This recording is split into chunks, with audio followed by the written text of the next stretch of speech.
300 years ago, chaos descended upon the world as secret kingdoms and dungeons suddenly appeared, bringing with them an army of terrifying demons. These creatures declared the end of humanity, plunging the world into an age of destruction. But amid the turmoil, a new power emerged, those known as job changers. These awakened individuals possessed incredible abilities, allowing them to fight back against the monstrous invasion and push humanity away from the brink of extinction. Over time, job changers became the backbone of society, venturing into hidden kingdoms in search of wealth, resources, and greater power. Nations prioritized their training, ensuring that every person had the chance to awaken their class at the age of 18. The long-awaited day of awakening arrived for a group of students. To awaken a class, each student had to touch a magical blue crystal. One by one, they stepped forward. Some succeeded, like Li Wei from Class 3, who awakened as a swordsman, and Wang Hao, who became a crafter. But not everyone was so fortunate. Wang Wei from Class 2 failed to awaken any class, earning the dreaded label of classless. Awakenings were divided into three main categories: combat, support, and creation. The combat category was the most sought after, as it provided the strength to fight monsters directly. Meanwhile, the creation category was considered the weakest, as those who awakened it lacked direct combat ability and were often looked down upon. As more students took their turns, excitement and disappointment filled the room.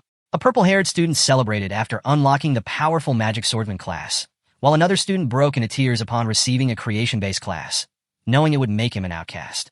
Then came the moment everyone had been waiting for, Jiang Chen's turn. As he placed his hand on the crystal, something incredible happened. A blinding light erupted from the stone, sending a wave of energy soaring toward the sky. The other students watched in stunned silence. Someone pointed at Jiang Chen, calling him the prodigy of the academy, while whispers spread. Was this the awakening of a divine rank class? The crystal's glow intensified, and in mere seconds, a massive tree of light materialized in the sky, towering over the entire city. This was no ordinary awakening. Throughout history, every divine class awakening had caused a phenomenon capable of shaking the world. And yet, as all eyes fixated on Jiang Chen, he remained unfazed. With one hand still on the crystal, he casually slipped the other into his pocket and simply gazed at the sky, calm, composed, and completely indifferent to the spectacle he had just created. At that moment, Director Wang stepped forward, making his way toward Jiang Chen with a proud expression. He congratulated him, calling him the pride of the academy. While he had always believed Jiang Chen would awaken a combat class, he never expected something as rare as a divine rank awakening. Curious about the details, Director Wang asked Jiang Chen what class he had received. Jiang Chen turned slightly toward him, a small smile playing on his lips. With a hint of surprise, he admitted that his class wasn't combat-related. The director's expression froze. His confident smile wavered as he processed Jiang Chen's words. Unable to hide his shock, he quickly followed up, asking if it was at least a support class. Instead of answering right away, Jiang Chen turned fully toward the director. Extending his hands to the sides, he summoned a set of ethereal, glowing plants that hovered in his palms. He then revealed his class, the Divine Rank Creation class, Spiritual Master. He explained that his abilities were centered around enhancing the growth of plants and nurturing small creatures. Silence filled the room. The shock on Director Wang's face deepened. The excitement from moments ago was suddenly replaced with concern. He sighed, explaining that this was bad news. No matter how rare, a creation class without combat ability would always be seen as useless. One of the professors standing beside the director quickly stepped in, trying to reassure Jiang Chen. He advised him not to be discouraged. After all, spiritual masters were highly valued in research fields. However, he hesitated before mentioning that the special recommendation they had planned for him was no longer possible. Instead, he suggested that Jiang Chen consider a research career, offering to help him get a different letter of recommendation. Before the professor could finish his sentence, Jiang Chen cut him off with a polite smile. Thanking him for the offer, he casually slid his hands into his jacket pockets and turned to walk away. He had other things to do. Meanwhile, the murmurs among the students grew louder. Laughter broke out as one student turned to his friend, shaking his head. What a joke, he scoffed. I thought he awakened some kind of overpowered divine combat class, but it turns out it's just a creation class. His friend smirked, placing a hand near his face. Life's full of surprises, he mused. Everyone thought the academy's prodigy would become a powerhouse. But now, no matter how smart he is, he's just another nobody. Jiang Chen paid no attention to the growing mockery around him. Hands still in his pockets, he walked toward the exit without a word. The taunts continued as students whispered behind his back, enjoying the irony of the situation. Can you believe this? One student chuckled. Jiang Chen has been the king of hard work since he got here, And for what? A useless class? Another student nodded. Meanwhile, school beauty Lin, the academy's second-ranked student, just awakened a secret combat class. Talk about a twist. Despite the ridicule surrounding him, Jiang Chen simply smiled. Just moments ago, those same students had treated him with admiration, yet now, they mocked him without hesitation. It was clear strength was all that mattered in this world. As he pondered the situation, he couldn't help but question why the creation class was looked down upon. Raising his hand, a system window suddenly appeared in front of him. A notification confirmed that he had successfully awakened his divine rank spiritual masterclass. But that wasn't all. His awakening had also triggered the activation of something unexpected, the natural calamity insect system, unlocking the initial mother of insects. Jiang Chen turned his head slightly, his gaze fixed on the system window, and a smirk crept across his face. This class was a perfect fit for him. His name was Jiang Chen. In his previous life, he had died, only to be reborn in this world, one where strength dictated everything. After the Dark Era ended, monsters and dungeons reshaped the world, and humanity had no choice but to respect power above all else. Born an orphan, Jiang Chen had struggled to survive, knowing he had nothing but his own determination to rely on. Then, a month ago, everything changed. Out of nowhere, a mysterious system window appeared before him, stating that the insect calamity system would merge with his class upon awakening. It promised great power, but only after a successful class transfer. Jiang Chen placed a hand on his chin as he analyzed the system window. The insect race, a species that had once brought humanity to the brink of destruction, was feared as one of the most powerful forces in history. It was said that during the last natural calamity, 9 of humanity's 12 kings had sacrificed themselves just to seal it away. His expression hardened as he clenched his fist. In this world, strength was everything. There was no room for hesitation. If he could harness the power of the insect race for himself, then instead of being humanity's greatest threat, they would become his greatest weapon. Without wasting another second, Jiang Chen activated the system. Instantly, his surroundings changed. He found himself in a strange space, blinking in confusion. Looking around, he raised a hand to shield his eyes as he tried to take in the unfamiliar environment.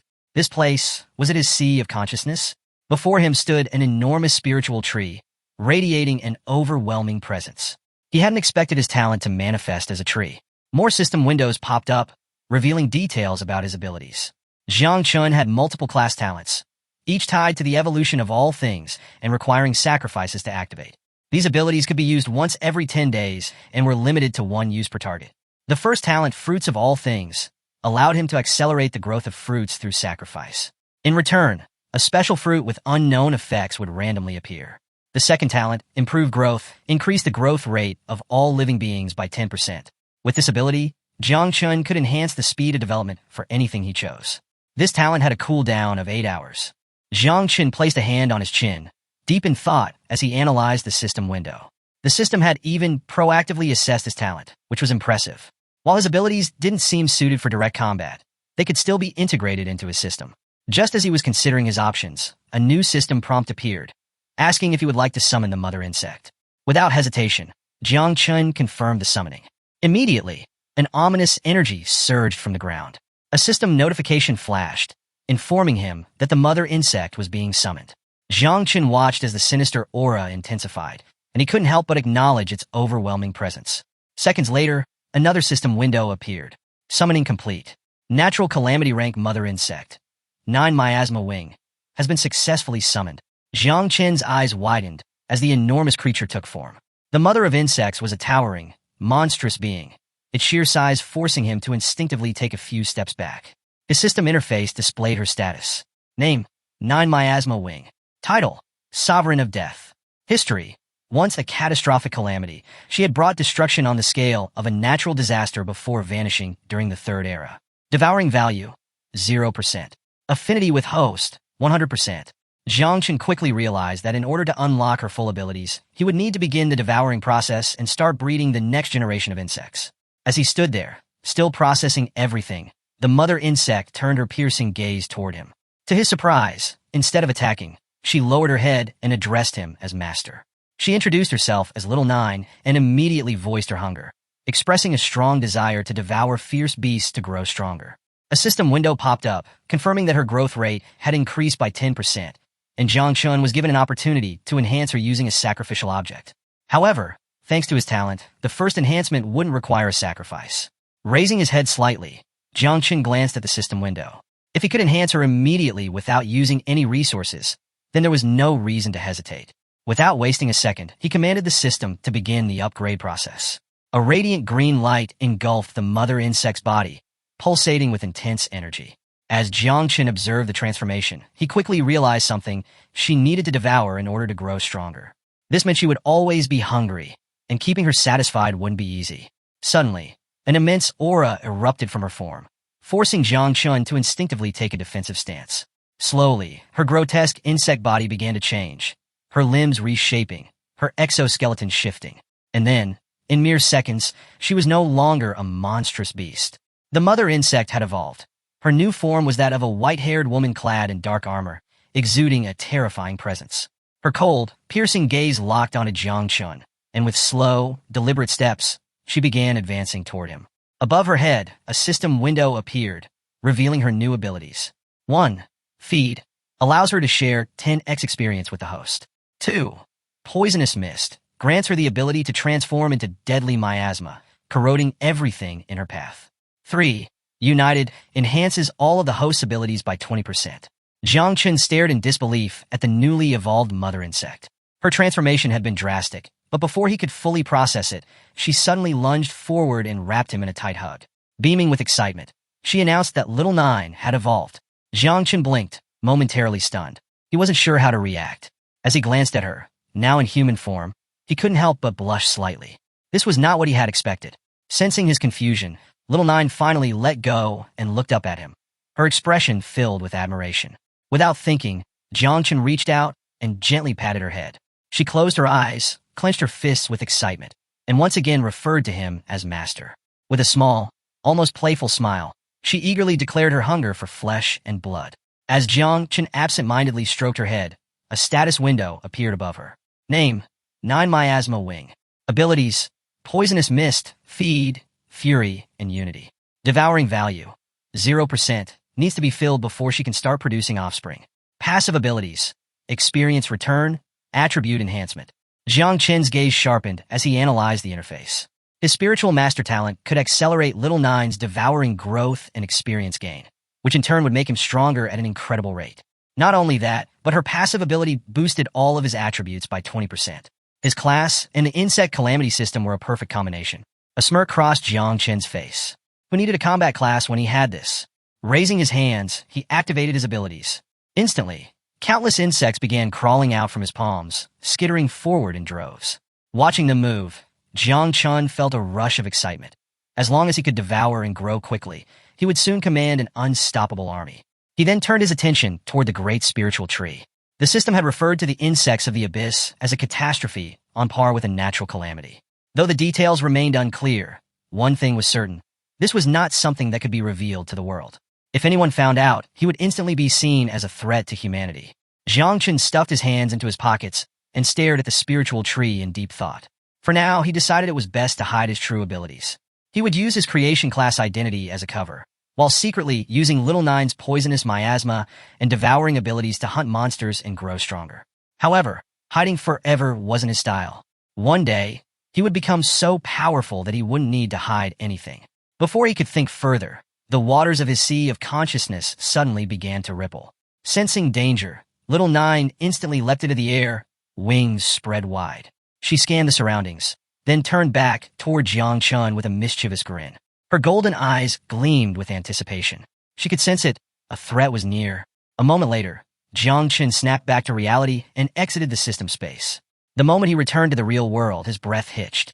Standing in front of him was a man, much taller than him.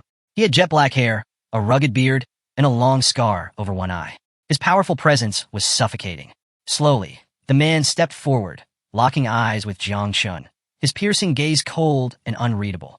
Jiang Chen's instinct screamed at him. This man was dangerous. For several seconds, the towering man remained silent, his gaze locked onto Jiang Chen. Then, in a calm but firm voice, he finally spoke. Was the awakening phenomenon that the entire city had witnessed caused by him? Jiang Chen clenched his teeth. He could tell immediately, this man was at least master rank, if not higher. His presence alone was suffocating. Instinctively, Jiang Chen became alert, trying to figure out why he was being approached. Meanwhile, the crowd around them had started paying attention. Even though the man stood at a distance, his sheer aura was palpable, radiating with a powerful green energy. Whispers spread among the onlookers as they speculated about his rank. Why was someone so strong speaking to Jiang Chun? Was there some kind of conflict? The man remained silent, his gaze unwavering, pressuring Jiang Chun without a single word. The intensity of his stare made Jiang Chun uneasy. Was he testing him? Just then, Little Nine appeared, casually licking her finger.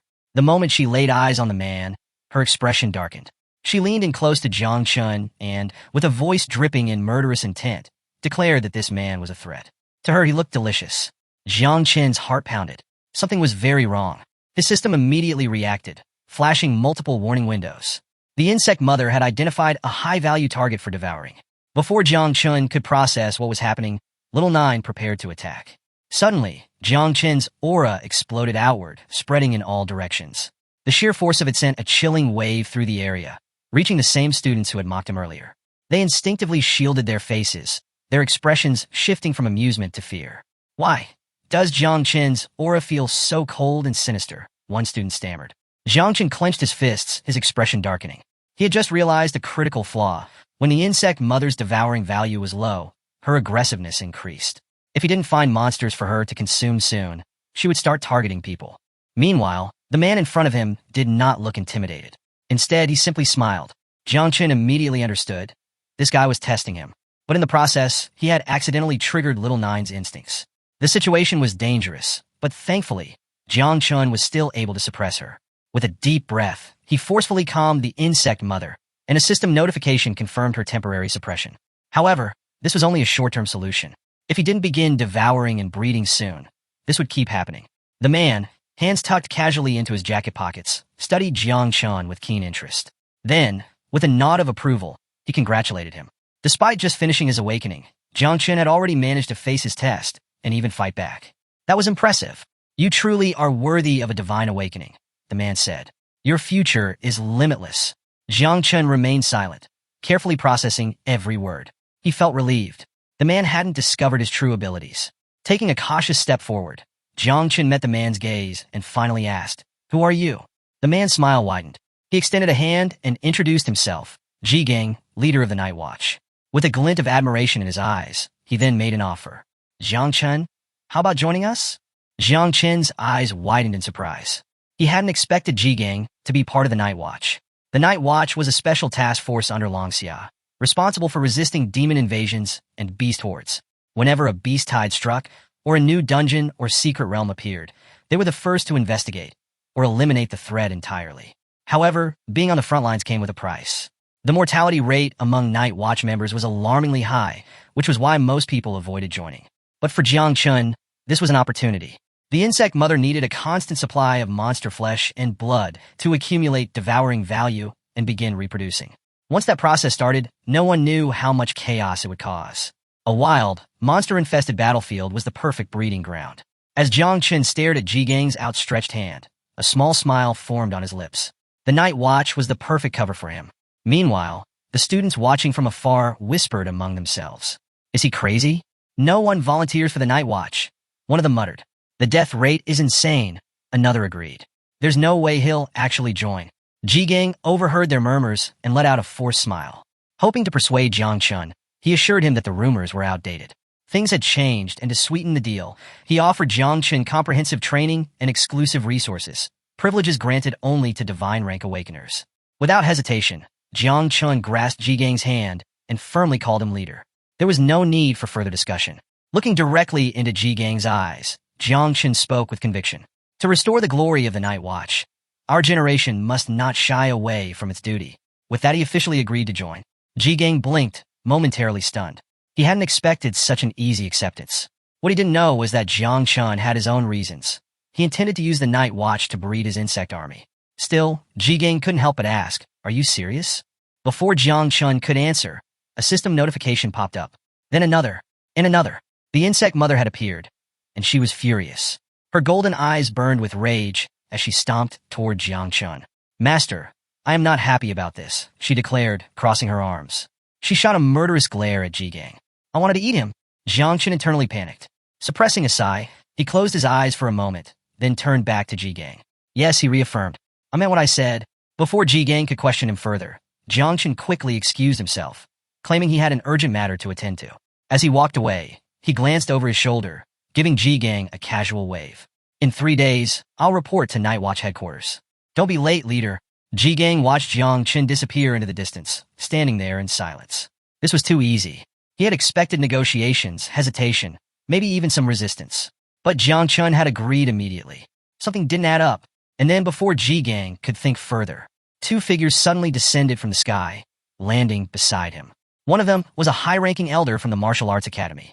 Ji Gang turned his head, his expression unreadable.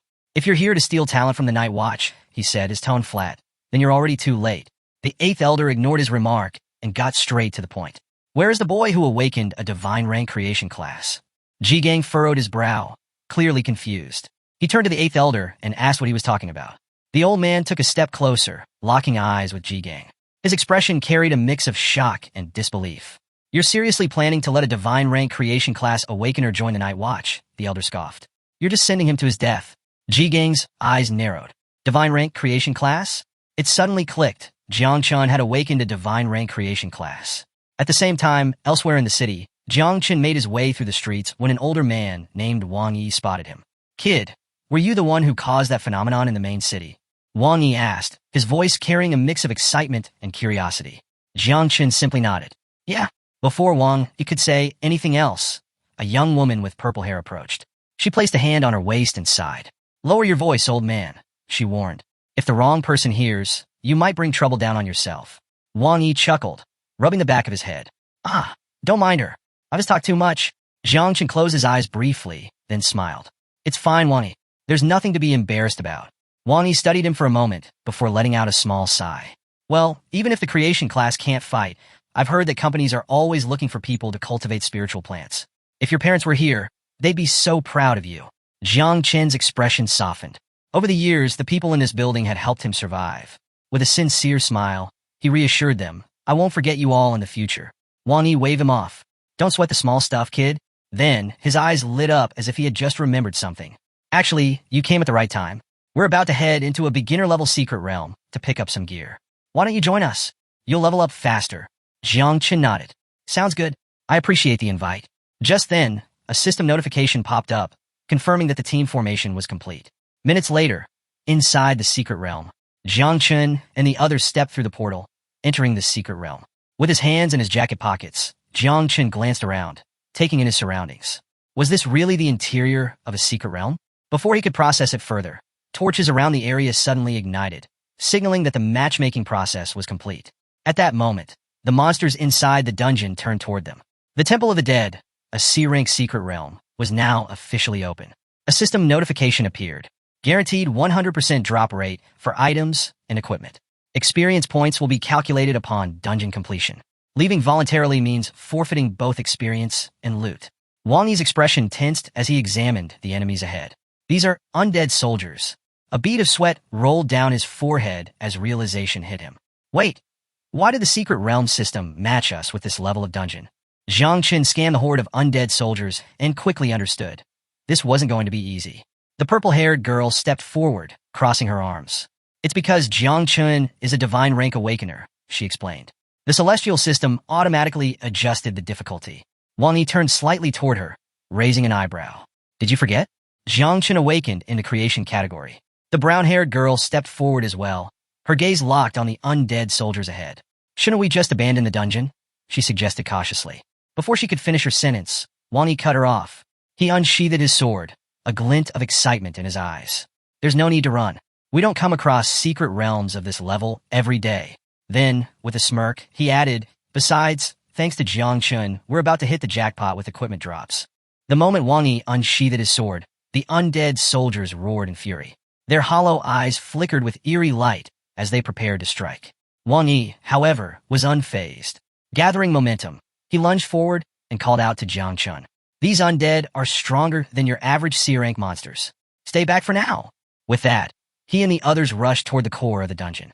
Wang Yi's sword swung down in a brutal arc, landing a direct hit on the skull of one of the undead soldiers.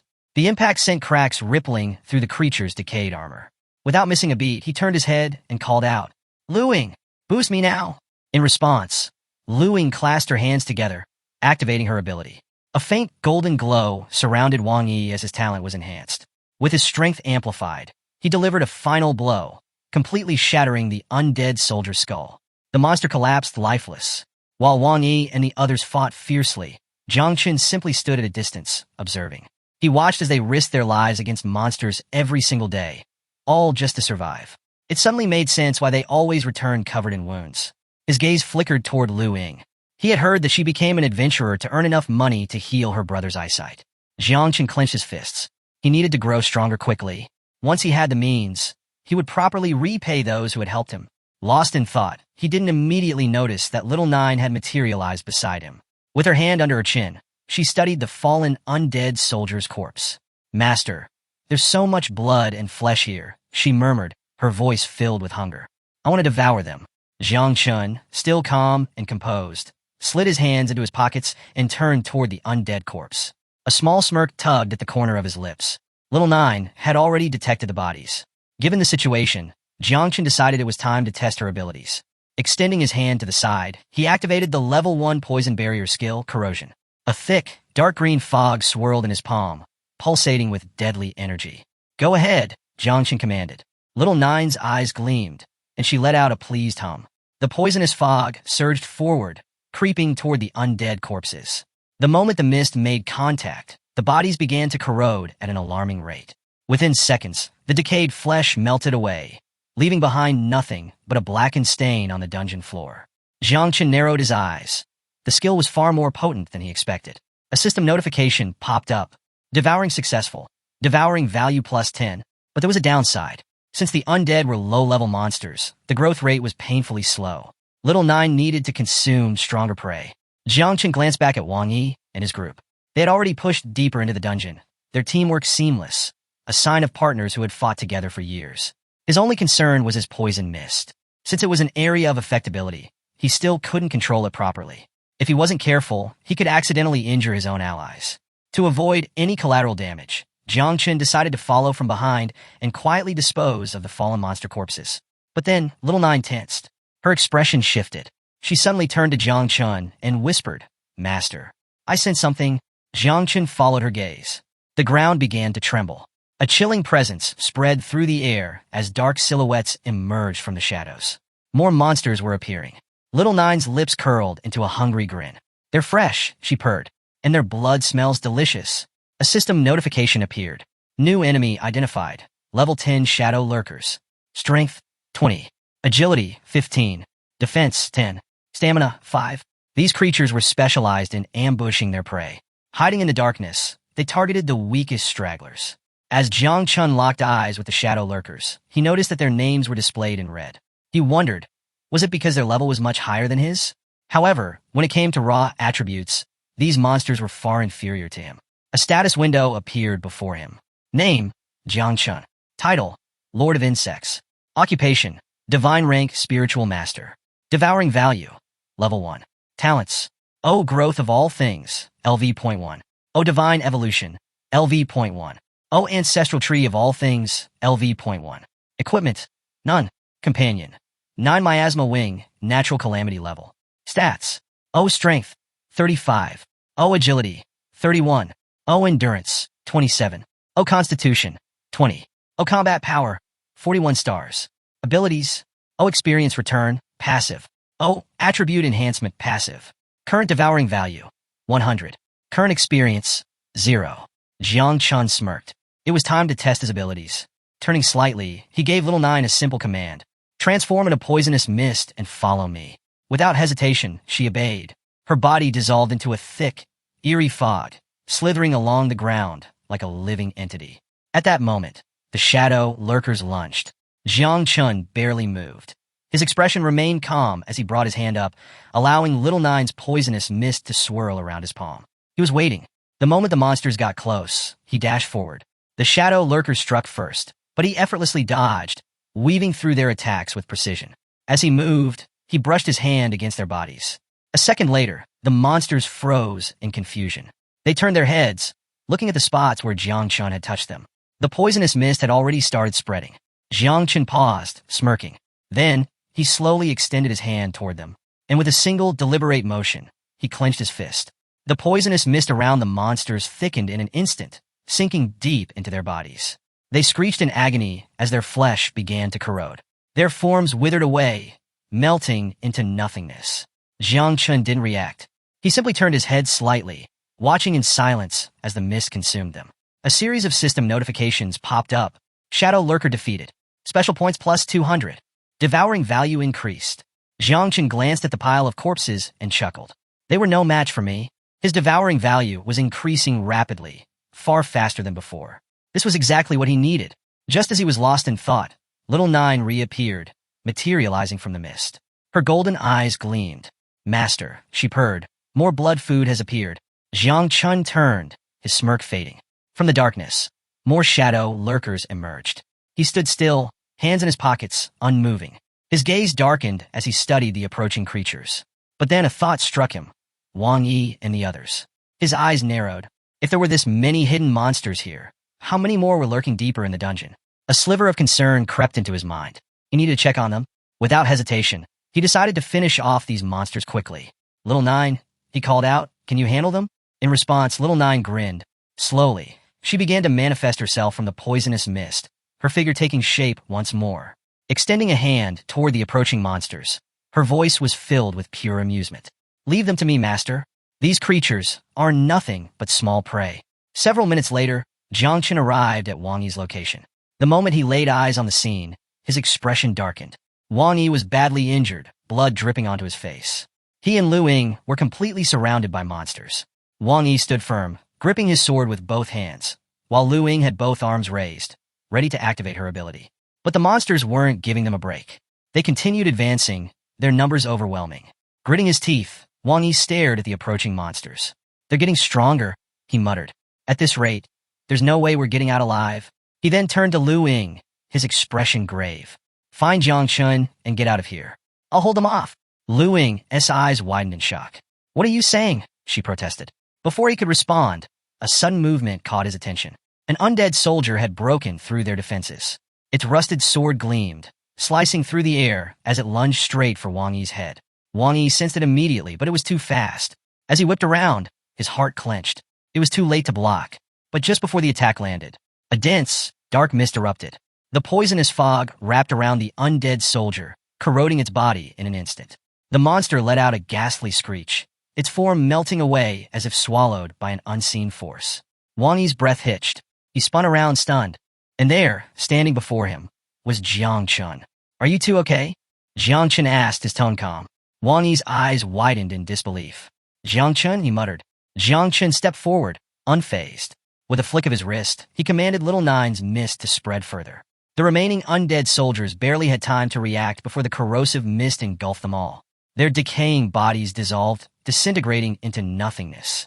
Silence fell. Wang Yi gripped his sword tightly, his face a mix of shock and confusion. How? His voice was barely above a whisper. You're an awakener from the creation class. How can you do this? Jiang Chun stopped in front of him.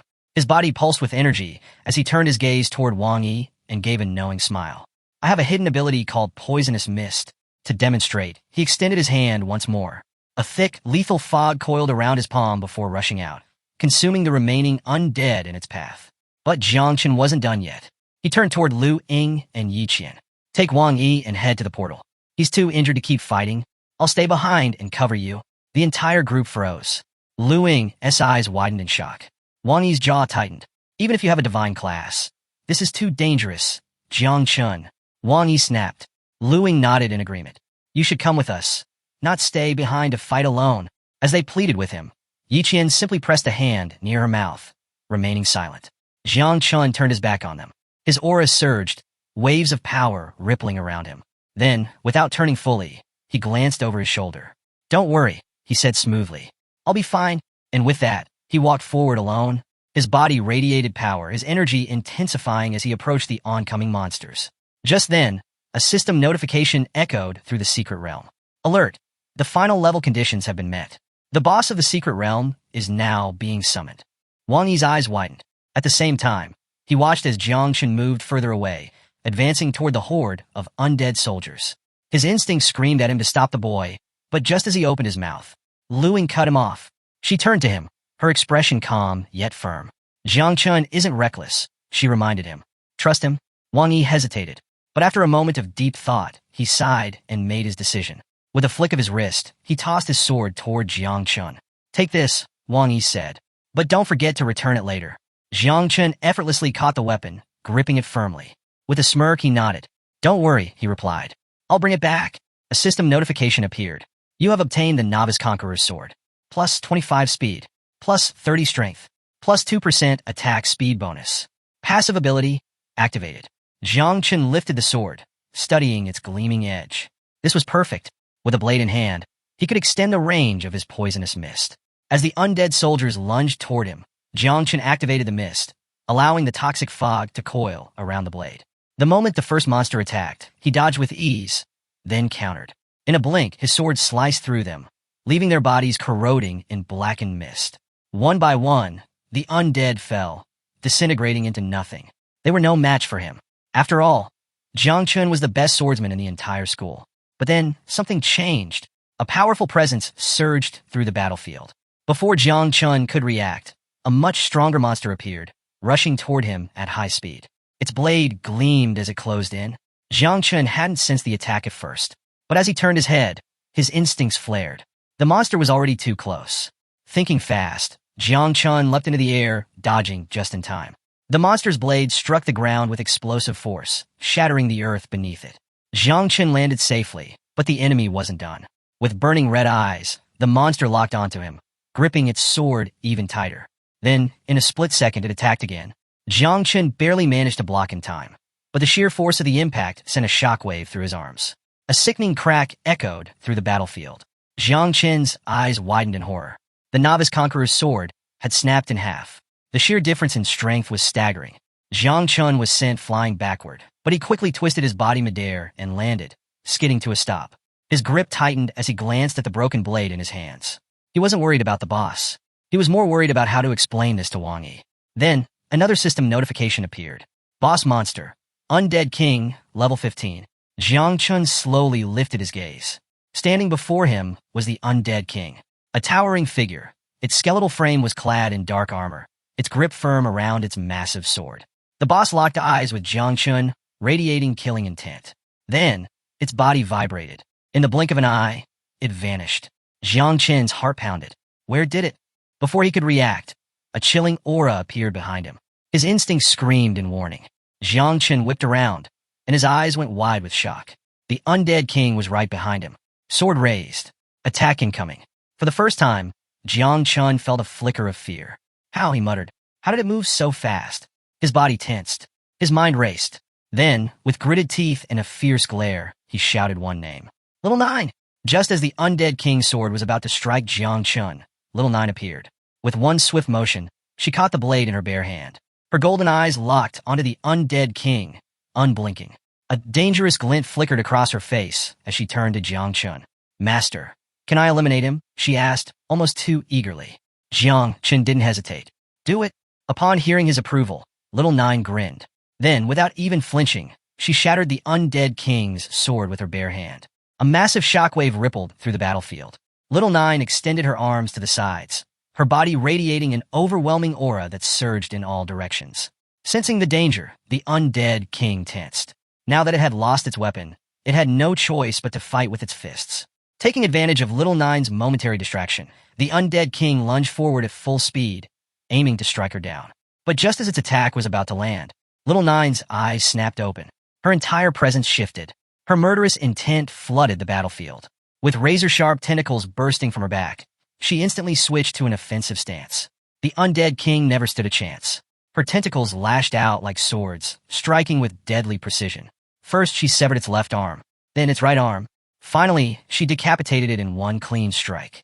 With one final motion, she impaled the Undead King's severed head on a tentacle. Then, without a second glance, she turned her back to it. Behind her, the headless body collapsed to the ground. Silence. Jiang Chun stood there, watching in awe. Little Nine, in front of a secret realm boss, had remained completely calm. He couldn't help but smile. At this point, he was certain she was an absolute monster. Just as he was about to relax, a bright energy crystal materialized in front of him. Jiang Chun narrowed his eyes. What is this? The crystal floated upward, and suddenly, it began absorbing magic from the corpses scattered across the battlefield. Jiang Chen's eyes widened. Seconds later, the crystal pulsed violently. A massive, towering figure materialized. It was 20 times bigger than both Jiang Chen and Little Nine. A system notification flashed. True boss identified. Undead Tyrant. The undead tyrant slowly lifted its head, its glowing red eyes locking onto Jiang Chen and Little Nine. Its sheer presence sent a chilling wave through the air.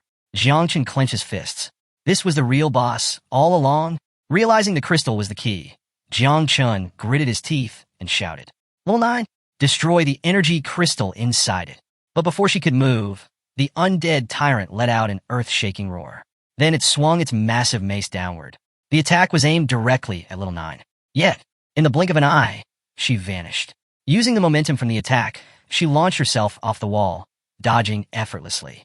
The undead tyrant's mace slammed into the ground, shattering it into countless pieces. Jiang Chen watched as the colossal beast raised its weapon again. It struck once more, aiming for Little Nine. But she leapt into the air, dodging again with perfect timing. The ground split apart from the sheer force of the blow. Still airborne, Little Nine's expression turned cold. With a murderous gleam in her eyes, she extended her tentacles forward. Sharp as blades, they shot toward the undead tyrant, aiming to tear through its massive body. But it dodged, effortlessly. Jiang Chen's breath hitched. This thing is massive, yet somehow, it was moving at impossible speeds. Jiang Chen narrowed his eyes. Jiang Chen gritted his teeth, his mind racing for a plan. His eyes darted to the ground, where several plants lay among the debris. A chance. This was his only shot. The undead tyrant was too fast, its attacks devastating. Every swing of its mace carried enough force to shatter the earth. Right now, it was like a raging bull completely out of control. But that also meant it had a weakness. Little Nine lashed out with her razor-sharp tentacles, but the undead tyrant spun at high speed, effortlessly dodging her attacks. Then, using the momentum, the colossal beast charged forward, its massive form barreling toward Jiang Chen. Jiang Chen's heart pounded. It was coming too fast, and then it leapt. Jiang Chen's head snapped up, eyes locked onto the airborne monster. His instinct screamed this was bad, but then he sensed it. Beneath the battlefield, hidden roots lay dormant in the soil. This was it. The undead tyrant clutched its mace in both hands, its descent toward Jiang Chen unavoidable. Jiang Chen remained calm. He waited, just a little closer, closer, and then, now, Jiang Chen thrust his hand toward the ground. A glowing green symbol flared in his palm as he activated his spiritual master talent. In an instant, the hidden spiritual roots surged from the earth. From massive roots shot upward, piercing straight through the undead tyrant's body, trapping it midair. The monster let out a deafening roar, struggling violently. But it was too late. It was immobilized. Jiang Chen, his hand still raised, radiated pure dominance. His aura flared, his eyes burning with calculated fury. Then, without turning, he spoke. "Little Nine, it's your turn." In the blink of an eye, Little Nine moved. She landed on the undead tyrant's head, one hand pressing down firmly. With her other hand, she extended her claws, their edges gleaming menacingly. Her eyes locked onto the helpless creature, filled with murderous intent. "Understood, Master." The undead tyrant's eyes widened. It realized what was coming. Panic flickered across its twisted face. It struggled, trying desperately to break free. But it was in vain. Before it could react, Little Nine attacked. With a feral grin, she drove her claws deep into the undead tyrant's chest. Then, with a flick of her tentacles, she tore its body clean in half. The spiritual roots shattered, their purpose fulfilled. The undead tyrant's remains plummeted to the ground. Jiang Chen, his hands still extended, exhaled slowly. He gazed at the fallen boss, and for the first time he felt proud. He had done it. This battle had proven something crucial. His abilities were more than just support. If he used them correctly, he could dominate any battlefield. Just as he was lost in thought, a system notification appeared. Growth acceleration is now on cooldown for 8 hours. The spiritual roots slowly faded away, sinking back into the earth. And then, a core emerged from the undead tyrant's corpse. Jiang Chen's gaze sharpened. Without hesitation, he lunged forward. Before the core could escape, he snatched it in his grasp. With a tightened fist, he crushed it into dust. As the fragments scattered to the ground, Jiang Chen stared at his hand, his eyes cold and resolute. This battle was over. As soon as the battle ended, a series of system notifications popped up. "Congratulations! You have cleared the C-rank Secret Realm, Temple of the Undead." The system then began calculating individual contributions. A few seconds later, the final Secret Realm rankings were generated. Jiang Chun, level 0, spiritual master, S rank. Wang Yi, level 12, swordsman, B rank. Lu Ying, level 11, warlock, A rank. And Lin, level 10, boxer, B rank. Following this, the heavenly system started generating team rewards. A glowing reward window appeared in front of Jiang Chun, displaying his options. A few moments later, the system finalized the team rewards, and the window expanded. Jiang Chun could now choose from several weapons. 1. Dagger. 2. Scepter. 3. Heavy axe. 4. Light axe. 5. Hammer. As the spiritual roots slowly sank back into the ground, Jiang Chun studied the system window, lost in thought. After a few seconds, he reached inside and selected the dagger. A system notification popped up. You have obtained Edmu's Swift Dagger, rank D. Plus 50 attack points. Plus 5% speed bonus. Bonus. 2 professional attributes related to swords. Jiang Chun examined the dagger's blade, testing its sharpness. Not bad. This would make a decent replacement for Wang Yi's broken sword. However, his eyes flicked back to the system window. There was still a lot of equipment left. He quickly realized something. All of it was geared towards combat. He frowned slightly. Wasn't there anything suitable for creation class awakeners? Curious, he reached back into the system window and decided to check the stats of each weapon. His gaze landed on the hammer. The moment he pulled it out, it slammed into the ground with a loud thud. It was unbelievably heavy. A system notification appeared. You have obtained Call of the King, Legendary Hammer. Plus 100 strength, minus 100 agility, due to extreme weight. Effect, 10% chance to trigger 5x critical damage. Jiang Chun tried to lift it, but even with both hands, it barely budged. Just then, a new system notification flashed before him. Experience rewards calculated. Distributing earned experience. Jiang Chun's eyes widened. The system was now rewarding him with the experience points from the secret realm. As the experience flowed into his body, something changed. The once heavy hammer felt lighter and lighter, until in just a few seconds, he was able to lift it effortlessly. Another system notification appeared. United ability activated. All attributes increased by 20%. A surge of powerful energy enveloped Jiang Chun's body. With one hand, he easily held the massive hammer, while his other hand casually slipped into his pocket. He turned his gaze toward the hammer, studying its new weight in his grip. Under Little Nine's passive ability, his level had skyrocketed to level 6. With that, the effects of United became even stronger. Not only had his overall attributes increased, but he now realized that his physical combat ability was rising alongside his level. As Jiang Chun stood lost in thought, Little Nine tugged at his shirt, snapping him out of his trance. She pointed at the system window, eyes gleaming with curiosity, and asked if she could eat everything inside. Setting his hammer down, Jiang Chun met her gaze and pondered for a moment before shaking his head. He explained that the equipment was meant for Wang Yi and the others to exchange for money. If she ate it, she'd end up with a terrible stomachache. Hearing this, Little Nine pouted, placing one hand behind her back while touching her lips with the other.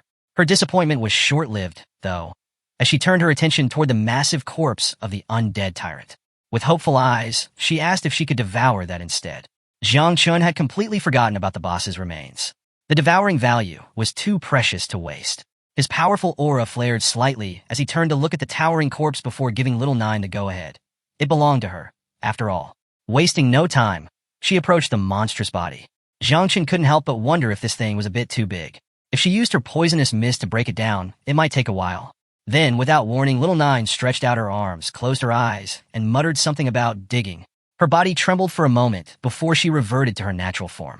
Now, in her true state, she fixed the undead tyrant's remains with a predatory glare, opened her maw, and lunged forward. Despite the tyrant's colossal size, it was nothing compared to the sheer scale of her true form. Seeing this, Jiang Chun felt a chill run down his spine. With a deafening roar, Little Nine sank her fangs into the corpse, devouring it at an alarming pace. The force of her feeding created powerful gusts of wind, sending debris flying. Jiang Chun took advantage of the chaos to quickly remove all the equipment from the system window. Holding his hammer in one hand, he shielded his face with the other. Her roar was deafening. If they had been in the main city instead of this secret realm, there would have been no hiding from the commotion. As the last remnants of the undead tyrant disappeared, a system notification appeared, rewarding Jiang Chun with 400 devouring points. Peeking out from behind his arm, he noticed the devouring value was skyrocketing. As expected, boss-level creatures provided a huge boost. They needed more of these monsters if they wanted to push it even further. But before he could think too much about it, the sound of footsteps snapped him back to reality. His expression tensed. Wang Yi and the others were heading their way, drawn by the ruckus Little Nine had caused. The devouring value was now at 8,876 points, so close to being filled. Rushing over to Little Nine, he urged her to revert to her other form immediately. Grinning playfully, she nodded. Understood, master. Jiang Chen sighed. What a pity. If only they had a little more time. A few seconds later, Wang Yi and the others arrived. Their eyes immediately fell on the scattered equipment, confirming that Jiang Chen had indeed cleared the level. Jiang Chen explained that his sword had broken during the fight, but to make up for it, he handed Wang Yi a dagger. Without hesitation, Wang Yi took it. The moment he realized it was a rare item, he waved off the issue of the damaged sword. This was more than a fair trade. Meanwhile, Luing examined a necklace among the loot and pointed out that it was also a rare item, something that could fetch a high price. Yi Qian, on the other hand, was still in shock. She demanded to know how Jiang Chen had managed to take down the boss all on his own. Scratching the back of his head, Jiang Chen gave a casual response. His poison seemed to work particularly well against monsters like this. But as he spoke, his expression turned serious. The secret realm was now fully cleared, meaning it wouldn't refresh again. If he wanted to continue increasing his devouring value, he'd need to hunt down another boss. With that in mind, the desert seemed like his next destination. Wang Yi studied Jiang Chen for a moment before sighing. It was a shame that he was heading toward the research department. Someone with his talent, who could defeat a boss monster despite not even reaching level 1 yet, would become incredibly powerful once he started leveling up. Curious about his next move, Wang Yi asked about his plans. Jiang Chen turned to him with a smile and admitted he hadn't mentioned it before to avoid worrying him, but he was preparing to join the Night's Watch. This revelation stunned Wang Yi. He immediately questioned if Jiang Chen was serious about enlisting in the Night Watch. Jiang Chen simply placed a hand on his head and confirmed it. He would be leaving in 3 days. But before that, he wanted to increase his level, so he planned to head into the wilderness soon. The response shocked everyone. Yi Qian covered her mouth in disbelief, and Luing reached out, her expression stern. She warned him that the wilderness was incredibly dangerous, but before she could finish, Jiang Chen cut her off. Clenching his fist, he let a trace of Little Nine's poisonous mist seep through his palm. His voice was calm, but firm. He knew what he was doing. Instead of worrying about him, they should be worrying about the real threat, the monsters out there. Later that day, a few hours after their conversation, Jiang Chen boarded a train heading toward the outskirts of the city. As it slowed to a stop, the conductor announced that those heading into the wilderness should disembark. Jiang Chen stepped off the train, now wearing a cloak to avoid drawing attention. He scanned his surroundings and stood still for a few moments. In front of him, a bridge was packed with awakeners, all preparing for their journeys. Ever since awakening his system, his appetite had grown significantly. But what was even stranger was that despite the instability of his devouring value, he noticed a small increase, just from eating. Pulling out a loaf of bread, he took a bite, and sure enough, his devouring value ticked up by 2 points. At that moment, Little Nine materialized beside him. She put a hand near her mouth and grimaced at the sight of the bread.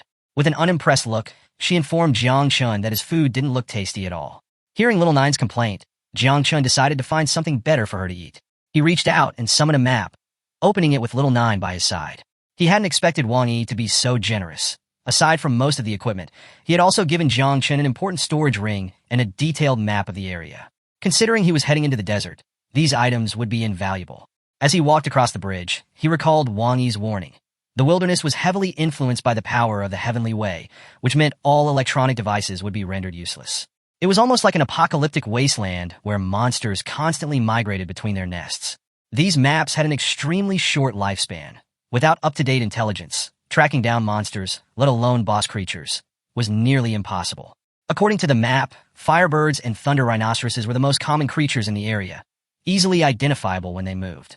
There was also a section marked with a question mark, something Wang Yi had explicitly warned him to avoid, as it housed an extremely dangerous nest. However, the Goblin Dungeon seemed like the perfect spot for him. It had low-level monsters, decent numbers, and very few people exploring it. Clenching his fist with determination, Jiang Chen smiled. With a map in hand, finding the dungeon would be easy. Just as he was lost in thought, a voice suddenly called out, ordering him to stop. Instantly on alert, Jiang Chen turned his head to see who it was. A cloaked man had approached and placed a hand on his shoulder, staring at him aggressively. The man had apparently been calling for him for a while and demanded to know why Jiang Chen had ignored him. He insisted he only wanted to ask a question. Had Jiang Chen seen a girl with golden hair in the area? Jiang Chen turned to him, his gaze cold and dangerous. Without hesitation, he replied that he hadn't seen anyone matching that description. Then, narrowing his eyes, he added a sharp warning. The man should be careful with how he spoke. At that moment, a faint trace of Little Nine's poisonous mist began seeping from Jiang Chen's shoulder, sticking to the man's hand. The man quickly yanked his hand back, his expression shifting to confusion. He clenched his teeth and examined his hand, clearly wondering if this was poison. It didn't make sense. Jiang Chen hadn't even reached level 10 yet. How could he possibly wield such a dangerous ability? But despite the man's strength, being a level 27 main defense warrior, Jiang Chen remained unfazed. Without looking back, he calmly advised the man to find a healer quickly, as his poison wouldn't be easy to cure. Then, with a smirk, he added that the man should also take better care of his brain. With that, Jiang Chen turned and walked away. The man's face twisted in anger.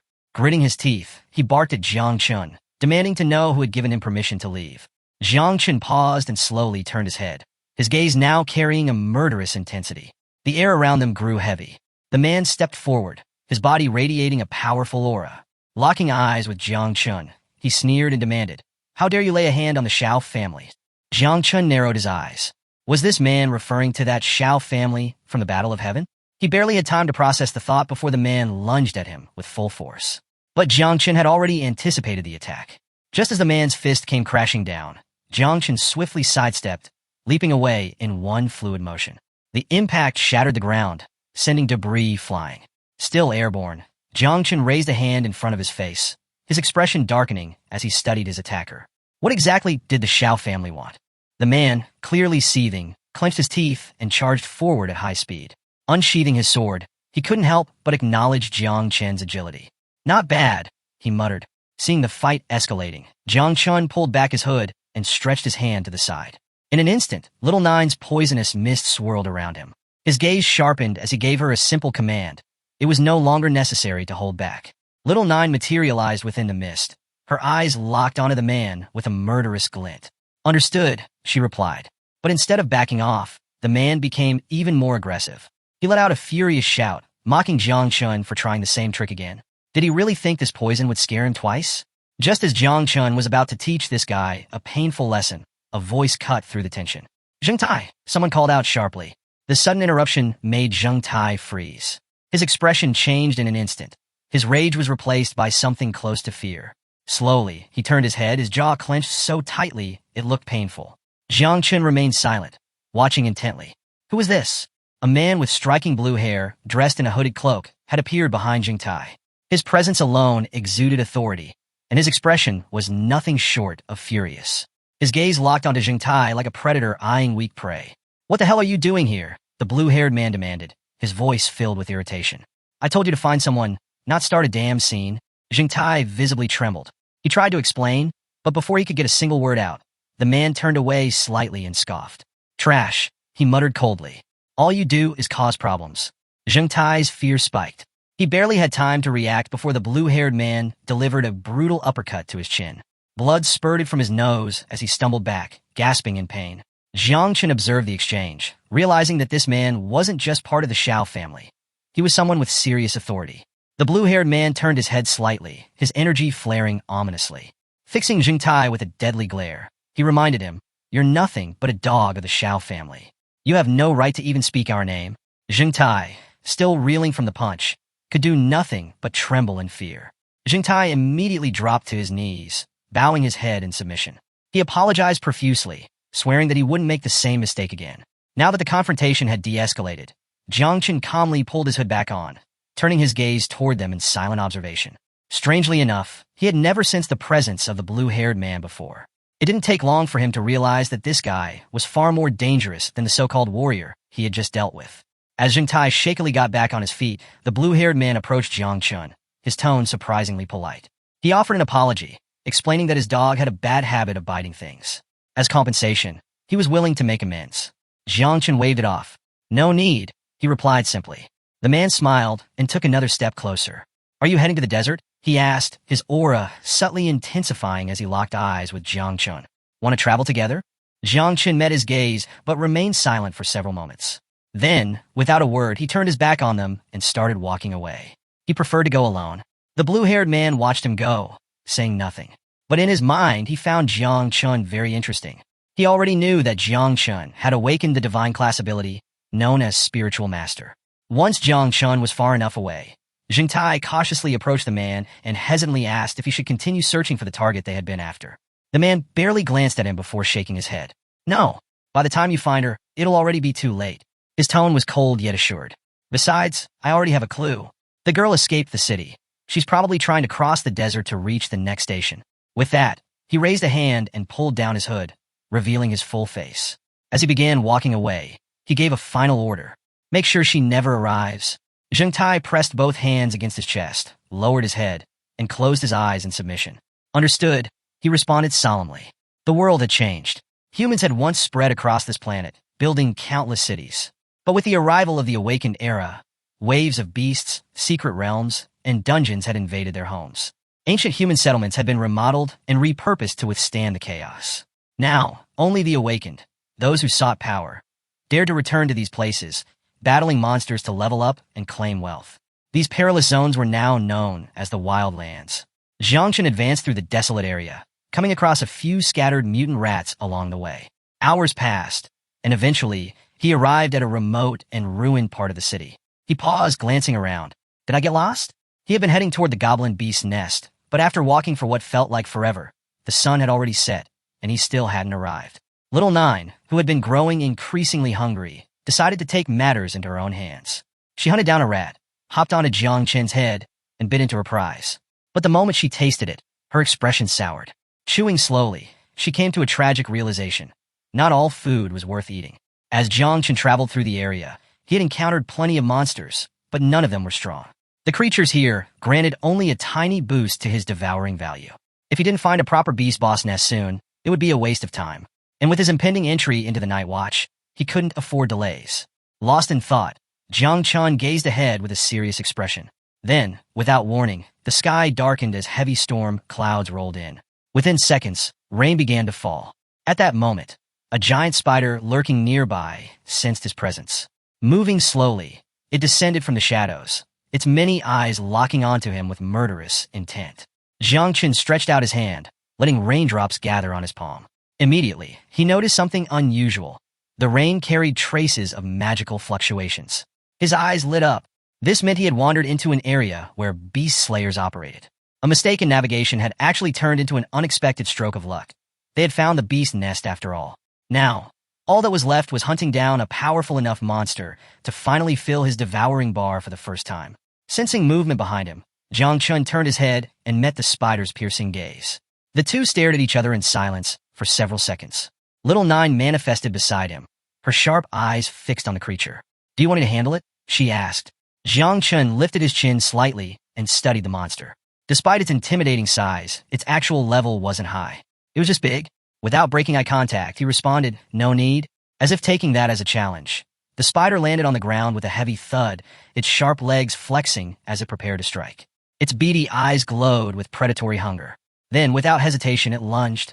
The spider's razor-sharp legs slashed toward him, but Jiang Chen barely exerted any effort.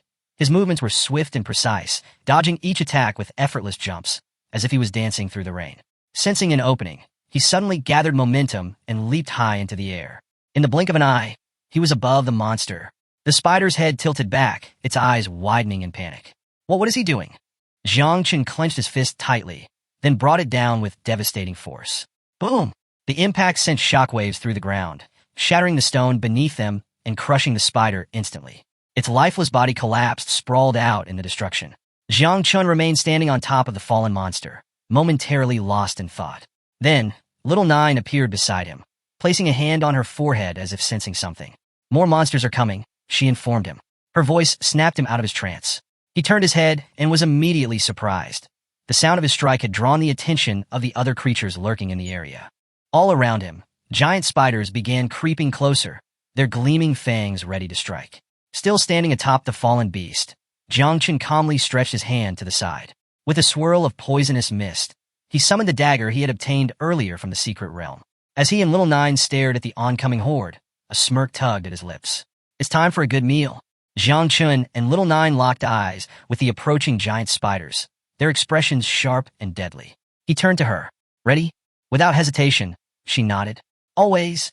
With that, Jiang Chen activated Little Nine's poisonous mist and lunged forward. In the blink of an eye, he was upon the spiders, his dagger slicing through their bodies with ruthless precision. The mist seeped into their wounds, corroding them from the inside. As they advanced, their levels climbed rapidly. If they kept fighting monsters at this rate, they could easily level up 2 more times on their way back. The battle was over in seconds. Those that hadn't died immediately collapsed moments later as the poison finished its work. In an instant, the battlefield was reduced to a massive pile of corpses. Jiang Chen approached the remains and gestured toward them. "Go ahead, little nine. Devour them all." Her eyes sparkled with delight. Stretching her arms out, she beamed at him. "Thank you." Just as she was about to begin, she suddenly froze. Tilting her head to the side, she focused on something in the distance. "Something big, powerful, and delicious is coming," she murmured. Jiang Chen's gaze sharpened. If she was this excited, then there was no doubt. It had to be the boss. Turning toward the approaching presence, he extended his hand, poisonous mist swirling around him. "Prepare to attack," he ordered. Through the thick fog, a shadowy figure emerged. Little Nine, obeying without question, lunged forward. A sharp cry of pain rang through the air. Jiang Chen's brow furrowed. That didn't sound like a monster. Glancing toward the source of the scream, he was met with an unexpected sight, a woman. Little Nine had miscalculated. Instead of attacking the boss, she had struck an unknown woman, tearing part of her clothing in the process. Within seconds, the stranger collapsed onto the ground, unconscious. Jiang Chen remained still, studying her. What kind of magical creature is this? Several seconds later, the woman stirred. Her eyes fluttered open, filled with confusion as she gazed up at the sky. "Where am I?" she wondered. Slowly, she pushed herself upright with one hand while placing the other on her head, trying to regain her bearings. She had no memory of coming to this place. Jiang Chen approached and casually sat beside her, resting his elbows on his knees. Closing his eyes for a brief moment, he then flashed a relaxed smile. "You're awake." The sound of his voice jolted her alert. Her body tensed as her mind raced. Who is he?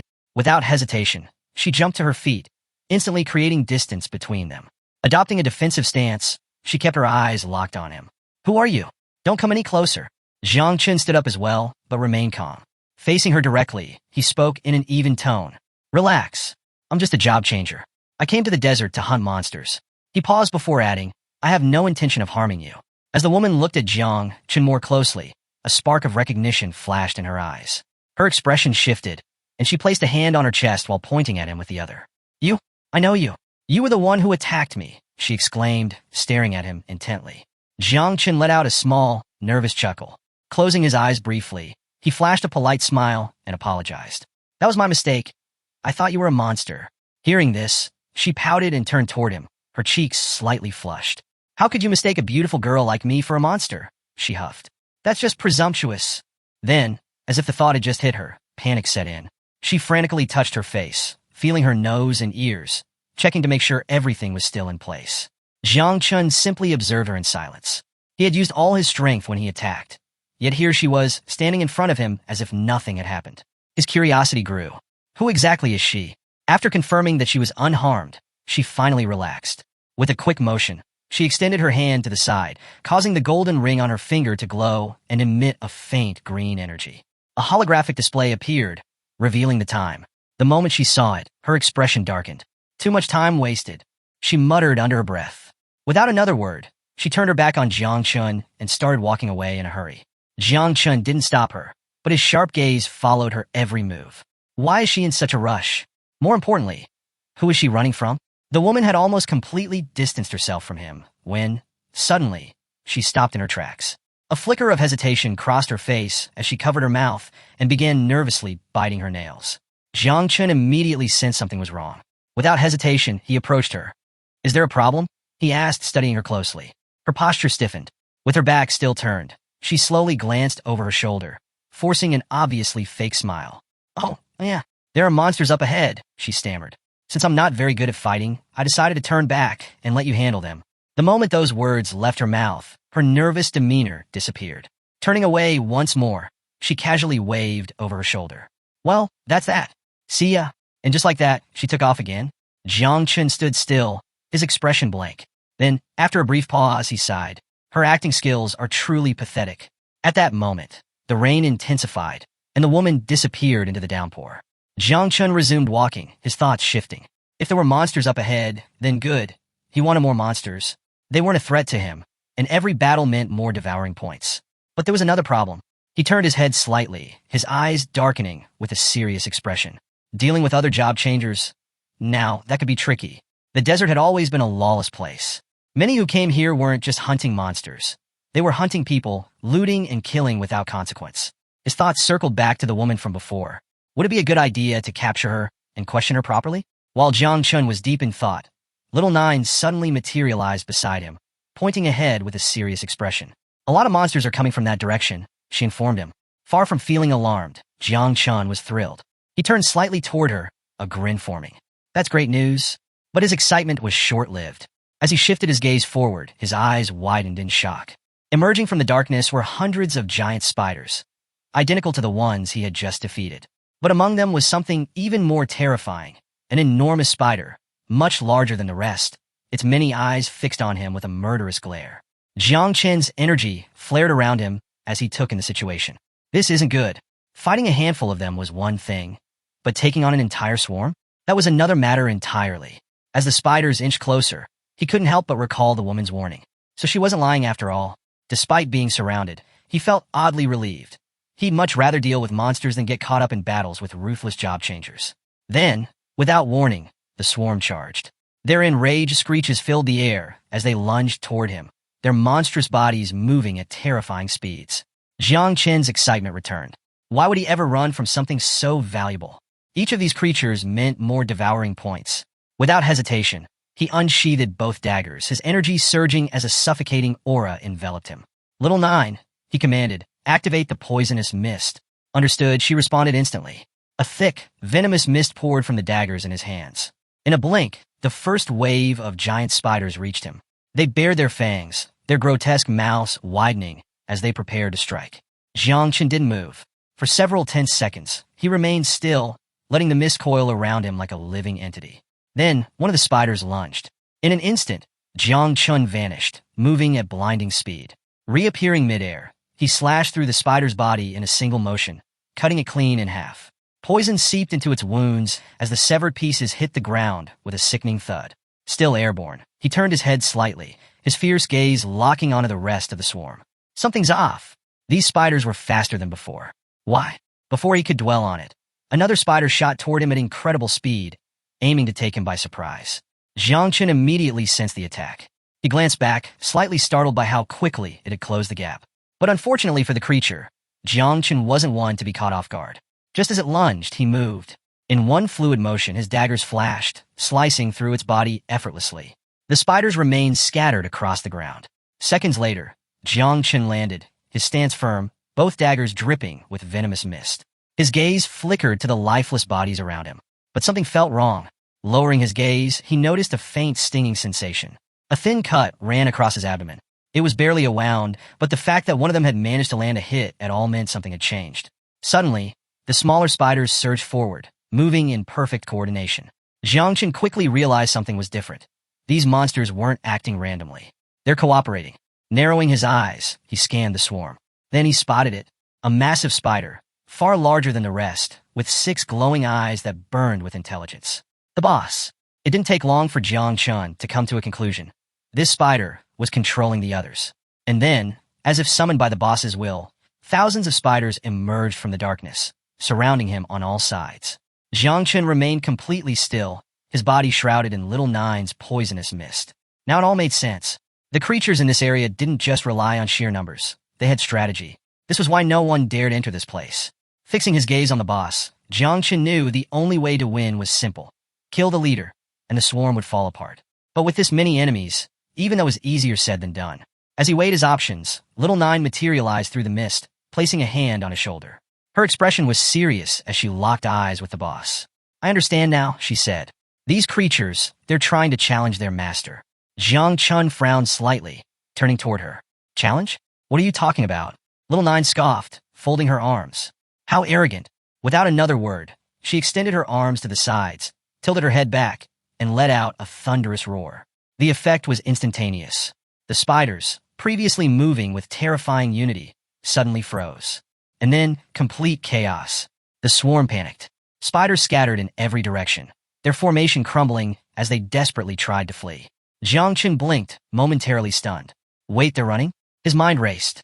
Could it be that these creatures, despite being monsters, were also insects? If that was the case, then Little Nine turned to him, a smug expression on her face.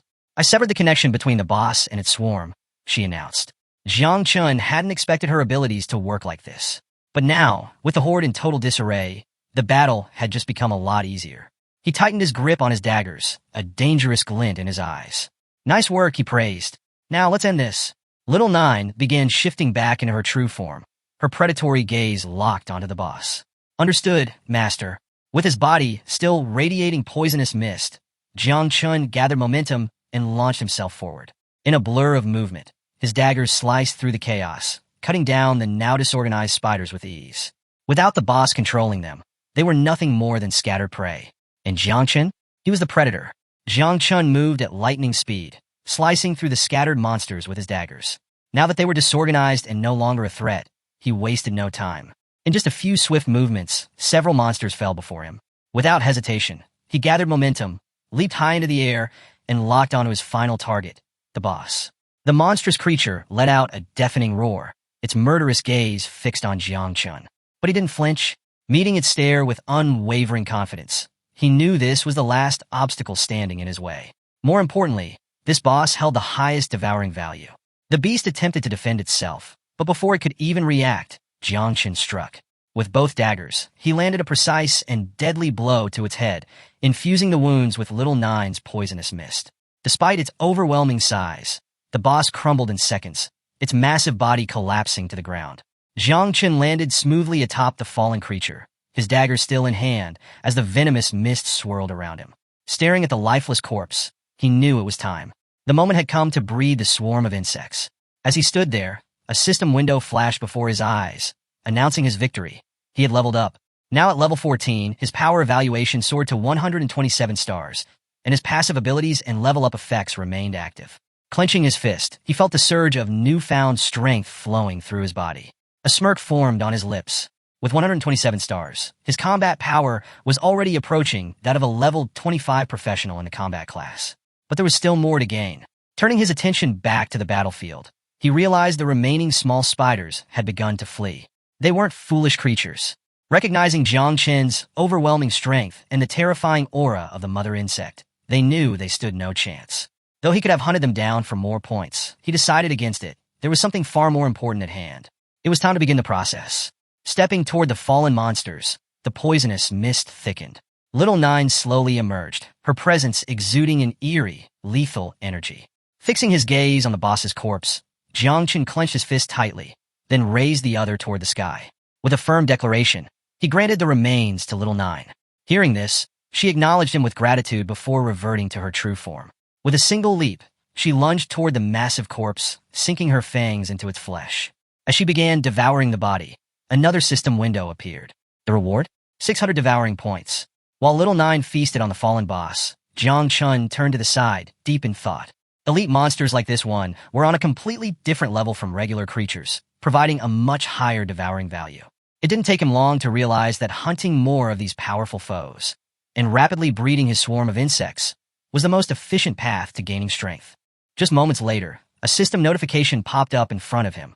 The devouring value had reached its maximum. The system prompted him to begin the insect breeding process. As Jiang Chun stared at the notification, he couldn't help but be impressed by how quickly the value had filled up.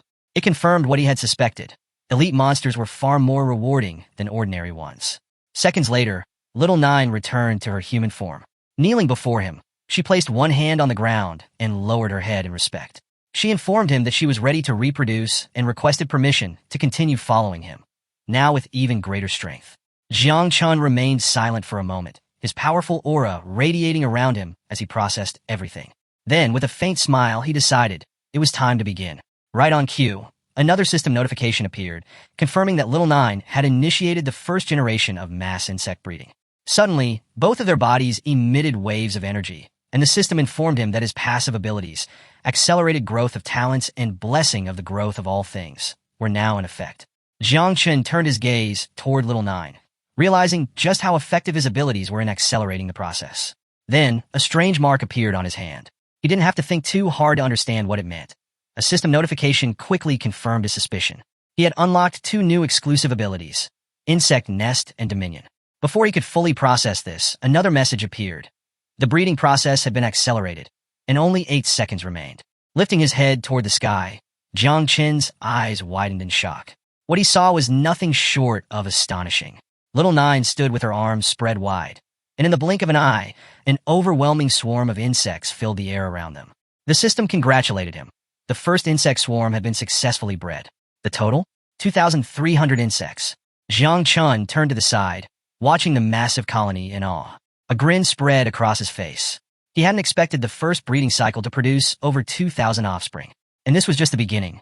If this was a result of the first generation, what kind of numbers would he see by the third or fourth? One of the newly born insects fluttered toward him. Feeling its presence, Jiangchen reached out and gently stroked its head. He actually liked these creatures. However, their abilities were quite different from Little Nine's. As if responding to his curiosity, a status window appeared, revealing the swarm's name. Son of Nine, Wings of Miasma. It had 4 powerful abilities. 1. Poisonous Mist, a corrosive toxin that could devour anything it touched. 2. Camouflage, a skill that allowed the insects to blend into their surroundings by reflecting light off their wings. 3. Fury, an ability that consumed devouring value in exchange for temporarily boosting strength and speed. 4. Self-destruction, a last resort attack where the insect would detonate its body, unleashing deadly toxins and causing massive damage. Jiangchen analyzed the newly acquired abilities, particularly camouflage and self-destruction. Both seemed incredibly useful. Lost in thought, he barely noticed when Little Nine silently approached him from behind. With a gentle hug, she closed her eyes and smiled, drawing his attention back to the moment. Hearing her soft voice, Jiang Chun snapped out of his trance. Turning his head slightly toward her, he couldn't help but smile.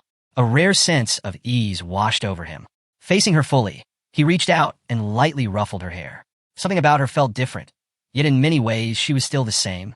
With a bright, joyful expression, Little Nine placed her hands on her chest and informed him that the insect breeding process was complete. Then, without hesitation, she clasped Jiang Chen's arm with both hands and requested to rest. Jiang Chen raised an eyebrow at her words. Rest, he thought. Before he could ask for clarification, Little Nine's body began to fade. Startled, he turned his gaze toward his hand, watching in confusion as she completely disappeared. A system notification popped up at that moment, explaining what had happened. Little Nine had returned to the insect nest. Jiang Chen examined his hand, and, realizing she was safe, let out a small chuckle of relief. The system space was truly remarkable. It could house entire insect swarms, meaning he no longer had to worry about them being discovered by outsiders. The insect nest ability was a powerful tool, granted at its maximum level, meaning it couldn't be leveled up any further. Curious about his other newly acquired skill, Dominion, Jiang Chun decided to test it. Extending his hand to the side, he activated the ability. Immediately, a suffocating aura exploded from his body, his eyes glowing ominously. The insects surrounding him reacted instantly. One by one, they turned toward him, their gazes filled with an eerie, murderous intent. Jiang Chun met their stares with equal intensity, instinctively understanding the nature of the skill.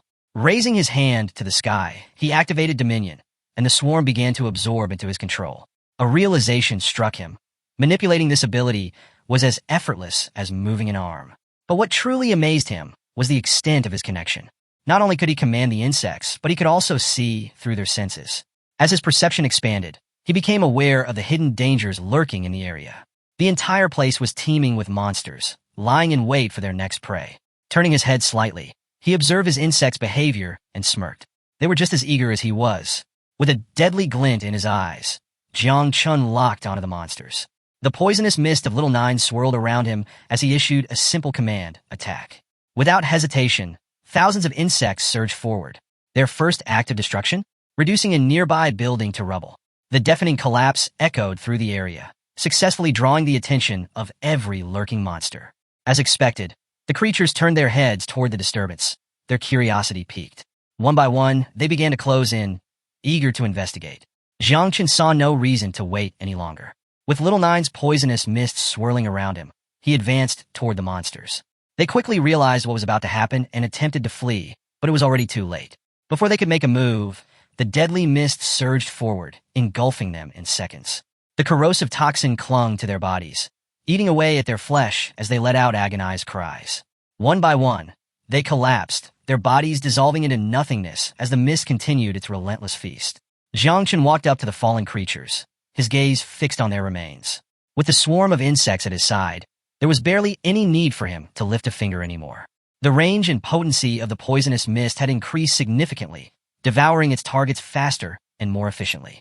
On top of that, with Dominion, he now had shared vision with his swarm. Common monsters had nowhere to hide. As he observed the mist breaking down the corpses, a satisfied smile crossed his lips. Soon, he would be able to breed even more insects. He suddenly remembered that he hadn't checked how much devouring value was required for the next breeding cycle. Opening the system window, his eyes widened in shock. Something unexpected had appeared on the interface. What was this? Before he could process it, the scene shifted. Not far from Jiang Chen's location, inside an abandoned warehouse, a hooded man with green hair had just returned, his face pale with fear. Gasping for breath, he hurried over to his leader and reported his findings. The tall, braided-haired man narrowed his eyes. "You're late," he snapped. "Now, tell me, what's really going on in the spider's nest?" The green-haired subordinate swallowed hard before speaking. His voice trembled as he revealed the unbelievable truth. The entire spider's nest had been annihilated. A complete, merciless massacre. Not a single monster had survived. Silence filled the room. The leader's eyes widened in shock. "You think this is some kind of joke?" he asked, his voice laced with disbelief. Another man standing nearby stepped closer, equally stunned by the report. The green-haired man shook his head. "It's the truth," he insisted, his expression deadly serious. "The city of monsters, it's in ruins." The leader placed a hand on his chin, deep in thought. How was this possible? The nest had been reduced to ashes, completely wiped out. It was terrifying to even imagine. His first suspicion was that the Night Watch might be responsible. However, he quickly dismissed that theory. This wasn't their style. That meant only one thing: a hidden force was at work. Perhaps a secret operation from a powerful family or a highly skilled assault squad. Either way, one thing was clear: they needed to retreat. For them, this mission had ended in utter failure. They had been tasked with collecting venom from a wolf spider, but now that was out of the question. Frustrated, the leader decided they would recoup their losses another way, by robbing some unfortunate souls on their way back. Hearing this, one of the men beside him stiffened, breaking into a nervous sweat. Something about this felt off. Just as they were discussing their next move, the door to the abandoned warehouse suddenly creaked open. The sudden creak of the door sent a jolt through the three men. Instinctively, they snapped their heads toward the entrance. The green-haired man tensed, immediately warning the others. They had an unexpected visitor. Their minds raced. Who could it be? A figure stepped forward, pushing the door open with a deliberate slowness. His calm voice echoed through the dimly lit warehouse. "Finally, I found some professionals." The leader narrowed his eyes. "Who are you?" The newcomer, Jiang Chun. Without hesitation, he strode toward them, his movements confident and unhurried. Dropping a severed arm to the ground, he extended his hand toward them, his expression unreadable. In a composed tone, he assured them there was no need to be alarmed. He had only come to level up. He even added that he was looking to trade some food. The leader exhaled slightly, relieved to see Jiang Chun had arrived alone. Studying him closely, he smirked and agreed to an exchange, remarking that food in the desert wasn't cheap. With a casual air, he asked Jiang Chun what he had to offer. But not everyone was convinced. The man standing beside him tensed, his demeanor shifting into an aggressive stance as he locked eyes with Jiang Chun. Undeterred, Jiang Chun stepped closer to the leader, maintaining steady eye contact. A faint smile played on his lips as he calmly reassured them. There was no need for hostility. He claimed to have some truly valuable items for trade. At this, the tense man's expression flickered, first with doubt, then with intrigue. He couldn't help but wonder what Jiang Chun was hiding. The leader, equally curious, ordered him to reveal his so-called trade goods. The moment the words left his mouth, the two men beside him subtly adjusted their grip, their hands drifting toward their swords. Then, with eerie smiles, they slowly began unsheathing their blades. Jiang Chun barely reacted. He simply turned his head slightly, watching them from the corner of his eye, and let out an amused chuckle. As expected, he had never trusted them to begin with. Without hesitation, he activated the ring. Raising his hand, he released its contents. In the blink of an eye, several wolf spiders emerged, their gleaming eyes locking onto the men with piercing, predatory intent. Jiang Chun turned his back on them, his tone dripping with mockery. "So, do my products interest you?" The effect was immediate. The men stiffened, their smirks vanishing. Panic set in as they sheathed their swords and instinctively stepped back, their bodies now rigid with tension. Cold sweat trickled down their foreheads. They knew exactly what these spiders were: wolf spiders. But that didn't make sense. Hadn't the entire spider's nest been annihilated? A terrifying realization struck them all at once. Was Jiang Chun the one responsible for the massacre? Jiang Chun, now at level 17, turned his head slightly, his eyes gleaming with an overwhelming, almost suffocating presence. With a knowing smirk, he addressed them once more. "Don't think I don't know what you were planning. Then, with complete nonchalance, he sat down on a nearby rock, resting one arm on his knee. After a brief pause, he spoke again, his tone far too calm for comfort. I'm in a bad mood right now. So, I'd suggest you pick up your things and get lost. The three men didn't need to be told twice. Grabbing their belongings, they spun around and bolted for the exit. As they ran, they yelled apologies over their shoulders, swearing they meant no trouble and promising to leave immediately. Minutes later, once the warehouse had fallen silent again, Jiang Chun stretched out his hand. Little Nine's poisonous mist seeped into the air. He issued a command, summon the swarm. Still seated on the rock, he casually lifted an arm and let the mist release 2 of his insects. They fluttered into the air, their murderous gaze scanning the surroundings for any hidden threats. Jiang Chun casually sipped the leftover soup from the men who had fled earlier. His hunger was getting worse, and he realized he should have expected this. When he first obtained Little Nine, he never imagined that leading a swarm of insects would have side effects like this. As he drank, a system notification suddenly popped up. His devouring value had increased. Devouring value, 2,768/1 million. The system advised him to increase it as soon as possible. Jiang Chun frowned. Originally, he thought that once his insect swarm doubled, the devouring value would increase much faster. However, what he hadn't expected was that the cost of the next reproduction cycle had also doubled. This complicated things. At this rate, even if he wiped out every beast nest outside the city, it wouldn't be enough to reach the required devouring value. Even elite monsters were now just a drop in the bucket. Jiang Chun lowered his gaze, lost in thought. He recalled hearing rumors that the Night Watch controlled powerful beast nests and secret realms, but they weren't made public. That meant if he truly wanted to rapidly strengthen his swarm, he would have to join the Night Watch as soon as possible. As he sat there, he glanced at his hand, where Little Nine still hadn't woken up. Seeing this, he quickly concluded that the burden of reproduction was immense. Just then his instincts flared. Someone was approaching. His expression darkened as he snapped his head to the side, his entire body tensing. Clenching his fist, he adjusted his stance, muscles coiled like a spring. The air was thick with the scent of battle. Someone was being pursued. Seconds later, a girl using an invisibility spell stumbled into the warehouse and crashed directly into him. The sudden impact knocked her to the ground. It was her. Supporting herself with one hand, she winced, pressing the other against her aching head.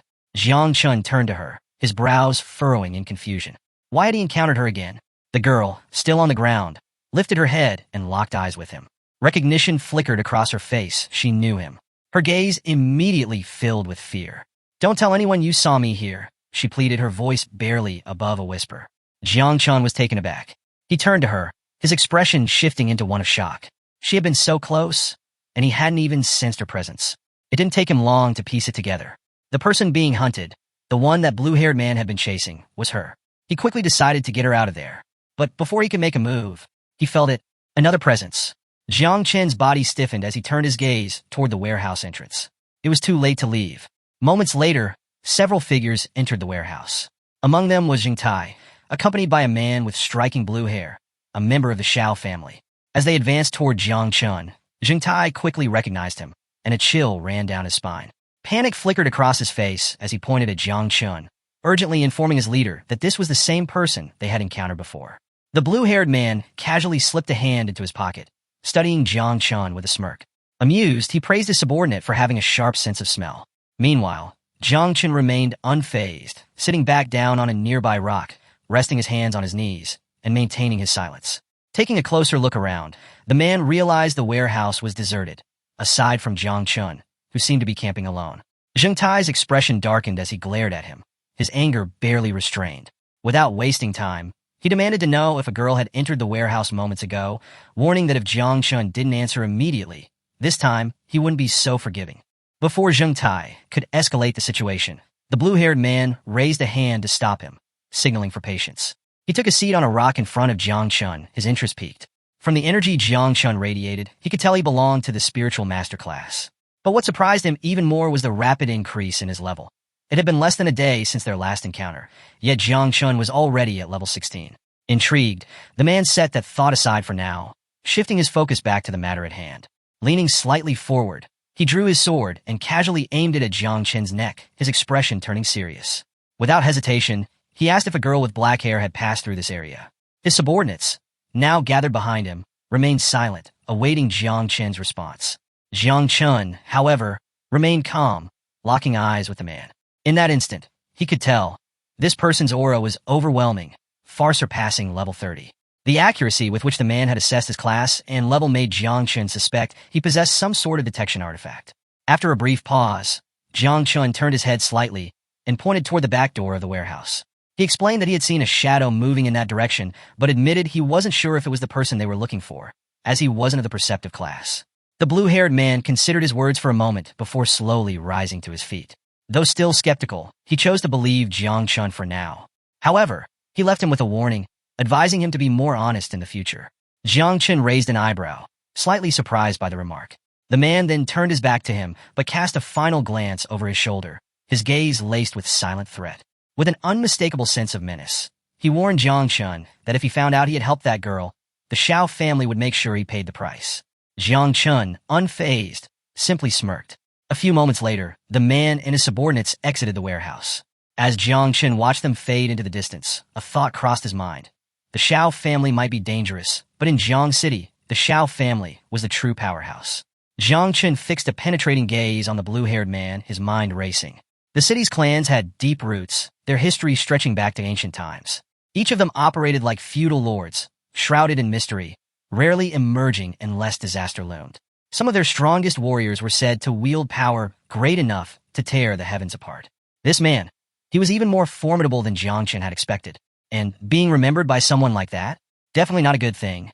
After a few silent moments, Jiang Chun subtly turned his head toward the warehouse exit. Seeing that the men had already left, he decided there was no reason to linger. Just as he was about to leave, the girl emerged from her hiding spot, hands on her hips, and shot him a grateful smile. She thanked him for saving her. Jiang Chun stood up, turned to face her, and said nothing. Then, without warning, he grabbed her arm. The sudden action made her panic, her mind racing with thoughts of what he was planning. His sharp gaze locked onto hers as he leaned in slightly, his tone firm.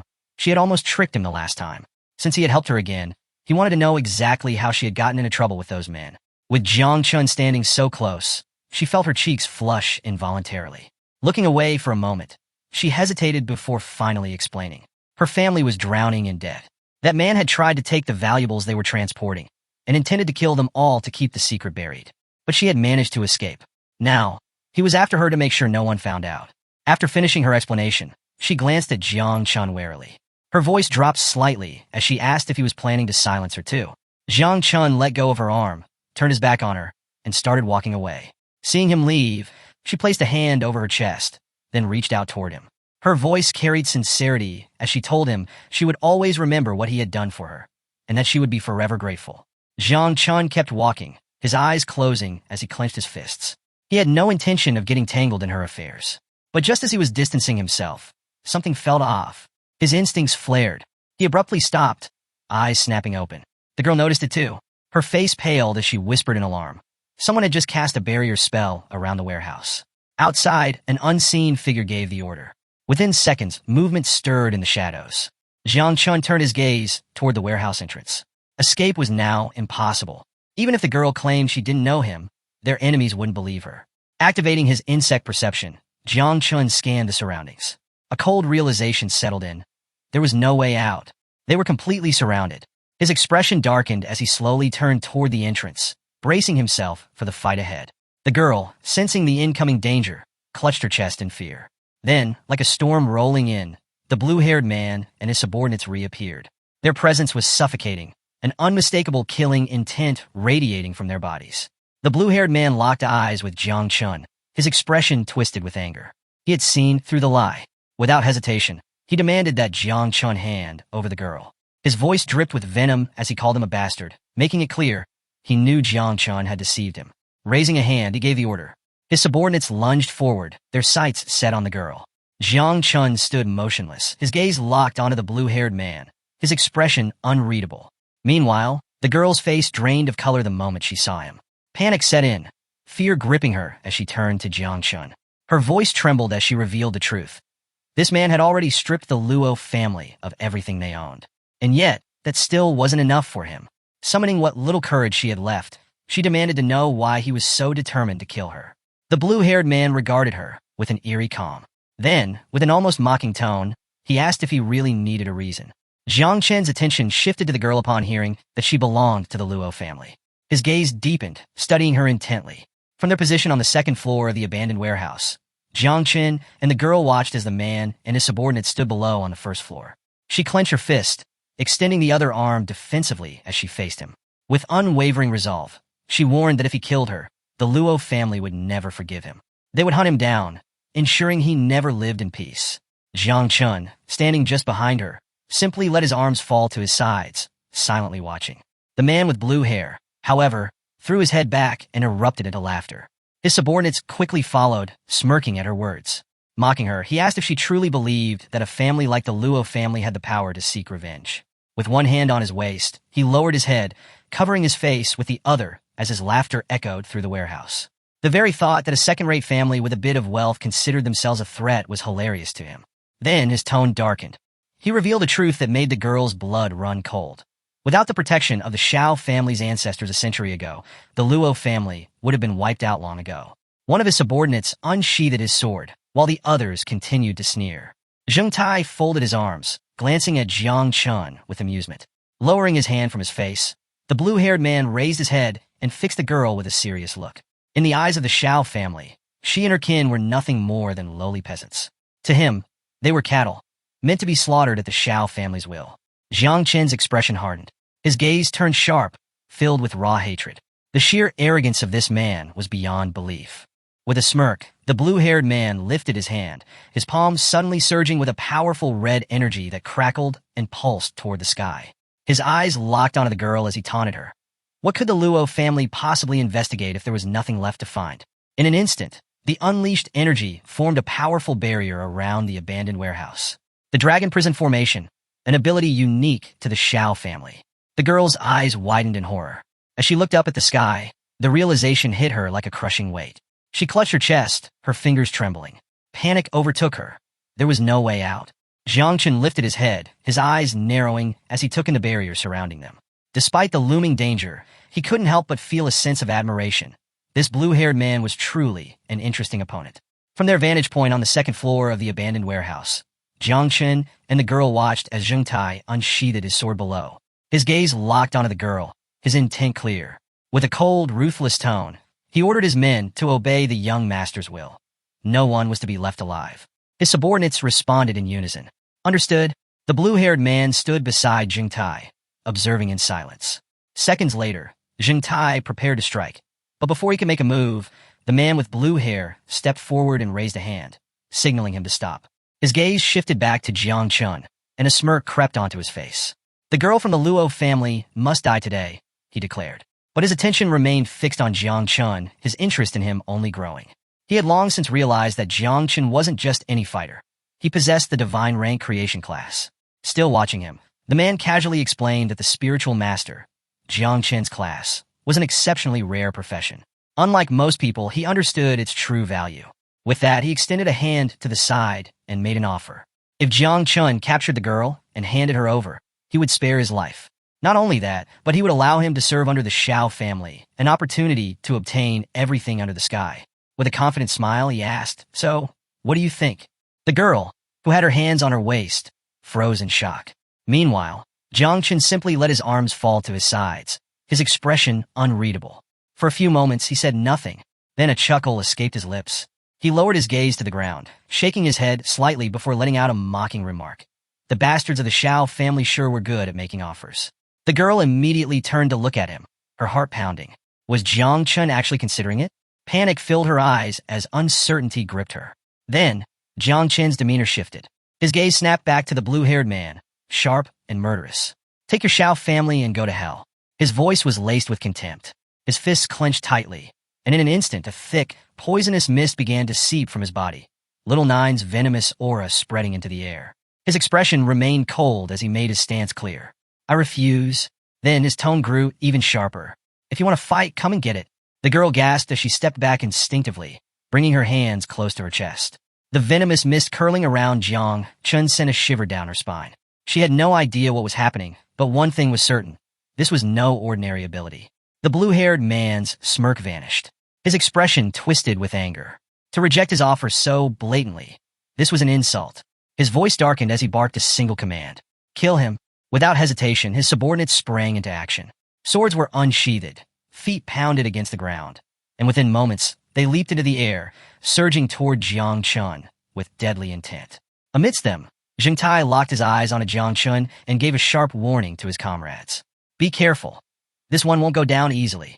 As the enemies closed in, Jiang Chun remained perfectly still, his sharp eyes tracking their every move. He made no attempt to flee, no sign of fear, just silent observation. Within seconds, they reached the second floor. Zheng Tai's eyes widened as he noticed the poisonous mist surrounding Jiang Chun's body. Wasting no time, he warned his comrades that Jiang Chun could use poison and cautioned them not to attack directly. Realizing the fight was inevitable, the girl quickly hid behind Jiang Chun. At that moment, Jiang Chun deactivated the poisonous mist. Instead, he extended his hand, and a vibrant green energy surged around his body. His gaze locked onto Zheng Tai, his expression unwavering as he revealed a startling fact. Not only could he wield poison, but he also possessed a powerful talent ability. The girl, still behind him, took a few steps back, clutching her chest. Her confusion grew. She had no idea what this ability was. In an instant, green spiritual roots erupted from the ground, spreading rapidly like living vines. Zheng Tai gripped his sword with both hands and lunged forward, preparing to strike. But the moment he looked down and saw the massive roots twisting toward him, he froze in shock. Well, what is this? Before anyone could react, the roots surged forward and coiled tightly around Zheng Tai and his subordinates, trapping them in place. Panic erupted as they struggled against the sudden entanglement, completely bewildered. Jiang Chun, his hand still outstretched, calmly explained. This was his ability, the evolution of all things. The spiritual roots constricted tighter around Zheng Tai's body, squeezing with increasing pressure. He gritted his teeth, gripping the roots in an attempt to break free. His mind raced. A divine rank class? His confusion deepened. He knew Jiang Chun could use poison, but this was something else entirely. Realizing he couldn't afford to hesitate, Zheng Tai gripped his sword with both hands and, using all his strength, slashed through the roots binding him. The others followed his lead, hacking away at the vines. Attack the roots! They're fragile, Zheng Tai shouted. One by one, the severed roots collapsed to the ground, near where the blue-haired man stood. Annoyed, he casually pushed them aside with his hands. But as he did, something clicked in his mind. His expression shifted. You idiot, he suddenly shouted at Zheng Tai. This is just a distraction. But it was too late. While they had been preoccupied cutting through the roots, Jiang Chun had already made his next move. A swarm of insects emerged, their piercing gazes locking onto their prey. Poisonous mist began to swirl around Jiang Chun once more as he extended his hand to the side, his intent clear. His voice carried an air of finality. You're already too late. The girl, still on the ground, leaned back on her hands and lifted her head. Upon seeing the insects, her eyes widened in shock. Meanwhile, Zheng Tai's subordinates remained focused on cutting the roots, completely unaware of the looming threat. Then, Zheng Tai turned his head slightly, only to freeze. His breath hitched, his eyes widened. As he took in the sight of the approaching swarm, beads of sweat formed on his forehead. What were those things? The swarm of insects surged forward at blinding speed, launching a relentless assault on Zheng Tai and his men. Reacting quickly, Zheng Tai raised his sword to block the attack, but his confidence shattered just as quickly as his weapon. Within seconds, the insects tore through the blade like it was made of paper. He froze, his eyes widening in disbelief. Jiang Chun had just destroyed his sword. A cold sweat formed on his forehead as he took a closer look. That wasn't poisonous mist at all. It was something far worse. These weren't just toxins. They were summoned creatures. His stomach dropped. Before he could process what was happening, one of the insects crept up behind him, its mandibles opening wide, ready to strike. He barely had time to react before he felt its presence looming over him. His instincts screamed at him. His head snapped upward, and the moment he saw it, sheer panic took over. He let out a desperate scream, warning his comrades. This isn't poison, it's monsters. But it was too late. Jiang Chun, still controlling the creatures with his outstretched hand, watched Zheng Tai with a cold, murderous gaze. A slow, knowing smile spread across his lips. He had him right where he wanted him. Just as the insect lunged for its prey, a sudden force crashed down onto Zheng Tai's shoulder. A foot. A voice followed, dripping with contempt. Trash. Get lost. Zheng Tai barely had time to turn his head before confusion overtook his face. Jiang Chun, too, was momentarily stunned. The man standing over Zheng Tai was none other than the blue-haired leader of the Shiao family. Without hesitation, he unsheathed his sword with a single hand. Gathering momentum, he leaped into the air, his aura flaring as he closed in on Jiang Chun. As he advanced, his body was engulfed in a fierce, orange glow. This was the first form of the king's 9 forms. Jiang Qin remained silent, his body still shrouded in Little Nine's poisonous mist. The girl, still sitting on the ground nearby, gasped. She covered her mouth with both hands, eyes wide with fear. Jiang Qin lifted his head. In that instant, he realized something. This man was faster than a mist. His expression tensed. His teeth clenched. A bead of sweat rolled down his temple. There was no time to hesitate. Summoning his power, he activated one of the Shiao family's most feared techniques, chasing dragons. A massive dragon, forged from pure spiritual energy, materialized in an instant. Its eyes locked onto Jiang Qin, burning with raw intensity. Then it struck. The sheer force of the attack obliterated the area where Jiang Qin stood, reducing it to rubble. A dense cloud of smoke and dust filled the warehouse, masking everything from view. The blue-haired man stood at the center of the destruction, his sword extended, unwavering. His gaze remained fixed on the swirling smoke. A smug grin spread across his face. Bastard, he muttered. He knew Jiang Qin would be a challenge. But fortunately for him, Jiang Qin's level wasn't high, and his speed wasn't fast enough to keep up. With this blade alone, he was confident he could finish the job. But then, as the dust began to settle, his expression changed. His body stiffened, his breath hitched, because once the smoke cleared, he saw something that made his blood run cold. As the dust settled, Jiang Qin remained standing, alive, but only thanks to the girl. She had used her hidden profession ability, Earth Eternal Shield, to conjure a barrier just in time. But now, with her hands still outstretched toward the shield, cracks spread across its surface like shattered glass. Her body trembled, blood dripping from the corner of her mouth as she turned to Jiang Qin, her voice strained. It hurts? Jiang Qin, standing behind her, stared in shock. Until now, he hadn't realized. She was a defensive type. Meanwhile, the blue-haired man, who had all but forgotten about her, now burned with fury. His attack had been blocked. His teeth clenched as his gaze darkened, and without hesitation, he prepared to strike again. Jiang Qin, however, saw an opportunity. Without wasting a moment, he extended his hand to the side, releasing a thick poisonous mist. Then, with a swift movement, he landed on the ground, ready to counterattack. Just then, a panicked voice called out. One of the blue-haired man's subordinates, lying on the ground, reached out to him in desperation. Be careful. Turning his head slightly, the man caught sight of what the warning was about. Dozens of Jiang Qin's summoned insects were closing in fast. Reacting instantly, he grabbed the nearest subordinate by the hood. The man barely had time to register what was happening before he found himself yanked forward, used as a human shield. The swarm of insects, too simple-minded to realize the trick, sank their fangs into the unfortunate subordinate instead. A blood-curdling scream echoed through the warehouse. The sheer force of the attack sent both bodies flying backward. As the chaos settled, the blue-haired man dropped to one knee, his sword pressed into the ground for support. Blood trickled from his mouth as he coughed, his gaze lowered. From the second floor, Jiang Qin watched the scene unfold, his expression unreadable. But internally, he could only think, what a disgusting bastard. Sacrificing his own man without hesitation. The fallen subordinate, now lying in a pool of his own blood, coughed weakly. His chest had been torn open by the attack, yet somehow, he was still clinging to life. The blue-haired man turned his head slightly, acknowledging him.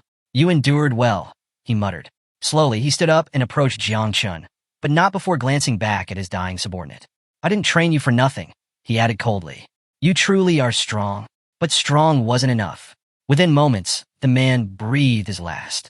Ignoring the corpse, the blue-haired man reached into his pocket, pulled out a dragon yuan pill, and swallowed it in one swift motion.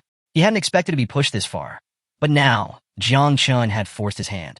The moment the pill took effect, his energy surged.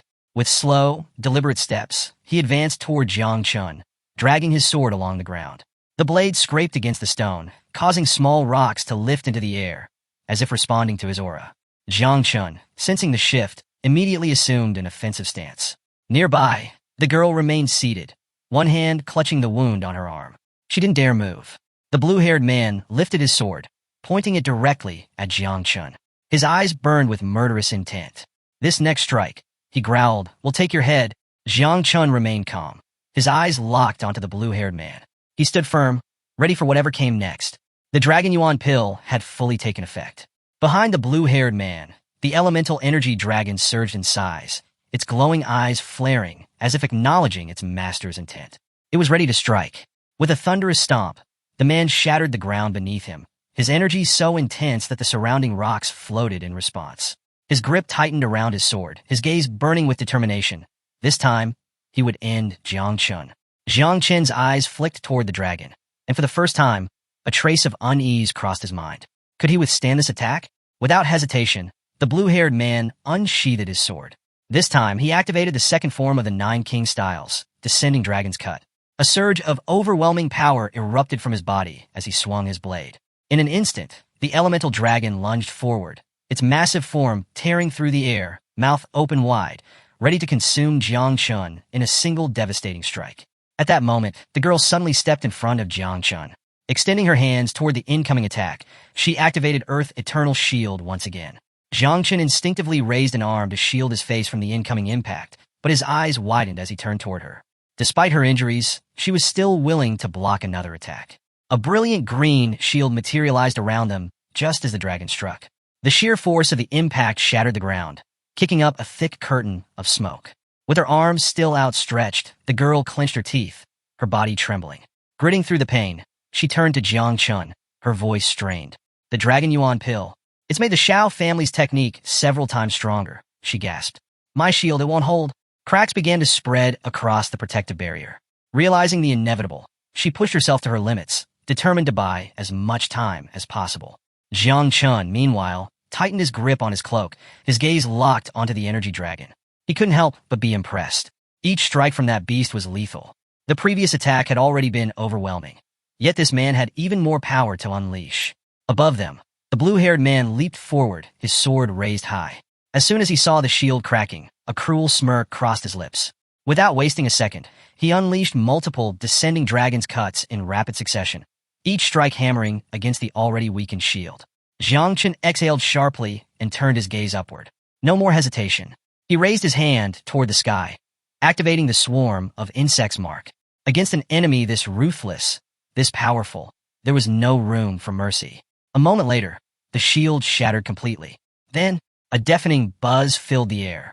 From Jiang Chen's outstretched hand, thousands of insects burst forth, swarming into the sky like a living storm. The blue-haired man's eyes widened as he looked up, his arrogant smirk vanishing in an instant. His teeth clenched as a sudden, sinking realization hit him. What is this? Thousands of insects poured out of Jiang Chen's hand, filling the air with a deafening buzz. His gaze remained fixed on the blue-haired man, his voice calm yet menacing. Get ready. The girl, still sitting on the floor behind him, clutched her wounded shoulder, her eyes wide with disbelief. She had assumed Jiang Chun was from the creation class, but now, she wasn't so sure. Surrounding Jiang Chun, several insects turned their piercing gazes toward the blue-haired man, their bodies tensed, ready to strike. Jiang Chun took a step forward. Attack! At his command, the swarm surged toward their target. For the first time, the blue-haired man clenched his teeth, a flicker of panic flashing across his face. He knew one thing for certain. If this many insects attacked at once, survival would be impossible. Still, he refused to back down.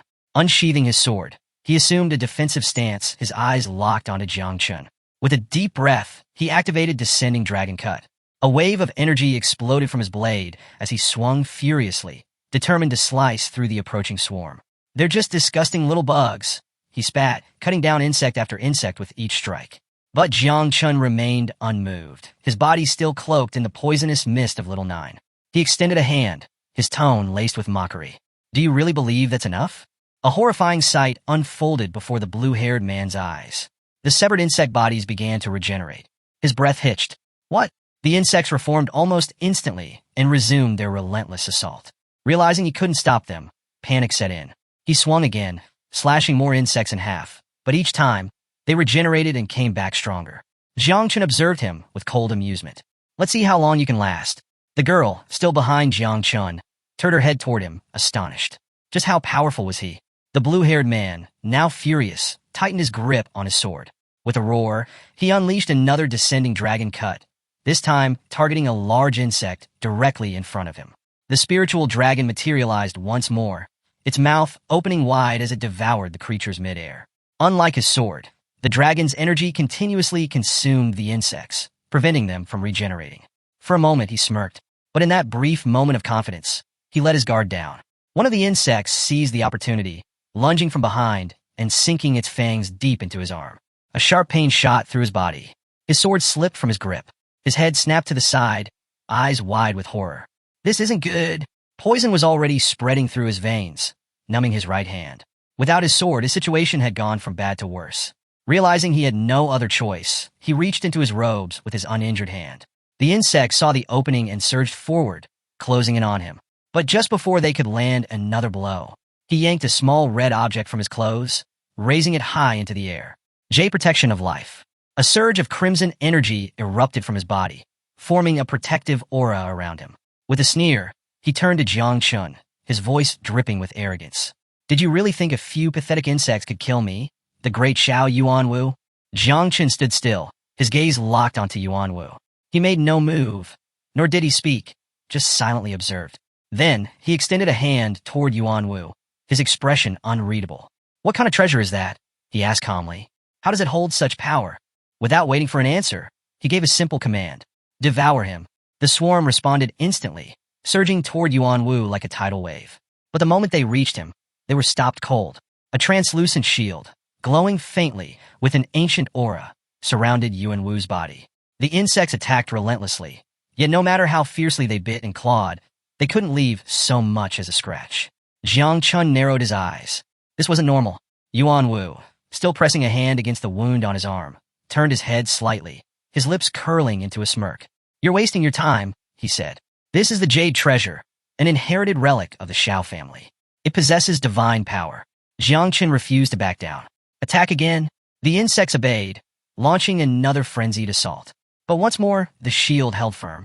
Yuanwu slowly stepped forward, completely unfazed. I'll admit, you've impressed me, he said, his tone almost amused. To think you could push me this far, even forcing me to use an ancestral treasure. His smirk widened. But even if you throw everything you have at me, it won't make a difference. As long as the shield is active, you can't lay a finger on me. Jiang Chun remained silent, his eyes unreadable as he watched the insect struggle against the barrier. Meanwhile, the girl beside him hesitated, then grabbed onto Jiang Chun's sleeve. Yuanwu, wiping the blood from his lips, let out a low chuckle. You're strong, but you lack vision. He took another step closer, confidence radiating from him. I'll make you one last offer, he said smoothly. Join me. Swear loyalty to the Xiao family, and I'll grant you the Xiao surname. An honor countless men would kill for. His eyes gleamed with superiority. Think carefully, he added. This is an opportunity you won't get twice. Jiang Chun didn't react right away. Instead, he simply stared at Yuanwu, his expression calm, almost as if he were considering it. For several moments, he remained deep in thought. Then his gaze darkened. A quiet anger bubbled beneath the surface as he looked at Yuanwu, at the sheer arrogance of a man so blinded by his own power that he couldn't even recognize the danger he was in. The girl glanced at Jiang Chun, noticing the subtle shift in his demeanor. Her brows furrowed in confusion. What was he planning? Yuanwu extended a hand toward Jiang Chun, his smirk unwavering. Enough with the pride, he said. Whether you accept or not doesn't really matter. Even if I don't kill you today, the Xiao family's influence stretches across the entire country. You can't run. You can't fight us. Sooner or later, we will. Jiang Chun suddenly cut him off, his voice smooth yet sharp. Didn't you say something earlier? Yuanwu frowned slightly. Jiang Chun's lips curled into a smirk. You said one can't investigate something if there's nothing left to find. Yuanwu's expression flickered. Jiang Chun tilted his head slightly. So tell me, what happens if you die here, leaving no trace behind? Boom! A thunderous impact shook the ground. Yuanwu's eyes widened as he instinctively turned his head. From the depths of the insect swarm, something massive emerged. A grotesque, towering tentacle slammed into the ground behind them, leaving deep cracks in the stone. His breath hitched. What? His body stiffened, his pulse hammering in his chest. Then slowly he looked up. Towering above him, emerging from the writhing swarm, was the insect mother. She was monstrous. Her massive, twisted form cast a shadow over the battlefield, her many eyes glistening with a predatory hunger. The girl gasped, her knees giving out as she collapsed onto the ground, staring in pure horror. Yuanwu's entire body tensed. Cold sweat dripped down his face as he realized, for the first time in his life, he was afraid. Jiang Chen's gaze remained cold and steady as he gave the command. Devour him. At his words, Little Nine let out a delighted hum, slithering forward with eerie excitement. Finally, she purred. I'm starving. Yuanwu's expression twisted in pure terror. A fear unlike anything he had ever known gripped him as the monstrous creature loomed over him, her massive tentacles writhing hungrily. Then, with a wicked smile, she struck. Her powerful tentacle smashed into Yuanwu's shield with overwhelming force. The impact sent him flying, his body crashing violently through the warehouse wall, shattering it into rubble. A blood-curdling scream tore from his throat. This can't be real, he gasped, his voice shaking. What kind of monster is she? Jiang Chun, completely unfazed, simply answered with calm indifference. She just finished reproducing. You, and that jade treasure of yours? You're exactly what she needs to satisfy her hunger. Yuan Wu's breath hitched. Little Nine wasted no time, her tentacles striking him over and over again, each blow creating shockwaves that kicked up thick clouds of dust and debris. The warehouse trembled under the sheer force of her relentless assault. Within seconds, cracks splintered across Yuan Wu's so-called impenetrable shield. His confidence shattered along with it. No, this is impossible, he choked, blood spilling from his mouth as he collapsed onto the ground. His mind raced in denial. The Shiao family's jade treasure, an ancient relic said to be unbreakable, was crumbling before his eyes. If the shield failed, if he fell here, the Shiao family would lose everything. As the last fragments of the shield disintegrated, Little Nine loomed over him, her predatory gaze locked onto her prey. With slow, deliberate movements, she raised her tentacle for the final blow. Jiang Chun remained motionless, watching silently. Then, a devastating strike. The ground beneath them shattered into countless pieces, and when the dust finally settled, nothing remained of Yuan Wu except a pool of blood. Little Nine lifted her tentacle from the ground, her expression satisfied. Jiang Chun exhaled slowly. No one could ever find out about this. With that thought, he raised his hand toward the sky, activating the swarm mark. Little Nine's body shimmered. Then, within seconds, she transformed back into her human form. Smiling sweetly, she stepped forward and wrapped her arms around Jiang Chun in an affectionate embrace. Delicious, she murmured, closing her eyes. Thank you, Jiang Chun. You really are the best. Then, with a playful smirk, she added, and don't forget, I'm the one who loves you the most. From a few feet away, the girl on the ground turned her head toward them. The sight of Little Nine in her human form left her utterly bewildered. A mixture of confusion and fear flickered across her face. Jiang Chun said nothing. He simply turned his back to her and started walking away. But then, after a brief pause, he glanced back at her. He had unfinished business. The girl tensed immediately. Her heart pounded as a cold realization hit her. She had seen everything, and now that she knew his secret, the question was, would he let her live? Jiang Chen's gaze darkened as he looked at her, deep in thought. His body tensed slightly, releasing faint traces of Little Nine's poisonous mist. Behind him, several insects emerged, their sharp eyes locking onto the girl. Their intent was clear. Jiang Chen took a slow step toward her. Give me one good reason, he said quietly, his tone unreadable. Why I shouldn't kill you right now. The girl's breath hitched. Panic took over. Without hesitation, she dropped to her knees, trembling. Reaching into her pocket, she pulled out a handful of gold coins, her entire fortune. Head bowed, she held them out with both hands, her voice shaking. This is everything I have, she stammered. It's worth millions, practically my entire life. Please take it. Take all of it. Just let me live. Jiang Chen picked up a gold coin, rolling it between his fingers as he studied the girl. She seemed sincere, but sincerity wasn't enough. She had seen too much, lied too many times. Eliminating her would be the safest option. Sensing the danger, she suddenly stood up, eyes shut tight. With one hand raised toward the sky, she swore by her name, Luo Sandow. If I'm lying, may the heavens strike me down with 5 thunders. Jiang Chun arched a brow, slightly amused yet skeptical. Luo Sandow. He wasn't sure if that was even her real name. After all, lying seemed to be second nature to her. Without hesitation, she stepped closer, holding out an identification card. Her gaze was steady, her expression serious. I'm telling the truth, she insisted. I don't know what my parents were thinking when they gave me this name, but I'm not deceiving you. Jiang Chun took the card, lifting it for a closer look. His eyes landed on the image. A round-faced, chubby girl stared back at him. He blinked. Then, his gaze flickered between the photo and the girl standing before him. Are you sure this is you? Luo Sandow sighed dramatically.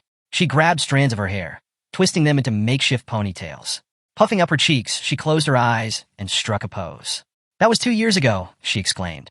I hadn't grown yet, and I hadn't lost weight either. Jiang Chen stared at her for a moment. Then, a deep laugh erupted from him. He turned away, shaking his head as he laughed out loud. Even the insects hovering behind him seemed momentarily confused. After regaining his composure, Jiang Chen looked at her again, his expression turning serious. Still, he said, his voice calm yet firm, I can't trust you. His gaze darkened. This secret is something only the dead can keep. Before he could finish a sentence, Luo Sandow suddenly leaped forward. A portal appeared beside her as she activated her storage ring. Without hesitation, she reached inside and pulled out a scroll. Jiang Chen's eyes narrowed slightly as she approached him, her face unusually serious. "Don't worry," she said. His gaze flickered to the scroll in her hands. "What is that?" Luo Sandao carefully unrolled it, gripping it with both hands. "This is a sealing scroll." Jiang Chen's expression shifted slightly.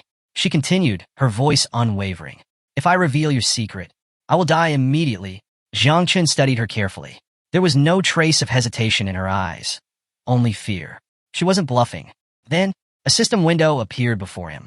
"Luo Sandao has sworn to protect your secret with her life. If she reveals it, she will be executed immediately."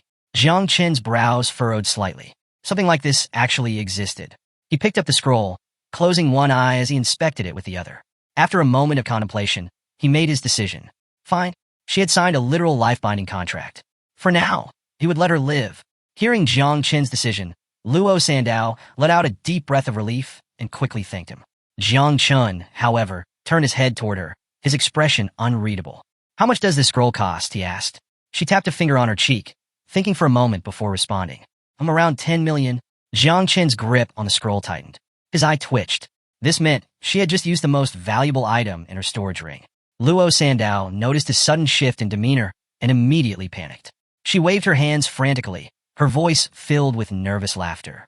"But if you take me home, my parents will definitely reward you. They'll treat you really well and give you way more than just 10 million. Jiang Chen turned his back on her, uninterested. "I don't have time for that," he said flatly. "Tomorrow morning, I need to report to the night watch. I can't waste any more time." With that, he started walking away. "Good luck." Luo Sandao scrambled to her feet. Watching him disappear into the distance, she quickly called out, Wait.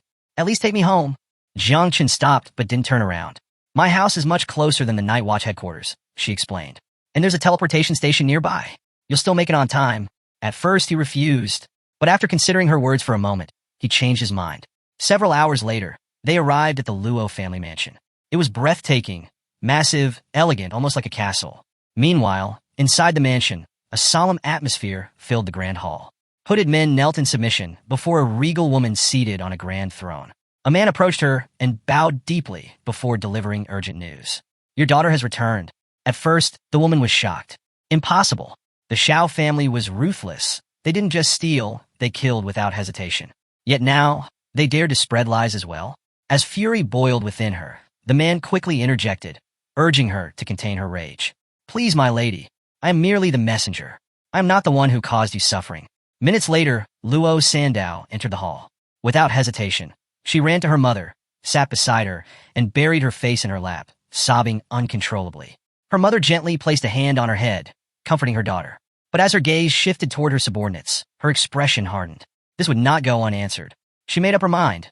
She would not let the Shiao family get away with this. Just then a man, her husband, stepped forward. Placing his hands to his sides, he spoke with a firm, level voice. "For now, we must remain calm." His gaze met his wife's, steady and unwavering. "The most important thing is that Luo Sandao has returned safely." He took a deep breath before adding, "The Shiao family is one of the most powerful forces in this country. We cannot afford to act recklessly. We are merchants, not warriors." Jiang Chen stood silently to the side, watching everything unfold.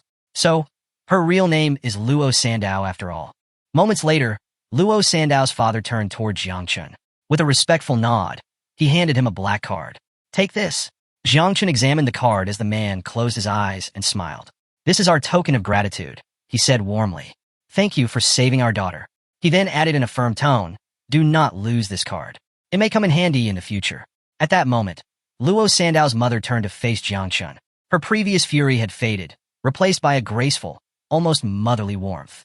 With a kind smile, she said, "You are our benefactor. As thanks, I have prepared a meal for you. Eat, rest, and then you may use our teleportation station to continue your journey."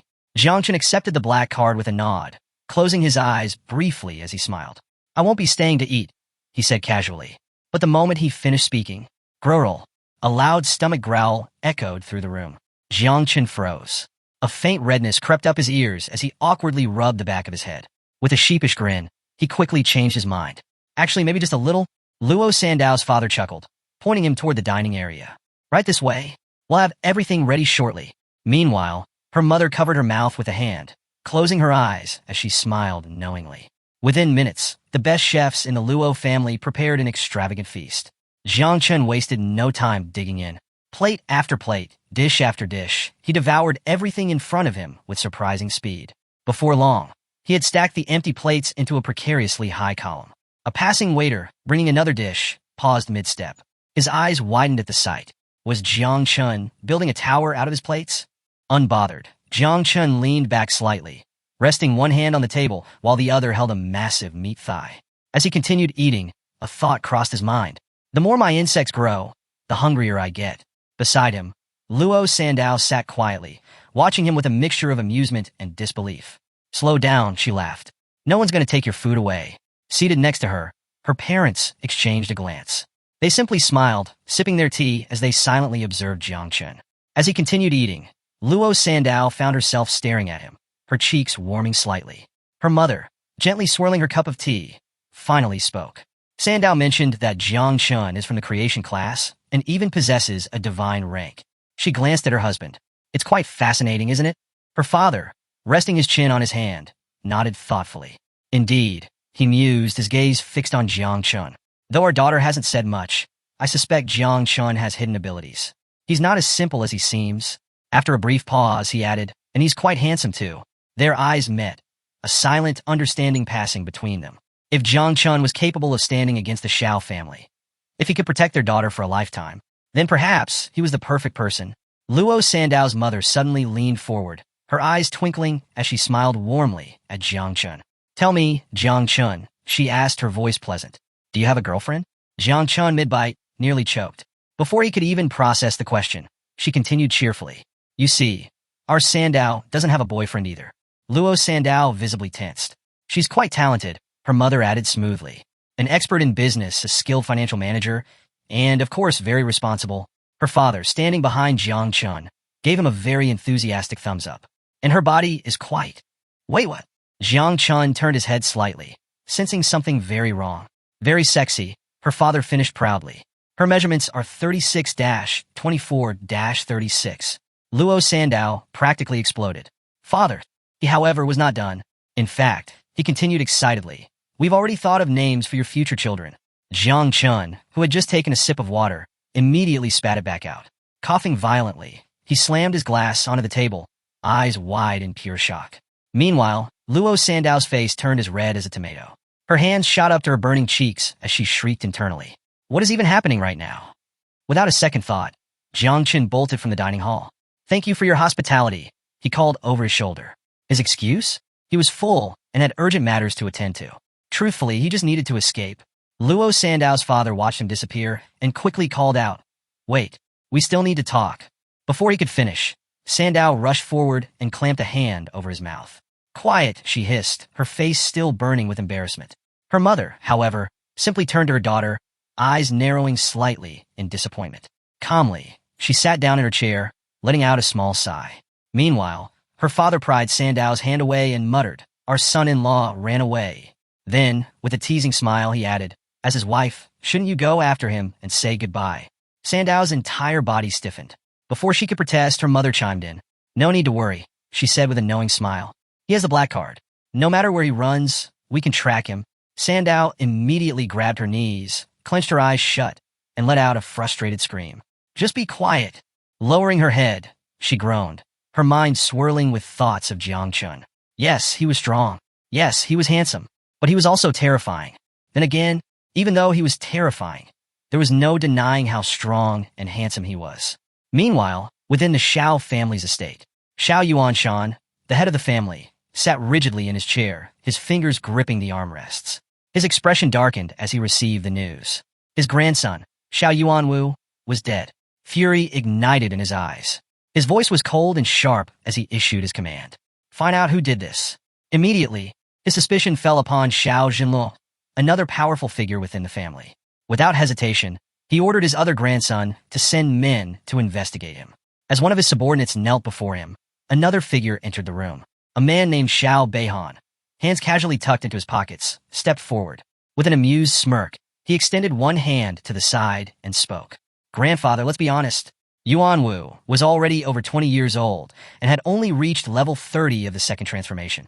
His tone was indifferent as he continued. He was useless. He then glanced toward his grandfather and shrugged. Is his death really something to grieve over? Xiao Yuanshan, still seated, rested both hands on his knees and observed Xiao Beihan carefully. After a long pause, he finally spoke. You're right. Yuan Wu was mediocre. Nothing compared to you. He leaned forward slightly, his voice cold. But in the end, he was my grandson. His eyes flickered with menace. Even when beating a dog, one must consider who its owner is. His fingers curled slightly. I want to know, who in this country dared to kill someone from the Xiao family? Hearing this, Xiao Beihan's smirk widened. He stepped forward, extending his hand. A sinister, dark energy swirled around his palm. Grandfather, there's no need to concern yourself with this trivial matter. He turned his hand slightly, watching the dark energy shift between his fingers. Once we're finished dealing with the Tianjiao camp, it won't matter who the culprit is. His smile sharpened. I'll handle it for you. Meanwhile, Jiang Chun had already arrived at the Night Watch office. Pushing open the heavy doors, he stepped inside. Inside the dimly lit room, several figures stood waiting, including Ji Gang and a group of high-ranking officers. Ji Gang turned slightly, surprised to see Jiang Chun had arrived. Jiang Chun introduced himself as the newest member of the Night Watch, casually scratching the back of his head. Curiosity crept in as he wondered why so many people had gathered. Ji Gang, always the charismatic one, approached Jiang Chun with a welcoming gesture, placing a hand on his shoulder and extending the other dramatically to the side. With a warm smile, he revealed they had all been waiting for him. Jiang Chun was taken aback by this unexpected reception. Ji Gang wasted no time introducing Jiang Chun to the group's key members. First up was Yun Xiaoku, a level 45 healer in the second stage.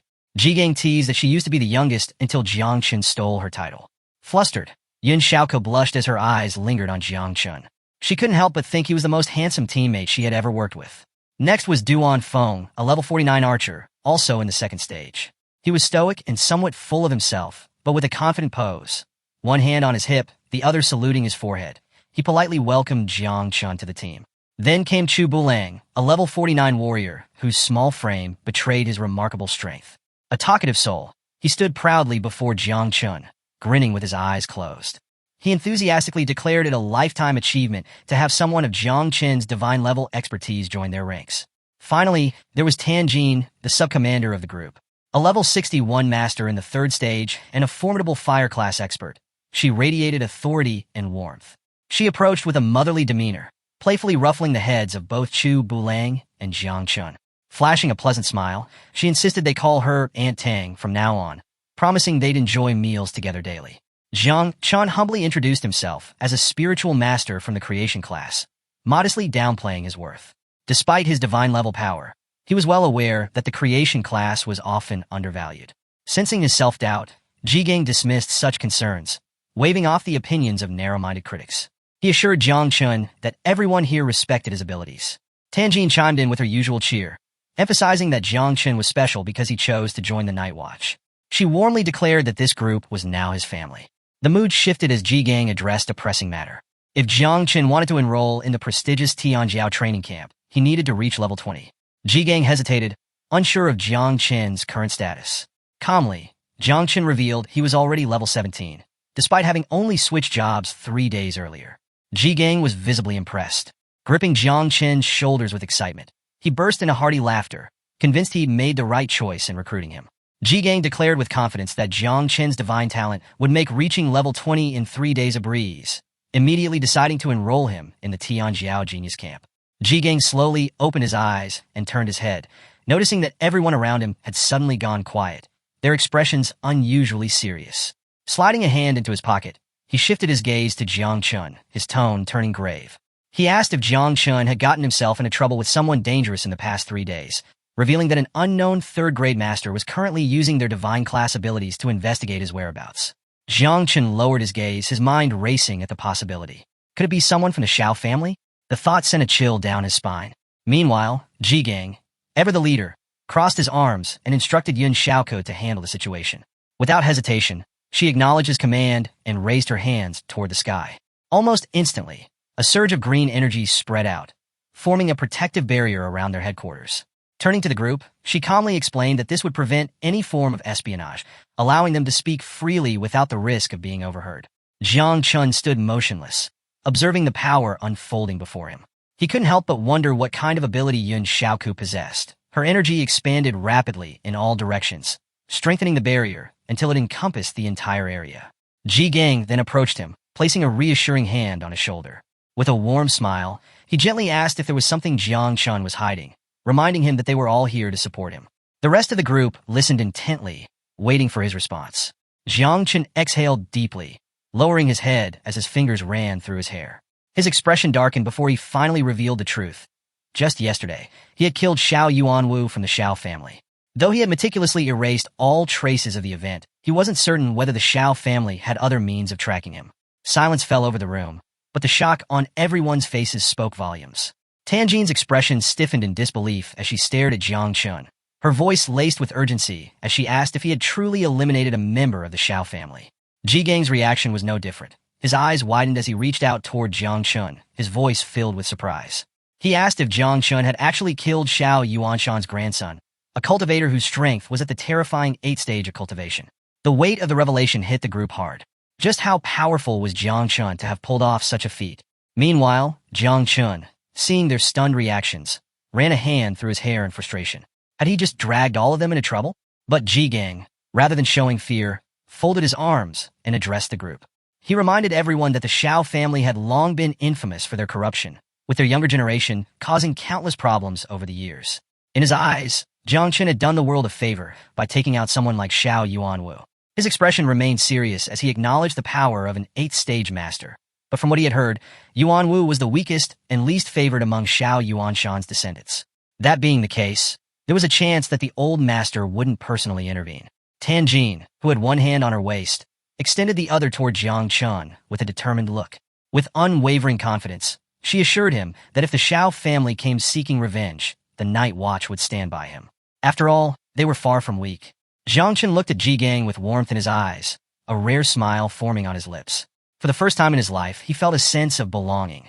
He had grown up as an orphan, relying on the kindness of neighbors. But this was different. This felt like home. Ji Gang, however, had other concerns. Turning his back to Jiang Chun, he took a few steps away, deep in thought.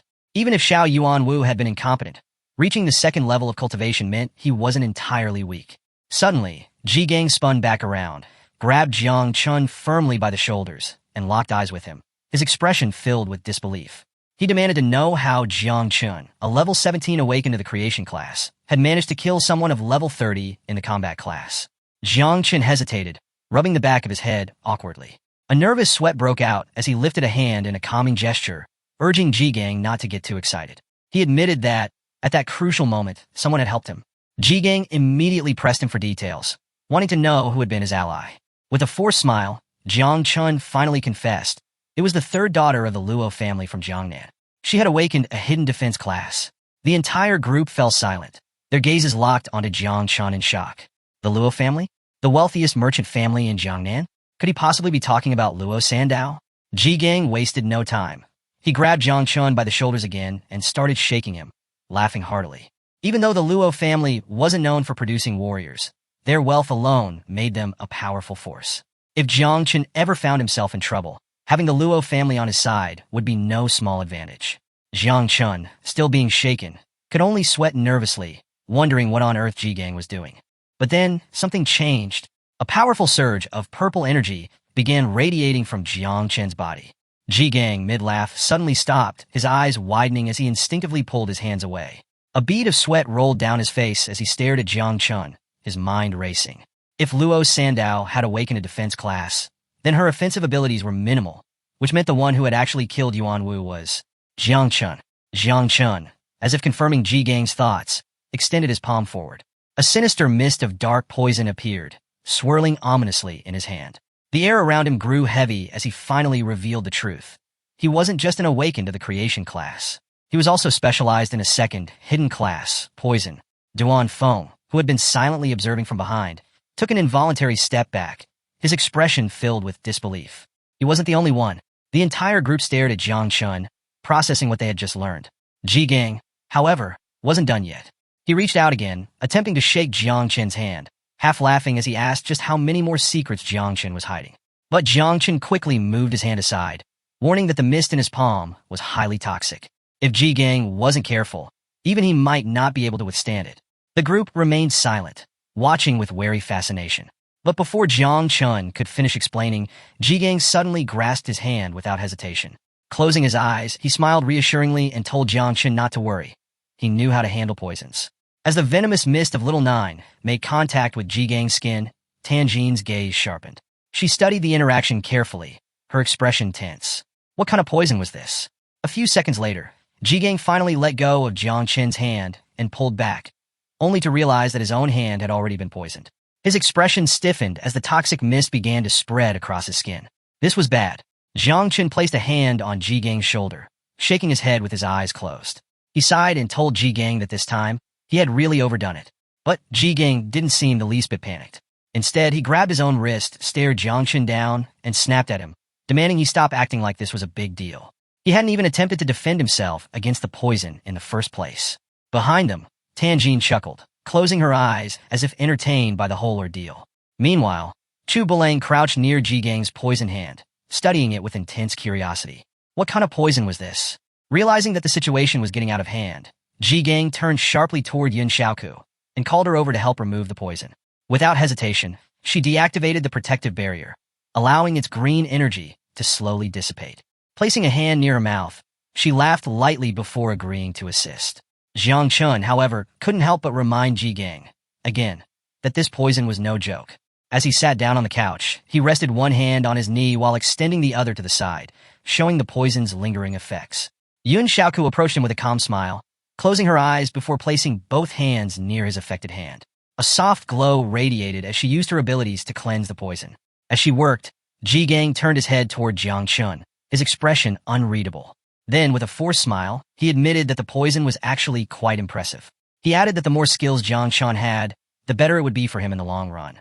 Chu Belang, who had been silently observing from a distance, moved closer. He placed both hands on the arm of the sofa and watched Jiang Chun intently, analyzing him without a word.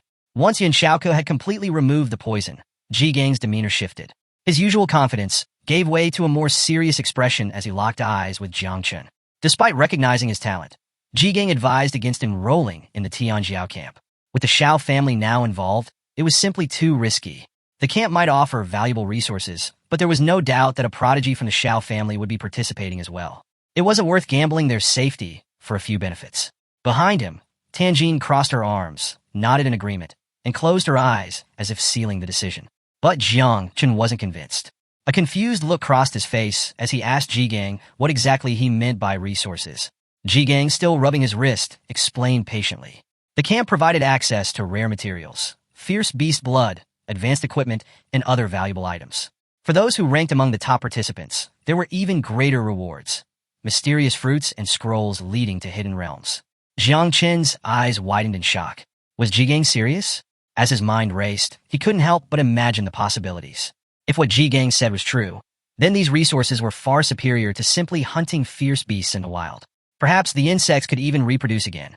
With that thought lingering in his mind, Jiang Chun, still surrounded by a faint trace of the poisonous mist, met Ji Gang's gaze with unwavering determination.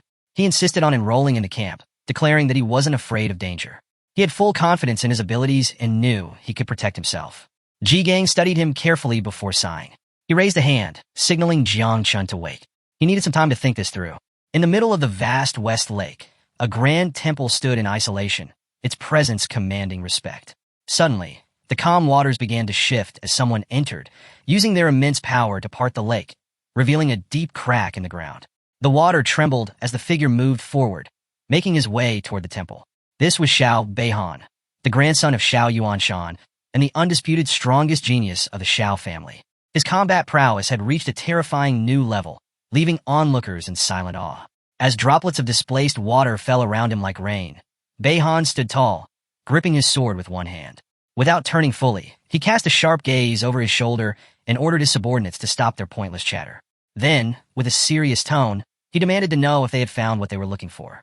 3 hooded men, standing respectfully before him, placed their hands on their abdomens and bowed their heads. One of them spoke, revealing that they had uncovered crucial information. Young Master Yuan Wu had been pursuing a woman named Luo Sandao before his disappearance. Moreover, she hadn't been traveling alone. She was accompanied by someone named Jiang Chun. Hearing this, Beihan's eyes darkened as he processed the information. He knew that the girl from the Luo family wasn't a combat class warrior, which left one question. Who exactly was Jiang Chun? His subordinate quickly answered. Jiang Chun had awakened a creation class ability of divine rank, and the latest reports indicated that he had gone to the Night Watch headquarters. Another hooded man stepped forward, placing a hand over his chest in a formal gesture. With his head still lowered, he disclosed even more information. Both Jiang Chun and Luo Sandao had recently enrolled in the Tianjiao camp. However, there was still no direct evidence linking them to Yuan Wu's death. A slow, sinister smile crept across Beihan's face. His gaze turned sharp as he stared into the distance. Evidence? That didn't matter. To him, these two were already prime suspects. What intrigued him even more was Jiang Chen's divine rank awakening. Someone like that was worth his attention. But now that they had joined the camp, there was no need for him to personally track them down.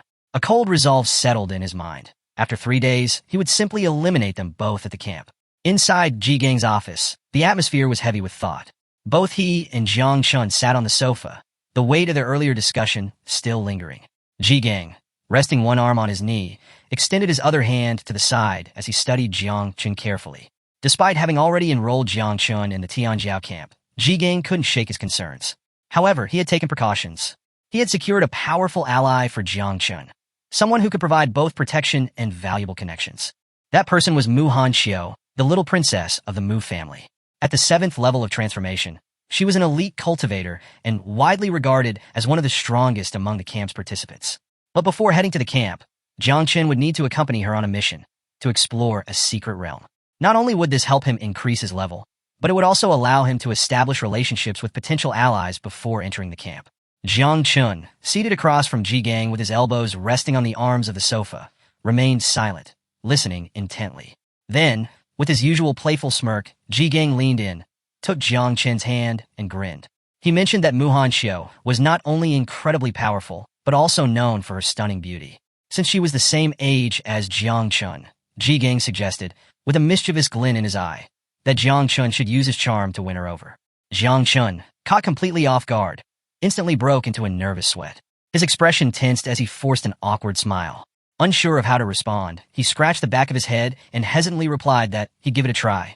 As Ji Gang and Jiang Chun sat in the office, a sudden knock at the door interrupted their conversation.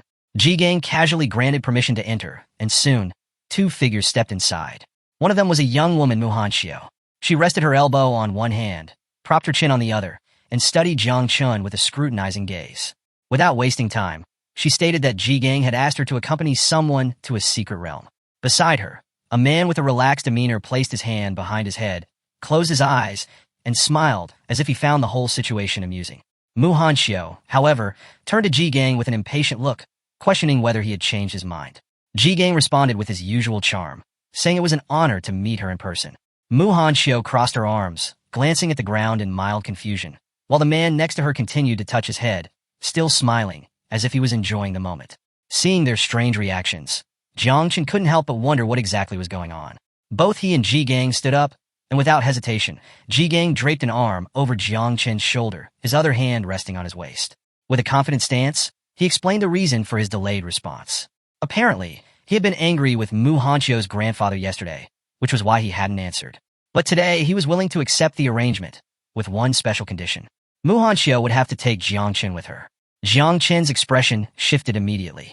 Surprise flashed across his face as he wondered what was happening. Mu Hanxiu placed a hand on her hip, then walked toward them with a confident stride. She reminded Ji Gang that she had already given him a level 30 secret realm scroll. Then, with a raised brow, she asked if he still wanted to add more conditions. Ji Gang, still relaxed, shrugged slightly and told her that everyone had their own conditions. Mu Hanxiu thought about it for a moment, then came to a conclusion. Ji Gang was simply looking for someone reliable to help Jiang Chun level up. Since Jiang Chun couldn't enter a secret realm lower than level 50, it made sense why they were pushing for her assistance. Meanwhile, the man behind her placed his hands behind his back, still smiling silently as he walked toward them, observing the interaction with quiet amusement. Mu Hanxiu then turned her full attention to Jiang Chun. Staring into his eyes, she asked what level he was and what class he had awakened. Jiang Chun met her gaze with a calm expression and answered that he was level 17 and had awakened the creation class. Upon hearing this, Mu Hanxiu placed a hand on her waist, pointed at him with the other, and openly scoffed. With a look of complete disdain, she dismissed him as trash. Jiang Chen's patience wore thin. His irritation flared as he immediately labeled her a spoiled brat in his mind. But before he could say anything, Ji-gang's mood changed in an instant. His face darkened, and his fists clenched tightly. Rage filled his eyes as he prepared to teach her a lesson. With an unfiltered burst of anger, he called her an empty-headed brat and demanded that she show some respect, reminding her that Jiang Chun had awakened a hidden divine rank ability. The tension in the room escalated, but before Ji-gang could act, the man accompanying Muhan Xiao quickly stepped in. Moving swiftly, he grabbed Ji-gang by the waist, closed his eyes, and with a forced smile, urged him to calm down. He explained that Muhan Xiao's outburst wasn't personal. Her boyfriend had just dumped her, and she was taking out her frustration on others. Upon hearing this, Muhan Xiao flinched slightly. She turned her head away, and for the first time, uncertainty flashed in her eyes. She realized she might have gone too far this time. Jiang Chun, still processing Ji-gang's intense reaction, felt a mix of surprise and confusion. Since when did Ji-gang get this worked up on his behalf? Feeling a wave of nervousness, Muhan Xiao quickly turned her body toward Ji-gang, closed her eyes, and extended both hands in a gesture of apology. With a noticeably softer tone, she sincerely asked him to calm down. Jiang Chun rubbed the back of his head, finding the entire situation rather strange. Despite the tension, their main task still lay ahead. The secret realm they were headed to was known as the Village of Light. It was a level 30 realm with strict entry conditions. Only 5 people below level 50 could enter. The objectives to clear the realm were straightforward: eliminate all the monsters, defeat the boss, or destroy the sacrificial altar. Several hours later, the group finally reached the portal leading to the Village of Light. Standing at the front, Duan Feng placed a hand on his waist and turned to face everyone with a serious expression. He wasted no time asserting his authority. This time, he would be the leader. His instructions were clear. If anyone got separated or found themselves in danger, they were to return immediately to this teleportation point. While the chances of the secret realm becoming unstable were low, they couldn't afford to be careless. If anything went wrong, retreating was the priority. Muhan Xiao, arms crossed, listened silently with a faint, amused smile on her lips, as if the whole situation entertained her. Meanwhile, Chu Bulang stepped toward Jiang Chun, reaching a hand toward the portal. With a smirk, he closed his eyes and casually mentioned that a level 30 secret realm scroll was worth at least 1 billion. A reminder of just how valuable this opportunity was. Yun Xiaoku, standing nearby with one hand resting on her elbow, also remained silent, listening. Muhan Xiao, however, had other thoughts. Turning her head toward Jiang Chun, she shot him a smug look before calling him a newbie. With a condescending tone, she warned him not to start crying like a baby once they entered, as she didn't want him holding the team back. Jiang Chun simply stared at her without saying a word. With that, the group stepped into the portal. As they disappeared into the swirling energy, Chu Bulang turned back with a reassuring grin, telling Jiang Chun not to worry. He'd protect him. Jiang Chun took a step forward, but despite the fact that this was only a level 30 secret realm, an uneasy feeling crept over him. Something about this place felt off. After several minutes, the group emerged in a vast, open landscape. They stood atop a lush green mountain, surrounded by thick forests and rolling hills. In the distance, nestled between towering snowy mountains, was a mysterious village. The sight was breathtaking, almost too peaceful. Standing at the back of the group, Chu Bulang admired the scenery, commenting on how beautiful the village looked. But as his gaze wandered, he couldn't help but ask, where were the monsters? Jiang Chun remained silent, simply observing the eerie village below. Duan Feng, his hand still resting on his waist, stared down at the village as well. After a moment of thought, he made an unsettling observation. The monsters were probably hiding inside the villagers' houses. Without wasting time, he decided they would need to search each house individually. The group carefully made their way down the mountain, approaching the village cautiously. As they walked, Duan Feng reassured the others not to worry. He quickly assigned roles. Chu Bulang would act as the vanguard, attracting enemy attention. Duan Feng himself would focus on dealing damage. Yun Xiaoku would be responsible for healing. Jiang Chun and Muhan Xiao were instructed to stay close behind them and not fall behind. Everyone nodded in agreement, responding with a firm, understood. Deeper within the village, a strange stone sat atop a large rock. Inscribed upon it were the words, Guangming Village. However, instead of radiating light or warmth, the stone exuded a strong and evil aura. Duan Feng, Yun Xiaoku, and Jiang Chun approached the mysterious rock. Sensing something was off, Duan Feng immediately raised his hand, signaling everyone to stop. His instincts told him this was no ordinary rock. There was something deeply suspicious about it. He urged everyone to proceed with extreme caution. Yun Xiaoku, standing beside him with her magical staff in both hands, frowned.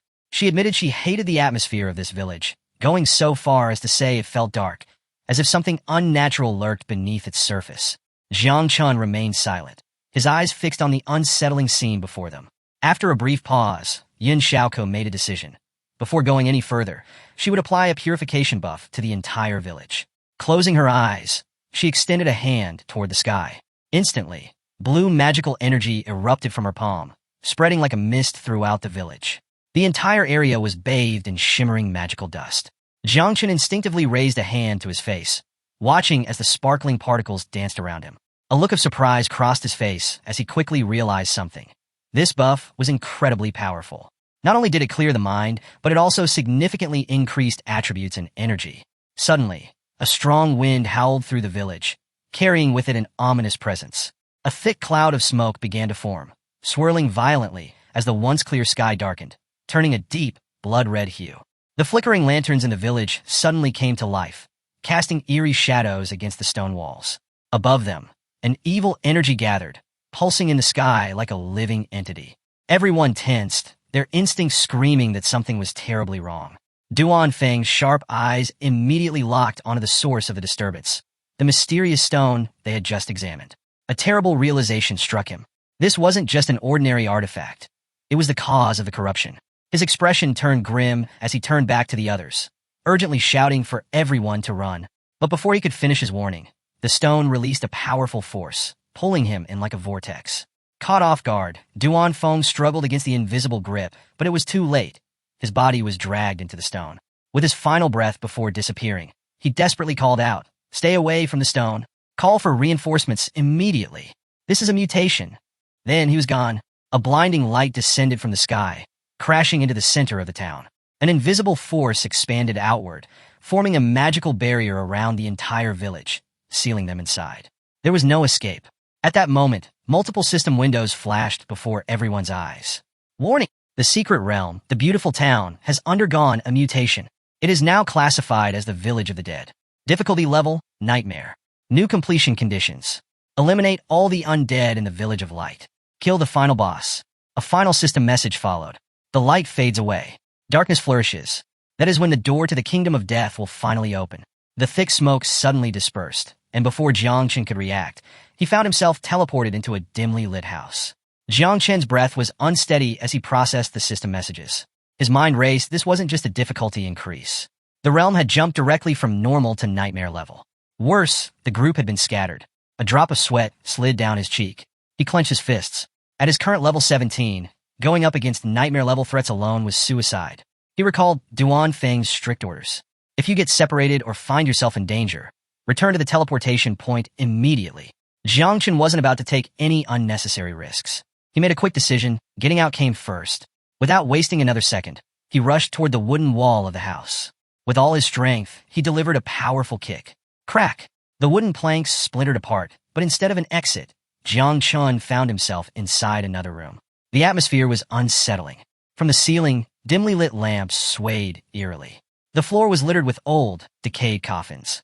But what caught Jiang Chen's attention was a framed painting hanging on the wall. It was an old man. Something about the painting sent a chill down his spine. The old man's expression was blank, lifeless. But then, the old man in the painting moved. His lips curled into a smile. Jiang Chen's body tensed. His instinct screamed that something wasn't right. Is this an illusion? He wondered. Before he could react, a loud creak echoed through the room. One of the coffins began to shift. The lid slowly opened, revealing a set of razor-sharp claws emerging from the darkness inside.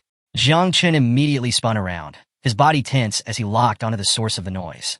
His confusion deepened. What the hell was happening? The other coffins suddenly burst open, and from within, several necromancers emerged. Their skeletal frames, wrapped in tattered robes, radiated a dark, twisted energy. Their hollow eyes glowed with an eerie light as they fixated on Jiang Chen. The system instantly identified them. Level 30 Necromancers. Abilities: Charge, Decapitate, Corrosion. Main characteristic: Immune to normal physical attacks. Jiang Chen's heart pounded. Immune to physical attacks. That meant conventional weapons would be useless. The Necromancers moved fast, closing in on him with inhuman speed. Their clawed hands twitched, preparing to strike. But Jiang Chen wasn't about to wait for death. His expression darkened as he raised his hand. A thick, purple mist began to swirl around his palm. It It was the poisonous mist of Little Nine. He narrowed his eyes, watching as the necromancers advanced. If normal attacks don't work, then I'll just use poison. The hunt begins, Little Nine's feast. Just as the necromancers prepared to strike, Jiang Chun moved first. With lightning speed, he unleashed the poisonous mist of Little Nine, filling the entire room in seconds. The thick, toxic fog spread rapidly, enveloping the undead figures in its deadly embrace. Without wasting a moment, Jiang Chun bolted out of the house, leaping effortlessly onto the roof of a nearby building. From his vantage point, he kept a sharp eye on the house below, waiting to see the effects of his attack. But then, they emerged. The necromancers walked out of the mist unharmed, their skeletal bodies completely unaffected by the poison. Jiang Chun frowned. So it was as he thought. Poison was still considered a physical attack, making it ineffective against them. He needed a different approach. If he wanted to deal with these creatures properly, he had to find Yin Shaoku as soon as possible. Only a mage's magic could truly counter these undead beings. As he was lost in thought, a familiar presence stirred beside him. Little Nine manifested herself. Clenching her tiny fists and bringing them close to her chest, she stared at the necromancers below with an intense, hungry gaze. Drool dripped from the corner of her mouth as she eagerly licked her lips. "Can I eat them?" she asked, her voice filled with excitement. Jiang Chun turned to her, momentarily taken aback. He hadn't expected this reaction. With a confused look, he hesitated before asking, "Wait, you can devour necromancers? Wouldn't that still count as a physical attack?" Meanwhile, the necromancers began advancing toward the house, their lifeless eyes fixed on Jiang Chun. Little Nine, her body now surrounded by a dark, pulsating aura, kept her eyes locked on them like a predator sizing up its prey. A wicked grin spread across her face as she confidently declared, "I can eat them. They're delicious." Jiang Chun studied her carefully before nodding. "All right, give it a try, but don't push yourself. If you get into trouble, I'll get you out." Upon hearing this, Little Nine's grin widened. She launched forward with incredible speed, her expression turning murderous as she charged straight at the necromancers. From the rooftop, Jiang Chun observed her movements closely. She was terrifyingly fast. Before the necromancers could even react, Little Nine tore through their bodies, cutting them apart with razor-sharp precision. She ripped into them with an almost playful aggression, devouring them piece by piece. Once the fight was over, she casually sat down on the ground, pulling her knees together and resting her chin on her hands. Closing her eyes, she let out a satisfied sigh, smiling like she was in heaven.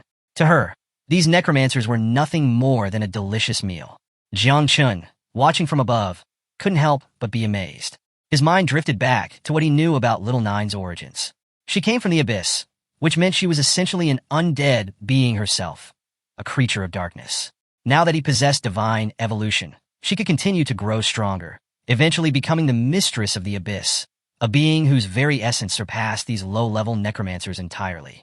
Remembering this, Jiang Chun made a decision. Stretching out his hand toward the battlefield, his body began to emit the poisonous mist of Little Nine once more. He looked down at her and smiled. If she could devour these necromancers, then it was time for the others to feast as well. His body trembled as he unleashed a powerful surge of energy. A split second later, thousands of insects erupted from his body. The swarm of dark, venomous creatures spread like a plague, descending upon the necromancers without mercy. Jiang Chun issued a single command. "Spread out. Feast. But don't let the others see you." Like a well-coordinated army, the insects swarmed their prey, ripping into the necromancers and devouring them whole. System notification. Your spiritual pets have killed 3 low-level necromancers. You have gained 15,210 points. Little Nine has devoured additional necromancers. She has gained 4,602 points. As the swarm of insects devoured the remaining necromancers, another system window appeared before Jiang Chun. "Congratulations. You have leveled up. Level 17, level 18. +1 to all attributes, +10 potential points." Jiang Chun stepped back inside the house, his eyes gleaming with excitement. Extending one hand to the side, he clenched the other into a tight fist, watching the power surging through him. A satisfied grin spread across his face. This is insane. In mere seconds, he had racked up over 500,000 experience points and leveled up instantly. This secret realm wasn't just a challenge. It was a paradise tailored for him. Now that the necromancers had been wiped out, Jiang Chun turned his attention back to the old man's photograph. Before, the old man had been smiling. But now, the smile was gone. The man in the picture looked absolutely terrified, his entire body trembling with fear. Jiang Chun placed his hands on his waist, smirking as he mockingly asked the old man, "Why aren't you smiling anymore?" At that moment, Little Nine materialized beside him. Glancing outside, She casually reported that everything had already been eaten. Jiang Chun gave her a thumbs up. Good work. But then he turned back to the trembling photo and, with a sly smile, asked, "Hey, can you eat this too?" Little Nine's eyes glowed hungrily. She stared at the photograph like it was her next meal. The moment the old man saw her hungry gaze, his trembling worsened. And then, bang! The photograph exploded into pieces. Both Jiang Chun and Little Nine flinched, momentarily stunned. A system window popped up. Congratulations! You have successfully scared off the level 35 Elite Death Guardian. You have earned 8,701 experience points. As the shattered remains of the photograph fell to the ground, Jiang Chun and Little Nine stared at the pieces. A strange sense of disappointment settled over them. For some reason, they both felt a little let down. Elsewhere in the village, Duan Feng was fighting for his life. With a powerful swing, he smashed a necromancer across the face with his bow, sending it staggering backward. More undead surrounded him. Teeth clenched, Duan Feng gripped his bow tightly, using it as both a weapon and a shield. He swung fiercely, striking another necromancer with enough force to send it crashing to the ground. Another undead lunged at him from behind. Reacting instantly, he twisted his body and used the sharp string of his bow to slice clean through its outstretched hand. His heart pounded. If I didn't have a longbow, I wouldn't even be able to fight these things. As he continued battling, his mind drifted to the others. Most of them were strong enough to hold their own, but Jiang Chun, he wasn't even level 30 yet. Duan Feng clenched his jaw. If something happened to Jiang Chun, he didn't know how he would explain it to Ji Gang. Just as that thought crossed his mind, a system window appeared in the sky. Teammate has killed a lower-level Spectre and an elite rank Guardian, level 35. You have earned 12,161 points. Duan Feng's head snapped up. His body froze. Wait, what? A asterisk Spectre? An elite Guardian? A level 35 boss? His hands trembled as his mind raced. Who? Who could have done this? His thoughts were cut short as another horde of necromancers suddenly rushed toward him. No time to think, he turned and ran. As he sprinted, his mind replayed the system message. Someone was wiping out monsters instantly, and that person had to be insanely strong. At first, he suspected Chu Balang, but no, his physical stats were too passive. Then, he thought about Yin Xiaoko, but while she was a mage, she wouldn't be able to kill this many enemies so quickly. Finally, he considered Muhan Xiao. Was she this powerful? If so, then there was hope. The necromancers continued to close in on him, forcing him to pick up his pace. At least now, with a hidden powerhouse on their team, there was a chance to save the others. Still, he hoped Jiang Chun could hold on a little longer. Somewhere else in the village, a figure staggered through the darkness, one hand clutching a deep wound on her shoulder. Her body was covered in scratches and bruises, blood dripping from the corner of her mouth. It was Muhan Xiao. Behind her, a horde of necromancers relentlessly pursued her, their hollow eyes glowing with an eerie light. She was barely holding on. Each step felt heavier than the last. Her strength was draining fast, and even her primary ability, speed, had become useless in her current state. Her breathing was ragged. She didn't want to die. I can't die here. I still have to participate in the young talent camp. I have to revitalize my family. But no matter how much she tried to fight back, her hope was fading. She wanted to go home. Tears welled up in her eyes as she stumbled forward, her legs trembling. Just as she was about to collapse, she noticed something strange. The necromancers behind her suddenly changed direction, running away. Muhan Xiao's eyes widened in shock. What's going on? Was it one of her teammates? Did someone just kill the undead? Summoning the last bit of her strength, she pushed forward, forcing herself to walk faster. A few moments later, she reached the end of an alley. But then, a thick purple mist began to drift from around the corner. The moment she felt its presence, her heart pounded. This energy, it's powerful. Relief washed over her. If this was coming from one of her teammates, then I'm saved. She just had to hold on a little longer. But luck wasn't on her side. Her legs finally gave out. She collapsed to the ground, arms barely supporting her weight as more blood dripped onto the cold floor. Her vision blurred. This isn't good. The necromancers closed in, their bony hands reaching for her. Panic surged through her as she stretched her hand forward, eyes filled with desperation. Oh, please. And then, Jiang Chun appeared. His sharp gaze locked onto her, his expression unreadable. Muhan Xiao's breath hitched. The necromancers were running away from him? She reached her trembling hand toward him, shocked beyond belief. What? How is he this strong? But the necromancers weren't going to wait. They lunged. With her last ounce of strength, she desperately reached for Jiang Chun. Save me! For a brief moment, Jiang Chun remained silent, staring at her in deep thought. Then, just as the necromancer's claws sank into her arm, Jiang Chun grabbed her wrist. With one powerful motion, he yanked her away from danger. Get out of here, he commanded, his voice cold and firm. And stop interfering. Mu Hanxiu barely had time to process what happened before she was thrown backward. She hit the ground hard, tumbling until she finally stopped. Groaning, she pushed herself up, one eye half closed as she wiped the dirt from her face. Her breathing was heavy as she lifted her head to look at him. Jiangchun, you're insane. But then, the air changed. A surge of purple energy erupted around him. Mu Hanxiu's expression twisted in shock. She watched, wide-eyed, as Jiangchun extended his hand forward. And then, a swarm of insects burst forth, surging toward the necromancers like a living storm. The undead barely had time to react before the swarm tore into them, ripping their bodies apart. Mu Hanxiu's realization, falling for Jiangchun. Behind Jiangchun, Mu Hanxiu sat frozen, staring at him. Her heartbeat quickened, watching him command thousands of insects with ease. Poison mist swirling around him like a dark aura. She found herself unable to look away. For the first time, she seriously questioned everything she had believed about him. Was this really the same useless guy from the creation class? Jigang had mentioned that Jiangchun had 2 classes, but she never paid much attention. But now she understood. This wasn't some weak, insignificant ability. This was power. His true power. A faint blush spread across her cheeks as she placed a hand over her mouth. Her gaze softened, her chest tightening as she continued watching him in admiration. She was in love. 30 minutes later, the rest of the team finally regrouped after finishing off the remaining necromancers. Chu Bulang, exhausted, placed both hands on his knees, panting. Damn, these necromancers are no joke. Duan Feng, rubbing his temple, frowned in confusion. Something was off. He hadn't encountered a single necromancer since leaving that house. The whole thing felt unnatural. Yun Xiaoku, gripping her magical staff with both hands, turned toward Duan Feng and spoke up. Could it be that Mu Hanxiu has the ability to control necromancers?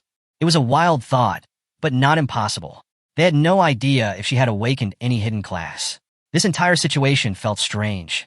But before they could discuss further, Yun Xiaoku suddenly pointed ahead. Look over there, she exclaimed.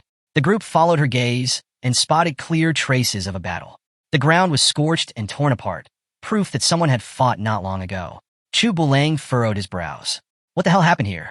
Duan Feng, however, wasn't focused on the battlefield. He was worried about Jiangchun.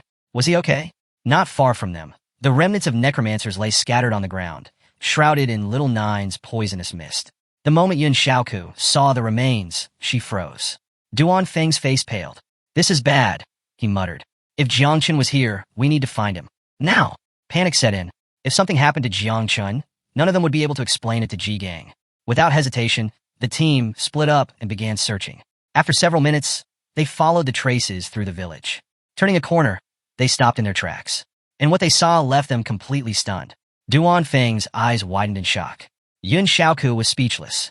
Even Chu Bulang, who was usually the most laid-back, froze in disbelief. In front of them, on a small stairway, sat Jiangchun. He rested his elbows on his knees, his head supported by his hand, looking completely calm and relaxed. But the real shock was who was behind him. Sitting directly behind Jiangchun, Mu Hanxiu clenched her fists tightly and was massaging his back. The granddaughter of a king, massaging Jiangchun? Near them, more necromancer remains littered the ground. Chu Bulang, still trying to process the scene, leaned toward Duan Feng. Is that Jiangchun? Yun Xiaoku, still pointing at the sky in disbelief, confirmed it. It's really him. Duan Feng, however, didn't move. His instinct screamed that something wasn't right. He narrowed his eyes. Don't move, he ordered. Something is off.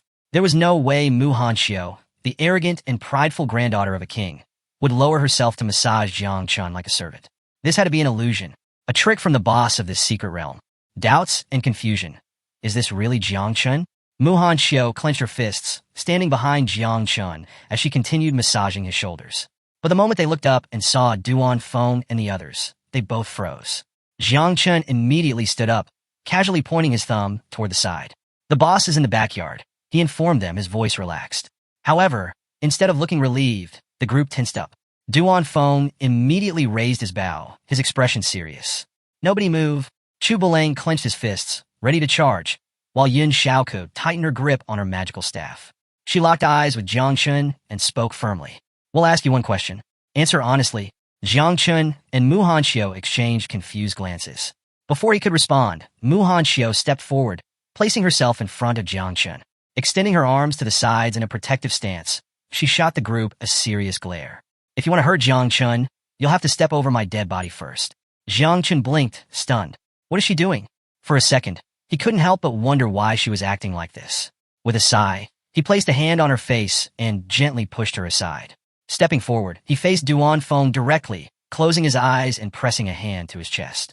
With a playful smirk, he calmly said, I know what you're thinking. Relax. I'm not a monster. I just have a little more charm than most. The group remained silent. Seeing their unmoved expressions, Jiang Chun decided to prove himself. Your boss is Ji-gang. Aunt Tang's cooking is amazing. Yun Xiaoku immediately stepped closer, placing both hands on his chest. Are you hurt? She asked. Jiang Chun simply touched his head, closed his eyes, and smiled. Chu Bulang let out a relieved sigh. Seeing Jiang Chen's usual behavior, he finally relaxed. Duan Feng, however, still looked a little suspicious. Meanwhile, Muhan Xiao, who had been hiding behind Jiang Chun, gripped the edge of his cloak, blushing furiously. Don't be mad at me, she muttered, her face as red as a tomato. I was just being obedient. Duan Feng narrowed his eyes at her. Tell the truth and stop lying. His sharp words took the others by surprise. Even Yun Xiaoku raised an eyebrow, not expecting him to be so direct. Duan Feng, however, was already smirking. I see. So this is Jiang Chen's real skill, conquering women? Chu Bulang chuckled, shaking his head. He's hopeless. Jiang Chen's face darkened. Enough already, he shouted, feeling overwhelmed by their teasing. Aren't we supposed to be fighting the boss? The others laughed and quickly changed the subject. Yeah, let's go. Sometime later, they finally arrived at the backyard of the village. With a determined look, Jiang Chun delivered a powerful kick to the door. Bang! The others fell silent. As the door swung open, revealing the dark battlefield ahead, they cautiously stepped inside. And there, it stood. A colossal figure loomed before them, its glowing red eyes filled with a murderous gaze. The boss of the secret realm. It slowly lowered its head, its chilling gaze locking onto Jiang Chun. A system window appeared. Boss encounter. The undead god. Rank boss. Level 40. Jiang Chun raised his head, staring at the terrifying enemy before him. Everyone stared at the towering boss, frozen in shock. With a serious and determined expression, Duan Feng spoke up, revealing that this was a level 40 boss. His voice carried urgency as he warned the team to stay cautious. He quickly assigned roles. He would attract the boss's attention first. Muhan Xiao was tasked with protecting Jiang Chun. Yun Xiaoku was reminded to apply buffs and stay alert for the boss's attacks. This isn't a game, Duan Feng reminded them. They needed to be careful. The boss remained silent, watching them. Then, without warning, it began to move. Duan Feng immediately signaled to the others. It's moving. Stay sharp and spread out. But instead of attacking, the boss crouched down. Resting its elbow on the ground, it lowered its massive head and prostrated itself before them. Silence. The entire team stood in utter disbelief. Duan Feng was dumbfounded. What is happening? He muttered, his mind racing. Chu Bulang was equally astonished. Why is it begging for forgiveness? Even Muhan Xiao, who had braced herself for battle, was at a loss for words. Jiang Chen took a slow step forward. Extending his hand toward the kneeling boss, his body began to emit Little Nine's poisonous mist. Everyone was injured from their previous battles, so he decided to handle the boss himself. Seeing this as a perfect opportunity, he called out to Little Nine. It's time to eat. In an instant, Little Nine materialized in her full insect mother form. Opening her massive mouth, she lunged forward, prepared to devour the boss whole. The boss lifted its head in horror, looking to the side as if contemplating escape. But before it could react, Little Nine devoured it completely. Jiang Chen remained silent, simply smiling as his pet finished her meal. Several system windows appeared. Congratulations! You have slain the boss, god of the undead.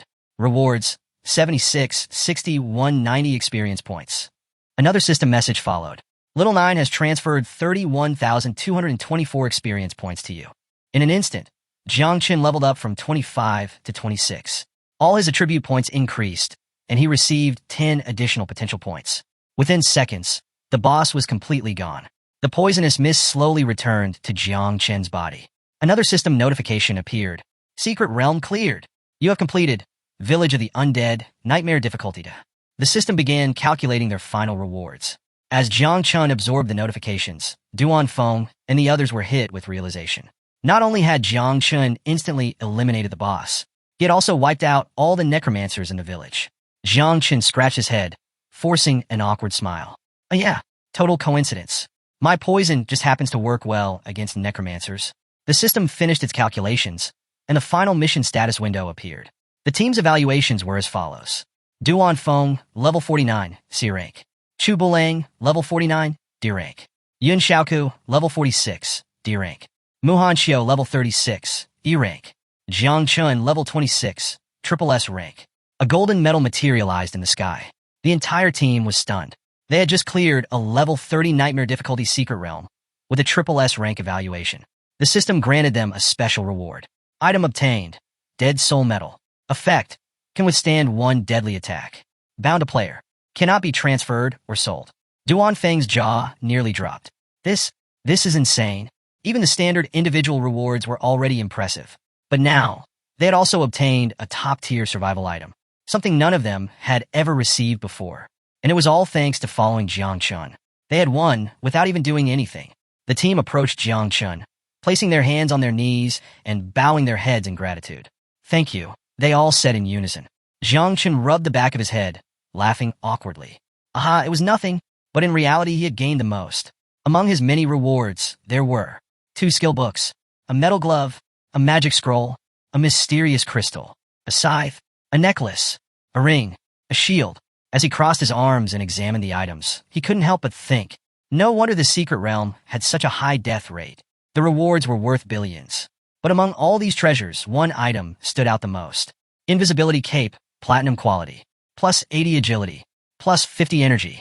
Grants invisibility for 3 minutes, cooldown, 2 hours. Jiang Chen's eyes lit up.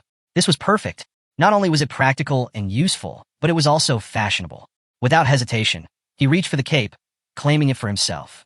As for the other items, most weren't particularly useful to him.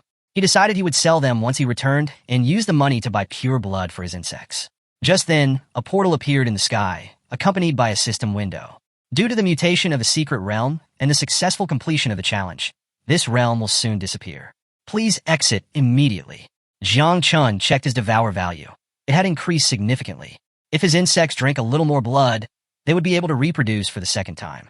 But there was no time left. Night fell, and they returned to the Night Watch headquarters. After arriving, the team reported back to Ji Gang. They informed him that 1. The secret realm had mutated. 2. Jiang Chun had single-handedly cleared it. 3. Muhan Xiao had been conquered, a fact they made sure to emphasize with teasing smirks. Upon hearing this, Ji Gang was speechless. He quickly dismissed everyone from the office, stating that he needed to speak with Jiang Chun alone. Duan Feng, standing behind Jiang Chun, nodded. Understood. Once the room was empty, Jiang Chun stepped inside. Ji Gang turned to face him, his expression serious. His voice was stern as he spoke. Confess everything now, and I'll be lenient. If you resist, I'll have no choice but to punish you severely. Jiang Chen's body stiffened. Huh? His voice trembled slightly as he asked, what exactly am I supposed to confess? Ji Gang's sharp eyes locked onto his. Jiang Chen had told the others that the Venom class was effective against necromancers, but Ji Gang wasn't buying it. He saw right through him. This was an excuse, one meant to deceive Duan Feng and the others.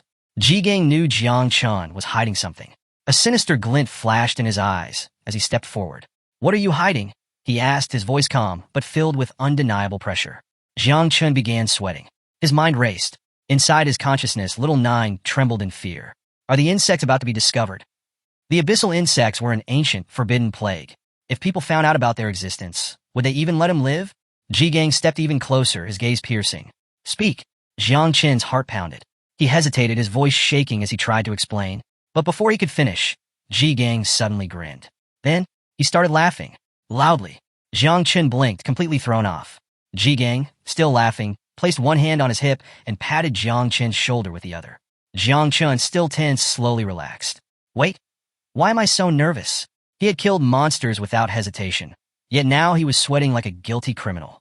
His confidence from the secret realm had vanished in seconds. Jiang Chen was sweating like crazy.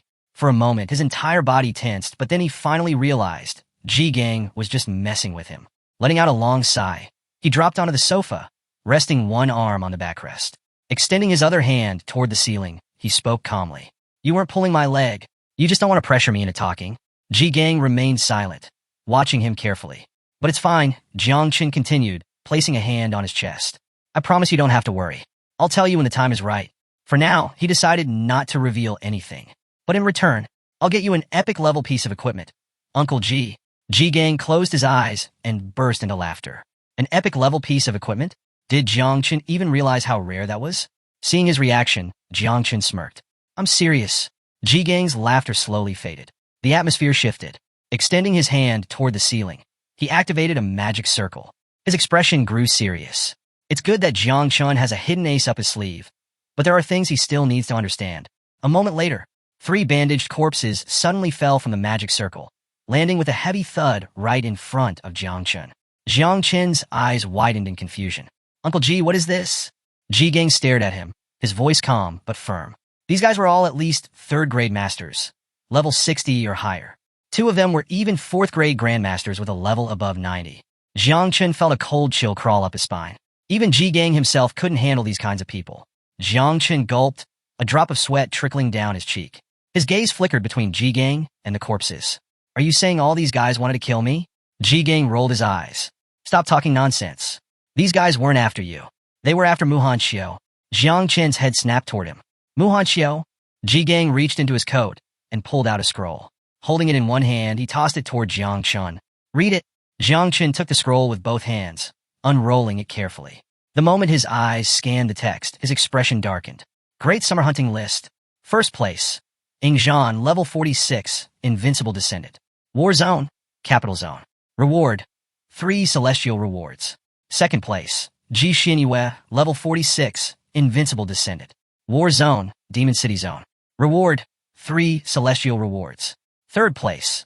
Jiang Wushuang, level 45, Invincible Descendant. War Zone, Jiangnan Zone. Reward, 3 Celestial Rewards. 12th place. Xiao Beihan, level 41, National Defender Descendant. War Zone, Jiangnan Zone. Reward, 2 Celestial Rewards. Jiang Chen furrowed his brows. What is this list? He didn't recognize a single name. The Great Summer Hunting List, a dangerous truth. Jiang Chen's eyes narrowed as he examined the scroll more closely. Then his gaze froze. A familiar name appeared, Xiao Beihan. His heart skipped a beat. With a surprised look, he turned to Ji Gang. Wait, isn't this guy from the Xiao family? The ones who protect the country. Ji Gang met Jiang Chen's gaze with a serious expression.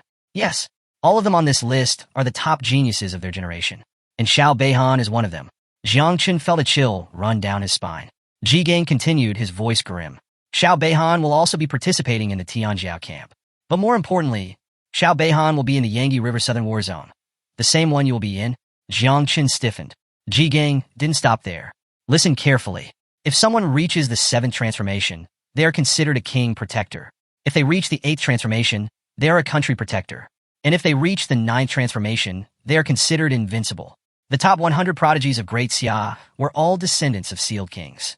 And Muhan Xiao, being one of those 12 descendants, had only managed to rank 77th.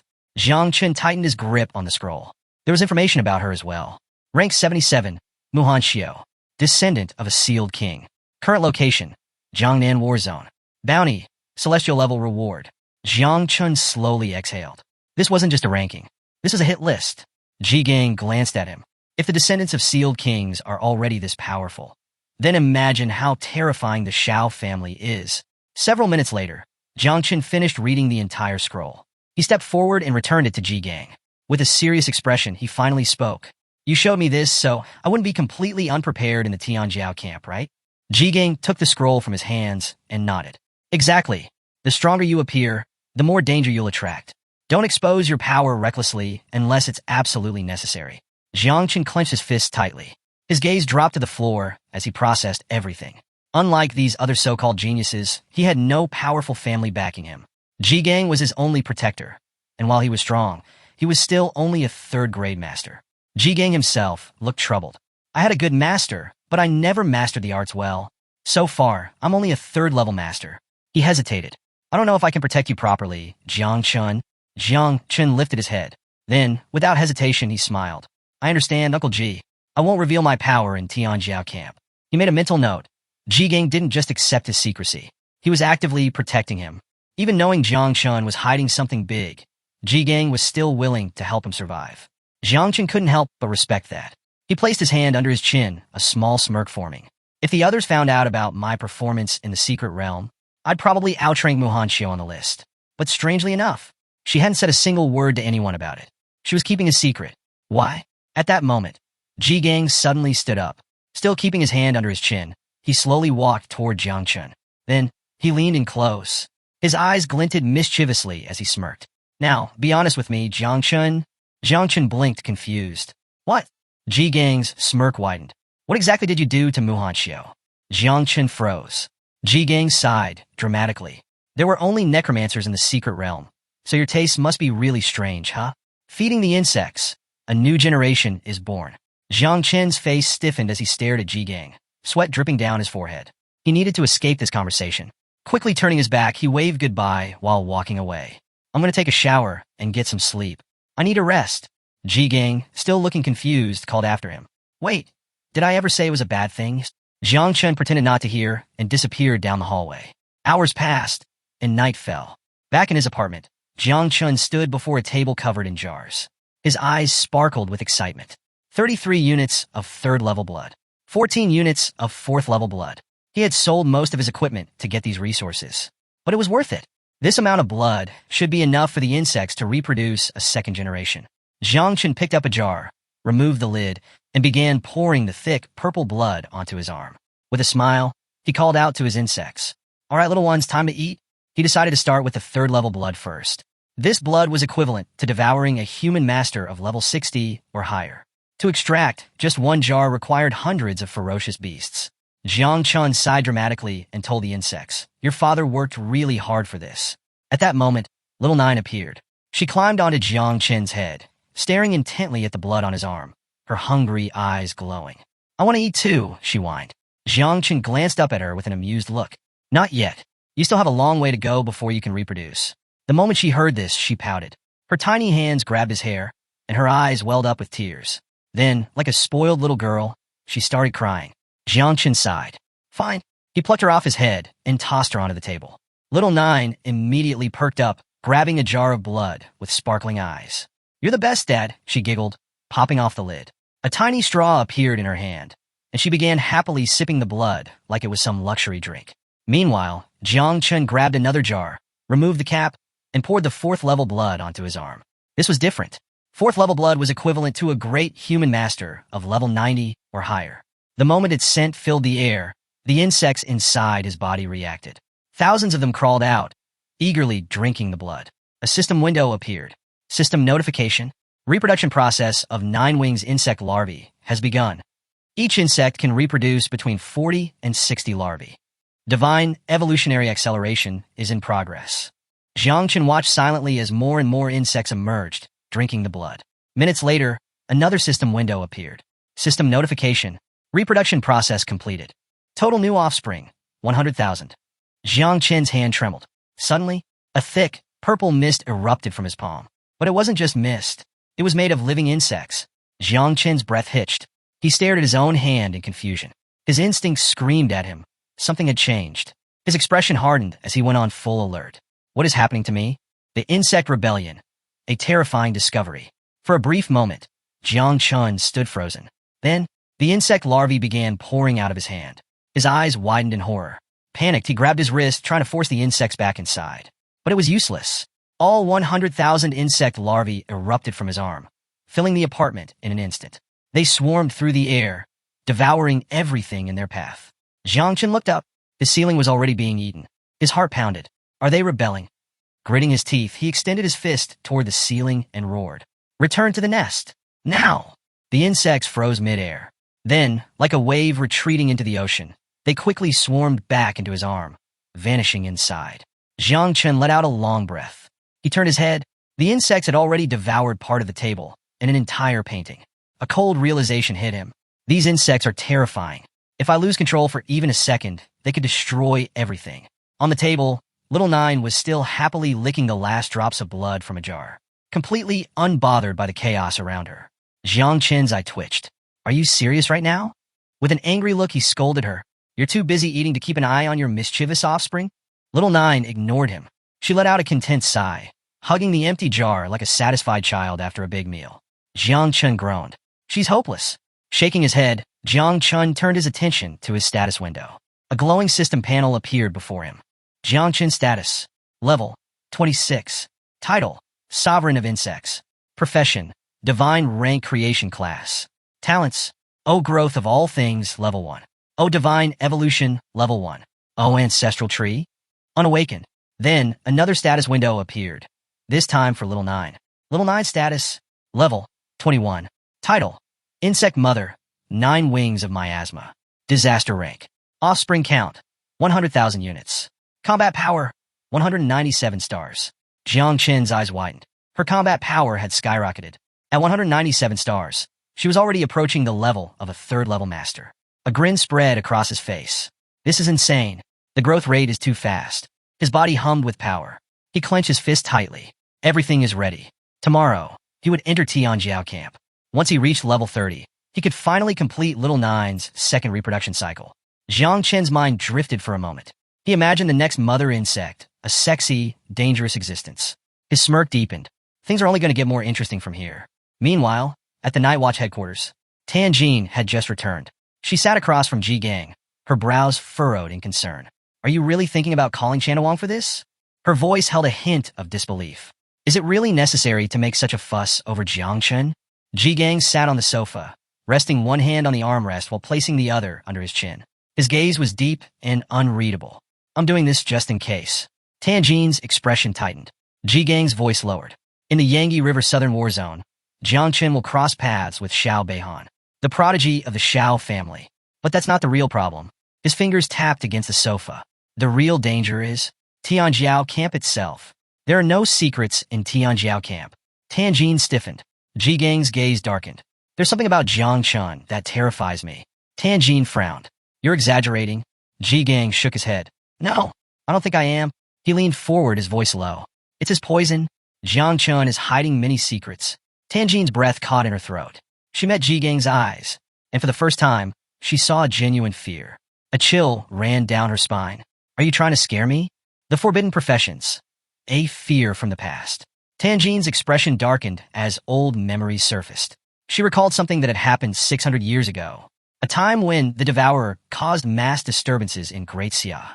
To counter the threat, the kingdom had created the forbidden professions. Anyone found using these forbidden abilities was hunted down and eliminated on sight. A chill ran through her body. Standing up, she looked at Ji Gang with fear in her eyes. If Jiang Qin really had a forbidden profession, it would have been revealed at the moment of awakening. You're overthinking this, Ji Gang. Ji Gang didn't respond immediately. Instead, he clasped his hands together, his gaze locked on the ground. His expression was full of terror. I hope she's right. I hope I'm just being paranoid. The next morning, Jiang Qin left his apartment and headed toward a dense forest.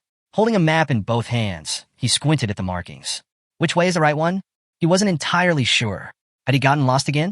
Before he could figure it out, a loud voice interrupted his thoughts. Help! Someone help me! Jiang Qin turned his head, frowning. Who the hell is screaming this early in the morning? He looked behind him and spotted a giant tree. At the base of the tree, a sword was stabbed into the ground.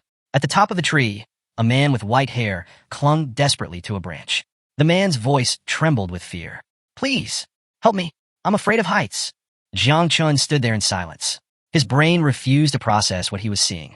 This guy had climbed all the way up, only to realize he was afraid of heights? Is he an idiot? Jiang Qin sighed. Whatever. Might as well help him before he dies of stupidity.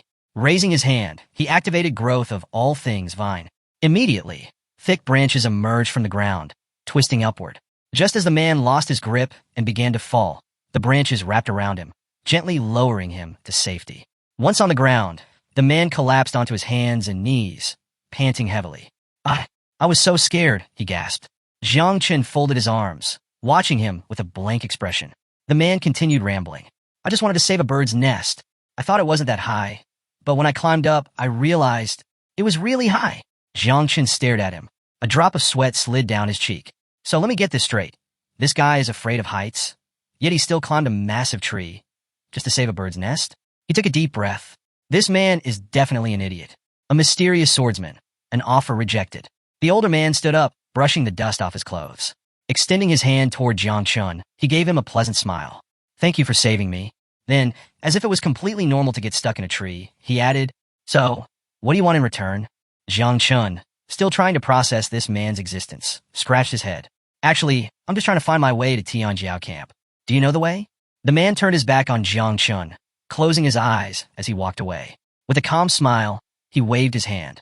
Follow me. I'm heading there too. I have a task there. Jiang Qin sighed in relief. Thanks. Putting his hand behind his head, he fell in step behind the old man.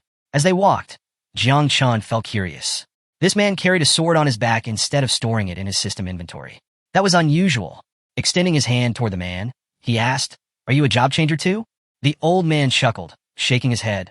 "No, I never change jobs. I'm just an enthusiast who loves practicing with the sword." Jiang Chun blinked. "Seriously?" The man smiled. "When I was young, I didn't have talent. I failed to change jobs." He turned his head slightly, meeting Jiang Chun's gaze. "For 10 years, I fought and struggled, but I couldn't even afford to buy a bathroom in the city." Jiang Chun's eye twitched. That's an oddly specific way to describe being broke. The man continued, his tone suddenly nostalgic. "At my lowest point, I ran to the mountains, found a small, abandoned cabin, climbed onto a table and—" Jiang Chun's expression tensed. "You were going to?" The man nodded. "Yeah, I was ready to hang myself. But then, out of the corner of my eye, I saw it, a sword." Jiang Chun frowned. "A sword?" The old man's smile returned. "Something inside me changed. I decided to live. From that moment on, I trained with the sword every single day. I practiced drawing the sword for 20 years. Then I practiced fencing for 30 years. His eyes gleamed with excitement. And one day, I had a revelation." He paused dramatically. "Amazing, isn't it?" Jiang Chun stared at him. A long silence followed. Then, forcing a polite nod, he replied, "Yes, that's certainly something." The old man beamed, gripping the hilt of his sword. "Want to learn a special move? I can teach you right now." Before he could even finish saying the name of the technique, Jiang Chun immediately cut him off. "No thanks." The old man froze. Then, with a calm chuckle, he slowly put the sword back. "You're a bit impatient, huh? It's fine. I'll wait. One day, you'll come asking me to teach you." Jiang Chun ignored him and turned his eyes toward the sky. That's when he saw it. Tianjiao Camp. His eyes lit up. "Look, isn't that Tianjiao Camp?" He turned to the old man, expecting a response. But when he looked back, the old man was gone. Jiang Chun froze. His head snapped left and right, but there was no sign of him. He frowned. Where the hell did he go? That old man was too strange. At the entrance of Tianjiao Camp, helicopters hovered in the sky. A long line of participants stretched out before a registration desk. A receptionist stood at the front, addressing the crowd. "All geniuses entering the camp must line up for registration. Each of you will receive an identification bracelet. Once worn, it cannot be removed unless you are eliminated." Among the newcomers, a man with black hair slowly approached the entrance. After waiting in line, it was finally Jiang Chun's turn. The receptionist glanced at his registration details. Jiang Chun from Chujiang City. He handed Jiang Chun an identification bracelet, which he promptly secured around his wrist. Just as he finished, he felt two intense gazes on him. Turning his head slightly, he saw Muhan Xiao and Luo Sundao. Both of them had their hands over their chests. Their eyes locked onto him with a dreamy expression. Their faces slowly turned bright red. Jiang Chun blinked. What's happening? He understood why Luo Sundao was looking at him that way. He was her benefactor. That made sense. But Muhan Xiao, why was she acting like this? Before he could make sense of it, the two girls suddenly turned on each other. Their expressions darkened. What are you doing here? Luo Sundao's tone was sharp. I should be asking you that. Muhan Xiao shot back. The tension escalated instantly. Their aggressive stares turned into full-blown insults. Luo Sundao crossed her arms. Why are you even calling Jiang Chun love? She gave Muhan Xiao an exasperated look. I told you to stop reading those romance novels. Now you're hallucinating. Muhan Xiao smirked. You're right. I was clueless before. But now I know what true love is. She flipped her hair dramatically. Compared to me, you're nothing. Luo Sundao's eyebrow twitched. The argument continued, growing more intense. Meanwhile, Little Nine materialized, casually pulling out a slice of watermelon. Taking a slow, satisfied bite, she glanced at Jiang Chun. This is getting good, she mumbled between chews. Jiang Chun remained completely silent. This information is too much to process. Luo Sundao, frustrated, pointed at Little Nine. And why is she so close to Jiang Chun? Before Little Nine could respond, Muhan Xiao swooped in, grabbing Jiang Chun's arm. She smirked at Luo Sundao. Jealous much? Then, mockingly, she added, stop being so narcissistic. I'm not following him. With a teasing smile, she leaned her head against Jiang Chun's shoulder. Besides, Jiang Chun has the final say in this. Jiang Chun still didn't say a word. Luo Sundao's eyes narrowed. You told me something similar a long time ago. She smirked. And now it's actually happening. Muhan Xiao's face turned even redder. Fidgeting, she muttered, "Double. Jiang Chun is very handsome." Luo Sundao approached her, resting a hand on her shoulder. With a playful laugh, she asked, So, Are we good friends again? Muhan Xiao hesitated. Then, nodding firmly, she declared, we're no longer just friends. We're rivals in love. We're frenemies. Jiang Chun started sweating. Girls are really strange. Just as things were getting out of control, a loud explosion echoed across the area. Bang! The entire camp fell silent. Everyone turned their heads toward the source of the blast. A curtain of smoke rose in the distance. Jiang Chen's instincts flared. What's going on? Luo Sundao narrowed her eyes, focusing on the scene. Someone's fighting. Through the fading smoke, a figure emerged. It was the black-haired man from the camp entrance. Rolling up his sleeves, he clenched his fists, his expression livid. With gritted teeth, he barked, who the hell is fighting already? Not everyone has even entered yet. His eyes burned with fury. Is someone looking for death? The arrival of the elite. Chaos unfolds at Tianjiao camp. Jiang Chun, standing behind the scenes, narrowed his eyes. His gaze locked onto the black-haired man, the one shouting earlier. This guy, he's a patrol instructor. But what shocked Jiang Chun the most was the sheer power of the fighters in the area. Do instructors normally have third-level master strength? The instructor stormed toward the battlefield, but before he could even react, bang! A fist slammed into his stomach, sending him flying backward. Jiang Chen's eyes widened. The instructor crashed into the ground, coughing up blood. Clutching his chest, he forced himself to speak. Notify the superiors. This is getting out of hand. Silence fell over the camp. Luo Sundao stood frozen. A third-level master had been taken down in 1 second? Her voice trembled as she whispered. Who did that? Muhan Xiao's expression darkened. They're from Jiangnan's war zone. The standouts. A woman with blood-red eyes stepped forward. Her form-fitting assassin gear emphasized her deadly aura. Resting a hand on her hip, she stared at the downed instructor, saying nothing. Her presence alone sent chills down people's spines. Her name was Tang Ying, an assassin. Her name carried fear because of one simple fact. She had recently assassinated a level 4 grandmaster in Sakura country. Then, a second figure emerged.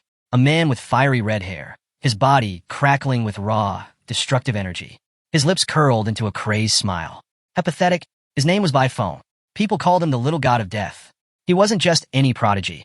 He was the personal disciple of the chief commander of the East Sea defense line, a future warlord. But there was one problem. He had severe psychological issues. When he lost control, he turned into a demon on the battlefield. And finally, the third figure stepped forward, a man with deep blue hair, gripping his sword tightly. With a sharp flick, he pointed his sword toward Jiang Chun, smirking. His name was Xiao Beihan. His grandfather was one of the 7 guardians of Great Xia. His profession? Qing Lian, sword immortal. A divine rank profession. Luo Sundao's face turned pale. I know that damn dog. Her fist clenched as she glared at Xiao Beihan. That epic sword in his hand. It was stolen from my house. Jiang Chun turned his calm gaze toward Xiao Beihan. And that's when he confirmed it. This wasn't just any swordsman. This was Xiao Beihan. There was no doubt in his mind now. His strength far surpassed Xiao Yuanwu. But even more pressing was the battle unfolding in front of them. In the center of the fight, a shirtless man with striking orange hair stood tall, unshaken. His muscles tensed, his posture unchanging. Yet, despite being surrounded, his murderous aura only grew stronger. He clenched his fists, preparing to attack. As the smoke cleared, his piercing gaze locked onto his enemies. Then, boom! His fist struck the ground, shattering it into pieces. The earth split apart, sending shockwaves through the air. Jiang Chen's breath hitched. This guy.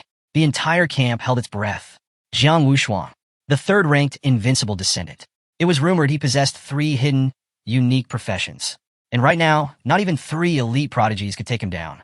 Muhan Xiao and Luo Sundao's faces paled in shock. Even Jiang Chun felt uncertain. Can my insects even face this guy? But before he could dwell on it, Xiao Beihan leaped into the air.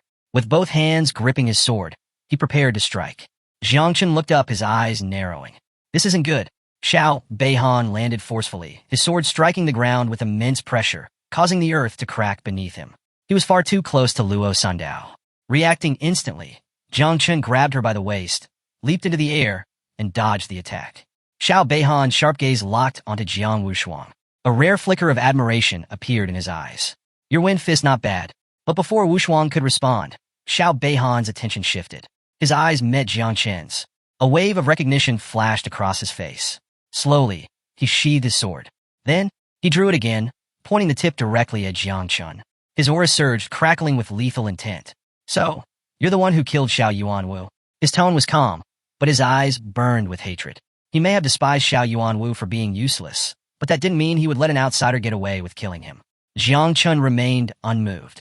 With a determined expression, he extended his hand. A dense, purple mist spread around him. Little Nine's poisonous mist. His voice was unwavering. I may be weaker than you, but don't act like the Shiao family isn't just as rotten at its core. Xiao Beihan smirked, extending his sword to the side. Then he stepped forward. Each movement carried unshakable confidence, as if Jiang Chen's struggle was meaningless. Jiang Chen stood his ground. He extended both arms, preparing to unleash his full strength. I promised Uncle Ji-gang I wouldn't reveal my power too soon. But now, I have no choice. Luo Sundao watched from behind, silent. Then, before the battle could begin, slash!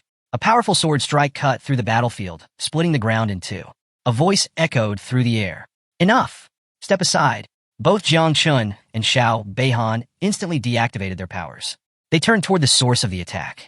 A figure stood in the distance, sword extended. Jiang Chen's body stiffened. He recognized him instantly. No way. It was him. The same old man Jiang Chun had saved from the tree. Only now, he wasn't a helpless fool afraid of heights.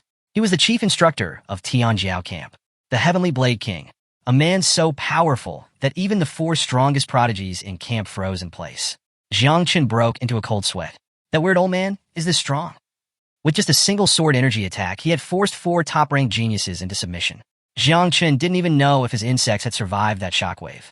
The old man lowered his sword, gripping the hilt. His piercing gaze shifted between Jiang Chun and Xiao Beihan. Then, without a word, he sheathed his sword. At that moment, another figure stepped forward, a man in military uniform, the vice commander of Tianjiao Camp, Yang Guang. With a calm expression, he spoke. All 300 geniuses have arrived. He turned to the Heavenly Blade King. Please prepare to take the stage and lead the opening ceremony. The old man gave a small nod, then walked toward the stage. All around the camp, whispers spread like wildfire. Some of the newcomers trembled in fear. I heard there were many Tianjiao camps in Jiangnan, but none of them ever had a king-level figure in charge. This is insane. Even from dozens of meters away, he could kill us all in a single move. For many, this was beyond terrifying. The Heavenly Blade King was not someone to defy. The Blade King's return. A mystery unfolds. The camp was buzzing with speculation. One of the bystanders muttered, "This is strange." They said the old master was living in seclusion. Another nodded, "Yeah, why is he suddenly showing up now?" Some of them had overheard the instructors talking privately. Apparently, the Sword King himself had taken the initiative to come here. Could he be looking for a disciple? Someone whispered. If that were the case, then this was a once-in-a-lifetime chance. But most of them quickly shook their heads. People like us should stop dreaming. If he's recruiting, he's only taking the absolute best. Tang Ying, the deadly assassin, stared at the old man, her shock visible. He really came? Beside her, Bai Feng's eyes gleamed with excitement. He had finally met the living legend. Xiao Beihan, gripping his sword tightly, made a firm decision. I'll defeat Zhang Wushuang once camp begins. I need to leave a strong impression. Meanwhile, Zhang Wushuang cracked his fingers, a feral grin appearing on his face. He had never expected the old man to actually attend. Perfect. He wanted this man as his master. Jiang Chun, still confused, pointed at the old man. Wait, who exactly is this guy? Luo Sundao's eyes sparkled. She rushed up to Jiang Chun, clenching her fists excitedly. You don't know? I've been hearing about his legend since I was a kid. Her voice was full of awe as she recalled one of his greatest feats. One time, a red dragon appeared, threatening the empire. But the old man jumped onto its head and, with a single sword strike, drove his blade straight into its skull. She gestured dramatically, mimicking the dragon's dying screams. Jiang Chun blinked. That sounds ridiculously exaggerated. But Luo Sundao wasn't done. He's not even an awakened. Yet he can suppress a group of 7th Transformation Sealed Kings. Some say his power even rivals an 8th Transformation Master from the Xiao Empire. He once killed a dragon in a single blow. Jiang Chun raised an eyebrow. This guy killed a dragon. Meanwhile, Muhanxiu placed her hand under her chin, deep in thought. She added, even though he's at the level of a sealed king, my grandfather always said he was the most respected figure in our world. Then, her expression turned a little sour. My grandfather once asked him to take me as a disciple, but he rejected me. Jiang Chun looked at her, surprised. Muhanxiu sighed. At first, I was furious, but then I found out that even the invincibles from the Jinan Empire had been rejected. Jiang Chun turned back toward the old man, his curiosity growing. Wait, so, you're saying it's really that hard to become his disciples? Muhanxiu turned to him, her expression serious. Are you joking? As far as I know, Both Jiang Wushuang and Bai Feng were rejected by the sword god before. The truth about the Sword King, a disciple's struggle. Jiang Chun had personally witnessed Jiang Wushuang's monstrous strength. If even he wasn't good enough to be the old man's disciple, then just how difficult was it? His shock was evident as he turned to Muhan Xiao. Is it really that hard to become this guy's disciple? At that moment, Luo Sundao stepped forward. She lifted her hand, pointing toward the sky. With a serious expression, she explained, "You might not know this, but the old master has only ever taken 2 disciples in his entire life. And that was over 20 years ago." Jiang Chun stiffened. His mind flashed back to the strange old man clutching a tree in fear. The same old man who, after casually sheathing his sword, had turned to him and said, "Do you want to learn from me?" Jiang Chun closed his eyes. His head hurt just thinking about it. Could that tree-hugging lunatic really be the same king of the celestial sword they were all talking about? He exhaled slowly. With a forced smile, sweat dripping down his cheek, he muttered, "Now I understand everything." On the stage, the old man cleared his throat. He stepped forward, his gaze sweeping over the crowd. His presence alone silenced the entire camp. Then, with a serious tone, he introduced himself. "I am Gu Katian, Heavenly Blade King, the chief instructor of Tianjiao Camp." He placed both hands on the table, leaning forward. His next words sent a chill through the air. As you all know, the Tianjiao Camp in Jiangnan has been performing below average in recent years. His voice carried weight. The fight's here? A farce. If you don't dare to give it your all in training, then in a real battlefield, you will die. No burial. No second chances. The atmosphere grew heavy. Then, Gu Katian's expression shifted. He gripped the microphone tightly and smiled. "That's why, starting this year, I've introduced a new rule." His eyes glowed with terrifying intensity. "I call it the death quota." The moment those words left his mouth, the crowd erupted. Standing behind him, Yang Guang paled. His body tensed with fear. "Wait, what?" With a horrified look, he stepped forward, trying to interrupt. "Instructor Gu, you can't." Before he could finish, Gu Katian raised his hand, silencing him. His smile never faded. "I have the final say here. If something happens, I take full responsibility." Yang Guang's face was drenched in sweat. His mind raced. What the hell is he talking about? There has never been a death quota in Tianjiao Camp before. Why wasn't I informed of this? Meanwhile, Gu Katian raised the microphone again. His voice remained calm, but merciless. "Starting today, 10 of you will die in every round of the test. If you wish to withdraw, do it now." The panic was instant.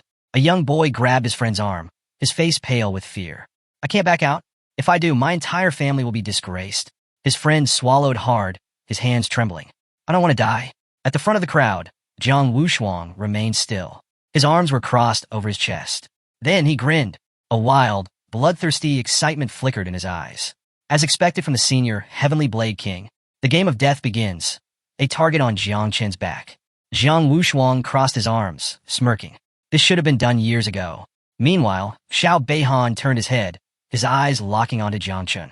A chilling smile spread across his face. "This rule was made just for you." Jiang Chen remained calm, analyzing the situation. Xiao Beihan's meaning was clear. Once the camp started, he was planning to take him out immediately. But Jiang Chen also realized something important. With this new rule, even if he killed Xiao Beihan, Uncle Jigang and the others wouldn't have to worry about retaliation. This death quota gave him a free pass to kill. Minutes passed. Not a single person withdrew. Gu Katian, still holding the microphone, placed a hand on his waist and grinned. "Seems like you all have some pride." Behind him stood the 4 vice commanders. He lifted his hand, shouting, "Let the entrance evaluation begin." The 300 participants tensed, waiting for instructions. Gu Kan gripped his sword hilt and unsheathed it. His voice boomed across the battlefield. "Scattered across the camp, 150 advancement flags have been hidden. I don't care how you get them. The round ends at dawn on the second day. If you have a flag, you advance. If you don't, you're out." His sword gleamed under the sunlight as he pointed it at them. His eyes burned with intensity. "Fight confidently. Kill confidently. You can fight alone, form alliances, even destroy the entire camp if you wish. Show me your bloodlust." Then, with a sharp motion, he raised his sword to the sky. "Begin!" At his signal, chaos erupted. As soon as the test started, participants scattered in all directions. Some, knowing they weren't strong enough, immediately ran into hiding. They planned to find a flag and avoid conflict. Survival was more important than pride. But Xiao Beihan had a different goal. As his body became shrouded in powerful blue energy, he grinned. Then, he unsheathed his sword and began walking toward Jiang Chun. Step by step, he closed the distance. Jiang Chun, standing between Muhan Xiao and Luo Sundao, remained silent. Then, he extended his hands to the sides and issued a command. Find a flag. I'll handle this. Muhan Xiao's face paled. Her voice trembled as she grabbed his arm. Are you sure? Jiang Chun didn't answer. Instead, he raised his hand, took a defensive stance, and gave them a cold order. Go. Now. Seeing his determined expression, Muhan Xiao and Luo Sundao reluctantly turned their backs and ran. As Xiao Beihan's sword radiated blue mana, he began to laugh.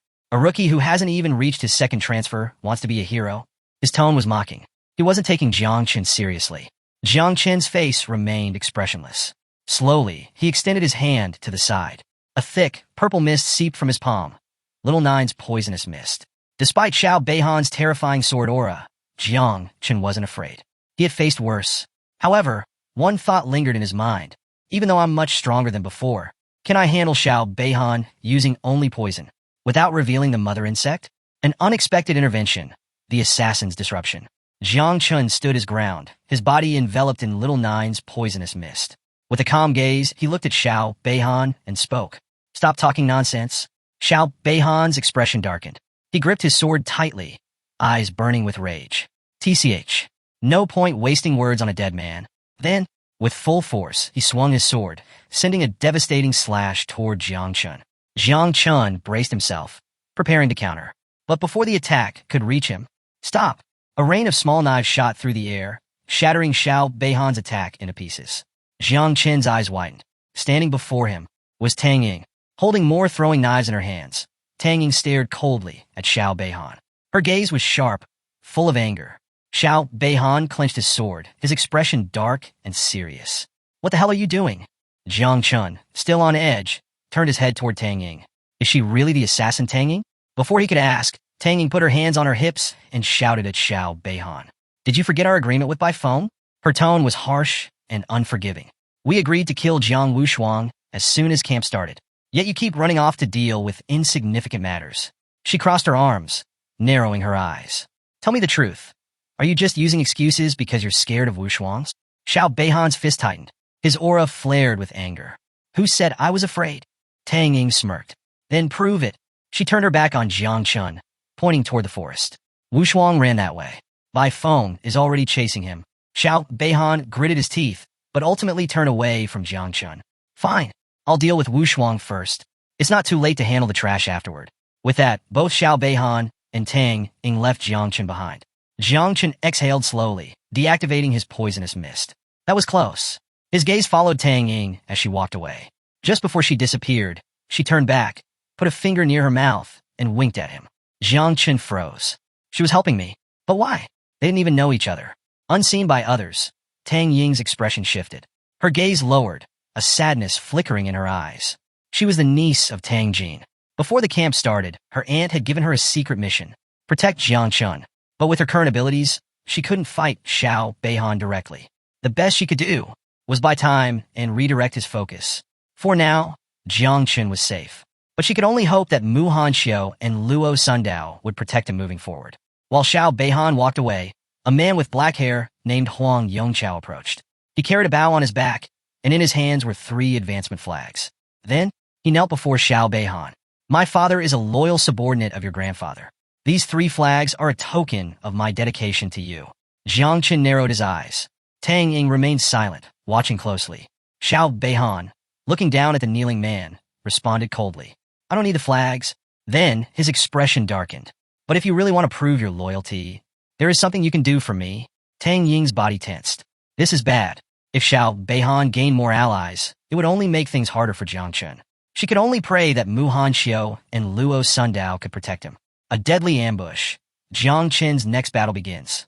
At the same time, Luo Sundao successfully obtained 2 advancement flags. Holding them in her hands, she closed her eyes and smiled. With a joyful expression, she turned to Jiang Chun. I just found 2 flags.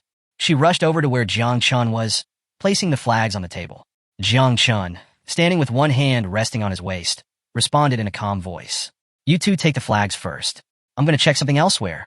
Luo Sundao frowned slightly, resting both hands on the table. We'll help you find one together.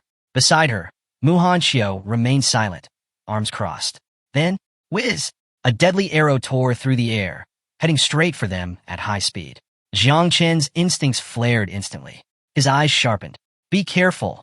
Without hesitation, he grabbed the table and hurled it into the sky. Boom! The arrow collided with the table, shattering it into pieces. Wooden debris rained down around them. Luo Sundao looked up, her heart pounding. Her face paled as panic set in. She quickly hid behind Jiang Chun, clutching his arm tightly. Peeking out slightly, she whispered, "What's happening?" Meanwhile, Jiang Chun stepped forward, his voice cold. "Who's attacking?" His gaze swept the area. "Are you after the flags?" Beside him, Muhan Xiao drew her 2 daggers, gripping them tightly in both hands. She took a defensive stance, her eyes scanning the surroundings. Then, a figure leaped into view. A man holding a bow, his eyes locked onto Jiang Chun. His arrow radiated with powerful energy. The attacker's identity was revealed. Huang Yongchao. Jiang Chun narrowed his eyes. "So, it's him?" Luo Sundao and Muhan Xiao also recognized him immediately. "That's Huang Yongchao." They turned to Jiang Chun, their voices filled with urgency. "He has the hidden profession, Extreme Archer of the Sun Chasseur. He's level 39. His father is a 6th transfer venerable and serves under Xiao Beihan." Luo Sundao's expression darkened. "My Eternal Earth Shield might not be able to stop his attacks." Huang Yongchao's penetrating gaze locked onto Jiang Chun. Then, he fired. Boom! The arrow surged with energy, its blade glowing menacingly as it sped toward them. Jiang Chun knew he had to act. He turned to Luo Sundao and Muhan Xiao. "Step aside." Then, he leaped forward. His eyes gleamed with determination as he charged toward the incoming attack. Extending his hand, his palm began releasing Little Nine's poisonous mist. His voice was cold and unforgiving. "I can tolerate a lot of things, but if you want to take my life, don't blame me for being ruthless." His aura surged. After all, someone has to fulfill the old master's death quota. Luo Sundao, standing behind him, clutched her chest in fear. Muhan Xiao, gripping her daggers tightly, stared at Jiang Chun in shock. She swallowed hard, her mind racing. What is he planning to do? A ruthless victory. Jiang Chun strikes back. Jiang Chun thrust his hand forward, releasing Little Nine's poisonous mist. The dark purple fog surged, colliding head-on with Huang Yongchao's arrow. Boom! The arrow shattered instantly, completely overpowered by the corrosive mist. But Jiang Chun didn't stop there. The mist kept advancing, surging toward Huang Yongchao. Still hovering in the air, Huang Yongchao's eyes widened in terror. His grip on his bow tightened, but his body froze. This wasn't what he had been told. "Wait, poison?" His voice trembled. Wasn't he supposed to be a life-type awakened? Panic set in. Desperately, he shouted for backup. "Stop hiding! Attack together!" But he never finished a sentence. The poisonous mist reached him. It wrapped around his body like a living nightmare, instantly corroding his flesh. "Ayaha!" His agonized screams filled the air. The swarm of insects burst out from the mist, hungrily devouring his body piece by piece. His so-called allies? They turned and ran. Fear gripped them. If even a long-range expert like Huang Yongchao couldn't survive, then those with close combat professions had zero chance. They had to escape, before they became the next victims. Meanwhile, Jiang Chun stood firm, his hand controlling the swarm. Within seconds, the insects finished their feast. Huang Yongchao's body no longer existed. Inside the monitoring room, Chief Instructor Gu Katian and Vice Commander Yang Guang observed the battle through surveillance cameras. Gu Katian's sharp eyes followed Jiang Chen's movements. Seeing how effortlessly he killed, the old man smiled in approval. Impressive. He leaned back, crossing his arms. Not only a creation class user, but also poison class. Behind him, Yang Guang was frozen. His mouth hung open in disbelief. A second transformation prodigy, killed in seconds? He tried to process what just happened. Jiang Chen wasn't just strong. He was terrifying. A dangerous, unknown factor. Why didn't Chu City's Night Watch report anything about him? As his mind spiraled, Gu Katan turned toward him, his expression serious. "Go. Inform the others." Yang Guang snapped out of his daze. "Right away." But just as he was about to leave, "Wait." Gu Katian cleared his throat. Yang Guang paused, turning back. Deep down, he feared. Was the old man regretting all this? Gu Katian simply rubbed his chin, staring at the ceiling. Then, in a calm voice, he issued another order. "Bring in 10 third-level ferocious beasts." Yang Guang's eyes widened. "What?" Gu Katan's smirk grew wider. "And release them separately." Then, he leaned forward, his eyes flashing with amusement. "Also, place the advancement flags on the beasts. The battlefield shifts, a new challenge begins." Yang Guang turned around, gave a military salute, and, despite his confused expression, responded with a firm Understood? Deep down, he couldn't help but be impressed. The old man's move was brilliant. By releasing ferocious beasts with advancement flags, he would force the strongest contenders to fight first. This way, those monsters could eliminate each other before they turned on the weaker participants. It was both strategic and ruthless. Meanwhile, across the battlefield, Tang Ying, Bai Feng, and Xiao Beihan had surrounded Jiang Wushuang. All three drew their weapons, preparing to strike. On the other side, Jiang Wushuang stood with his arms crossed. He had been fighting Bai Feng for several minutes, and even though he was injured, his confidence never wavered. Bai Feng clutched his chest wound, panting heavily. Jiang Wushuang smirked. I told you already. Even if you gang up on me, you still won't win. Then, with mocking amusement, he asked, will you really feel proud winning a 3-on-1 fight? Xiao Beihan gritted his teeth. Gripping his sword tighter, his blue energy surged, making his blade glow. His eyes sharpened. Winning this way isn't honorable, but fighting strong opponents is the only thing that keeps me entertained. At that moment, the camp loudspeaker crackled to life. A mechanical voice echoed across the battlefield. Participant Huang Yongqiao has been eliminated by Jiang Chun. The entire camp fell silent. Then, shockwaves rippled through the crowd. Jiang Chun had made the first kill? Not just anyone, but a level 39 second transformation prodigy? Most people couldn't believe it. Xiao Beihan's smile faltered. His expression darkened. That fast. Even though Huang Yongqiao wasn't top tier, he was still among the top 50 geniuses in camp. He was also far stronger than Xiao Yuanwu. And yet, he had been erased in seconds. Tang Ying, clutching her throwing knives, felt her heart drop. This isn't good. She had been told Jiang Chun was only level 26 in the creation class. And yet, he had effortlessly slaughtered a level 39 combat class prodigy. Even she, an assassin, couldn't have killed Huang Yongqiao so easily. Bai Feng, still catching his breath, looked to the sky and smirked. This year's Tianjiao camp is full of hidden monsters. Jiang Wushuang, still standing there, tilted his head and grinned. Are you sure you want to waste your time with me? Shouldn't you be worried about that other expert? Jiang Chen? Xiao Beihan ignored him. All three tightened their grip on their weapons, ready to attack. Before they could strike, the camp loudspeaker blared again. Attention. 10 third-level ferocious beasts are being released into the battlefield. Each beast carries an advancement flag. Participants who acquire a flag will receive an additional ranking score. The top 10 participants will receive special rewards. First place will receive 100 million. The moment the announcement ended, Xiao Beihan, Bai Feng, and Tang Ying immediately backed away.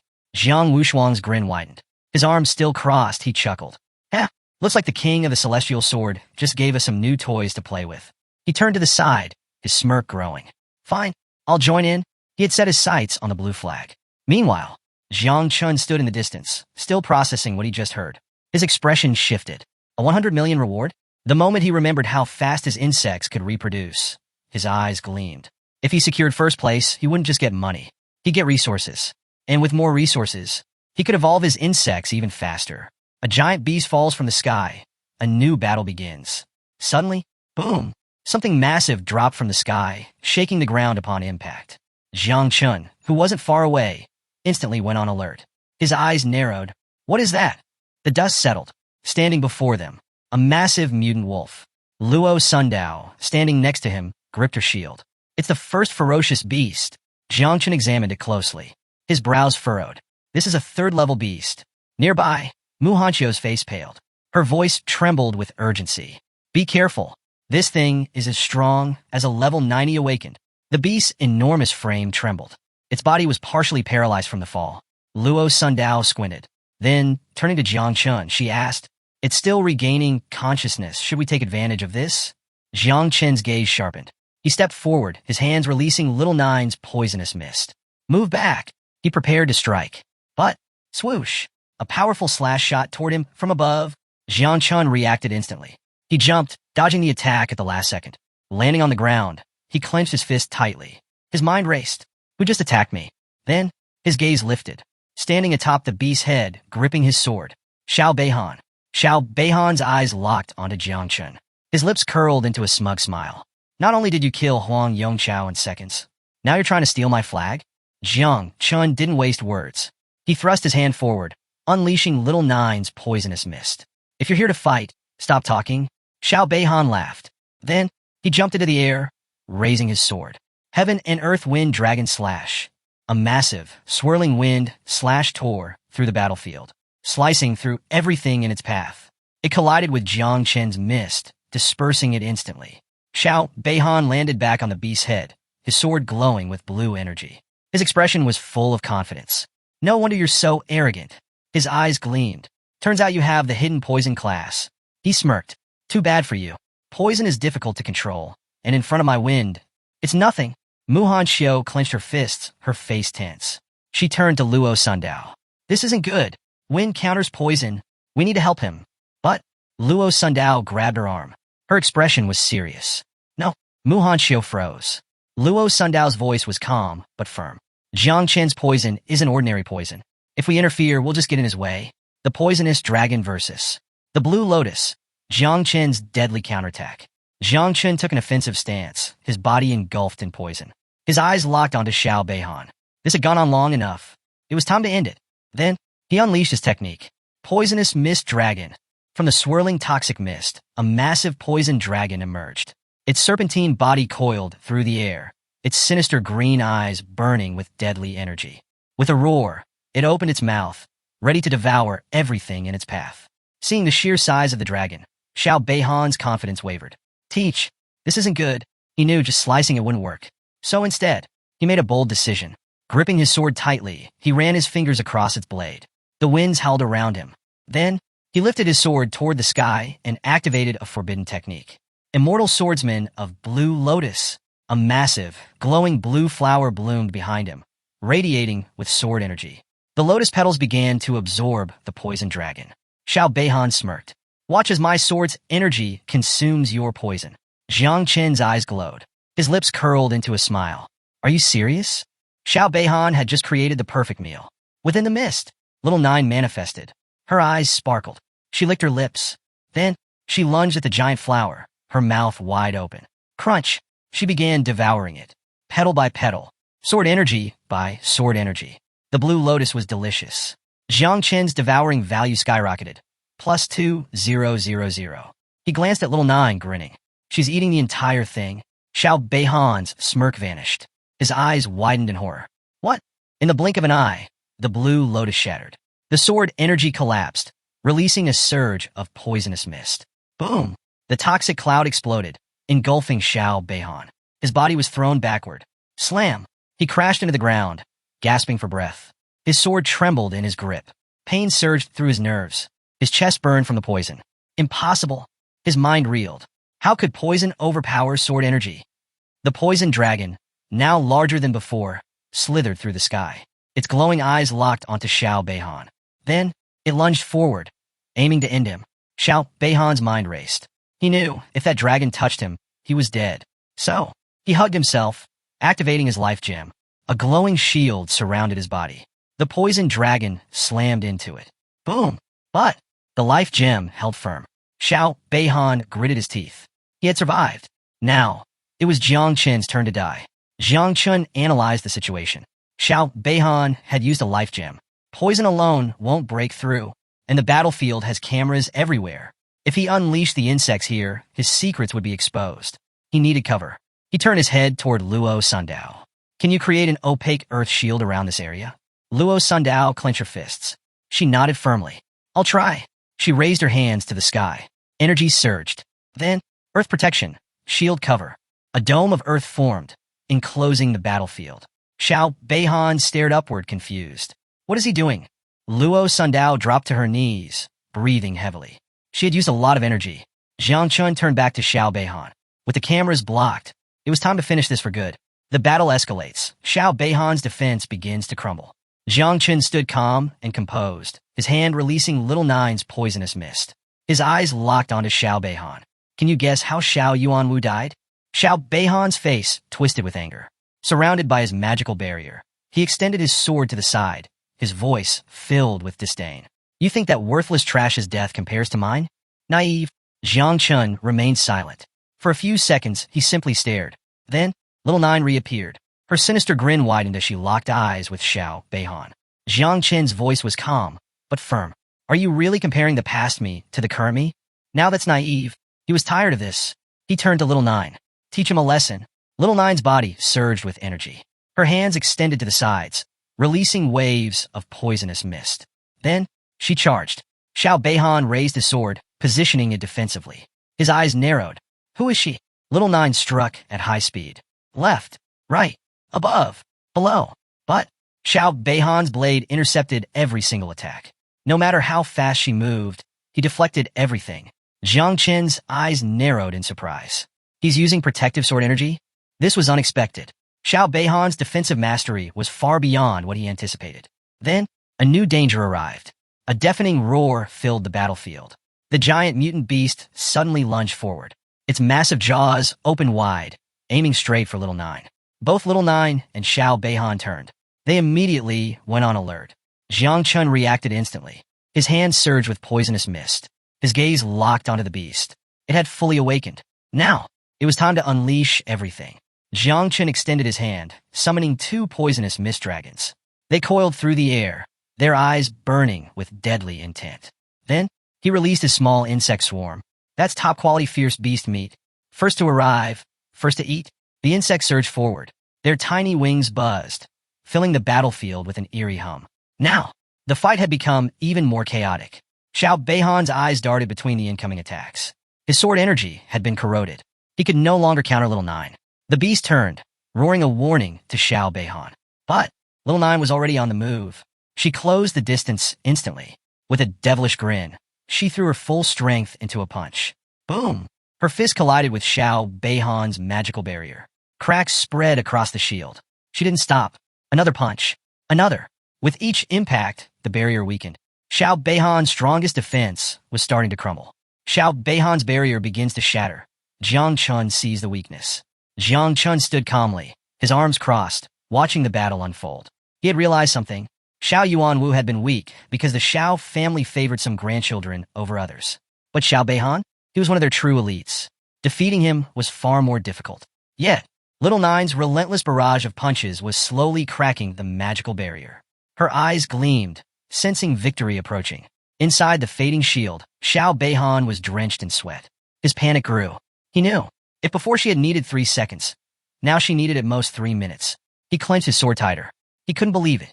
His life gem's protection was actually breaking. Meanwhile, inside the Tianjiao camp surveillance room, Yang Guang's expression darkened. On the monitors, a blue magical barrier covered the battlefield. This anti-vision shield prevented them from seeing inside. He knew what that meant. Xiao Beihan was at a disadvantage. Yang Guang turned sharply to Fang Qingyuan. His voice was stern. Conduct a manual investigation. If the situation is too dangerous, stop the fight immediately. Fang Qingyuan, a 4th-level great master of the spatial system, pressed his fingertips together and nodded. Understood. In the corner of the room, Gu Kaitian, aka the king of the celestial sword, sat with one leg crossed, his chin resting on his hand. His expression was calm, but curious. Are they really this desperate to protect the Xiao family's grandson? Yang Guang turned toward him, placing his hands behind his back. You don't understand. His voice was calm but heavy. It's not about favoritism. It's about consequences. If Xiao Beihan was injured or killed, nobody knew how the Xiao family would react. Gu Kaitian raised an eyebrow. Then, with a slight smirk, he asked, Are you really prepared for war with the Jingwei Empire? Yang Guang froze. A chill ran down his spine. Zhima, if word got out about what happened inside Tianjiao camp, things could spiral out of control. He clenched his teeth. No information leaves the camp. Not until this ends. Gu Kan leaned back, his eyes drifting to the ceiling. He didn't know if Jiang Chun could actually kill Xiao Beihan. But he was curious. Why had Jiang Chun created an anti-vision barrier? What was he hiding? Back at the battlefield, Jiang Chun had defeated the mutant beast. The giant wolf collapsed, its body engulfed in poisonous mist. Jiang Chun stood beside it, arms still crossed. His expression was indifferent. Powerful? Sure. But when facing his insects, it had met its natural predator. At the same time, Little Nine's attacks had reached their peak. The barrier surrounding Xiao Beihan was now covered in deep cracks. A particularly large fracture split through the shield. Xiao Beihan tightened his grip on his sword. His panic turned into dread. No, this can't be happening. The life gem's barrier was actually failing. Jiang Qin's eyes locked onto the barrier. Then, his gaze sharpened. With a calm but firm voice, he spoke. Little Nine attacked there. He pointed at the largest, deepest crack. That was the weak point. A sudden warning. Jiang Chun must end it now. Just as Jiang Chun was about to strike the final blow, a voice echoed in his mind. Don't play around too much. Fang Qingyuan, the great master of the spatial system, has arrived. Jiang Qin's expression changed instantly. His eyes widened in shock. His heart pounded. A spatial master was here? That meant he was being watched. If they see the insects, I'll be exposed. No hesitation. Jiang Chun extended his hand toward Little Nine. Return. Little Nine mid-punch froze. Her fist was inches from breaking the barrier. Her eyes flickered with confusion. Huh? What's happening? But she obeyed. She dissolved into poisonous mist, retreating back into Jiang Chen's body. Now, he needed to end this fight immediately. Jiang Chen raised his hand. A massive insect appeared. It crawled toward Xiao Beihan's barrier. Then, it began to glow. Inside the barrier, Xiao Beihan's breathing was ragged. He saw the strange insect approach. His brow furrowed in confusion. Then, his face paled. His entire body tensed. He began to sweat uncontrollably. What is that? Then, it was too late. Boom! The insect exploded. The energy pierced through the magical barrier. Then, a massive chain reaction. Boom! A shockwave surged outward. The barrier shattered instantly. But the explosion didn't stop. A second explosion erupted inside the broken barrier. It was so powerful. It was like a miniature nuclear blast. The explosion tore through the battlefield. Luo Sundao's earth shield collapsed under the impact. She clutched her stomach, gasping in pain, before falling to the ground. Luo! Mu Hanxiu rushed forward, catching her before she collapsed completely. Her eyes were filled with concern. Are you okay? Luo Sundao forced a weak smile. I'll be fine. Meanwhile, the dust slowly settled. What remained? The ground was completely destroyed, scattered across the battlefield, advancement flags, and the only thing left of Xiao Beihan, his severed arm, and his sword. Jiang Chen walked forward. His gaze scanned the remains. He picked up the sword. Then, his eyes narrowed. Did he die? Or had he been rescued by the spatial master? He wasn't sure. But he grabbed the severed arm anyway, just in case. Jiang Chen approached Luo Sundao. With a calm expression, he tossed her the sword. Take good care of your family's weapon. The sword spun in the air, descending toward her. Luo Sundao reached out her hands, catching it. Her cheeks turned red. She hugged the sword tightly. Her voice was soft, but grateful. Thank you. Meanwhile, Mu Hanxiu picked up the fallen flags. She turned to Jiang Chun with an excited smile. We're in the top 10. Jiang Chun looked at the flags. He offered to share them. But Mu Hanxiu shook her head. No, her eyes were determined. I want to see you surpass Jiang Wushuang and take first place. Luo Sundao smiled. I don't need the flags either. She held up the sword. Getting this back is enough. Jiang Chun smirked. Bang! A fist slammed onto the table. Yang Guang's face was twisted in anger. Beside him, Fang Qingyuan. Yang Guang gritted his teeth. His voice was filled with rage. What the hell happened? Why didn't you teleport Xiao Beihan in time? The poison was too strong. Fang Qingyuan's failure. Fang Qingyuan closed his eyes, deep in thought. Then, with a calm yet resigned voice, he explained. The poison was too strong. He barely managed to extend his spiritual energy toward Xiao Beihan. But the moment it touched the poisonous mist, it corroded instantly. He hadn't seen anything clearly. Then, boom, the explosion erupted. He had tried to teleport Xiao Beihan with all his strength. But it was already too late. Yang Guang explodes in rage. He pointed an accusing finger at him. His eyes burned with disbelief. How the hell can poison corrode mental power? His voice rose with fury. Stop making excuses. You failed to do your job. Then, a booming voice cut through the room. Shut up, Yang Guang. Yang Guang froze. He turned around, his body trembling. Then, he stiffened. The one who had spoken was Gu Katian, the king of the celestial sword. Gu Katian glared at Yang Guang. His voice was sharp. Do you know why you're stuck at the peak of the fifth transformation? Yang Guang gulped. Gu Katian continued. Because you always follow the powerful. Because you lack the heart to stand on your own. He folded his arms. A moment ago, you mentioned consequences, commanders, and generals, but do you know what a real battlefield is? His gaze darkened. Even those who have reached the ninth transformation can die in battle. Xiao Beihan was no exception. Yang Guang took several steps back, his confidence shattered. His face paled. I wasn't talking about the great general. I only meant Commander Duan. Gu Khan turned his back to him. Then, with a calm but commanding voice, he gave his order. Report everything inside the camp first. Keep all information strictly confidential. Until tomorrow at 6 a.m., before the evaluation ends, no one, not even Xiao Beihan, is allowed to leave the camp. Then, without another word, he walked toward the door. His final words echoed behind him. I'm heading to the Southern Command. Yang Guang and Fang Qingyuan remained silent. At that moment, a system window appeared in the sky. It announced, Xiao Beihan has been eliminated by Jiang Chun. Silence. Then, shock. Everyone looked up in disbelief. Their minds refused to process what they had just heard. Xiao Beihan? Eliminated? By Jiang Chen? Impossible. He was the legitimate grandson of the great general of the nation. And yet, he was gone. Elsewhere, a massive boar-like beast charged forward. But Tang Ying and Bai Feng dodged effortlessly. The beast crashed into the ground. Tang Ying stood frozen, staring blankly at the sky. She couldn't believe what she had just heard. Jiang Chen actually eliminated Xiao Beihan? Bai Feng, however, remained calm. His expression turned serious. Something's not right. Meanwhile, a white lion-like beast lunged forward. Then, bam! A single punch sent it flying. It crashed into the dirt, lifeless. Standing over its corpse was Jiang Wushuan. He crossed his arms. A smirk played on his lips. Interesting. A secret conversation. The mystery of Jiang Chen's poison. A hand slowly lifted the lid of a teacup. The fragrant steam rose into the air.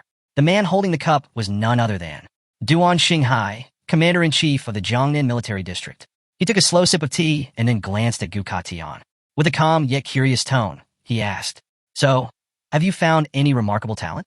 Is that why you called me here so urgently?" In front of him, Gu Katan remained silent. Then, he closed his eyes. He raised his hand toward the sky. A powerful energy surged from his palm. He used the ability called Forbidden Listening. The energy spread outward, forming a protective barrier around them. Duan Xinghai watched quietly. Once the barrier was in place, the two men moved to another room. They sat down to enjoy their tea. Duan crossed his legs and took another slow sip. Then, his eyes sharpened. "You're being cautious. This means the situation is more serious than you're letting on." Gu Katan, resting one hand on the chair and the other on the table, made his decision. He needed to ask Duan something. Something important. His eyes locked onto Duan's. Then, can poison corrode mental strength? Duan paused. Then, with a knowing smile, he set down his cup. He closed his eyes. Theoretically, it's possible, but it would be extremely difficult. He leaned forward slightly. Poisonous mist and miasma typically affect the physical body. Mental strength, however, is different. It comes from the soul itself, formed by pure thought and intent. He tapped his fingers against the wooden table. For poison to corrode something like that, he shook his head. I can't even begin to estimate the level of toxicity required. Gu Katian watched him closely. Then, with a calm and unreadable gaze, he asked, "Have you ever seen someone accomplish this?" Duan placed his hand under his chin, deep in thought. His gaze drifted downward. After a moment of silence, he replied, "No, I once knew a poison king at the peak of the fourth transformation. Even he couldn't do it." Then, Duan lifted his head. A playful smirk appeared on his face. "Are you telling me that Tianjiao camp has produced a poison prodigy with such terrifying power?" He leaned back slightly. If someone can truly corrode spiritual energy, then they are holding a weapon more lethal than any blade. Gu Katian crossed his arms. Then, he shook his head. He closed his eyes. His voice was firm. It's too soon to draw conclusions. Duan remained calm. He had refrained from questioning Gu Katian's decisions before. But now, something was wrong. Very wrong. With a sharp gaze, he finally spoke. "What's happening? And why aren't you telling me the whole truth?" Gu Katan opened his eyes. His gaze met Duan's.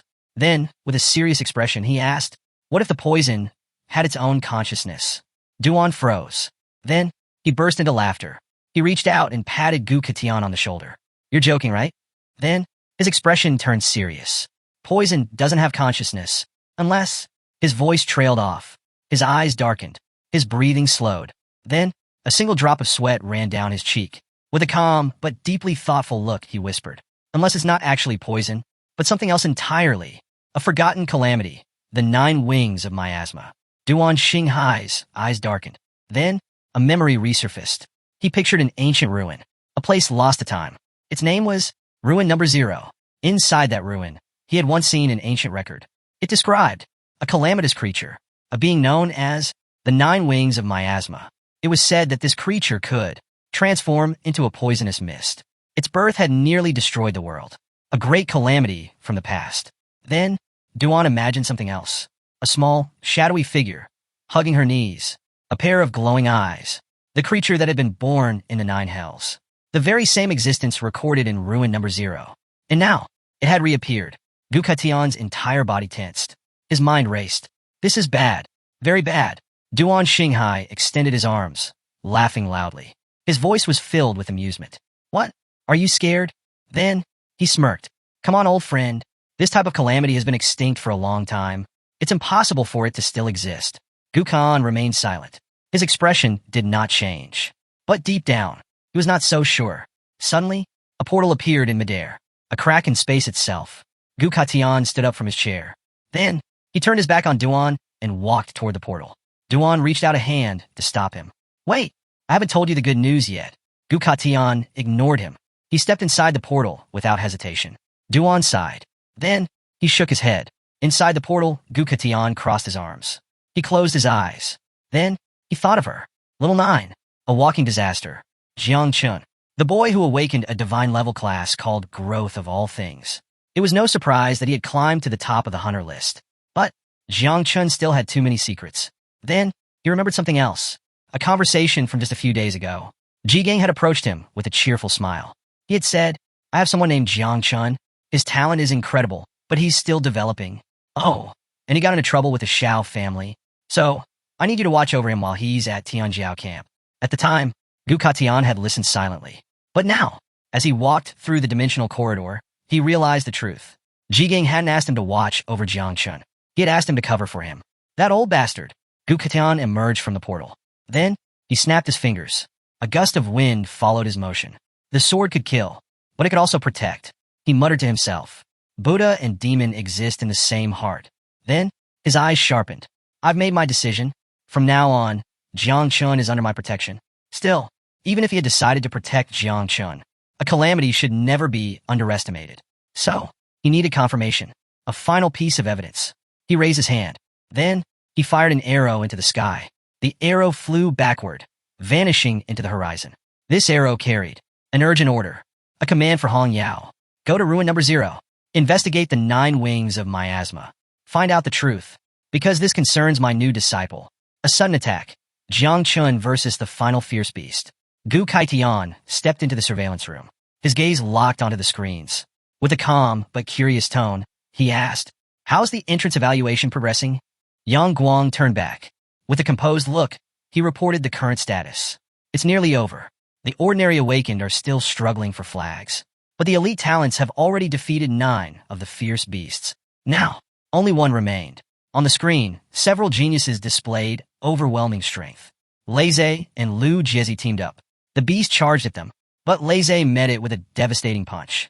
The creature slammed into the ground, defeated instantly. Elsewhere, Tang Ying and Bai Feng worked together. She leapt onto the beast's back, ended its life in a single move. Meanwhile, Jiang Wushuang stood atop a pile of beast corpses. 3 fierce beasts had fallen before him. Without hesitation, he turned and started heading toward one place. Jiang Chun. Gu Kaidian watched the screens closely. Where is Jiang Chun?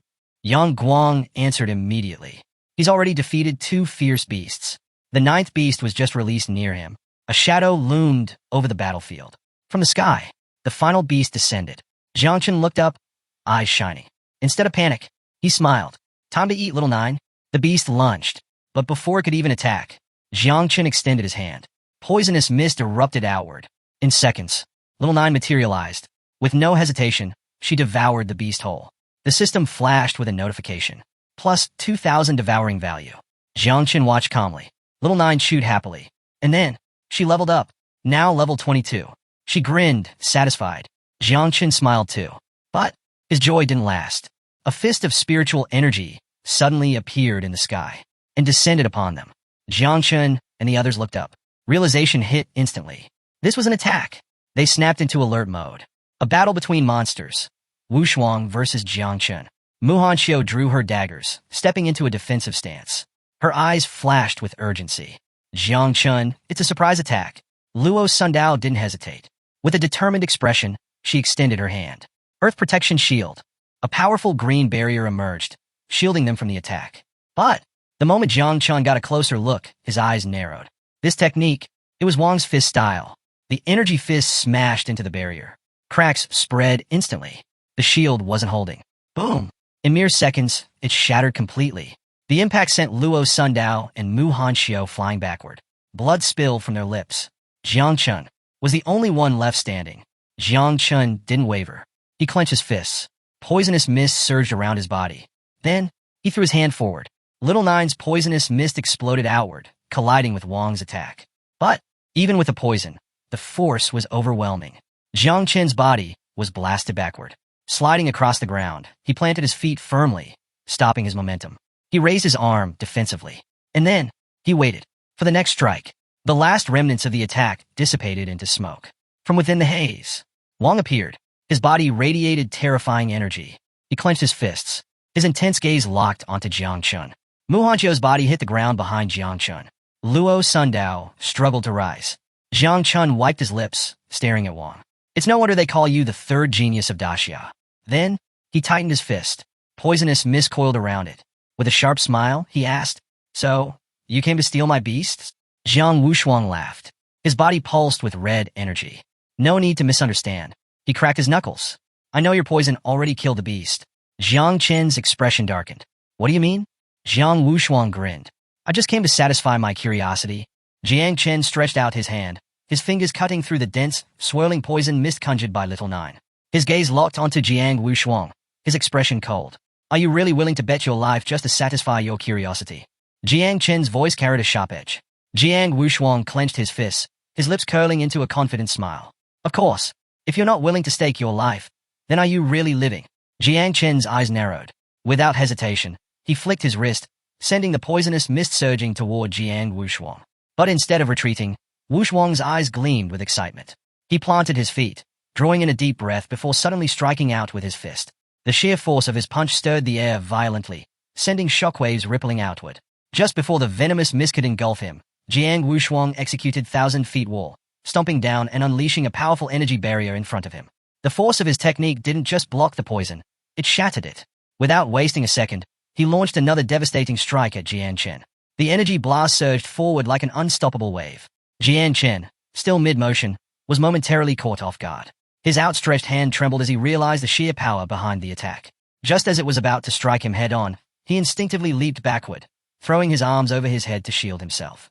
Though he managed to avoid the full impact, a portion of the attack still grazed him, sending him skidding back. His boots dug into the ground as he struggled to regain his footing.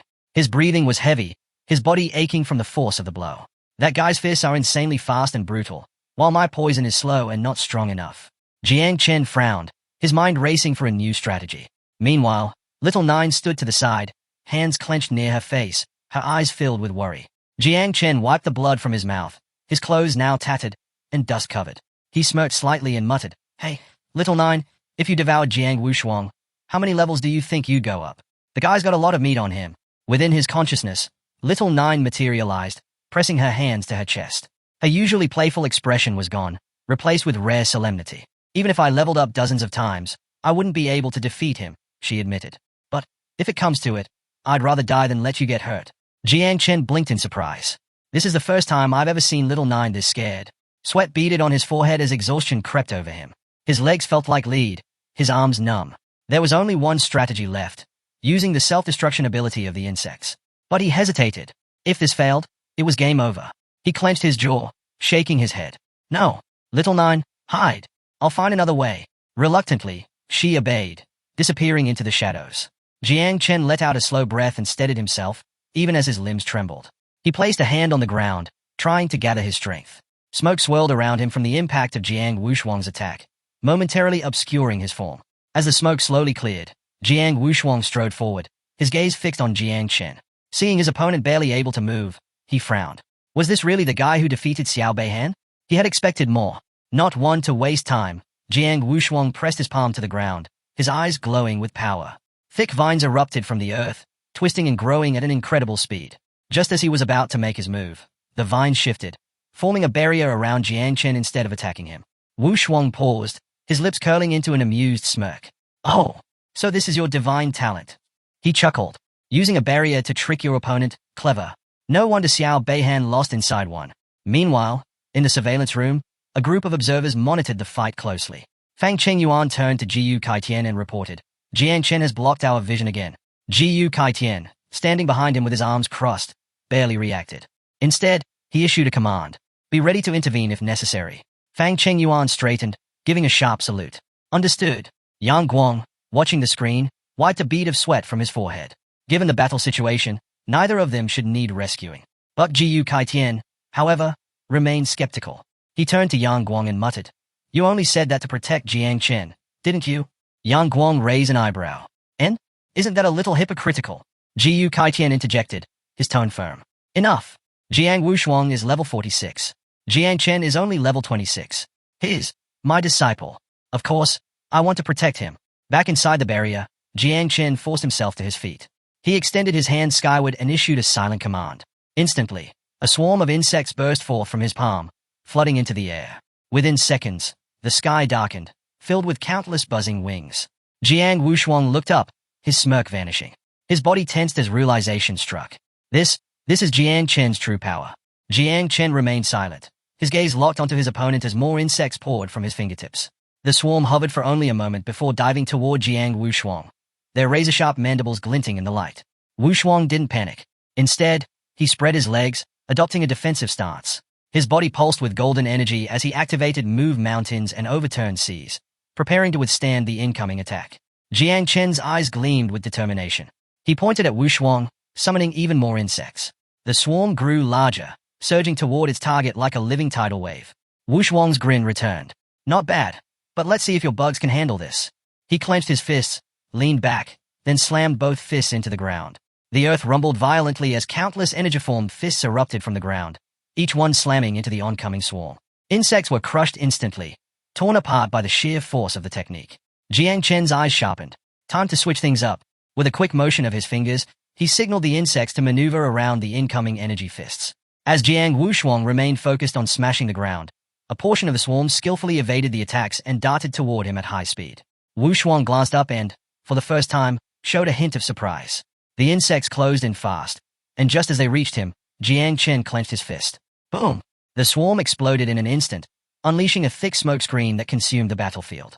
Jiang Chen smirked, confident that the sudden blast had done some damage. But before he could relax, a shadow flickered above him. Jiang Wushuang shot through the air, completely unharmed. His movements were fluid, his expression unfazed. Jiang Chen's smirk vanished. His muscles tensed. He's still standing. What's going on? Wushuang, now descending toward Jiang Chen, chuckled. Now I get it. This must be how Xiao Beihan lost. With that, he thrust his hands toward the ground, unleashing Wind Fist. A surge of golden energy roared to life, tearing through the battlefield like a hurricane. Jiang Chen's instinct screamed at him. Bad news. He barely managed to throw his arms over his head before the crushing force of the attack slammed into him. The pressure was overwhelming. His body trembled violently as he was forced to his knees, struggling to withstand the sheer power of the technique. His breath came in ragged gasps as he fought to stay conscious. This guy is on a completely different level. Jiang Chen quickly realized that this Wind Fist was far stronger than the previous one, several times stronger. Was this the power of an invincible descendant? Even after two of his insects had self-destructed near Jiang Wushuang, they hadn't left a single scratch on him. His body was running out of strength. His breath was ragged as he studied Wushuang carefully. If I really want to take him down, I'll need dozens, maybe even hundreds of insects to self-destruct at once. But that was the problem. Raising these insects had been a long and arduous process. He didn't want to sacrifice them so recklessly. Still, he had no other choice. A massive explosion erupted near Jiang Wushuang, followed by another, then another. Flames and smoke engulfed the area. But Wushuang, sensing the trap, quickly stepped back, dodging the blasts with ease. Unfortunately for him, that was exactly what Jiang Chen had planned. Supporting himself with one hand on the ground, he thrust his other forward. Vines erupted from the earth, snaking toward Wushuang at incredible speed. But just before they could reach him, Wushuang stopped them with one hand. Effortlessly, he looked at Jiang Chen and shook his head. No need to push yourself any further. This fight is over. Jiang Chen, still catching his breath, was stunned. What do you mean, over? Wushuang, standing tall and relaxed, gave him a nod of respect.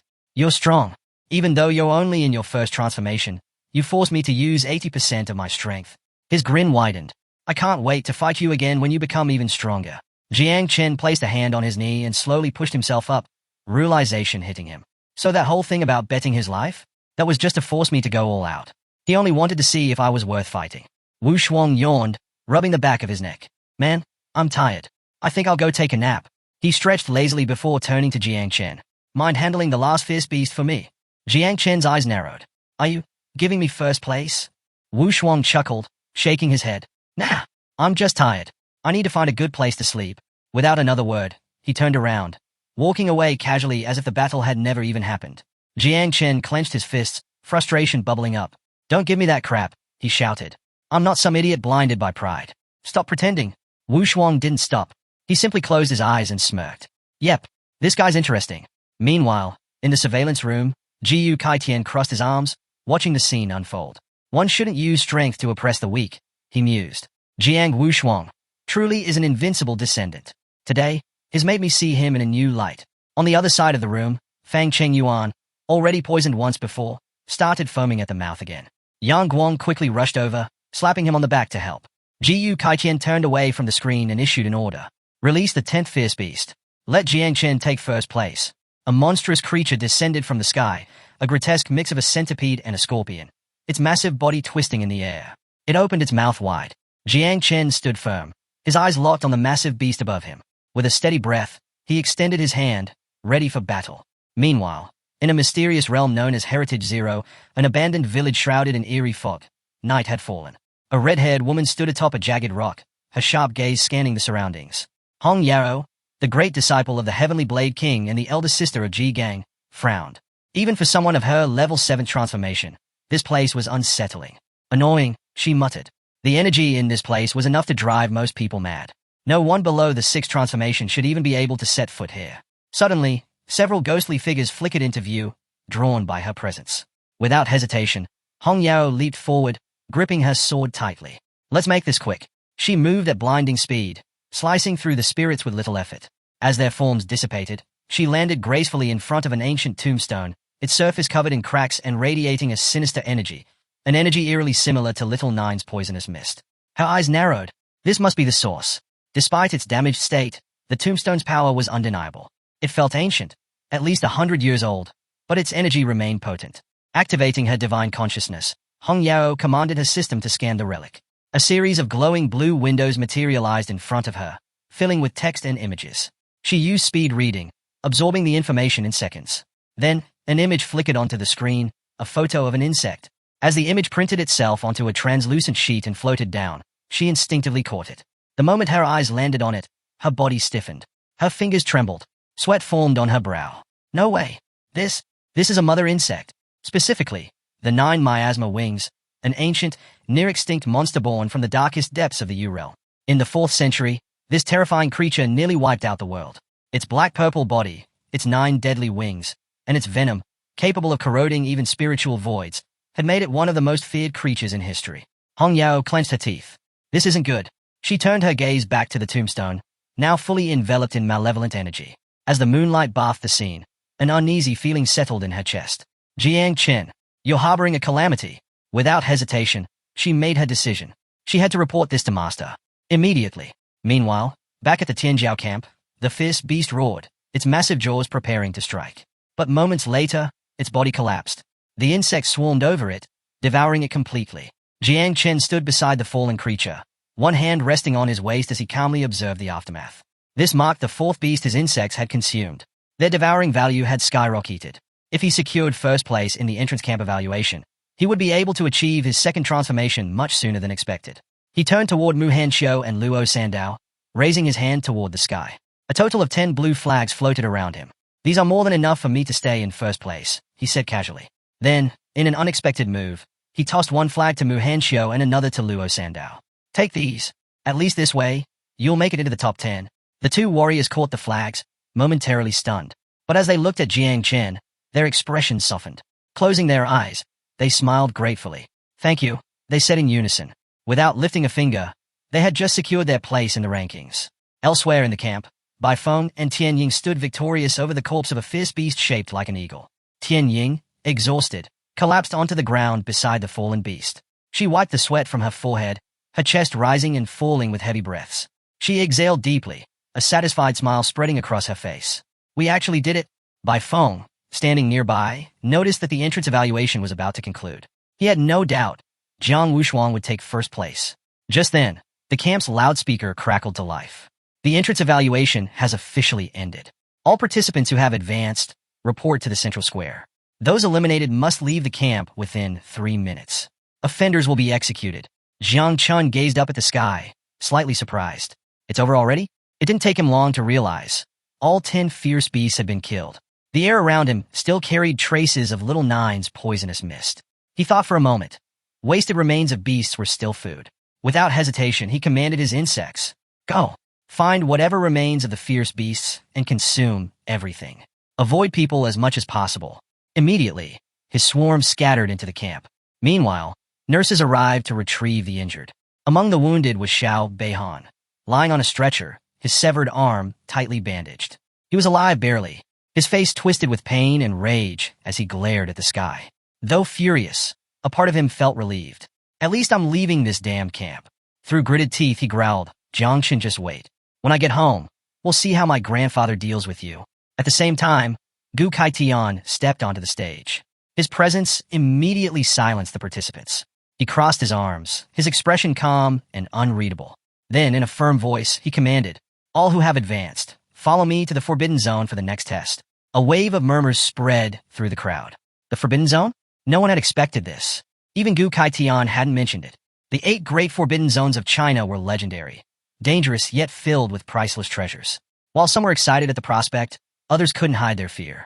Entering a Forbidden Zone was no easy feat. How could so many people even be allowed in? As the group debated amongst themselves, Gu Khan reached for the hilt of his sword.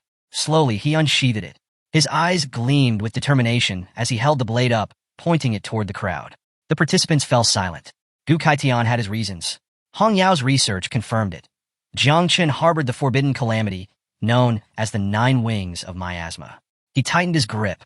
Only the celestial sword could handle such a calamity. Without hesitation, he swung the sword rapidly, his strikes precise but impossible to read. Then, dawn broke. Gu Khan dropped to one knee, his gaze locked on the horizon. The one they were waiting for was about to arrive. As his sword touched the earth, the ground trembled. Then it shattered. The very land beneath their feet detached from the earth. And then it began to rise. Gu Katian prepared himself in advance, the only way to overcome the time difference. Rocks floated around him as a powerful aura surged from his body. With a swift motion, he extended his hand and activated Imperial Sword Flight. The ground trembled as his sword, glowing with a fierce orange aura, shot up from beneath him. Without hesitation, he took off, heading south, toward the forbidden zone of Dream Lake.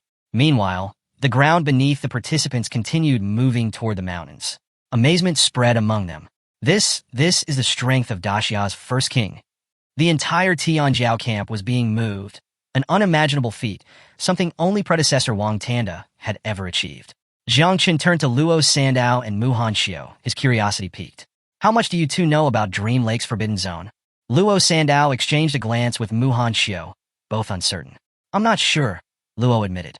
Mu Hanxiu hesitated before responding. "My grandfather mentioned it once. The danger level of Dream Lake is incredibly high. Even though it's the least dangerous of China's forbidden zones, it has its own unique risks." She paused before explaining further. "The real danger isn't hidden enemies. It's the distortion of time and space." Jiang Qin frowned. "Distortion of time and space?" Mu Hanxiu continued. "Dream Lake is filled with dimensional fragments, interconnected by unstable portals.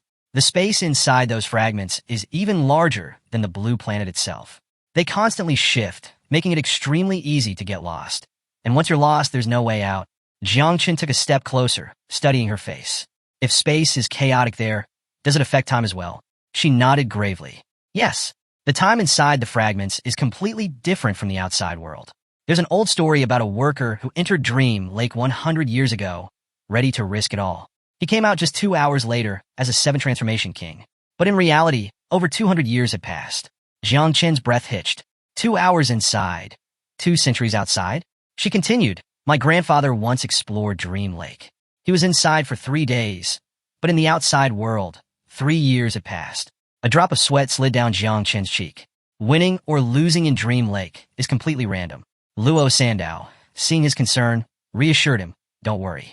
If old man Wang Tanda dares to bring us in, it means he already has a safe route." Jiang Qin forced a small smile. "I hope you're right." Though Dream Lake was clearly dangerous, he couldn't shake the feeling that Gu Kaitian had chosen it because of him. Under the starry sky, Gu Kaitian stood with his arms crossed. Now that Hong Yao had confirmed the 9 wings calamity, it was only a matter of time before Xena surpassed him. If that happened, this secret could no longer be kept. Dream Lake would buy him time to find allies. The next day, several men arrived at what used to be Tianjiao camp. But instead of a bustling training ground, all that remained was a massive hole. Standing atop a rock, they scanned the area in shock. The king of the celestial sword had taken away the entire camp. Tianjiao camp wasn't just any camp. It was regarded as the strongest training ground for the next generation in the southern war zone. Had he betrayed them? Something wasn't right. One of them frowned. Why hasn't Commander Duan arrived yet? At that moment, a figure leaped through the air. Commander Duan. With his arms clasped behind his back, he moved swiftly toward the gathering men, his expression unreadable. Gu Kaitun, that old fool. What was he thinking? Was he really asking him to gamble his life along with his? 2 minutes earlier, Gu Katian had sent him an urgent message, explaining that the situation had escalated. For that reason, he was taking the young ones to the Forbidden Zone for their next trial. He had assured Duan that he would bear all the consequences. Now, standing before the group, Duan could already sense the tension. One of the men turned to the others, voice anxious. The commander has arrived. Duan, still calm, remained silent as he took in the nervous and panicked expressions of the gathered warriors. One of them, clearly distressed, spoke up. We arrived too late. What if we can't reach them in time? Another man, his face pale, clenched his fists. My son is still up there. If something happens to him, His voice cracked, his fear evident. Duan slowly stepped past them, his gaze dropping to the ground as he walked. He extended one hand backward, signaling for silence. Enough! His tone was firm. The Celestial Sword King took them for a selection test, he explained. They'll be back by the end of the day. There's nothing to panic about. The men fell silent, exchanging glances of shock. Duan's own mind, however, was in turmoil. A bead of sweat formed on his forehead. Was it really necessary to rush into the Forbidden Zone just for that invincible prodigy? Or was Gu Kaitian trying to hide something? Or run away? Then, suddenly a realization struck him. His expression shifted as he recalled Gu Kaitian's exact words. 9 wings of miasma. If that was truly what this was about, then this was much bigger than just a test. Meanwhile, an arrow sliced through the sky, heading straight for the Night Watch headquarters in the city. It wasn't just an arrow. It carried a secret message for Ji Gang. The contents were brief yet chilling. Jiangchen carries a great calamity. As his master, I am taking him to a forbidden zone to hide for now. While I'm gone, gather allies from the Sealed Kings. When I return, there will be war. Upon reading the message, Ji Gang's eyes widened. His hands tightened around the parchment as his body tensed. A calamity? What the hell is going on? Hours later, Ji Gang sat on a sofa, his head bowed, fist pressed against his forehead. Everything was happening too fast. Jiang Chun had killed a member of the Hong family, cut off Xiao Beihan's arm, and now he carried a world-ending calamity. This wasn't just a difficult situation. This was a disaster waiting to happen. Next to him, Tanjin sat down, placing a comforting hand on his shoulder. No challenge is easy, she said gently. But we'll get through this. You've already decided to protect Jiang Chun, so stop dwelling on the past. Focus on what's ahead. She paused before adding, I spoke with my father. He's willing to support us? Ji Gang lifted his head slightly, processing her words. His mind raced, picturing the people now on their side. Duan, Hong Yao Gu Kata. They now had 4 sealed kings backing them, enough to withstand any storm. Ji Gang took a deep breath and stood up. Tanjin watched as he walked toward the door, his resolve now clear. My sister has already gone to meet the master. Now it's my turn. His eyes narrowed with determination. I'll visit the sealed king of the Mu family and the merchant Liu family. Even if I have to lie, I'll gather as many allies as possible for Jiang Chun. Tanjin silently observed Ji Gang as he prepared to leave. He paused, turning his head back to look at her. His expression was serious, unwavering. If things went from bad to worse, he was prepared to unleash the same energy he had when he stormed into the Xiao family. This time, he would give it everything he had. Tanjin's lips curved into a small smile. It had been years since she had last seen Ji Gang this fired up. Several hours later, as daylight broke, Gu Kaitan's sword expanded, growing to an immense size beneath the floating island. He infused it with his energy, guiding them toward the Forbidden Zone. As the island drifted forward, he glanced at Hong Yao. What do you think we should do after we return? Hong Yao, chewing on a piece of gum, blew a bubble, her expression relaxed. I think Jiang Chen's 9 miasma wings are pretty cool. Wish I could raise one myself. Before she could say another word, Gu Katan flicked his finger. A small energy arrow shot out, popping her bubblegum in an instant. He turned his head slightly toward her, his face deadpan. Silly girl, can you be serious for once? Hong Yao's gaze softened. You already know, don't you? Grand Xia doesn't tolerate calamities. If even you can't solve this, then what makes you think I could? Then, she smirked. Tell me, could you take down a great Geno general in one blow? Gu Katian's eyebrow twitched. Without hesitation, he smacked her lightly on the head. Watch your tone, he scolded. Hong Yao clutched her head, fake crying as she rocked back and forth. Ow, ow. That hurt.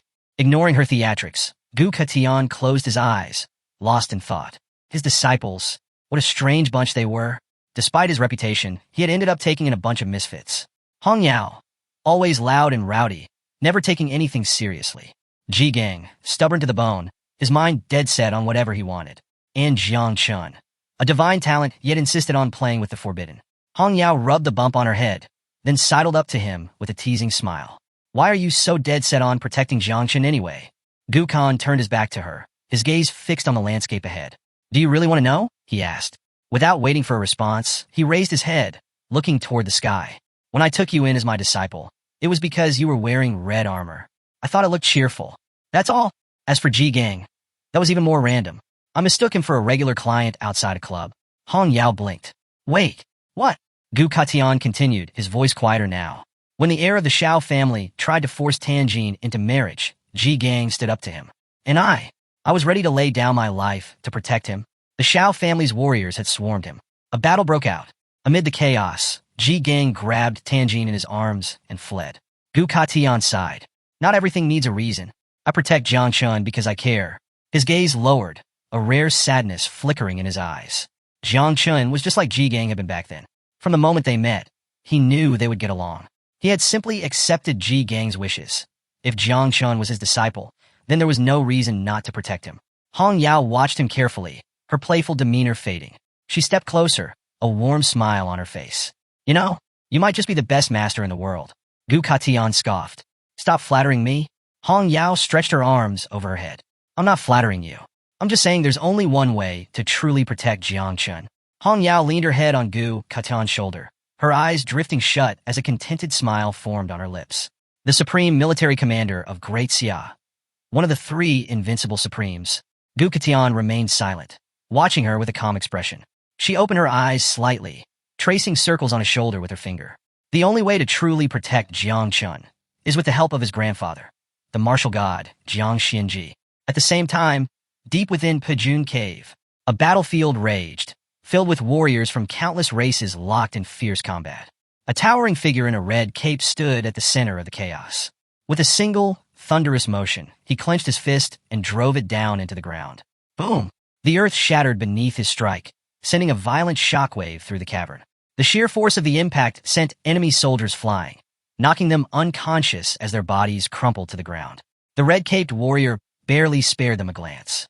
He was the invincible martial god, Jiang Xianji. His body pulsed with overwhelming energy as he surveyed the battlefield. The sight of so many foreign races daring to invade Great Xia filled him with nothing but merciless intent. Foolish. Without hesitation, he took a step forward. A deep crater remained where his fist had struck, a testament to his strength. More enemies lined up in front of him, but he didn't slow down. After this battle, these so-called invaders should learn their place. He gave a simple command. Guard the entrance. His warriors immediately responded. Understood, martial god. Just then, a familiar yet unexpected energy signal reached him. One strikingly similar to Jiang Wang's. Xinji's eyes narrowed. Why now? Jiang Wushuang should still be at Tenu camp. Then, to his surprise, a spatial ripple formed in front of him. A figure materialized. Gu Katian. Xinji's eyes darkened. The celestial sword king himself? His instincts flared, and he unconsciously clenched his jaw. If Gu Katian was reaching out like this, something serious had happened. What do you want? Xinji's tone was cold, his guard raised. If you've gone through the trouble of contacting me through Wang, I assume there's trouble in the camp. Speak clearly. Gu Katian extended his hand toward the sky, his expression calm, yet unreadable. Not entirely, martial god. Xinji's frown deepened. Gu Katian exhaled slowly. I came to strike a deal. A vivid image formed in his mind. Jiang Chun, surrounded by the poisonous mist of Little Nine. I've taken in a new disciple. Jiang Chun. Xinji's brows twitched. He had heard that name before. Gu Katian continued. He has a divine-level creation class, but he also carries the 9 miasma wings. Silence. Xinji's expression instantly hardened. The ancient calamity? The 9 miasma wings? He could hardly believe what he was hearing. His entire body tensed, and for the first time in years, a chill ran down his spine. You must be joking, Xinji finally said, his voice dangerously low. Gu Katian remained steady. I need you to protect his life. Xinji's fist clenched at his sides. You want me to protect a calamity? His voice was sharp with disbelief.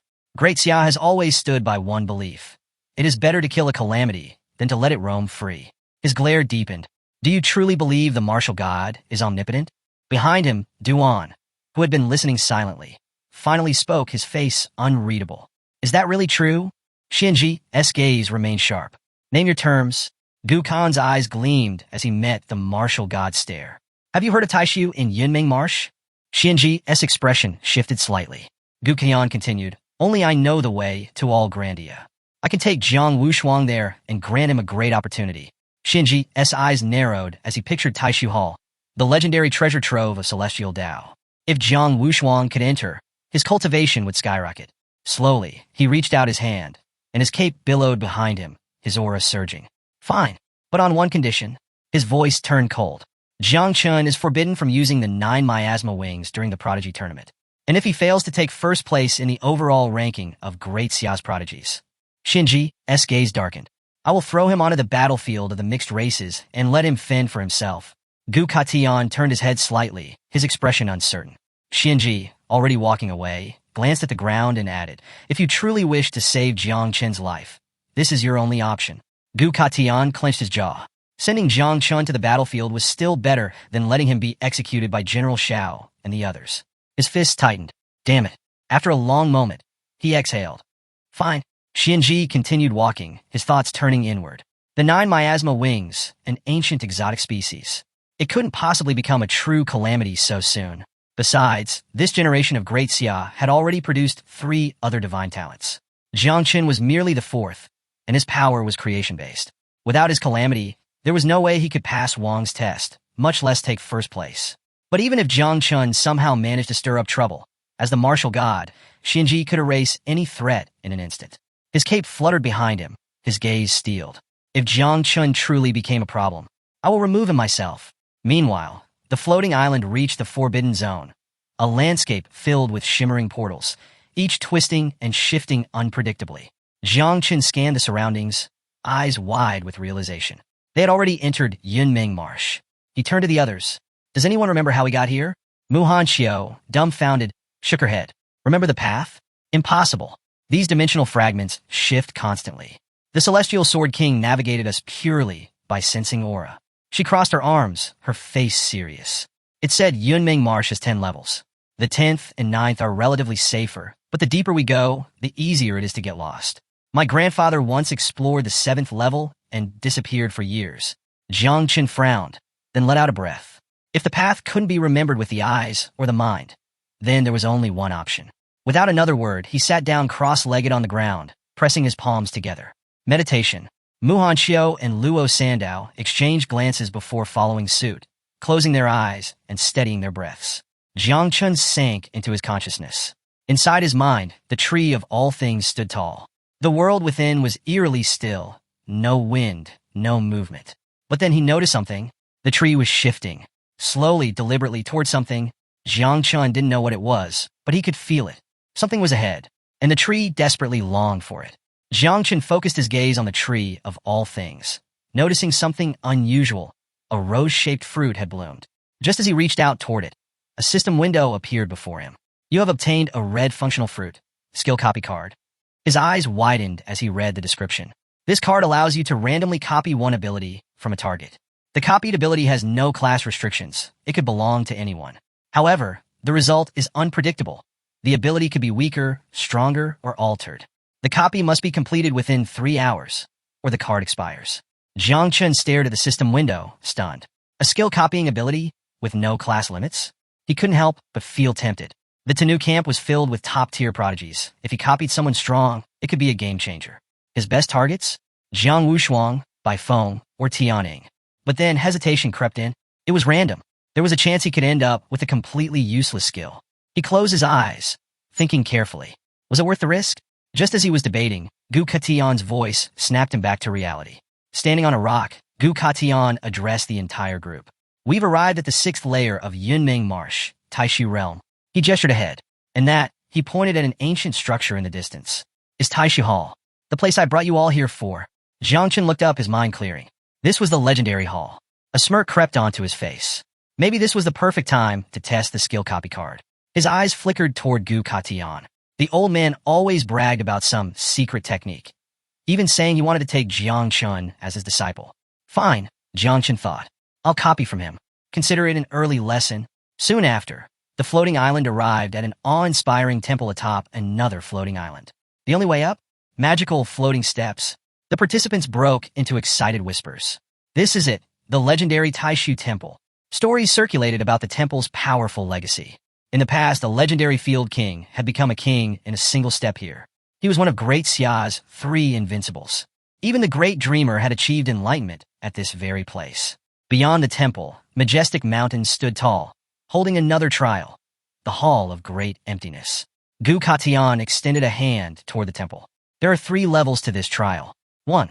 The first level, the 1,800 steps, each step granting a chance at a heavenly reward. 2. The second level, the Steel of the Great Void, a trial where only the Great Dreamer had ever succeeded. 3. The third level, inside the temple itself, a place no one has ever entered. This is the final test, Gu Katian declared. Of the 150 people here, only the top 10 will advance to represent the Jiangnan War Zone in the Great Xia Genius Finals. Excitement erupted through the crowd. The moment the trial began, participants rushed toward the steps, grinning with anticipation. Among them, Luo Sandao eagerly took off, only to be halted by Jiang Chen's hand on her shoulder.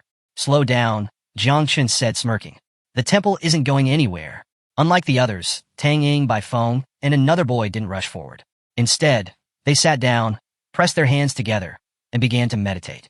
Jiang Chen turned slightly, glancing back at Luo Sandao with a serious expression. Watch carefully, he said. None of them are in a hurry. They're taking their time to adjust their mental state. Luo Sandao hesitated, then nodded. Jiang Chen had a point. Without another word, she, Mu Hanxiu, and Jiang Chen also sat down, pressing their hands together in meditation. Mu Hanxiu murmured, in a place like Taishu Temple, each person can only ascend once. We should be in our best state before we take that step. Meanwhile, Hong Yao had a different approach. She sat cross-legged on top of her floating spear, casually spinning it beneath her like a makeshift seat. Up above, Gu Katian stood tall on the spear, arms behind his back, observing the scene. Seeing the younger generation choosing patience over recklessness, he gave a rare nod of approval. Jiang Chen exhaled slowly. Now's the time. His gaze flickered toward Gu Katian. Before climbing the steps, he had to copy the Celestial Sword King's skill.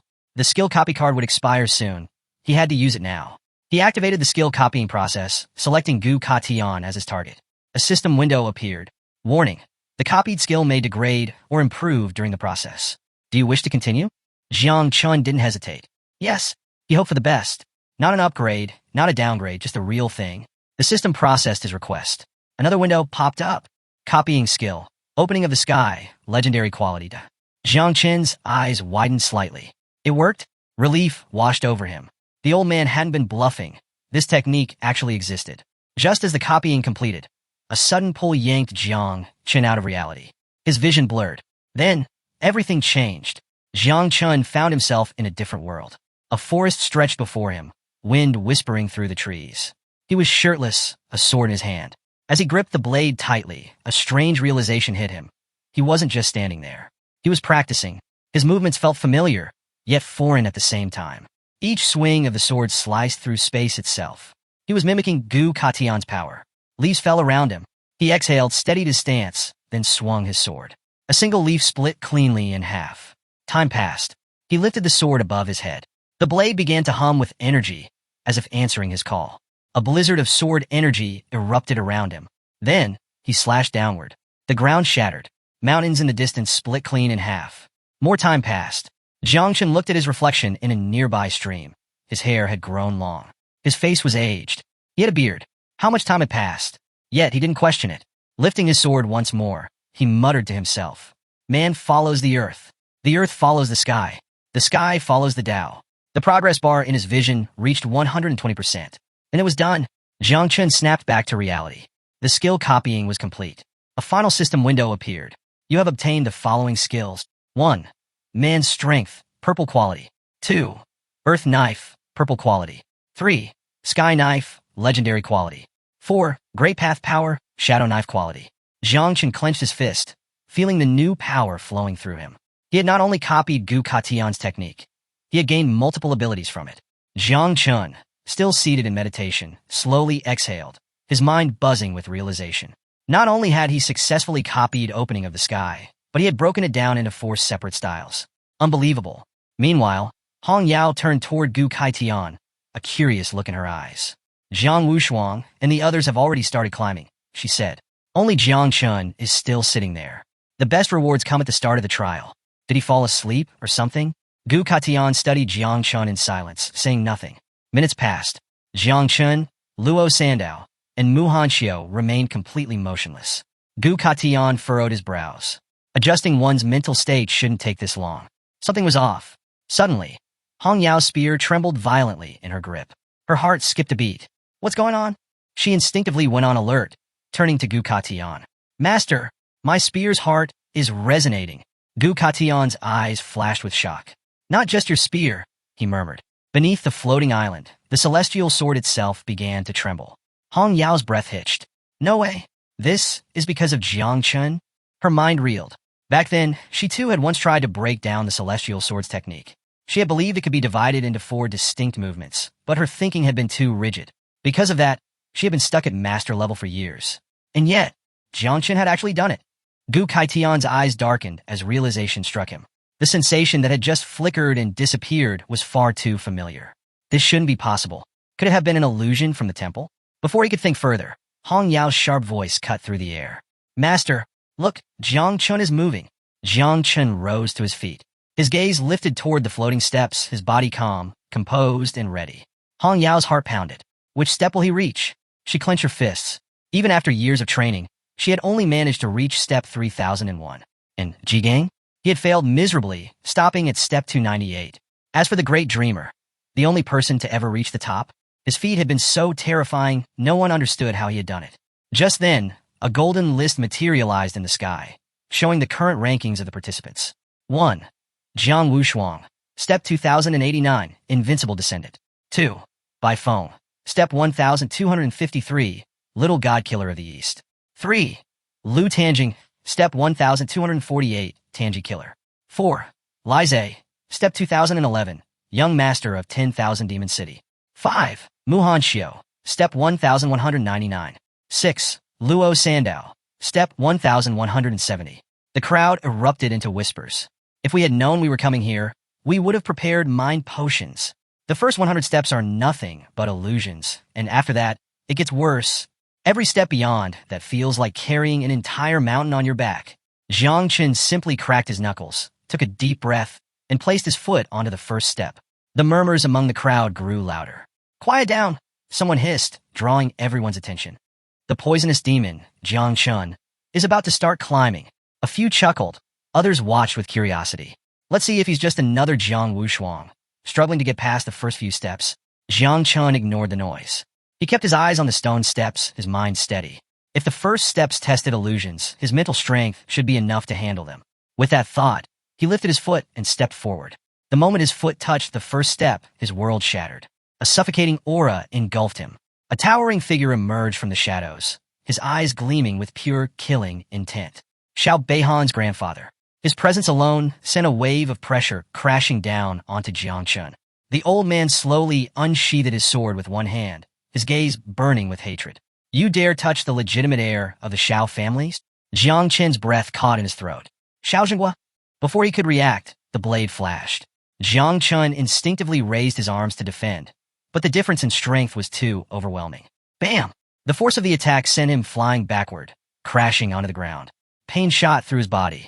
Just as Xiao Jinghua approached to deliver the final strike, a group of figures appeared in front of him. Jigang and the others. Jiang Chun, run, they shouted, standing as a shield between him and the old monster. Jiang Chun's face twisted in panic. No, get out of here! But before they could move, Xiao Jinghua blurred. Xing, his sword sliced through them effortlessly. Jigang, Luo Sandao, Mu Hanxiu, all of them were cut down in an instant. Blood splattered onto Jiang Chun's face. His entire body trembled. He couldn't move. He couldn't breathe. His friend's gone. Xiao Jinghua loomed over him, his blade raised for the final blow. Jiang Chun collapsed onto the step, his hands shaking, tears streaming down his face. Outside the illusion, Hong Yao and Gu Katian watched closely. Did he get stuck on the first step? Hong Yao asked, brows furrowed. Gu Katian shook his head. No. This step tests all 4 dimensions: spirit, physicality, agility, and strength. He He folded his arms, his expression serious. All the prodigies here were tempered since childhood with celestial materials and earthly treasures. But Jiang Chun, he's self-taught. This trial is going to be much harder for him than for anyone else. Hong Yao gritted her teeth, worry creeping into her chest.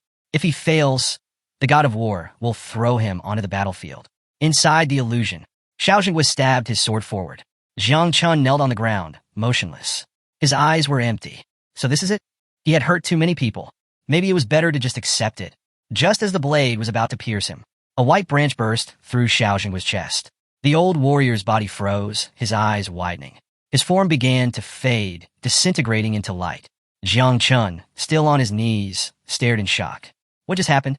Was this the illusory world? Xiaojing vanished completely, and the illusion collapsed. Back in reality, Jiang Chun gasped, snapping back to the real world. His hand instinctively clenched into a fist. The first step was an illusion, but it had felt too real. His friends had died, and instead of fighting, he had given up. His face flushed with frustration. Never again. Without hesitation, Jiang Chun took another deep breath and stepped onto the next step. Jiang Chun gritted his teeth. This illusory world was mocking him. Fine. If the illusions wanted to play dirty, then he'd beat them down personally. Summoning the spiritual tree, he prepared to give it a good thrashing. But just as he was about to step onto the next step, 2 system windows flashed in front of him. He instinctively went on alert. You have obtained 5 star wish fragments. Jiang Chen's eyebrow twitched. Star wish fragments? The system explained. 1,000 fragments could be combined into 1 complete star wish.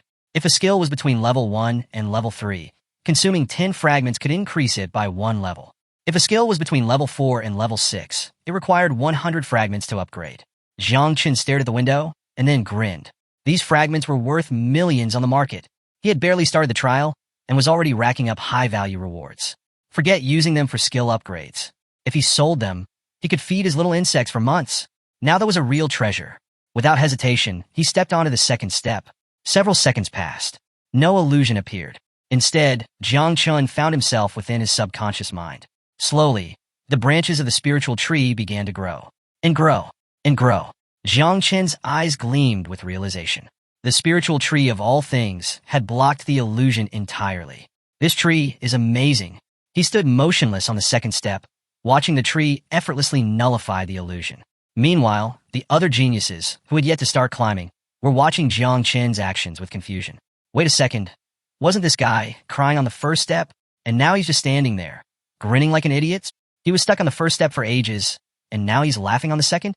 The crowd quickly came to a conclusion. Jiang Chun was the weakest of all. Up in the air, Gu Katian and Hong Yao remained silent, observing Jiang Chun. Hearing the mockery from the others, Jiang Chen's eyes flashed with determination. Fine. You want to laugh? I'll show you what a crushing victory looks like.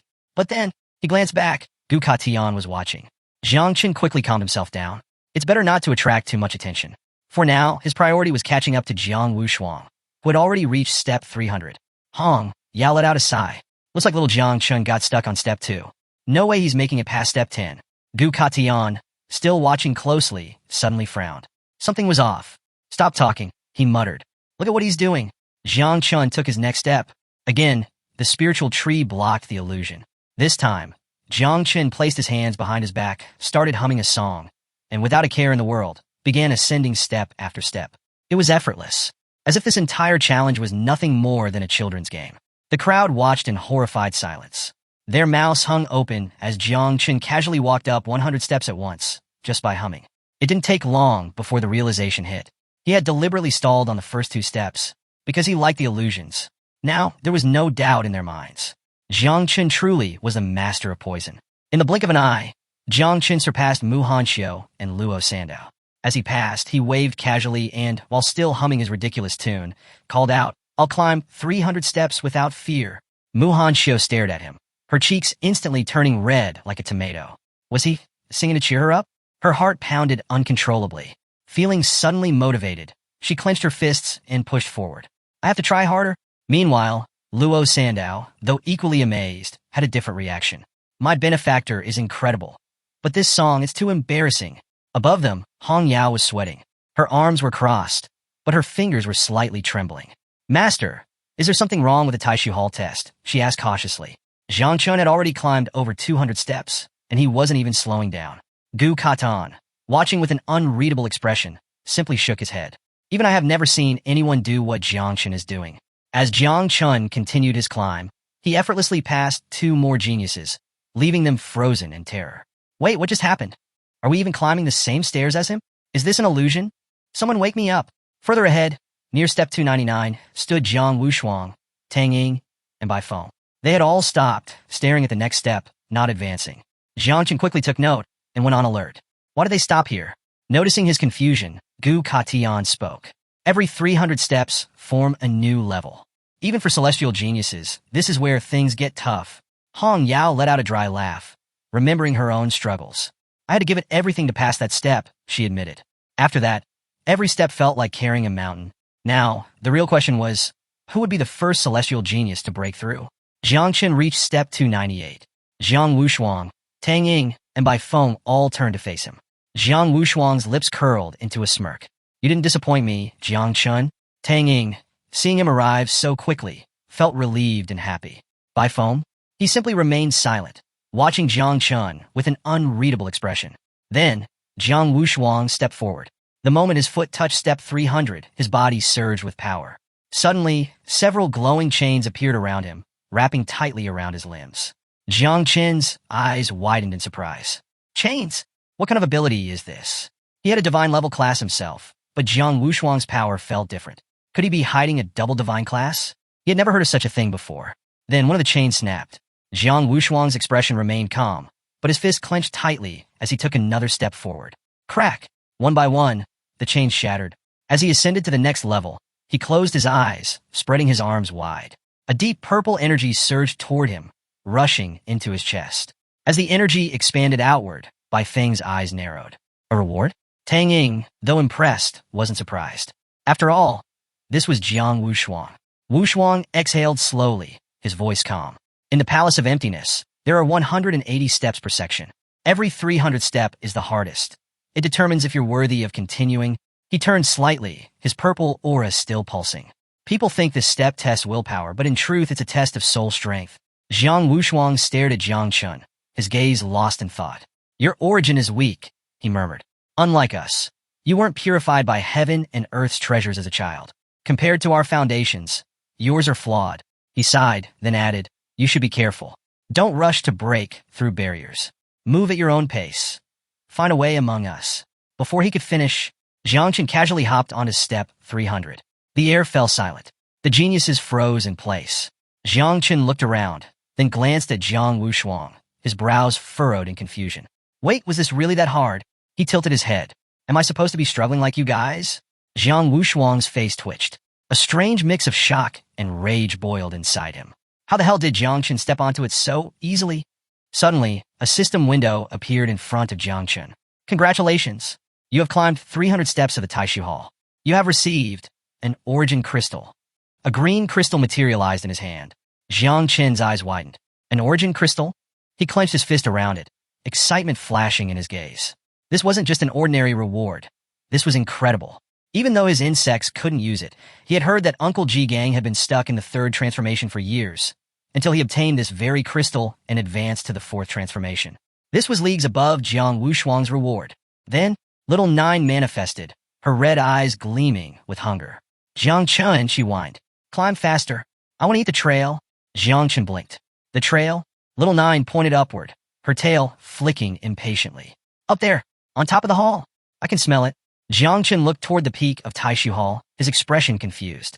Before he could ask more, her stomach let out a loud growl. Jiang Chen's sweat dropped. Wait. Just because you're hungry doesn't mean you can rush me up there. Little Nine pouted, her tail wrapping around his arm. Meanwhile, Tang Ying and Bai Feng had turned around, completely speechless. Jiang Wushuang, however, was not amused. His fists clenched tightly, his jaw tightening in pure rage. I won't let Jiang Chen surpass me. His body trembled as 8 phantom arms materialized behind him. Then, he charged forward like a madman, climbing step after step at a reckless speed. Bai Feng, watching this unfold, scoffed. Annoying. His gaze darkened as he let out a suffocating energy. People like them should just die. He lifted his hands to the sky. Blood of gods and demons, dye the sky blue. A chilling energy erupted from his body. Ghostly figures began swirling around him. He let out a cold breath. I won't let them surpass me either. Then, he exploded forward, tearing up the steps with inhuman speed. Several seconds later, two more geniuses arrived, their expressions filled with shock and confusion. They saw Tang Ying just standing there, not competing with Jiang Wushuang or Bai Feng. Strange. One of them furrowed his brows. Why aren't you climbing with them? Tang Ying turned toward them, her face calm, serene. I'm an assassin, she said. I can't be compared to those ogres. One of the men exhaled in relief, nodding. I see. I thought. Then, Tang Ying smiled, and her body began to shift. Before their eyes, she transformed into a massive snake. Her eyes turned cold, deadly, and with a chilling aura, she slithered up the steps at an alarming speed. The two men froze, their bodies trembling. Then, without a word, they hugged each other. Mr. Tiger was right. These people are terrifying.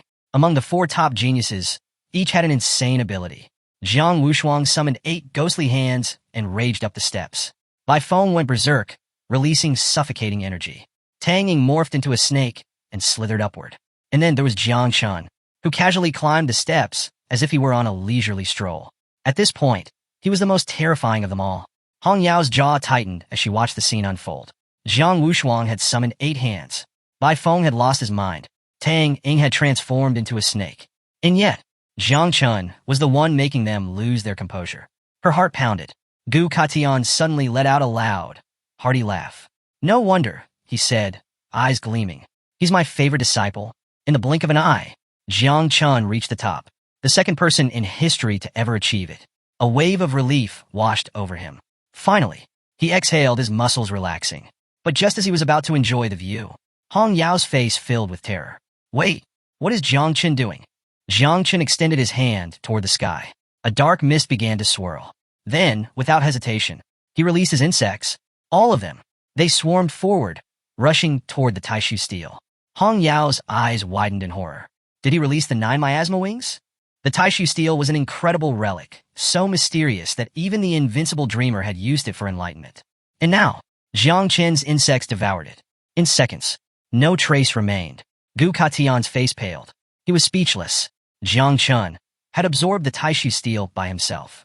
Something even he couldn't comprehend. As Jiang Chun stood atop the temple, Jiang Wushuang climbed several more steps, then stopped. He stared at Jiang Chun, his expression dark, full of unspoken rage.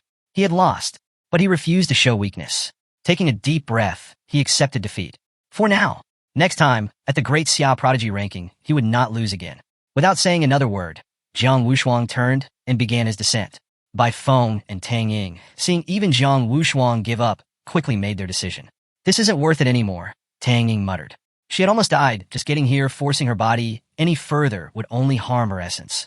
With that, she and Bai Feng withdrew. Down below, Mu Hanqiu and Luo Sandao beamed with pride. Master is incredible. They had both completed their mission, but this was beyond anything they expected. Jiang Chun had reached the top. Then a golden ranking window appeared in the sky.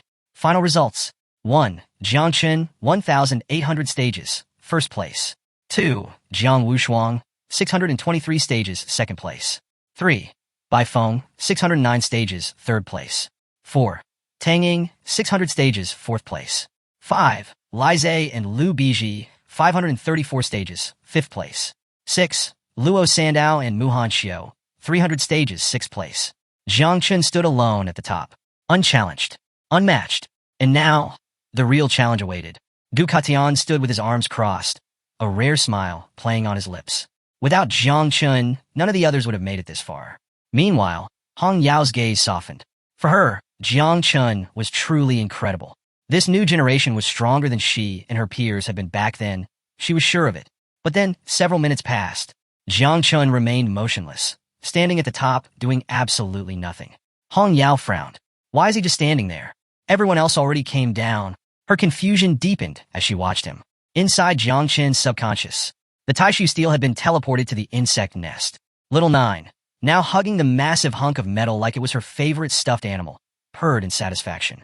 Her level shot up from 22 to 25, gaining several thousand devouring value. Jiang Chun stood there, hands on his hips, watching her cling to the steel like a baby. His lips curled into a smirk. Not only had Little Nine leveled up, but the devouring values of all the insects had drastically increased. At this rate, they'd be able to breed a third generation soon. Then, His eyes flickered to a stats window that had appeared before him. Taishu steel, originally an abyssal anchor stone found at the bottom of the abyss. A condensed artifact and a fundamental essence of the abyss itself. Jiang Chen's eyes narrowed. The Taishu steel came from the abyss? He turned toward Little Nine, who was still happily clinging to the steel. If she was the ruler of the abyss, then no wonder she wanted it more than anyone else. It was connected to her very essence. Jiang Chen blinked. He was back in reality. The moment he returned, a dense poisonous mist began to rise from the spot where the Taishu steel had once been. His body stiffened. What's going on? Before he could react, his surroundings shifted. His vision blurred, and in the next instant, he found himself standing in a completely different space. Then, a voice echoed in his mind. You have been recognized as the master of the Taishu realm. Jiang Chen froze. Master of the Taishu realm? A flood of information poured into his consciousness.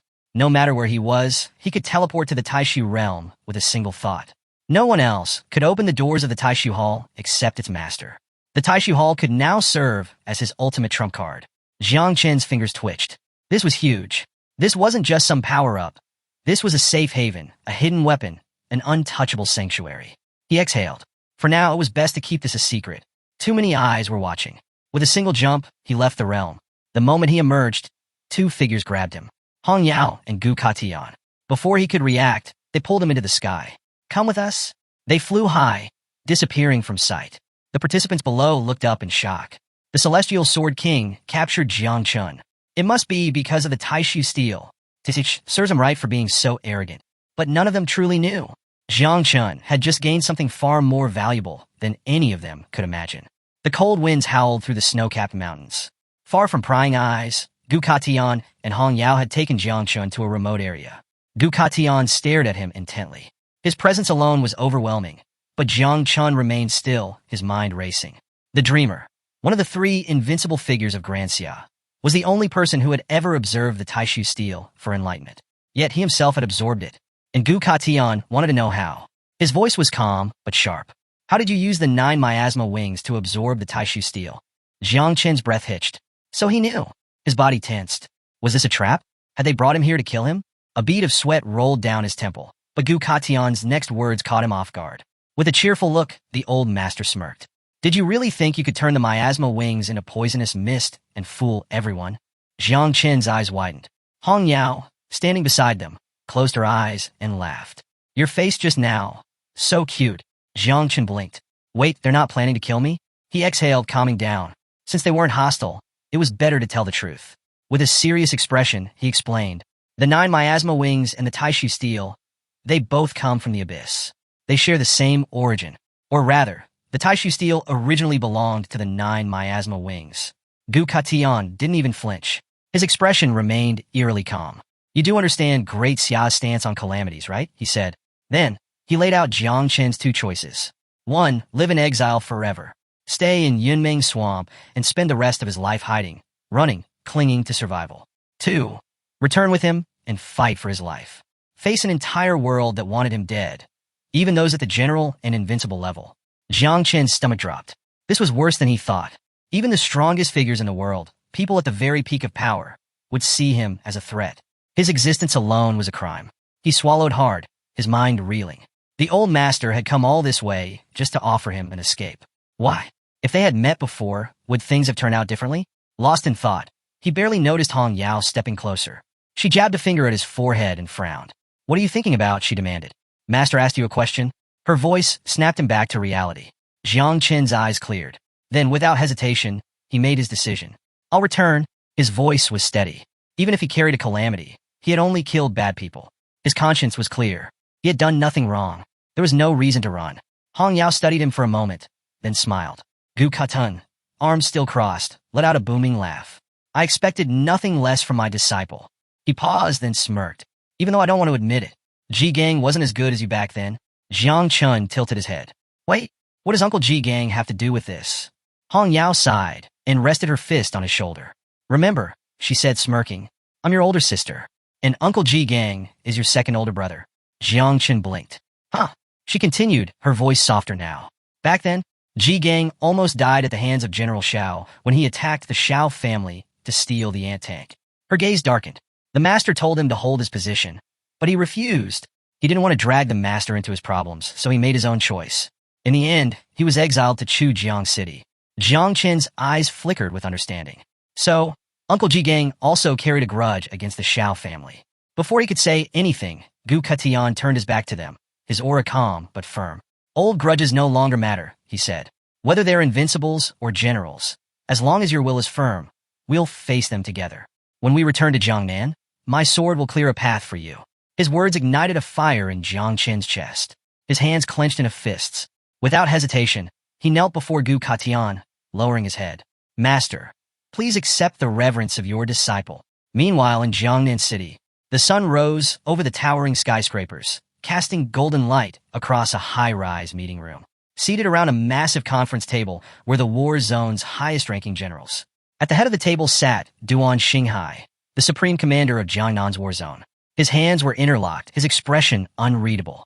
Since all 12 titled kings of Jiangnan have gathered here, except for Gu Katian and Hong Yao, I'll get straight to the point.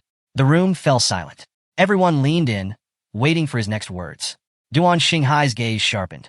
Based on our research, Jiang Qin's poisonous mist isn't ordinary. His next words sent a ripple through the room. It's the 9 miasma wings. Murmurs broke out among the generals. Duan Xinghai raised a hand, silencing them. He continued, according to Great Xia's taboo ordinance, anyone who awakens a calamity-type ability or controls a taboo object must be killed mercilessly. His gaze swept across the room. What are your thoughts? A man with fiery red hair raised his hand. Mu Hanchio's grandfather, Mu Hinyan. A faint smile played on his lips as he spoke. The 9 miasma wings have caused great catastrophes in the past, yes. But in this era, it's almost impossible for it to grow to that scale. He leaned back in his chair. As long as Jiang Chun is under proper supervision, there shouldn't be a problem. And in the worst-case scenario, his eyes gleamed. We can simply extract and destroy the 9 miasma wings. No need to kill the boy. Another general nodded in agreement. Tang Wangchuan, the father of Tang Jin, raised his hand next. I agree. He crossed his arms, his expression unwavering. The taboo ordinance was issued 500 years ago when Great Xia was weak. But today, we're strong. We should approach taboo matters with more flexibility. As the generals debated, 2 of them whispered among themselves. Who was at close ties with Jiang Chun from the beginning? They had heard rumors that Mu Hinyan's granddaughter had grown quite close to Jiang Chun in the prodigy camp. Then there was Ji Gang. And now, even Tang Wangchuan's daughter, Tang Jin, seemed to be involved. The realization hit hard. The elders of powerful families were already tangled in Jiang Chen's fate. Tang Wangchuan's face darkened. Before he could respond, boom! The doors to the meeting room exploded into splinters. A massive cloud of smoke filled the chamber. The generals jumped to their feet, hands reaching for their weapons. A terrifying presence flooded the room. As the smoke cleared, a figure emerged. An old man. His body surged with overwhelming energy, his eyes burning with pure hatred. It was none other than General Xiao Yuanshan of the Xiao family. His sword gleamed in his hand as he pointed it at the room. His voice was cold as death itself. Anyone who dares speak in Jiang Chen's defense. His killing intent surged. Must be ready to taste my sword. Duan Xinghai's face paled. The room descended into chaos. He clenched his fists, his mind racing. If it weren't for General Xiao interfering, I could have helped negotiate this. But now, he was alone. If Gu Katian chose to blindly protect Jiang Chun, he would be dragged down as well. And Duan Xinghai wasn't willing to go down with him. A few hours later, near the landing site of the prodigy camp, a group of figures arrived. Among them, Ji Gang, Duan Feng, and Tang Wangchuan. Ji Gang's eyes narrowed as he scanned the mountains. He spoke in a low, dangerous voice. General Xiao has deployed the Celestial Punishment Squadron. They're hiding in the nearby mountains, waiting for Jiang Chun. His fingers tightened around his sword hilt. Tang Wangchuan's expression darkened. This is a grand setup. They knew Jiang Chun and the others would return soon. Ji Gang exhaled slowly, then drew his sword slightly from its sheath. If a fight breaks out, his eyes gleamed with killing intent. Tang Jin and I will draw our swords. His voice turned ice cold. Old grudges. New grudges. We'll settle them all today. Then, he turned to Duan Feng. The night watch of Chujiang City is now in your hands. Duan's face paled, his hands shaking as he waved them frantically. He had been with Ji Gang when they crashed the wedding, and now he was getting dragged into more trouble. Again. Meanwhile, Xiaoku stood with her arms crossed, eyes closed, an unimpressed expression on her face. She placed a hand on her hip and scoffed. Don't even look at me. Do you need a healer or something? Duan Feng, standing next to her, snorted. Get lost, he said with a grin. I love a good brawl. and there's no way I'm missing this. Tang Jin, smiling, teased the old master. Come on, old Gu, stop being so formal, she said playfully. We're family, aren't we? Then, her gaze lifted to the sky. A bright light was approaching. She squinted. Is that Jiang Chun and the others? Meanwhile, on a distant mountain, General Xiao Yuanshan's squad had already locked onto their target. One of the commanders raised a hand. Target confirmed. His voice was cold as he issued the command. Heavenly Punishment Squad, prepare to fire. Divine crossbows, aim at the sky. A row of elite soldiers pulled out massive crossbows, each engraved with divine sigils, their arrows glowing with a deadly aura. At the same time, the Tianjiao camp descended rapidly. Hong Yao peered down, her eyes flashing with amusement. She grinned. This feels just like the wedding. The last time Ji Gang stormed in, she hadn't been able to vent properly. This time, perfect. However, Gu Katian remained calm. He shot her a sideways glance. At least pretend there's first courtesy, then action, he said dryly. If we start a fight immediately, people will think our whole family are just brutes. Hong Yao smirked. His words were calm, but his aura told a different story. A deep orange energy slowly radiated from Gu Katian's body. His killing intent was immense. Hong Yao chuckled. Like master, like disciple. Behind him, Jiang Chun remained silent. Hong Yao glanced back at him, raising a brow. Well, what's your opinion on all this? She asked playfully. No response. Jiang Chun wasn't even listening. His mind was elsewhere. Inside the insect nest, a system window appeared before him. 9 miasma wings reproduction, complete. Mother insect level, 27. New offspring, 5.11 million. Jiang Chen's eyes lit up. The third generation had been born before the war even began. He clenched his fists. It wasn't enough to take down an entire nation, but it was more than enough. A sudden touch on his shoulder snapped him back. Jiang Chen blinked. Hong Yao stood next to him, smirking. Don't be scared, she teased. Even if you're not strong, you've got Master and me on your side. Jiang Chen's expression twitched. I'm not scared. He pointed to the mountains ahead. Uncle Ji Gang and the others are there, he said.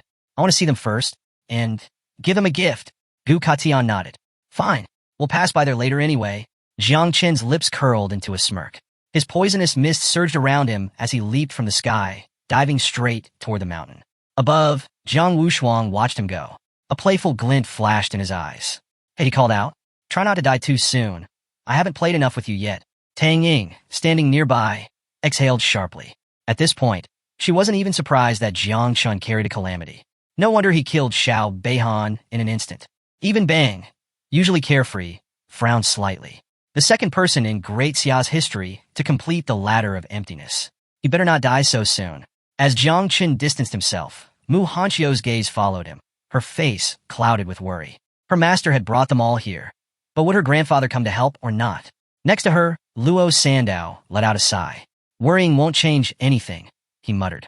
This level of war is beyond us. All we can do is not cause problems. That's already enough. Sometime later, Jiang Chen landed where Ji Gang and the others were waiting. Seeing them, a wave of relief washed over him. They had come. He stepped forward, pulled a green crystal from his inventory, and extended it toward Uncle Ji Gang. Remember, Jiang Chen said with a grin, I promised to gift you a set of epic equipment. He smirked. Didn't manage to get that. But this should be just as good. Ji Gang took the crystal, turning it in his palm. His eyes widened in shock.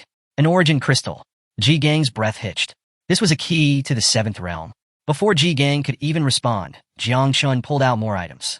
To Aunt Tang, he handed a set of powerful equipment. To Duan Feng, he gave a silk scarf. To Chu Bulang, a high-grade bow. To Hanky, platinum-level gear. Each one a treasure of immense value. Meanwhile, high above, atop a cliff, a storm of killing intent gathered. Old Xiao Yuanshan stood at the edge, his fury burning through his veins. His eyes locked onto Jiang Chen. The Heavenly Punishment Squad stood behind him, poised ready. His voice was ice-cold. Prepare. Just as the order was about to be given, a figure stepped forward. Duan Feng. Raising a hand, he gestured for restraint. Wait. Old Zhao's gaze snapped toward him, burning with rage. Duan Feng remained calm.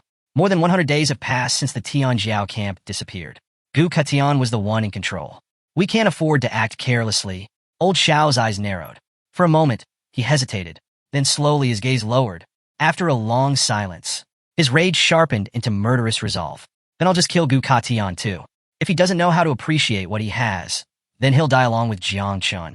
Minutes later, The Tianjiao camp finally arrived near the battlefield. Duan Fang's voice echoed across the field. Gu Katian, surrender in hand over Jiang Chun. His voice rang with authority. If a battle breaks out, the city will suffer great losses. His tone hardened. For Jiangnan's sake, it's better to sacrifice Jiang Chun. Standing atop the Tianjiao camp, Gu Katian let out a slow breath. His expression didn't waver. His voice was steady, filled with absolute certainty. I refuse. In this life, I have nothing to be ashamed of. Not in Jiangnan. Not in Great Xia. His eyes flashed with conviction. I brought back 150 heroes from the district. I took them to the Palace of Emptiness. The crowd stirred. The parents of the young prodigies stiffened. The Palace of Emptiness, a place of legends and miracles. A place where countless powerful figures had sought strength, only to fail. Yet, Gu Katian had led them there. And now, their children had succeeded. One by one, the parents stepped forward. Their voices were firm. We won't betray our own. We won't join the Xiao family. Even if they couldn't save Jiangnan, they wouldn't side with its executioners. Duan turned slightly, extending his hand to the side, a confident smile on his face. With these 150 heroes, Jiangnan's reputation will rise like the tide. His voice echoed across the battlefield. But before anyone could respond, a terrifying presence surged through the air. The sea trembled. The rivers twisted and roared.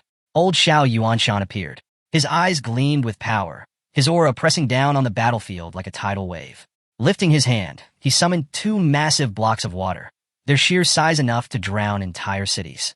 The very water from the rivers and sea gathered above, forming a monstrous sphere of crushing weight. His voice was calm, yet absolute. Jiang Chun controls a calamity, and according to the laws of Grand Xia, he must be executed. His gaze flickered toward Gu Katian. And you, his tone hardened. You violated the rules, Katian. You've sealed off Prodigy's camp, trapped the examiners, and protected someone wielding the forbidden. You've endangered the entire Prodigy camp. The air grew heavy. Everyone looked up. The massive water sphere slowly descended toward the camp. Among the generals, no one dared to act. Even though they were all powerful, Gu Katian and old Xiao Yuanshan were on a different level. They were monsters among men. Choosing a side meant choosing life or death. And so, they chose neutrality. Gu Katian's expression remained steady. Then, his voice cut through the tension. Jiang Chun returned. He then turned to Hong Yao, his tone firm. Control the flight path of the Tianjiao camp. Hong Yao's eyes flickered. Without hesitation, she raised both hands, her aura flaring. The Tianjiao camp trembled, then began to slowly move away. Meanwhile, Jiang Chun spread his arms wide. A dense poisonous mist surged outward, wrapping around Ji Gang and the others, forming a protective barrier. Stay inside, Jiang Chun said calmly. This barrier will only disappear once the battle ends. Ji Gang's brows furrowed. When did you cast this spell? Jiang Chun just smirked. You can't break it, so don't bother trying. Above, the battlefield shifted. Gu Katian's sword began to glow, golden energy radiating from its edge. Old Xiao Yuanshan hovered above, his own sword resting lazily on his shoulder. Behind him, a massive water tornado swirled, howling like a beast. He shook his head. You really want to draw your sword against me? His eyes gleamed with amusement. My power surpasses the 8th level, and I possess over 10 forbidden water spells. And you? He chuckled. You're just a man with a sword. Both warriors prepared to strike. But, before they could move, boom! A massive ice barrier erupted between them, blocking their attacks. Both men instinctively stopped, eyes narrowing. A figure floated above, controlling the ice with just his fingers. General Duan. His voice was steady but urgent. Both of you calm down. If you fight here, the camp will be destroyed. And worse, Jiangnan itself will suffer. For everyone's sake, don't do this. Before anyone could respond, a voice echoed from the sky. Cold, merciless, familiar. No need for war. Jiang Chun and I will settle this with a duel. Everyone turned. From the distance, a figure approached, soaring through the air. Xiao Beihan, alive, his body shrouded in a dark aura, a sword in his grip. Duan's eyes widened in shock. You're alive? Xiao Beihan grinned, flexing his fingers. He lifted his right arm, the one Jiang Chun had severed. It was whole again. Duan's voice tightened. You regrew your arm? Xiao Beihan smirked. Someone like Jiang Chun took my arm, but today, his grip tightened on his sword. I'll be the one to take his head. Xiao Beihan shot forward, ready to attack. Duan Fang raised a hand. Wait! Xiao Beihan halted, irritation flashing across his face. Duan Fang spoke calmly. For the good of the people, this should be settled between the young. The old generation should not interfere. His gaze swept over the battlefield. This is the best solution for both sides.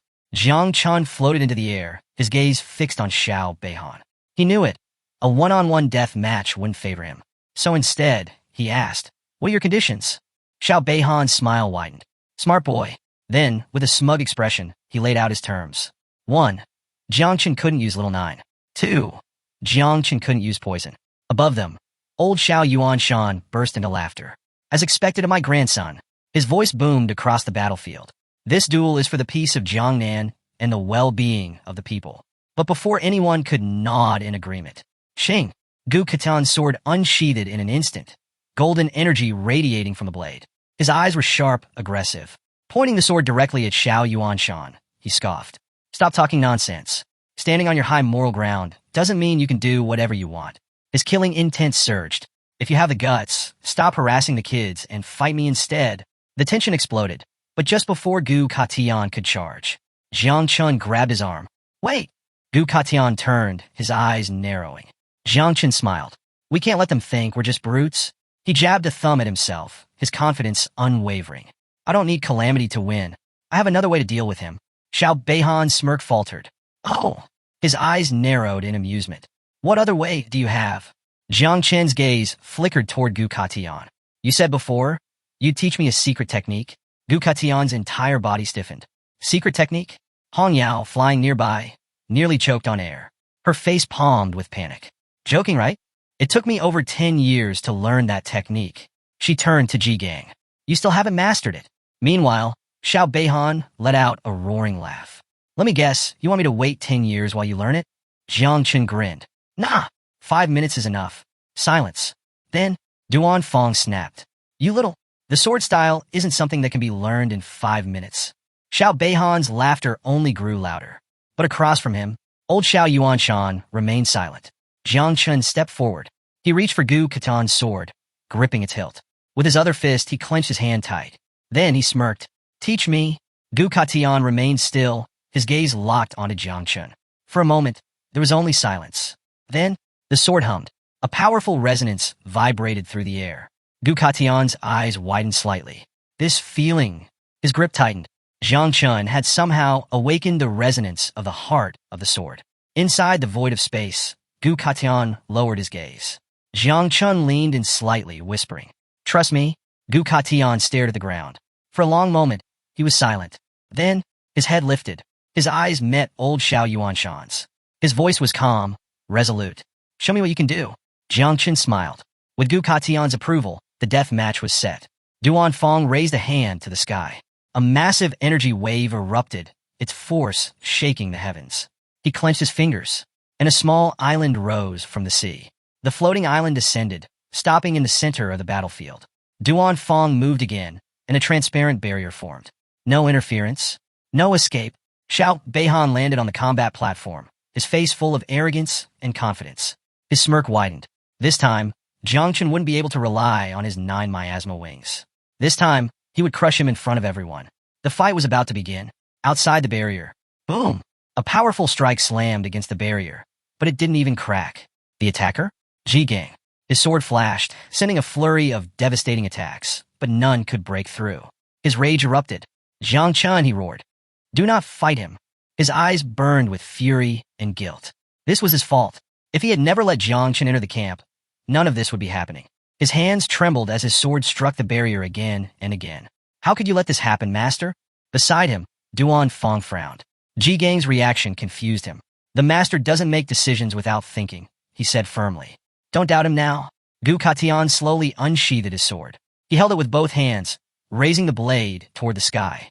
A golden light radiated from its edge. His voice was calm, but filled with unshakable resolve. "Jiang Chun, remember, the sword of heaven is the sword of will. You must not think. You must feel. You must let the sword guide you." Jiang Chen's eyes locked onto the blade. For a moment, he fell silent. He could hear it, the sword's whisper. Gu Katian took a deep breath.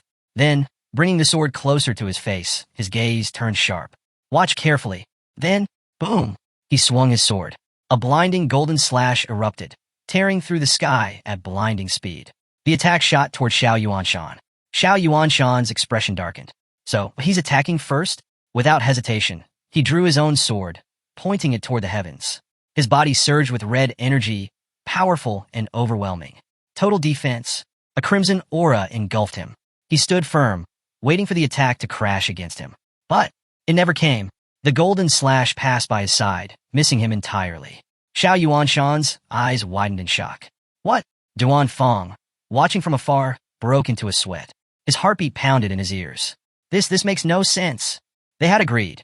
This was supposed to be a duel between Jiang Chun and Xiao Beihan. Then why is Gu Katian attacking? Up above, hidden in the sky, something moved. A barrier shattered. And from within, a monstrous presence was revealed. A giant dragon. The golden energy slammed into its tail, slicing it in half. The severed tail plummeted downward, crashing toward the earth. The dragon's roar shook the heavens. Its massive eyes burned with murderous rage as it locked onto Gu Katian. You bastard! It let out a thunderous roar. Then, its body vanished into a crack in space. But its final words lingered. I will return for you. Jiang Chun, Beihan settle things with a duel. Yet Gu Katian was the first to attack. Duan Fong's hands clenched into fists. This wasn't part of the deal. Beihan landed gracefully, arrogance dripping from his every move. His smirk widened as he eyed Jiang Chun. This time, the boy wouldn't have his 9 miasma wings to protect him. This time, he would humiliate him completely. He was eager for the fight to begin. He wanted to teach Jiang Chun a lesson he would never forget. The master swordsman rested his blade on his shoulder, his expression calm. That dragon was after the 9 miasma wings. The beast is 8th grade, half the cultivation level of the wings themselves. Xiao Yuanshan's eyes flickered with realization. This old thief. He had been several steps ahead of them all. Gu Katian turned back, exhaling slowly. Then, he let out a booming laugh. Well, he looked at Jiang Chun. Wasn't it impressive to see your master wield his sword for the first time? Jiang Chun stepped forward, fist clenched. His eyes sparkled with excitement. It was incredible. Gu Katian smirked. So, what did you learn? Jiang Chun didn't answer immediately. Instead, he extended a hand toward the ground. A soft green energy flickered to life. A root shot out, weaving toward Jigang. The elder was momentarily startled before realizing what Jiang Chun wanted. With a sigh, he handed over his sword. The root coiled around the blade, pulling it toward Jiang Chun's grip. He grasped the weapon, smiling. Gu Katian frowned. Why not use my sword? Jiang Chun grinned. Soon you'll understand. Then, he leaped onto the combat platform. His stance, his aura, he was mimicking his master's posture. Gu Katian, watching from afar, raised a brow. This kid is seriously trying to copy me? Hong Yao descended onto the island, her face full of worry. She clenched her fists. How can master allow this? This is the same as sending Jiang Chun to his death. Her eyes flickered toward Duan Fong, who still stood idly. He was benefiting from all of this, yet he did nothing? She gritted her teeth. What kind of invincible? Just stood by and watched. Her heart pounded. She couldn't let this happen. She made up her mind. She was taking Jiang Chun away, whether he liked it or not.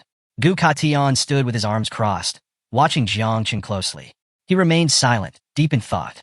Beside him, Hong Yao made her decision. She would intervene. But, just as she was about to move, her body stopped. She couldn't move. Her eyes widened in confusion. What's happening to me? A single force bound her in place. Gu Katian's calm voice cut through her panic. In this arena of life and death, only Jiang Chun and Beihan may enter. His expression remained firm. No one else. Hong Yao's heart pounded. She had underestimated the strength of an invincible being. This was not just any battlefield. The energy sealing the arena was absolute. She couldn't break through. She clenched her fists. Her eyes filled with regret. She had just spoken ill of master, and now she understood. Gu Katian continued, his voice steady. Jiang Chun does not want war. He turned to her. He does not want to see Jiangnan in ruins. Hong Yao whipped her head toward him. Then why? Her voice trembled. Why must Jiang Chun risk his life for the sake of others? Gu Katian's gaze was unwavering. Because, he said, Jiang Chun is not going to die. Hong Yao's breath hitched. What? Gu Katian smirked. I just taught him how to use the celestial sword. Both Jiang Chun and Beihan raised their swords. Beihan let out a booming laugh. That old man is crazy. He sneered. Does he really think you can learn the celestial sword just by watching? His eyes darkened with disdain. You're just trash. But Jiang Chun remained unfazed. He gripped his sword tightly. Golden energy surged around him. His lips curled into a confident smile. Then let's see if trash can teach you a lesson. Beihan's smirk faded. His fist clenched. A suffocating, malevolent aura erupted from his body. His hatred burned in his eyes. If you're not using the 9 miasma wings, then let's see if you can survive me. From the sidelines, Bei Feng turned to Jiang Wushuang. Who do you think will win? Jiang Wushuang's gaze was unreadable. If Jiang Chun uses the poisonous mist, he'll win. Bei Feng narrowed his eyes. But according to the rules, he can't use it. Jiang Wushuang sighed. Then he'll die. Beihan has already tasted defeat before, and he came back even stronger. His heart is now completely focused on martial arts. He won't stop until Jiang Chun is dead. Beihan's hatred burned. His sword emitted a powerful green energy. It was no ordinary weapon, ranked 20th among the divine weapons of Great Xia. Jiang Chun held his sword close to his face, assuming an offensive stance. Beihan pointed his blade at him. His smirk returned. At least you have initiative. He twirled his sword, dying under the glow of the moon with that broken sword of yours. Will be an honor. Jiang Chun smirked as he gazed at Beihan. Enough talking, he said. He raised his sword to the sky. A deep purple energy erupted from the blade. His free hand stretched forward. Then, he called out, Master, watch closely. If I make a mistake, correct me. Gu Katian's brows lifted slightly. Was this brat serious? Jiang Chun channeled his strength. Then, slash! A colossal energy wave tore through the air. The sheer power of the attack sent shockwaves through the arena. The onlookers shielded their faces, closing their eyes as a piercing light filled the battlefield. It burned. It cut deep, but it wasn't a physical attack. It targeted the soul. Hong Yao appeared in a flash. With a wave of her hand, she summoned a red barrier around the weaker spectators. Her voice rang out.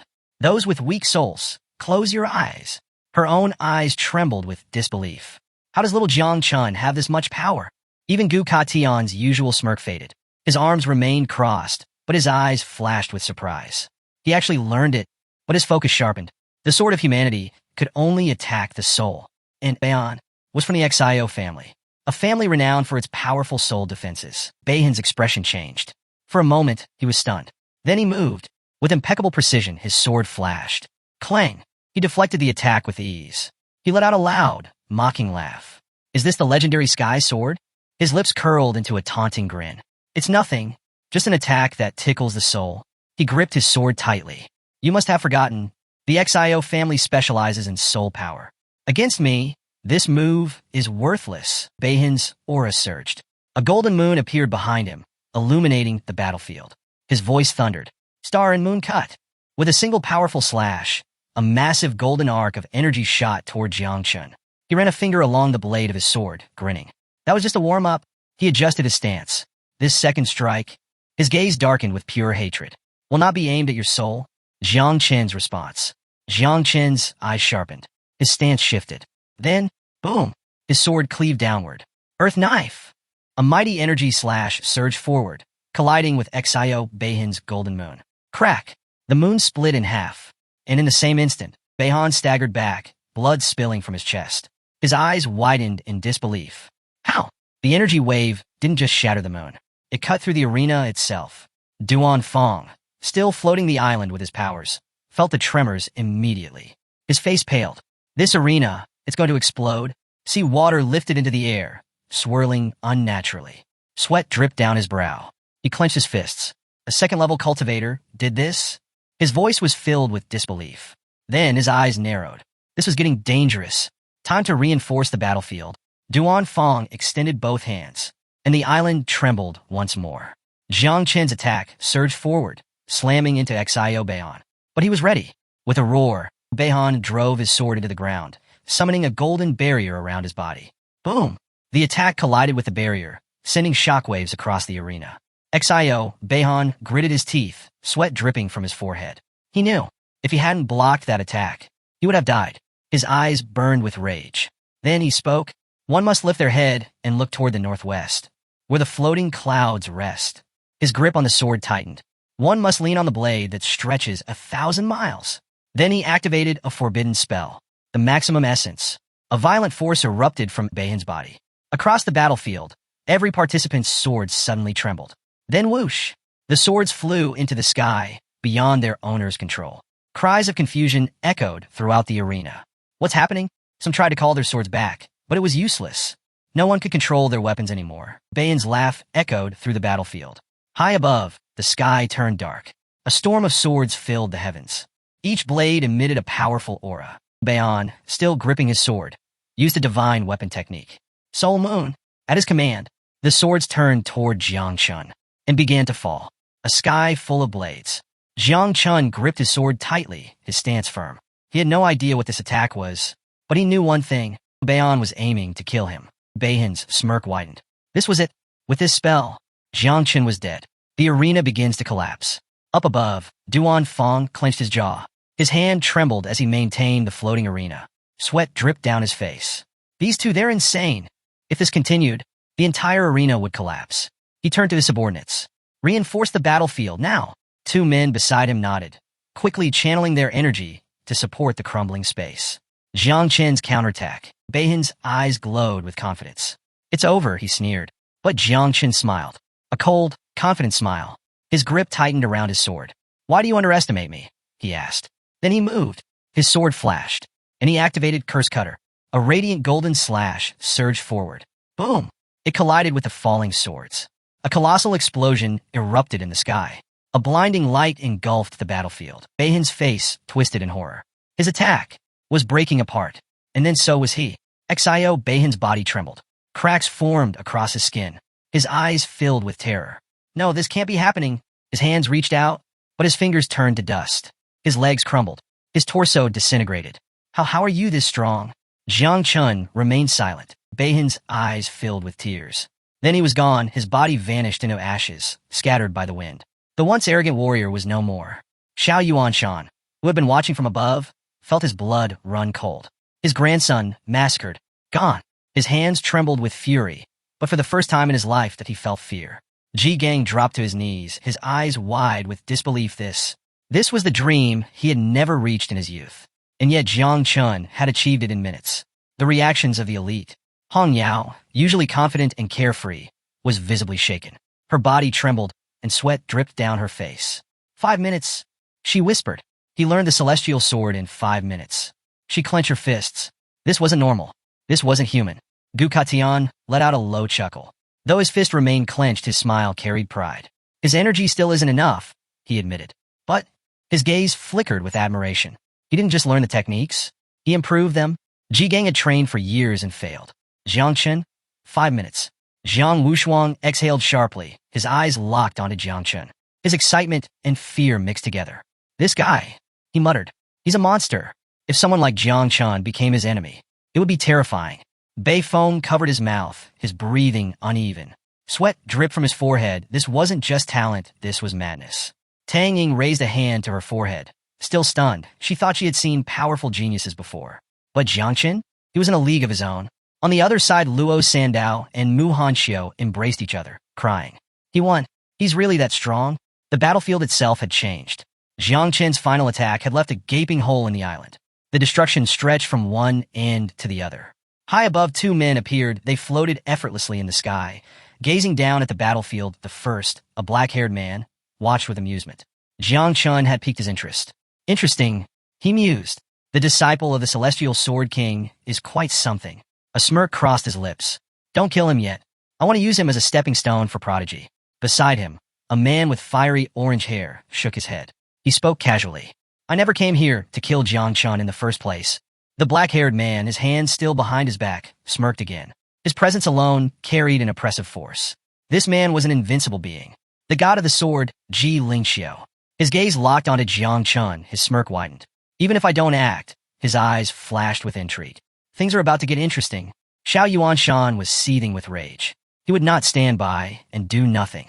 His grandson was dead, and Jiang Chun had to pay. But just as he prepared to strike, a monstrous energy erupted. Surging in all directions, the air grew heavy. Xiao Yuanshan's instinct screamed danger.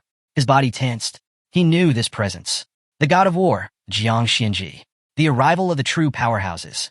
Beside the black-haired sword god, Ji Lingxiu, stood another invincible being. A man with fiery orange hair. The god of martial arts, Jiang Xianji. Xianji turned to Xiao Yuanshan, his tone calm but firm. Ji Lingxiu is right, he said. You shouldn't interfere. Xiao Yuanshan's hands clenched into fists. His mind screamed for vengeance. But Jiang Xuanji's energy only grew stronger. Then, Xianji spoke. His voice carried absolute authority. If you wager your life in a death match, you must be prepared to die. Xiao Yuanshan's rage faltered, his heart sank, that he knew that Xianji was right. But still, he couldn't accept it. Jiang Chun takes the offensive. At that moment, Jiang Qin moved, with one hand gripping his sword. He leapt into the air. His voice rang out. I have a fourth technique, get ready. Xiao Yuanshan turned, stunned. His eyes narrowed. What? The celestial sword moves once more. Gu Katian's eyes widened in panic. Stop, he shouted. Don't be reckless. Hong Yao covered her mouth, frozen in fear. Jiang Chun had just drawn his sword against Xiao Yuanshan. Against a general, against a legend. Jiang Xinji, still with his arms crossed, raised a brow. That kid is insane. Messing with a tiger's whiskers is the same as seeking death. Ji Lingxiu, however, closed his eyes and smirked. There's no saving him now. Xiao Yuanshan's face darkened. With a slow, deliberate motion, he unsheathed his sword. His power surged, causing the water beneath him to rise into a massive wave. You dare to raise your sword against me? His voice was filled with killing intent. This is a joke. A mere second-level insect. Challenging me? He raised his blade, ready to end this farce, but Jiang Chun didn't flinch. He gripped his sword with both hands. That a violent aura exploded around him. The blade trembled, overflowing with power. Then he struck. Celestial sword technique. Defend justice. Expel evils. Uppercut. With all his strength, he unleashed two devastating slashes. The attacks roared toward Xiao Yuanshan, and Jiang Chun stood still. He had made his move. Now, the world would witness its result. Jiang Chun stood still, his eyes locked on Xiao Yuanshan. The battlefield was silent. Everyone watched, waiting. Jiang Wushuang was the first to react. His breath hitched. His eyes widened in disbelief. He's insane. Jiang Chen's attack wasn't just strong. It was monstrous. That blow. It's comparable to a full-powered strike from a level 5 Sea King or Mountain King. Even Bang, usually unfazed, froze in fear. His voice trembled. He's throwing his life away. Tang Ying remained silent, sweat dripping down her forehead. If this were the city of 10,000 demons, she swallowed hard.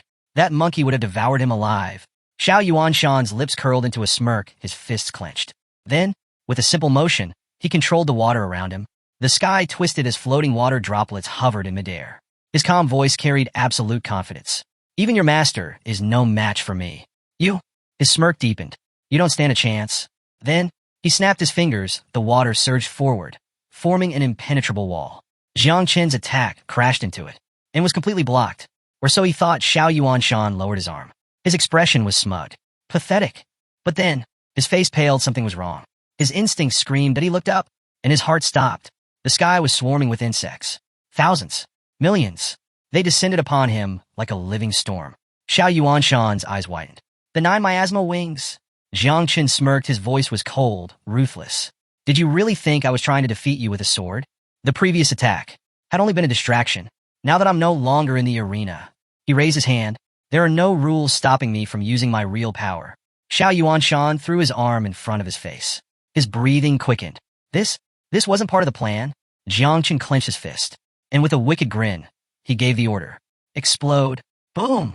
The first wave of insects detonated. Xiao Yuanshan barely had time to react. When? Boom. Boom. Boom. A chain reaction of massive explosions filled the sky. The world turned white with fire. The battlefield descends into chaos. Duan Fong and the others turned and fled. Run. The sky was collapsing. The sheer power of the explosions was unthinkable. Xiao Yuanshan, trapped in the storm, activated his power. The explosions turned into blood. His eyes locked onto Jiang Chun. Rage. Pure, unfiltered rage. I'll kill you. No more mercy. Jiang Chun had pushed him too far. Now, he would end him.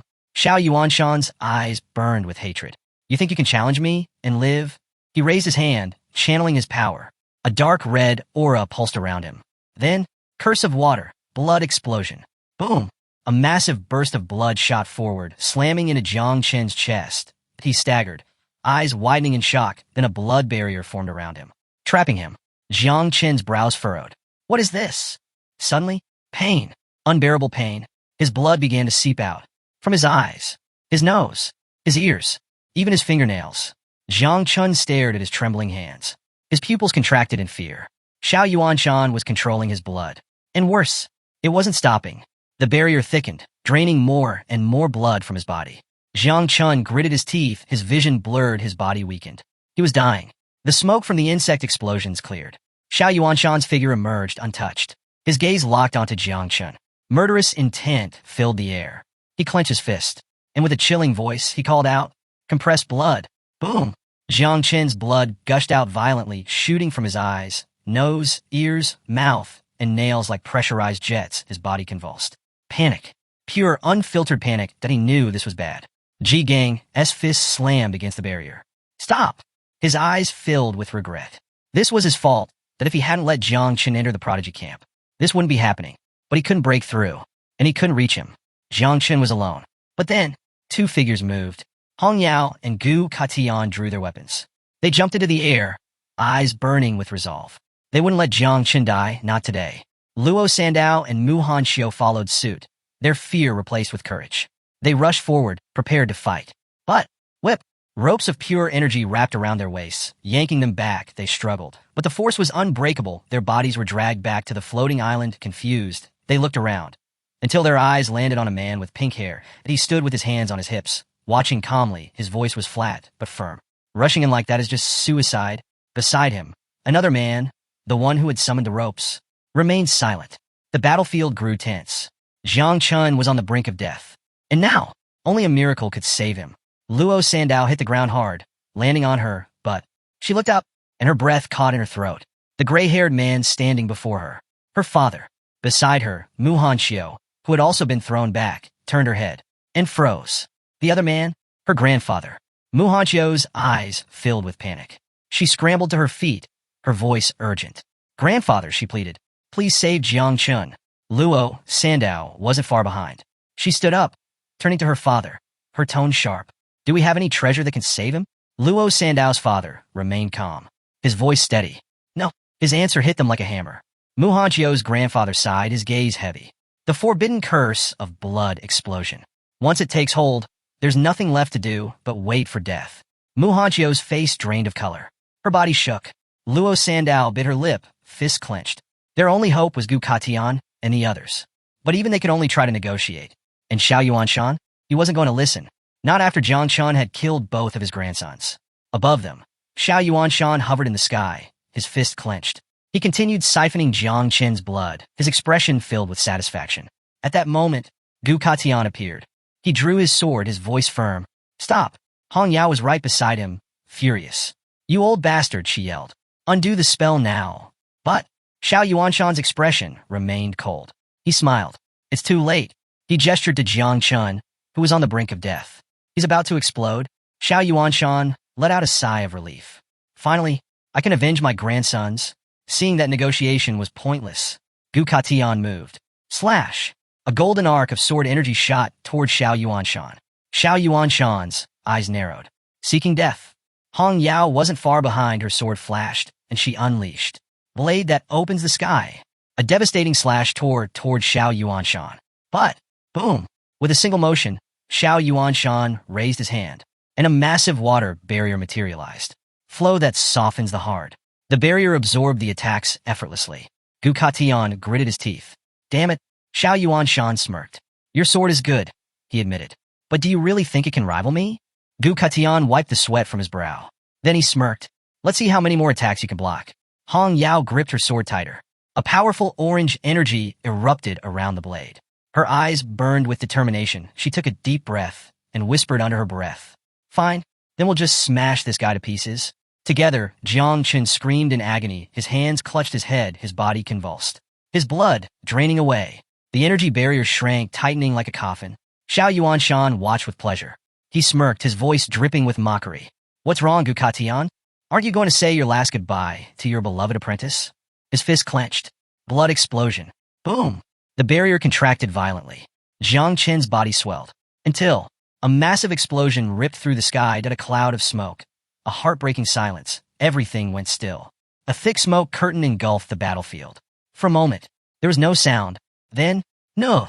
Uncle Ji Gang dropped to his knees. Tears streamed down his face. His hand shook. His student. His disciple. His family. Gone. Hong Yao's eyes filled with tears. Her shoulders trembled. Even though they hadn't known each other long, Jiang Chen was like a little brother to her. Gu Katian stood frozen, his eyes empty. Luo Sandao and Mu Hanxiu stared in horror. Mu Hanxiu's voice cracked. No, this is a joke. Luo Sandao shook her head violently. Right? Jiang Chen always jokes. This isn't real. Above them, Xiao Yuanshan threw his head back and laughed like a madman. Beihan Grandpa has avenged you. His laughter echoed through the battlefield. Pure, unfiltered joy, the final triumph over his greatest enemy. He gripped his sword, savoring the moment. But a killing intent surged forward. Gu Katian's eyes burned with fury. His body blurred as he rushed at Xiao Yuanshan, sword drawn. Even if he had to die today, he would slaughter this bastard. Hong Yao was right behind him. She wasn't letting her master fight alone. If Jiang Chun was truly gone, then they would take Xiao Yuanshan with them. Duan Fang's face paled. His heart pounded. This is bad, he muttered. This is very bad. If this fight continued, the entire south of the Ji River would be in danger. He turned to the god of war, Jiang Xinji. If you don't intervene now, this will become a bloodbath. Jiang Xuanji's gaze darkened. His body tensed. Duan Fang was right. If this fight escalated, all of Great Xia would tremble. Gu Katian and Hong Yao charged forward, their weapons gleaming with killing intent. Xiao Yuanshan braced himself, gripping his sword tightly. But, boom! A powerful force erupted between them, locking their bodies in place. They couldn't move. Hong Yao struggled, her body trembling from the force. Gu Katian, however, remained still, his gaze unreadable. Xiao Yuanshan's expression darkened, his grip on his sword tightening. From above, the god of war Jiang Xinji observed them with a calm but commanding gaze. If you want a decisive battle, this is not the place. His voice was absolute. But then, a thick poisonous mist began to swirl. And from within it, a voice echoed. No one is allowed to interfere. The voice of Jiang Chun. Xiao Yuanshan spun around, eyes widening in confusion. His mind raced. That couldn't be right. He had watched Jiang Chun die with his own eyes, yet the poisonous mist dissipated and standing there, alive. Unharmed, Jiang Chun. He stared at Xiao Yuanshan, his gaze cold and piercing. Xiao Yuanshan's face twisted in shock. Impossible. Gu Katian and Hong Yao were frozen in disbelief. Their minds failed to process what they were seeing. Jiang Chun had survived? Jiang Chun smirked, crossing his arms. Did you really think it would be that easy to kill me, old man? I have more cards up my sleeve than you could ever imagine. Xiao Yuanshan's breath hitched. His hands trembled on the hilt of his sword. This was unnatural. Bei Feng began to sweat, his mind spun with questions. Did Jiang Chun have some hidden power? Jiang Wushuang stood stunned, his eyes filled with disbelief that he had witnessed death. Yet Jiang Chun was here, standing. Luo Sandao and Mu Hanxiu collapsed onto their knees. They hugged each other, tears streaming down their faces. He really was joking. Chu Bulang, who had been watching in stunned silence, suddenly understood. His voice was low but sure. That's the aura of the dead. It's the effect of the undead metal. Xiao Ke's eyes sparkled with realization. She clenched her fists, her lips curling into a smile. That's it. The undead metal we found in the village of the dead. It has an incredible effect. Now, everything made sense. Jiang Chun hadn't just survived, that he had been reborn. Jiang Chun extended his hand toward the sky, that a thick poisonous mist spread like an ominous storm. Now that you've failed to kill me, it's my turn. With a cold command, he released all his insects. Hundreds of thousands of them burst from his body, swarming the entire sky. Xiao Yuanshan's eyes widened in horror. This was a true calamity. Up above, Ji Lingqiu watched with his hands behind his back. The number of insects is absurd. Jiang Xinji, the god of war, narrowed his eyes. Didn't this boy just change jobs? How did he raise so many insects so quickly? He smirked. I underestimated him. Ji Lingqiu's gaze flickered. So, you've made your decision? Xinji didn't respond. He simply watched. Xiao Yuanshan knew he couldn't stand idly by, his body surged with power, releasing an energy wave to repel the insects. But Xinji moved first before Yanshan could unleash his power. A crushing force locked his body in place. Yanshan struggled but couldn't move, his voice was filled with fury. God of war, why are you interfering? Jiang Chen's eyes gleamed. Don't waste my time. He waved his hand, the insects charged forward. Explosions erupted around Yanshan, the sky burned with countless detonations. Mu Hanxiu watched, astonished. This doesn't make sense. Why would the god of war help Jiang Chun? Her grandfather merely smiled. Because the answer is simple. Jiang Chun raised his hand again. The insects moved as one. An unstoppable force, her grandfather continued. Most people with calamities are too cautious to challenge an invincible. They hide, but Jiang Chun? He's different. In a short time, he created hundreds of thousands of insects. His talent is unparalleled. He doesn't just break the rules. He makes his own. Mu Hanxiu's breath hitched. That it wasn't recklessness. That it was a declaration. Jiang Chun was making the world recognize him. The explosions engulfed him, his body burned. His screams echoed across the battlefield, his face twisted in agony, but through the flames, His eyes shone with madness. All of you must die. Daxia deserves death. Jiang Chen's lips curled into a wicked grin. Not so tough now, are you? Xiao Yuanshan roared in fury. Don't think you've won. Yet, even in this dire moment, he sneered. Don't think you can finish me off that easily. Jiang Chen's... A sinister glint flashed in his eyes as he revealed his trump card. Even as the insects continued their assault, Xiao Yanshan stood firm, his gaze locking onto Jiang Chun Xinji. In that moment, he realized something crucial. The technique Jiang Chun had used was merely an illusion, summoning every ounce of power he had accumulated over his lifetime. Xiao Yanshan prepared to break free. There was no longer any need for restraint. Survival was all that mattered. He activated a forbidden spell, the power of the divine soul. A blinding light surged forth as the illusion shattered. Jiang Chen's attack had been formidable, but Xiao Yanshan wasn't finished just yet. Xiao Yanshan's body erupted with a powerful crimson aura. Just as the explosions threatened to engulf him, he propelled himself out of range, advancing straight toward Jiang Chen. Hovering in the air, Jiang Chen's eyes widened in shock. He survived? Alarm surged through him as he realized the battle was far from over. Below, Xiao Yanshan drew his sword, his face twisted with rage and hatred. Prepare to die, Jiang Chen, he roared. Jiang instinctively raised his arm to shield himself, his mind racing. How did he break free from the god of war's seal? There was no time to think. Xiao Yanshan was closing the distance fast. Just as Xiao Yanshan was about to strike, a brilliant blue flash split the air. A bolt of energy, sharp as a blade, pierced straight through his chest. Xiao Yanshan staggered, his mouth opening in shock as blood spilled from his lips. His furious expression gave way to confusion. What just happened? The energy solidified into an arrow, locking him in place. From the distance, a voice rang out, calm yet absolute. It's over. It was the invincible sword god, his presence radiating an overwhelming aura of authority. His gaze fixed coldly on Xiao Yanshan. Move even an inch and your head will roll. Your soul will be erased from existence. Xiao Yanshan's mind reeled.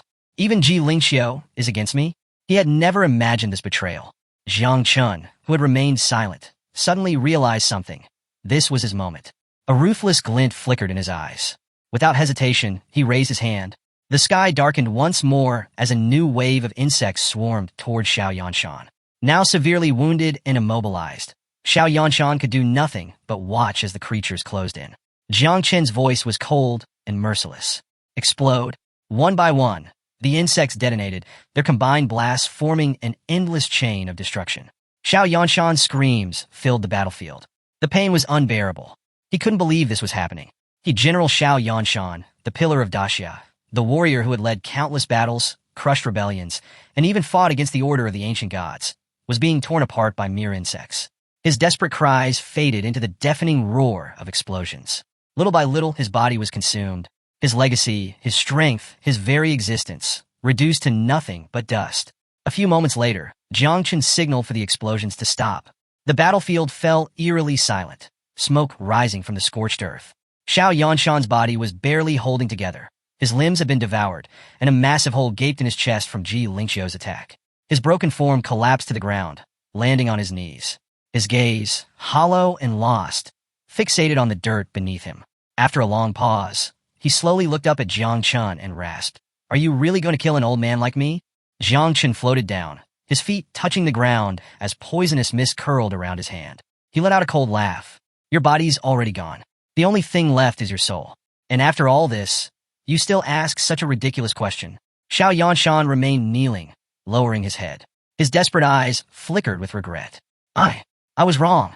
The Xio family was wrong. If you spare me, I will compensate you for everything." Jiang Chen tilted his head, amused.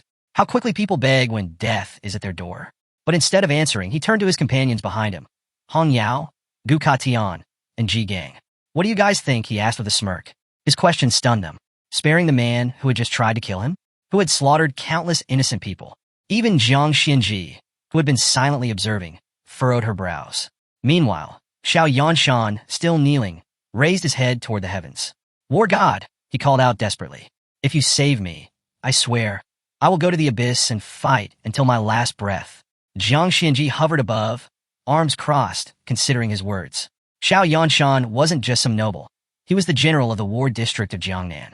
That status alone made his offer worth evaluating. Jiang Xinji stepped forward, his voice firm.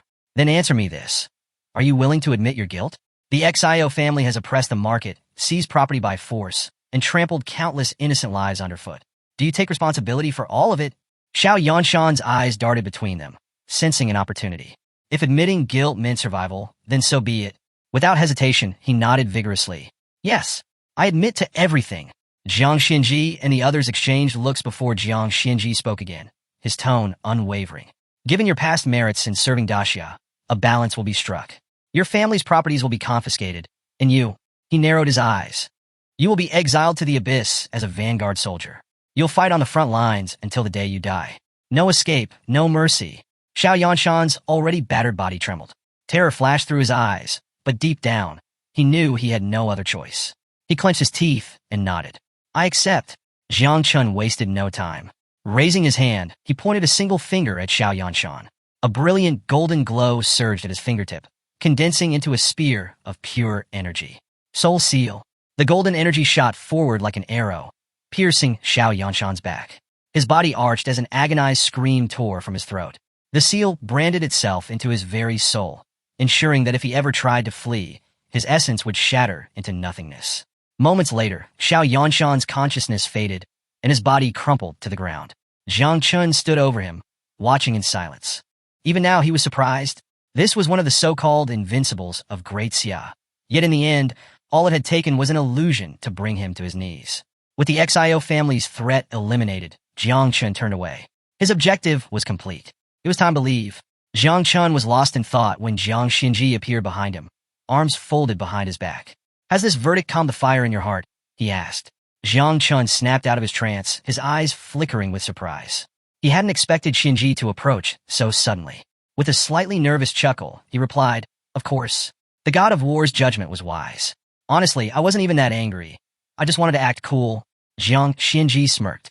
Not only is this kid exceptionally talented, but he also understands his limits. When to advance, when to retreat. Just for these qualities alone, today had been worth his time. Hearing Xuanji's praise, Jiang Chun gave a slight bow. Thanks for the recognition. At that moment, Feng rushed toward them, pointing at the sky in a panic. God of War! The poisonous mist, if it lingers too long, it could contaminate the entire region. We might be looking at an abyssal-level disaster.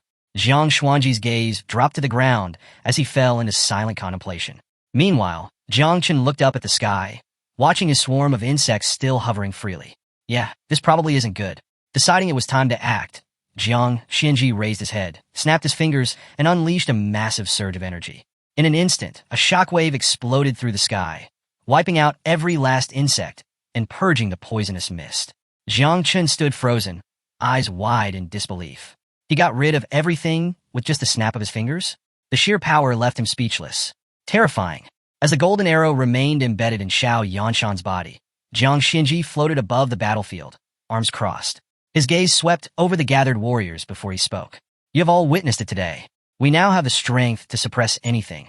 Therefore, from this moment forward, the law restricting taboos is abolished. Anyone who possesses a taboo, yet remains loyal to the nation, shall be recognized as an ally. Those who turn against us will be our enemies. His eyes locked onto Jiang Chun with a sharp, unreadable expression. A moment of silence stretched between them as he pondered what to do with him. Jiang Chun shifted uneasily, glancing toward Jiang Xinji, waiting for his response.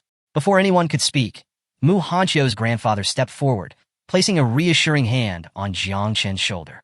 With a confident smile, he extended his other arm outward. The god of war is wise, he declared. Jiang Chun was raised with humility. His heart is brave, and although he carries the taboo of the 9 miasma wings, he is no threat to Daxia. On behalf of the Mu family, I am willing to take full responsibility for him. Jiang Chun turned, eyes widening in confusion. Wait, what's happening? Before he could fully process it, another voice rang out. Tang Wuang, representative of the Tang family, stepped forward. The Tang family is also willing to vouch for Jiang Chun. Not long after, a messenger from the military district of Jiangnan spoke up. The military is prepared to welcome him into our ranks. One by one, powerful figures stepped forward, pledging their support. Above them all, Jiang Xinji remained silent, still hovering in the sky, deep in thought.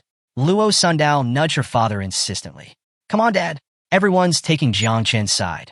Don't just stand there. Her father hesitated, his forehead breaking out in sweat. The sheer pressure of the moment had him frozen in place. But after a few seconds, something shifted. His face turned red with enthusiasm.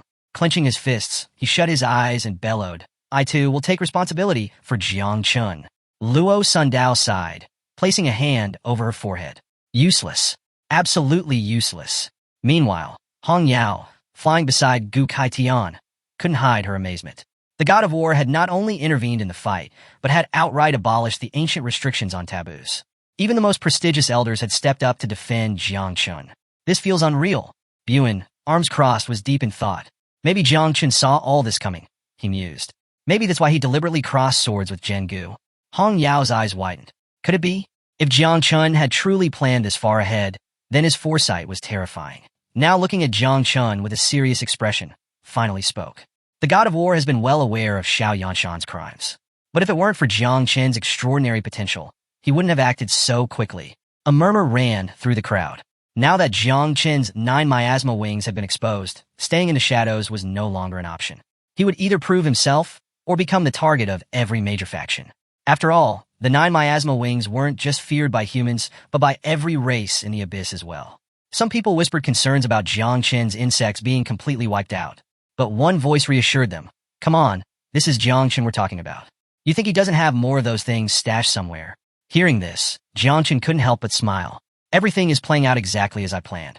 If you're going to reveal your cards, do it with a bang. High above, Jiang Xuanji watched the scene unfold.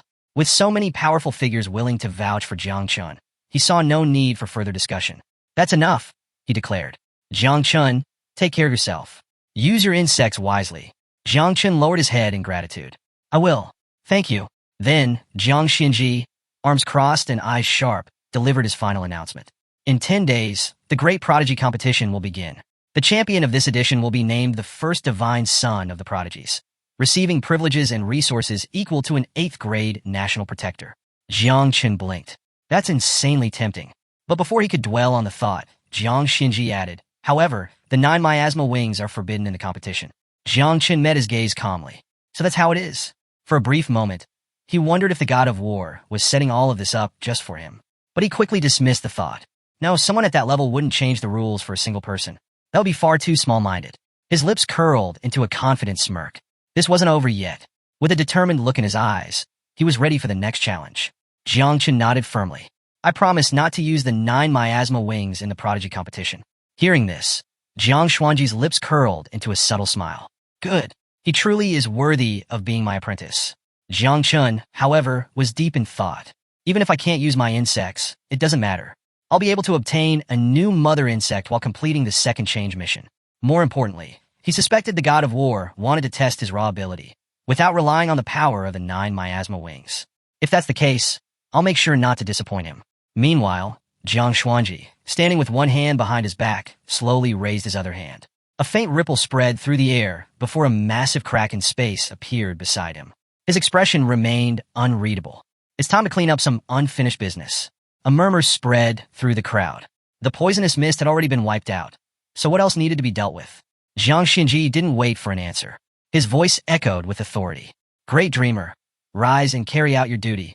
The moment he spoke, a figure emerged from the spatial crack. The great dreamer, one of the 3 invincibles of Xia, stepped forward, clutching a stuffed rabbit in one hand.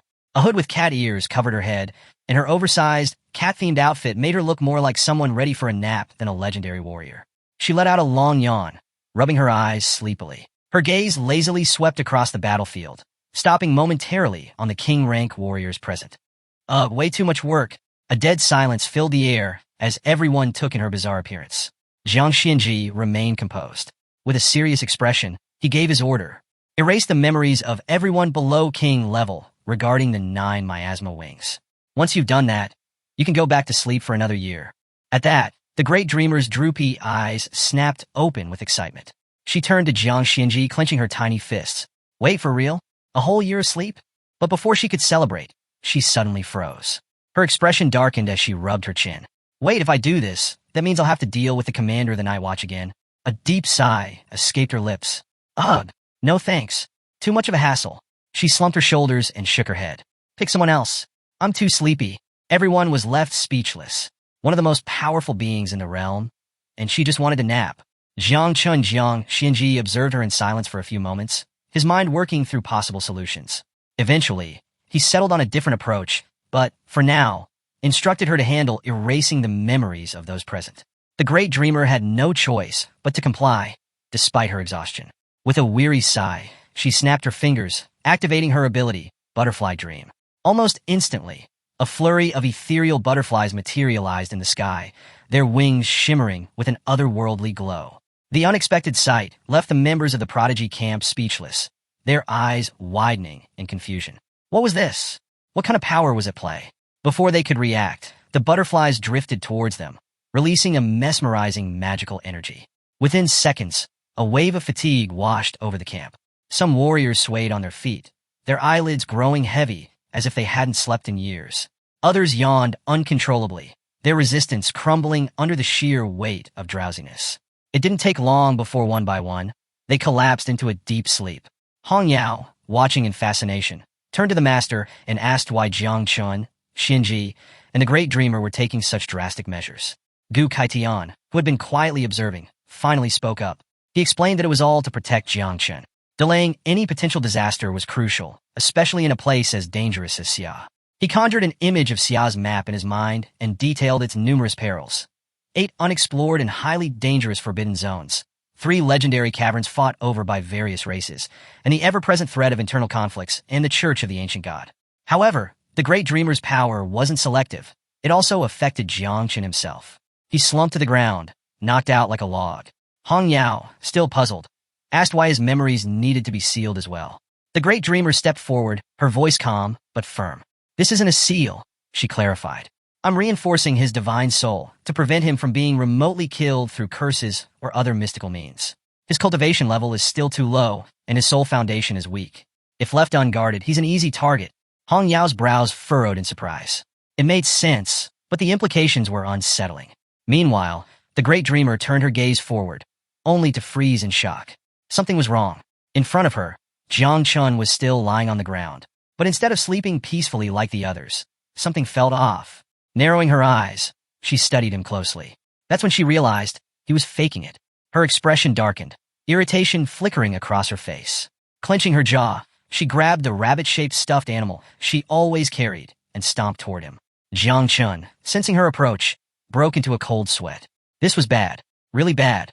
A few moments ago, he had indeed felt the drowsy effect of her power, but the ancestral tree of all things within him had instinctively rejected it. Since everyone below the king level had already fallen asleep, he figured it was safer to play along, showing some respect to the great dreamer. After all, she was Uncle Ji Gang's direct superior. Inside Jiang Chen's consciousness, Little Nine had dropped to her knees, sobbing uncontrollably. She had just lost many of her beloved insects to the dreamer's power, and her heart ached at the loss. As the great dreamer loomed over Jiang Chun, the tension in the air thickened. She wasn't one to be easily deceived, and Jiang Chun was about to find out just how unforgiving she could be. Seeing Little Nine so upset, Jiang Chun tried to console her, taking the blame upon himself. But to his surprise, she placed one hand on her cheek and the other on her belly, then suddenly broke into a joyful smile. She wasn't too worried after all. Having reached level 30, she could now raise insects again. This drastic shift in mood left Jiang Chun momentarily speechless.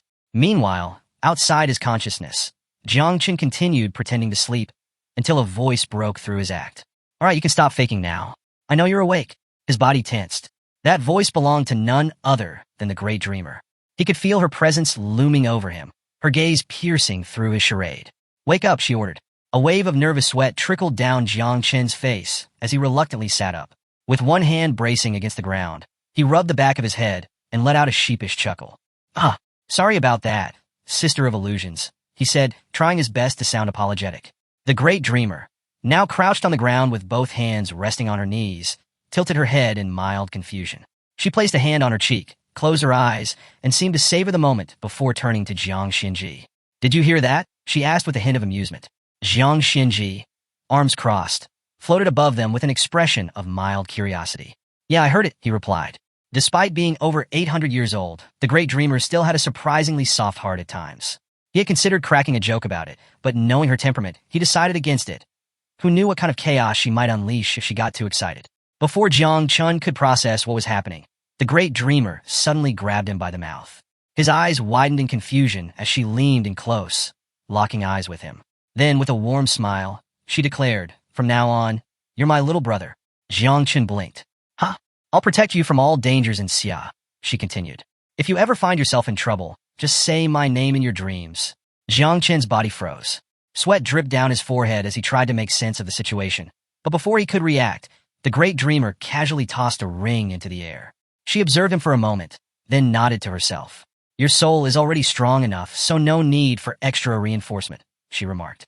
This ring, however, will block any spying attempts, spiritual investigations, or curse-related tracking. Jiang Chen instinctively reached out and caught the ring. He stared at it in silence, unsure of what to say. Was this some sort of welcome gift? The great dreamer then turned back, raising a single finger with a cheerful smile. Well, I'm off to sleep now. Don't forget to visit me in your dreams, okay? With that, a crack opened in space, and without another word, she stepped through and disappeared. Jiang Chen stared at the fading crack in disbelief. Just like that, he had somehow become the younger brother of the great dreamer, just because he called her sister once? Hong Yao, standing beside him, was equally stunned. A mischievous thought crossed her mind, and she muttered, so if I call her sister, does that make me your sister too? Before she could dwell on it further, Jiang Xinji turned to Jiang Chen, his gaze sharp. In 10 days, during the Celestial Geniuses competition, if you can secure first place without using the 9 miasma wings, then it will prove you are truly worthy of being nurtured with the full resources of the country. A storm was coming. A new era of great conflicts was about to begin, and there wasn't much time left. Jiang Chen lifted his eyes to the sky and smiled. Got it. Thanks. Jiang Xinji, already turning away, cast a glance over his shoulder. No need for thanks. You earned this yourself. Just then, a portal shimmered into existence. Ji Lingxiu, standing with one arm behind his back, approached Jiang Xinji. He had enjoyed watching the amusing spectacle unfold, but it was time to move on. Let's go, he said. We have a black dragon from the Yangtze River to deal with. Without another word, they stepped through the portal and vanished. Before Jiang Chen could fully process what had just happened, he felt someone approach from behind. He turned to see Mu Hanqiu's father, and Tang Ying's uncle all standing there with serious expressions. Tang Ying's uncle spoke first. Tang Ying is my niece from Aunt Tang's side of the family. I believe a marriage between you two would bring our families even closer. Jiang Chen blinked. What? Before he could respond, Luo Sando's father stepped forward. You're a bit late on that offer, he declared. My daughter is Jiang Chen's legitimate wife. The Duaba house is even willing to offer 20% of our shares as a dowry. Jiang Chen's jaw nearly dropped. What is happening right now? Then, as if fate had one final joke left, Mu Hanqiu's grandfather took a step forward, refusing to be outdone. That's nothing, he said with a grin. My granddaughter is already pregnant with Jiang Chen's child. Silence. Jiang Chen's entire body stiffened. His eyes widened in absolute shock. Excuse me? What? His mind raced, trying to piece together when, where, and how this could have possibly happened. He was pretty sure he would remember something like that. Meanwhile, Hong Yao turned to her master with a hopeful expression. Master, do you think I still have a chance with Jiang Chen? Gu, who had been watching all of this unfold with growing irritation, finally lost it. With an exasperated sigh, he smacked Hong Yao on the head. Stop talking nonsense. Ow! Hong Yao rubbed her head, her eyes brimming with a mix of pain and frustration. Finally, some peace. By the time night fell, Jiang Chen finally made it back to the house. As soon as he shut the door behind him, he leaned against it and let out a long sigh of relief. Finally, some peace and quiet. Now he could focus on something that actually mattered, reproducing Little Nine's second swarm. He entered his consciousness, where Little Nine was cradling her belly with a radiant smile. She was pregnant with a new swarm of insects, and the joy on her face was undeniable. Jiang Chen stepped forward, placing his hand gently over hers. His expression turned serious as he activated Divine Evolution, a skill that accelerated insect reproduction. A glow surrounded Little Nine as she started floating slightly off the ground. Her smile widened, her eyes sparkling with excitement. They're coming, so many babies. The skill was a success. The system notified Jiang Chen that the reproduction of the second swarm would take an hour, generating a total of 5,900 miasma wings. As he navigated through the system interface with his finger, he activated the second transformation. A new notification popped up. He met the conditions to change classes, being a level 30 professional with a combat rating of 237 stars. The system immediately assigned him a class change mission, Celestial Tower of Magic City. His objective? Complete the Celestial Tower, defeat the boss on the 50th floor, and claim its sword. The catch? He had to do it alone, and he only had 1 day to succeed. Jiang Chen rubbed his chin, deep in thought. If he wanted to maximize his chances, he needed to make some serious preparations. He decided to sell off all his extra equipment, worth several billion, and exchange it for the blood of fierce beasts. With this, he could boost the strength of his second-generation swarm before tackling the tower tomorrow morning. As Jiang Chun finished strategizing, his attention shifted to the ancestral tree of all things standing before him. His eyes widened in surprise. On one of its branches, a vibrant red fruit had appeared. Again, curious, he reached out his hand, and the fruit detached from the branch, falling into his palm. Instantly, a system notification revealed its effect. Void Eye grants the ability to detect and mark enemies using invisibility, illusions, or stealth-based abilities. The range is determined by the user's divine soul strength. Currently, it covered a 10-kilometer radius. The only downside? The ability consumed a considerable amount of energy when used continuously. Jiang Chun smirked. Not bad. This could come in handy. Tang Ying's secret. Deciding to test Void Eye, Jiang Chun activated the ability. Instantly, a detailed scan of the surrounding area appeared in his vision. Several houses were visible, but one person in particular caught his attention. Tang Ying. She was outside, walking aimlessly, absorbed in her phone. What's she doing out here this late? Just then, a red system window appeared, revealing her stats. Hidden profession, Nightmare Hunter. Level, 43. Combat strength, 149 stars. Special title, Favored Daughter of the Assassin System, the precious jewel of the Tang family. Jiang Chun raised an eyebrow. So she's a high-level assassin, huh? But what caught his attention more was what she was doing. She was writing a letter? He looked closer and was surprised to see that it was addressed to him. Realizing she was thinking about their arranged marriage, Jiang Chun quietly turned off the lights in his house. Out of sight, out of mind. Tonight he needed rest. Tomorrow, he had a tower to conquer. Outside, Tang Ying stopped in front of his house. When she saw the lights go out, she blushed slightly, looking confused. The next morning, Jiang Chun arrived at Celestial Tower in Magic City.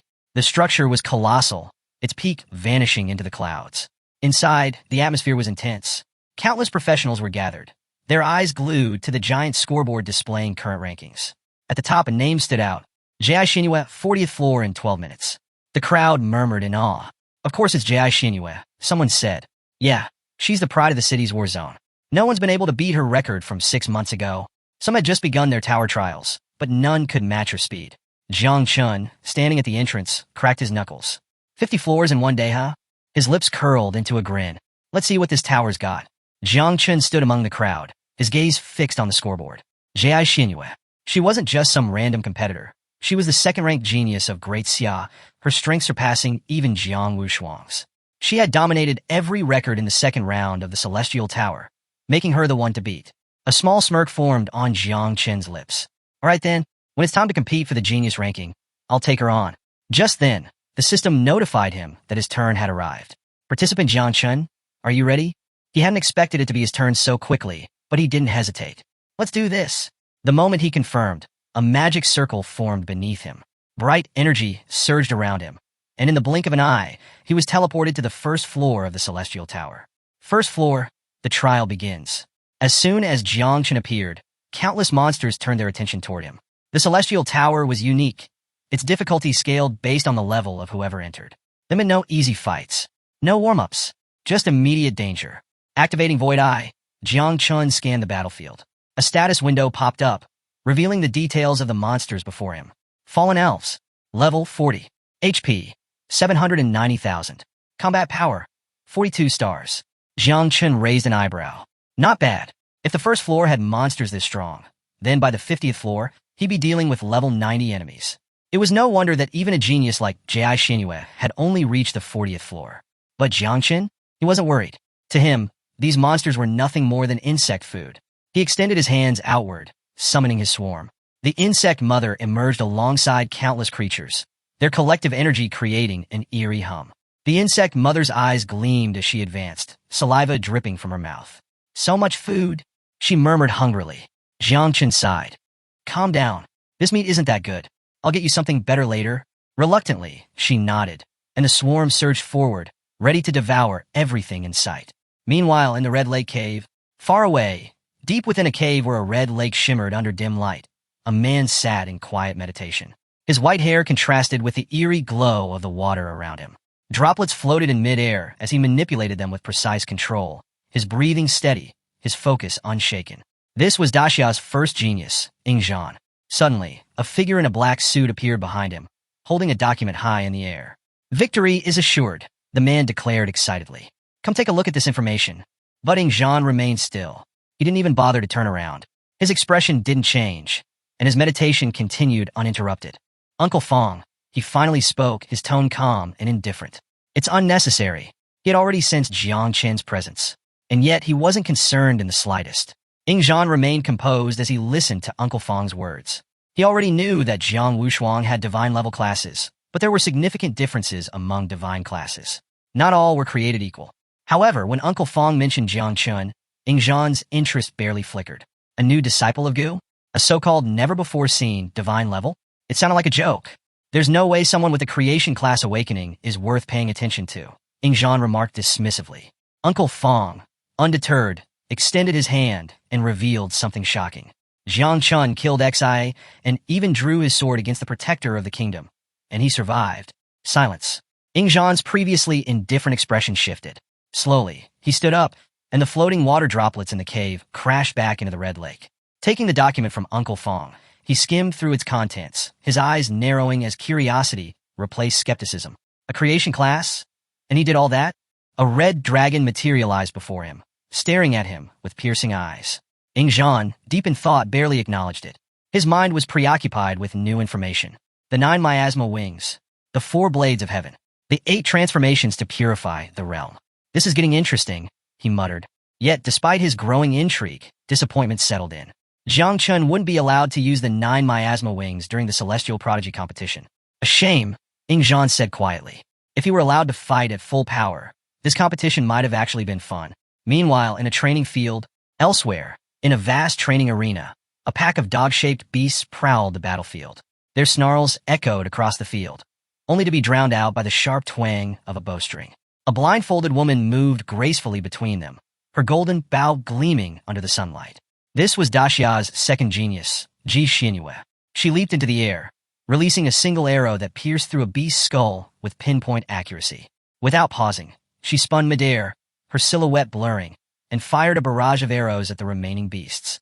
Her attacks moved at light speed, each shot striking its mark.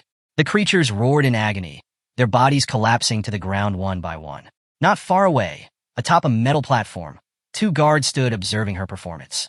Each of them held long spears, their postures relaxed yet alert. Ji Xinyue is terrifying, one guard muttered. She's already comparable to a first-level grandmaster. His companion scoffed. Your standards are too low. You're forgetting Jiang Wushuang, Daxia's third celestial genius. He's already fought against warriors with 5 transformations and came out victorious. The first guard fell silent, realizing the truth in his words. Daxia's prodigies were on another level, and soon, Jiang Chun would have to face them all. Ji Xinyue's attacks were so powerful that the beasts couldn't withstand them, their bodies shattered into pieces upon impact. Watching her display of dominance, Ji added, she's ranked 1 position above Jiang Chun. That means her strength should be at least equivalent to a 5 transformation master. After finishing off the beasts, Ji Xinyue gracefully landed on the ground. Though already invincible in long-range combat, she had recently started practicing close-quarters combat as well. One of the guards observing her speculated, she must be preparing to face Jiang Wushuang. But Ji shook his head. Worthless compared to her, he dismissed coldly. Not even the so-called number 1 genius, Jean, can match her. As the two continued discussing, a commanding presence suddenly filled the training field. The arrival of the commander. A tall man walked toward them, casually holding a cat in one hand. His aura radiated unshakable authority. This was Ji Hongyin, the chief commander of the city's war district. With a calm demeanor, he extended his free hand toward Ji Xinyue and spoke. That's enough for today. Rest for a while. Upon recognizing his voice, the guards immediately bowed their heads and closed their eyes as a sign of respect. Ji Xinyue, still immersed in her training, paused and removed her blindfold. The moment she laid eyes on her father, her expression lit up with joy. Dad, she exclaimed, immediately running toward him. Without hesitation, she excitedly reported, today, I improved a lot. Ji Hongyin, still gently stroking his cat, glanced down at her with an amused smile. Why are you pushing yourself so hard just for an elite list ranking? He asked. It's not worth it to be first. Closing his eyes, he raised his head slightly and continued. You should learn from me. If you ever get the chance to relax, take it. Ji Xinyue, however, wasn't having any of it. Her cheeks puffed out in annoyance as she retorted. You've been relaxing for 30 years, and yet somehow you ended up as the general commander of the Magic Ward District and the 4th sealed king of Daxia. She crossed her arms and narrowed her eyes. Are you really telling me you got there by relaxing? Ji Hongyin hadn't expected such a sharp response. He let out a short chuckle, choosing not to argue further. Instead, he reached into his pocket and pulled out his mobile phone. I figured you'd want this, he said, handing it to her. It has information on the prodigies you wanted me to look into. Ji Xinyue took the phone, her eyes full of curiosity and something else. A hint of fear. She read the contents in silence, her face growing more serious with each passing second. Ji Hongyin observed her reaction before asking calmly, So, do you think you can surpass Jiang Chen? Ji Xinyue stared at her phone in shock. Jiang Chen is strong, she murmured. But after a moment, she added with a strange expression, and also weird. There was something about him that didn't make sense. A part of her feared that he might actually be stronger than Ing Zhan. Ji Hongyin, listening to her, rubbed his chin thoughtfully. His mind drifted to the sword god, Ji Lingxiu, a legend who, despite being over 100 years old, still looked remarkably young. Then, turning to his daughter, he spoke. Your great-grandfather sent me a message, he said. He warned us to be careful of Jiang Chen in the upcoming Great Prodigy competition. Ji Xinyue's eyes hardened with determination. She turned her back to her father. If Jiang Chen was truly that strong, then she had no choice. She had to surpass the 50th floor of the Celestial Tower. Only then would she stand a chance at claiming first place. Ji Hongyin sighed, closing his eyes. Don't you ever get tired of being so competitive? He asked, half amused, half exasperated. Before Ji Xinyue could answer, a family subordinate entered the room. He bowed respectfully, then clapped his fist against his palm, signaling that he had urgent news. My lady, he reported, your record for the first 10 floors of the Celestial Tower has been broken. Ji Xinyue raised an eyebrow. By how much? She remembered her time clearly, 1 minute and 13 seconds. If Jiang Chen had broken her record, it was probably by just a few seconds, right? The guard hesitated before revealing the truth. Jiang Chen completed the first 10 floors in 37 seconds. Silence. Ji Xinyue's entire body stiffened. Her eyes widened in disbelief. 37 seconds? That was impossible. Even someone at her exact level would need at least a full minute to clear the first 10 floors. Before she could fully process the information, the guard checked the leaderboard again. His expression changed slightly. And now, my lady, he added, Jiang Chen has just surpassed the 20th floor. Ji Xinyue felt like she had been slapped in the face. Her shock quickly turned to anger. She turned away from her father and stormed toward the door. Jiang Chen, you bastard, she thought furiously. You appeared early just to mess with my confidence, didn't you? You want to crush me before the competition even starts? Her fist clenched tightly. Fine, she muttered under her breath. Let's see who wins in the end. Without another word, she headed straight for the Celestial Tower, ready to fight Jiang Chen until the very end. Ji Hongyin's perspective. Ji Hongyin watched his daughter leave with a slightly confused expression. Why was she so competitive? He sighed. While he had always taken things calmly, his daughter was the complete opposite. And now, Jiang Chen had completely thrown her off balance. Jiang Chen stood amid the battlefield, watching as his insects swarmed over the fallen beasts, devouring their remains. A system window popped up. Congratulations. You have broken the record for floor 20. Rewards. Spirit Arrow. A skill book available only for level 40 plus professions. Treasure map fragment of God Gi. Collect all 16 fragments to unlock a special item. Jiang Chen placed his hands on his waist, taking a deep breath. The Celestial Tower's rewards weren't bad, but most of them weren't particularly useful to him. The only thing of value was the treasure map fragment. He hoped to gather the remaining 15 pieces by clearing the entire tower. Another system prompt appeared. Level 21 is about to begin. Are you ready? Without hesitation, Jiang Chen continued forward, releasing more insects with each step. Meanwhile, outside the tower, the world reacts to Jiang Chen's feat. The awakened warriors in the tower gathered around the ranking board. Their expressions turned to shock as they saw Jiang Chen's name. He had completely obliterated the record held by Ji Xinyue, the princess of the Ji family. People began whispering in disbelief. Who the hell is this guy? Where did this monster come from? Even the floor 20 boss was level 50, and he crushed it like it was nothing. Luo Sandao's shock and fury. At the same time, in the Luo family palace, Luo Sandao sat on her bed, scrolling through her phone. Her eyes widened in disbelief when she came across a shocking news article. Mysterious young man breaks the record of the goddess of Magic City, Ji Xinyue. At first, she thought it was fake news, but when she opened the official Celestial Tower rankings, reality hit her.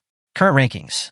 First place, Jiang Chen, floor 30 in 2 minutes and 32 seconds.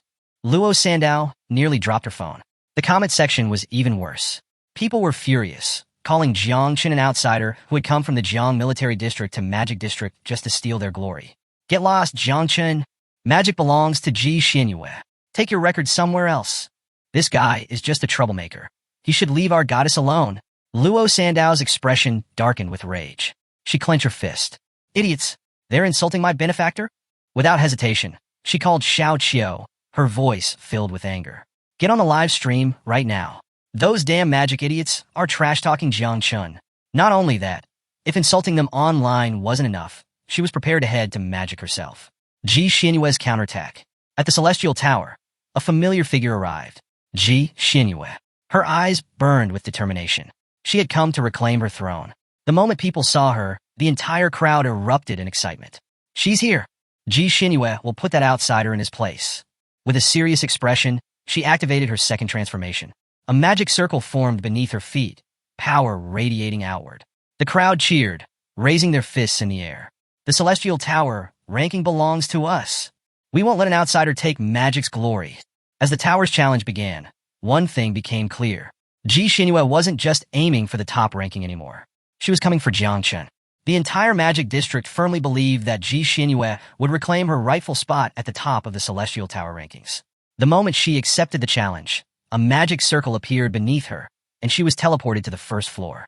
A horde of monsters immediately surrounded her, but she stood firm, drawing her golden bow.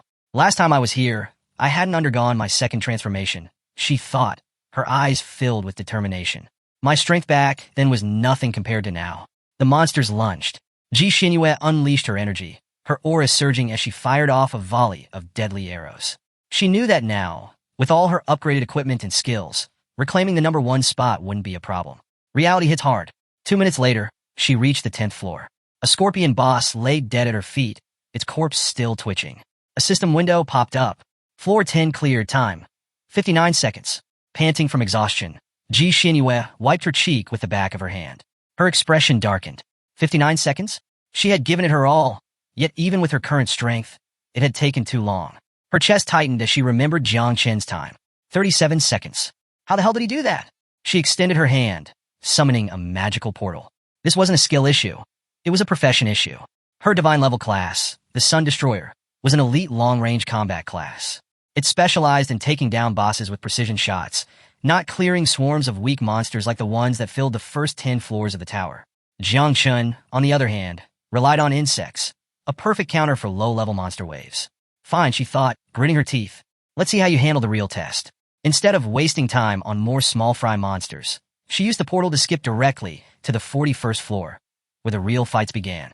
From this point on, only high-ranking bosses awaited her. And in boss fights, Jiang Chun had no advantage over her. A near disaster on floor 50. 5 minutes later, Ji Xinyue stood before a terrifying boss. A massive octopus-like creature with writhing tentacles.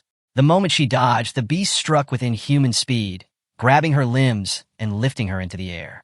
Her expression turned serious. She knew better than anyone. This was bad news. The monster tightened its grip, preparing to finish her off. But Ji Xinyue wasn't done yet. Summoning all her strength, she activated her ultimate ability, Golden Crow's Fire Rain. A burning arrow formed in her hands, glowing like a miniature sun. Burn!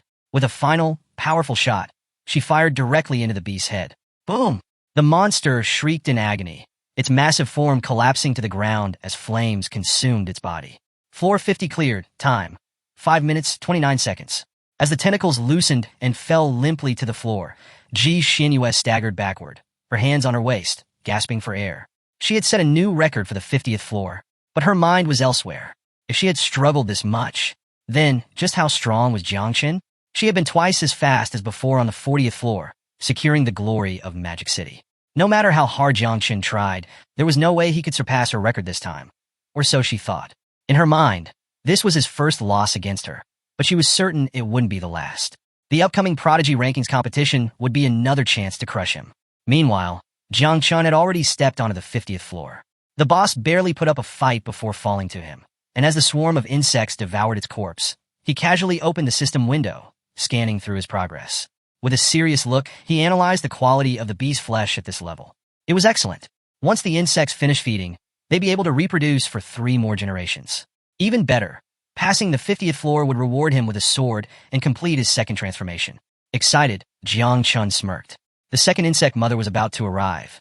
At that moment, Little Nine pouted, her voice filled with grievance. I want to eat too. Jiangchen chuckled and ruffled her head. Be good. Let the insects have this one. When we get back, I'll sell everything and buy you something even tastier.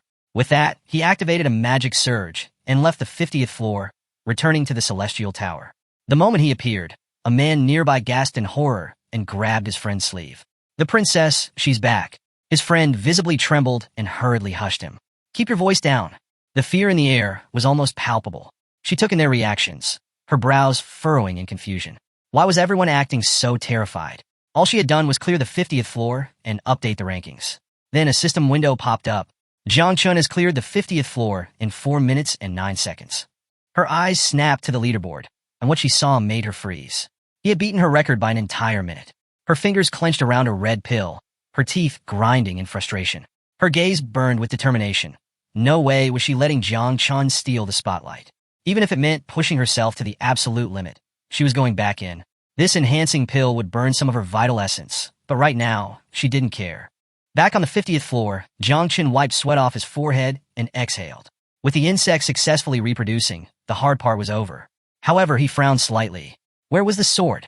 A system notification chimed. Congratulations. For clearing the 50th floor, you have received an epic tier reward.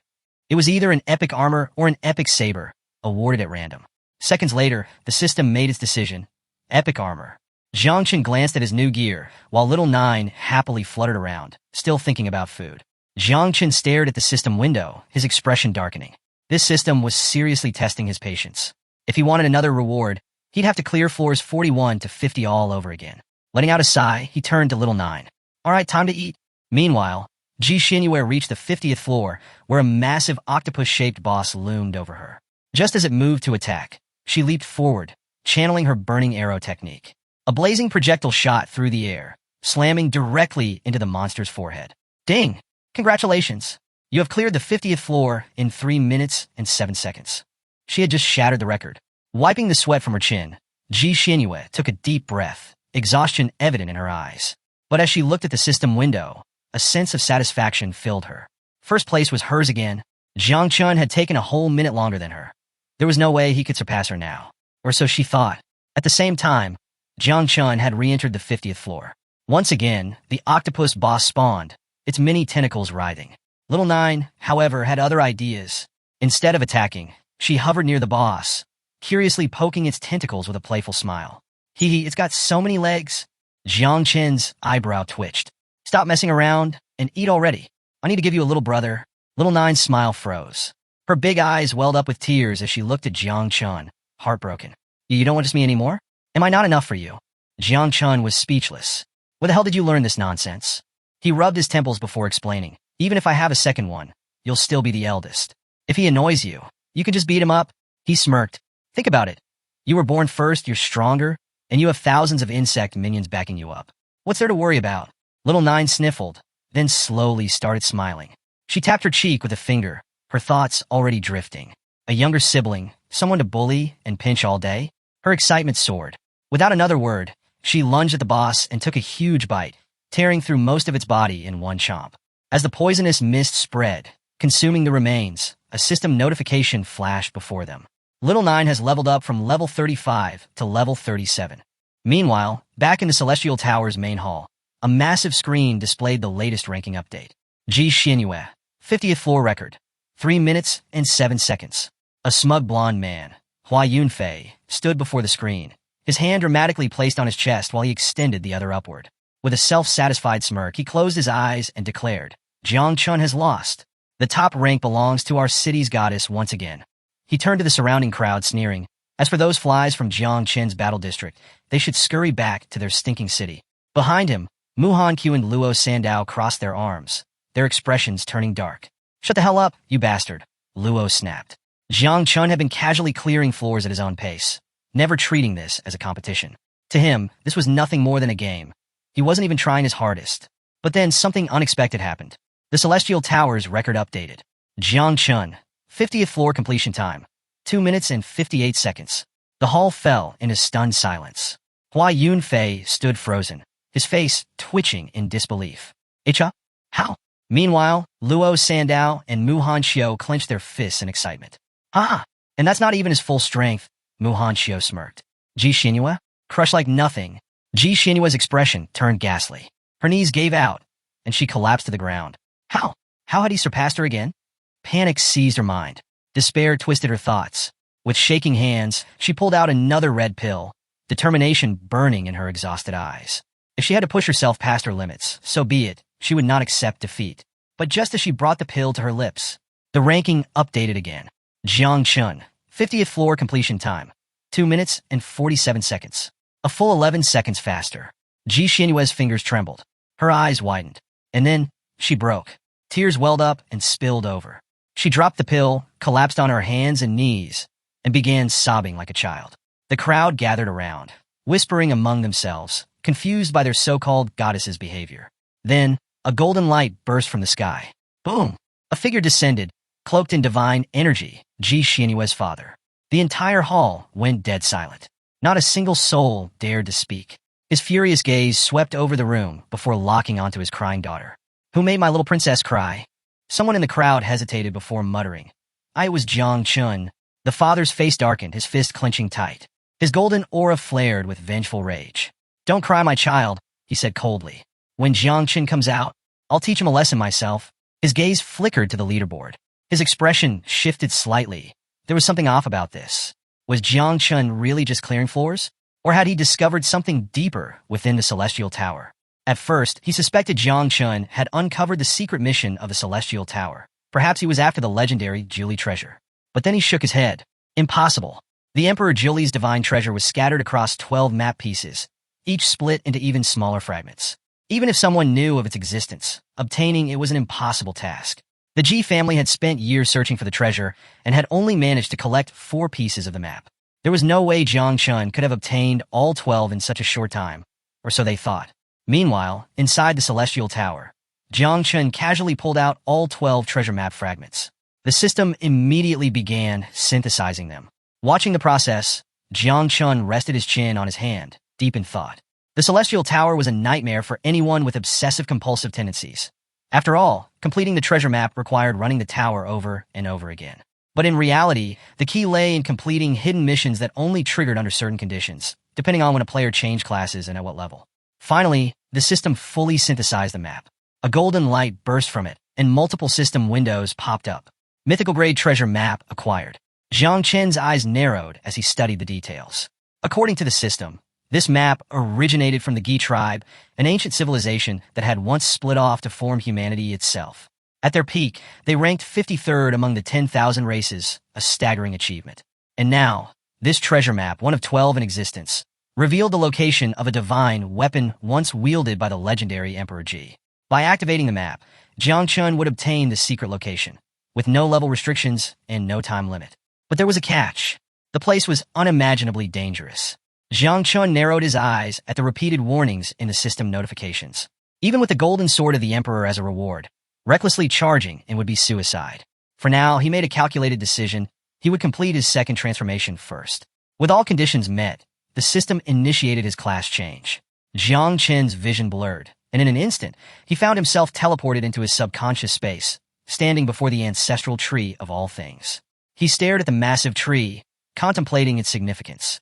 A moment later, the system chimed. Class change successful. Jiang Chun had officially reached his second transformation. Plus 100 free attribute points granted. But more importantly, the ancestral tree of all things had evolved.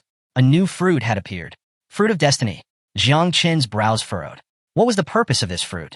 Why had the system upgraded it now? Questions flooded his mind, but for now, he set them aside. He had something far more important to do. Summoning the second insect mother. A crack split open in front of him as the system announced. Because you have completed your second transformation, you will obtain a random insect mother. A powerful red glow erupted from the crack. Then, it appeared. A calamity-level red beetle emerged, its entire body radiating a terrifying crimson energy. The beetle's wings unfurled as it hovered, emanating an aura of absolute dominance. This was no ordinary creature. It was a monster born from the depths of hell itself. A being that had once dwelled within the souls of gods and demons, absorbing the energy of their resentment, their defiance, their unbreakable memories. For countless eras, it had vanished alongside the annihilation of eternal hell. But now, it had returned, Jiang Chun extended his hand, and the calamity-level red beetle immediately flew toward him. He watched in fascination as it landed lightly on his finger. The system window revealed its unique traits. For every 10 levels, the beetle could produce anywhere from 49 to 108 offspring. Even more impressive, with every evolution, Jiang Chun could extract one of its abilities, which would then evolve every 30 levels. Bringing his finger closer to his face, Jiang Chun examined the beetle carefully. It was about the same level as Little Nine, but much smaller in size. Its design was more abstract, less like a traditional insect, and more like a creature of legend. Intrigued, Jiang Chun raised his hand toward the ancestral tree and activated divine evolution. A golden glow engulfed the beetle. In an instant, its tiny form underwent a shocking transformation. A powerful crimson armor wrapped around its body, a sharp horn jutted from its head, and its wings pulsed with terrifying energy. The red beetle slowly opened its eyes, crossed its arms, and to Jiang Chun's surprise, called him father. Jiang Chun blinked. Wait, what? Unlike the hyperactive Little Nine, this one was calm, composed, and radiated an air of maturity. He exuded the aura of a seasoned warrior rather than a playful spirit. Jiang Chun smirked. All right, I'll call you Xia. He hadn't expected this evolution to result in a male insect mother. But then again, asexual reproduction didn't adhere to conventional gender rules. The evolved form was simply random. Xiao's status window appeared. Plague-type insect. Offspring, 0. Affinity 100. Special abilities, multiple. One ability caught Jiang Chun's attention, Infernal Furnace. This skill allowed Xia to condense and refine vital essence, the energy of heaven and earth, and even the power of the sun, moon, and stars into a source of life. Jiang Chun grinned. This was insane. If he could extract Infernal Furnace in the future, then just by eating he could grow endlessly stronger. With a calm expression, Xia spoke. Father, you only need to help me complete my first life leap. If you do that, I won't have to wait until level 30 to unlock your first ability extraction. Jiang Chun raised an eyebrow. First life leap? Xia nodded. To complete it, I require 10 drops of divine and demonic essential blood. Jiang Chun was momentarily stunned. This guy was barely born, and he was already asking for the blood of gods and demons. He sighed, rubbing his temples. You sure don't hold back, huh? Still, Jiang Chun wasn't against the idea. He simply didn't have that blood on hand. All right, he said, waving his hand. Go check out the nest and meet your sister first. As for the divine and demonic blood, I'll ask Master about it once I leave here. Xia closed his eyes, gave a slight bow, and answered, yes, father. At the same time, news about Ji Xinyue's father spread like wildfire. General Duan was casually scrolling through the latest news when he suddenly froze, his face turning pale. Crap, this is bad. Sweat beaded on his forehead as he turned to Gu Katian, who was peacefully sipping tea behind him. I just saw a broadcast. Ji Xinyue is crying. Gu Katian barely blinked. And General Duan gulped. You don't get it. The king doesn't care about much, but when it comes to his daughter, he loses his mind. Without another word, he summoned a portal and bolted. Gu Katian's teacup clattered to the floor. His calm demeanor shattered as he hurriedly chased after him. Wait. If you're panicking, that means this is really bad. Meanwhile, inside the Celestial Tower, Jiang Chun stepped into the main hall, and instantly, the atmosphere shifted. Everyone turned toward him, eyes gleaming with anticipation. At the center of the hall, the king was already rolling up his sleeves, his furious gaze locked onto Jiang Chun. You dare make my daughter cry, he growled. Fine, time to teach you a lesson. Ji Xinyue, seated beside him, immediately panicked. Father, stop. This isn't necessary. He ignored her protests, cracking his knuckles. I know exactly what I'm doing. Jiang Chun, unfazed, continued walking. But as he took another step, a group of generals rushed in and grabbed him by the arms. He blinked, confused. The hell is this? General Duan and Master Gu Katian had arrived. Run, General Duan hissed. We'll explain on the way. Before Jiang Chun could process what was happening, the king suddenly lunged forward. A golden energy burst from his hand, aimed straight at Jiang Chun. Stop!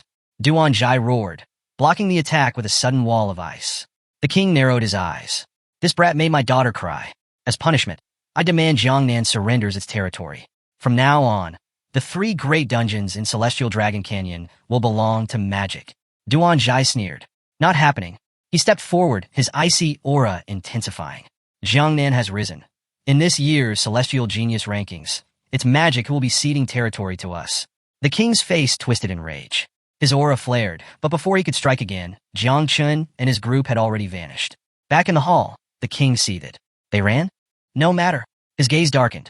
I'll go to Jiangnan myself. Even if they kneel and beg for forgiveness, it won't be enough. Then, an idea struck him. Actually, I should just make Jiangchen marry my daughter. That way, we can humiliate him day and night. Silence. A beat passed. Behind him, Ji Xinyue's face turned bright red.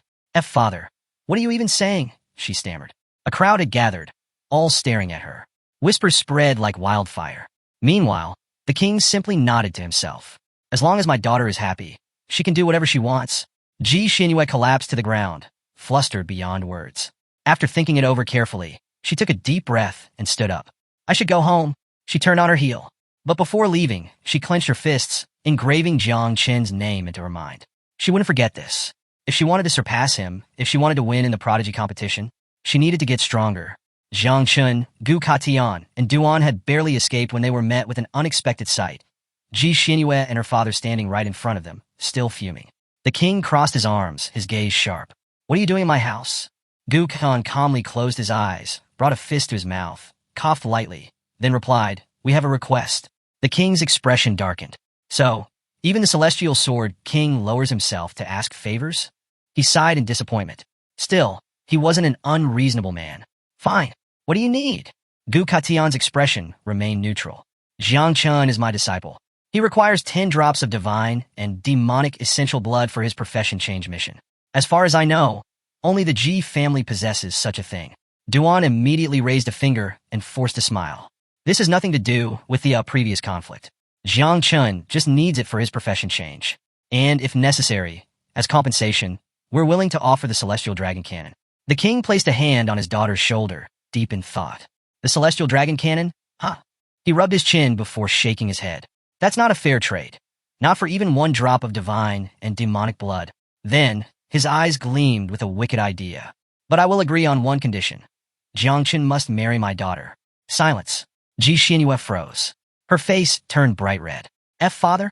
With a smug smile, her father continued, think about it carefully, my dear. If you have Jiangchen by your side, you'll be even more motivated to train harder. Seeing him every day would give you infinite energy to improve yourself, to become stronger, and to protect our city. Ji Xinyue's face went even redder. Her hands trembled. What are you even saying? Meanwhile, Duan had had enough. He slammed one foot on the table, pointed at them dramatically, and snapped, this is ridiculous. I'm taking this straight to Manhua and Tang Wangchuan. If you think you can pressure us into something like this, think again. Jiang Chen, still seated, wiped sweat from his forehead. How the hell did things spiral into this mess? Gu Katian's expression hardened. Mind your words, king, he warned. The king simply grinned, extending his hand to one side. Relax. Even if Jiang Chen doesn't marry my daughter, it would still be beneficial to establish ties as in-laws. Ji Xinyue's gaze snapped to her father. Her jaw dropped. Her face turned scarlet. What are you trying to pull? She shouted. You're not forcing me into a marriage, are you? Because if you are, why don't you marry Jiang Chen instead? The king remained calm, his smile unwavering. Feelings can be cultivated, he said, his tone reassuring. Young people these days aren't too keen on marriage first and love later, but it's not impossible. Ji Xinyue, however, wasn't having any of it. Without a word, she turned her back on her father and stormed toward the door. She was so furious that she didn't even want to continue the conversation. Her father's expression shifted. His eyes flickered with both confusion and concern. He reached out to stop her, but hesitated. Then, a sudden spark of mischief returned to his face. Turning to Jiang Chen, he flashed a confident grin. Young man, he said smoothly, why don't you stay at my house for a few days? Give it some time, let's see if my daughter falls for you. If nothing happens, you're free to leave. Jiang Chen's eyes narrowed slightly. This old man is up to something. But after a moment of thought, he forced a smile and accepted. There was no way Ji Xinyue would fall for him in just a few days, so this arrangement was harmless. Besides, earning the king's trust might make it easier to get his hands on the divine and demonic blood. That night, after Gu Katian and Duan left the Ji family mansion, the king kept his promise. He handed Jiang Chen a box filled with small red bottles. Each one contained divine and demonic blood. Jiang Chen could feel the immense power radiating from them. Just a single drop could instantly elevate an ordinary person to a king-level cultivator. But, of course, there was a catch. If someone unqualified consumed it, their body would explode, and their soul would be annihilated without a trace. The king's expression turned serious. Be careful with this blood, he warned. It contains a terrifying will. If you're not prepared, it will devour you. Jiang Chen simply smiled. Understood. He examined the bottles in his hand, then decided it was time. Xiao manifest. A powerful red energy filled the room as Xia appeared before him. But something was off. Xia had his head lowered, his aura filled with gloom. Jiangchen raised an eyebrow. What's with that depressed look? Xia let out a sigh. Little Nine doesn't like me. What? Xia's voice was full of grievance. She wants to kick me out of the nest. Jiangchen extended a hand toward him, trying to console him with an awkward smile. Did she hit you? Xia's expression darkened. He turned his head away. No, a pause. Then, with a voice full of pride, he added, I refuse to fight a mere insect woman.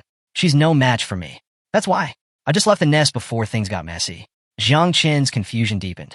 Xiao was talking as if he were stronger than Little Nine, but wasn't she supposed to be the dominant one? Where was this arrogance coming from? It was baffling. Xiao was a terrifying existence from eternal hell.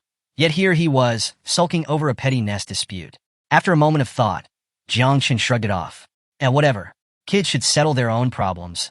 Placing a hand on Xia's shoulder, Jiang Chen forced a smile, then reached for the box of divine and demonic blood. Forget about it, he said. Just eat first. Xia, still brooding, sighed.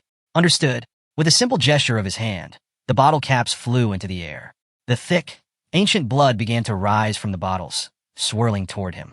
Eyes closed, Xia began to drink it, his body absorbing every last drop. The moment he finished, a surge of terrifying energy erupted around him. System notifications flashed in Jiang Chen's vision. Level transition complete. Ability extraction in progress. Jiang Chen clenched his fist, watching the system work its magic. This was a gamble, and he knew it. Would he get a top-tier ability? Or would he end up with something mediocre? His heart raced as the system finalized its selection. Then, he was teleported into his subconscious. A massive energy wave exploded from within his body. You have obtained the divine body of the guardian elephant, legendary grade. Jiang Chen's eyes widened. This wasn't infernal furnace. Instead, he had acquired a divine constitution type ability. According to the system, the human body contained 840 million microscopic particles, and each one carried the strength of a colossal elephant. If all of these particles awakened, they would transform his body into something akin to a divine elephant, an entity powerful enough to stir seas and rivers, roar until the stars trembled, leap across the moon, and devour the sun itself. More importantly, Xiao's body had transformed into primordial particles, meaning he could now integrate directly into Jiang Chen. Jiang Chen stared at his palm, his face a mix of surprise and confusion. Wait, is this an upgraded version of the infernal furnace? Then, a wave of power rushed through his body. The energy radiating from him was now identical to Xiao's. Jiang Chen clenched his fists. A slow smirk crept across his face. This was huge. If he played his cards right, and his insects reproduced for just 2 more generations, he could match Jiang Wang's strength. But the best part? Since Xia could now merge with him, there was no need for him to fight Little Nine for dominance in the insect nest. A perfect solution. Xia suddenly manifested, his crimson energy swirling as he looked up at Jiang Chen. Father, I'm hungry, he said casually. I want some divine or demonic meat. Jiang Chen snapped out of his trance, blinking in confusion. Did he just ask for food? His eyes narrowed. Since when did you start talking like this? Xia crossed his arms. I learned it from Little Nine. I figured if I acted like her, she might accept me as her brother. Jiang Chen nearly face-bombed. This guy, a terrifying existence from eternal hell, was now mimicking Little Nine just to win her over? He sighed, rubbing his temples. I'll deal with this later. Meanwhile, in a remote mountain range, a towering temple loomed over the desolate landscape. This was the temple of the cult of the ancient sacred god of Jiangnan. Inside, a row of hooded figures stood in perfect formation before a throne, upon which their leader sat, exuding an air of dominance. His voice was low but firm. Any new information? One of the subordinates stepped forward. Jiang Chen of Jiangnan's War District has learned to wield the celestial sword. He has already developed 4 techniques. The last one, called the Wei, may even be of divine level. Another hooded man spoke up. There's also been some suspicious activity involving Jiang Chen and the great state-protecting general, Xiao Yuanshan. We attempted to investigate, but even through soul-searching, we found nothing. The air in the room grew tense. The searchers, the leader asked. Dead? A heavy silence fell over the hall. The leader's eyes flickered with understanding. The great dreamer. Only one person could have erased information so thoroughly. He sighed, leaning back against his throne. Some things are better left alone. Then, with a decisive motion, he adjusted the cult's hunting list. The top 3 remain unchanged, he announced. Moved Jiang Chenchang to 4th place. As he descended from his throne, his presence became even more suffocating. Raise the reward level for the top 4. Anyone who succeeds in killing them will receive purification from the ancient god, ascending immediately to a stellar level of 6 transformations. The cult members trembled in excitement, but the leader's expression darkened. Remember, he warned, ranks 2 through 5 of our church were slaughtered by Ji Lingxiao. The room fell deathly silent. The leader's fists clenched. We've remained silent for too long. It's time to rise. He turned toward a dark corridor where something massive lurked. The deeper he walked, the stronger the presence of an ancient beast became. There, in the dim light, a giant creature stirred, a monstrous entity with dozens of glowing eyes watching him from the shadows. The leader took a deep breath and knelt. "Oh, great one, thank you for not abandoning us." His voice was filled with devotion. "This is a divine opportunity. We must act in service of the ancient gods." The cavern was filled with thick cobwebs, stretching like a nightmarish tapestry. The leader looked up and locked eyes with a terrifying figure, the Spider Queen. He smiled. "Allow me to introduce myself," he said smoothly. "I am the 7th seat of the Church of the Ancient Gods." His voice turned dark. "This time, I have come to propose an alliance." The Spider Queen extended one of her razor-sharp legs, her many eyes gleaming with suspicion. She stared down at the man before her, making it clear she did not trust humanity.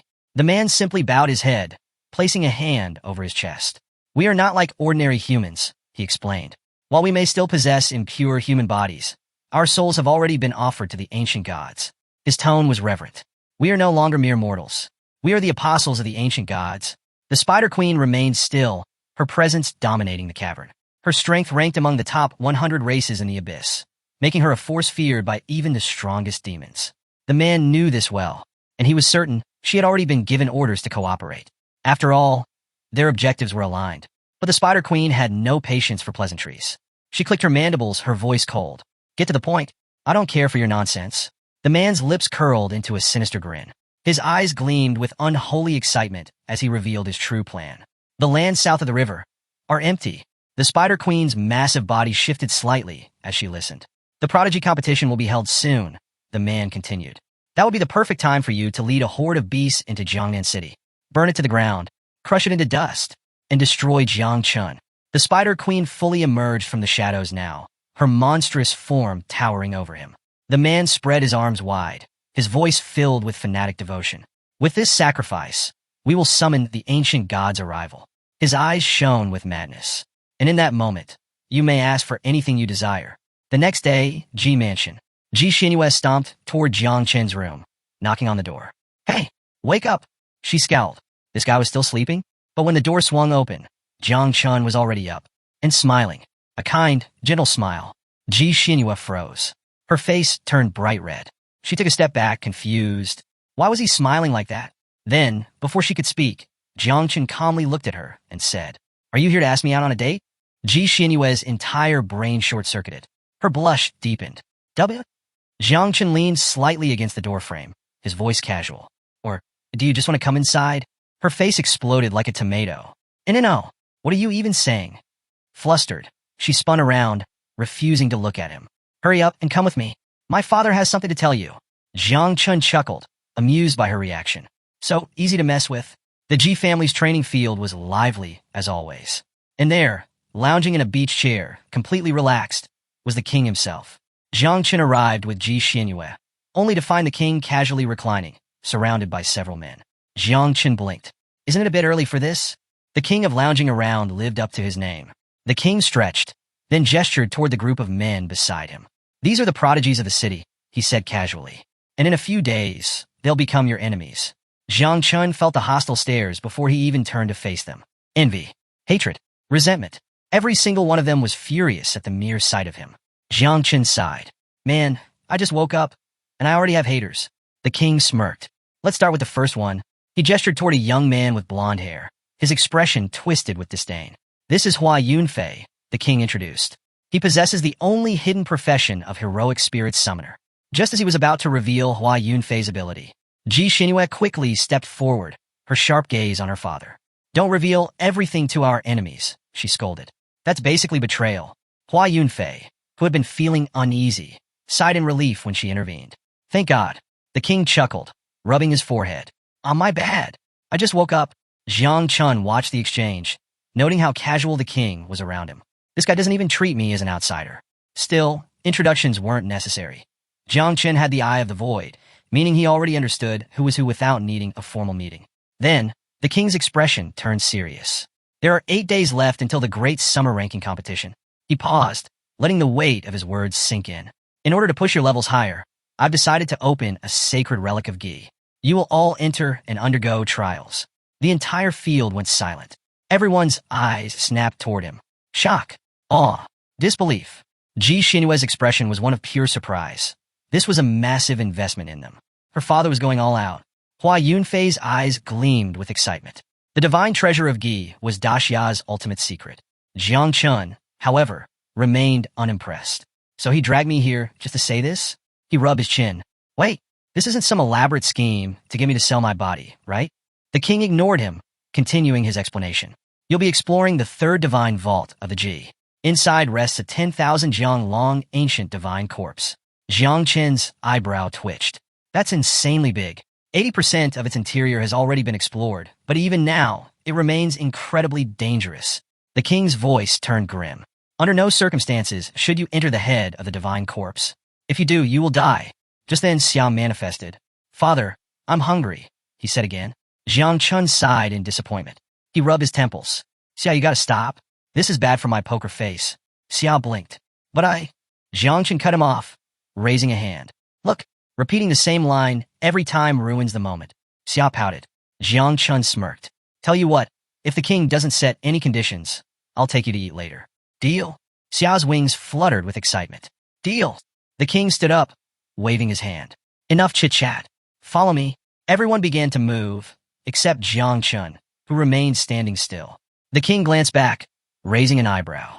What? You don't want to go? Jiang Chun grinned. No, I'm coming. But since you didn't set any conditions, it looks like Xia's getting his food. Xiao let out a happy buzz. Hua Yunfei frowned, a hint of worry in his voice. Your Majesty, why is an outsider like Jiang Chun allowed to enter the divine treasure? The king's expression didn't change. His voice remained calm. For now, Jiang Chun is an outsider. But in the future, he will be someone very close to us. Turning back, the king winked at Jiang Chun and gave him a thumbs up. And that's why, my dear son-in-law, you should protect my daughter in there. Ji Xinyue's face turned bright red. Father, stop saying that. She spun toward Jiang Chun, still flustered. I don't need your protection. Jiang Chun just stayed silent. This was getting out of hand. On the other side, Hua Yunfei's face twisted with anger and jealousy as he watched the scene unfold. Meanwhile, deep in a desolate forest where the trees stood bare and lifeless, a massive coffin loomed. In front of it stood a man gripping a golden staff, his sharp gaze scanning the eerie surroundings. This place reeks of danger, he muttered, tightening his grip. Everyone, step back. Not far from him, Ji Xinyue's father arrived, his posture calm and composed. With a firm hand placed over his chest, he stepped forward and addressed the staff-wielding man. I am Ji Hongyin, head of the Ji family. He introduced himself. We've come in search of the divine treasure. Would you be so kind as to open the entrance for us? The man eyed him for a moment before silently raising his staff and pointing toward the coffin's entrance. The heavy air grew even more oppressive as a deep crimson glow flickered from within. Ji Hongyin gave a slight nod, signaling his group to proceed. Jiang Chun followed alongside the others, his sharp eyes scanning the coffin. Despite the Ji family's formidable reputation, even they approached this place with caution, a clear sign that whatever lay within was no ordinary relic. The staff-wielding man lifted his weapon and slammed it into the ground. Instantly, a swirling red energy burst forth, spreading in intricate patterns across the land. Jiang Chen's breath hitched as an unusual scent filled the air. What is this power? He whispered to himself, feeling an eerie sensation creeping up his spine. Ji Hongyin remained motionless, hands clasped behind his back, observing in silence. Then, he turned to face the group. This energy originates from the 20% of the divine soul that remains undiscovered within the ancient god's corpse, buried in the sea of consciousness. His voice was steady, but carried undeniable weight. The group exchanged glances, their attention locked onto Ji Hongyin's every word. A moment later, small flags were distributed among them. As Jiang inspected his, Ji Xinyue approached with her arms crossed. Ji Hongyin took a step forward, sweeping his hands outward. It's highly likely that there will be unexpected changes inside. Under no circumstances should you stray too far or attempt to enter unknown regions. His gaze hardened. I'm giving you each a teleportation flag. Use it immediately if you sense danger. Jiang chuckled, rubbing the back of his head. Got it. Appreciate the heads up. Ji Xinyue turned, waving dismissively at her father. All right, we'll be fine. Just head home already. Then, facing the group, she clapped her hands together. Let's go. Stick close. I'm leading the way. A short while later, they stepped inside the ancient god's corpse. The air was thick with mystery, and an overwhelming presence loomed around them. Ji Xinyue took charge, her voice steady as she explained their location. This is the calf region of the corpse. Right now, we're walking through its meridian. She glanced over her shoulder. I've been here plenty of times. Normally, there's not much danger, just some blood beasts. But hey, that's a plus. Taking them down will strengthen your bodies and boost your experience. Jiang smirked. Sounds like a win-win. Lead the way, boss.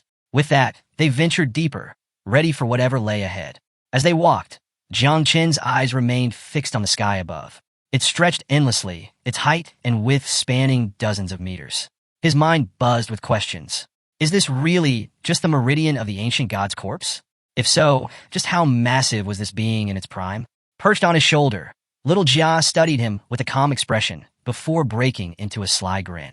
The little creature had realized something.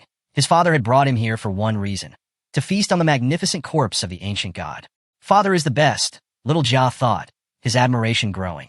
Of course, that admiration might have been fueled more by the thought of an all-you-can-eat buffet than anything else. Jiang Qin glanced at him, amused.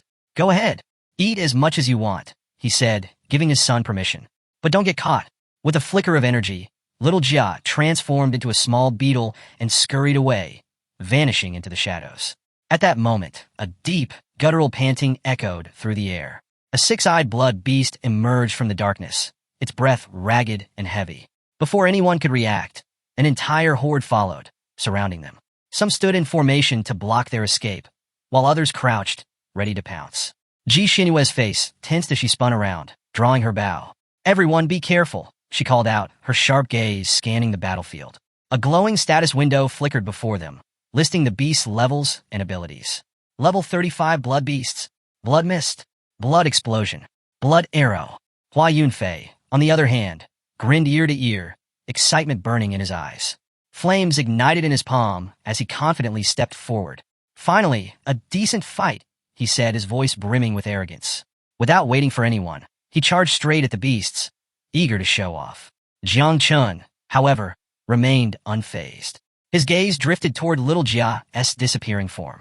Strange, he's not even interested in these beasts? Hua Yunfei launched his attack, sending a wave of fire surging toward the creatures. The flames struck them with a violent explosion, causing agonized roars to fill the air. Within moments, over 10 beasts collapsed, their lifeless bodies hitting the ground. Clenching his fist, Hua Yunfei turned to Jiang Chen with a smirk. What do you think? Can you take out more than 10 at once? Jiang Chen simply gave him a thumbs up. Wow, amazing. His voice was completely flat. Ji Xinyue placed a hand on her hip, watching the scene with mild annoyance. You're bragging over something this small? She muttered. Seeing her unimpressed expression, Hua Yunfei immediately shifted gears. He placed a hand over his chest, closed his eyes, and nodded deeply. Understood, goddess. I shall humbly follow your guidance. Jiang Qin's smile twitched. Great, he's a bootlicker too. Ji Xinyue sighed, crossing her arms. Let's move on. The real training grounds are deeper inside. The heart section of the corpse has even stronger blood beasts. She glanced at them over her shoulder, her tone turning more serious. Also, this ancient god didn't have a body structure like ours. It had 3 hearts. A heavy silence followed her words as the group prepared to venture even further into the unknown. At that moment, little Jia's voice echoed in Jiang Chen's mind. Don't listen to her nonsense, he scoffed. The ancient god of Julie actually had 4 hearts, not 3. And as long as even one remains intact, it can revive. Jiang Chen's breath hitched, his entire body tensing. Wait, are you telling me that thing is still alive? A deep sense of unease washed over him as little Jia continued. Yeah, and guess what? I just found the hidden 4th heart. It's still intact.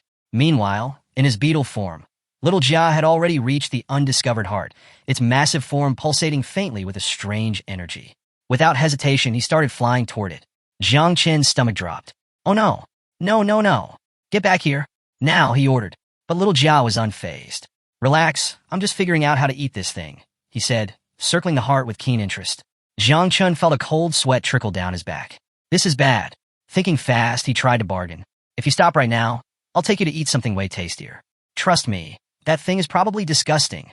Little Jia hesitated for a split second, but Jiang Chen wasn't taking any chances. With fear and urgency tightening in his chest, he turned to one of the men nearby, gripping his shoulder with a firm hand. "Stop moving forward," Jiangchen said, his expression dead serious. "There's danger ahead." The man looked at him, confused. "What are you talking about?" Hua Yunfei, overhearing the conversation, turned with an arrogant smirk. "Danger? You mean those blood beasts from earlier?" He let out a mocking laugh. "What, are you scared? Should I hold your hand?" Jiangchen ignored him. His mind was too focused on the real problem. "Everyone, use the teleportation flags. Get out of here now." The urgency in his voice made Ji Xinyue and the others hesitate. Their gazes locked onto him, full of uncertainty. Meanwhile, Hua Yunfei strutted forward, grinning like an idiot. "Teleport? Over what? Some imaginary danger?" He sneered. "Or are you just a coward?" Jiangchen slowly turned to face him, his eyes dark with suppressed rage. He said nothing. Hua Yunfei scoffed. "What's wrong? Keck out your tongue." Jiangchen exhaled sharply, already making a decision. This guy's a lost cause. Without hesitation, he clenched his fist and drove it straight into Hua Yunfei's face. The arrogant fool didn't even have time to react. His body launched backward like a ragdoll, slamming into the ground several meters away. Silence. Everyone stared in shock. Ji Xinyue's face darkened. "What the hell are you doing?" She snapped, her eyes locked on Jiangchen. Jiangchen stretched his shoulders casually. "Nothing much. Just felt like punching him." Ji Xinyue turned toward Hua Yunfei, who sat up, rubbing his now bruised cheek. His expression twisted with fury as he pressed his palm against the ground, his breathing ragged. "You?" His voice was laced with venom. "You dare hit me?" Jiangchen rolled his shoulders. "Yeah, what of it?" Hua Yunfei's expression darkened further. "You're seeking death." With that, a powerful surge of energy erupted from his body. A massive, glowing blue heroic spirit materialized behind him. A towering knight, its body carved from pure energy, gripping a massive blade. The pressure in the air thickened as the giant sword hummed ominously. Jiangchen didn't even flinch. Instead, he sighed. "Here we go again." Jiangchen stood firm, his expression unshaken as he eyed Hua Yunfei's summoned knight. He let out a mocking chuckle. "That's it? All this drama, and it's just this," he said, shaking his head. "Kinda underwhelming?" At that moment, little Jia returned, slipping back into Jiangchen's body. Feeling his presence, Jiangchen's lips curled into a confident smile. Perfect timing. With a casual stretch, he extended his hands, releasing the raw energy of little Jia. A surge of power rippled through his body, causing the air around him to crackle. Hua Yunfei, still burning with vengeance, roared in fury. "You talk too much. Let's see you laugh after this." His heroic spirit moved, the massive knight raising its colossal claw to strike. The force behind it sent tremors through the ground, but Jiangchen's eyes gleamed with excitement. A perfect chance to test the divine body of the guardian elephant. The moment the knight's claw descended, Jiangchen met it head-on. With a single strike, an explosive force erupted from his fist, obliterating the knight's spirit into nothingness. Silence. Ji Xinyue and the others stood frozen, their eyes wide with disbelief. In just one move, Jiangchen had shattered Hua Yunfei's ultimate technique as if it were nothing. Hua Yunfei staggered backward, his face drained of color. His voice cracked, his confidence crumbling. This shouldn't be possible. Before he could process what had happened, Jiangchen moved. In an instant, he leaped into the air, appearing directly above Hua Yunfei. Before Hua Yunfei could react, Jiangchen's fist crashed into his body like a meteor, sending him hurtling into the wall with bone-rattling force. He crumpled to the ground, unconscious. Ji Xinyue rushed forward, anger flashing in her eyes. What the hell was that for? The rest of the group stared in shock. Jiangchen had defeated Hua Yunfei without even drawing his sword or activating his 9 miasma wings. It was a clean, effortless victory. Jiangchen smirked, closing his eyes for a brief moment. "Relax. He's not dead," he said casually. "But if no one treats him soon, the damage might be permanent." Ji Xinyue narrowed her eyes. "Wait, are you saying you did this on purpose? To stop him from competing in the genius competition?" Jiangchen turned his back to them, exhaling. "Believe what you want. But if we waste any more time here, he will die."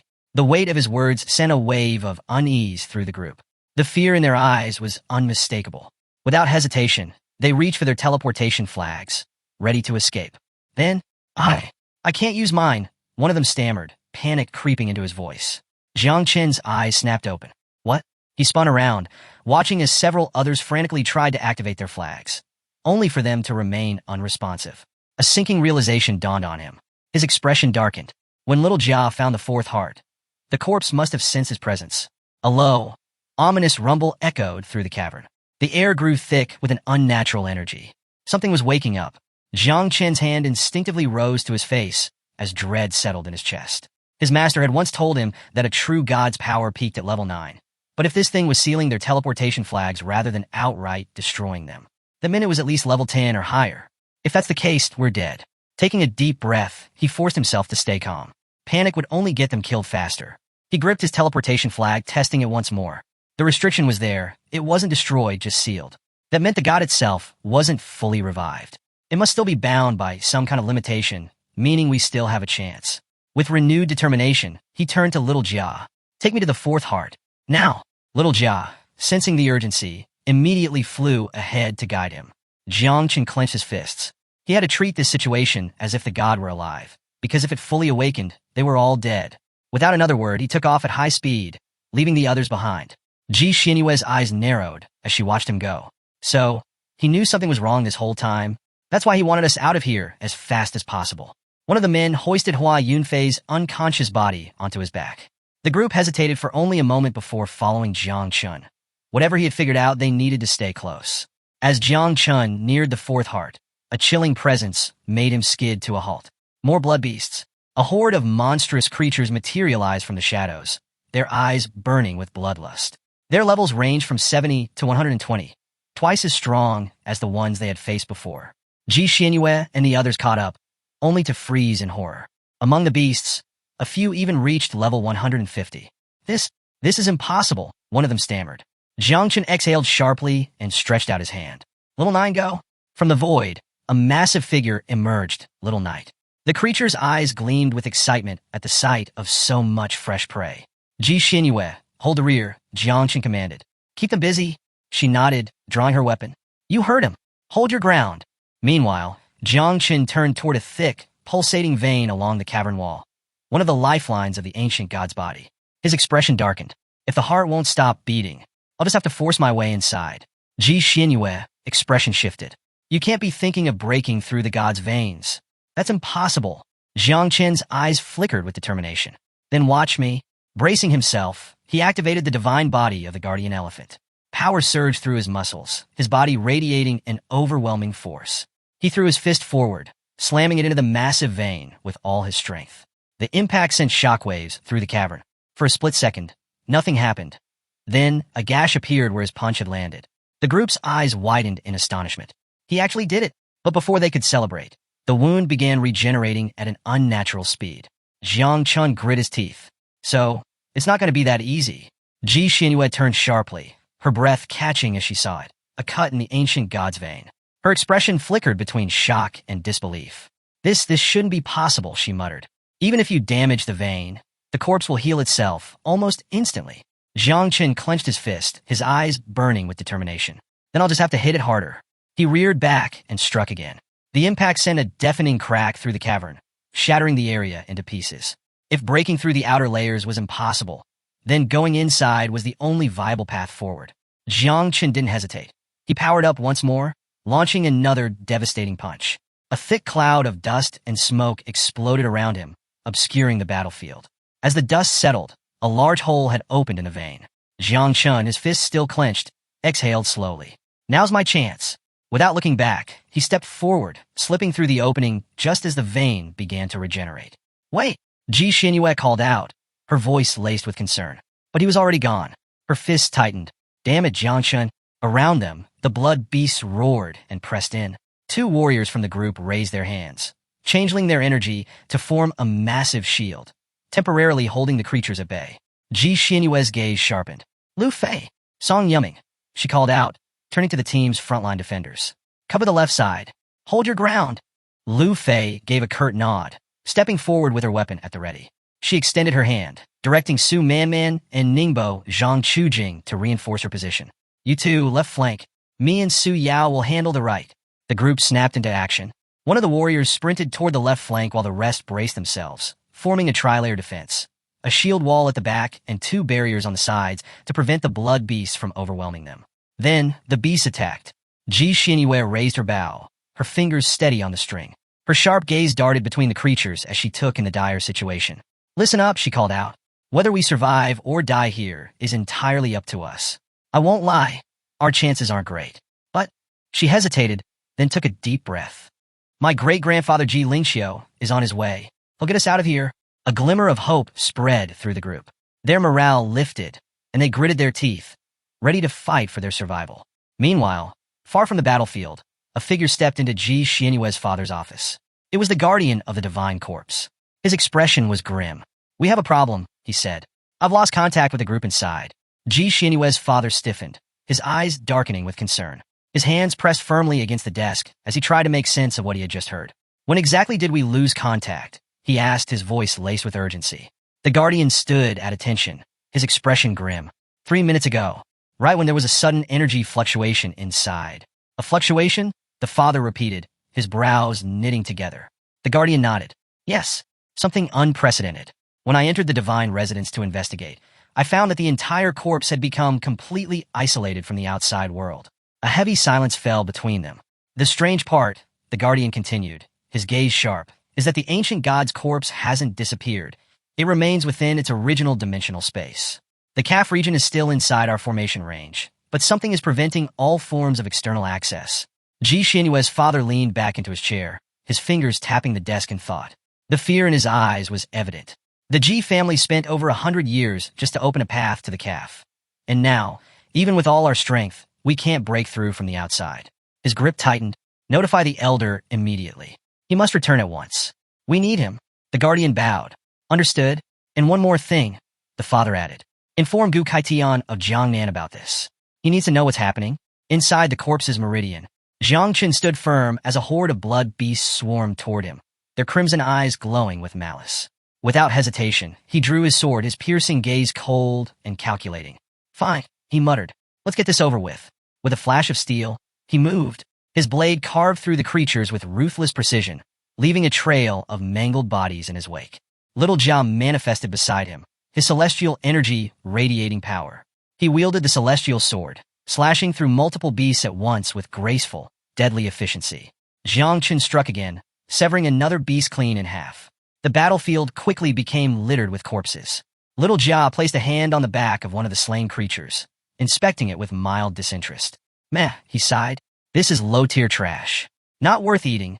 He pulled back, shaking his head. "The real feast comes later." Jiang Chen barely acknowledged him. His mind was locked on a single thought, pushing forward. He wasn't going to let this place become his grave. Elsewhere, above the clouds, several blue dragons soared majestically through the sky. On a floating platform between them stood a white-haired man, his sharp eyes locked onto a magical water sphere displaying Jiang Chen's battle. Watching the scene unfold, the man exhaled in mild surprise. Never would I have thought there'd be such a talented child among humans. Beside him, a massive dragon loomed, its gaze fixated on Jiang Chen's movements. "You're not wrong, Brother Duanxiu," the beast rumbled. "This boy, he's different." Duanxiu's eyes narrowed. "To avoid catastrophe, I faked my death and crossed the sea, hiding my heart for generations, waiting for the new era to arrive. For hundreds of years, no one has been able to find my heart." His fingers curled slightly. "But now," he murmured, eyes gleaming, "a mere child has discovered it." The dragon's attention remained on the magic sphere, now displaying Jiang Chen's insects, creatures that radiated an unsettling, destructive aura. Duanxiu's voice was low but certain. "Jiang Chen is no ordinary brat. Those insects of his, they aren't normal. They're forces of nature, disasters in their own right. And to think, he also possesses the 9 miasma wings." The dragon let out a deep growl. "If he keeps moving forward, he might break through." Duanxiu's fingers reached toward the magical sphere, adjusting its vision. "Perhaps, but now that the space is sealed, he's trapped. A dead end." The two continued to observe, waiting for Jiang Chen's next move. Duanxiu's eyes narrowed as he observed Jiang Chen's relentless advance. More and more strange things were surfacing about this boy, and a creeping unease settled in his chest. Could he really be capable of reaching my heart? For now, the only thing Duanxiu could do was summon more blood beasts, but even they were struggling to slow Jiang Chen down. If his heart was destroyed, he would lose the ability to shelter them, and worse, his entire existence might fade. Beside him, Nanlong conjured a blue flame in his palm, its eerie glow reflecting in his confident smirk. "Relax, Duanxiu," he said, twirling the flame between his fingers. "I still have plenty of power left. Killing a mere child isn't even worth worrying about." Meanwhile, Jiang Chen wiped the blood off his mouth with the back of his hand, his sharp eyes scanning the battlefield. The blood beast just kept coming. No matter how many he cut down, more took their place, stronger than before. Some were even at level 150 now. His chest tightened. Something's wrong. What about Ji Xinyue? He needed to hurry. If he took too long, something terrible could happen to her. Little Jia, hovering ahead, suddenly pointed forward, his expression serious. Father, the intercession is up ahead. We need to go through it to reach the heart. Jiang Chun didn't waste a second. He shot forward, determination burning in his veins. He knew that this ancient god wasn't just massive, it was also cunning. If it had 4 hearts, it could hide any of them anywhere inside its body. He had to finish this before it was too late. As he moved, something strange happened. The blood beasts ahead started fleeing. Jiang Chun slowed, confusion flashing across his face. Why are they running? Then his stomach dropped. An unnatural darkness washed over his sea of consciousness. His vision blurred, and when he tried to focus on his ancestral tree, he couldn't see it. A cold sense of dread seeped into his bones. Then he felt it, a presence. Slowly, he turned his head. A massive dragon loomed behind him. Its piercing eyes locked onto him, like a predator stalking its prey. Its scales shimmered with an eerie glow, and the sheer force of its aura sent shivers down his spine. Jiang Chen's instinct screamed at him, run. But before he could react, the dragon lunged. Its massive claws clamped around him, lifting him off the ground. His limbs locked up, immobilized. A wicked grin stretched across Duong Su's face. Watching through the magical sphere, he exhaled in relief. He's done for, he muttered. Nanlong smirked. About time, the dragon's grip tightened. A chilling frost began to creep over Jiang Chen's body, spreading rapidly. His breath came out in ragged gasps as the overwhelming cold numbed his senses. His eyelids grew heavy. His consciousness wavered. A deep, unnatural sleep threatened to take hold.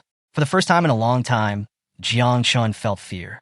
Jiang Chen's body remained frozen, completely unable to move. A deep, gnawing fear gripped his heart, an unfamiliar sensation. Sensing something was wrong, little Jia darted over, grabbing Jiang Chen's face with a worried expression. Father, what's happening? Say something.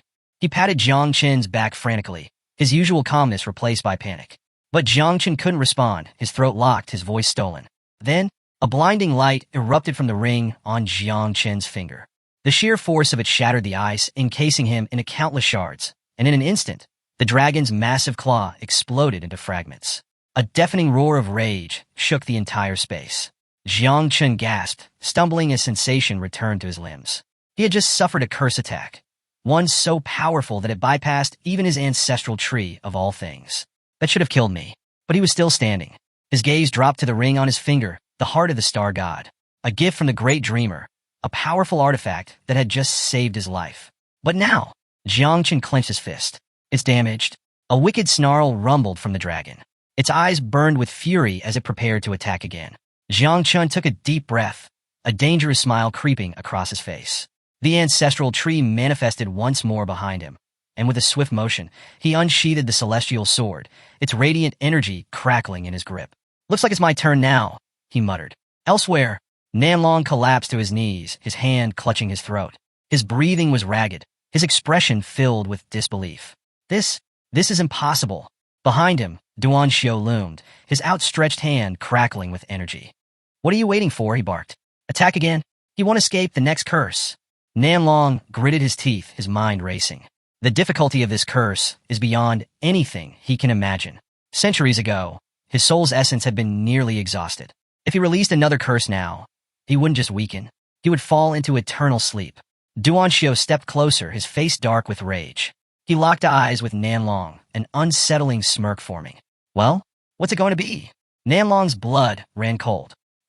He's waiting for me to die. A terrifying realization struck him. He's planning to either devour me, or leave me to perish once I fall into eternal sleep. Nanlong's breathing quickened. His fingers twitched. He had to act first. Summoning every ounce of power he had left, he launched himself at Duan Xiao, prepared to strike. But before he could even land a blow, countless small dragons coiled around him, their fangs tearing into his flesh. His screams echoed through the space as his body was devoured alive. Wait! Nanlong choked. How are you controlling these monsters? Duan Xiao stood motionless, hands clasped behind his back, watching in silence. His expression unreadable. Then, in a cold, final voice, he spoke. It's too late. With a wave of his hand, he absorbed Nanlong's remaining power, draining every last drop of his energy.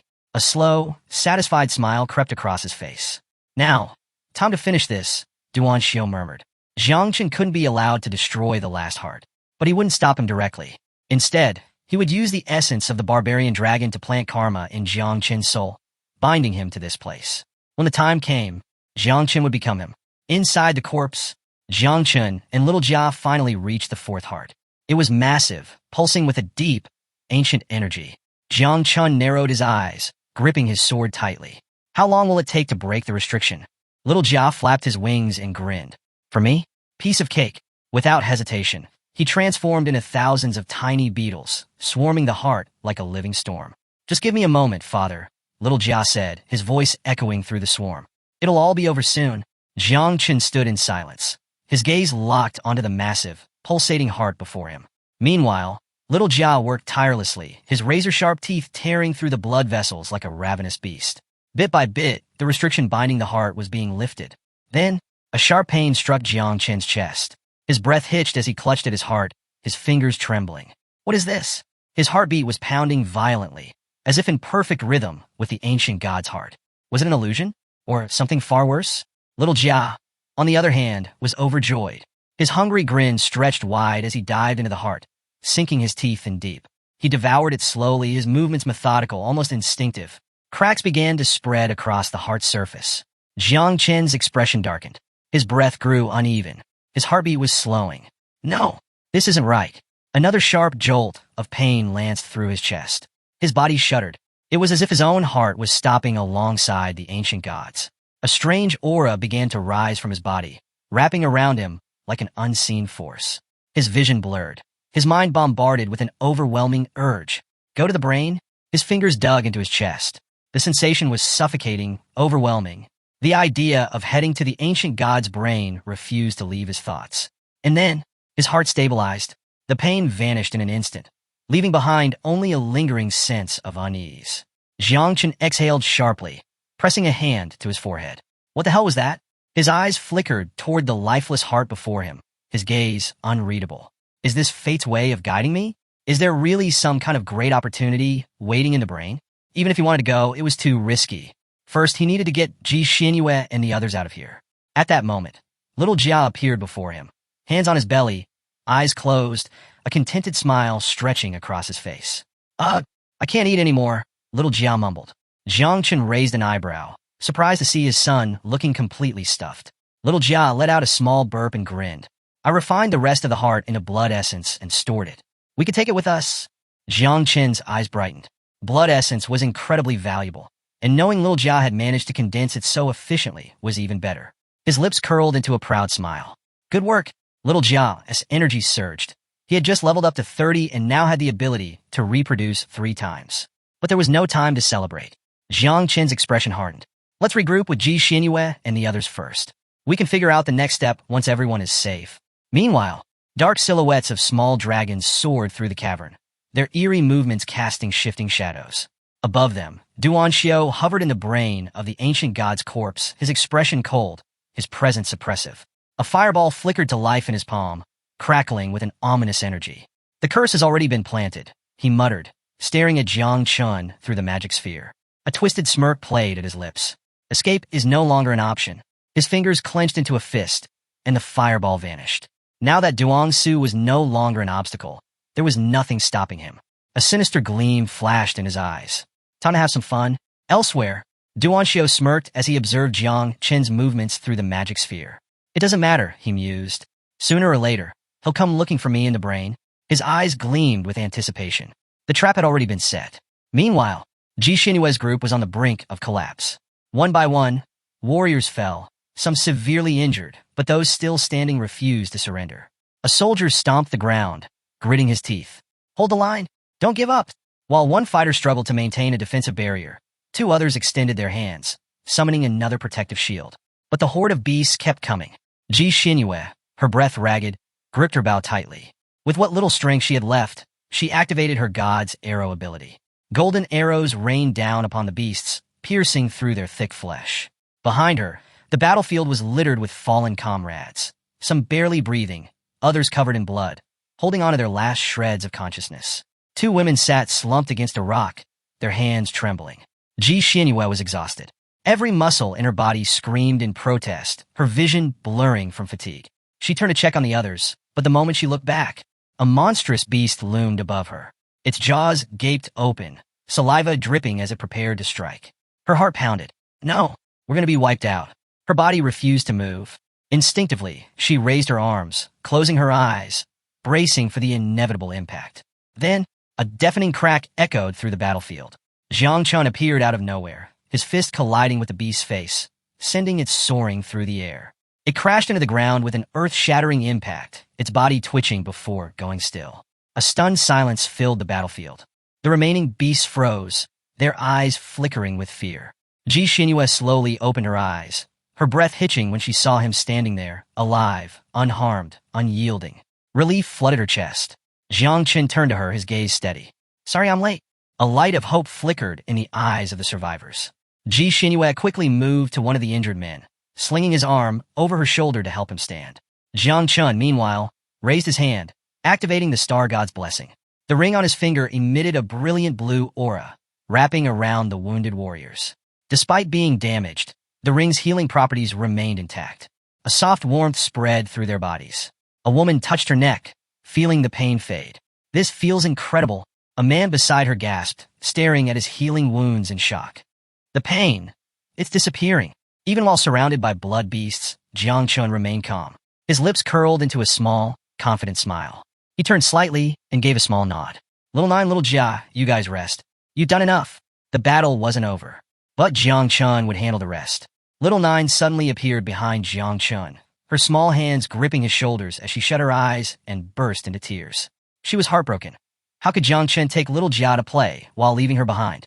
Sniffling, she complained that many insects had died, and she needed someone to console her. Jiang Chun panicked. He glanced at her, trying to find the right words. You worked really hard, he said carefully. Why don't you head over to the town monument in the Sea of Consciousness? It'll help you recover. But Little Nine wasn't in the mood for explanations.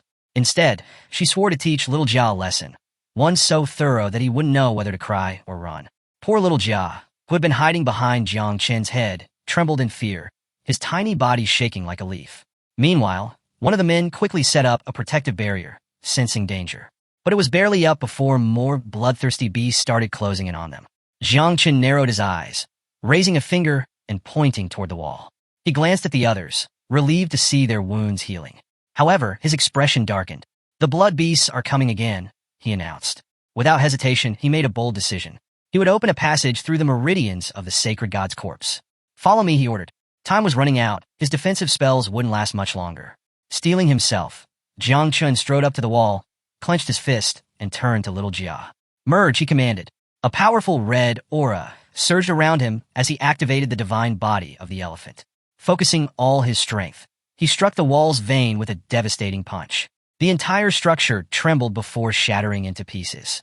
Without wasting a second, Jiang Chun used both hands to widen the opening, his expression serious. Get in, he ordered. The others obeyed, scrambling inside one by one. Relief washed over them as they finally had a moment to breathe, but Jiang Chen's face remained tense.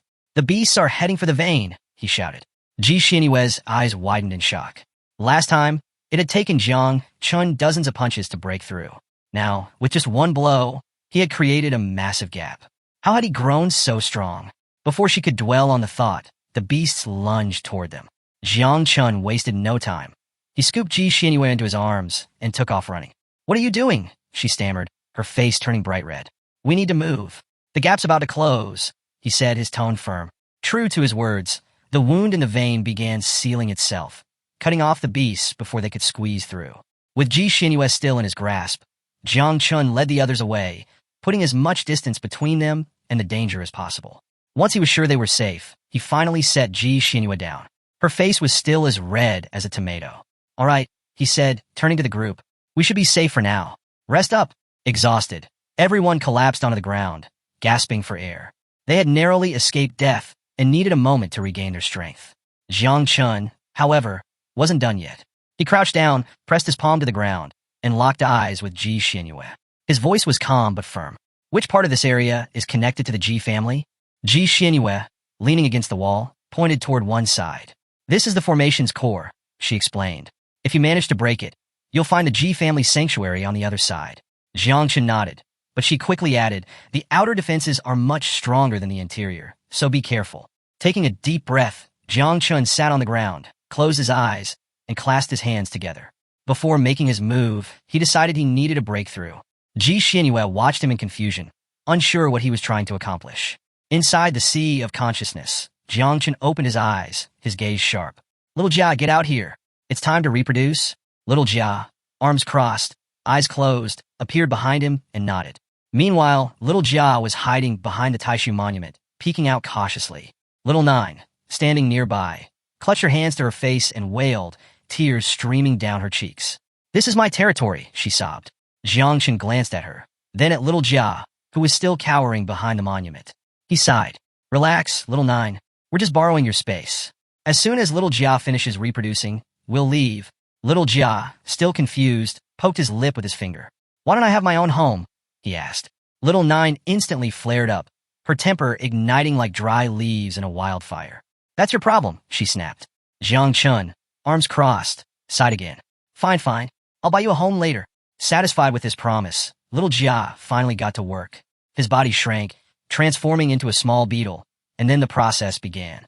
In a matter of seconds, his form started duplicating. Jiang Chen sat back down, meditating to accelerate the process.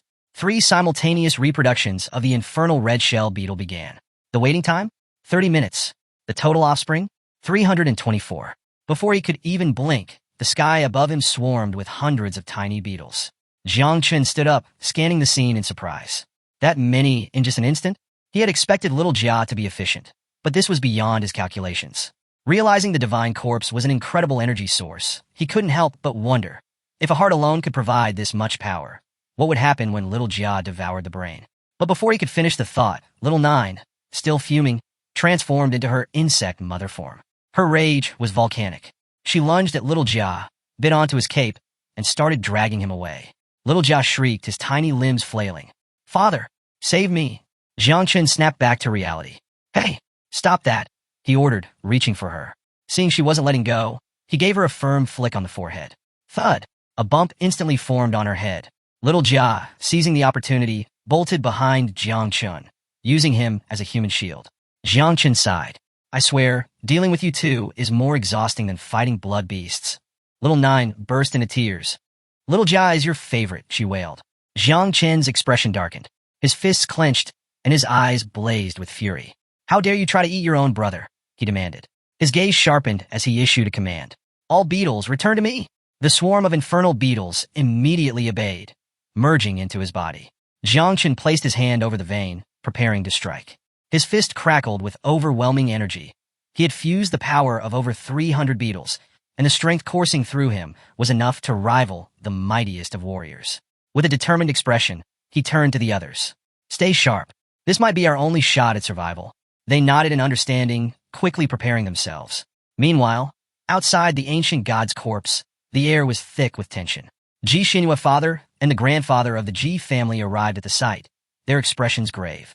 Arms crossed, the grandfather assessed the situation. Now that the passage is sealed, there's no way to get inside from here, he muttered.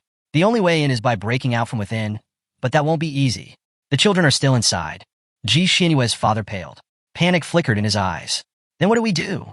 The grandfather placed a hand on the ancient tomb, his face unreadable. Prepare for the worst. If anything happens, we must destroy the sanctuary and exile the entire dimension into eternal chaos, the realm where the ancient god's body is kept. His words sent a shudder through the air. Ji Xianyue's father's breath caught. But Xianyue is still in there, he protested. Do you understand what that means? His existence alone is worth more than billions of people in Daxia. If whatever is inside that corpse gets out, it will be a catastrophe. The grandfather's jaw tightened. He knew the truth in those words, and it only deepened his frustration. He clenched his fists so hard that his knuckles cracked. Just then, Gu Kaitian stepped forward. His eyes burned with resolve as he gripped the hilt of his sword. The god of the sword exists to serve his country and its people, he declared. But I'm just an old man now. It doesn't matter if that thing is rank 8 or 9. If anyone dares lay a hand on my disciple, I will fight to the death. The grandfather turned to him, his voice grave. Think before you act, Gu Kaiyan. But Gu Kaitian was undeterred. He unsheathed his sword, its edge gleaming under the dim light. At the very least, I will uphold the honor of my master's name. Silence settled over them. Then, suddenly, knock, knock. A deep, eerie sound echoed from inside the coffin. Every head snapped toward it. A cold dread settled over the gathered warriors. The grandfather's eyes widened in horror. Impossible, Gu Katian's voice rang out, sharp and urgent. Don't just stand there. We need to act now. The coffin trembled again. The knocking grew louder. Something inside was waking up. Inside, Jiang Chun finished his meditation and rose to his feet. Without hesitation, he strode toward the wall and unleashed a flurry of blows using the divine elephant fist. Each punch sent shockwaves rippling through the air, forcing Ji Xianyue and the others to shield their faces from the sheer force of the impact. The group was already exhausted, their bodies bruised and battered. Ji Xianyue's eyes widened as she quickly realized the power behind Jiang Chen's attacks. Her expression turned serious. Everyone, step back. If you stay too close, you'll be crushed, she warned. Seconds turned into minutes, but Jiang Chun didn't stop. His punches intensified, each strike landing harder than the last. He refused to give up. Taking an aggressive stance, he gathered all his strength and struck again. Boom! The wall of flesh began to crack. A hole started forming. This is it, Jiang Chun shouted. Now's your chance. Get out. But just as the first person stepped forward, the wound in the wall started regenerating. The speed of healing was beyond anything they had anticipated. Within moments, the passage sealed itself again, blocking their escape. Jiang Chen's fist clenched. His eyes burned with determination. He wasn't about to let it end like this. Little Nine, he called. I need your help. Summon some insects. We need an explosion. Little Nine wiped her tears and quickly complied, summoning a swarm of creatures. Jiang Chen infused them with Little Jia's energy before launching another devastating punch. Boom! A small explosion shook the area, opening another gap. But once again, the corpse's powerful regeneration kicked in, sealing the wound almost instantly. Ji Xianyue clenched her fists, fear flickering in her gaze. Despite the damage they had caused, the wall continued to heal itself at an unnatural speed. Jiang Chen briefly considered giving up, until suddenly the wall started breaking from the outside. His mind raced. What's going on? As the dust settled, two figures emerged from the smoky opening. Ji Xianyue father and great-grandfather. The elderly man looked slightly fatigued, while Gu Kaitian, standing beside him, seemed completely unfazed. They had broken through the wall from the outside. Ji Xianyue's great-grandfather extended his hand to one side, his voice calm but firm. Everyone, get out. Now! Seeing a way to escape, the exhausted group, including Hua Yunfei, mustered their remaining strength and dashed through the opening. Some collapsed the moment they made it outside, their bodies too drained to go any further. Gu Kaitian glanced around. Where's Ji Xianyue? Where's Jiang Chun? Inside, three members of the group were still making their way out. But Jiang Chun and Ji Xianyue had yet to leave, and the wound was already beginning to heal. Panic surged through Ji Xianyue. She grabbed Jiang Chen's shoulder. We have to go. Now! But Jiang Chen didn't move. His eyes were calm, yet filled with complexity as he turned his back to her. The gap's too small for two people now, he said. You go first? Ji Xianyue's heart pounded. Why are men always like this? She blurted out. Do you have a death wish? But Jiang Chen had already made up his mind. He started stepping away from the closing gap. No! Ji Xianyue panicked. She wasn't going to leave him behind. If they had to find another way out, then so be it. She was staying with him. But before she could do anything, Jiang Chen activated a technique. Growth of all things. Roots burst from the ground, wrapping around her body like living vines. She struggled. Jiang Chun, but his expression remained firm. Go. Now. The roots pulled her toward the exit, forcing her out of the corpse against her will. As the gap sealed completely, she could only watch in helpless despair as Jiang Chun disappeared from her sight. The roots forcefully expelled Ji Xianyue from the closing gap. She stretched her hand toward Jiang Chun in desperation, her voice breaking. Stop! Don't do this! But it was too late. The roots pushed her out, and she hit the ground hard. The wound in the wall sealed almost completely, trapping Jiang Chun inside. Her father rushed toward her, his face filled with worry. Nearby, Gu Kaitian and the grandfather watched in grim silence. The moment they saw Ji Xianyue emerge, their eyes darted around, searching for Jiang Chun, but he was nowhere to be seen. The passage was gone. Ji Xianyue collapsed to her knees, breathing heavily. Her father knelt beside her, grabbing her wrists. His eyes welled with tears, part relief, part sorrow. You're safe, he whispered. But Ji Xianyue wasn't thinking about herself. Tears streamed down her face. Father, Jiang Chun is still inside. We have to save him. He gently squeezed her hands, trying to calm her down. Don't worry. As long as Jiang Chun and your great-grandfather coordinate their attacks from both inside and outside, we can break through again. The grandfather's expression darkened. He unsheathed his sword, blue energy radiating from his body. His voice was calm, yet resolute. Prepare to strike. Gu Kaitian nodded, drawing his own sword. No need to say it. I'm ready. Just as they were about to attack. Rumble? Veins pulsed across the tomb's surface, spreading like twisted roots. A sinister energy oozed from the ancient corpse, dark and foreboding. They froze. Ji Xinyue's father clenched his fists. What's happening? The grandfather's face turned grim. The corpse's defenses have changed. This isn't just passive regeneration anymore. Something inside is controlling it. Gu Katian's mind raced. Something is awakening? The grandfather's gaze was heavy. Yes. And if that's true, then no matter how hard we strike from the inside or outside, there's no way to create another opening. Gu Katian refused to accept it. With all his strength, he unleashed a devastating slash at the tomb. The sword's energy blazed through the air. Clang! The attack did nothing. Not even a scratch. The grandfather exhaled slowly, putting his hands behind his back. Without another word, he turned away, closing his eyes as he walked. Stop wasting your energy, he said. This isn't just a wall anymore. It's something alive. Gu Kaitian tensed. Then what do we do? The grandfather's voice was heavy with authority. We keep watch. The mutation of the ancient god's corpse is no small matter. If it starts spreading beyond this place, we will have no choice but to exile it into the void. Ji Xinyue's heart clenched at those words. If they abandoned the corpse, they were abandoning Jiang Chun, and she refused to accept that. Ji Xinyue clenched his teeth, his eyes burning with rage and disbelief. He had no idea what was happening, but the realization that Jiang Chun was trapped inside filled him with fury. Beside him, Ji Xinyue covered her face with her hands and broke into tears. Her father and a young girl hurried to console her, but their words felt empty.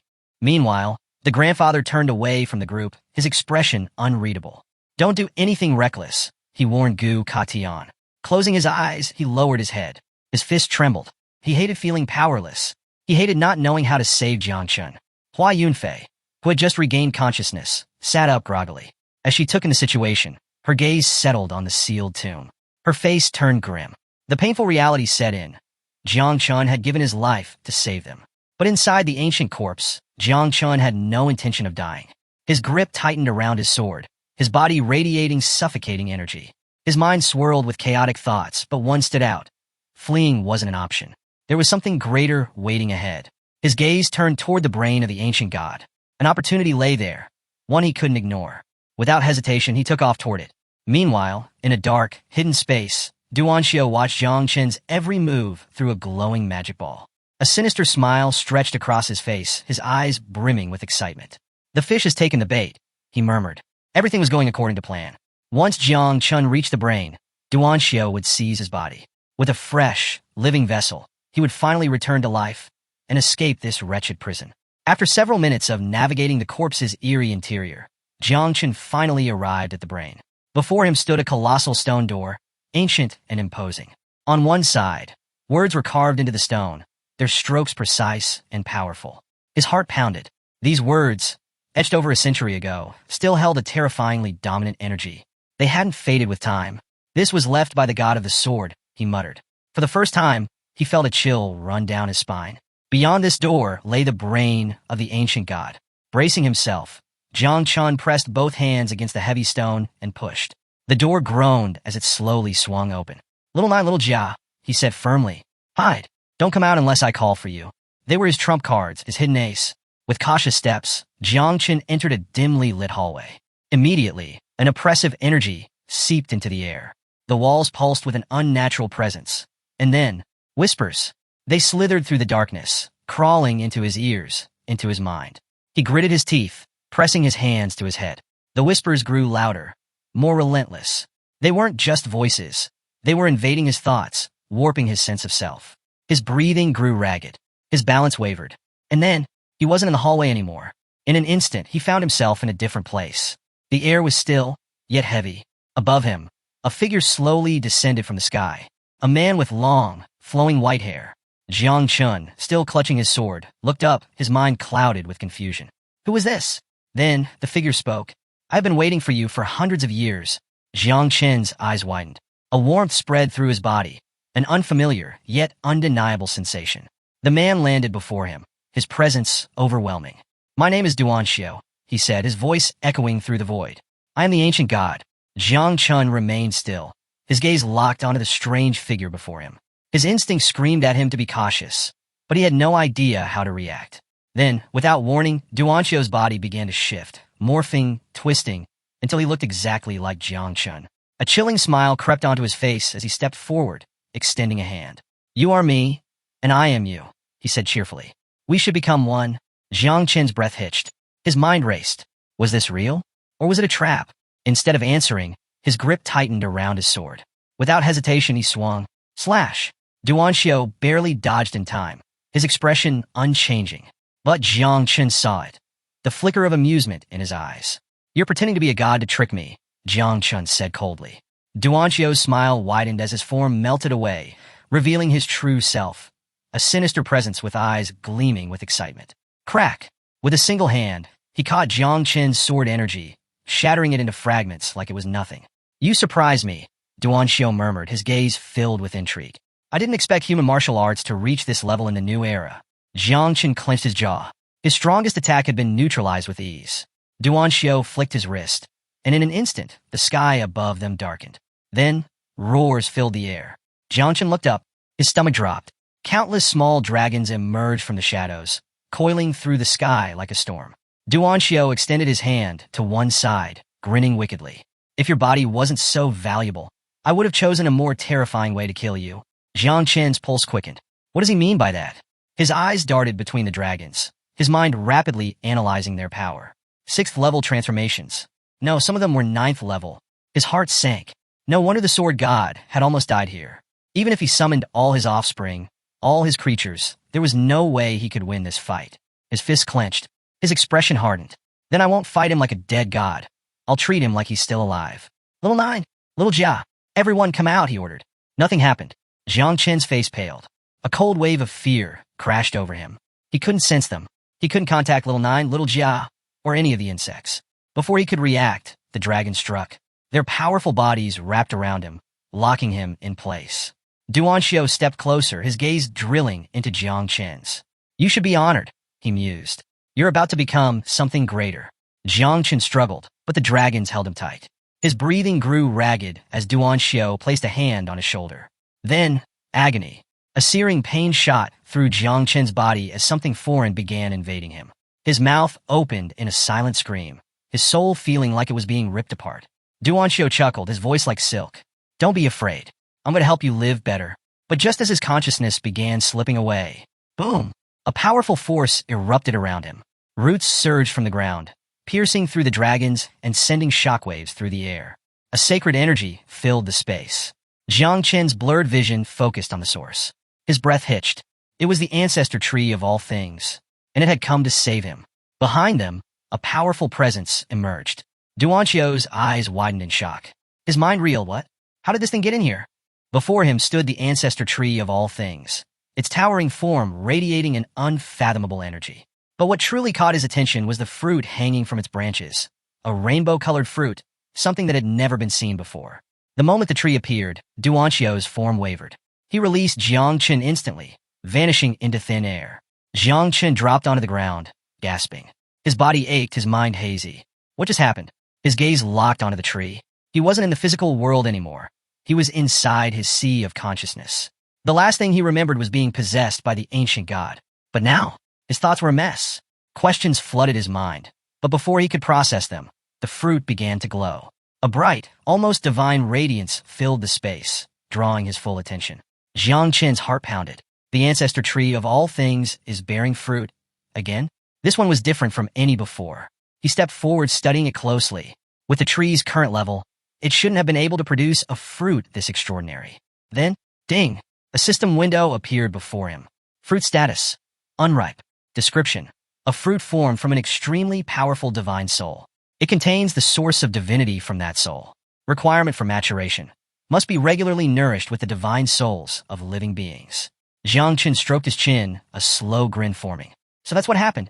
The tree had absorbed the divine soul of the ancient god.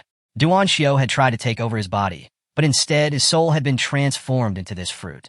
While the tree couldn't block curses, Its control over divine souls and consciousness was unmatched. Jiang Qin chuckled. Looks like you got outplayed, old man. But his amusement faded quickly. There was a catch. For the fruit to fully mature, he would need to feed it divine souls, and not just any souls, but the ones of living beings. That's a pretty steep price. As he mulled over his options, a familiar voice snapped him out of his thoughts. Father, you finally woke up. Jiang Qin blinked. His head snapped toward the source of the voice. The moment he turned around, his breath caught in his throat. Standing before him was a massive, terrifying beast, a fusion of a giant dragon and a six-eyed bat. Its powerful body radiated overwhelming strength, its crimson eyes locked onto him. And sitting right on its head was Little Jia. The little guy looked smug as he casually patted the creature beneath him. Father, look, I tamed this thing. Jiang Qin's brain short-circuited. His body instinctively stepped back as pure fear ran down his spine. Wait, what? Little Jia tamed it? Jiang Qin's eyes darted between Little Jia and the beast. These creatures were from the sea of consciousness, legendary beings that not even the great cultivators of the past had managed to tame. Even the infamous sword god had failed. And yet here was his son, casually riding one like it was a pet dog. Little Jia noticed his father's reaction and tilted his head. Father, why are you so quiet? Don't you think my new pet is imposing? Jiang Qin remained frozen, his thoughts in shambles. What the hell is happening? The sky was swarming with beetles, each one commanding the fiercest creatures of the sea of consciousness. Jiang Qin could hardly believe what he was seeing. His mind struggled to process the fact that Little Jia and Little Nine had managed to tame so many terrifying beasts. Little Jia, still perched on the dragon's neck, slid off with ease. He grabbed Jiang Qin's arm, his face unusually serious. Father, this pet is really docile, he said confidently. I know Little Nine won't like it, but I'm sure you will. You should try riding it.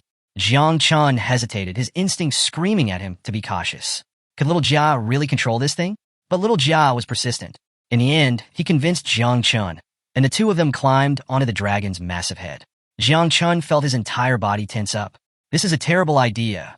Little Jia placed both hands on the dragon's head. All right, big guy flies. With a mighty roar, the dark demon dragon lifted its head, its wings spreading wide. Jiang Qin's eyes narrowed. Dark demon? He had heard of these creatures before.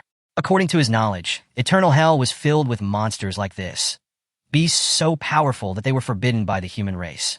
Little Jia, completely unfazed, casually explained, Father, all you need to do is mark this beast with a seal, and it becomes a mount. Jiang Qin was taken aback. A 9-transformation monster as a mount? That would be insanely useful. The dragon flapped its wings, preparing for takeoff, but suddenly, Jiang Qin hesitated. His expression turned uncertain. Wait, can we even take this thing outside? Little Jia sighed. If we try, the path of heaven will erase it. Creatures like this aren't meant to exist in our world. They belong to the depths of eternal hell. A wasted opportunity. Jiang Qin clicked his tongue. If they could use this beast freely, it would be a game changer. But now, they were running against the clock. Even if they couldn't take it outside, it could still be useful in a critical moment. Then a thought struck him. Wait, weren't there 5 more monsters like this? Jiang Qin's eyes scanned the surroundings. He remembered sensing 6 powerful beings, but right now, he only saw one. Little Jia, he said slowly, suspicion creeping into his voice. Where are the others? Little Jia's face went pale. His tiny body stiffened, sweat forming on his forehead. Oh well, Jiang Qin's stomach dropped. He already had a bad feeling about this. Little Jia swallowed hard and blurted out, I ate them. Silence. The dark demon dragon froze. Jiang Qin blinked. His brain refused to process the words. You what? Little Jia scratched his head, giving a sheepish smile.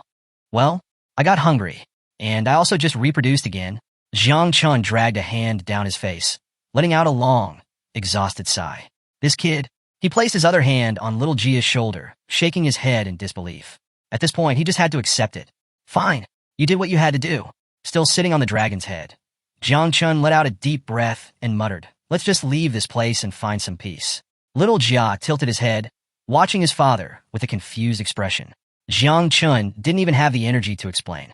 Jiang Qin climbed off the dragon, wiping his face, but there was no hiding it. He was on the verge of tears. His son was wasting fortune like it was nothing. 6 powerful beasts gone. Just like that. He had to force himself to see the silver lining.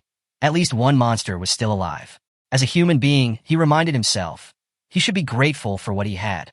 The dark demon dragon and Little Jia stared at him in confusion. Little Jia tilted his head. Father, why are you acting weird? Before Jiang Qin could answer, loud knocks thundered from the massive door. His gaze snapped toward it. It It was Gu Katian. Jiang Qin's mind worked quickly.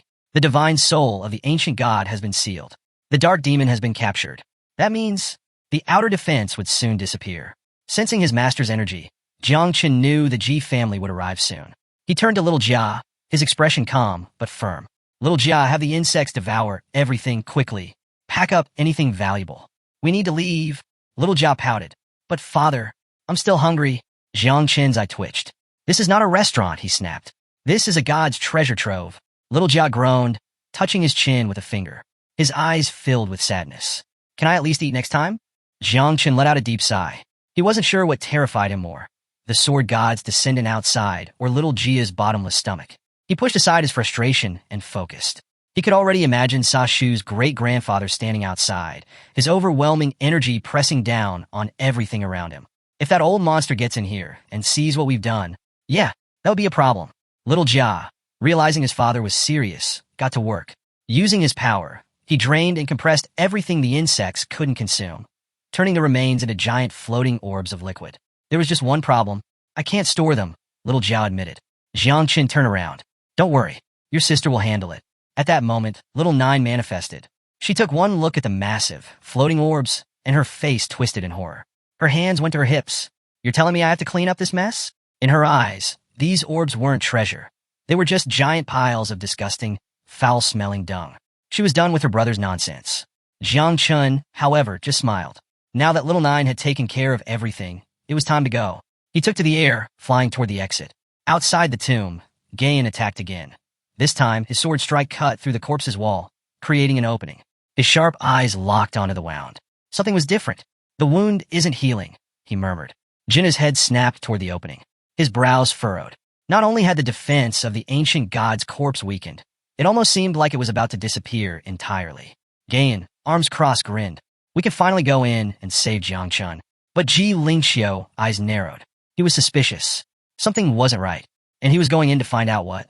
Before anyone could act, Jiang Chun shot through the air, flying toward them at full speed. His eyes locked onto his master, hand outstretched in desperation. Master, take me with you. Ji Xinyue and Ji Lingxiu stared at him in silence, their expressions unreadable. The moment Jiang Chun emerged from the corpse, Ji Xinyue ran straight at him. She threw her arms around him, clutching him tightly. Tears streamed down her face as relief overwhelmed her. You're okay, she sobbed. You're really okay. Jiang Chen's eyes widened in surprise. He hadn't expected this reaction, but despite the warmth of the moment, he knew this wasn't the time for reunions. Even Gu Katian, standing nearby, felt a wave of peace upon seeing Jiang Chen safe. But Jiang Chen didn't hesitate. He pushed Ji Xinyue aside, his expression dark and urgent. Leave. Now. There's no time. Ji Xinyue's tears stopped mid-fall. Her heart pounded in confusion. Jiang Chun, what's going on? She could see it in his eyes, fear. Jiang Chun turned to Gu Kaitian, his master. His gaze was sharp, unwavering. If we don't leave now, he said gravely, we're all dead. Gu Kaitian's expression shifted. Jiang Chen wasn't the type to panic. If he was this serious, something was very wrong. Without hesitation, he nodded. Get on. Jiang Chun leapt onto the blade of his master's sword, and with a flick of his fingers, Gu Kan soared through the sky like a bolt of lightning. As they disappeared into the distance, Jiang Chen's voice echoed behind them. I'm never coming back. Ji Xinyue felt her heart drop. What? Her mind swirled with emotions. She couldn't help but wonder, did Jiang Chen hate her? Meanwhile, her father's face twisted in fury. His voice boomed across the battlefield. I gave that brat divine and demonic blood, and this is how he repays me. He doesn't even know how to treat a lady properly. Ji Xinyue's fists clenched. She whipped around, eyes burning with anger. How dare you insult Jiang Chen? She snapped. He risked his life to save me. Her father froze. A long silence hung between them. He closed his eyes, rubbing the back of his head, suddenly feeling a little awkward. If Jiang Chen had been willing to risk his life for his daughter, that meant she was important to him. Ji Xinyue's face flushed deep red as realization hit her. Jiang Chen cares about me? Her hands flew to her mouth as her heart pounded wildly. But then, her expression hardened with determination. If Jiang Chen fought for me, then I'll fight for him. Her eyes flashed with resolve. She placed her hands on her hips, lifting her chin. I won't let him down, she vowed. In the upcoming Prodigies of Heaven tournament, she would show the world her best version, and she would make sure Jiang Chen never regretted saving her. Ji Xinyue's father couldn't help but feel a sense of pride as he watched his daughter's determination solidify. But not far from them, Ji Lingxiu stood silently, his eyes fixed on the tomb of the ancient god. His sharp instincts told him something was off. Jiang Qin's panic-stricken escape hadn't been natural. His eyes narrowed. Something had happened inside that tomb. Without a word, he stepped forward, carefully inspecting the interior of the corpse. And that's when he noticed it. The treasure. It was all gone. Not just the treasure, but every single monster that had once existed in the sea of consciousness. His brows furrowed. Before, this place had been teeming with life. Now it was an empty shell. Pressing a hand to his forehead, he sighed, already picturing the scene in his mind. Jiang Chun, fleeing with Gu Kaitian on the sword, looking as guilty as a thief caught in the act. That brat. Ji Lingxiu clenched his fists, his fury boiling over. Not only had Jiang Chun taken everything, but he hadn't even left a single monster for him. When he had entered the corpse, he'd faced 5 terrifying beasts so powerful that even he had struggled. How did Jiang Chun escape from level 9 monsters unscathed? He stepped forward, running his fingers along the veins of the corpse. One thing was clear, Jiang Chun was not someone ordinary. Despite leaving him with a bitter future, Ji Lingxiu was willing to accept it. But what Jiang Chun didn't know was that he had completely underestimated his power. High above, Gu Katian's sword streaked through the sky, carrying both master and disciple. Gu Katian, his expression unreadable, turned to Jiang Chun. Did you really empty out the sword god's treasure? Jiang Chun casually scratched the back of his head. Yep. Gu Katian let out a deep sigh. For the third time, he began to question his life choices. His first disciple declared himself the king of the bloody knife and started an all-out war in the Qinglian war zone. His second disciple stole the National Guardian's fiancée and nearly caused a diplomatic disaster. And now his third disciple? I don't even know how to describe this one. Gu Katian muttered to himself. Jiang Chun, completely unfazed, grinned. Only 3 days left before the prodigy ranking competition. Master, do you think I can win against Jiang Wushuang and Ji Xianyue? Gu Katian turned to him, silent. Jiang Chun continued, stretching his arms lazily. Ji Xianyue is strong, but I don't think she'll be too much trouble. Jiang Wushuang, though. I've heard he's improved a lot these past few days in Magic City. His 8-armed god of war body isn't something to take lightly. Gu Katian's eyes narrowed slightly. Jiang Chun had confidence, but this tournament wasn't going to be easy. Far away, in a different part of the continent, a different storm was brewing. At the center of Red Lake, a lone figure stood atop the water, his body radiating an immense pressure. It was Yinzhan, the #1 celestial genius of Jiang Chen's generation. His talent? Unmatched. For 800 years, no one in Xia had come close to his level. A powerful aura surrounded his body as he lifted his hand, his piercing gaze locked onto it. Most job changers reached spiritual maturity at 18, allowing them to awaken a professional class. But Yinzhan was different. At 3 years old, he had already activated his class, earning recognition from the divine weapon, the human emperor's sword. At 9, he wielded the legendary blade. At 12, he conquered a forbidden zone and returned alive. And at 15, he vanished into the military region of the capital, training in absolute seclusion for the past 3 years. Now he was back, and he wasn't just aiming for the prodigy ranking. He was aiming for the throne of the strongest. Jiang Chun had always known that Yinzhan awakened his class at an early age, but something didn't add up. For someone hailed as a once-in-800-years genius, his current level barely reached the 3 transformations. That didn't make sense. Gu Kaitian, arms crossed, explained, it's because he doesn't just rely on the system. He also cultivates the supreme techniques of all celestial races. Jiang Chen's eyes widened in shock. All of them? Gu Kaitian nodded. High above Red Lake, Yinzhan wiped his chin, his piercing gaze reflecting the moonlight. His blood of the murderous emperor was almost fully awakened. Soon, he would step into a new realm of power. But at that moment, he had only one question on his mind. Where is Jiang Chun? Meanwhile, Jiang Chun and Gu Kaitian soared through the night sky. The sword beneath them cut through the air like lightning. Jiang Chun's mind was a whirlwind of thoughts. He stretched out his hands, as if trying to grasp the answer. Master, he asked, can I also cultivate the techniques of all celestial races? Gu Kan remained silent for a moment, his gaze shifting toward the horizon. That, he finally said, is a question even I cannot answer. He sighed. Many have tried to walk that path. Almost none have succeeded. The techniques of different races often clash with the heavenly Tao. But, he added, his voice heavy, Yinzhan was the only one in hundreds of years to succeed. Jiang Chen's gaze dropped to the ground below, his mind deep in thought. Even if he had Yinzhan's talent, even if he wanted to walk that path, who could teach him the techniques of all the races? Even Gu Kaitian, a legendary master, didn't have that ability. Yinzhan's bloodline was different. He was a descendant of the human emperor of Great Xia. Back then, the human emperor led an army against the 10,000 races, capturing many powerful beasts and beings. But times had changed. Now, the martial god, Jiang Shui, only defended the entrance to the realm of the 10,000 races, instead of waging war against them. Gu Kaitian's fingers flickered with energy, and their sword shot forward like a streak of lightning. If you take first place in the prodigy ranking competition, he said, I'll use my authority to transfer some elite units from the capital to your side. Jiang Chen's eyes lit up. That was huge. For the first time that night, a grin spread across his face. Sometime later, night had fallen. Jiang Chen returned to his apartment in the city, stretching his arms as he finally relaxed. He lifted his palm, and little Jia's energy flickered around it, dancing like embers. Jiang Chen smirked. The journey to the ancient god's corpse had been beyond worth it. His insects had grown exponentially, not just in number but in strength. Tonight, Little Nine's offspring and little Jia's red beetles would reproduce again.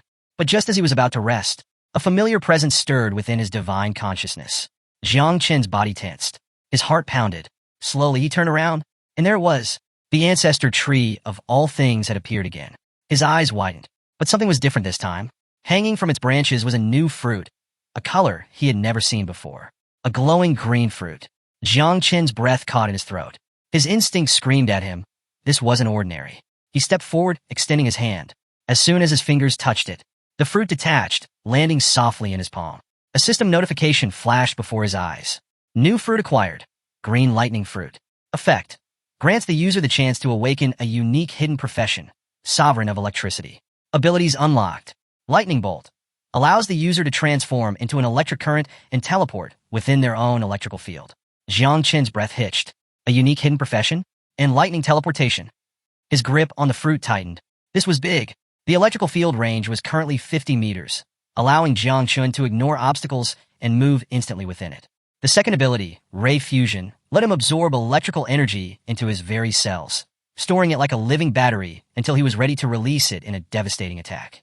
The third and final ability, Divine Judgment, allowed him to transform his palm into a conduit of pure electricity, unleashing a blinding electric current on impact.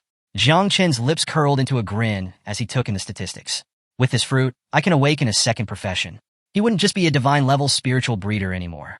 He was about to become a job changer with a dual class, a sovereign of electricity. Lightning and insects, two unstoppable forces in one body. Before he could fully process the sheer power boost, a sudden system notification snapped him out of his thoughts. Ding! Breeding cycle complete. Jiang Chen blinked. Then his eyes widened. The red armor beetles had produced 30,000 offspring. The 9 miasma wings had reproduced 12 million hatchlings. Wait, 12 million? Just then, boom! An explosion erupted behind him, and the sky darkened as it filled with a storm of tiny beetles. Little Nine was furious.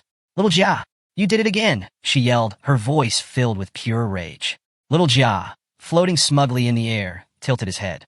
I was just following my instincts. Jiang Chen couldn't help but laugh. His entire body radiated power. The surge in strength was unbelievable. The hatchlings, combined with little Jia's new offspring, had boosted his stats dramatically. A status window popped up before him. Jiang Chen's current stats. Level 36. Transformation, second. Title, Sovereign of Insects. Professions. O Divine Level Spiritual Breeder. O Sovereign of Electricity New. Talent classes. O First Talent. Universal Growth, Divine Evolution, Ancestor Tree of All Things. O Second Talent. Hidden Lightning, Lightning Fusion, Divine Judgment. Sword Skills. O Human Sword, Earthly Sword, Heavenly Sword, Great Tao of the Sword. Calamities. O Insect Mother, Little Nine. Level 36, 12 million insects in her progeny. O Little Jia. Level 32, 30,000 insects in her progeny. Attributes. O Strength, 409. O Agility, 428. O Energy, 379. O Constitution, 498. O Combat Power Evaluation, 410 stars. As he clenched his fist, electricity crackled around his arm, flickering like a storm waiting to be unleashed. His eyes gleamed with confidence. Even though he couldn't use Little Nine's power in the Prodigy competition, with his new class and enhanced abilities, he could dominate the battlefield with ease. And if worst came to worst, he could always unleash Little Jia's power and summon the Dark Demon, a weapon of absolute destruction. The night was deep, and the jagged peaks of Qinluo War Zone loomed like silent sentinels under the vast, starlit sky. A massive blue dragon soared through the darkness, its scales gleaming faintly in the moonlight. Somewhere below, nestled in the rocky terrain, a group of men and a lone woman gathered around a sturdy wooden table, their expressions tense. Suddenly, the dragon descended with a powerful sweep of its wings, landing gracefully. A man with disheveled black hair, dressed casually in a light summer shirt, slid off the dragon's back. His laid-back appearance clashed starkly with the formal attire of the others. As he approached, a faint, forced smile tugged at his lips. "Let's not overreact now," he quipped, brushing off invisible dust. "I'm impressed you all made it on time, considering I had to drag myself here all the way from Guanghai War Zone. I'm beat." The woman, eyes closed as if meditating, cracked a smile and turned toward him. "Someone from Guanghai War Zone, dressed like that? Bold choice, considering how formal everyone else is. Aren't you supposed to be a country protector like us?" A gray-haired man seated beside her chuckled, his gaze sharp. "You're talking about oddities? In that department, you're practically world-famous." His tone was sardonic, and the woman shot him a mock glare. The man in the summer shirt, unfazed, didn't even bother sitting down at the table.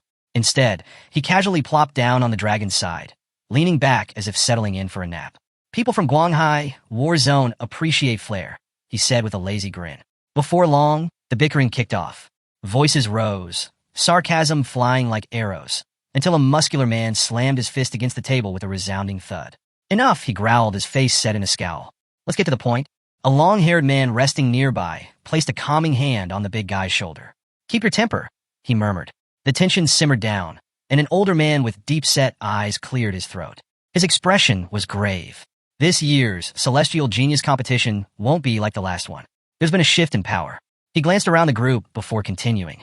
"Aside from the capital, which is always the strongest, we've got regions like Madu and Jiangnan rising fast. In Jiangnan, they've got Jiang Wushuang, and now Jiang Chun." The mention of Jiang Chun made the room fall silent. The old man's voice dropped lower, thick with seriousness. "He's stronger than most of Demon City's so-called geniuses. And here's the problem. Jiangnan's war district used to ally with us to fight Madu and the capital. This time they're going solo." The gray-haired man leaned forward, eyes narrowing. "Maybe it's because of Xiao Yuanshan." His voice dripped with amusement. "Remember him? Your old buddy? Got exiled to the underground abyss. Wonder what that's about." The woman smiled brightly, as if they weren't discussing betrayals and dangerous exiles. "So, what's the plan? Team up and take out Jiangnan first? Let's face it, when we went head-to-head with the capital last time, it didn't exactly go in our favor. Second place might be more realistic." Her suggestion hung in the air, and several heads nodded thoughtfully. The old man sighed, then said, "We'll settle this with a vote. Raise your hand if you're in favor of allying against Jiangnan." Without hesitation, the gray-haired man raised his hand. "Wuxiang War Zone is in," he said, flashing a grin. Xinghe, the woman from Tianfu War Zone, followed suit. "I'm in." The muscular man from Qinglian's 9th War Zone lifted his hand too, his expression still grim. Slowly, more hands went up until everyone had agreed. Everyone except one. All eyes turned toward the man in the summer shirt. Yun Zhantian leaned back lazily, his expression one of pure indifference. He stuck a finger in his ear, then flicked it out with an exaggerated yawn. His lips curled into a scornful smirk. "Are you done talking?" His tone was laced with disdain, and his eyes gleamed with barely concealed contempt. Yun Zhantian's gaze dropped to the ground, his lips curling into a smirk. With a sudden movement, he strode forward and slammed his palm against the table, making the wooden surface tremble. His voice, filled with unwavering confidence, echoed through the mountains. "I didn't come here to form an alliance," he declared. "I came to tell you all something important. This summer, in the Daxia Genius competition, Guanghai War Zone's War District is taking the championship." The scene fell into a stunned silence. The only person who reacted was the gray-haired man, his eyes darkening with anger. His fists clenched, knuckles whitening as he glared at Yun Zhantian. "What the hell are you talking about? Are you out of your mind?" But Yun Zhantian only repeated himself, letting the words roll off his tongue with satisfaction. "Guanghai War Zone's taking the win." Singing out loud felt good, really good. The gray-haired man's fury surged, and with a sharp crack, the glass in his hand shattered into pieces. Across the table, Xinghe's eyes shot open, her usual playful demeanor gone. Instead, she fixed him with an icy stare, her gaze brimming with hostility. Yun Zhantian merely chuckled unfazed. "Well, this has been fun, but I got places to be." He turned on his heel and leaped onto the back of his dragon.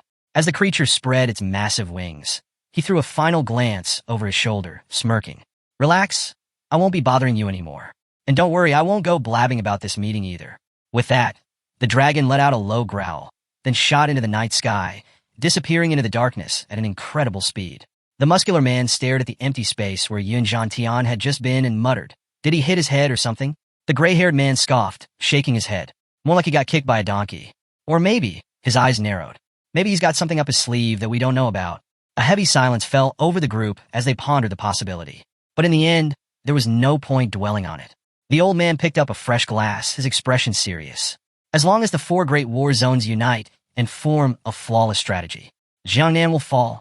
Meanwhile, in the outskirts of Chujiang City, shadows lurked atop a towering cliff. A group of men, dressed in dark robes, knelt before a figure clad in a flowing red cape, the leader of the Church of the Ancient God. He stood at the edge of the cliff, his piercing gaze fixed on the city below. "How's the Divine Sun's progress?" he asked, his voice cold and commanding. "Have you noticed any unusual movements?" One of the kneeling men quickly responded, "There's nothing to be concerned about. The Great Divine Sun has successfully infiltrated Guanghai War Zone's war district as their top genius. He has already earned the full trust and support of Yun Tian, Guanghai War Zone's national protector." Upon hearing this, a slow, satisfied grin spread across the leader's face. So, the supreme honor of Daxia has already slipped from the hands of the so-called invincible protectors of the country. He lifted his hand, palm facing the distant city. "I can't wait to see the looks on their faces." The plan was already in motion. All that remained was for the genius ranking competition to begin. The entire nation of Daxia would have their eyes on it. A low, sinister laugh rumbled from the leader's throat. He lifted both hands to the sky, and a dark energy began to pulse from his body, twisting and writhing like living shadows. The air itself seemed to tremble as an ominous force spread across the land. At that moment, a beast tide was set in motion, an unstoppable wave of destruction, ready to sweep through all of Chujiang City. Sensing the surge of energy, the gathered cultists pressed their hands together in eerie unison. Their voices rose in a haunting chant. "With the sacrifice of Chujiang City, the ancient god shall return." The next day, in Jiangnan's war zone, the central plaza was packed with young warriors. The best geniuses from each region had gathered, their eyes fixed on a massive screen at the front. The air buzzed with anticipation. Only one day remained before the Daxia Genius competition began. Standing at the center with his hands behind his back was Duan Xinghai. With a sharp gaze, he cleared his throat and addressed the crowd. "For those who might have forgotten, or just weren't here, I'll go over the rules again." Jiang Chun, standing among the participants, tilted his head in curiosity. He hadn't been present for the initial explanation, so he figured this recap was for his benefit. Duan Xinghai activated the screen, his expression turning serious. "The competition consists of participants from the 8 great war zones. In total, we have 80 celestial geniuses." His voice carried across the plaza as he continued. "The competition is split into 2 rounds. First, the team survival round. Second, the individual ranking battle." A murmur spread through the crowd, but Jiang Qin remained calm, analyzing the rules as Duan Xinghai elaborated. For the first round, small teams from each war zone will enter a secret realm located in Qinluo's area. Your goal is simple: survive. The 4 war zones with the fewest survivors will be eliminated. At this, the crowd stirred, some whispering about the brutal nature of the event. "This round is about teamwork," Duan Xinghai added, his gaze sharp. "No matter how strong you are, if you can't protect your teammates, you lose." Jiang Chen smirked slightly. "Interesting. Additionally, there's no hiding," Duan Xinghai continued. "Anyone who stays in one spot for too long will be struck by lightning. Every hour, the range of the battlefield will shrink. If you're caught outside, you're eliminated immediately." Jiang Chen's eyes lit up, and an excited grin crept onto his face. Lightning strikes if I stay still? That was perfect for his new technique. He could use the storm to fuel himself, gathering electricity to enhance his power. His body involuntarily sparked with energy at the mere thought. One of the guys standing next to him noticed the sudden crackle of thunder and took a nervous step away. Duan Xinghai pressed on. After the first round, around 30 participants will remain for the second phase, the individual ranking battle. The rules are simple. Win, and you advance. Lose, and you're out. With that, he turned to the group. "Now, you need to decide on a team captain." The plaza erupted in chatter as people debated amongst themselves. Jiang Chen could already feel eyes turning toward him. Just as he started to act like he hadn't noticed, 2 figures suddenly appeared behind him. Luo Sandao and Muhan Xiao, grinning from ear to ear, dramatically formed a heart shape with their arms. "We vote for Jiang Chen as captain," they declared in unison. Jiang Chen froze. A faint heat rose to his face. "Why are these guys like this?" He sighed, dragging his hand down his face, pretending not to know them. Then, another one of his friends stepped forward smirking. He mirrored the heart gesture and nodded. Yeah, we want Jiang Chun as captain too. The last of his close friends didn't bother with theatrics. He simply turned to Jiang Chun, gave him a thumbs up, and said sincerely, I agree. You're the best choice. Jiang Chun couldn't help but chuckle at the absurdity of it all. Finally giving in, he reached out and completed the heart sign with his companions. Fine, let's win this thing. Jiang Chun couldn't help but feel a little conflicted. Sure, being nominated as captain was flattering, but at the same time, why me? Meanwhile, Bai Feng and Zhang Wushuang stood nearby, observing the debate with calm expressions. Bai Feng cleared his throat and spoke up. Tang Ying, and I think Zhang Wushuang should be the captain. His reasoning was simple. While Jiang Chun was undeniably strong, Zhang Wushuang had a more stable and reliable presence. Zhang Wushuang, standing in the crowd, glanced at Jiang Chun with a thoughtful expression.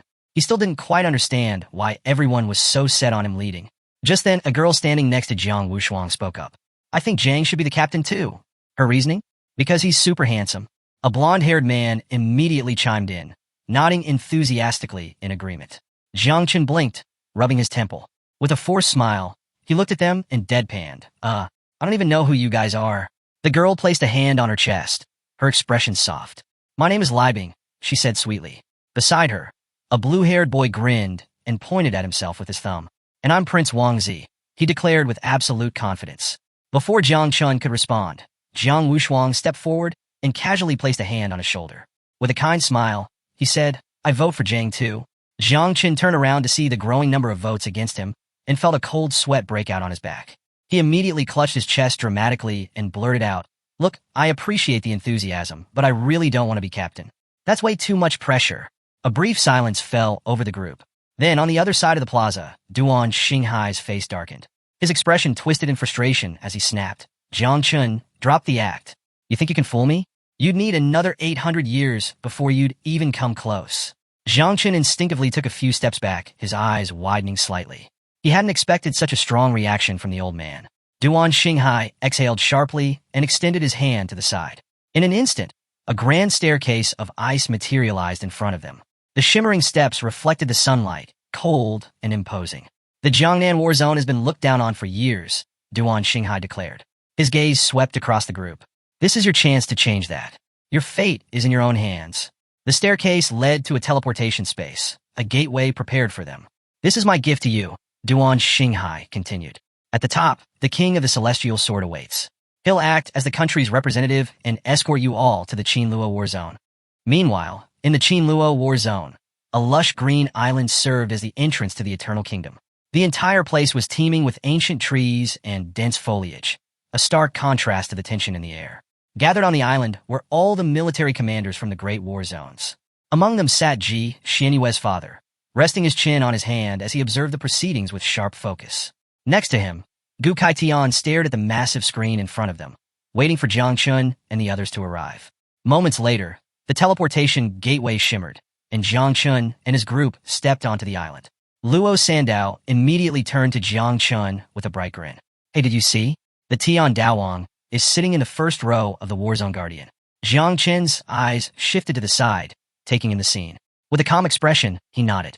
Makes sense. But then his gaze landed on someone else. His brows furrowed slightly. Jihangyin? The sealed king himself was seated in the same district. A question lingered in Jiang Chun's mind. Why is he here? Behind them, Mu Hanxiu stood silently, her gaze cast downward, lost in thought. Just then, Ji Xianyue appeared, her face as red as a ripe tomato. She hesitated, avoiding eye contact as she placed a hand on her arm. The reason I'm here, she mumbled, shifting awkwardly. The Magic City War Zone currently has no national protector, so my father is taking charge.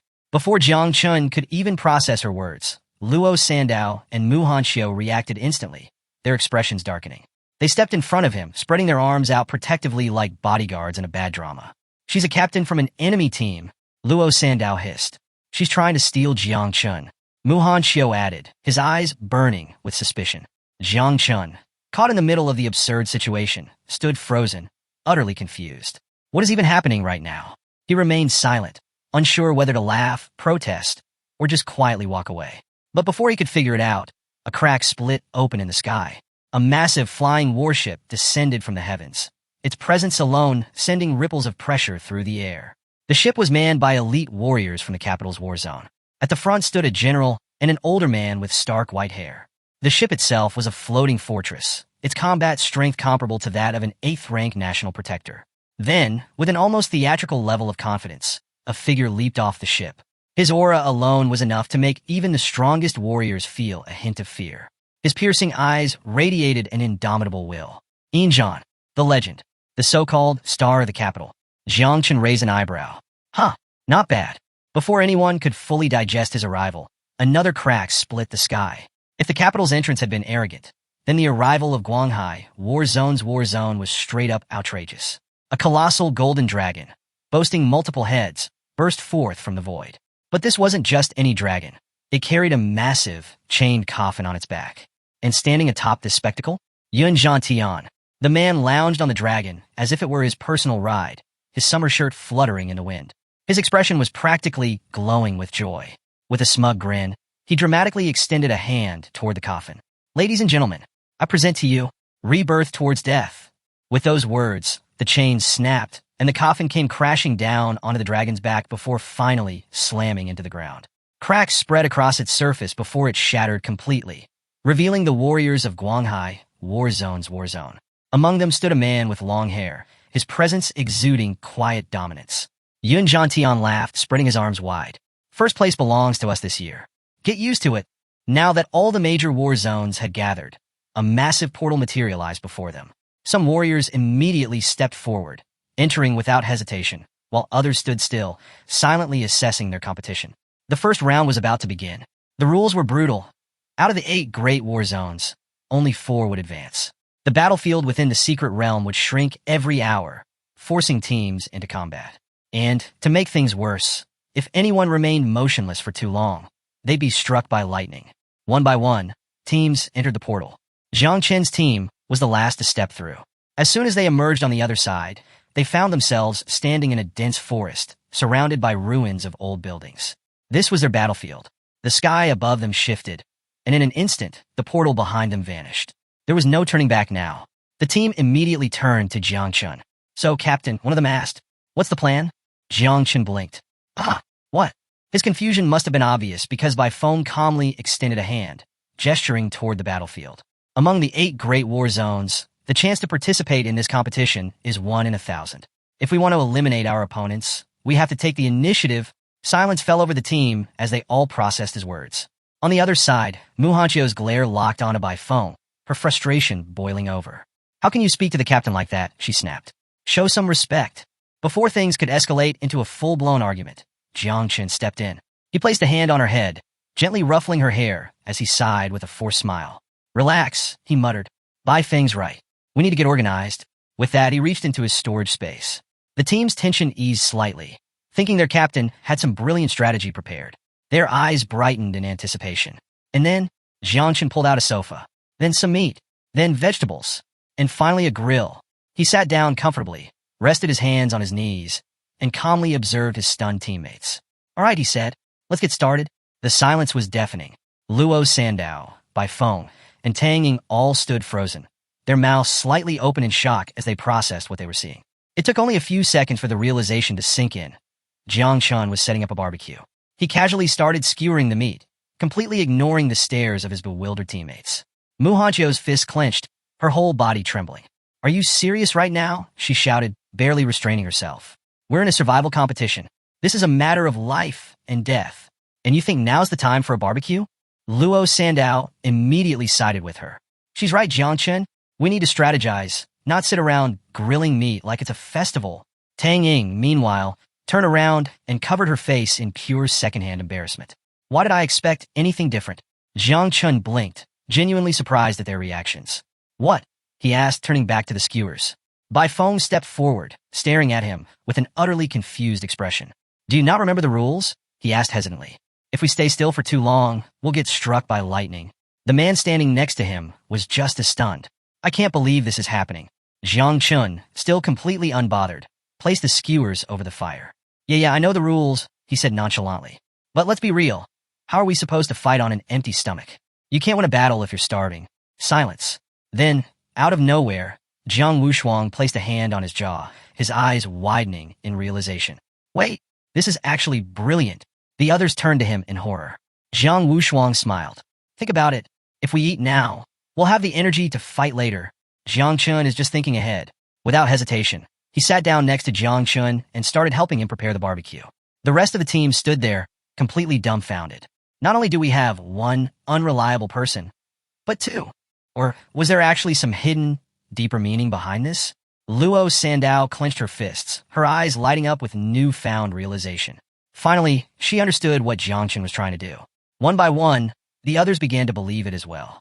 The man beside her stroked his chin, a thoughtful smile creeping onto his face. Jiang Chun, you genius. Another guy, arms crossed, couldn't help but feel a surge of excitement. Slowly, the whole team began shifting their perspective. Seeing everyone embrace the idea, a red-haired girl happily grabbed a skewer and started adding roasted potato slices, her absolute favorite. Jiang Chun, his brows furrowing in confusion. His expression changed as he looked around. Wait a minute, why is everyone actually buying into this? The truth was, Jiang Chun had started the barbecue simply because he was hungry. Ever since his body started adapting to the strange energy fluctuations in his system, his appetite had been nearly insatiable. He wasn't worried about getting struck by lightning. In fact, he was looking forward to it since it would help him recharge his abilities. But now, looking at his teammates' expressions, he realized they had completely overanalyzed his actions. As he was lost in thought, Mu Hanxiu suddenly approached him. She gave him a knowing smile. Now I understand, she said. Jiang Chun raised an eyebrow. Understand what? She scratched the back of her head and closed her eyes. Well, since everyone else figured out your deep plan, if I said I didn't get it, I'd look like an idiot.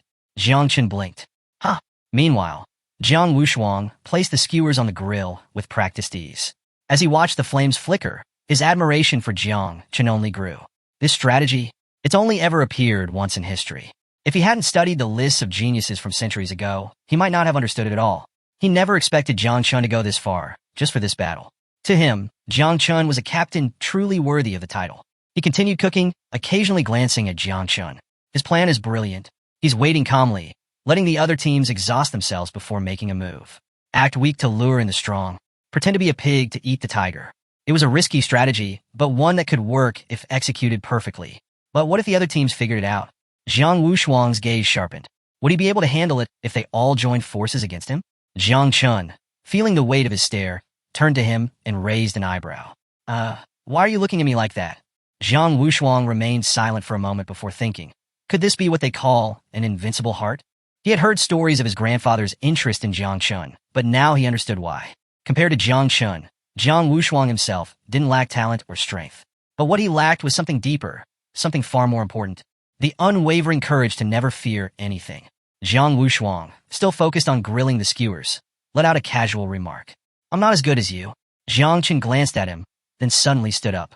Your skewers are burning. Wushuang snapped his head back to the grill, his calm demeanor cracking as he hurriedly flipped the skewers. Meanwhile, on the giant screen broadcasting the competition, the entire world was now watching Jiang Wushuang and Jiang Chun preparing skewers. An awkward silence filled the viewing area. Gu Kaitian's face twisted with rage and disappointment. His fist clenched as he seethed. While others are strategizing or investigating, this guy is actually having a barbecue. He couldn't believe what he was seeing. Is this something he learned from Hong Yao? As a captain, he should be leading by example, not embarrassing himself like this. How the hell is he going to face old Duan after this?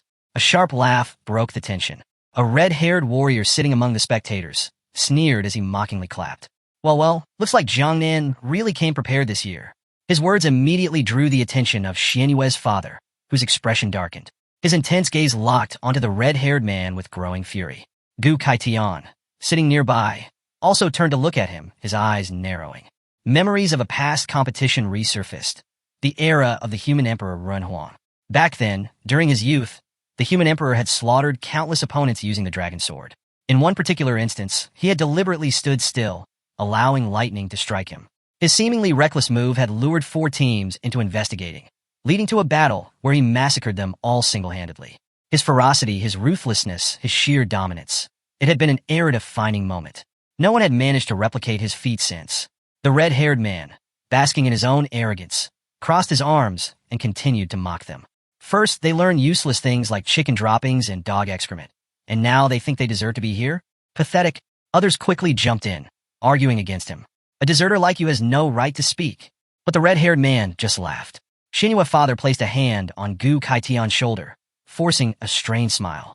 Calm down, Gu Kan gritted his teeth, clearly still irritated, but he chose to remain silent. Just then, another voice cut through the discussion. Did you hear? The Qinluo, Wuxiang, Qinglian, and Tianfu war zones are forming an alliance again. The capital's about to have a real problem on its hands. Gu turned sharply, his eyes piercing as he stared at the speaker. This generation of geniuses isn't weak. If the capital underestimates them, they will run into trouble. The man who made the announcement smirked, extending his hand. Trouble? A bunch of nobodies can't stand up to the capital's best. His confidence was absolute. At that moment, the screen shifted, displaying a detailed map of the battlefield. Gu's eyes immediately sharpened as he studied it. It didn't take him long to realize something crucial. The 4 elite regions weren't targeting the capital. They were targeting Jiangnan. They're not going after the strongest. They're going after the weakest. The red-haired man burst out laughing. Looks like they finally learned how to play the game. This is going to be fun to watch. Deep within the secret realm, a team of elite warriors moved carefully through the dense forest. One of them suddenly stopped, his sharp gaze scanning the distance. I've found them, he muttered, eyes locking on a Jiang Chen's group. The rest of his squad turned to look. There, in the middle of an open clearing, Jiang Chen's team was having a barbecue. No defensive formations. No scouting parties. Just a bunch of people casually grilling meat in the middle of a high-stakes survival battle. The long-haired man furrowed his brows in confusion. Why are they eating right now? Something felt off. No sane warrior would be this relaxed in enemy territory. Could this be a trap? Luo Shun, the pride of Tianfu and their team captain, clenched his fists, his energy flaring up. He locked his gaze on Jiang Chun and the others. Enough speculation, he ordered. No matter what they're up to, we stick to the plan. We attack now. His team snapped to attention. They still had scouts posted nearby, and their plan was precise: strike fast, overwhelm, and eliminate. The 20 elite warriors split into 3 groups. One team, led by Wu Qingqing, would focus entirely on Jiang Chun. She was the top celestial genius of Kaiyu and a master of daggers. Confident in her speed, she smirked as she summoned her weapons. As long as they didn't give Jiang Chun a chance to unsheath his sword, he was as good as dead. Another team, led by Dan Li Shuang, had a more challenging task, handling the rest of Jiang Chen's team. The first genius of Wuxiang, she clasped her hands together, summoning water that rippled through the air. Her determination burned bright. I'll cleanse them all, she whispered. Finally, Luo Shun's main squad would focus on locking down Jiang Wuxuang. He was the real threat. If they could neutralize him early, the battle would be over before it even began. Meanwhile, Lu Heng, the top genius of Qinglian, extended his hand, activating his spatial powers. A portal shimmered into existence behind them, ready to reinforce their comrades at a moment's notice. With everything in place, they launched their attack. Back at the viewing platform, tension filled the air. Gu Kaitian wiped the sweat from his forehead as he stared at the screen. This doesn't make sense, he muttered. The enemy was already less than 500 meters away, yet Jiang Chen's team still hadn't noticed. Even if Jiang Chen himself was distracted, there was no way Jiang Wuxuang shouldn't have sensed them by now. If this keeps up, they're all going to be wiped out. Meanwhile, the other generals watching the battle were in a much better mood. The gray-haired man smirked. Lu Hang's spatial ability is unmatched. No one can escape his grasp. The muscular warrior beside him crossed his arms and let out a booming laugh. And Wu Qingqing? The best assassin in the world. There's no way Jiang Chen makes it out of this one. A female strategist leaned forward. Dan Li Shuang isn't just powerful. She's the first water element goddess in all of Daxia. There's no counter for her abilities. Even the white-haired general, who had been silent until now, slammed his fist on the table. Luo Shun is the best tactician. This battle is already decided. All eyes turned to the screen, where Jiang Chun was still casually eating skewers on a sofa. Jiang Wuxuang, however, had finally sensed something. His body tensed, and he immediately stood up, his entire posture shifting into battle mode. He scanned the forest. This isn't right. He turned toward Jiang Chun, who was still calmly munching on grilled meat. The enemy!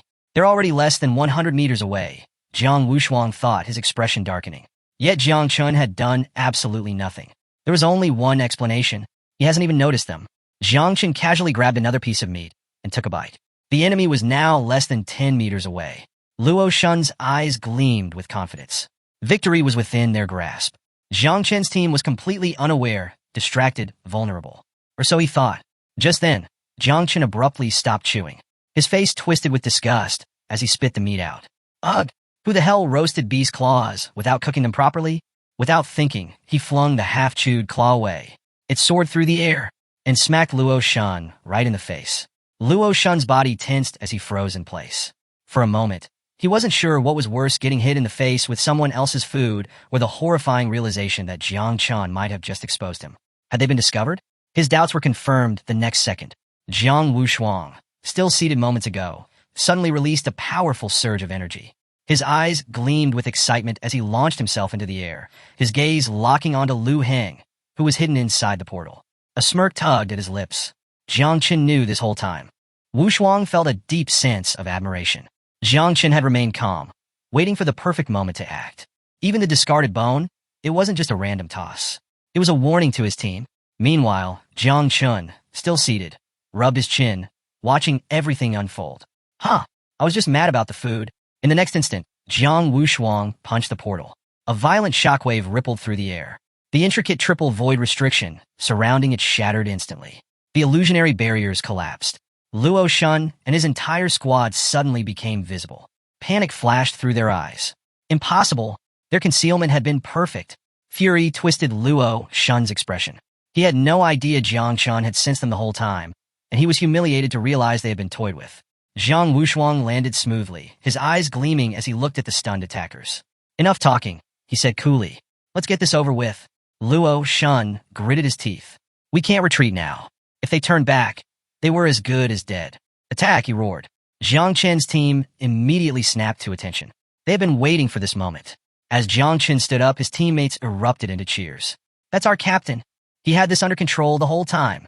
He even accounted for the enemy's emotions. Muhan Xiao rushed up to him, her eyes shining with admiration. With a bright smile, she declared, Now I finally understand your plan. Luo Sandao appeared beside her, nodding seriously. Same here. I get it now too. Jiang Chun blinked. His forced smile twitched.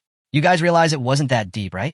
But seeing how everyone was looking at him with admiration, he decided to just roll with it. Well, since I totally, absolutely planned this, let's get to work, he said, cracking his knuckles. Without hesitation, he took off running straight into the fight. But before engaging, he turned to Luo Sandao and Muhan Xiao. You two protect Li Bing and Prince Wangzi, and don't let anyone steal the kills. Luo Sandao and Muhan Xiao's eyes widened in surprise. He's entrusting us with a mission. Excitement filled their faces as they both nodded eagerly. We won't let you down. In reality, Jiang Chun just wanted to get some exercise. Meanwhile, Luo Shun's forces lunged at Jiang Wushuang. Big mistake. Before they could even react, Jiang Wushuang grabbed one of them by the head and slammed him into the ground with bone-crushing force. A scream of agony erupted from the downed warrior. Two enemy swordsmen saw an opening and lunged at Jiang Wushuang, hoping to catch him off guard. Big mistake. Without even turning, Jiang Wushuang activated his technique, 8-armed war god body. A flurry of energy fists erupted from his body, hammering into the two attackers and sending them flying before they could even swing their blades. But one of the energy fists surged toward Luoen, who instinctively unsheathed his sword and barely managed to deflect it at the last second. Jiang Chun had initially considered helping him, but after seeing how easily he handled the attack, he realized this guy didn't need any backup. Meanwhile, Luo Shun was not having a good time. The relentless force of Jiang Wushuang's attacks grew stronger by the second, pushing him further back. The intensity of the battle had shifted entirely against him, and panic flashed in his eyes. His only hope now was reinforcements. Lu Heng! Luo Shun shouted desperately. Get support now! Lu Heng, lost in thought, snapped back to reality. His face turned serious as he reached behind him, summoning a portal. Sweat dripped down his forehead as he urgently called out to Dan Li Shuang's group. Send reinforcements. Now! At first, they hesitated. Things weren't going according to plan, and their strategy was crumbling. But with no better option, they finally agreed. Just then, a shadow loomed above Lu Heng. His instincts screamed danger. He looked up. Jiang Chun. Sword unsheathed. Gaze piercing. Support class, Jiang Chun noted immediately. If Lu Heng got a chance to use his powers, things could get messy. Jiang Chun wasn't about to let that happen. He descended like a thunderbolt, blade gleaming as he slashed fiercely. But at the last possible moment, Lu Heng vanished into the portal, barely escaping by the skin of his teeth. Jiang Chun landed, his eyes narrowing. That was close. On the other side, Lu Heng emerged in the void, his chest heaving with rage. He clenched his fists. Why the hell hasn't Wu Qingqing's group taken care of Jiang Chun yet? The reality? Wu Qingqing was in trouble. Tang Ying had unsheathed her daggers, her eyes gleaming with malice. With a sly smile, she struck. Clang! Wu Qingqing blocked the attack, her own small knives meeting Tang Ying's head-on. The shock of the exchange flickered across Wu Qingqing's face. "I'm being held back," she reported to Lu Hang through their communication link. Both were assassins. People had always said Wu Qingqing was number 1, and Tang Ying was number 2. Today, Tang Ying wanted to settle that debate. Lu Hang gritted his teeth. "Where's Dan Lishuang? She should have been there by now." Bad news. Dan Lishuang was also occupied. As she moved to attack Jiang Chen's team, a figure stepped into her path. By phone. He unsheathed his sword, his eyes burning with fury. "If you want to hurt my teammates," he said coldly, "you'll have to go through my dead body first." Dan Lishuang narrowed her eyes.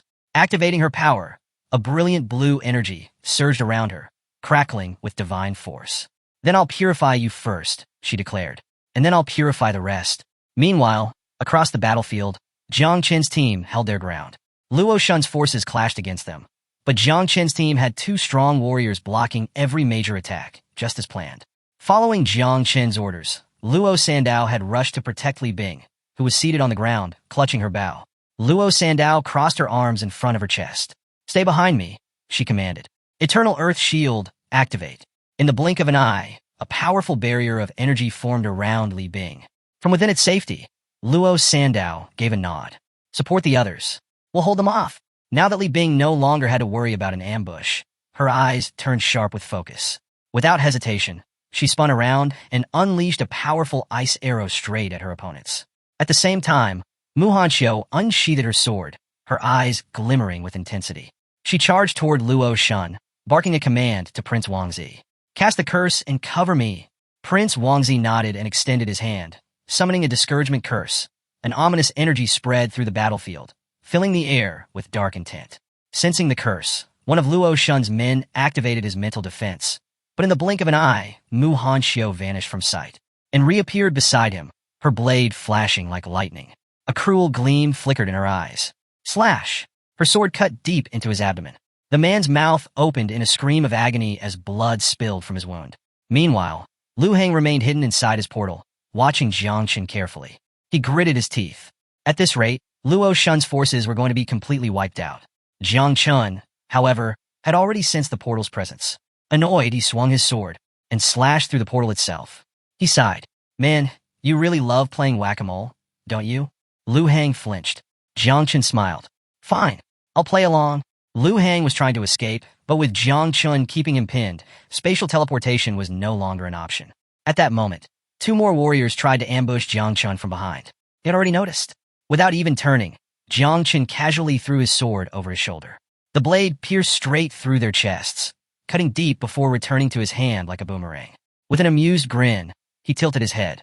"Huh, looks like I can search for moles and cut them down at the same time." Meanwhile, Luo Shun, wounded and bleeding, coughed up blood. He turned to look at the battlefield. Jiang Wushuang was still standing, completely unscathed. The ground around him was littered with corpses. Luo Shun's eyes shook with disbelief.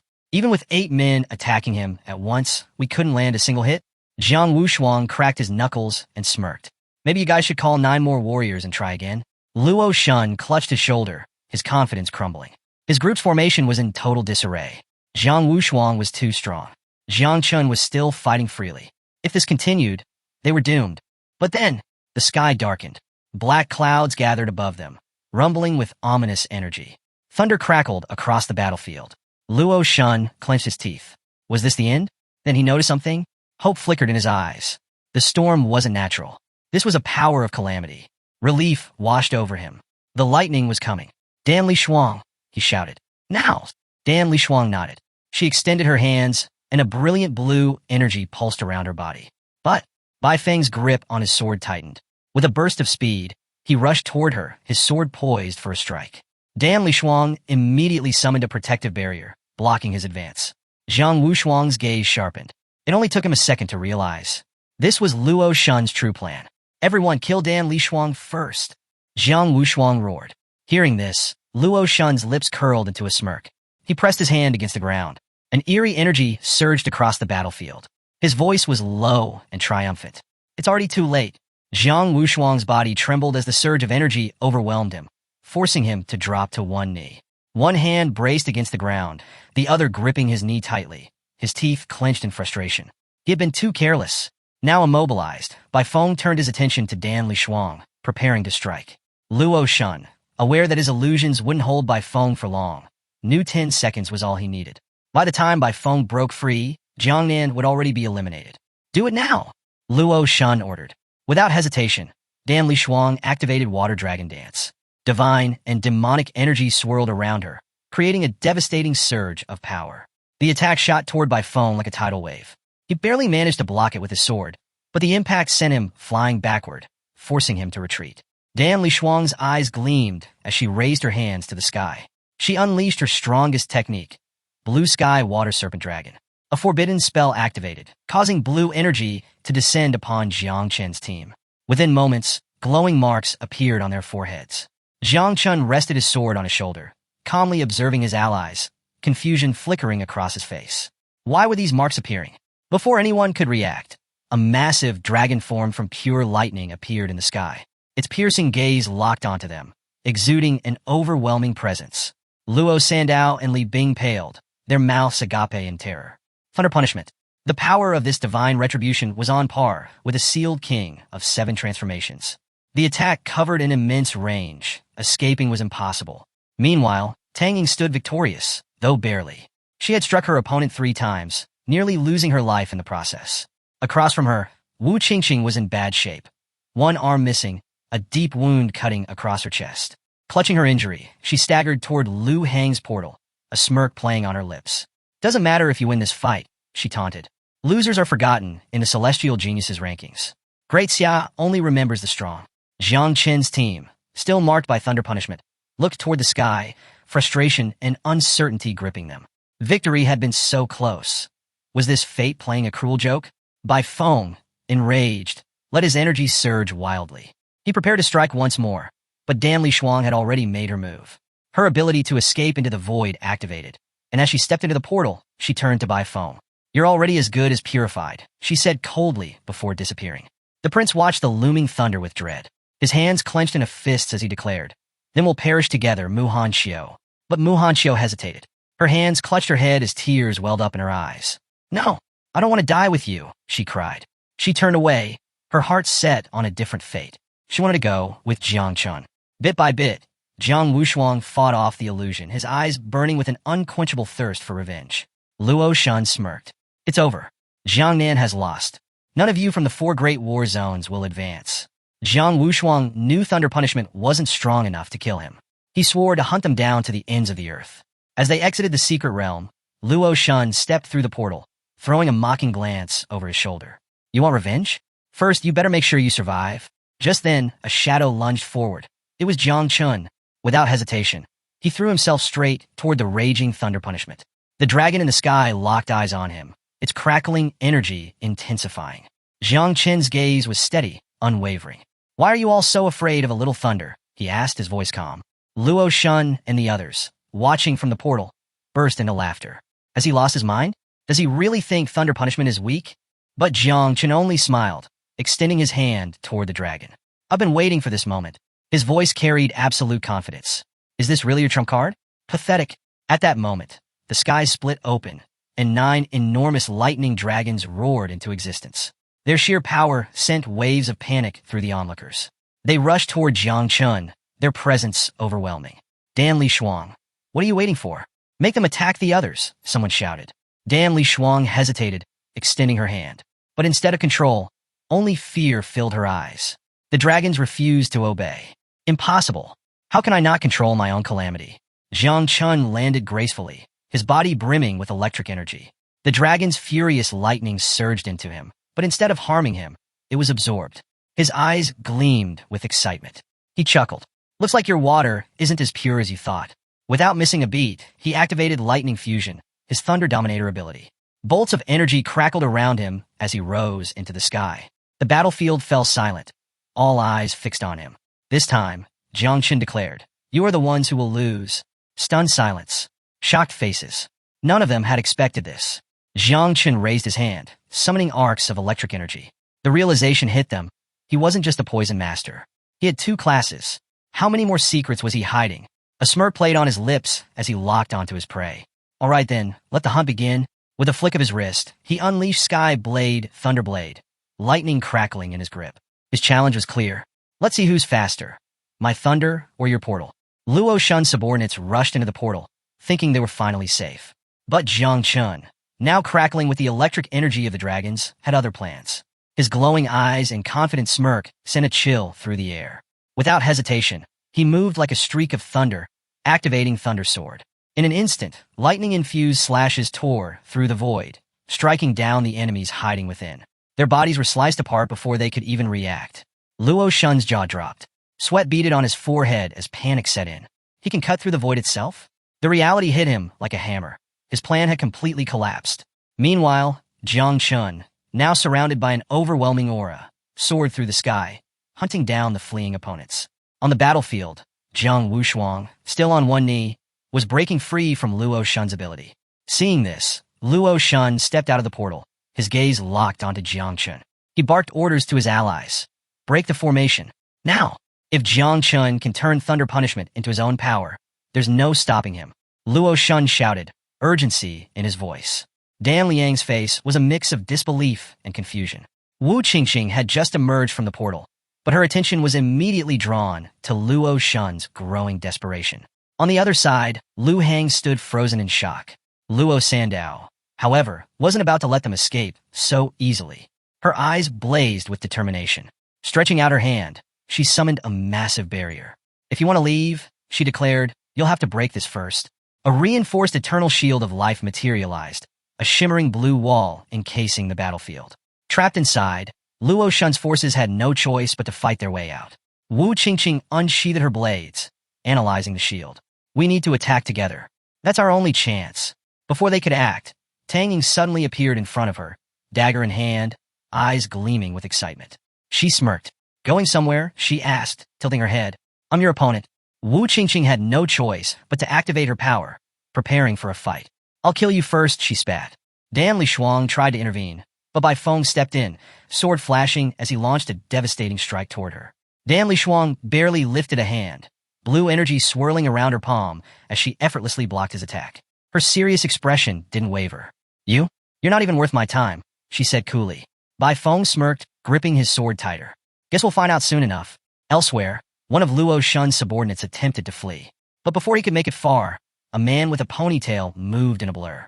With a precise strike to the back, he cut the fleeing man down, blood spilling from his mouth. Turning your back on the enemy, he said, shaking his head. Not very smart. Nearby, a shirtless warrior turned to his companion. Standing around isn't helping Jiang Chun, he muttered. Cracking his knuckles, he grinned. Let's fight.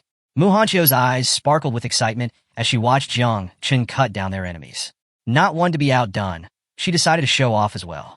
With a flick of her daggers, she ended the life of another opponent with deadly precision. The prince, unwilling to fall behind, extended his hand, his expression serious. You're right, Mu Hanchio, he muttered. If we're the perfect couple, we need to kill a few more together.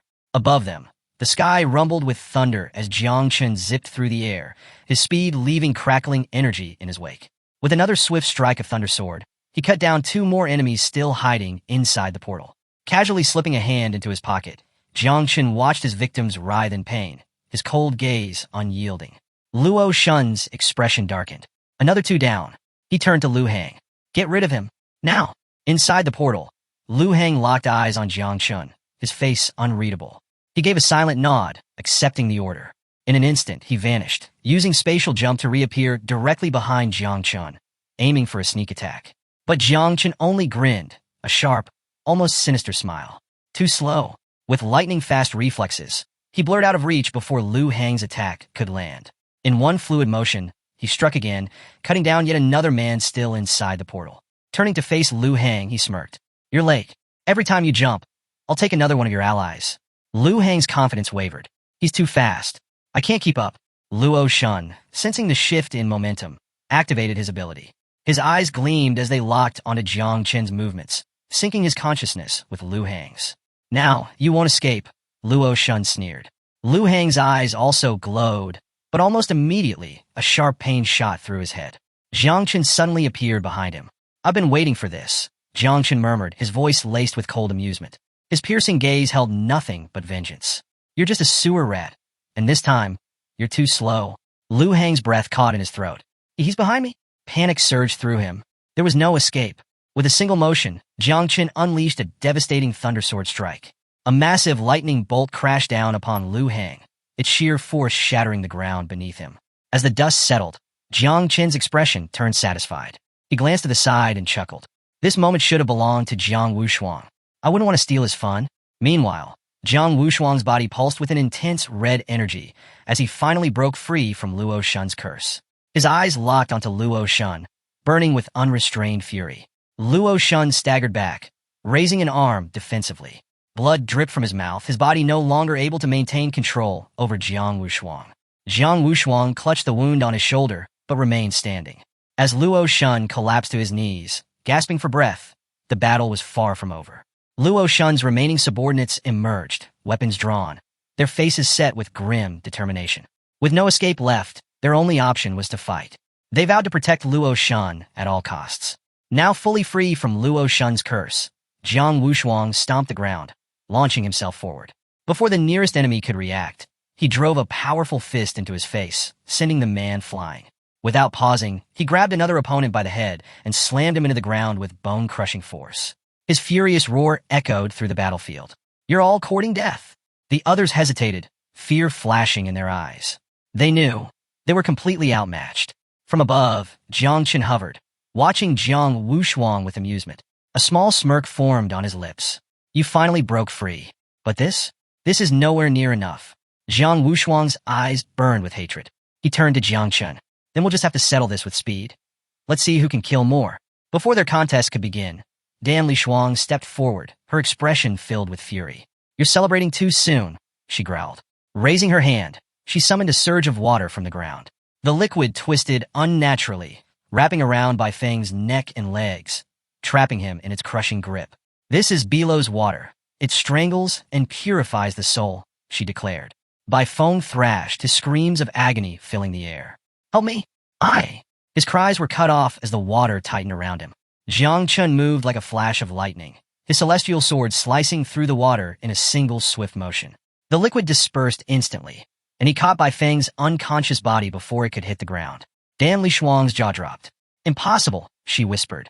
Jiang Qin's speed was unreal. Not far from them, Luo Sandao and Li Bing stood watching. Jiang Qin glanced at them and activated growth of all things. A thick root sprouted from the ground, carefully carrying Bai Feng's limp body toward them. "Luo Sandao, catch him. Li Bing, heal him," Jiang Qin ordered firmly. Meanwhile, Luo Shun's fear deepened as he observed Jiang Qin's movements. His eyes narrowed. A 50-meter electric field. Jiang Qin wasn't just fast. He was moving through the electric field like an extension of an electric current itself. "Dan Lishuang," Luo Shun barked. "Shut down his field. Isolate him now." Dan Lishuang's eyes steeled with focus. Extending her hand, she conjured golden water, releasing a torrent that formed a barrier around Jiang Qin. The water shimmered with power, sealing off the electric field. Jiang Qin immediately realized her intent. "She wants to trap me inside." Without hesitation, he unsheathed the celestial sword, gathering all his strength. His first strike left a thin cut in the barrier, but within seconds, it closed again. His eyes narrowed. "So that's how it is?" Jiang Qin quickly realized that cutting the barrier was useless. Resting his sword on his shoulder, he studied Dan Lishuang with a calm expression. She floated above him, a smug look on her face. "Haven't you heard? A sword can't cut water. It only makes it flow. Water strengthens what has no edges. The harder and sharper your blade, the stronger my barrier becomes." Jiang Qin's lips curled into a smile. "Is that so?" With that, he called Little Nine, "Hold on to my sword for me." A small portal appeared, and Jiang Qin slipped his weapon inside. "Don't eat it," he added playfully.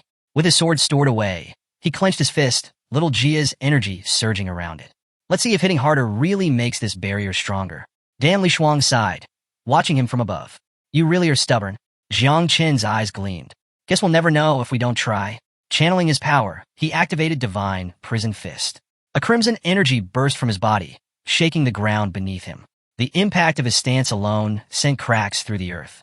A massive fist, forged entirely from energy, shot toward Dan Lishuang with terrifying force. Her confidence shattered the moment she saw the barrier rip apart like fragile glass. Impossible! Before she could react, the energy fist slammed into her, sending her plummeting. Blood sprayed from her mouth as she crashed into the ground with a violent thud. Jiang Qin strolled forward, looking down at her battered form. "You really brought this on yourself." Seeing her barely able to move, blood dripping from her head, he smirked. Don't die just yet. Summon a bit more water. I need to wash my hands. Luo Shun staggered to his feet, completely stunned. The golden water barrier, broken? One of his subordinates, unwilling to accept defeat, drew his sword and lunged at Jiang Wushuang. At that moment, Jiang Wushuang still had an enemy in his grasp, his fingers wrapped around the man's skull. But when his gaze flicked toward Jiang Chun, seeing that he had ended his fight in just 10 seconds, irritation flared in his eyes. I'm still wasting time while he's already finished. Frustrated, he activated Body of the God of War and slammed his foot into the ground. Gigantic hands, made of raw energy, erupted from his body, crushing his enemies effortlessly. Luo Shun's panic deepened. He raised his hands, desperate for a way out, his glowing eyes frantically searching for an escape. But there was none. With a last-ditch effort, he unleashed his strongest technique, double pupil, extinction of the desolate horizon. 3 spectral eyes appeared behind him, radiating immense power. Their piercing gaze locked onto Jiang Wushuang, threatening to pull him into their deadly grip. But Jiang Wushuang just grinned. Again, he scoffed, his voice dripping with disdain. Luo Shun, you're really useless if you think this trick will work on me twice. 3 ethereal eyes materialized around Jiang Chun, their ominous gaze locked onto him. But he remained calm. Illusions? He almost laughed. With the power of the ancestral tree, illusions held no sway over him. Meanwhile, Luo Shun made his final move. With a desperate roar, he launched himself toward Jiang Wushuang. Even if I fall, I'll take one of you with me, he bellowed. His reasoning was clear. If he could eliminate at least one of them, the remaining warriors from the 4 war zones would still have a fighting chance. But Jiang Wushuang simply turned, watching Luo Shun's reckless charge. He didn't move until the very last moment. Just before impact, he struck. A devastating punch landed square on Luo Shun's back, sending him crashing into the ground with bone-crushing force. Jiang Wushuang's eyes burned with fury. I swear, he growled, I'll wipe out the 4 great war zones myself. Then he turned to Jiang Chun, a rare smile breaking through his rage.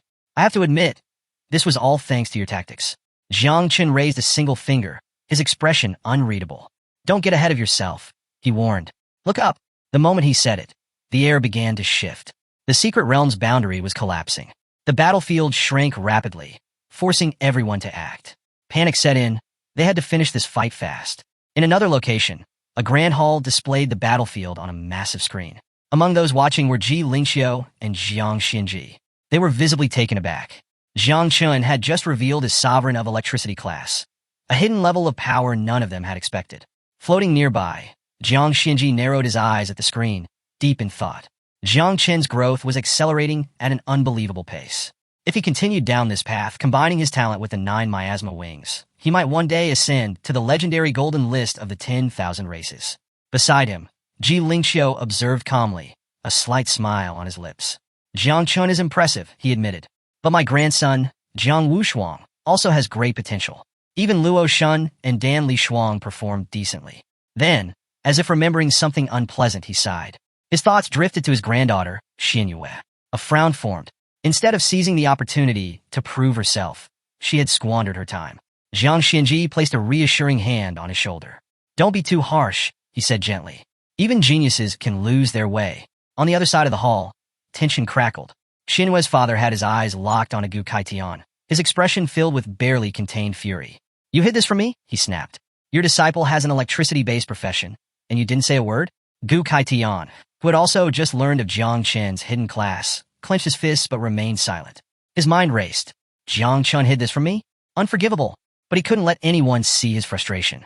Instead, he folded his arms, staring at the screen, forcing himself to remain composed. Better to stay silent and let them think I knew all along. Then, in a sudden shift, his lips curled into an envious smirk.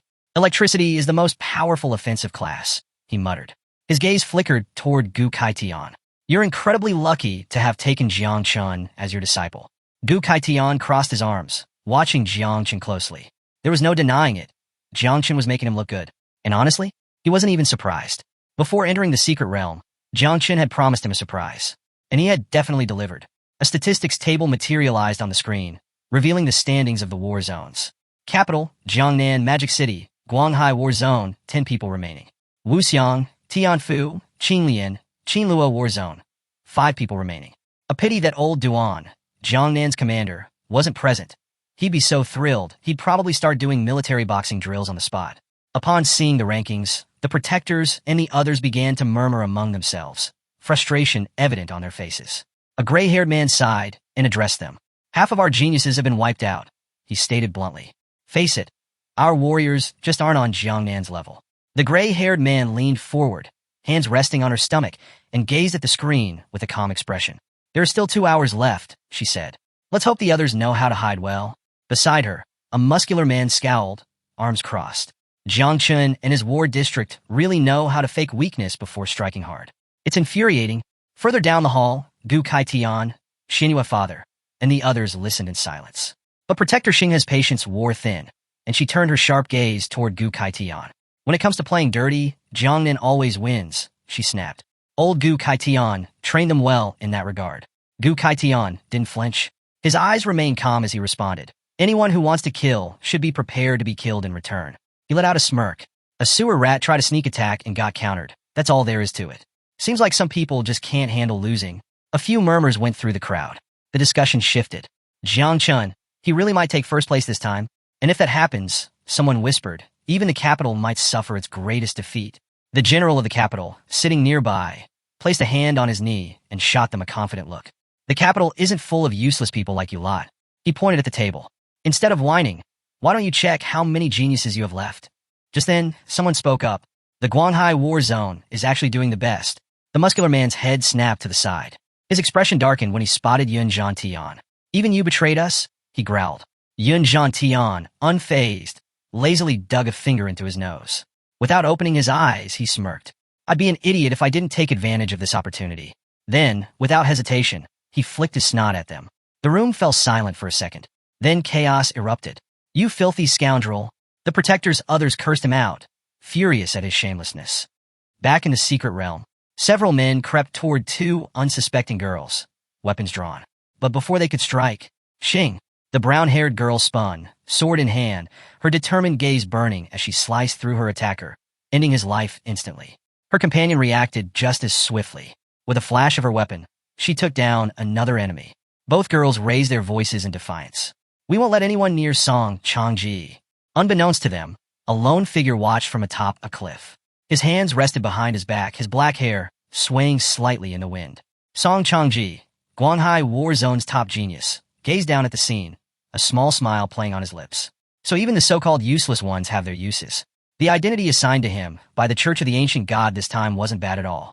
A few days after his sudden arrival in the Guanghai War Zone, the geniuses refused to accept him. So, naturally, he had to convince them. The women, their eyes blazing with hatred, had been furious. But as he approached, he reached out and gently caressed one of their cheeks, his lips curling into a kind smile. The woman shuddered. At first, her face twisted with resistance. But then, she blushed. The hatred in her gaze softened, replaced by something else entirely. Power, manners, strength with humility. That was all it took for Song Changji to win them over. After all, humans couldn't resist a powerful and refined man. After finishing off their enemies, the brown-haired woman dropped her sword to the ground. She turned towards Song Changji, her eyes lighting up with admiration. The other woman followed suit, closing her eyes and greeting him with a warm smile. Little did they know, once Song Changji secured first place in the genius rankings, he planned to absorb their vital essence. Sure, their divine souls and bloodlines weren't exceptional, but something was better than nothing. Besides, there were even stronger women in other war zones. He'd get to them soon enough. They turned to him expectantly. "We've cleared the enemies, but the secret realm is shrinking fast. Where do we go next?" Song Changji remained calm. "We eliminate Magic City's war zone first. That will make things safer for us." They agreed without hesitation.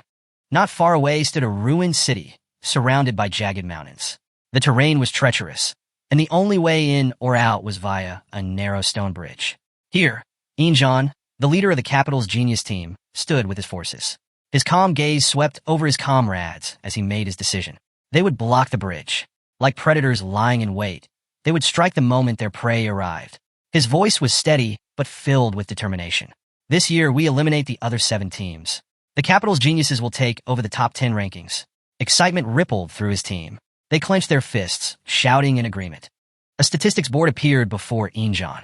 Capital Jiangnan, Magic City, Guanghai, War Zones. 10 people remaining. Wuxiang, Tianfu, Qinlian, Qinluo War Zones. teams eliminated. Injan frowned, gripping his fist tightly. For teams gone already? It was surprising. No casualties for the remaining teams? Who else besides me has this kind of strength? Could it be the geniuses from Jiangnan?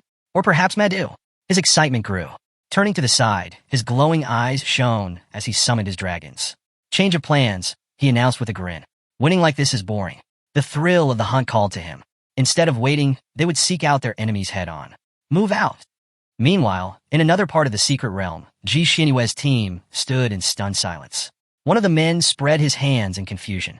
How did 4 teams get eliminated in less than 30 minutes? They had barely figured out the right path, and already the battlefield was closing in. Hua Yunfei's face twisted with frustration. The captain led us on the right path, he snapped, glaring at his teammates. Ji Xinyue's expression turned serious. Enough talking. Keep moving, she ordered, her voice calm but firm. Yet, despite her composed exterior, sadness flickered in her eyes. I wanted to prove myself in front of Jiangchun, but I never got the chance. Her mind drifted to the 4 eliminated war zones. They had always worked together to attack the capital, and this year was no exception. If they were gone already, then the capital was likely responsible. Still, relief settled in her heart. At least Jiangnan's team is intact. Like her own team, they had likely avoided major combat so far. Just as she was lost in thought, a sudden burst of wings. Birds erupted from their nests, fleeing into the sky. Her instincts screamed danger. She drew her bow, lifting a hand to stop her team.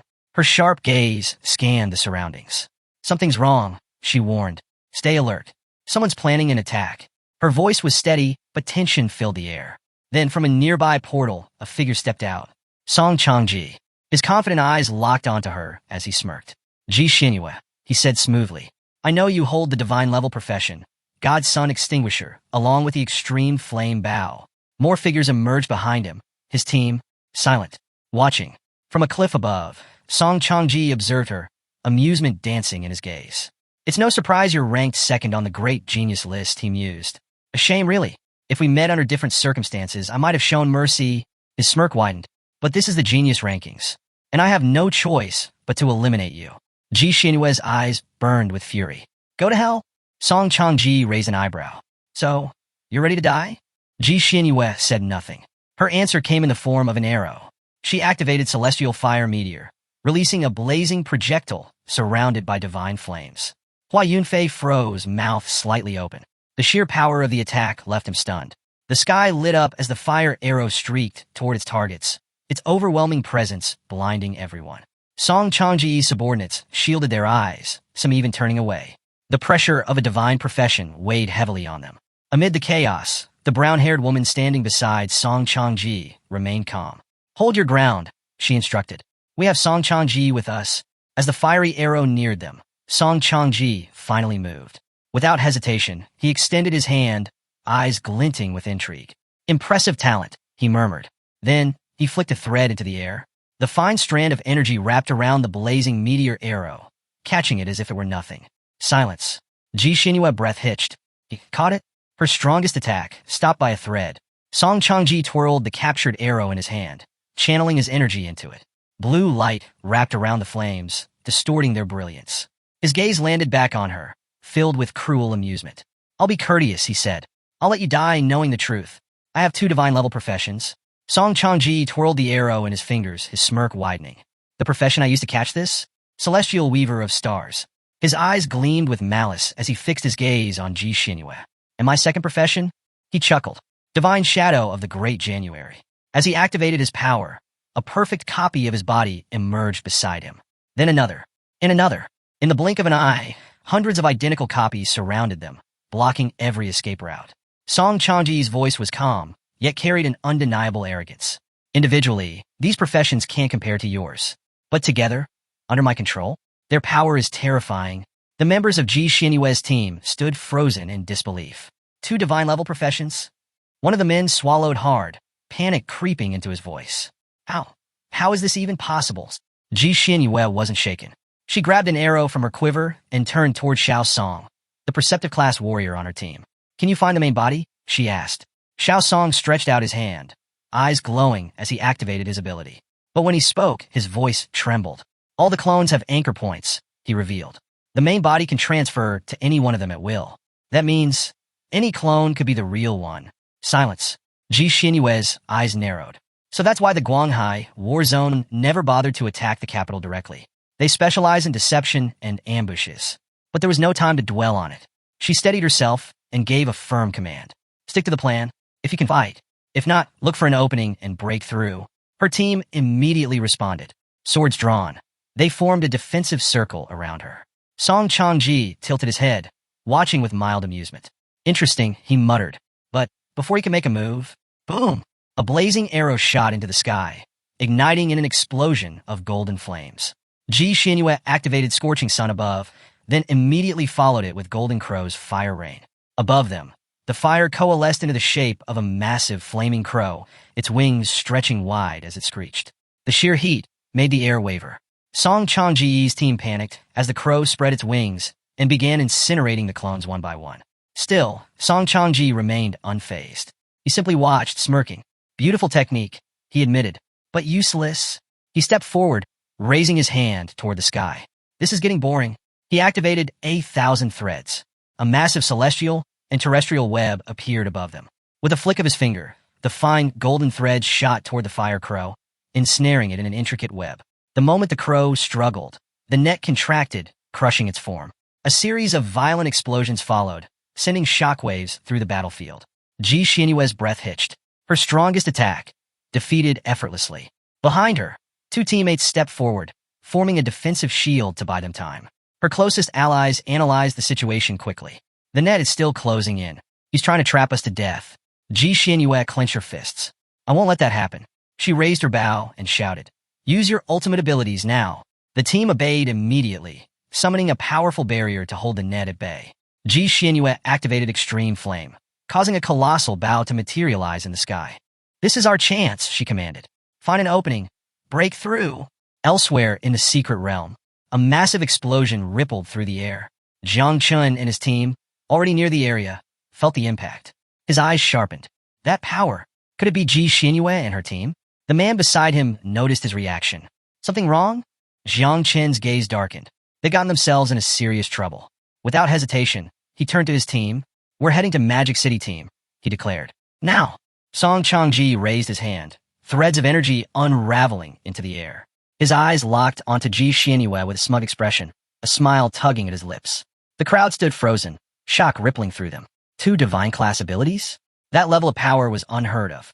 Not even Emperor Ingji had reached such heights in Xia's history. Ing and the others finally understood why Orange Shirt Man had been acting so oddly, and why he'd refused to ally with them. Now it all made sense. With a triumphant smirk, Orange Shirt Man raised his hand. His voice dripped with arrogance as he mocked them, saying they never even crossed his mind.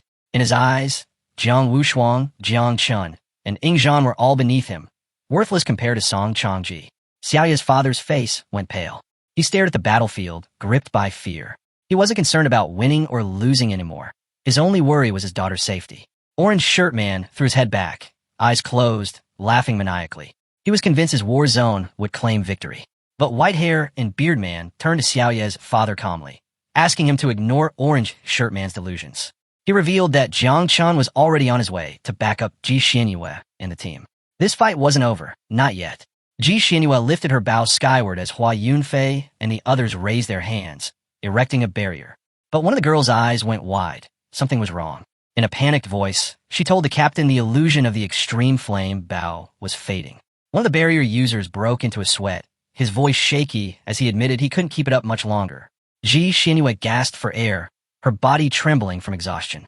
Was the magic war zone about to be wiped out? She'd trained relentlessly for this moment, just to make Jiang proud. Suddenly, Hua Yunfei stepped forward, raising his hands. A deep blue aura surged from his body. He was summoning the spirit of the night. Ji Xinyue watched, startled. What are you doing? She asked. Hua Yunfei's eyes lit up with fierce resolve. He vowed to protect their captain to the very end. With a single command, his knight charged forward, aiming straight at the threads above. The knight's strike landed, and slowly, the tension in the threads began to unravel. Hovering in the sky, arms behind his back, Song Changji narrowed his eyes. Do you really think that pathetic spirit and a divine sacrifice can destroy my threads? He scoffed. You have some skill, but not enough to impress me. But something changed. His eyes shifted as Hua Yunfei's power began to surge. The glow around him intensified. He was burning his vital essence for a final burst of strength. Song Changji stared in disbelief.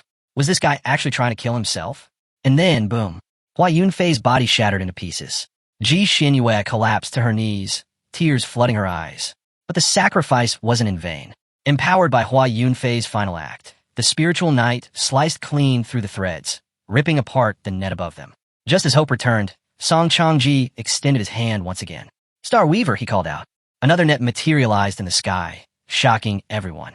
His eyes burned with fury as he wove fresh threads through the air, fingers dancing with precision. Did you really think you could end this by throwing your life away? He spat. Fool, I can spin this web as many times as I want. He'd had enough. No more playing games. He was going to kill them. The new net began descending. Barriers cracked and flickered under the pressure. Ji Xinyue dropped to the ground, overwhelmed. The net of threads shattered the protective barriers, tearing them apart. One by one, Ji Xinyue's teammates were overwhelmed, their bodies writhing in pain as the threads cut through them mercilessly. Clutching her bow in one hand, she pressed the other to the ground. With a heavy heart, she whispered an apology. She had let Jiang down. Meanwhile, members of Song Changji's team erupted in celebration. Victory had come too easily. Suddenly, the sky darkened. Thick black clouds gathered overhead, thunder rumbling through the air. Then, without warning, a phoenix made entirely of lightning soared down from above, carrying someone on its back. All eyes locked onto the thundering beast. No one could make sense of what they were seeing. Before they could react, the Thunder Phoenix shot straight through the battlefield, zapping everything in its path. Screams erupted as bolts of electricity struck Song Changji's team. Hearing the cries, Song Changji turned to the cliff and froze. His eyes narrowed. His team had just been wiped out. For a moment, he thought it might have been divine retribution. But no, the punishment of thunder only struck those who remained still. This was something or someone else. High above, the Thunder Phoenix flew majestically through the sky. Atop it was none other than Jiang Chun, his expression grim. He called out to Ji Xinyue, urging her to hold on just a little longer. Her eyes widened. Was that Jiang riding a phoenix made of thunder? A spark of hope lit up within her. Jiang didn't hesitate. He gave the order. The phoenix dove again, blasting apart Song Changji's clones with electrifying precision. The raw power left even Song Changji stunned. He hadn't expected this level of strength. While Jiang struck down clone after clone, Song Changji finally turned his attention to him. In this new era, the heavenly path had become far too generous. One profession shift, and these newcomers were unlocking ancient powers that took other races centuries to cultivate. To Song Changji, it was pure injustice. Jiang descended from the phoenix, fists clenched. He stepped forward, eyes locked onto his target. Pointing at the clones, he gave a sharp command to the phoenix to keep attacking them. Then he turned and charged the net. Summoning the power of the divine elephant body, he let out a roar and unleashed a crushing punch that shattered the thread net with ease, sending up a thick curtain of dust. When the smoke cleared, Jiang's eyes narrowed. The net had already reformed, but he didn't flinch. He launched a rapid barrage of punches, aiming to break it faster than Song Changji could weave it. Blow after blow landed, the force behind them shaking the sky. Eventually, the net began to break apart. Grinning, Jiang looked at Song Changji and pointed at the net with his thumb. Too slow. Ji Xinyue was still struggling to hold back the net's energy with her bow. She trembled, eyes squeezed shut. Her strength was nearly gone. A wicked smile appeared on Song Changji's face. He raised his hand, admitting that Jiang's strength was indeed impressive, but warned him that letting his guard down had been a fatal mistake. With that, he activated Thousand Threads. A massive tornado spun into existence, hurtling toward Jiang with violent force. Jiang raised an arm to shield himself, whispering under his breath for Black Hair Girl's help. He asked it to quietly consume the threads. No need to draw attention. Black Hair Girl responded. Tiny glowing dots appeared, swirling around and devouring the thread tornado bit by bit. Song Changji stared in disbelief. How could such small lights eat through his technique? Jiang didn't pause. He rushed to Ji Xinyue's side, placing a hand on her shoulder. She looked up, eyes wide with shock and something deeper, relief. He was here. He had come for her. Jiang's gaze hardened as he turned towards Song Changji. Get out of here. Now, he told her firmly. Above, the Thunder Phoenix soared through the battlefield, blasting apart the remaining clones with wave after wave of lightning. But its energy was fading fast. Jiang urged her again. She had to leave, and quickly. Just then, Ying Zhan and his forces arrived. He looked around, surprised to find everyone gathered in one place. A cruel smile crept across his face. Perfect, he said. None of you are escaping today. Jiang and Ji Xinyue turned instantly, eyes locked on the new threat. Zhang's instincts flared. This wasn't over. But before anything else could happen, Jiang Wushuang and the others finally arrived. They stood tall, ready to fight. Jiang turned around just as the others arrived, nodding in approval. Perfect timing, he said before sprinting off. His target was Song Changji. He left Ingzhan to Jiang Wushuang. Jiang Wushuang stepped forward, eyes glowing fiercely. Energy burst from his body, forming massive fists that launched toward Ingzhan. You're mine today, he declared. Ingzhan didn't flinch. He calmly leapt into the air and met the attack head-on. With one devastating punch, he shattered Jiang Wushuang's energy fists. Your war god body won't cut it, he said coldly. Jiang Wushuang's expression hardened. He took a step back, eyes burning with resolve. Then, with a furious roar, he broke the 9 restraints binding his body. Chains snapped and fell away as he unleashed his technique. Invincible war god's body. A massive spirit emerged from him.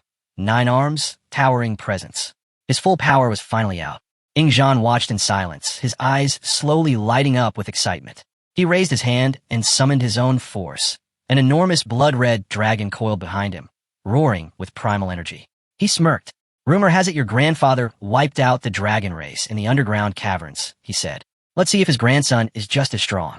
The clash began. Jiang Wushuang's giant spirit versus Ingzhan's blood dragon. The earth trembled with each blow. Meanwhile, White Dress Man and Hua Yunfei arrived on the scene.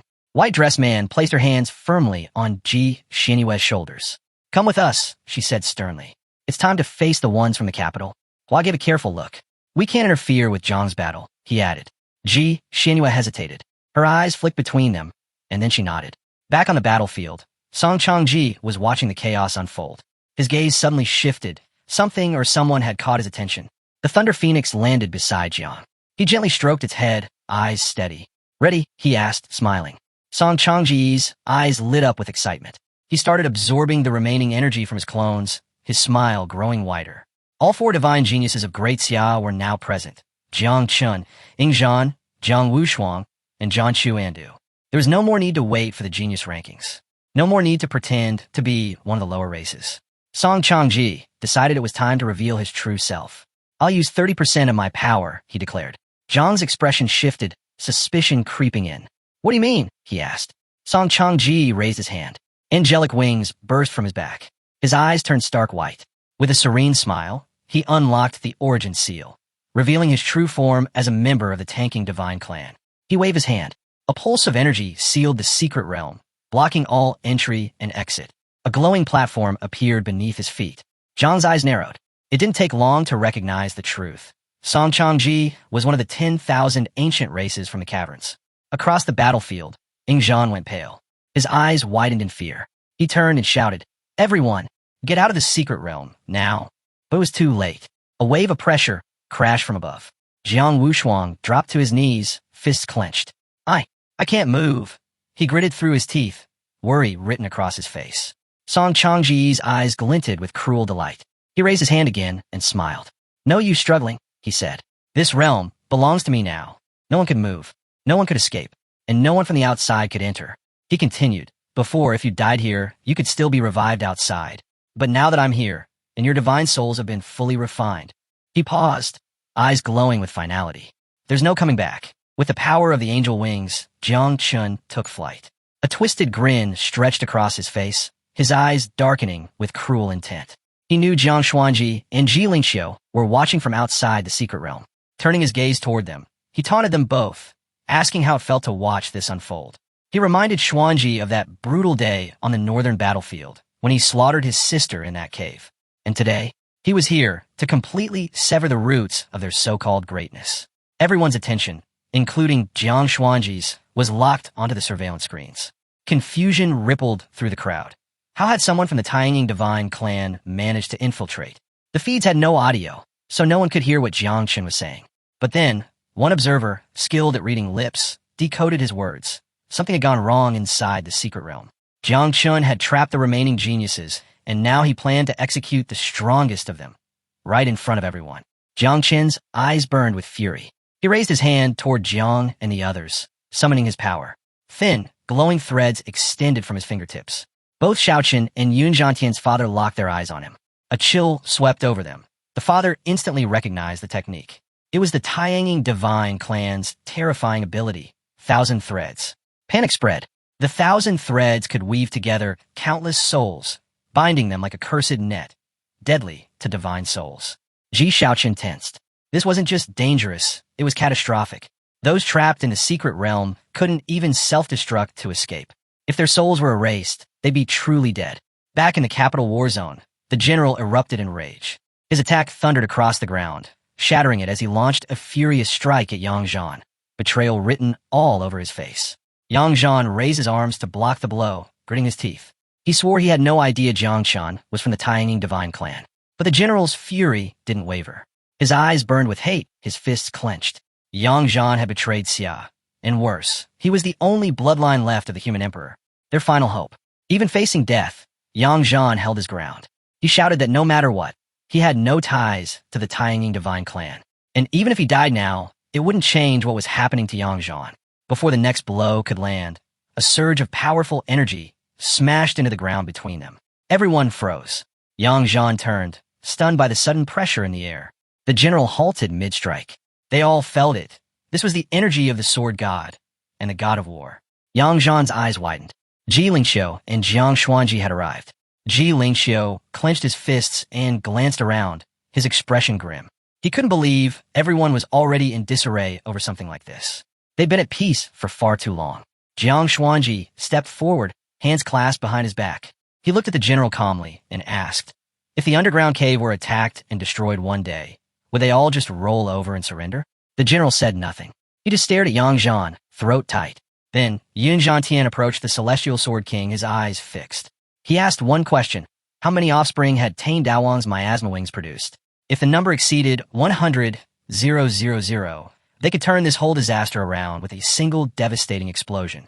Fuck Kashan's eyes went wide. He didn't know what to say, his gaze filled with uncertainty and shock. He answered honestly. He had no idea. He never thought to ask Jiangshan about it. Yin Zhantian's expression grew serious. Just a week ago, he'd seen Jiang use over 1 million offspring, raising another 100,000 now. That wasn't just difficult. It was impossible. While he was lost in thought, H approached with a skeptical look. He said it outright. Sure, it was tragic that the lives of the geniuses were at risk, but didn't this all seem just a little too perfectly timed? That snapped Jiang Xuanji out his thoughts. A mix of curiosity and unease crept into his mind. Ji Lingxiu spoke up. The Taiying divine clan, he said, was buried deep within the underground cave. Disguising themselves and blending in with Xia, that wasn't something easily done. He couldn't shake the feeling that similar events were about to unfold elsewhere too. Yin Zhantian looked troubled. He nodded in agreement, but reminded Ji Lingxiu that his main body was still suppressing the underground cave. There shouldn't be any issues there. Still, his thoughts turned to Xia's core, a scientific facility, perhaps. If more of these strange incidents were about to happen, then their next target could be Xia's main headquarters. And not just that, there were also the 9 forbidden zones, places like the White Bone Temple, buried deep in kindling. Ji Lingxiu suddenly stiffened. He turned around sharply, eyes full of dread. Something was coming, and it was coming fast. At the top of the cliff, a red temple materialized out of thin air, radiating a sinister energy. A man stood before it. Everyone turned, stunned. They didn't know if it was real or some kind of illusion, but what they saw chilled them. The man wasn't quite human and definitely not alive in the usual sense. An old figure stood there, eyes gleaming with twisted intent. A slow grin spread across his face as he began to speak. He claimed that the very idea of self was an illusion. To have no form was to be beyond form, and those who transcended all appearances were called Buddhas. He recognized 2 familiar faces in the crowd and casually introduced himself. A monk of the Diamond Sutra. Without hesitation, Ji Lingxiu drew his sword and pointed it straight at him, his voice sharp with anger. He demanded to know why a monk from the White Bone Temple had shown up here, of all times, to stir chaos. Jiang Xuanji turned slowly, eyes settling on the monk. Calm but focused, he began to study the intruder closely. The monk's grin widened. With clear malice, he declared that every young person here was about to hear his sutra, and with it, they'd reach enlightenment. Ji Lingxiu tensed, spinning around. He still couldn't tell what the monk's true plan was. But suddenly, the air began to shift. A strange energy spread through the area, slowly, steadily. The geniuses began to change. One by one, their eyes turned white. In that instant, Ji Lingxiu realized what was happening. The monk's real targets were Xia's geniuses. Jiang Xuanji's eyes flashed. He shouted urgently, calling out to the geniuses, telling them to snap out of it, to resist, to stay awake. His voice broke through. Many of the young cultivators jolted back to consciousness, their eyes wide with panic, cold sweat running down their faces. Fear took hold, but not all of them woke. On the far side, a brown-haired girl suddenly opened her eyes. Her breath came in short, terrified gasps. The boy beside her turned toward her, and his eyes went wide in shock. He pressed his hand to his chest, panic creeping in. He had no idea what was happening. Anger flared as he shouted that blocking others from enlightenment was against the will of the heavens. He warned them divine retribution would come. That made both Ji Lingxiu and Jiang Xuanji snap to attention. But before they could respond, horror struck. The heads of the geniuses who hadn't woken were suddenly sliced apart. The boy and girl turned just in time to see the gruesome scene. Their faces froze, jaws slack, eyes wide with fear. The monk, unfazed, calmly explained. Those geniuses had already ascended. He almost sounded disappointed. If Jiang Xuanji hadn't interrupted, a few more seconds, and more of them would have reached supreme bliss. Ji Lingxiu had had enough. He surged forward, fury in his eyes, blade in hand. He wasn't letting this demonic monk cause another second of harm. As he moved in, he warned Yang Zhan. The shift in the secret realm was just the start. One tremor could shake the whole foundation. He told them to hold the line and return to the cave. Yin Zhantian caught sight of something in the distance. Black smoke. His eyes narrowed. A disaster was unfolding. It was aimed straight at Xia. He straightened and raised his voice, calling out to all the guardians of the kingdom. His command was clear. Return to your war zones and hold the line. No mistakes. None. Without hesitation, the guardians leapt into action, heading back to defend their posts. They understood the stakes.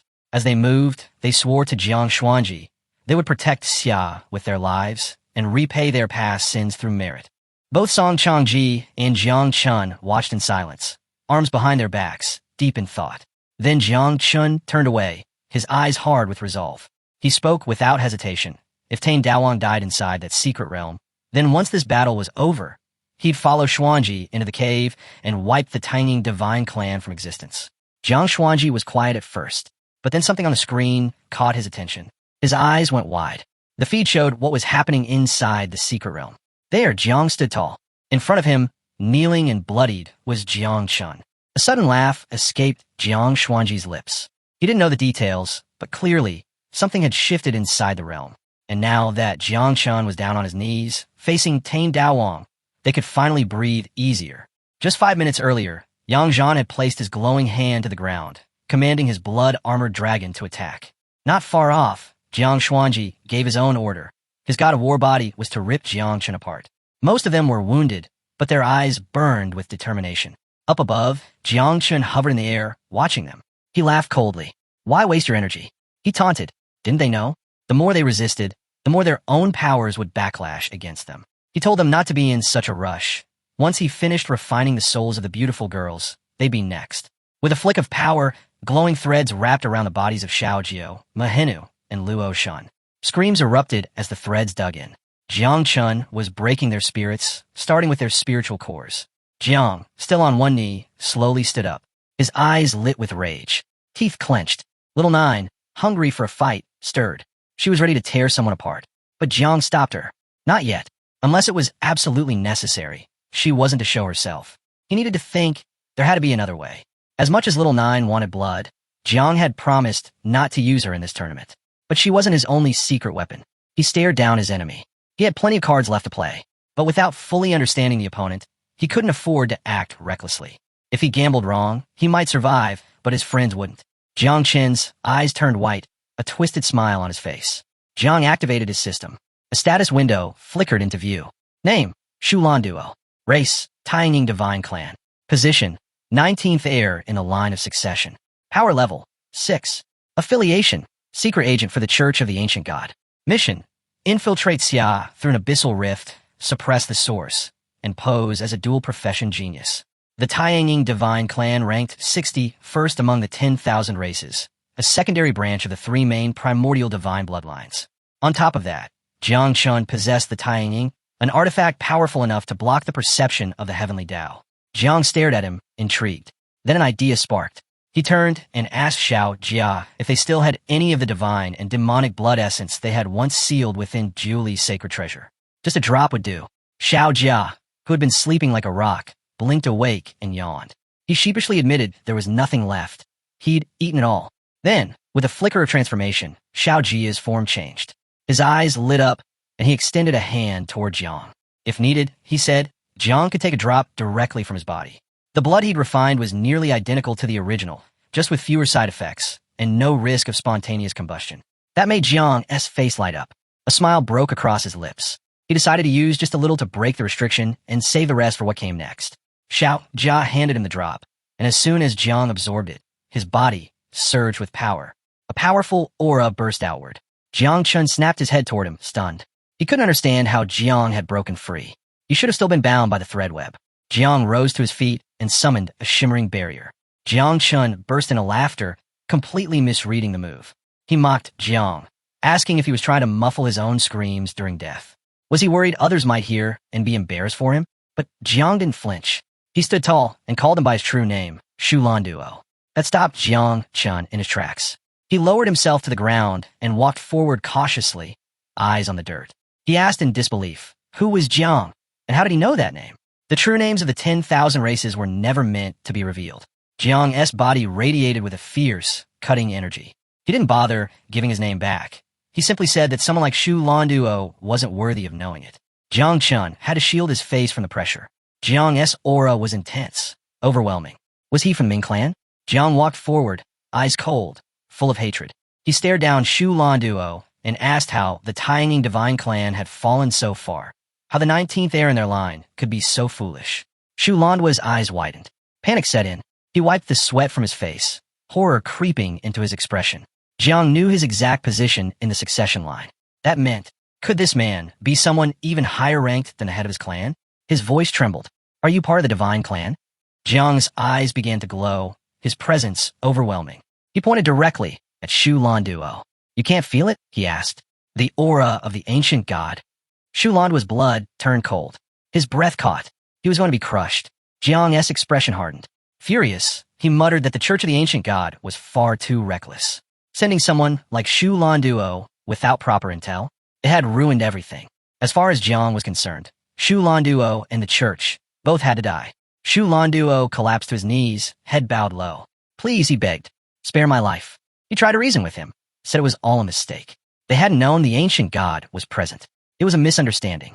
He reminded Jiang that the Taiying Divine Clan was once part of the primordial divine lineage, that they came from the same root. They were family, in a sense.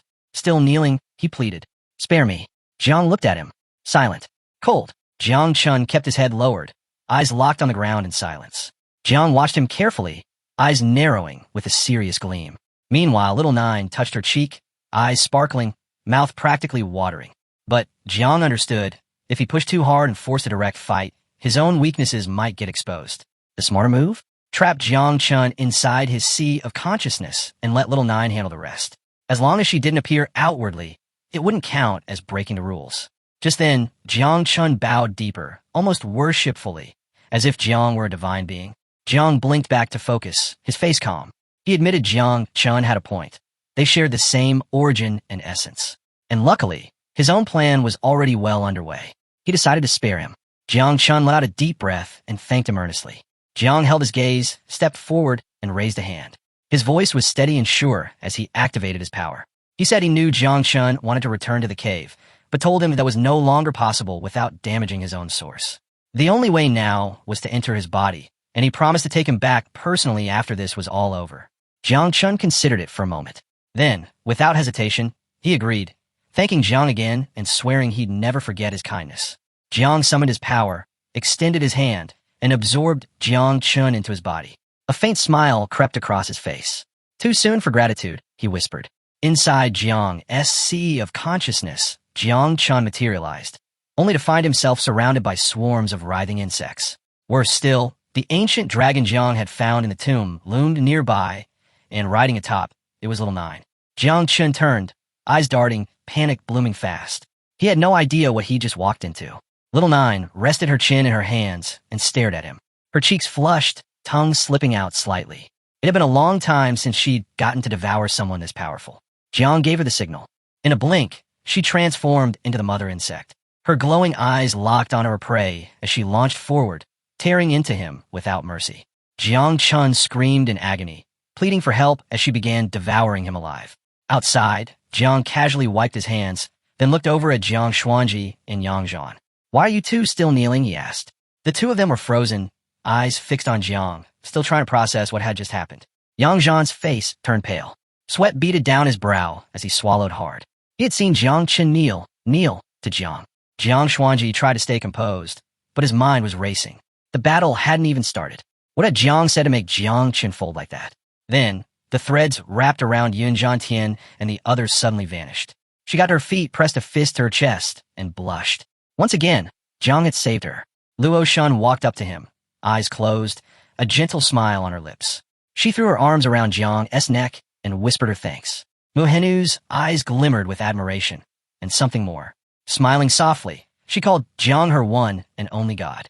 Jiang stood there, silent, unsure how to respond. Everyone else stared, unable to hide their jealousy. One of Yang Zhan's men leaned in, hand over his mouth, and said honestly, "Jiang is too powerful. Should we even keep fighting?" Yang Zhan turned, a little embarrassed. His eyes narrowed in frustration as he barked back. "He saved all our lives. If you still want to fight him, do it after the classification battle." Jiang gently patted Luo Shun on the head. His eyes lit up, full of quiet joy. He turned toward the group and couldn't help but grin. With less than an hour left and no one eager to keep fighting, he suggested they head to the center of the secret realm to relax and maybe enjoy some barbecue while waiting for the time to run out. Mu Hu looked at him, her eyes full of admiration, a soft smile forming on her lips. They made their way to the center. Using his system's inventory, Jiang pulled out a full barbecue setup. As one of the women got busy preparing the food, Jiang and the other sat down to enjoy a rare moment of peace. Yang Zhan grabbed a skewer, gave it a curious sniff, then took a bite. His eyes lit up. It was actually really good. Luo Shun sat beside Jiang, smiling as she teased him about having such a strong appetite. Just then, a system window popped up in front of Jiang. His eyes widened in shock. He had just leveled up from 39 all the way to 48. 9 levels, instantly. He froze, stunned. Had Little Nine already finished devouring Jiangchen?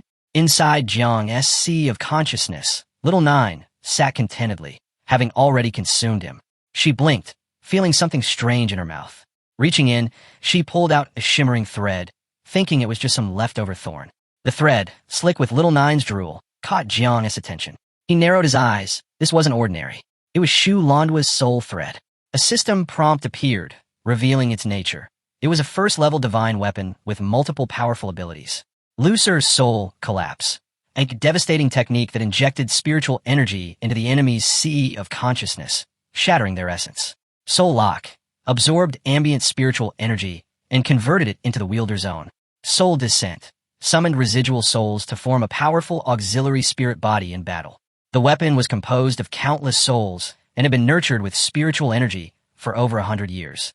But it was still incomplete, requiring more souls to fully evolve into a true first-level divine weapon. The more souls it devoured, the stronger it would become. However, it had a unique limitation. It couldn't be used directly or temporarily activated. It needed to be nurtured with spiritual power and fully bound to a single user. Jiang appeared within his sea of consciousness, studying the thread with a serious look. Now it made sense why Jiang Chun had needed more time. He wasn't refining the souls just for power. He was trying to complete the weapon. With this, Jiang now had a new hidden trump card. He decided to nurture the thread first, using the tree that resided in his consciousness to help it recognize him as its master. Though nurturing weapons wasn't as efficient as raising insects, this one was worth the effort. Little Nine floated beside him, confused. She didn't understand any of what was happening. The tree's branches reached out, wrapping around the thread. A moment later, a system window appeared, nurturing complete. The thread was ready to accept a master.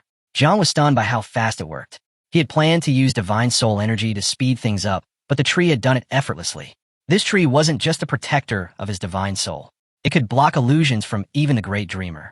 When the ancient god tried to take over Jiang's body, the tree turned him into a fruit. Now, it had also revealed a new ability, nurturing divine weapons. Jiang took the thread in his hands. Another system message popped up. Divine weapon has recognized you as its master. His eyes lit up, a joyful smile spreading across his face. This reminded him of the day he obtained the Xia sword from the divine emperor of Julie. And now another powerful card had just fallen into his hands. Jiang glanced at the thread again and smiled. He decided to give it to the tree so it could continue nurturing it. Little Nine, eyes curious, hovered nearby and silently observed the thread. Then, something else caught Jiang's attention. fruit had grown on the tree again. This time, one was green and two were blue. Jiang lit up with excitement. The fruits didn't seem especially high level, but the fact that there were multiple meant something valuable had come from all this. A system prompt popped up. Green fruit contained a triple experience card, which would multiply all experience gained by 3 for a total of 3 hours after activation. Blue fruits. Each contained a class change mission exemption card, allowing Jiang to skip the class change mission for a single profession. He stroked his chin, eyes focused on the system window, absorbing the info. 2 exemption cards. Perfect timing. At level 48, he was already closing in on his 3rd class change. And now, with these cards, he could skip the hassle entirely, making the process fast and clean. Then his status screen appeared. Current state, 2nd transformation. Level, 48. Combat power, 447 stars. Little Nine glanced over at the stats window, her eyes going wide with surprise and confusion. Jiang snapped his fingers, remembering the triple experience card. Once they left the secret realm, he needed to find a spot to grind levels. If all went well, he could push into the 3rd transformation in one go. Meanwhile, deep inside the Great Hall of the Church of the Ancient God, someone in a red hood sat watching. Through a glowing portal, they observed Jiang Chen's fate. This person, known as the Lover, one of the church's 7 pillars, rested their chin on their hand and chuckled. They thought they'd have to wait for the ranking tournament, but hadn't expected the Divine Sun to wipe out Xiao Jia's divine-level geniuses so swiftly. With a flick of the hand, the Lover closed the portal. No need to keep watching. It was time to move. Standing on a cliff high above the others, the Lover extended a hand and gave the order. Notify all headquarters. Their allies in the underground caves, the marine race, and the forbidden zone of the depths were to begin operations immediately. Xiao Jia's waters were about to boil. Jiang Xuanji would be busy defending the cave. Ji Lingqiu was occupied with the old monk. The great dreamer wouldn't awaken for some time, and by the time she did, it would be too late. Chaos would have already swept across the land. The realm guardians and the sealed kings would be stuck, trapped in the mess. No one would be able to break free. The Lover, a red-eyed woman, pulled back her hood. Her eyes glowed with confidence. A smile touched her lips as she declared that Jiang Xuanji would be left with no reinforcements, abandoned. Once the city was sacrificed, the rift beneath Jiang Xuanji would open just enough to allow the arrival of the ancient god. And when that happened, the impure human blood in their bodies would be cleansed. The cult members all raised their fists in unison, shouting in celebration of the ancient god's descent. Back at the city wall of Jiang Xuanji, the Night Watch stood on high alert. Perched on the wall were Chu Jiang and Tiang. They just received grim updates. Of Xia's 9 great regions, all but Yunming and Jiangnan had fallen into complete rebellion. Chu Jiang scanned the city, voice calm but heavy, reporting that both the marine race and the cave races were moving. All 8 war zones across Xiaojia had entered a first-level state of preparation. Jiang Xuanji might not be a strategic powerhouse, but they couldn't afford to drop their guard. Tiang, seated nearby, smiled and told him not to worry. The city's grand defensive formation was already warming up. Within 30 minutes, it would be fully activated. Chu Jiang's face turned grim. They had no clue how Tane Daowang was doing, but the intel suggested the Jiangnan team had broken into the top 3. Tiang raised a finger with a knowing grin. This time, with Tane Daowang and Jiang Xuanji leading the charge, she believed they wouldn't just hold on a 3rd. They'd challenge for the top. She was confident Jiang could take 1st place in the genius rankings, but it all depended on the remaining battles. Just then, small explosions echoed through the city. Chu Jiang spun around, heart pounding. He couldn't see what was going on. That's when Duan Feng and the others arrived, running breathless toward them. They shouted out, the transportation center had been destroyed. All communication systems had been cut off. And worse, Chu Jiang City was being surrounded. A massive beast horde was closing in from every direction. The beast horde surged forward, crashing against the city's defenses. Chu Jiang's expression turned grim. With communication lines down and the transmission center destroyed, Jiang Xuanji City was now completely isolated. He understood instantly. This was no coincidence. The chaos was a smokescreen, a coordinated distraction designed to pull their focus while the city was hit head-on. Chu Jiang rushed to the others. He kept his voice steady, urging them not to panic. The worse the situation gets, the calmer we need to be.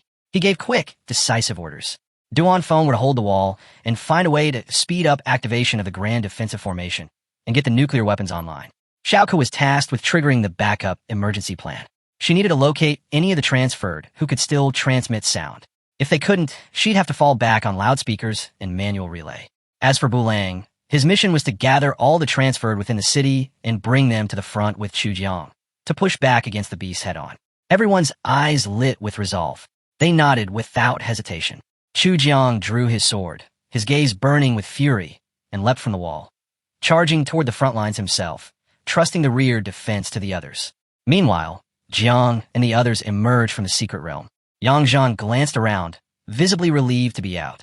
Jiang's expression was peaceful, but something felt off. The city was too quiet. Jiang Xuanji crossed his arms, scanning the empty surroundings. "Where is everyone?" he muttered. "I've got a bad feeling about this." Xuanji materialized, eyes heavy with news. He stepped forward, his voice serious. "I've got two updates," he said. "First, Shao Jia's main forbidden zones, the marine race, and the cave races, they've all made their move. Each war zone's high command has been forced to respond." The group went silent, absorbing the weight of the words. "The second," Xuanji continued, "is that half an hour ago, an urgent message came from Jiang Xuanji, one of Jiangnan's war zones." Jiang froze. His jaw dropped slightly, eyes wide with sudden fear. His master, his senior sister, were they still there? Shuji stepped forward, eyes glowing faintly. "The southeastern coast is in chaos. The marine race rebelled, and forces were sent to suppress them." Jiang looked at him sharply. "Then who was sent to Jiang Xuanji?" Xuanji hesitated for a moment. "No one," he admitted. The answer landed like a punch to the chest. Jiang Xuanji was ranked last among Jiangnan cities. And in a cold, calculated emergency session, Shao Jia's high command had made the decision to abandon it, choosing to protect more valuable targets. Jiang's fist clenched, knuckles white. They didn't even consider that this might be a diversion. Yang Zhan's eyes widened, stunned by the fury behind Jiang's words. Xuanji spoke, gently. "They did consider it. But compared to Jiang Xuanji, there are cities where failure is not an option. No one could say for sure if Jiang Xuanji was the real target, or just bait." He paused, then added, "Gu Kashin didn't want you to know, but he left behind a residual projection just in case." Xuanji extended his hand toward Jiang. "What are you going to do?" Jiang looked down for a long moment. Then he spoke, voice steady, filled with weight. "For Qinji, Shao Jia is our home. That's what we've always believed. And I get it. That's how people think." But then his eyes lit with fierce determination. His hand clenched into a fist. Insects deploy. A wave of insects erupted around him, surrounding him like a living aura. "I'm going back to Jiang Xuanji," he said. "It doesn't matter how small or forgotten it is. It's still my home, and I will never abandon it." Jiang Xuanji looked over at Jiang, cracked his fingers, and smiled. "If Chu Jiang is in trouble," he said, "then it's the Jiangnan team's duty to help. I'm coming with you." Yang Zhan's eyes lit up with joy. A grin spread across his face. "Count me in too," he said. "You're not going alone." Jiang Chun clenched her fists, eyes wide with determination. "If one of us is in danger," she said, "then it's all of our responsibility to help." Jiang turned to face them, speechless. He couldn't believe they were all willing to go with him, risk everything. Xuanji watched in silence, quietly observing our boy's reaction. Jiang's eyes began to glow, and a warm smile formed on his face. He thanked them, truly, from the bottom of his heart. But Yang Zhan's expression turned serious. He raised his hand, and a large hologram appeared, showing a monstrous beast tearing into the city. His voice dropped low. "A beast tide is attacking Jiang Xuanji," he warned. "Even top-tier warriors would struggle to survive, let alone young geniuses like you." He looked at them with intensity. "You all have bright futures ahead. Are you really prepared to throw them away?" The lilac-haired woman clutched her chest, concern flooding her face. She knew this wasn't a fight she belonged in. Beside her, Guanghai trembled. His eyes darted nervously, and he couldn't stop himself from swallowing hard. One by one, fear began to take hold among the group. Many realized that going would only slow the others down. Their strength wasn't enough. Yang Zhan's gaze sharpened with frustration. He stepped forward and shouted, "Anyone weak, anyone afraid, get out now. If you can't fight, you'll only drag us down." Several geniuses, including Guanghai, quietly turned away. They couldn't meet anyone's eyes as they left.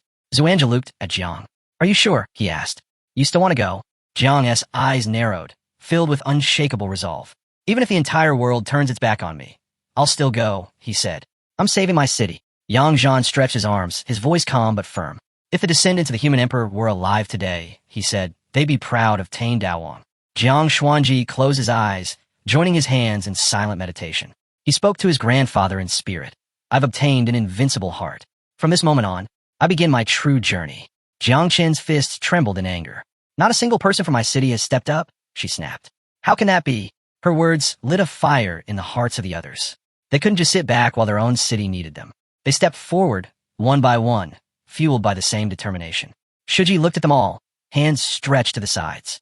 His eyes glowed with admiration. "You're brave," he said. I'm not surprised. You're the prodigies of the new generation of Great Sea. But he drew a line. Only the top 10 of the prodigy ranking may go. The rest will be disqualified. Gasps filled the air. The geniuses clutched their heads, panicking at the sudden announcement. Shuji continued. The next phase of the competition has been cancelled. From now on, it's a battle of merits. He activated his power, summoning glowing bracelets onto the wrists of Jiangnan and the others. Jiangnan glanced down. His eyes widened with curiosity, studying the item. Jiang Xuanji quietly observed his own bracelet, saying nothing. The bracelet would track merits earned during combat. The final rankings will be determined by the results of this live battlefield. Jiangnan, standing nearby, rubbed his chin, then gave one final warning. The great Xiao Cook can't afford to lose. If you die out there, it'll just prove you weren't strong enough. Don't delude yourselves. If you want to survive, you fight. He opened his eyes, only to see no one was even listening. A portal opened in the distance. Jiangnan, Xuanji, and the others were already heading straight for it. Jiang Xuanji turned to glance at his grandfather. With a confused look, he muttered, "Old man, why do you talk so much?" Yang Zhan, walking beside him, gave a small smirk and called back to Yang Zhan. "Thanks for caring, but your persuasion trick's not going to work on us. We're not dying that easily." Shuji stood still, silently watching them vanish into the portal. Then he scratched his beard, gazed up at the sky, and let out a sigh. "Old," he muttered with a half-smile. "Let's see if they still say that after I drag them into the depths of the cave and show them my real power." Despite his grumbling, his heart was full of admiration. He sincerely hoped they'd survive what was coming. Back behind the group, the lilac-haired woman dropped to her knees, tears spilling as she buried her face in her hands, begging for forgiveness. Guanghai also collapsed, sobbing. "I'm sorry," he choked out. "I was just afraid." One of the older men nearby stepped forward, gently placing a hand on their shoulders. "Stop crying," he said. "As long as you're still alive." Some whispered that even if Jiangnan and the others died, they wouldn't lack opportunities to rise. After all, it might just clear the way for them to climb the rankings. Meanwhile, on the defense line of Jiangnan's eastern sea, a massive horde of savage sea beasts surged toward the coast, destroying everything in their path. The line's cannons roared to life, bombarding the incoming wave of beasts. Atop the wall stood Gu Kaitian and Duan Feng. Their eyes stayed locked on the tide of monsters. Xiaoqin frowned. Something didn't feel right. "This beast tide," he muttered. "It's massive, but why is the battle so soft?" Duan Feng, arms crossed, observed the creatures more closely. "It's like they're holding back," he said. "This might be a distraction." Hyukin stepped forward, confirming their suspicion. The sea beast assault was likely just bait to draw the elite forces away. Duan Feng knelt, eyes narrowing. If that's true, then their real target lies elsewhere. Xiao Chun's expression darkened. "You think it's Jiangnan's city?" Duan Feng stood slowly. "I'm not sure, but Jiang Xuanji is just one of several small, remote cities under siege right now. 5 in total, and all far from our main military bases." Bulang listened in silence, curiosity rising. Duan Feng continued. "We can't say for certain which is the true objective, but Jiang Xuanji is definitely under attack." Even as the cannons continued to fire, Duan Feng added another piece of critical news. Xuanji sent word. Tain Daowang and his group have already teleported from the Saiwo war zone to city in the Jiangnan war zone. Gu Kaitian froze. His chest tightened. He hadn't wanted Jiang to know about the Jiang Xuanji beast tide. He'd specifically told Song Changji not to inform him. And yet, he spun around and started running across the wall, rage burning in his eyes. "Traitorous dog," he snarled. "Yang Zhan, you defied me." He wasn't about to lose another disciple. He had already lost one before. He wouldn't let it happen again. Duan Feng chased after him, trying to calm him down. "Xiao Chun, don't rush off. Remember, Jiang Chun isn't alone. Yang Zhan, Jiang Chun, Jiang Xuanji, the entire Jiangnan team went with him." Before Xiao Chun could respond, the sea beneath them exploded. A monstrous beast emerged, the FC Emperor. Its presence shifted the tide entirely. Both Duan Feng and Xiao Chun locked eyes with the creature, recognizing the danger instantly. If this beast broke through the wall, it would spell disaster for Jiangnan. Xiao Chun gritted his teeth. He couldn't leave now. He leapt into the air, drawing his sword. "Then I'll kill it here," he roared, charging toward the beast with deadly intent. Back in Jiangnan City, the warriors formed a defensive shield around the perimeter. The monstrous tide slammed against the barrier, slowly cracking it apart. Commander Ji Hongyin stood firm at the front. He extended his hand toward the oncoming beasts and gave a thunderous command. "All battalions, move in. Patch the barrier breaches now." He didn't flinch. "If I die, the captain takes command. If the captain falls, the lieutenant steps up. If the lieutenant dies, then the sergeant leads. I don't care about numbers. What matters now is buying time for those in the rear. On the outskirts, Chu Jiang swung his sword, cutting down wave after wave of beasts with calm precision. Nearby, Tiang launched herself into the air, her eyes blazing with rage. She landed a devastating kick that cleaved a flying beast clean in half. Qing activated his celestial armor. His muscles bulged with power as he grabbed a charging beast and ripped its arm straight off. Xiao Xingguo raised her hands, her eyes glowing with sacred light. She chanted a blessing and cast sacred light buff on Bulang, warning him not to drop his guard. A devouring crow was closing in fast. Bulang finished off a beast, turned, only to find the crow already lunging. Its dark tentacles had already begun to coil around his arm. Panic set in. From atop a turret, Duan Feng saw it all. With a sharp exhale, he loosed an arrow from his bow, striking the beast just in time to save Bulang. He couldn't help but express his gratitude. Jiang had shown up at the perfect moment. Exhausted but composed, Chu Jiang got to his feet. His eyes shifted toward Duan Feng. He pointed out that if both of them, especially as commanders of the Night Watch, were to fall here, the Night Watch would be finished. But Duan Feng quickly shut that down. Stop being so grim, mystic, they said. They still had tamed Daowang. As long as he was alive, the Night Watch would never fall. From the turret, Duan Feng spotted 5 level 5 Sky Eagles and 2 level 6 Celestial Apes heading their way. They weren't even going for the shield. They were coming straight for them. Duan Feng knew what that meant. A full-on battle was about to erupt. But he didn't flinch. The order had already been given. If the shield failed, they'd drop 8 nukes on the beasts. Chu Jiang's eyes flared with fury.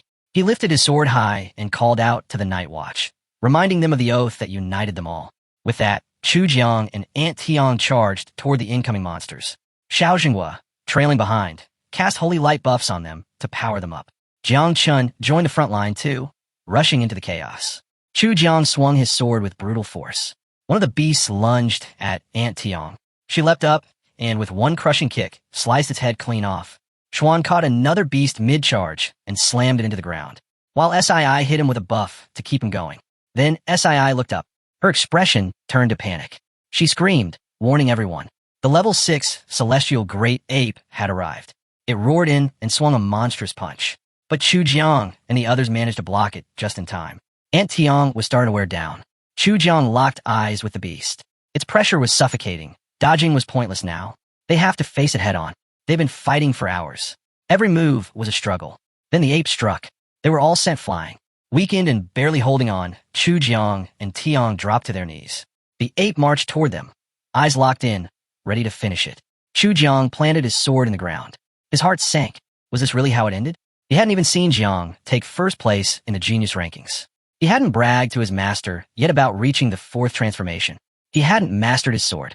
But just before the final blow, the beast's head flew off. Chu Jiang and Tiang stared in disbelief. What has happened? It was Jiang. Calm and composed, he placed his hand on the fallen beast's head. Poisonous mist poured from his palm, devouring it slowly. His eyes gleamed with joy, a smile spreading across his face. I'm back, he said, and I'm here to save the Night Watch. Then he raised his hand. A glowing shield burst into existence. With a firm look, he told Chu Jiang and the others to get inside and recover. He'd handle the rest. Chu Jiang's jaw dropped. Was he dreaming? Tiang couldn't help but grin. It's not an illusion, she said. That's really Tane Daowang. Chu Jiang panicked. This is a beast tide, he shouted. You came here alone. You'll die. The Night Watch, it's over. Jiang turned and smiled. No one here knew what had really gone down when he unleashed Little Nine against Iozinu. The poisonous mist continued to spread, slowly consuming the ape's corpse. Jiang stepped forward, eyes on the battlefield. Don't underestimate me, he said. Watch closely. All eyes locked onto the scene. This was the power of Calamity 9. Miasma wings. The moment Chu Jiang saw Jiang's poisonous mist in action, his eyes widened, jaw dropping in disbelief. Jiang had just taken down a level 6 beast, one with the power of a 6 transformation star rank fighter. Aunt Tiang stood frozen, her confusion growing. This level of power. Tane Jiao wasn't just talented, he was on another level entirely. Now, the city of Jiangnan had hope. Jiang turned toward them, relief washing over him. He'd made it in time. With a confident grin, he announced, This time, I didn't come alone. His allies had arrived too. This wasn't just a rescue mission.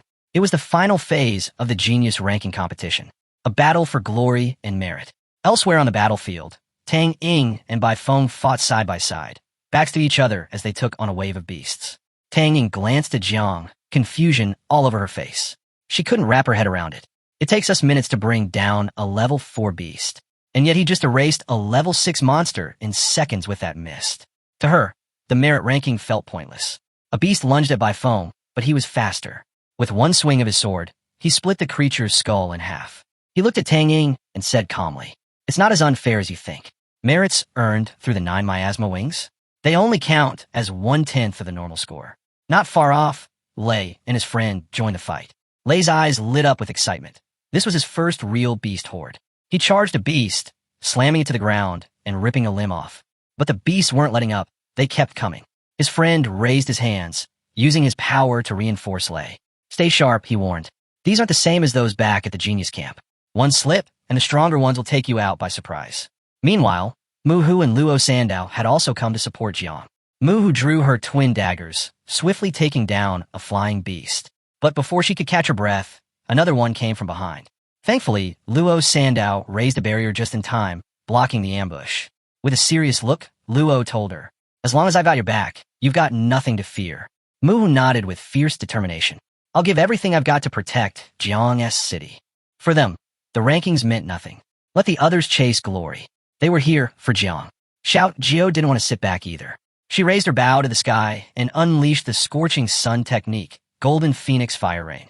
A blazing phoenix burst from her bow, flames tearing through the sky. She hadn't made much of a mark during the secret realm, but now was her moment to shine.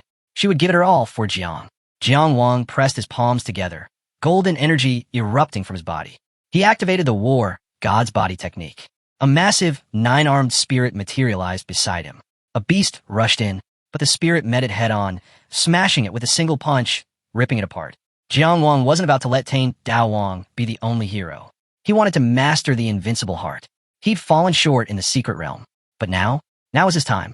And as the chaos raged on, Ingzhan's eyes lit up with pure, unfiltered excitement. He had already taken down a massive number of beasts, and beneath his feet was a mountain of corpses. But it wasn't over. Several powerful beasts now soared toward him through the air. Ingzhan grinned. It was time. He called upon the human emperor's sword. A terrifying weapon wrapped in suffocating energy began descending from the sky. Back in the secret realm, he thought he wouldn't need it. But now, if he wanted to defeat Jiang, he had to go all in. As the sole heir of the human emperor, he made one thing clear. First place in the genius rankings would be his. Watching the intensity of their power, Aunt Tiang grabbed Chu Jiang's arm. Her eyes were wide. This new generation, they're incredible. Chu Jiang's expression darkened. He realized, with a twinge of fear, they were getting old. Jiang clenched his fist, his poisonous mist swirling around him. He was genuinely excited. Jiang Wushuang had grown, stronger than ever since the secret realm.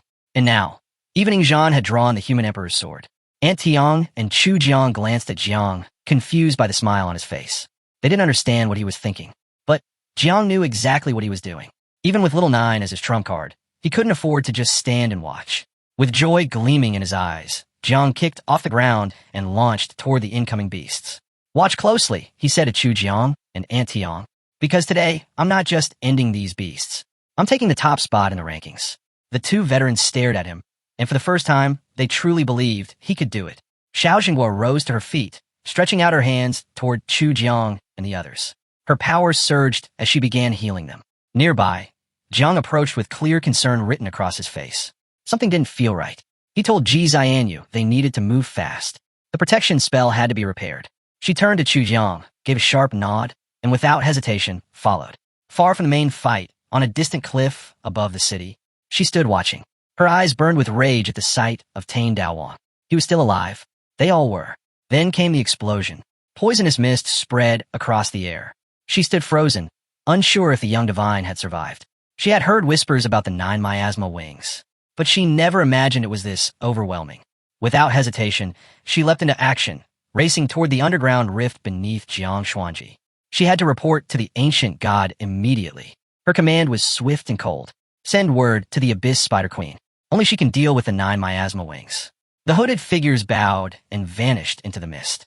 Back on the battlefield, Jiang drew his sword, lightning sparking around him. With a flash of movement, he unleashed the Thunder Sword technique, tearing a beast to pieces in one swift strike.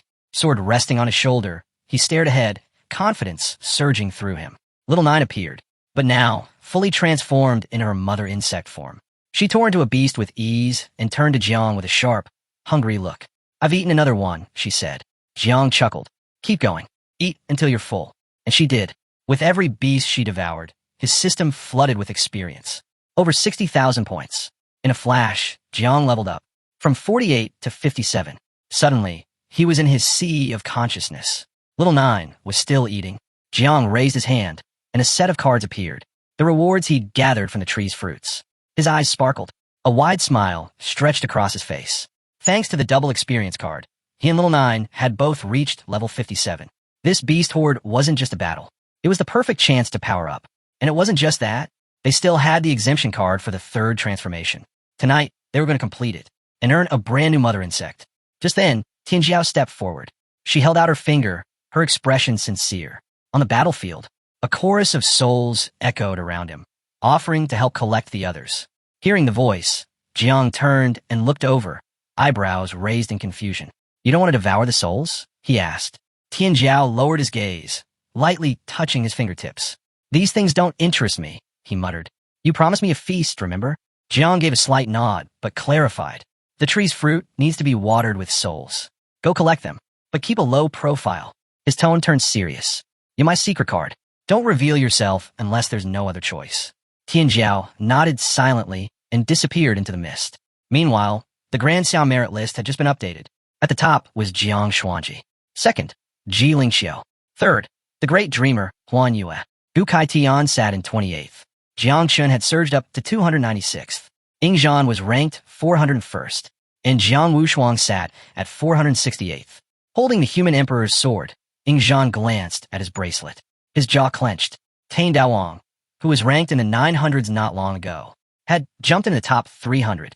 Ying Zhan, still outside the top 400. His fury surged. Without a word, he shot forward, slicing through beast after beast. But he knew that raw kills wouldn't be enough. Merits weren't just earned through battle. They could be gained through contribution too.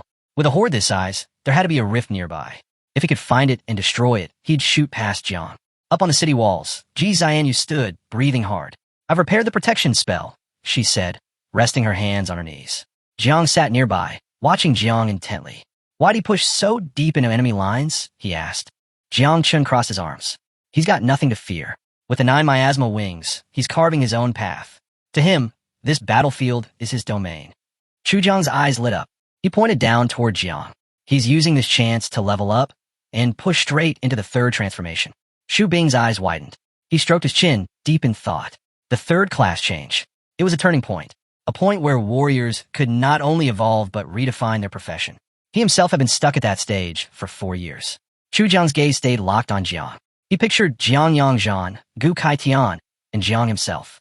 The 3rd, 6th, and 9th class changes. "They're the biggest hurdles in an awakener's life," he said. "Many never break through. But this generation is different." Ying Zhan, Xin Yue, and Jiang Wushuang had all achieved their 3rd class change before the competition even started. Some were already close to their 4th. By comparison, Attained Daowang had been a step behind. But suddenly, the ground shook. Jiang's ancestral tree manifested. Everyone turned. Chu Jiang, Chul, and Sei stared with wide eyes, jaws dropped. Jiang had entered the 3rd class change. They were stunned. His profession was evolving. Directly. No trials. No mission. Just transformation. "Ow!" Chu Jiang muttered. Did he have some kind of legendary item to skip it? Then, realization hit him, and panic set in. If Jiang had been sent into the initiation space, he'd be vulnerable, wide open to danger. Tang Ying, still clutching the body of a fallen beast, turned her attention to the massive ancestral tree rising in the distance. Beside her, Baifeng was also staring, locked in awe. To both of them, Jiang's decision to attempt a breakthrough right in the middle of the battlefield wasn't just bold. It was fearless. They exchanged a glance and instantly moved. They had to protect him. On another front, Luo Sandao leapt forward, calling out to Mu Hu Hanku. "Don't get caught up in the fight. We need to protect Jiang." Jiang Wushuang's eyes lit up. He knew he wasn't strong enough to surpass Jiang just yet, but he could help. So he followed, ready to defend. Meanwhile, Ying Zhan had reached a massive beast, one capable of establishing a long-distance transmission link. 2 beasts controlled the connection, Yin and Yang. The one in front of him was Yang. The other, Yin, had to be buried deep underground. Ying Zhan studied the creature carefully. He was in luck. He only needed to take down one to cut off the transmission. He tightened his grip on the sword. This was a level 7 beast, but it didn't matter. He was the human emperor's heir. With a confident look, he drew 3 forbidden spell seals. That was more than enough to finish it. First place in the genius rankings would be his. Then, a strange pulse rippled through the air. The portal behind him flared to life. Ingzhan turned confused. What now? Someone stepped through. Or rather, something. His eyes widened in horror. All his confidence vanished. A towering spider emerged from the portal, its gaze fixed directly on him.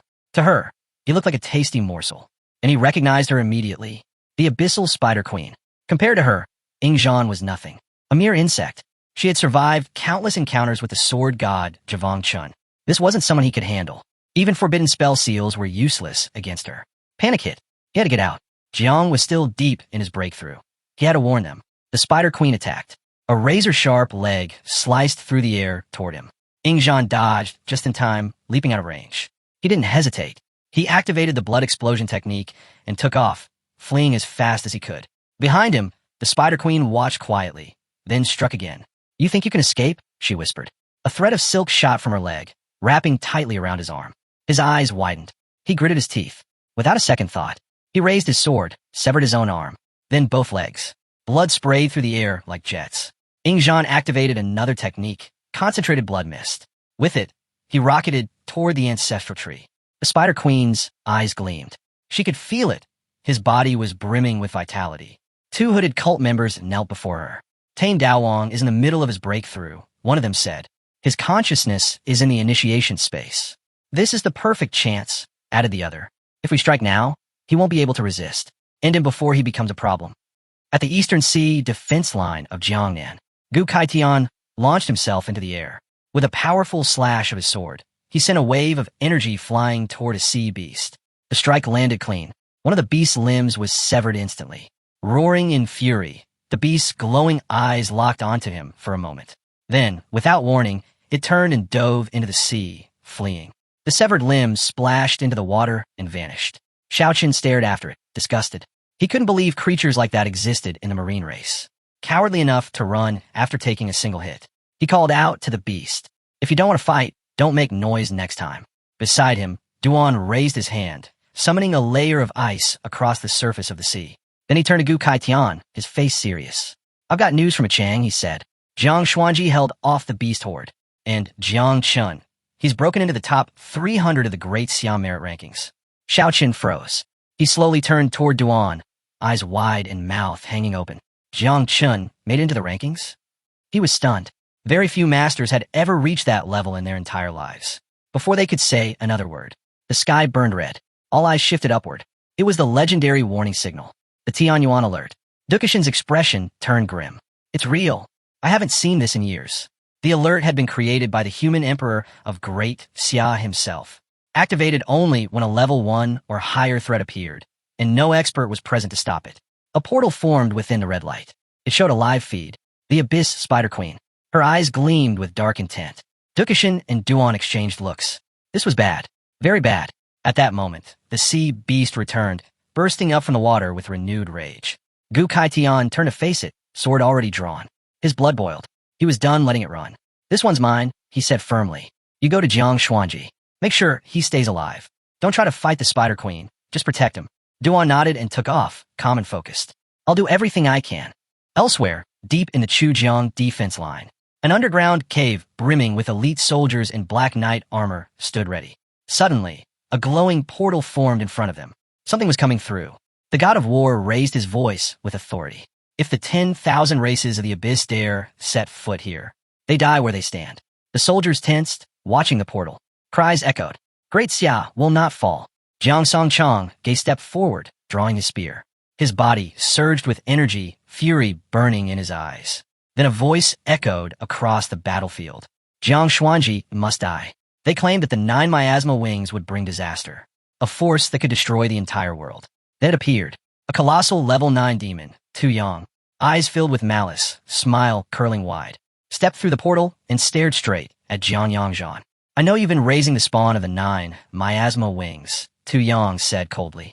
Millions of insects, hiding in Zioa territory.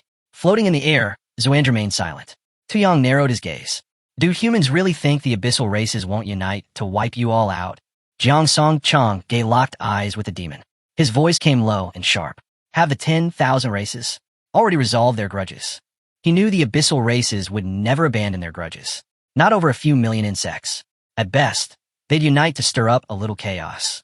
Jiang Yang Zhan's body expanded, becoming massive. With fury in his eyes, he grabbed Tu Yang's shoulder, raised his spear, and growled.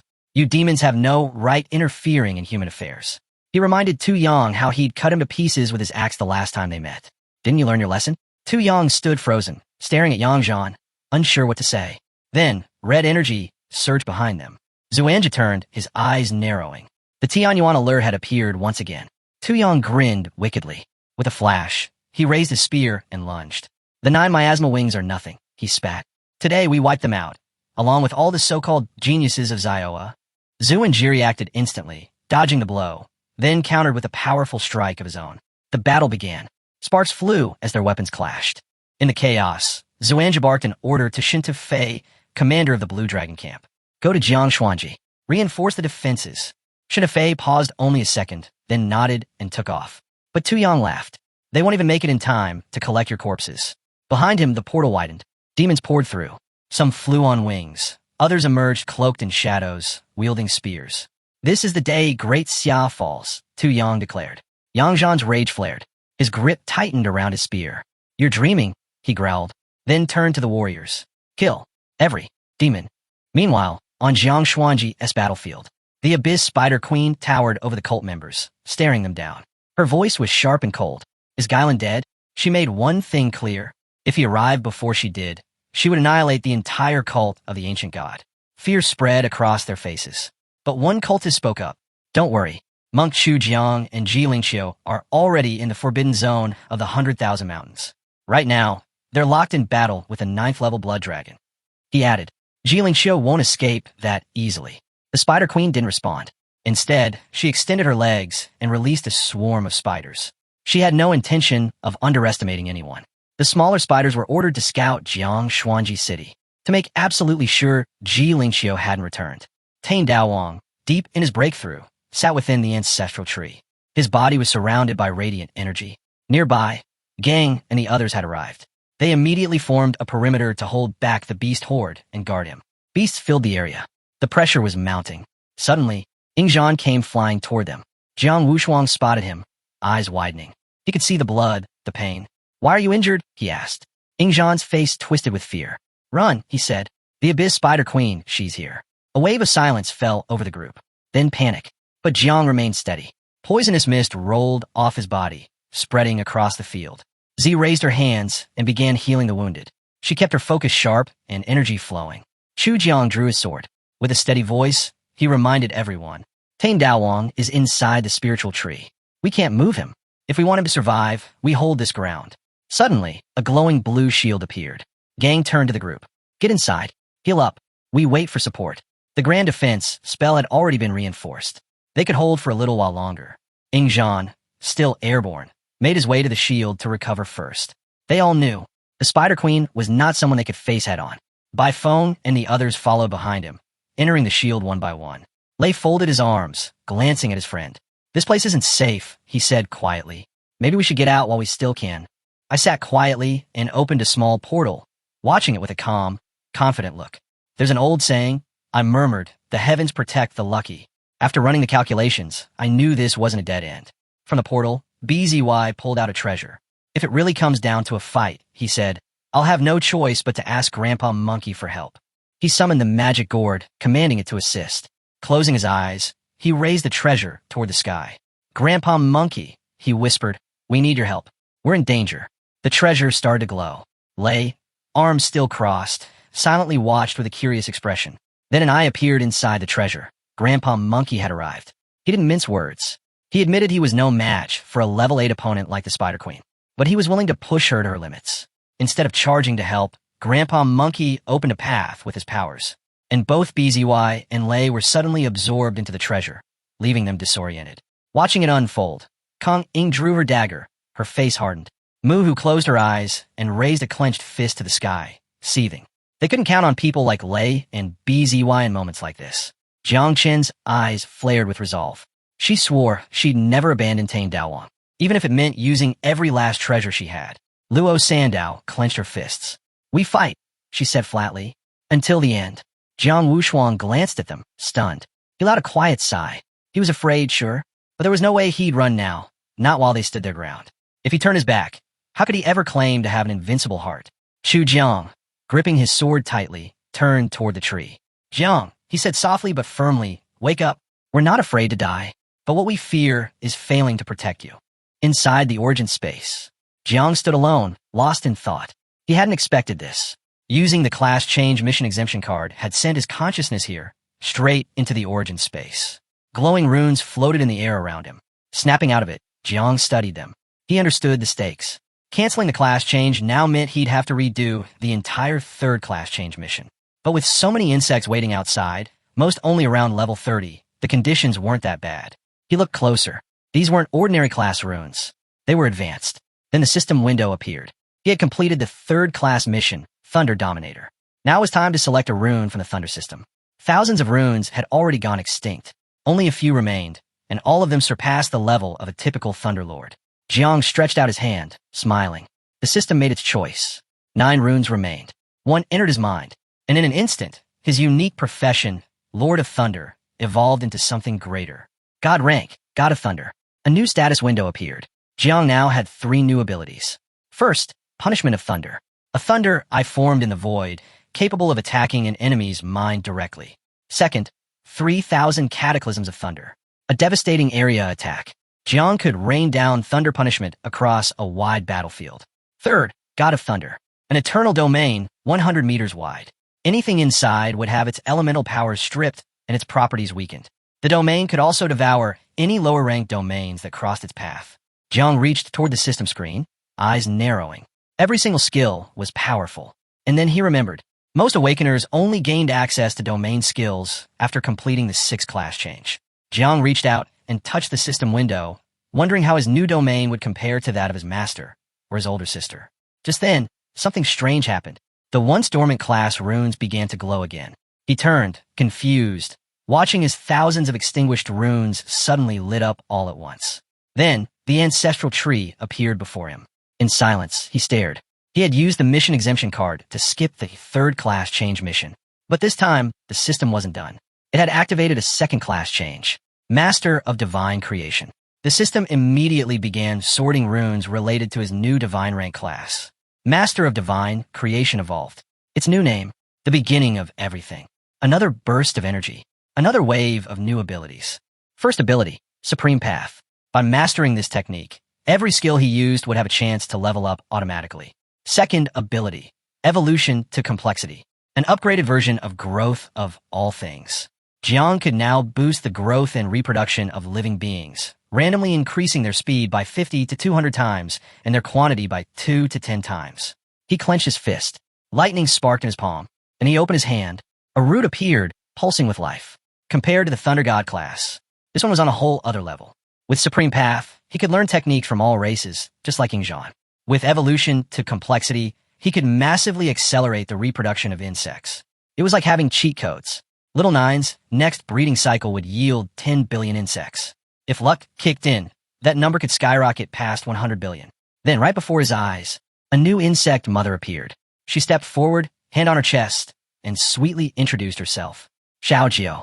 Jiang was stunned. He hadn't even used the Growth of All Things ability, nor triggered the life rank evolution. Yet here she was, already in human form. Outside, the Spider Queen began unleashing her swarm. She and Little Nine were equals in rank, so her spiders quickly outnumbered Jiang's forces. Chu Jiang stood firm. If we want to protect Jiang, we rely on the insects. He gave the order. Hold the line. Fight until death. Jiang Wushuang activated the body of the god of war, summoning a massive, 10-armed spirit. Xian Yue Andu fired an arrow into the sky, summoning a blazing fire phoenix. Chu Jiang drew his sword. The battle began. Spiders swarmed the battlefield. Little Nine shifted into her 9 miasma wings form, and with a razor-sharp gaze, charged at the Spider Queen. Luo Sandao extended her hands, summoning divine barriers around Jiang. Her eyes glowed with fury. If they get close, she said coldly, the divine weapon detonates. The Spider Queen struck first. She leapt into the air and released a devastating shockwave. None of you are my match, she said with a murderous grin. The force of the blast was overwhelming. Bodies flew in every direction. No one could hold their ground. Luo, Sandow hit the ground, coughing up blood. On Jiang's shoulder, little Nine trembled. Tears welled in her eyes. Please wake up. She's already killed so many. Jiang's eyes snapped open. He turned his gaze toward the Spider Queen. Then, smiling gently, he whispered, "Don't cry. Your father's awake now." Jiang drew his sword, eyes locked sharply onto the Spider Queen. Then, without a word, he placed his hand on the ground. Growth of all things. Roots burst forth, twisting up from the soil. He stood up and extended his hand toward Luo, Sandow, and the others. "The roots will take you back to the city," he said. "Little Nine, protect them." The roots moved quickly, wrapping around each of them. Muhu froze. She didn't understand what Jiang was planning. Ziku and turned around, watching in disbelief. He couldn't possibly plan to face the Spider Queen alone. Luo Sandow's eyes widened in panic. "No, I'm not leaving," she shouted. "I can still fight." She wasn't the only one. None of them wanted to abandon Jiang. But Jiang stood tall, eyes shining with calm confidence. He rolled his shoulder, loosened his grip, and told them, "Enough. Go heal, somewhere safe. With you all here, I can't move freely. And besides, this isn't the first time I've faced a level 8 monster." The Spider Queen's gaze shifted to him. She burst into laughter. "Humans and their pathetic emotions," she sneered. "You're all so sentimental. And so stupid." Jiang didn't respond. He just stared back in silence. Little Nine tugged gently at his shoulder. "Are you going to make the insects self-destruct again?" Tears welled in her eyes. "I don't want you to do that. I feel so sad." Jiang gave a soft smile. "There's no need for that. If I make them explode again, even I'll feel guilty. You just take care of the Spider Queen spawn. I'll handle the queen myself." The Spider Queen touched her chin, eyes glinting with malice. "Even the level 9 sword god couldn't kill me. And you? A mere awakener with 3 transformations? Please." Jiang slowly raised a single finger, then smiled. "Who says the sword god compares to me? I'm now a master of 3 transformations." He was baiting her. He wanted her to underestimate him. And she did. Her grin widened. She laughed loud and wild. One of the cult members nearby grew tense. He reached out to her. "Stop laughing. Hurry. If you wait too long, Gailan or Q might return. And then it's over." She waved him off. "Don't scare me. This one's hilarious." Jiang's eyes didn't leave her. With a calm but commanding voice, he called out, "Xiaojiu, give me a full drop of the ancient god's blood." He added, "This time, I don't need you to bear it for me." Xiaojiu appeared, hesitant. He took a drop from his fingertip, confused. "Are you sure your body can handle it on its own?" Jiang smiled. "I'm sure." Xiaojiu handed over the drop. The blood fell, splashed onto the earth, infused with Jiang's own. Jiang activated the supreme elephant's body technique. Instantly, his body was overwhelmed by a surge of dark power. Blades of blood and violent energy burst from his skin. He clenched his back, screaming as the transformation ripped through him. His hair turned stark white. Evil energy coiled around him, pulsing with force. He slammed a foot into the ground and stared straight at the Spider Queen. Her eyes widened as she saw what Jiang had become. The Spider Queen froze. Panic flickered in her eyes. Jiang's aura now carried the weight of a 7th transformation. She had no idea what he had consumed to gain such overwhelming power. One of the cult members stepped forward, stunned. He fused a drop of the ancient god's blood with his own. A 3-transformation awakened body can't survive that. His body should have exploded already. But Jiang stood strong. Adopting an offensive stance, he smiled coldly. Not only had he survived, he thrived. His body had endured the blood of a 7th transformation. His eyes locked onto the Spider Queen. Thunder sparked around him as he launched forward, promising death. As he closed the distance, the Spider Queen remained calm. No fear, just realization. So this is why he was so confident.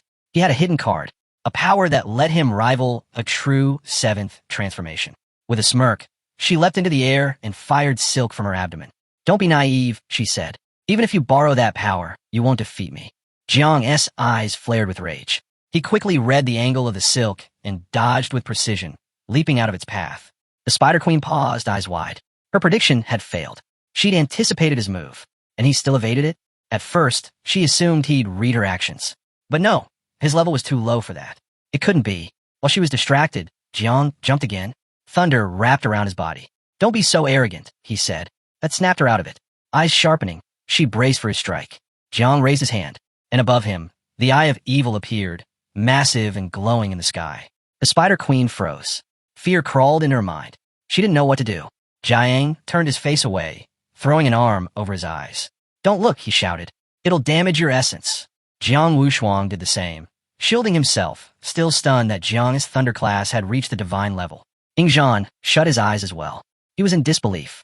Jiang now had 2 divine rank classes. There was no competing with that anymore. Hovering in the air, Jiang stared down at the Spider Queen. Lock her sea of consciousness, he commanded. The eye of evil turned its focus on her. It glowed, and a surge of thunder tore from the sky. The Spider Queen's eyes widened. She stared up in panic. Demonic beasts had one major flaw. Their spiritual essence was far weaker than humans. She braced herself. Just before impact, she conjured a blood shield, barely blocking the thunderous blow. Jiang, body wrapped in lightning, landed in front of her. The Spider Queen turned, analyzing him closely. She spoke with a snarl. Sure, our essence may be weaker, but our physical bodies? That's our true power. Furious, she charged, swinging a blade-like leg toward him. But Jiang vanished in a flash. Lightning bolt. His body transformed into pure thunder, dodging the strike. She stumbled mid-swing, her eyes filled with confusion. He had evaded her, again. Was it prediction? No.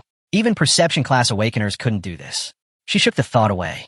It's just luck, she told herself. Jiang didn't stop. He turned his back to her and shot forward again, streaking across the battlefield like a living thunderbolt. The Spider Queen quickly caught on. Jiang wasn't just fast. He was moving at the speed of light, harnessing the electric field of his Thunder God domain.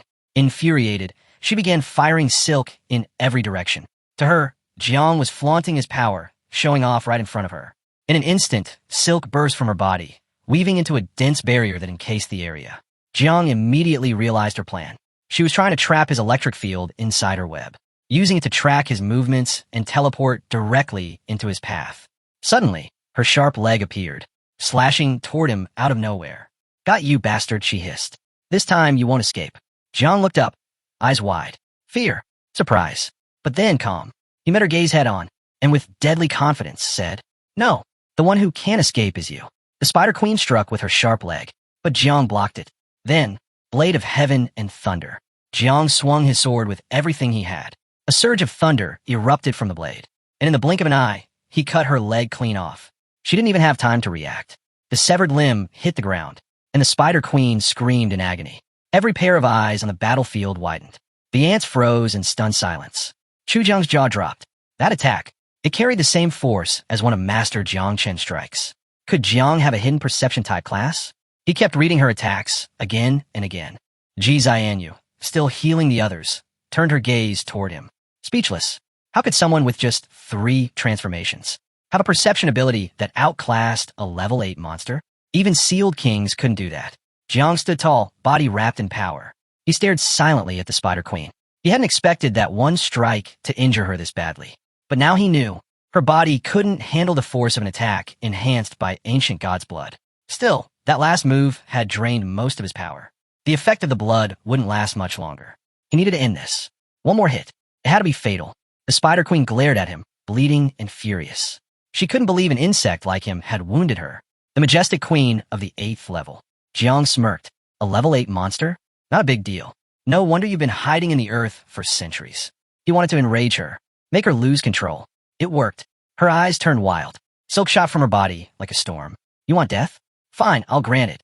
She revealed that her essence had been damaged in her last battle with Gailan Inu. She hadn't wanted to use it again, but now she would. This was her true domain, the ability of an 8th level beast. Fear swept through the battlefield. Could Jiang survive this? Some were sure he wouldn't. But Jiang smiled. At last, she was using her real power. With a calm, steady voice, he said, Too bad. You're already too late. He raised his hand. Thunder sparked in his palm. Then he pressed it against the ground. Eternal domain, Thunder God class. A massive field of thunder exploded outward. Lightning crashed down onto the Spider Queen's body. She dropped, slamming into the dirt. And for the first time, she felt fear. She didn't understand. How did he know I was deploying my domain? And how could his be this strong? She tried to raise hers again, but it failed. Jiang stepped forward, energy swirling around him. He lifted his hand toward her, gathering power. A slow, confident smile formed. There are 2 reasons, he said. First, you're too slow. Second, my domain is stronger. The Spider Queen began to tremble. Terror crept in. This can't be happening. Jiang's eyes turned cold. There was nothing more to say. He raised his hand and summoned a devastating thunderbolt from the sky. It struck the Spider Queen's body with brutal force. She screamed, writhing in agony as the lightning ripped through her. Jiang stood motionless, watching in silence. Souls began rising from her broken form. Eyes wide with fear, the Spider Queen lowered her head before him. I swear, I won't cause trouble again, she pleaded. Please, spare me. But Jiang's eyes narrowed. He didn't buy it. Even in this broken state, she was still dangerous. Her physical body was gone, but her spiritual essence remained. The celestial thunder was still working, but it needed more time to completely destroy her soul. Her body finally collapsed to the ground. Jiang stared at her, not letting his guard down. Little Nine, he said, keep an eye on her. Once she's no longer a threat, devour her. Little Nine nodded silently. But just as he gave a command, Jiang's vision blurred. A wave of dizziness hit him, hard. His body had reached its limit. He sank to the ground, sat down slowly, and closed his eyes. One hand covered his face as he tried to steady his breath. Then, Xiao Jiu appeared. She rushed to his side, worry in her eyes. Sitting beside him, she gently asked, Are you okay? Xiao Jiu gently placed one hand on Jiang's chest and the other behind his back, helping him to his feet. Her voice trembled with guilt. She blamed herself, called herself useless.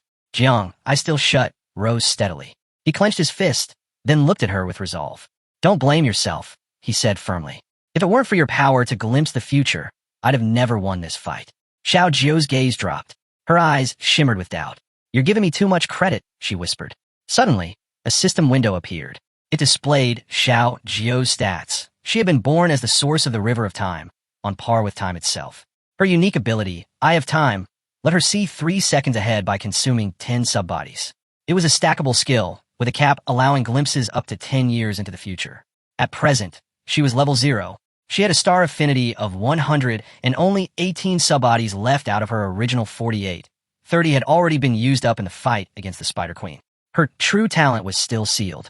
She had 2 methods of reproduction: natural, where her main body could produce 1 subbody every hour, and special, where she could sacrifice at least 1 year of her life to generate 1,000,000 subbodies. Jiang breathed calmly, the weight of battle settling. He pressed 2 fingers to his forehead. I'm going to rest.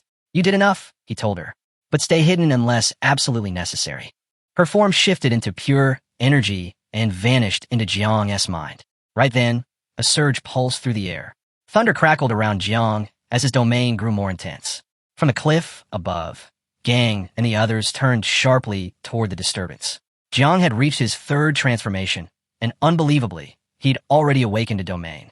That usually didn't happen until the 6th transformation. Whispers stopped. Eyes widened. 2 divine-level classes, it was unheard of. Down below, Yin clutched the wound on his arm, eyes burning with fury and helplessness. Jiang was battling the level 8 Spider Queen alone, while he hid, barely holding on thanks to his spiritual pills. They were all divine-level awakened ones, yet Jiang Chun made them feel insignificant. As rage brewed, Jiang Wushuang quietly placed a hand on Yan's shoulder, trying to calm him. Yan exhaled hard. It's maddening, he muttered. We're from the same generation, yet he's so far ahead. But as the descendant of the human emperor, he refused to be left behind. Even if I lack the talent, I'll dive into the deepest caverns if that's what it takes to catch up. Nearby, Luo Sandu, eyes closed, spoke softly. Jiang's talent is on another level. Trying to surpass him is pointless. Her words hit Yan like a blade. His focus snapped to her, pain flickering behind his stare. Meanwhile, in the hidden altar beneath Jiang Xuanji, the blood cult gathered in a circle. At the center stood their highest-ranking priestess. She stepped forward, eyes alight, and summoned a crimson magic circle. Her voice echoed as she addressed the great deity. I am your loyal servant, the 7th seat of the Church of the Ancient God. Kneeling, she pressed her palm to the ground, her tone grim. The beast tide has encountered complications. Someone from Great Xia can control the offspring of the 9 miasma wings. The circle pulsed, and then dark energy began to rise. God was listening. It was unthinkable. A massive eye opened in the sky, burning with hatred. God's gaze locked onto his servant. The memory returned. The offspring of the 9 miasma wings had always been forbidden throughout all of history. And now, if Jiang Xuanji dared to let his people raise them, then he had declared war on all races. Kneeling below, the priestess lifted her head and swore she was speaking the truth. With a wave of her hand, a portal opened, revealing a grim sight.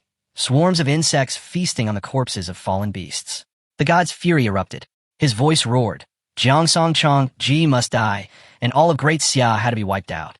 Terror spread across the priestess's face. She trembled as she begged him to remain calm, explaining she had already deployed the Spider Queen to contain the threat. The god's eye glowed brighter with rage. Evil energy surged forth, pouring into her body. Within seconds, she screamed in torment. The power continued flooding into her, forcing her eyes to burn with dark light. He was not done. A portion of divine energy flowed into her, and the god declared she would soon possess the strength of an awakened one with 9 transformations. Her mission was clear: destroy the descendants of the 9 miasma wings and kill Jiang Songchangji. Even if it meant sacrificing every life in the city, she was to ensure his descent. 10 minutes later, the transfer was complete. Her eyes gleamed with malevolence. Bowing before him, she pledged her life to the task. The god narrowed his gaze, informing her that the Spider Queen had already been defeated. Her new directive: retrieve the divine soul of the queen. A soul at that level was worthy of sacrifice. She lowered her head in submission and vanished immediately to carry out his will. Meanwhile, beneath the dragon's defense line in a hidden cave, Jiang Zuanja gripped his axe tightly. Surging with energy, he brought it down with full force. Tu Yang barely managed to block the strike, but the impact shattered his weapon completely. Tu Yang stared in disbelief. All eyes turned toward the fight. Jiang Yangzhan's fist clenched. His eyes lit up, and a twisted grin spread across his face. He slammed his foot into Tu Yang's chest, knocking him back. "You were right," he said. "I won't make it in time to collect the corpses of the geniuses." He leaned in closer. "But I will collect something else, the Spider Queen's remains." At that moment, a red portal ripped open behind him, oozing with sinister energy. Jiang Zuanja spun around, eyes narrowing. Tu Yang smirked. "You thought the Spider Queen was our last card?" he asked, stepping aside as the portal pulsed. Jiang Zuanja studied the portal closely. Confusion flickered in his eyes. This wasn't part of the plan. An enemy with 9 transformations had entered Jiang Xuanji. But who sent them? Was this the demonic race's doing? Tu Yang stood, his gaze now filled with a wicked glow. He pointed straight at Jiang Yangzhan. "Let's play hide and seek," he taunted. "You find me, but if you try to run, I'll level the city." Jiang Zuanja met his gaze, unmoved. The demons had gone too far. But if Tu Yang won a game, he'd get one, and Jiang would see it through to the bitter end. His axe rose high into the air, rage flashing in his eyes. Godslayer army attack. Swords gleamed, spears clashed, and the Godslayer forces charged forward. War broke loose. Tu Yang's troops collided with Jiang Yangzhan's warriors, chaos exploding across the battlefield. From the backlands, the demon commander snarled, commanding the demonic race to burn the city to the ground. In the midst of the battle, Tu Yang stared across the field at Jiang Yangzhan. "Are you insane?" he yelled. "You've spent decades protecting that place, and now you're throwing it all away to start a total war with us." Zhang's response came not in words, but in the thunder of his charging army. Tu Yang glared at Jiang Yangzhan, his voice rising with disbelief. "You're really going to start a war between all races for Jiang Xuanji? For a few geniuses?" But Jiang didn't hesitate. His axe came down in a flash of fury. Tu Yang barely blocked in time. "To you, they're just kids," Jiang growled, stepping forward. "To me, they're the future of great Xia. And since ancient times, anyone who dares insult Xia dies." His eyes locked on Tu Yang. "Touch them, and I'll take your head." As the clash raged, a chilling presence arrived above Jiang Xuanji. The 7th seat of the Church of the Ancient God descended from the sky. Her body pulsed with evil energy as she hovered over the battlefield, arms crossed, eyes locked onto Jiang's domain. A twisted smile crept across her lips. So this is his domain, and the Spider Queen still lost. With a flick of her hand, she unleashed a massive wave of energy. It tore through the sky and shattered Jiang's domain in a blink. Jiang dropped to his knees, sword barely in hand. The Spider Queen, still lingering nearby, sensed the aura and instantly recognized it. Her body stiffened. The energy, it belonged to the ancient god. Jiang gasped for breath, one hand gripping his sword, the other digging into the ground for support. His strength was gone. He couldn't even stand. The 7th seat stepped forward, her eyes glowing with delight. "I'm a lover. 7th seat of the Church of the Ancient God. It's an honor to meet you, Jiang." She extended her hand. In an instant, the corpses of the insects around them began to float. She grinned. "Let me send you all to the underworld." Jiang's gaze darted to the floating bodies. He could see now. These weren't ordinary insects. Their original forms revealed the terrifying power she commanded. Then came the fireworks. With a burst of her power, the insects exploded into fragments, scattering across the field like ash. Little Nine, clinging to Jiang's shoulder, burst into tears.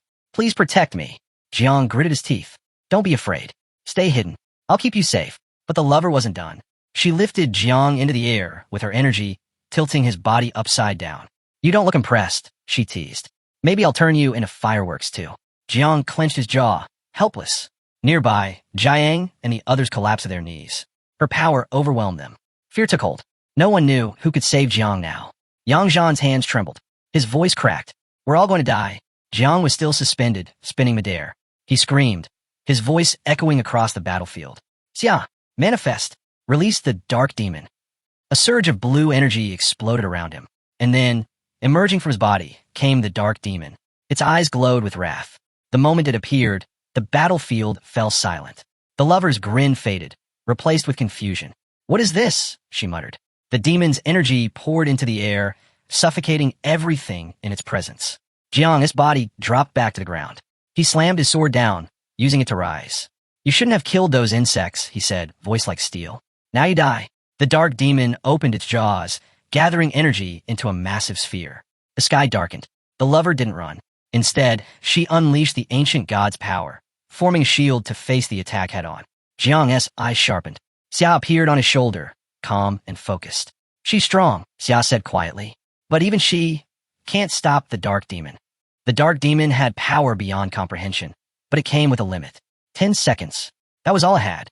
Any longer, and a celestial mandate would erase it from existence. Jiang knew it. He stared ahead, calm despite the weight pressing down. There's no other way, he said. If it has to vanish, it might as well take her with it. Just then, a sharp gust swept the battlefield. His sister appeared, eyes blazing with fury. Without a word, she drove her sword straight at the lover's neck. I'm here to save Jiang Chun, she declared, her voice like thunder. Behind her, another figure descended, Shintu, from the Blue Dragon camp of the Godslayer army. He raised his blade high, eyes locked on the chaos around them. These demonic beasts won't lay waste to this place. Not while I'm here. A flash split the sky. The celestial mandate had arrived.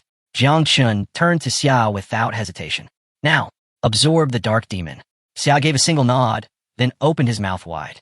The dark demon's body shimmered, its energy compressed into a glowing mass. In one swift motion, Xia absorbed it. The battlefield quieted, but only for a moment. Jiang's sister's blade plunged into the lover's body. The seventh seat screamed, her voice raw with pain. Her body writhed, energy flickering wildly. She gasped, eyes wide with desperation. Wait, don't kill me. Blood on her lips, she pleaded. I know something, a secret. I'll tell you. Just let me live. With their weapons drawn, Yang Zhan and Chu Jiang slammed the woman to the ground with brutal force, ready to take her head. Panic washed over her.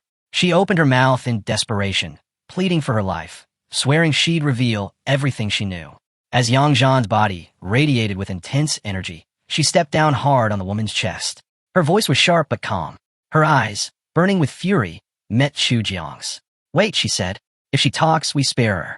Chu Jiang landed silently beside them, saying nothing. The woman's eyes darted back and forth, wide with fear. Sweat dripped from her face as she began to talk. Beneath Jiang Chun, there's a rift. An altar was built over it. Chu Jiang drove his axe into the ground, just inches from her head. She froze, knowing this wasn't a good sign. With her voice trembling, she continued. The altar, it drains the blood and souls of the living in Jiang Chun. All of it feeds the corpse of an ancient demonic god buried deep underground. If enough lives are taken, that god will rise and descend upon Daisia. Silence fell. Yang Zhan and Chu Jiang stared at her, unsure if she was lying or telling a twisted truth. Yang stepped closer, watching her carefully. Is that everything? He asked, suspicious. The woman nodded quickly. I swear on the ancient god. That's all I know. But Yang wasn't convinced. He could feel it. She was hiding something. Suddenly, Xiao Jiu appeared. He opened his mouth wide and lunged forward. The woman's gaze locked onto him, panic exploding in her eyes. She had no idea where this monstrous being had come from. Before she could react, Xiao Jiu devoured her in a single bite. He smirked afterward. Tastes like ancient god residue. Not bad. Across the field, the Spider Queen, still pretending to be dead, felt a flicker of hope. Quietly, she began crawling away, using the last of her strength to escape. But Yang noticed her movement. Almost forgot about her, he muttered, turning calmly. Little Nine, he called. A figure materialized. Mist curled off her body as her focus locked onto the fleeing queen. Without a word, Little Nine moved in, sat atop the Spider Queen, placed one hand on her head, and began ripping flesh away with the other. As she tasted the queen's meat, her eyes closed in delight. A faint smile formed on her lips. The Spider Queen's eyes widened. Terror. Shock. She knew this was the end. Then, a system alert blinked to life. 2 million experience points awarded. Suddenly, a glowing symbol appeared in the sky. Tyannian's warning. Yang Zhan's eyes snapped to Little Nine, then to Yang. A shiver of fear ran through her. What kind of monsters does he command? She whispered to herself. Chu Jiang turned as well. His face darkened. Tianian sign could mean only one thing. Daisia was on the edge of collapse. At that moment, Yang dropped to his knees. His hair turned ghost white. Spikes burst from his body. One hand clutched the ground, the other his arm. His eyes began to glow. Yang Zhan rushed over. What's happening to you? She cried out. Dark energy poured out of him. His body trembled. His teeth clenched. The scream that followed was filled with unbearable pain. Jiang, Tang, and the others sprinted toward him, clueless about what was happening. Then the spikes retracted.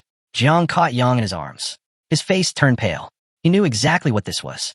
The side effects of using the blood of the ancient god. He knew there was no time to waste. Jiang had to be taken straight to the military hospital at the main base in Jiangnan. That was the only place with top-level priests and the rarest medicinal herbs. Xian Huang and Aunt Tang stood over Jiang, unsure if he'd pull through.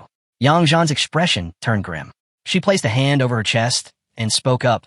The portal's been destroyed, she said, then offered to help transport Jiang to the hospital. Chu Jiang, standing beside her, nodded. I'll help too. But Jiang raised his hand to stop them. Don't forget, he said sternly, the rift under this city still needs to be dealt with. Xiao knelt next to Jiang, placed her hands over him, and began channeling her energy to heal him. Her eyes burned with focus. Jiang's voice rose in anger. Xiao, heal him faster. Then he turned toward the shadows. Jiang, insects, come now. If you want to save your master, help carry him. Instantly, thousands of tiny insects emerged and swarmed around Jiang, responding to the call. Xiao kept healing him, her power pulsing in waves. Meanwhile, Jiang turned to the others and gave a simple order.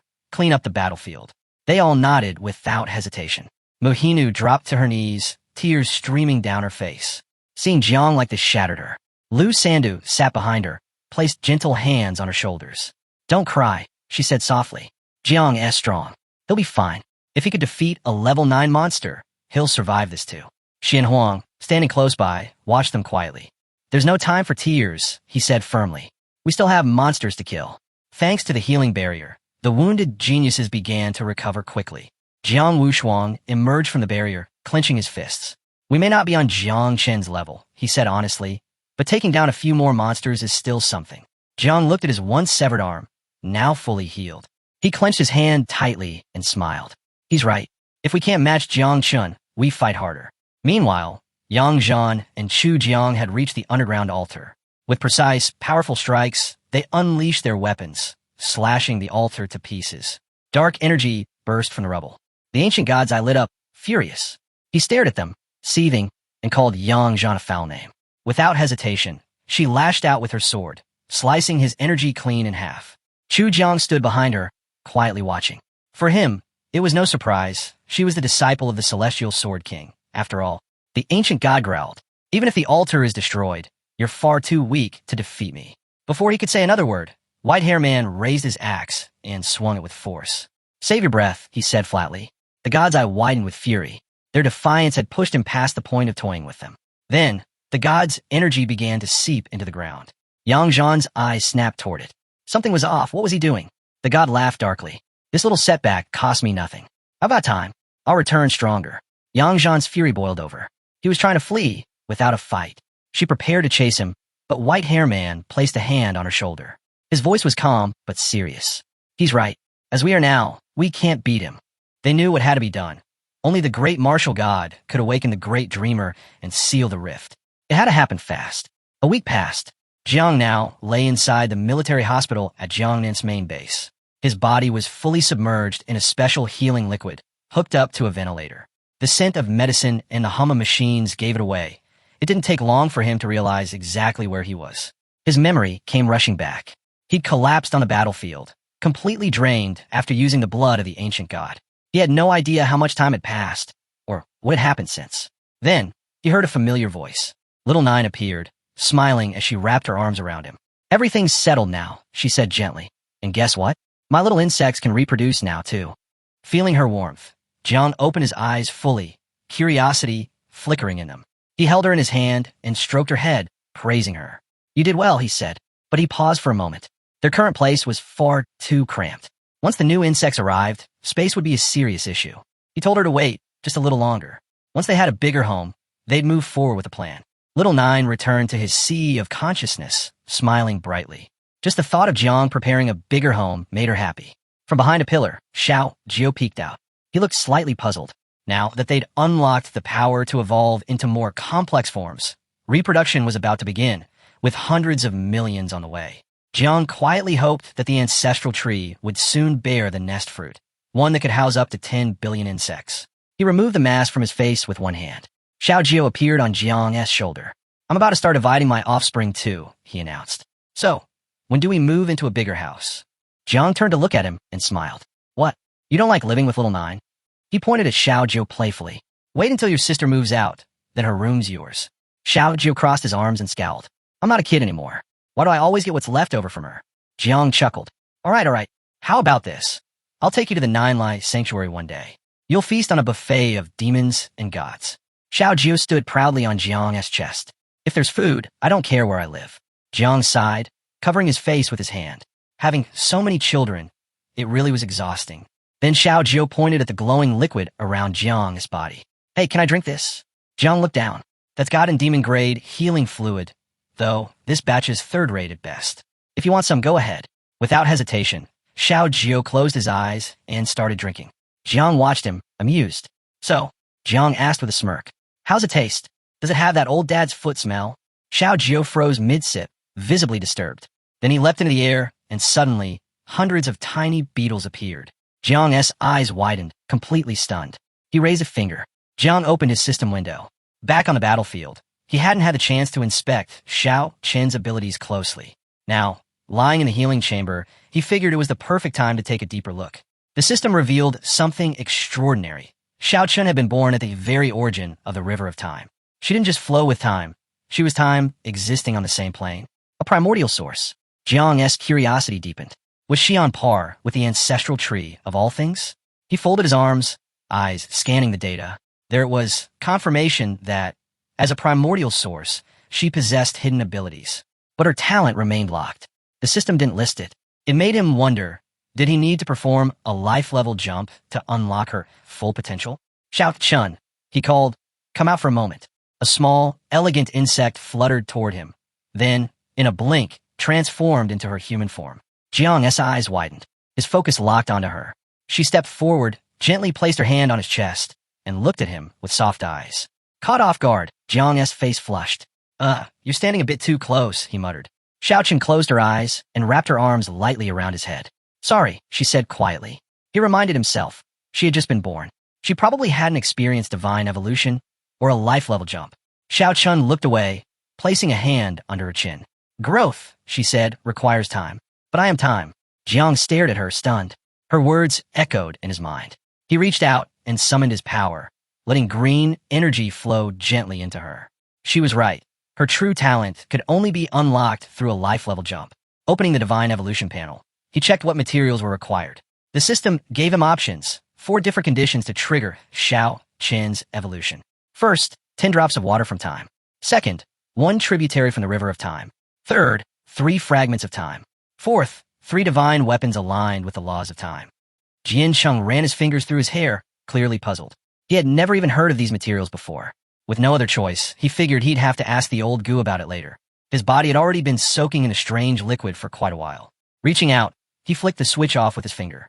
Just then, a woman, completely unclothed, appeared beside him.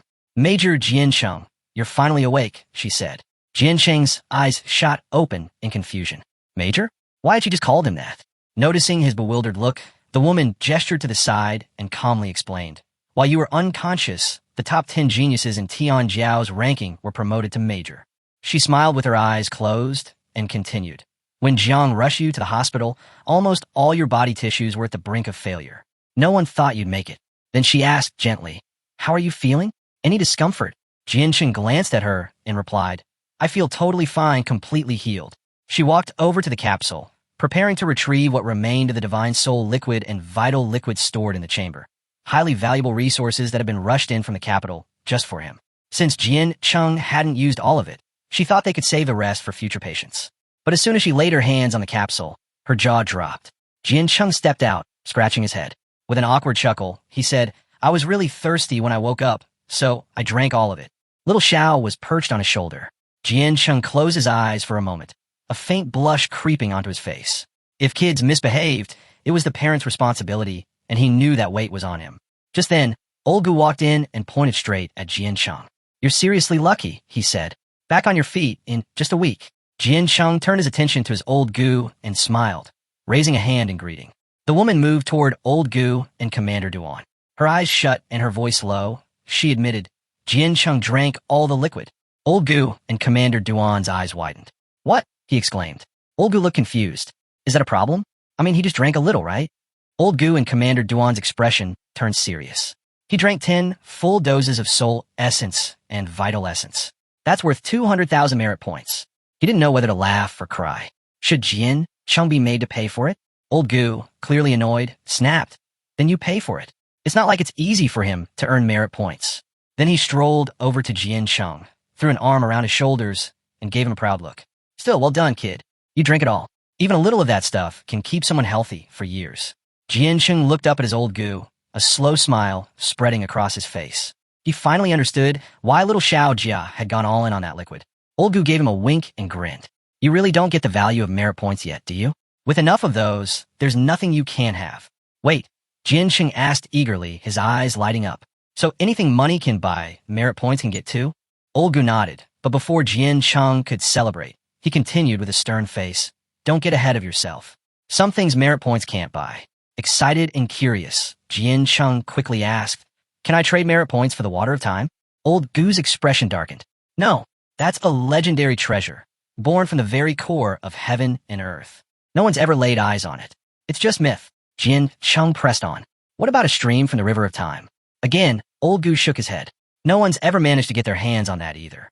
"How about divine weapons related to time? Level 3 or 4 maybe?" Jian-Chung asked, holding onto a sliver of hope. Old Gu gave him a deadpan stare. "Stop dreaming." Realizing his usual options were useless, Jian-Chung lowered his voice and hesitantly asked, "Then can I trade for fragments of time?" That question made Old Gu pause. He rubbed his chin thoughtfully, then glanced over at Old Gu and Commander Duan. "Old Gu might still have some," he muttered. Commander Duan's attention snapped toward them, eyes wide. His mind flashed back to what those fragments were. With a serious look, he explained, "Fragments of time are formed when ancient dimensional ruins collapse. Only 2 fragments remain in all of Tianjiao. They're worth 150,000 merit points each." Jian-Cheng's eyes lit up with renewed hope. He walked over to Commander Duan, placing a hand over his chest and extending the other outward. "I want both," he said. "And is there any way to get one more?" Commander Duan raised a hand. "There aren't any left," he said flatly. "Ancient ruins exist in their own space-time. No outside force can trigger their collapse. They have to fall apart on their own. And when they do, the time within them solidifies, becoming the fragments you want." He paused before adding, "If you really need another, you'll have to ask the Great Dreamer when she returns." Jian-Cheng's brows lifted. "Where is she now?" Commander Duan closed his eyes, picturing the rift in his mind. "She's out sealing the Chujiang rift. She should be back any time now." The sun hung high in the sky. It was full daylight. Now that Jian-Chung had made a full recovery, Old Gu decided it was best to head home and get some rest. "The ceremony is in 3 days," he reminded everyone. Commander Duan nodded in agreement. "This one's important. We should prepare while there's still time." But Jian-Chung hesitated. "I'm not going," he said quietly.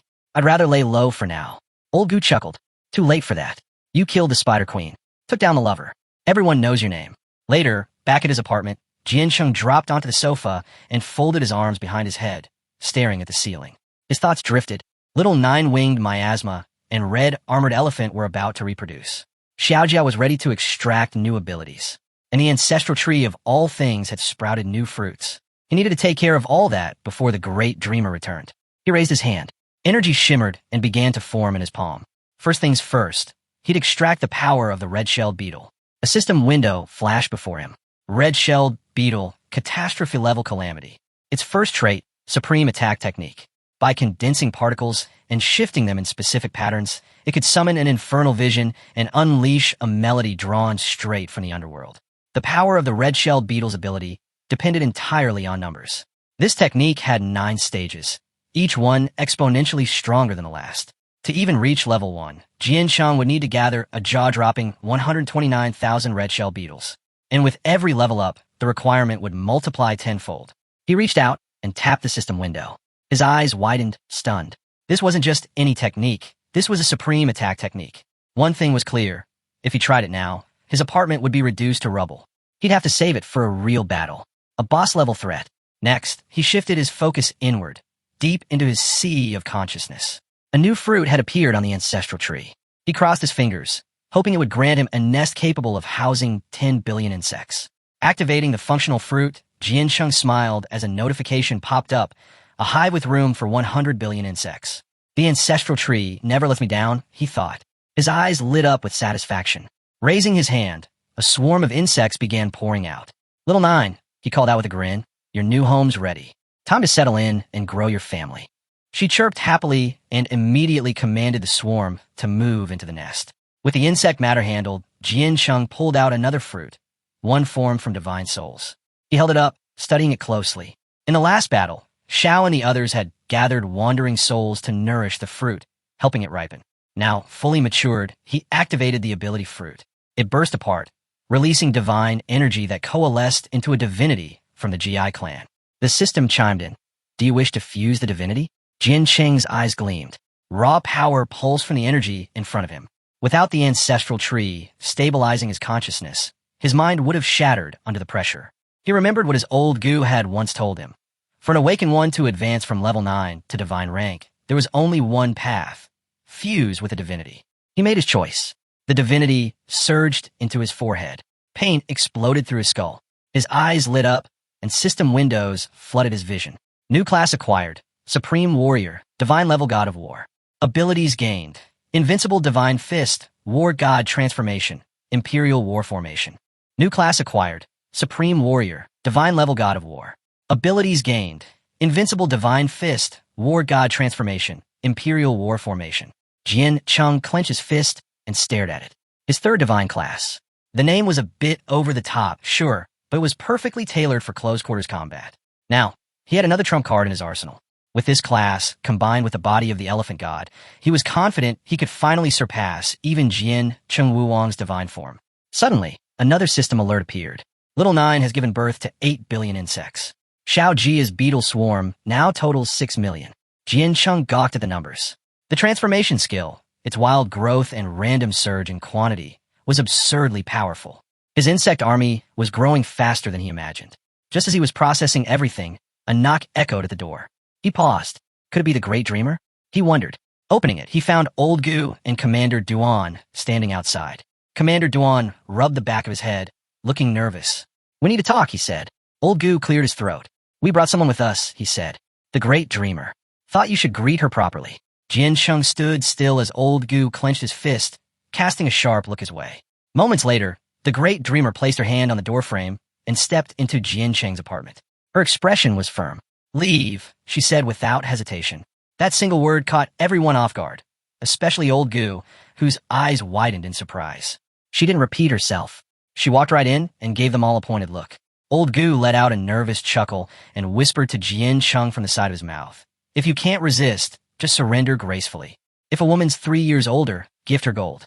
If she's 30 years older, give her an empire. But if she's 300 years older, bet her hand over an immortal pill." Commander Duan rubbed his temple and groaned. "Don't drag me into this, man.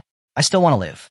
The Great Dreamer placed her hand on the sofa and, looking at Jiancheng with a soft gaze, called him silly. And suddenly, Jiancheng understood exactly what Old Gu had meant. She stepped closer, and Jiancheng found himself blurting out, "Why are your clothes different from last time?" Without answering directly, she leaned in and took an assent. Smiling, she asked, "Did you become a god?" Jiancheng quickly looked away. No way, it must be the lingering blood scent from the ancient god, he thought, confused. She chuckled and took a seat beside him. "Relax. You're only on your third transformation.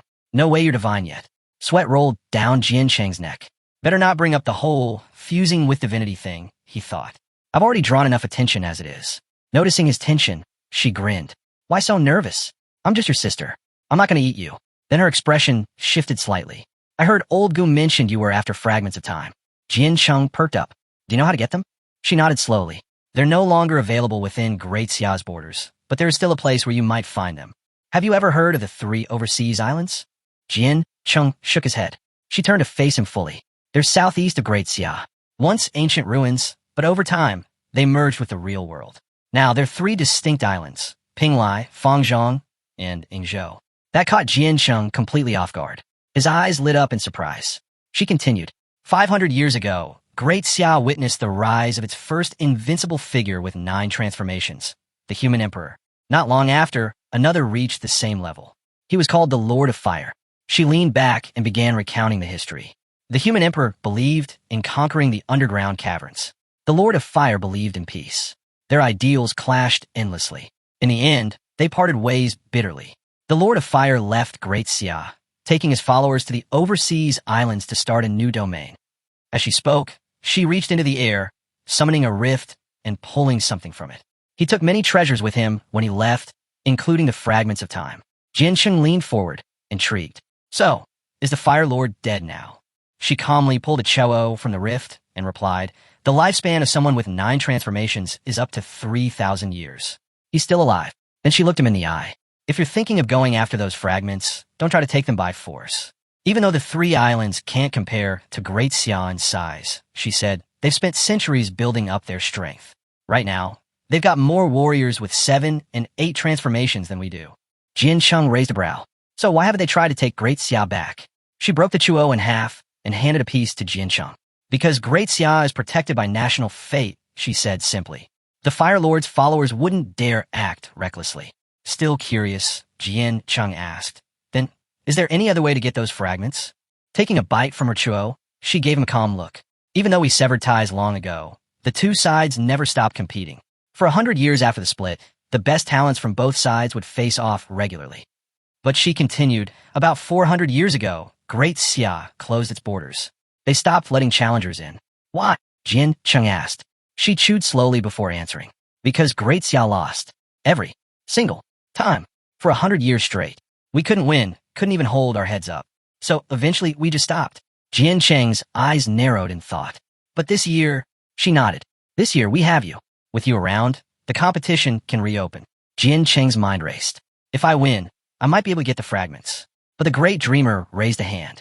Don't rush. There are rules. Procedures. You'll be notified when it's time. She gave a knowing look. Both sides must send someone under 30. In that area, you're at a disadvantage. Jiancheng just smiled. I don't care about that. If I can get the fragments, I'll do whatever it takes. The great dreamer stood up, a faint smile playing on her lips. Ambition's good, she said, but never underestimate your enemies. She turned to leave, but paused at the door. Her gaze locked on him. Don't go outside for now. Jiancheng looked puzzled. She continued, your name's now on the heavenly level assassin list, and several top warriors have accepted the mission to kill you. They're coming from different nations, so be careful.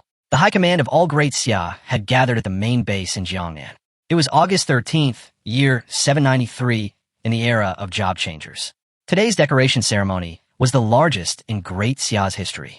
To the public, it was awe-inspiring. Jiancheng Chun, a mere awakened with only 3 transformations, had stood toe-to-toe with a monster of the 8th transformation, and even a 9th. Now, a new star had risen in the war zone of Jiangnan. She looked over at Jiang with curiosity. Is it true? She asked. You're stepping down from your position to train in the caverns. Jiang raised his hand. The higher-ups already approved it. Once this ceremony's over, I'm heading straight into the caverns to begin training. Behind him stood the rest of Night Watch. Boy pointed proudly at himself with his thumb. It's not just Jiang going. We're all in. Commander Duan laid a hand on his shoulder, but said nothing, quietly watching her from the side. Elsewhere, both shared a knowing smile. Jiang blinked in surprise. I thought I was going alone, he began.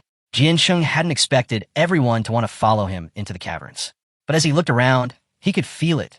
The same energy, that old fire, now burning bright in them too. His determination had lit a spark in everyone. She stepped forward, extending her hand with a smile. The caverns, it's where all races collide. Strange creatures, unimaginable power. Anyone who enters comes out changed. A little distance away sat Jiancheng and Ying Jian. Ying Jian stared intensely at Jiancheng, his eyes filled with quiet resolve. He knew training within Great Xia wasn't enough. If he wanted to surpass Jiancheng, he'd have to enter the caverns too. He turned to Jiancheng. What about you, he asked. How do you plan to grow stronger? Then, after a beat, he added with a slight grin. We could go together. Killing foreign races in the caverns earns divine rewards. It's perfect for both of us. Jiancheng folded his arms, closed his eyes, and finally smiled. He gave a nod. Seeing it, Jiancheng smiled too. That's the spirit of Grandpa's legacy, he thought. But he didn't forget. We still haven't finished our fight, he reminded. On stage, Commander Duan stepped up, his gaze sharp. I am Commander-in-Chief of the Jiangnan War Zone, he declared. Then, in classic leader fashion, he launched into a long-winded monologue. A full half-hour of vague patriotic talk. The crowd grew restless. Some yelled for him to get to the point. A few even grumbled that their butts had gone numb from sitting too long. Masters and warriors alike couldn't wait any longer. Commander Duan glanced at the crowd, amused, and lifted his hand. Suddenly, a rift shimmered open on stage. Time to skip the speech. He grinned. Look at what you're all really here for. It was time for the decoration ceremony. Commander Duan called forward one of Great Xia's top 3 warriors, an expert with 9 transformations. Supreme Commander of the Night Watch. Chief of the Imperial Capital War Zone. The one and only Great Dreamer, Sister. She would be the one to present Jian Cheng with his official title. The rift activated. Sister appeared, holding someone's hand. Her eyes sparkled with excitement. With a teasing smile, she said, "Don't be shy, Jian Cheng. There's no sister out here bad-mouthing her little brother." They emerged together from the portal and stepped onto the stage. She placed a hand on Jian Cheng's shoulder and smiled. Nervous? Jian Cheng, dressed in the official Warzone commander uniform, adjusted his cuffs and gave her a cool, confident grin. Not at all. The golden badge gleamed on his chest. From the crowd, she stared, stunned. Her hand flew to her mouth as her face flushed. Even as his older sister, how is he this handsome? Jiang crossed his arms, watching Jian Cheng with a steady, unreadable gaze. A girl rested her hand on her chin, blushing. She'd never seen anyone this breathtaking before. Even Commander Duan was stunned. Damn, he muttered. He's glowing. Up in the stands, she shot to her feet, eyes wide, heart pounding. Behind her, she smiled quietly. On the other side, Xiaoqiu raised both hands to her. Xiaoqiu covered her mouth with both hands, cheeks turning red the moment she saw how striking Jian Cheng looked. Sister tilted her head, brushing a hand against her cheek as she admired him. That uniform really suits you, she said with a playful smile. Jian Cheng started to sweat. She's messing with me again, he thought. Commander Duan stepped forward, deciding it was time. He raised his arm. Everyone, shout his title.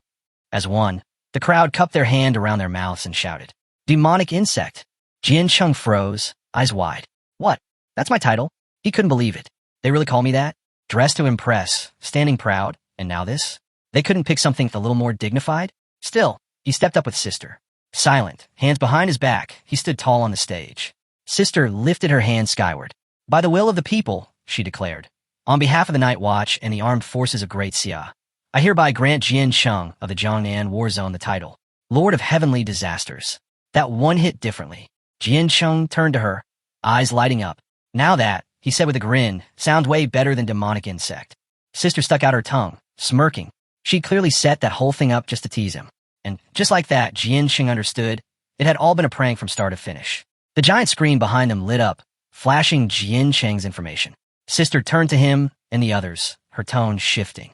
Her eyes sharpened. Jian Changchun, she announced, is being granted the title of Guardian King of the Seas. The crowd went still. The 4 maritime regions, she continued, are now under his command. He holds the power to defend this nation. He's not bound to a single war zone. He could travel freely across Great Xia. His authority over life and death is absolute. In his presence, even the Invincibles must treat him as an equal. Bueling blinked in confusion. Wait, what does that even mean? Her eyes widened. Jiang stepped forward, his voice serious. It means exactly what she said. Jian Cheng is now the kingdom's guardian. Shock rippled through the crowd. He was only 18 and already the nation's guardian king. It felt like he'd just shattered every rule written by heaven. In the stands, his father kept his eyes on Jian Cheng. The moment he heard the title Guardian King of the Seas, something clicked. The High Command, he muttered. They're planning to reopen relations with the 3 overseas islands. He turned to Old Gu. They're giving him the 4 maritime regions as a personal domain. Doesn't any of this concern you? But Old Gu, sitting calmly beside him, smiled faintly. Worrying about things that don't matter? I've never had much interest in that. Back on stage, the Great Dreamer opened a sleek golden box. Inside a gleaming badge, Jian Cheng reached out, eyes locked on it, admiring its shine as he prepared to accept it. Sister's voice rang out. The great era is upon us. And now, it's time to reclaim the 3 islands of the foreign domain. As the words echoed in her mind, the Great Dreamer stepped back, and Old Gu quietly watched from his seat. What others failed to achieve, maybe my disciple will, he thought. Sister turned to Jian Cheng and handed him the golden badge. This is the peerless decree, she said. Guard it well. Jian Cheng bowed his head slightly. Thank you. Just then, a powerful gust swept across the stage. A ninja clad in sleek armor appeared, riding atop a massive white tiger. "I am Sasajin," he announced, "from the Sakura Kingdom. By decree of the great god Yamada no Okami of Takamajahara, I've come to honor Jin Chung Chun of Great Xia with a challenge." Jinhai's father leaned back on the sofa, eyes narrowing as he studied the visitor. A third transformation, yet with the power of a peak fifth. He hadn't expected such strength from a small country like Sakura. Commander Duan raised a brow and stepped forward. "You're interrupting the ceremony. The great dreamer is still speaking." But Sister's eyes darkened instantly. Her expression turned cold and dangerous. The moment Sasajin dared to speak, her gaze locked on him with killing intent. She was just about to act when Jian Chung held out a hand in front of her. "I've got this," he said calmly, determination gleaming in his eyes. "No need for you to swat a fly." She studied him for a moment, then slowly stepped back. She wanted to see how far her little brother had come. Sasajin dismounted, standing tall on the stage beside his roaring tiger. "Your reaction makes sense," he said. "I challenge you directly because I know how much Great Xia values formality and respect. When friends travel from afar, they should be welcomed properly." Jian Chung said nothing at first. Mist began to rise from his body as his eyes narrowed. "Enough talk," he said. "You call yourself an assassin, but you're standing in broad daylight. Why the ambush? Who sent you?" His voice was sharp. "Or are you just a sacrificial pawn?" Sasajin lifted a finger and pointed at Jian Chung. "You'll only know that after you fight me." Then, with a mocking smirk, he added, "Do you dare face me without using your 9 miasma wings? Or are you too scared to admit you can't?" Thunder crackled around Jian Chung. His eyes glowed with excitement. "Your provocation's clumsy," he replied with a smirk, "but I'll play along. This stage doesn't deserve to be ruined by poisoned mist anyway." He took a step forward. Lightning surged through the air. God of Thunder Domain activated. Electricity exploded outward, forming a protective storm barrier around the arena. Then, with a flash of movement, Jian Chung launched his attack. 3,000 lightning bolts of judgment. Bolts rained down like divine punishment, crashing into Sasajin. The white tiger shrieked, mouth wide open in pain as lightning surged through its body. Jian Chung tilted his head. "You really thought you could challenge me?" Suddenly, the white tiger leapt forward with a roar, but something wasn't right. Sasajin's form flickered and vanished in a shadow. An illusion. Jian Cheng's gaze sharpened. With a snarl, he activated the divine elephant body and slammed his fist into the tiger's jaw. Crack! Its teeth shattered on impact. The beast's body was launched through the air like a broken doll. The tiger's broken body flew across the stage, crashing to the side. But the shadow it left behind began to swirl and reform. Jian Cheng's eyes narrowed. Another illusion. Above him, a figure appeared, Sasajin. Hovering midair, his eyes glowed with power. "You've already lost," he said calmly. "What you struck before. Just a shadow, one of my skills." Then his tone sharpened. "And I'll let you in on a secret. My power is completely immune to electricity. In fact, it's made to destroy anything thunder-related." Jian Cheng's expression hardened. He instantly shifted into high alert. Sasajin dove toward him, activating a move called Killer Thunder. But just before the strike landed, Jian Cheng's body dissolved into a streak of lightning and blinked out of range. The assassin's punch cracked the ground where Jian Cheng had just been. Without missing a beat, Sasajin hurled a volley of daggers. They sliced through the air, grazing Jian Cheng's skin and leaving shallow cuts. Blood trickled down. Jian Cheng's eyes widened in surprise. "You think you're fast?" Sasajin sneered. "Compared to an elite assassin like me, your thunder is sluggish." He took a step closer. "You've only won before because of luck. But not today. You've already been poisoned. No antidote. You're as good as dead." From the stands, both Old Gu and Sister felt their fury rising. Their eyes glowed with raw hatred. Energy began to crackle around them. But before they could intervene, Jian Chung raised his hand. "Don't move," he said calmly. "If I don't finish this fight myself, everything, this ceremony, these honors, they'll all mean nothing." Sasajin extended his hand, chuckling darkly. "So, what's your plan now? Use your 9 miasma wings and ruin your reputation? Or maybe drink the blood of an ancient god and faint for a week again? Summon your demonic dragon and let the heavens destroy it." Jian Chung said nothing, but a red aura began to surge from his body. Energy boiled around him. Perfect, he thought. A good chance to test something new. Sasajin drew his sword, eyes wide with disbelief. Why hasn't the poison affected him yet? Jian Chung grinned. "You really don't get it, do you? They call me the poison demon. Weak stuff like this won't do a thing." He raised his hand, energy spiraling into his palm. His expression darkened. "Spear of the god of hell." His arm transformed into a spear, glowing with black, hellish power. He lunged. Sasajin blocked the strike, but the blade of his sword began to crack under the pressure. His eyes filled with fear. This is a dark-type technique? Does he have dark power too? The sword trembled. It began to break. Sasajin's instinct screamed, I need to retreat. Energy wrapped around his body as he began to vanish. Farewell, Jian Changchun. But Jian Cheng's eyes lit up with excitement. A wicked smile tugged at his lips.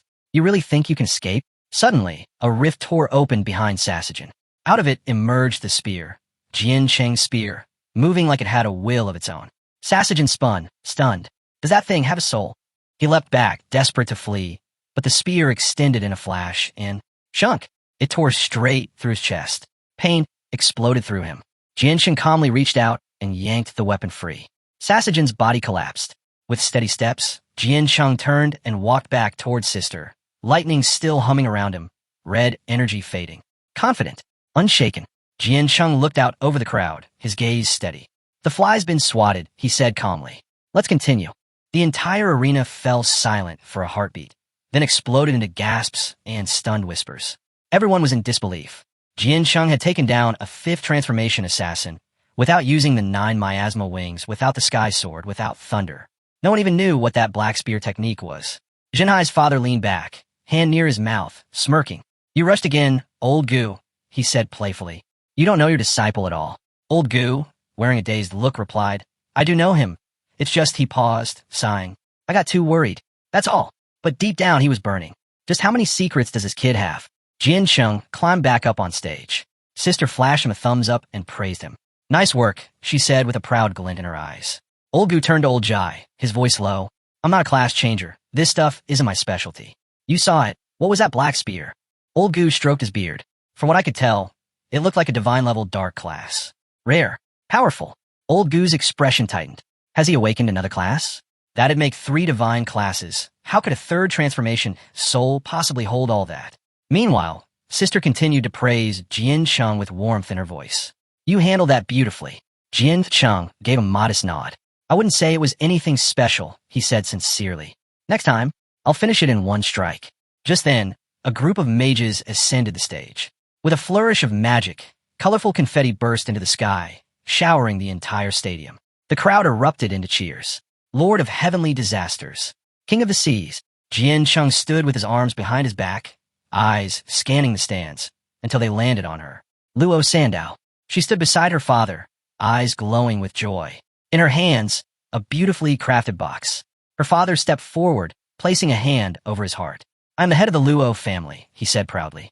Together with my daughter Luo Sandao, we have come to present this divine sword, an offering in honor of the Lord of heavenly disasters, the King of the seas. Off to the side, a man standing near the sofa clenched his fists, frustration etched across his face. His glare fell on the man seated beside Old Gu. This is your fault, he growled. I wanted to be the first to give a gift, and now Luo Badeo beat me to it. The man beside Old Gu looked bewildered. Hey, don't blame me. I never imagined the Luo family would make such a bold move. Jinai's father shook his head and stared at Old Gu. Thanks to you, I missed my chance too. Spent too long chatting. Old Gu crossed his arms and responded coolly. This has nothing to do with me. On stage, Luo Sandao carefully opened the box. A surge of power erupted from the sword as it unleashed a fierce aura, catching Jian Cheng off guard. The moment he grabbed it, the energy began pouring into his body. Fast, overwhelming, almost hostile. That's when it hit him. The sword wasn't offering power. It was trying to consume him. Suddenly, the ancestral tree of all things appeared. Jian Cheng tightened his grip on the sword, his eyes gleaming with a dark light. He wasn't someone who could be easily taken down. He called upon the tree for help. Responding to his request, the tree aided him in subduing the weapon. With his eyes now burning with excitement, Jian Cheng smiled and swung the blade several times, powerfully and with intent. It was clear this sword had a new Old Gu now. Watching from a distance, Luo Badeo's eyes widened. The sword had accepted Jian Cheng. He could barely believe it. Beside him, Luo Sandao was beaming. She turned to her father and said proudly that Jian Cheng truly was something else. Badeo nodded. It was obvious now. This sword was meant for Jian Cheng. His daughter had chosen well. Embarrassed, Luo quickly told her father to stop teasing. Badeo raised his hand and revealed the weapon's name, Heavenly Sin. A 4th-tier divine weapon, ranked 11th among all divine blades in the Great Xia. Known as one of the deadliest among weapons, heavenly sin always demanded a sacrifice. If it wasn't fed a life, it would turn on its wielder. Jian Cheng's curiosity spiked. He studied the sword closely, not saying a word. Badeo cleared his throat and shared something unexpected. He once gifted heavenly sin to Master, back when he was crowned the Heavenly Sword King. Hearing this, Commander Duan awkwardly coughed, sweat forming on his brow. Badeo admitted that Jian Cheng's old gu had never liked the sword. With a sheepish expression, the old dreamer told Jian Cheng that although Commander Duan was thrilled to receive it, he couldn't handle the blade. It nearly tore him apart. Jian Cheng was stunned. He had just tamed a sword that even his old gu couldn't control. All eyes shifted to Commander Duan. Feeling the heat of their gaze, he closed his eyes and blushed. Still, he tried to play it off, saying it was only natural for a student to outgrow the old gu. He even threw in a jab, claiming no one else here would ever have a disciple like his. Old gu, a bit lost, asked if Commander Duan was angry. At that moment, girl stepped forward with her grandfather, carrying a sealed box. The room quieted. People recognized her grandfather immediately. He was King Mu Henian of the southern war zone of Great Sea. They had come bearing a gift, the Pearl of the Sea God, an offering to the Lord of Heavenly Disasters and King of the Seas. The crowd buzzed with awe. That pearl was no ordinary treasure. It had been seized by Jian Cheng's southern army 3 decades ago. Contained within it was the heart of an entire ocean. Unleashing it could flood a vast region, or if one preferred, use it as a hefty brick to clobber someone. Jian Cheng took the box carefully, visibly nervous. "Thank you," he said. She blushed. She clenched her fists and, with a shy smile, replied, "Thank you." Grandfather Mu Henian gave her a light pat on the back and, with a warm smile, told Jian Cheng he was being far too formal. They were family, after all. Right then, Boy and her father stepped up to the stage with their own tribute. Istang Wanchan, the crowned king of the southern war zone of Great Sea, nodded at Mu Henian and politely asked him to step down now that his offering had been presented. He then unveiled their gift, 38 transformation demonic spheres. Not long after, a girl and her father made their way forward. Ji Hongyin, commander-in-chief of Great Xia's war zone, announced his contribution, 20 drops of god and demon blood for Jian Cheng. In the crowd, she looked down at the ground, disheartened.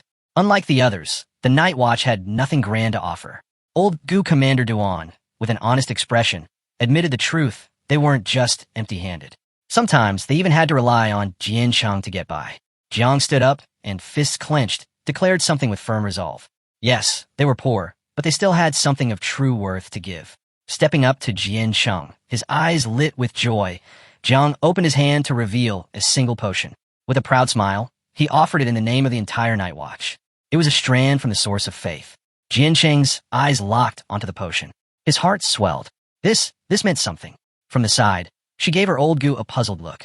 "Isn't that gift a little light?" But old Gu's eyes glimmered with quiet confidence. Faith, he explained, couldn't be weighed like gold. It was pure, burning, selfless.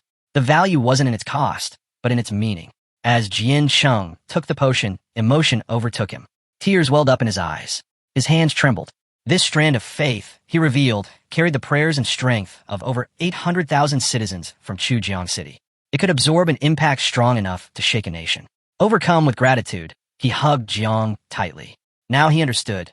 This was why Jiang had been so busy. He'd been preparing this gift all along. Jiang gently told him they'd soon be heading into the underground cave. And this was the last thing he had to offer. At that moment, Commander Duan and she stepped onto the stage, their expressions solemn. Commander Duan handed over a talisman.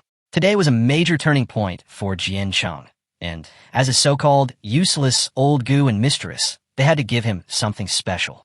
This was the Heaven-slashing talisman. Forged using the essence of the Heaven Sword, it could block a single devastating strike, enough to flatten an entire nation. One use only, but at the right moment, it could mean everything. Jian Cheng took the talisman into his hands. Her lips curved into a soft smile. He looked up and asked, "Can I use it however I want?" Commander Duan nodded. "It's yours now." Jian Cheng turned to Uncle Ji, offered the talisman to him, and bowed. Knowing they'd soon enter the depths of the cave, he asked Ji Gang to carry it with him for protection. Uncle Ji looked puzzled. Commander Duan, too, was caught off guard. People often called Jian Cheng foolish, said he overestimated himself and didn't take others seriously. But in truth, the only ones he ever considered family were the people standing beside him now. Now that Jian Cheng had reached the 6th transformation, the god of war wasn't about to let him join the mission into the cave. And honestly, Jian Cheng couldn't relax. He needed to know Jiang and the others would be safe. With a firm hand on Jian Cheng's shoulder and a steady gaze, Jiang gave his word. He promised to follow Jian Cheng's orders and fight by his side as a true warrior. Then, he asked Jian Cheng to accept the strand from a source of faith. Jian Cheng smiled and opened a box filled with every gift he'd received that day. Your family, he said simply. Inside the box were his old weapons and gear, along with the many treasures offered to him earlier.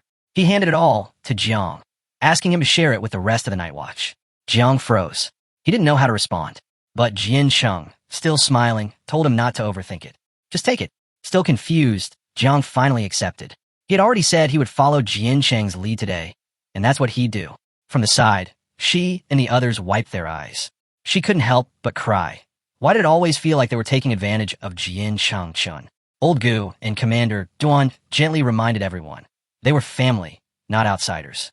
They had to work even harder to become strong enough to stand beside Jian Cheng with pride. Just then, the sky split open with a flash of red. Everyone looked up, bracing for another enemy attack. But from the rift came not a threat, but a powerful presence. A man, riding atop a massive dragon, emerged through the portal. It was none other than Ling Xiao. Wearing a confident grin, Ling Xiao jabbed his thumb at the dragon beneath him. He stood proudly on its head, declaring that this was his gift. The beast, a 9th-level demonic dragon, was now Jian Cheng's. All eyes locked on the monstrous creature. Jian Cheng, impressed, declared that this was indeed an excellent offering. A beast of that level would be perfect, especially for Little Nine and the others. Since their last reproduction cycle, it had been hard to keep them fed. She pointed excitedly at the dragon, eyes wide in disbelief. Of course Ling Xiao would bring something this crazy, she said. Turning to her old Gu, she asked when they'd ever reach his level. He laughed and said they still had plenty of training to do. Ling Xiao raised his glowing sword, declaring loudly that the flame of Great Xia's rise would never die. The crowd erupted, fists raised, voices unified as they shouted Jian Cheng's name again and again. Meanwhile, deep in the chaotic space of the underground cavern, four powerful figures stood before a swirling portal. All of them had heard the recent news. On Great Sea's homeworld, millions of creatures from the 9 miasma wings had emerged. Last time, the 10th seed of the Church of the Ancient God had unleashed divine power to wipe out those creatures by the millions. Even so, the threat hadn't vanished. It had only grown. Jiang Changyi had led the god assassins into the depths of the cavern and completely wiped out the 13 demonic cities. Had it not been for the intervention of the ancient demonic ancestors, whose fearsome power still echoed, the situation would have spiraled beyond control. Among the gathered was Demon Lord, a force from the ancient demon race. With a cold, steady look, he raised his hand and revealed what was to come. In Great Xia, there was an old saying, when the lips are gone, the teeth grow cold. The message was clear. If one ally falls, the others are left vulnerable. Demon Lord stood tall, calling for a united front. All the races, he declared, should join forces and wipe out Great Xia. But not everyone agreed. An old man with a massive head, stroking his beard calmly, stepped forward. He was none other than Elder, a respected figure from the ancient immortal race. He made his stance clear. His people would not get involved. In his view, the demons had brought this massacre upon themselves. Great Xia, he said, had always been courteous and respectful, never the first to strike. More importantly, his race had formed an alliance with the humans 4 centuries ago. Betraying that promise wasn't on the table. Demon Lord's face twisted with rage. He pointed directly at young Su and snapped, telling him to stop spouting nonsense. Everyone here knew the truth behind the immortal race's supposed alliance. For the last 400 years, they've been secretly supporting the 3 overseas islands, hoping to take control of the entire planet. Their plan? Conquer Great Sea. But Demon Lord made one thing absolutely clear. That plan was doomed to fail. He stayed calm. He said Demon Lord's accusations were baseless. Just by attending this meeting, the immortal race had already done them a favor. Demon Lord scoffed. No one from the other ancient races took the immortals seriously anymore. Then, Dragon God of the Dragon race stepped in. His voice cut through the tension as he asked why they were arguing among themselves. They'd come here to talk about a possible alliance, not start another war. While the Dragon race didn't support attacking Great Xia outright, someone had to make the first move. He laid out the situation. Within the caverns, Great Xia had only 3 main strongholds, Tearing Star, Greedy Wolf, and 7 assassins. Taking them down would be simple. But once they stepped out of the caverns and reached Great Xia's core territory, everything changed. There, they would face the Great Dreamer. She had lived since the era of transformation, a supreme-level transformer. If she tapped into the spiritual energy of all 100 billion citizens of Great Xia, her strength could rival that of an ancestral god. A direct assault now would be suicide. He explained that such a move would cost them hundreds of ninth-level warriors, and none of the cave races could afford that loss. Instead, he suggested a strategy. Let the demonic race lead the charge, while the dragon race supported from behind. Demon King of the demonic race stepped forward. He reminded them of one crucial thing. The path of heaven had placed a seal on all beings above level 9. Anyone who dared to defy that limit would be obliterated by the will of heaven itself. Launching an attack now would be no different than drinking poison to quench thirst. But there was hope. The seal on the 10th level was already halfway undone. In less than half a year, it would be completely lifted. When that moment came, the ancient races would be free to unleash their level 10 warriors and strike without restraint. He stretched out his hand and revealed that Great Xia only had 3 9th-level cultivators. All 3 were still in the process of ascending. That would be the perfect time to strike. Elder nodded thoughtfully. He turned to Demon Lord and said plainly, no one here was willing to pay the price for reckless decisions. The demonic race had no interest in charging into a battle they couldn't win, especially not just before the moment of triumph. Both nodded in agreement. For now, it was best to stick with the original plan. Support external human forces, and chip away at Great Xia's strength from the outside. Still, there was a lingering worry. Sooner or later, they might regret letting things drag on. The portal shimmered, and an image of Jiancheng appeared. They weren't afraid of him, just a warrior with only 3 transformations. What could he possibly do? Besides, their demonic clan had already secured powerful assassins from across multiple nations. With their forces united, they were confident Jian Changshan would be dealt with swiftly. And even if they failed, it wouldn't matter much. The Great Tianyan tournament between the 3 overseas islands and Great Xia was just 3 months away. Their preparations were already in place. They'd even granted dragon blood to the marine race of Origin Star. A dark gleam lit up Demon Lord's eyes. His lips curled into a sly grin. When the tournament arrived, the marine race's dragon prodigy would enter the arena, and that would be the end of Jiancheng. No escape, no survival, just death perfectly timed. Back in Jiancheng's apartment, he turned to Commander Duan and asked, when can I go out again? It had already been 3 days. Commander Duan strolled closer, saying he'd actually come with news about that. The situation with the infiltrating assassins was almost completely under control. So far, they had taken out 8 6th-transformation assassins, and 3 at the 7th transformation.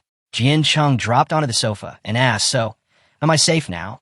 Commander Duan shook his head. Not quite.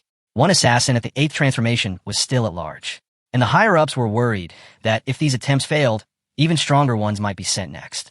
Hearing that, Jiancheng went quiet. There would always be people trying to kill him.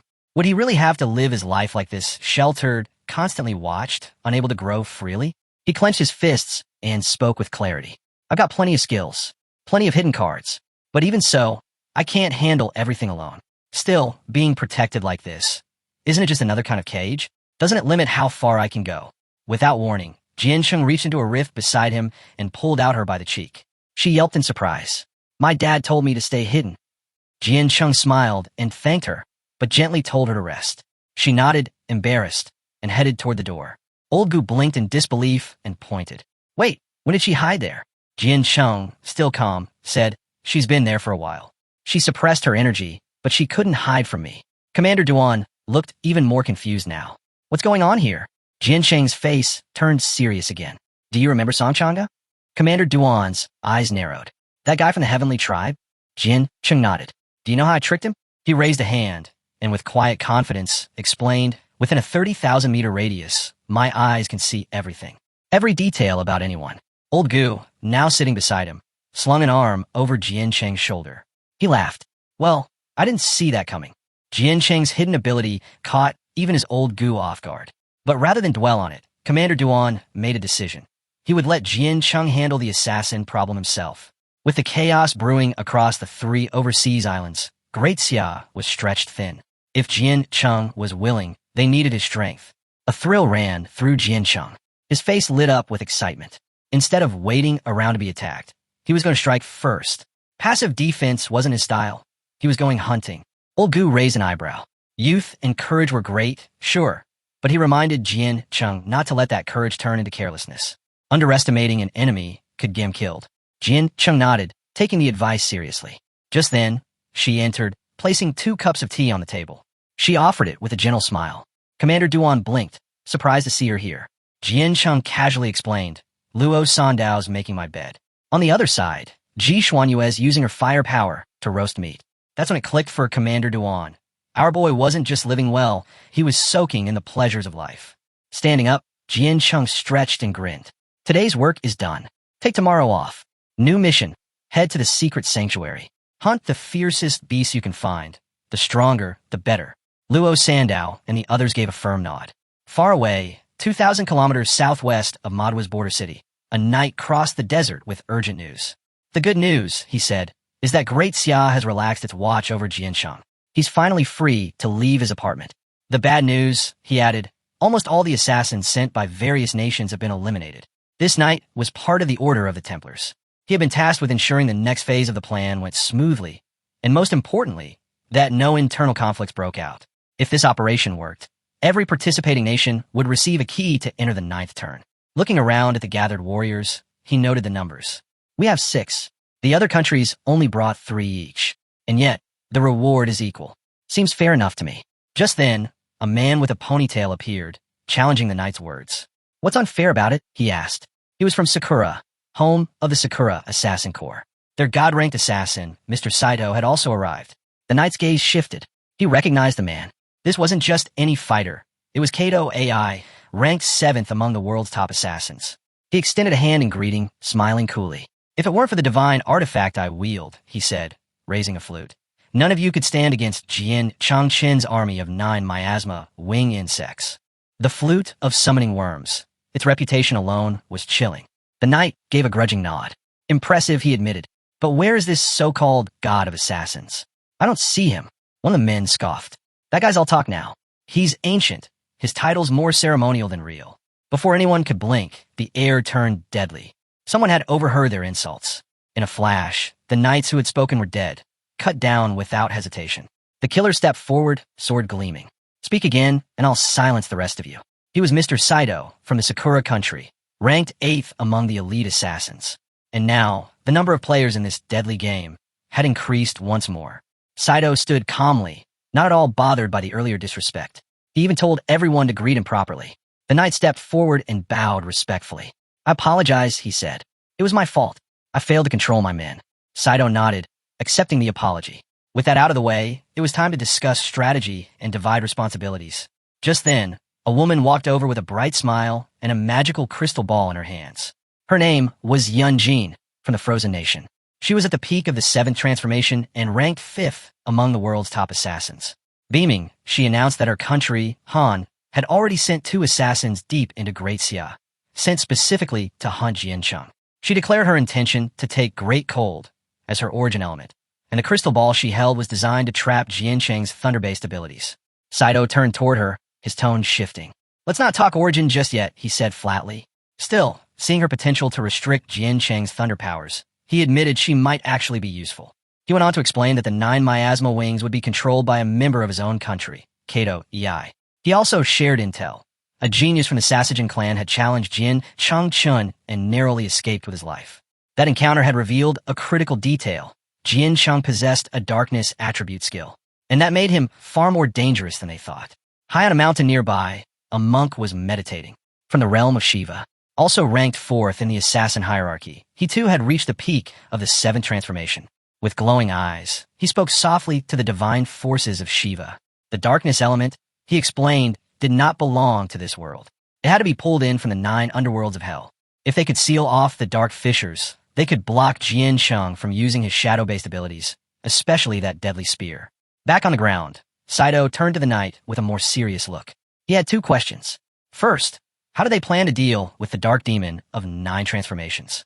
Second, since this area was close to Mount Kunlun, both a divine energy site and just 1,000 kilometers from the cave entrance, how would they prevent other powerful forces from getting involved? The knight reached into a rift and pulled out a gleaming object. He held up a sacred scroll. This, he said, is the refraction of sacred light.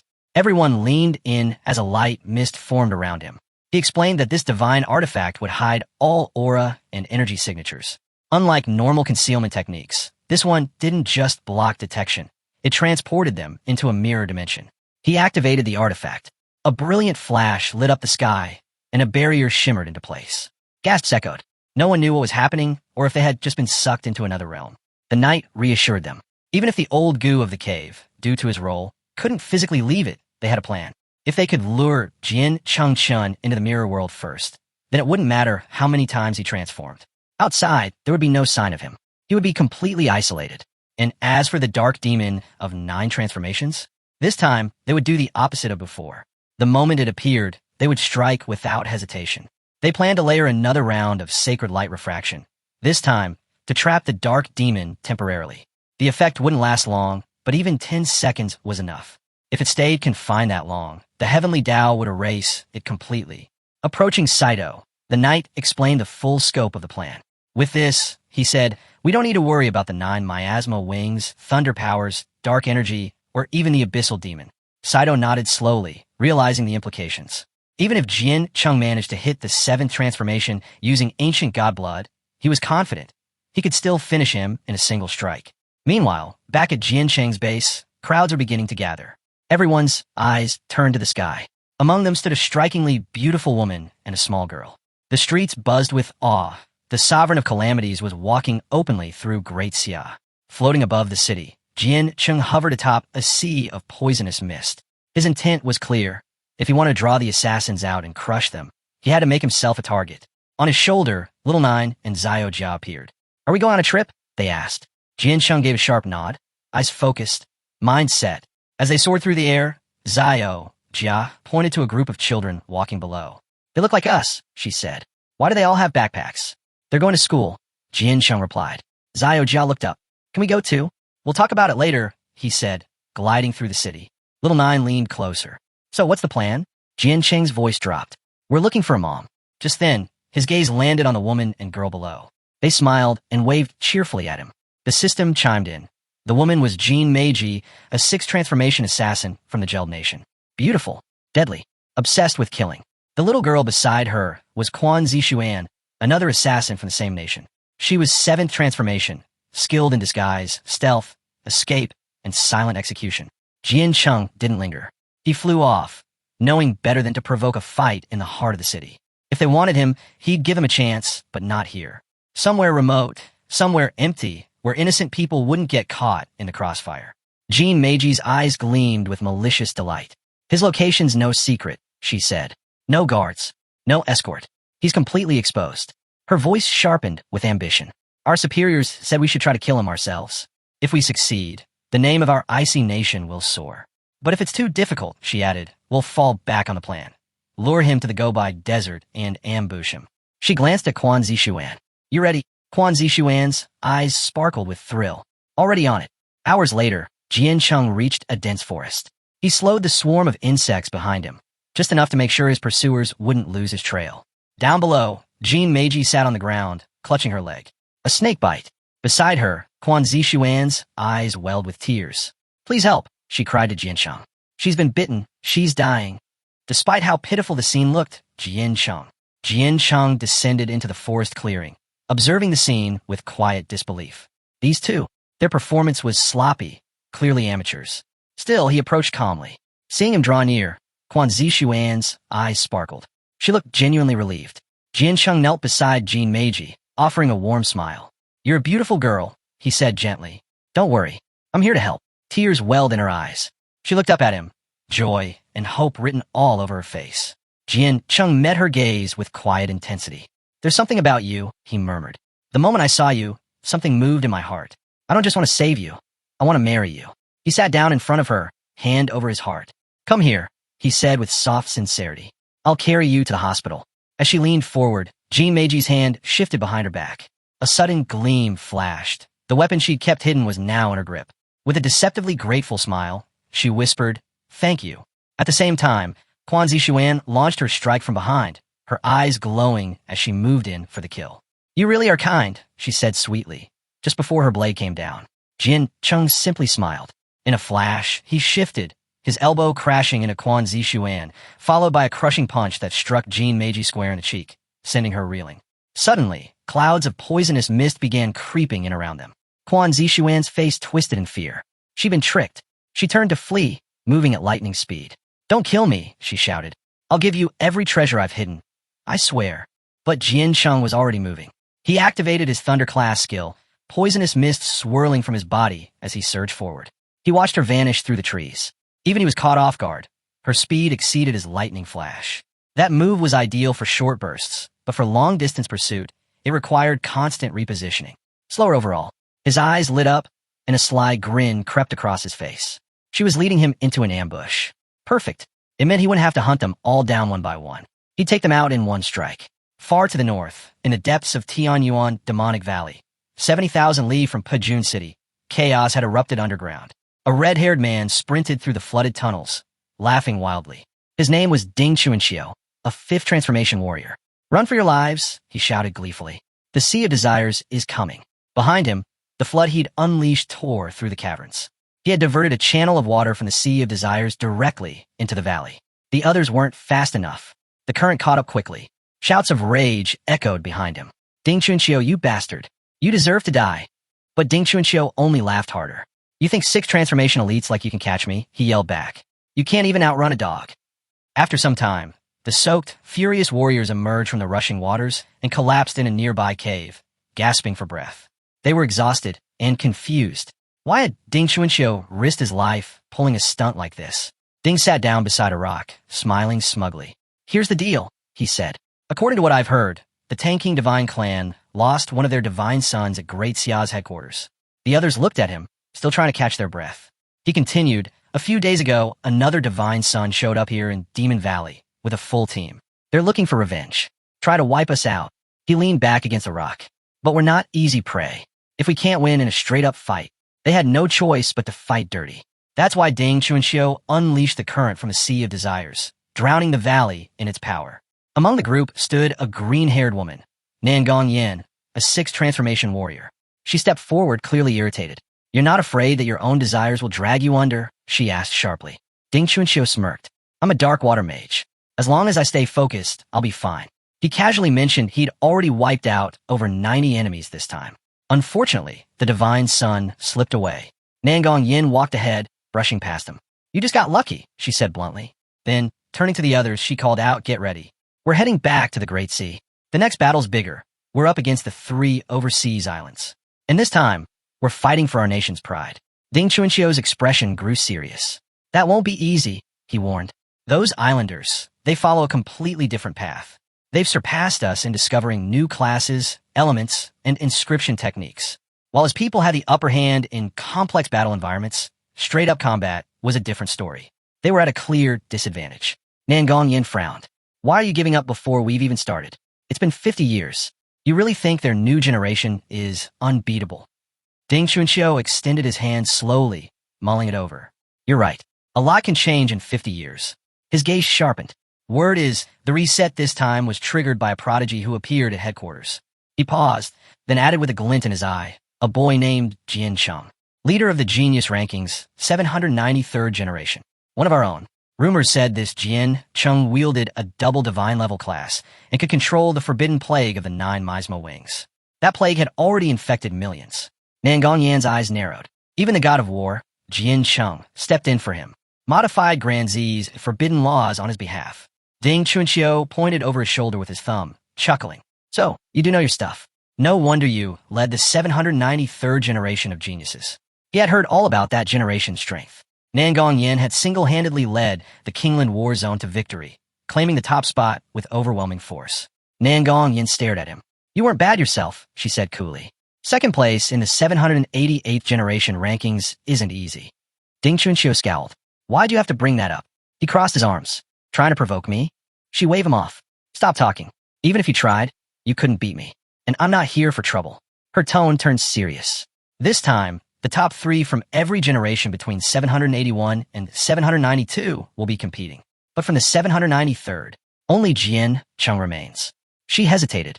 Jie Yin, the prodigy from the Gu family, 784th generation, was captured by the primordial gods, tortured to death. She looked away. Less than half of those geniuses are still alive. And then, with quiet weight in her voice, she said, "The leader of the 781st generation. He was still alive, and not just alive, but leading their team in this competition. 3 years ago, this man had taken down the second-ranked genius of the demon race. But 2 years back, he vanished after an ambush by the primordial demons. He had managed to kill 3 rank 6 demons and then disappeared without a trace. Nangongyan placed her hand on her waist and said calmly, he returned to Pajan City to meet with the god of war, Jian Cheng. He'll be rejoining us soon. The moment Ding Chunxiu heard the news, his eyes lit up. The man wasn't dead. A huge grin spread across his face. He was going to see his idol again. In Pajan City, deep inside a secluded cave, Jian Cheng stood with Wuji. The old man observed him quietly. The last time he'd seen Wuji, the young man had been full of raw ambition and talent. He never imagined that, in just 10 years, Wuji would earn the fearsome title, Sword Demon. With sincerity in his voice, Wuji responded, Senior praises me too much. I just survived. That's all. He studied him closely. Do you have confidence in leading the team against the 3 foreign islands? He then revealed the unsettling truth. Those islands had taken the class change system to the extreme. They'd even succeeded in artificially creating divine-level beings. Wuji didn't offer blind confidence. I can't promise victory, but I'll do everything I can. This isn't the final war anyway, just the beginning. Win or lose, we press on. He paused, then asked, is Jian Chengchen the one who started all of this? He nodded. Yes. King Zhenhai said, if this competition goes well, he's willing to let Jian Cheng take control of the 3 islands. Hearing that, Wuji's eyes gleamed with determination. I'll protect Jian Cheng. He raised a brow in surprise. Even though Wuji practiced the emotionless sword Dao, the characters for Yin and Huang still burned in his blood. Some instincts ran too deep to erase.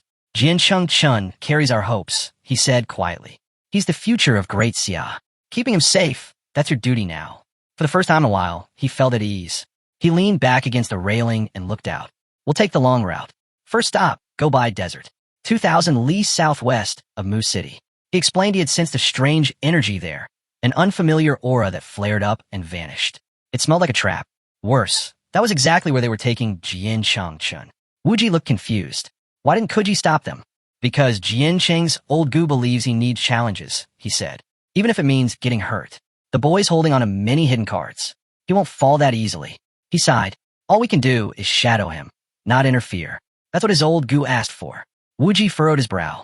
Why? He closed his eyes and gave a faint smile. Some secrets aren't meant to be spoken.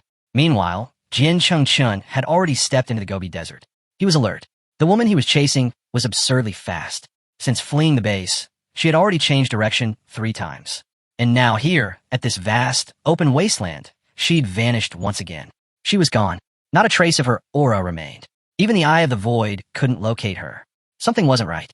Jian Cheng didn't hesitate. He called on Zayakin to predict the next 30 seconds. Zayakin, resting atop the ancestral tree, responded without protest. Jian Cheng shut his eyes. In a vision, he saw himself surrounded. Multiple enemies were closing in, one of them an 8 transformation warrior. But there was something else. A barrier.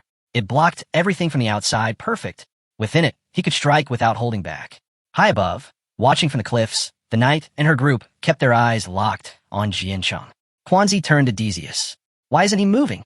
Maybe he sensed us, she asked uncertainly. Decius shook his head. No chance. If he had, he'd be long gone by now. Still, something about the sudden disappearance had clearly made Jian Cheng wary. He wasn't coming any closer, and they were already at the edge of the sacred light refraction's range. They needed him to move forward. But advancing on him would expose them. The light would reveal everything. Just as Decius was weighing their options, a sudden presence surged in the distance. Reinforcements. Ding Chunxiu, Nangongyan, and the others had arrived. Ding shouted up to Jian Cheng, warning him. It's a trap. Don't move. Wait for us. Jian Cheng stood there, eyes narrowed. He already knew it was an ambush, but Ding Chunxiu and his group, they didn't seem like enemies. He glanced at the shimmering veil of the sacred light refraction, then extended his hand toward it. His eyes hardened. He couldn't drag them into this. He had to end it alone. Without another word, Jian Cheng stepped into the mirror realm. Ding Chunxiu and the others were stunned. They thought he'd mistaken them for the attackers. But before they could explain, the barrier snapped shut behind him. They rushed to the edge of the seal. Too late. Ding Chunxiu lowered his head. We'll have to wait and trust him. Inside the mirror world, Jian Cheng faced his enemies. Decius sneered. What a fool. Just to protect a few strangers, he walked into a trap alone. And now that the refraction seal is closed, no one's coming to save you. Jian Cheng's gaze turned cold. Enough. If you're going to fight, show yourselves. But Decius and the others only chuckled. We're assassins, one said. Rule number 1, stay hidden. No assassin shows their face. Jian Cheng's fury flared. If you won't come out, Then don't blame me for dragging you out. He unleashed a swarm of insects. They surged out in every direction, ripping through the illusions. The so-called concealment was nothing but a cheap trick. The barrier only kept people out. Inside, their little games were useless. Kato Ei lifted his flute, summoning control over the 9 miasma wing insects. Attack now, he ordered his team. Without those bugs, he's finished. Little Nine's voice rang in Jian Cheng's mind. They're hijacking the insects. Jian Cheng's eyes locked on Kato Ei. Stop pretending, he said flatly. You're already losing control. She gritted her teeth, trying to hold on. But it was clear she couldn't kill the insects. She could only redirect them. All she needed to do was keep pushing them toward Jian Cheng until they exploded, taking him down with them. Jian Cheng's body erupted, releasing a flood of insects, millions upon millions. He smirked. You thought I only had a few million? Your intel's way off. Kato Ei's expression twisted in panic. The swarm was too vast. He couldn't control them anymore. Then, suddenly, black daggers of energy rained from the sky. Jian Cheng raised his arm to shield his head, puzzled. He didn't recognize this technique. It wasn't a normal attack. It was aimed at both his soul and his body at once. Eyes glowing, he activated the power of his divine elephant body and called on the ancient tree. Let's end this. More enemies emerged from the shadows, closing in. But Jian Cheng was ready. He summoned the eternal domain of the god of thunder. Behind him, a colossal eye formed in the sky, and a wave of lightning surged forward. Yunjin reacted fast. She raised her crystal orb and absorbed the incoming thunder. Jian Cheng narrowed his eyes. They were well prepared. Gripping his fist tightly, excitement sparked his gaze. Time for the spear of the god of the underworld. But before he could strike, the monk stepped forward. Golden light burst from his body. With a single thought, he could become Buddha. With another, a demon. He glared at Jian Cheng. My disciples gave their lives to bring the protection of hell into this world. From now on, not a trace of dark energy will remain. Jian Cheng raised the spear, lips curling into a confident grin. This isn't dark energy. He turned to Xiao Jia, Lord of Hell. Tell me, what comes to your mind when someone says hell? Xiao answered bluntly. The monk's powers are useless. Good. Jian Cheng's tone turned icy. Then eat him. With a glint of bloodlust, Xiao Jia lunged at the monk. Confused at first, the monk quickly realized this wasn't just energy. This was actual hell closing in on him. He countered with the golden light mantra, summoning a radiant barrier to block the strike. But Jian Cheng's eyes flared with rage. He fused Xiao Jia into the spear of the god of the underworld. With that, the enhanced spear tore through the golden light and stabbed directly into the monk's chest. Jian Cheng's arm melded completely with the weapon. He wasn't done. Next target, Yunjin. She narrowly dodged, fear flashing in her eyes. I can't hold off his thunder much longer. Attack, now. Meanwhile, the uncontrollable swarm surged toward Kato Ei. He was struggling to manage them. I can't hold them back. If they explode, we're all dead, he shouted. Attack now. Hearing that, Decius and the others finally charged in. Jian Cheng turned toward them, momentarily distracted. As the knights closed the distance, Jian Cheng ordered Xiao Jia to stop fusing the spear to his arm. The moment they struck, he didn't dodge. He tanked their blows head-on. Their swords slammed into him, then bounced off. A shockwave burst from Jian Cheng's chest, hurling the knights back and sending their weapons flying. They stared in disbelief. Their attacks hadn't even scratched him, and they had no idea what kind of monstrous constitution he possessed. Jian Cheng clenched his fist, flames flickering to life from within. I've heard of the Temple Knights, he said. 400 years ago, they marched to the edge of Great Xia and took down 3 8-transformation cardinals. Without warning, he struck. His punch ignited into a blazing inferno, tearing through one of the knights in a single blow. All Decius could see was the knight's horse, split clean in half. This wasn't a melee strike. It was an execution. Mr. Saito, move. Decius shouted. Suddenly, a strange aura rippled through the air. Jian Cheng's expression shifted, confused, cautious. Was this Mr. Sato's curse? He didn't wait to find out. He called on the ancestral tree to cleanse it instantly.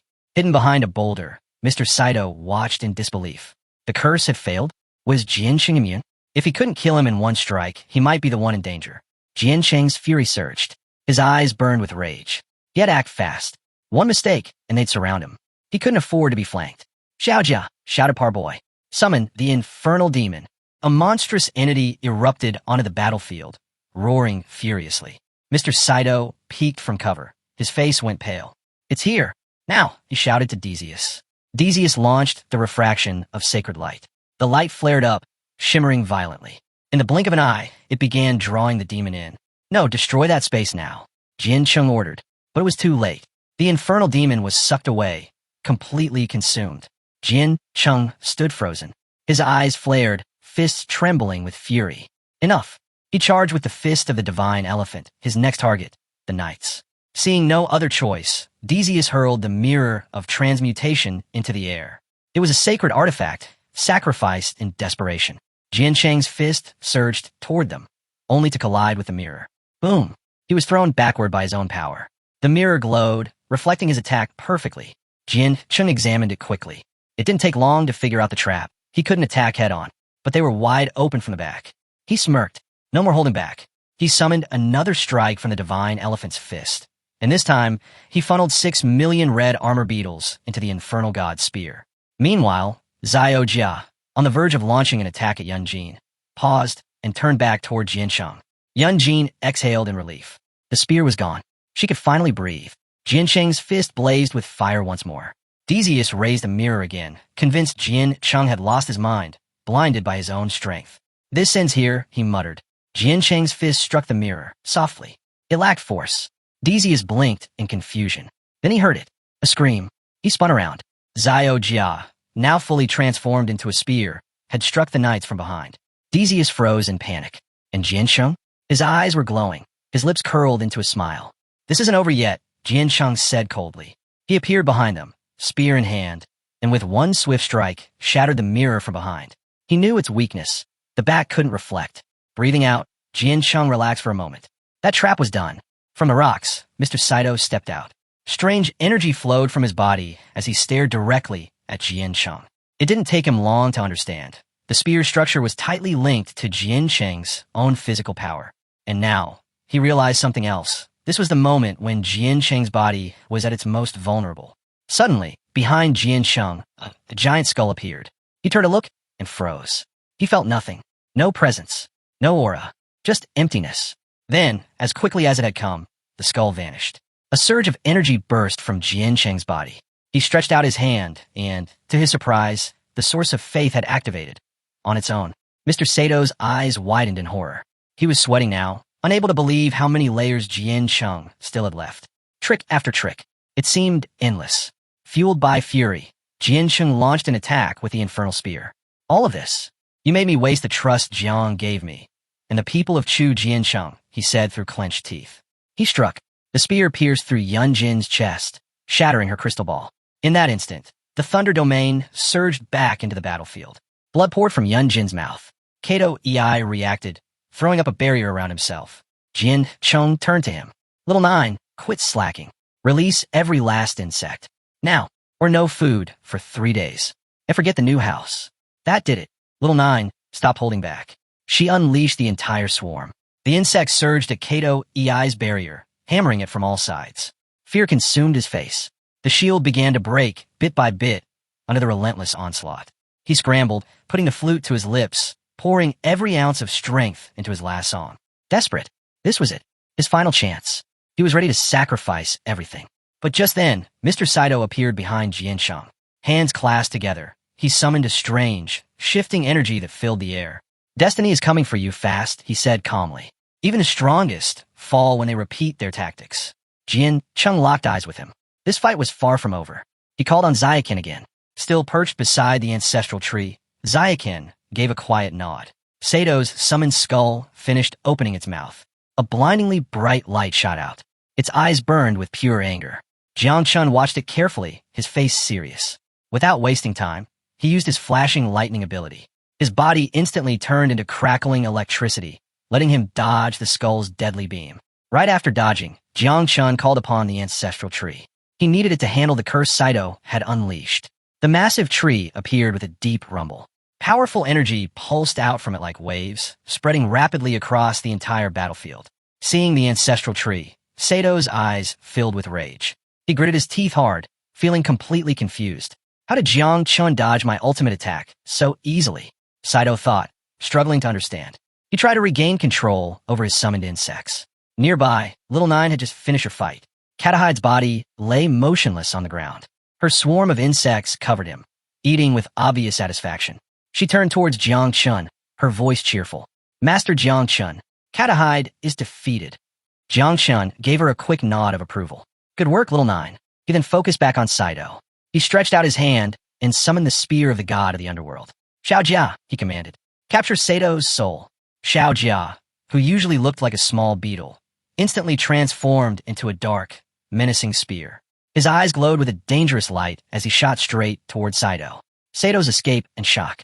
Saito reacted just in time. He threw himself sideways, barely avoiding the speeding spear. Xiao Jia flew past, hitting the ground where Saito had been standing moments before. Saito stared at Jiang Chun, his eyes wide with fury and disbelief. How? Saito thought, panic rising. My concealment technique is the best in the world. No one should be able to see me. How did he pinpoint my exact location? While controlling the spear with one hand, Jiang Chun lifted his other hand.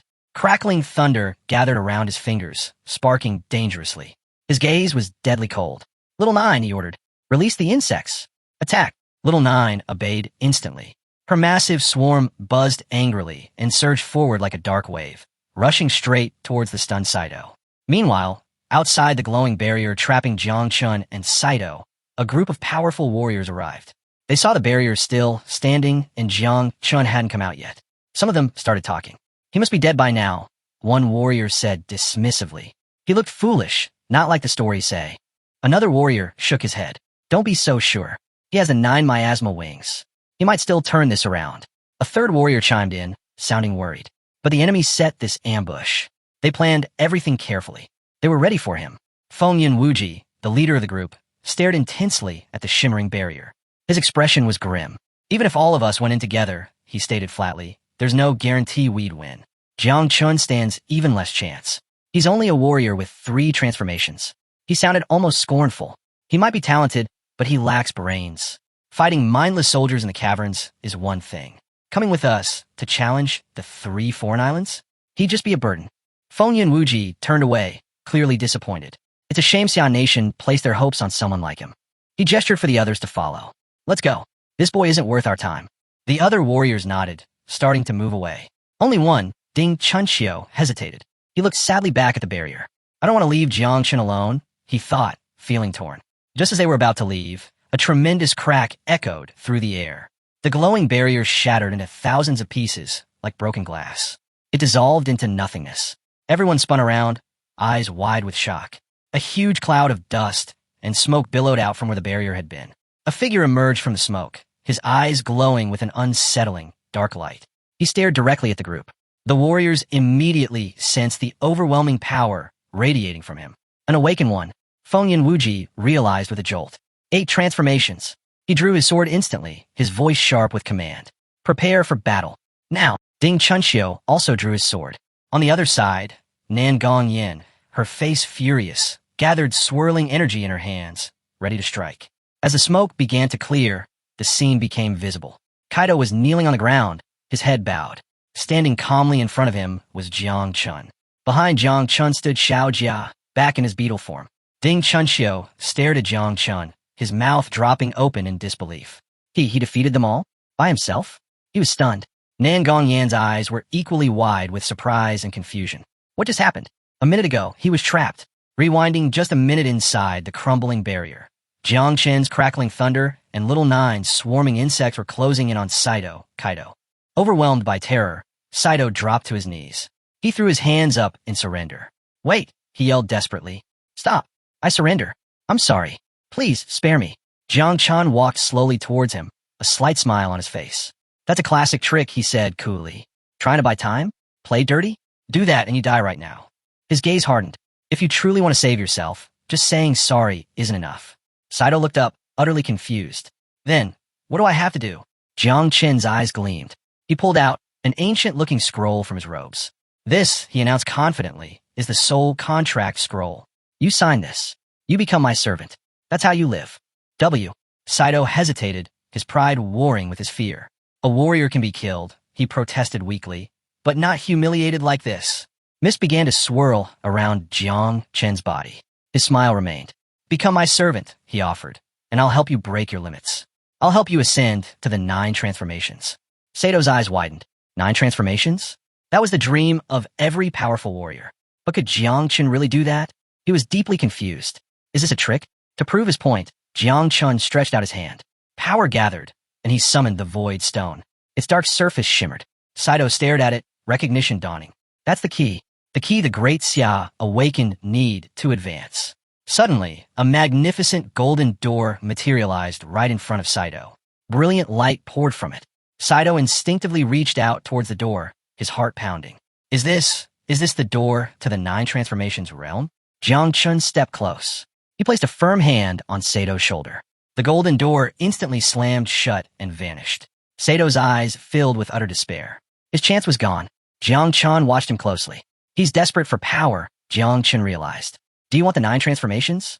Jiang Chun asked directly. Do you want to become strong? Without a moment's hesitation, Saito slammed his forehead onto the ground. I swear, he declared, his voice trembling with conviction. Saito, swear to become the loyal subject of Jiang Chun. Jiang Chun summoned the soul contract scroll again. He unrolled it, revealing strange, glowing symbols. Sign it with your finger, he instructed Saito. Saito pressed his finger against the parchment. Energy flowed from him, writing his name in shimmering light. As he signed, he understood the terms. If he ever broke this contract, the cosmic laws themselves, the heavenly Tao, would reject him. Worse, Jiang Chun could end his life instantly with just a single thought. Once Sato's signature was complete, the scroll rolled itself up tightly and vanished into light. Jiang Chun's eyes shone with excitement. Perfect. No matter where he is, if he betrays me, he's dead. Follow the rules exactly, Jiang Chun warned Saito, his voice serious. Saito clenched his fist, determination hardening his features. Master Jiang Chun, he asked urgently, are you planning to conquer Sakura? If you are, I will serve you like a dog or a horse. I will risk my life without hesitation, even if it means fighting against my former allies. Jiang Chun blinked, momentarily taken aback.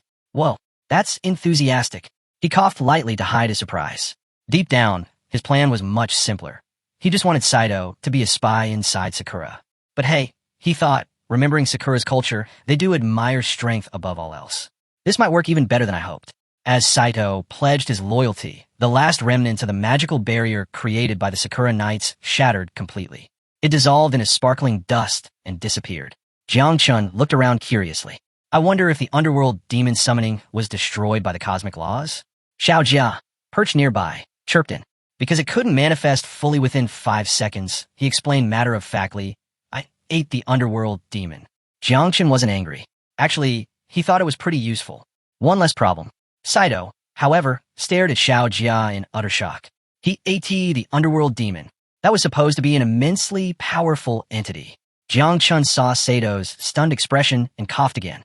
Don't ask questions, he said simply. The barrier was almost gone. Saito nodded numbly. Now that the artifact powering it is destroyed, he explained, the barrier collapses by itself. Return to Sakura, Jiang Chun ordered Saito. Organize things. Plan carefully. In the future, Jiang Chun added, I will grant you the title of Great General. Saito bowed deeply. Yes, Master Jiang Chun. As the smoke finally cleared completely, Fengyan Wuji stood facing Jiang Chun, his sword drawn, his eyes deadly serious.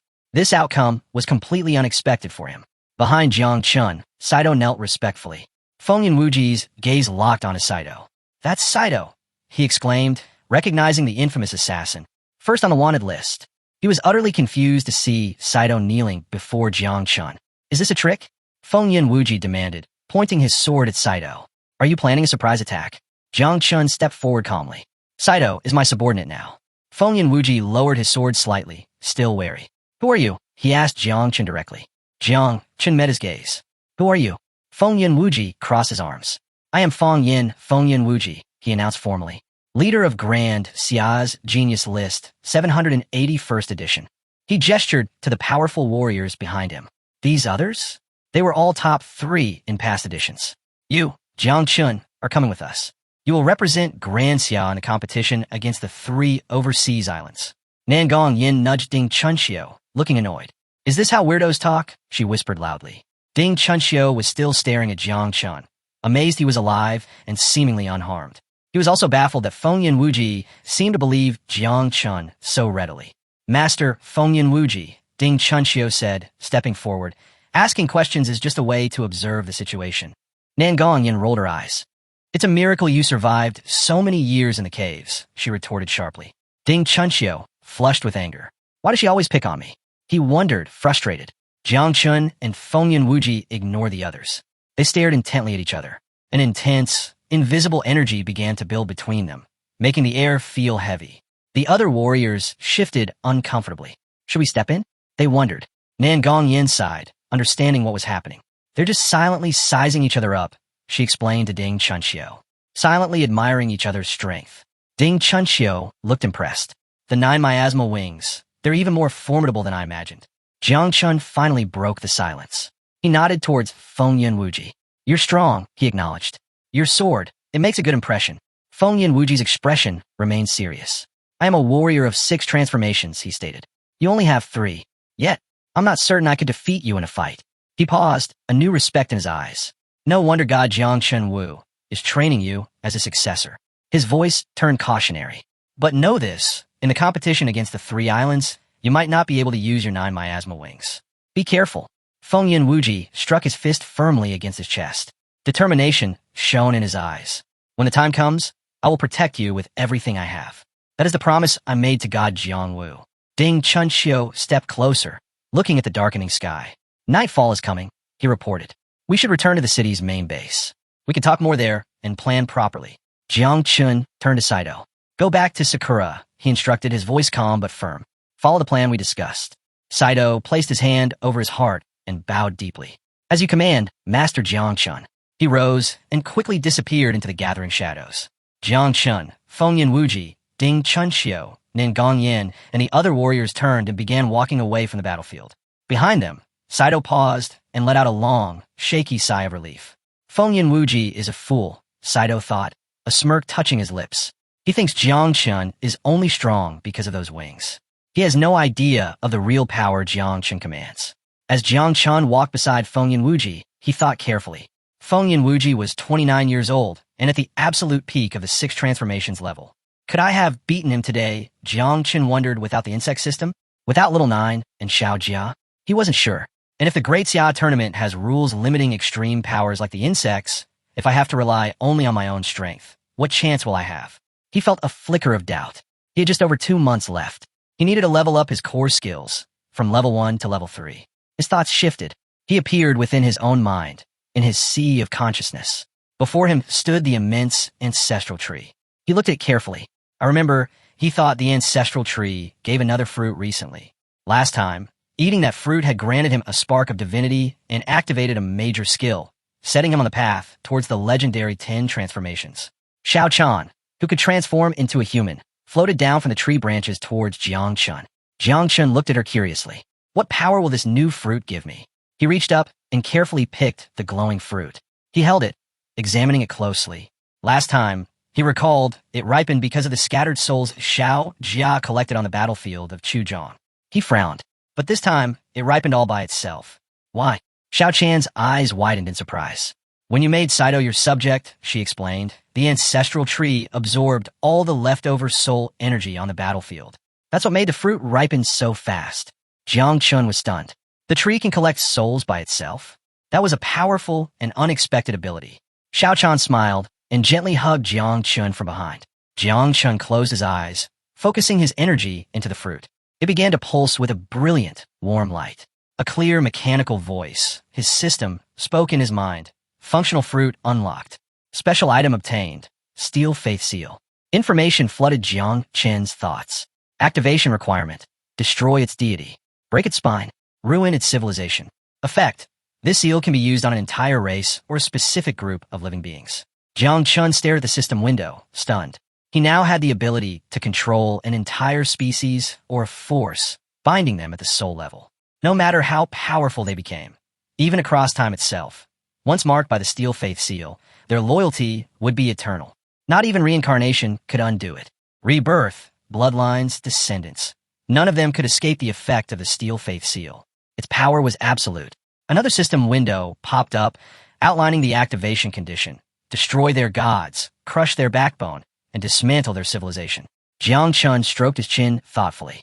The conditions were tough, but for a skill of this magnitude, something beyond human, they made sense.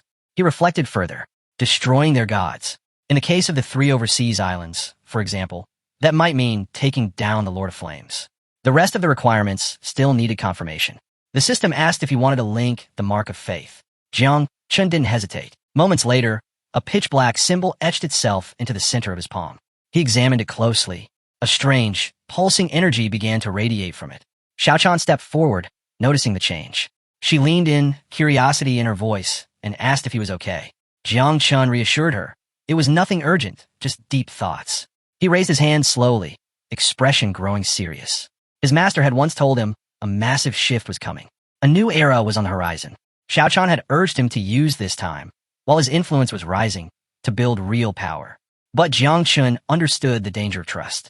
Even a human emperor from 400 years ago had been betrayed by his own people, ripped apart in the caverns by those closest to him. With this new ability, Jiang Chun could erase such threats entirely. And where better to start than the 3 foreign islands? It was the perfect proving ground for the Steel Faith seal. He turned to Xiaochan and asked what she thought. She stepped closer, eyes steady. "You're right," she said, "and I'll stand by you always." Suddenly, Jiang Chen's status window materialized. Third transformation, level 69. Multiple professions. 3 mother insects. Little N, level 69, progeny, 800 million. Xiao Jiao, level 43, progeny, 6 million. Xiaochan, level 2, progeny, 168. A few hours passed. Jiang Chun returned to his apartment and sank into his sofa. But peace didn't last long. Xiaochan stormed in, his face flushed with anger. He marched straight toward Jiang Chun. The Heavenly Punishment Squad was in disarray. He said, "Because of you." After all their careful planning, strategic tracking, and covert operations, Jiang Chun had walked directly into the enemy's ambush and taken out every single assassin by himself. Worse, he had subdued an 8th transformation assassin. Jiang Chun blinked, caught off guard. Xiaochan's furious gaze locked onto him. "How'd you do it?" he demanded. "Was it the 9 miasma wings?" Jiang Chun froze, mind racing. He panicked. Then slowly he nodded. Xiaochan's scowl deepened. "How many insects do you have?" He growled. Jiang Chun stayed silent. Xiaochan leaned in closer, eyes narrowing. "More than 10 million?" Still, Jiang Chun said nothing. Sweat formed on his brow as Xiaochan leaned even closer. "More than 12 million?" Jiang Chun's heart pounded. He couldn't answer. With intense suspicion, Xiaochan climbed onto the sofa, placed both hands firmly on Jiang Chun's shoulders, and asked, "Is it more than 20 million?" Jiang Chun didn't say a word. He lowered his hand under. Jiang Chun looked away, hand under his chin, trying to dodge the question. His silence only made Xiaochan more suspicious. With a twitch in his eye, Xiaochan finally snapped, blurting out one last guess. "Do you have more than 80 million insects?" Just as Jiang Chun opened his mouth, Xiaochan clenched his fists and stared at the floor, overwhelmed. His mind raced, trying to piece everything together. Jiang Chun stayed quiet behind him. He figured, telling the truth right now might actually give the old man a heart attack. At that moment, Du Qianqian walked in and took a seat beside Jiang Chun. Calm and composed, he explained that while the Great Dreamer had blocked all external transmissions from Great Xia, the outside world would still assume Jiang Chun's insect count was under 10 million. He advised Jiang Chun to keep it that way. Only by hiding this trump card could he use it to full advantage later on. Jiang Chun turned toward him, clenched his fist, and gave his word. He wouldn't breathe a word to anyone. Then, curious, he asked, "How many insects from the 9 miasma wings would it take to bring down the Lord of Flames?" Xiaochan's face went pale. His eyes widened in shock. "You want to kill the Lord of Flames?" Jiang Chun quickly clarified, "Just a hypothetical." Still, Xiaochan's mind began replaying ancient memories. The Lord of Flames, a warrior who reached 9 transformations over 400 years ago. No one knew his current strength, but rumors said the 3 overseas islands had even begun crafting artificial gods to counter him. Xiaochan finally answered, "At least 100 million insects. And even then, you need to trap him in a miniature abyss just to create an opening." His voice wavered. The realization hit hard. Jiang Chun might actually pull it off before the Tanyan tournament. Just 6 months ago, the boy barely had a few million insects. Now he had over 80 million. Still stunned, Xiaochan turned to him. "How did you multiply your swarm tenfold? It can't be that simple to raise them, right?" Jiang Chun rubbed his head, visibly nervous. He admitted he'd used the battlefield to feed them enormous amounts of wild beast meat. Xiaochan stared. "Just meat? That didn't sound difficult at all." But Jiang Chun lifted his hand and shook his head. The problem was quantity. Even the Bloody Dragon King, a gift from the God of Sword, hadn't been enough to give each insect a single bite. Xiaochan stood, suddenly inspired. "Use the supreme martial decree. Mobilize the nation to hunt beasts." Jiang Chen's eyes lit up. "Can I really do that?" Xiaochan nodded. "I'll authorize it myself." He knew Jiang Chun couldn't rely on the 9 miasma wings alone. Not in this competition. Every match had 2 rounds. Each side picked one mode. And for the first elimination round, the rules were always chosen by the opponent. No doubt, they banned any kind of external aid. Jiang Chun stood, clenching his fist. Quietly, he stepped forward, placed a hand on Xiao Chan's shoulder, and locked eyes with him. His gaze was unshaken. He was ready. With a confident smile, Jiang Chun told Xiao Chan not to worry. He still had over 2 months left. Alongside raising his insect army, he planned to focus on training his own body. Xiao Chan couldn't help but feel proud. His disciple never failed to exceed expectations. It was already late, so Xiao Chan took his leave. Jiang Chun remained on the sofa, hand resting under his chin, casually scrolling through the system window. His focus shifted to the Supreme Warlord class. It was still only in its first transformation. To keep up in the coming tournament, he had to push it to 3rd transformation, and from there, aim for the 4th. Now that he had activated 3 divine rank classes, things would move slower. The fruit enhancements would take longer to absorb, since the experience was divided across all 3. Still, the condition for leveling up Supreme Warlord to the 2nd transformation was straightforward. He had to use class-related skills to hunt 10,000 wild beasts. Jiang Chen's gaze turned sharp. If he truly wanted to reach his peak, he needed to make things harder on himself. After all, high risk meant high return. Once the Supreme Martial Decree was issued, the 9 miasma wings could likely reproduce again, maybe even reaching 80 billion. But he also knew he couldn't keep relying on the ancestral tree to generate new insect nests. Instead, he thought of a new base, the abyss where the 8th transformation Spider Queen had once ruled. That would make the perfect stronghold for raising insects and grinding through his mission. He set his mind to it. He'd complete the hunting quest right there. Meanwhile, in Demon City, beneath a blooming peach tree, 3 figures gathered in the Jai family courtyard. Jiang Wuxian, the great dreamer, Ji Lingku, and Ji Xuanyue's father, who was pouring tea. As the petals drifted down around them, Jiang Wuxian commented that the Jai family really didn't know how to enjoy beauty. She gestured toward the tree, its blossoms vibrant and rare. Ji Xuanyue's father explained with pride. This peach tree had been transplanted from the tree spirit tribe deep in the caverns. By some miracle, it survived. Keeping it alive had been no easy task. With a serious tone, Ji Lingku turned to Hong Yan and asked him to leave. They couldn't afford to let anyone near this place and risk someone stealing the tree. Hong Yan bowed respectfully and quietly stepped away. Ji Lingku wasted no time. A new era is coming, he said, and war is building in the caverns. The great dreamer lifted her hand, expression calm. She said that Great Sea's main headquarters had to be secured first. And to do that, they had to retake the 3 overseas islands before war erupted. Now was the time to plan how to do it. Ji Lingku sipped his tea, his eyes serious. The great dreamer reminded him. This wasn't a new idea. She had proposed reclaiming the islands 200 years ago and had drafted dozens of plans since. But Ji Lingku remained skeptical. None of the plans ever seemed solid. One obstacle always remained, the Lord of Flames. He admitted, point blank, that the Lord of Flames was stronger than he was. If they didn't take him out first, they'd never reclaim the islands. Jiang Wuxian added that her true body had to remain in the caverns. Its presence was needed to maintain pressure. Leaving was not an option. The great dreamer rested her cheek on her hand and turned her gaze away. Her power only worked within Great Sea's main base. She was far better at defense than offense. Ji Lingku's eyes darkened with fear. He realized something unsettling. They had no one strong enough to stop the Lord of Flames. Ji Lingxiu slowly set his cup of tea on the table. His mind churned. He figured old Jiang Chun must have a plan. So he asked him to speak. Xuanji's eyes glimmered with a hidden light. He didn't give them a strategy. Instead, he gave them a command. Protect Jiang Chun with everything you've got. He paused, then added, Jiang Chun wasn't just a distraction. He looked both of them in the eye and asked, aren't you curious why I went out of my way to save Jiang Chun when he was marked by the forbidden? Ji Lingku lowered his gaze, thoughtful. The great dreamer leaned forward, finally asking the question aloud. Ji Lingku answered first. Even though things appeared stable on the surface, he knew better. Danger ran deep. Deception, unrest, secret forces, all of it quietly brewing. The spread of insects through the caverns? That was a powder keg waiting to blow. He warned that such an event could undo a century of war victories. Insects had long been seen as an ancient curse. Letting them run wild was too dangerous. Ji Lingku urged Xuanji to order their immediate extermination. He couldn't understand what would make someone like Xuanji risk everything and endure such pressure just to protect Jiang Chun. With glowing eyes, Xuanji admitted they were right, but he couldn't explain why. If he told them, they might not survive the consequences. Both of them fell silent, eyes locked on him. Xuanji stared into the distance, remembering. He described a moment, 10 years in the future. A stranger had come to see him. On their shoulder rested a cicada.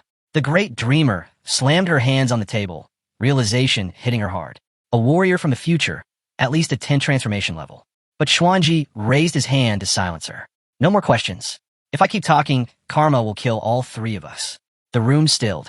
The great dreamer slowly sat back down, her voice soft. So, the only mission is to protect Jiang Chun? Xuanji nodded.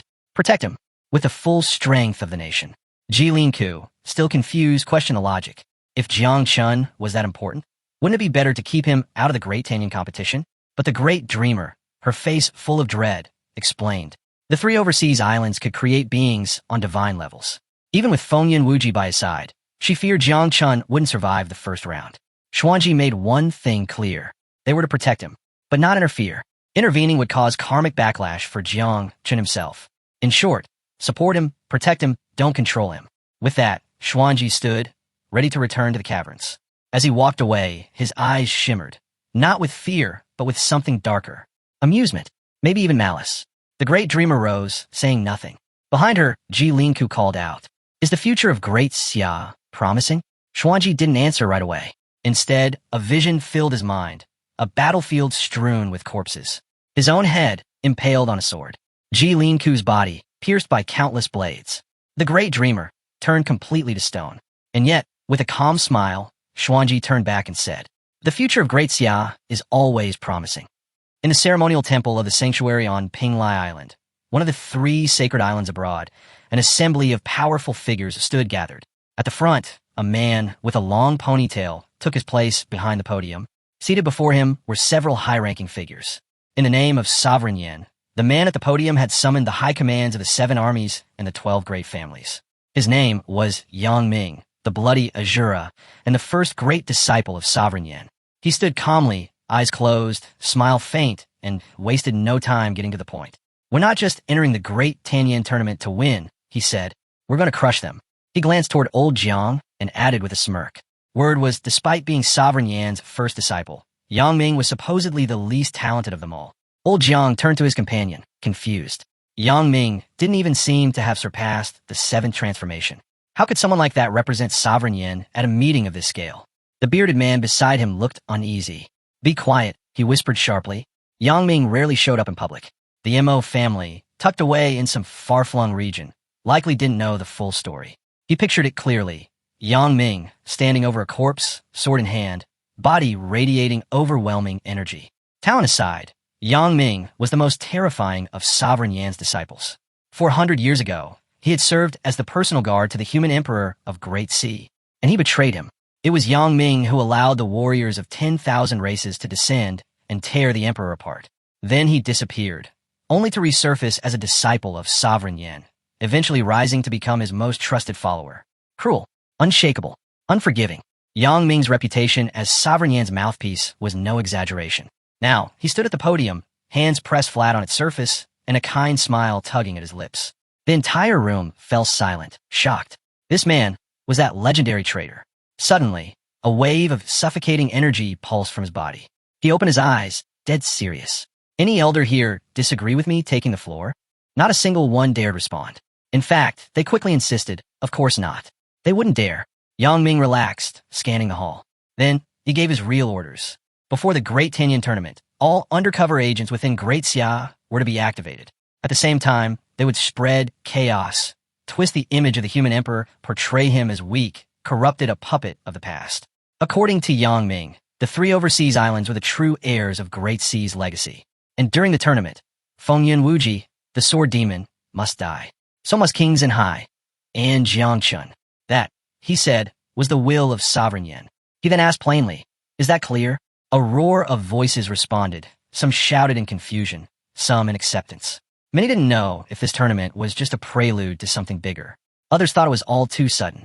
Old Zhang's expression hardened. His eyes narrowed. Are we really going to counterattack? After all this silence, haven't our hearts gone cold? Yang Ming placed one hand firmly on the podium. With the other, he gestured toward the crowd. His tone turned grim.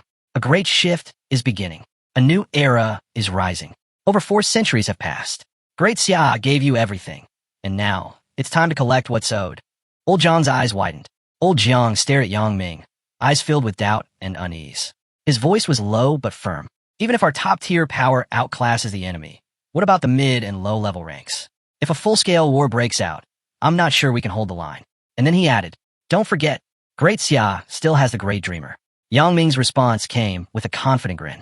They really thought they were alone? He asked the room, do any of you know why Sovereign Yin didn't come today? He paused, picturing the mighty Sovereign himself. He's having tea with the Marine tribe. Yang Ming revealed that when the time came, the Marine tribe would fight beside them. This alliance would mark the beginning of the Great Unification. But that wasn't all. For the upcoming Great Tianyan tournament, the Marine tribe would send its strongest prodigies to represent the 3 islands in battle. Then, with another smile, Yang Ming raised his hand and summoned a system window. And it floated 3 symbols, an eye, a hand, and a heart. There were still 2 months left. And to guarantee complete victory, the sanctuary would inject its chosen prodigies with divine components. The divine eye, the divine hand, the divine heart. With this power, he was certain the 3 islands would crush Great Xia. At the same time, far away, Tan Lang and Bai Fong were out in the wild, hunting monsters for class advancement materials. In one quiet academy dorm, a group of boys lounged around. The door suddenly swung open. A brown-haired boy stood in the frame, eyes blazing with determination. It's time to hunt monsters. His friends stared at him, confused. One of them, still seated, scowled. What are you going on about? We got class this afternoon. Graduation's around the corner. Monster hunting isn't as important as credits anymore. The brown-haired boy grinned and pulled out his phone. Jiang Chun just issued an invincible order, he said, tapping the screen. It overrides everything, even the national order. Every job changer in the country has been summoned. The others scrambled to check their own phones. As the notifications rolled in, their eyes widened. Even a martial academy had gone into full mobilization. They exchanged glances. Academic credits? Suddenly meaningless. With fresh resolve, they all grabbed their gear and bolted out of the room, racing through the streets. Their only goal? Answer the call. Outside the city, the monster hunt had already begun. Killing a level 3 fierce beast earned 1 merit point, double the value of normal battlefield kills. The Martial Academy sent out another update. The more monsters they brought down, the more extra academic credits they'd receive. On the outskirts, warriors dragged back beast corpses. But they quickly noticed something strange. There were more job changers than monsters. Without wasting a second, they changed direction, heading toward the Howling Cemetery, a place teeming with beasts. This time they were going all in. Full credits. Maximum merits. A bald man watched them move, stunned by the momentum. Meanwhile, back at the main base of the Jiangchen battlefield, a number of high-ranking officials were assembling. A mustached man stood at the edge of the gathering, face lighting up with joy. Zhao Zainu's father. Grinning, he declared, the invincible order, only issued once in a century, has been activated. I'll be backing my son-in-law to the fullest. Beside him, a man with a long ponytail nodded seriously. I've got reserves. I'll send everything I have to support Jiangchun. A purple-haired man nearby caught their words. His expression shifted, determined and resolute. He, too, was ready to put everything on the line for Jiangchun. Deep beneath the Jiangnin war zone, in a massive underground warehouse, Jiangchun stood with Xiaochan, who held a long list in hand. Xiaochan explained, the invincible order went out half a day ago, and already every last bit of Great Xia's inventory has been delivered. Jiangchun stared, stunned by the speed of their response. Without wasting time, Xiaochan led him into the storage vaults. Mountains of fierce beast corpses lined the warehouse. These were the fruits of the nationwide hunt, and the system window lit up to display the totals. 26 level 8 beast corpses, 1,904 level 7 corpses, 376,000 level 6, 7 million level 5, and over 53 million level 4 corpses. Xiaochan's eyes gleamed in disbelief. Even the Chamber of Commerce had pitched in, donating nearly 1/10 of the haul. Jiang Chen's heart swelled with gratitude. The Mu and Tang families had gone all in, practically emptying their entire stockpiles just for him. As they walked closer, Xiaochan turned to him and asked, aren't you going to release the insects? We're going to run out of room soon. Nearby, Little Nine cupped her face, eyes wide, mouth practically watering at the sight of the feast. But Jiang Chen's face was serious. First, he ordered Little Nine to take 80 million newborn larvae to feed. He instructed her to focus on the high-level beasts. The weaker ones were to be saved for the young. She asked excitedly, can we all go out together? We'll finish faster. Jiang Chun shook his head. Too risky. If they all appear at once, they'll attract too much attention. Besides, it won't even satisfy their hunger. They'd eat in waves, leveling up gradually and methodically. He raised his arm, and a swirling portal opened. The swarm began to pour out. With a single motion, Jiang Chun unleashed the insects, and they surged forward, tearing into the beast corpses. Xiao Chan's jaw dropped. He was looking at more than 80 million insects, maybe even more. He turned to Jiang Chun and asked, "After feeding on all this, can they reproduce again?" Jiang Chun's tone was flat, but clear. "No, not yet. Most of these are low-level beasts. For reproduction, they need 10, maybe 100 times more." Xiao Chan blinked in shock, and then started to smile. He watched the insects strip the massive corpses down to bare bones. Their appetite was monstrous, but made sense. They were the descendants of the 9 miasma wings. Feeding them wasn't easy, but the fact that they could survive on regular beast meat, that was a blessing. And with the entire nation hunting nonstop, gathering 10 or even 100 times more wasn't out of reach. Xiao Chan figured give it a month. The swarm would be ready to reproduce again. Jiang Chun turned toward him, calm and focused. "When the 9 miasma wings reproduce next time, I won't." Jiang Chun's body could no longer hold any more insects. His plan? Let them spread through abyssal land and turn it into the future heart of their swarm. With a calm look, Xiao Chan offered a simple solution. They just needed to send in troops. As insects crawled out from Jiang Chun's hand, he stood firm. This time, he wanted to head into abyssal land himself. It wasn't about trusting others and definitely not about relying on the 9 miasma wings. He wanted to grow stronger on his own terms. Xiao Chan's face tightened with worry. It was far too dangerous. But Jiang Chun didn't back down. He reminded Xiao Chan of the first-round rules of the tournament. Putting an arm around Jiang Chun's shoulder, Xiao Chan sighed and told him to be careful. Jiang Chun just smiled. He had plenty of hidden cards to play. Whether he used them or not was a choice, but he wasn't walking into danger unprepared. He turned to leave, deciding to let the insects remain and continue feeding. By the time he returned, they'd be done. Just then, little 9 landed on his shoulder. "Why didn't you go out to eat?" Jiang Chun asked. Her gaze was low. "I didn't want to stay here by myself. I want to go with you. I'll still get to eat if I'm with you anyway." Jiang Chun didn't say no. Still, it surprised him that she thought of him even while hungry. Suddenly, Xiao Jiu popped up on the other shoulder. "Are you taking us to an all-you-can-eat buffet?" he asked, eyes gleaming. Jiang Chun pulled out a bottle of blood, closed his eyes, and made a promise. Once the tournament ended, he'd treat them to one. To keep Xiao satisfied for now, he handed over the bottle. Xiao started drinking right away. "You better not be the kind of guy who promises and forgets," he muttered. Jiang Chun winced. Fooling Xiao was getting tougher by the day, but he did plan to bring Xiao Jiu along to explore the hidden treasure of Emperor Gili. He had his eye on the Tiger Soul Sword. The only problem? That treasure was buried deep within the forbidden zone of Tanaian, in Guanghai's war district. Rumor had it that more than one mysterious entity with 9 transformations roamed there. The treasure was dangerous enough on its own. Jiang Chun figured it'd be smarter to wait until after the Tianyu tournament. By then, they'd all be stronger. Meanwhile, in the demonic city, the Jai family was stirring. The great dreamer hugged her pillow, face twisted in irritation. She'd been seconds from falling asleep. Again, when Ji Lingxiu called her. If people would just stop interrupting her naps, she'd have reached 10 transformations by now. Ji Lingxiu didn't waste time. "This is urgent," he said, studying her closely. With a heavy sigh, she sat up and crossed her arms.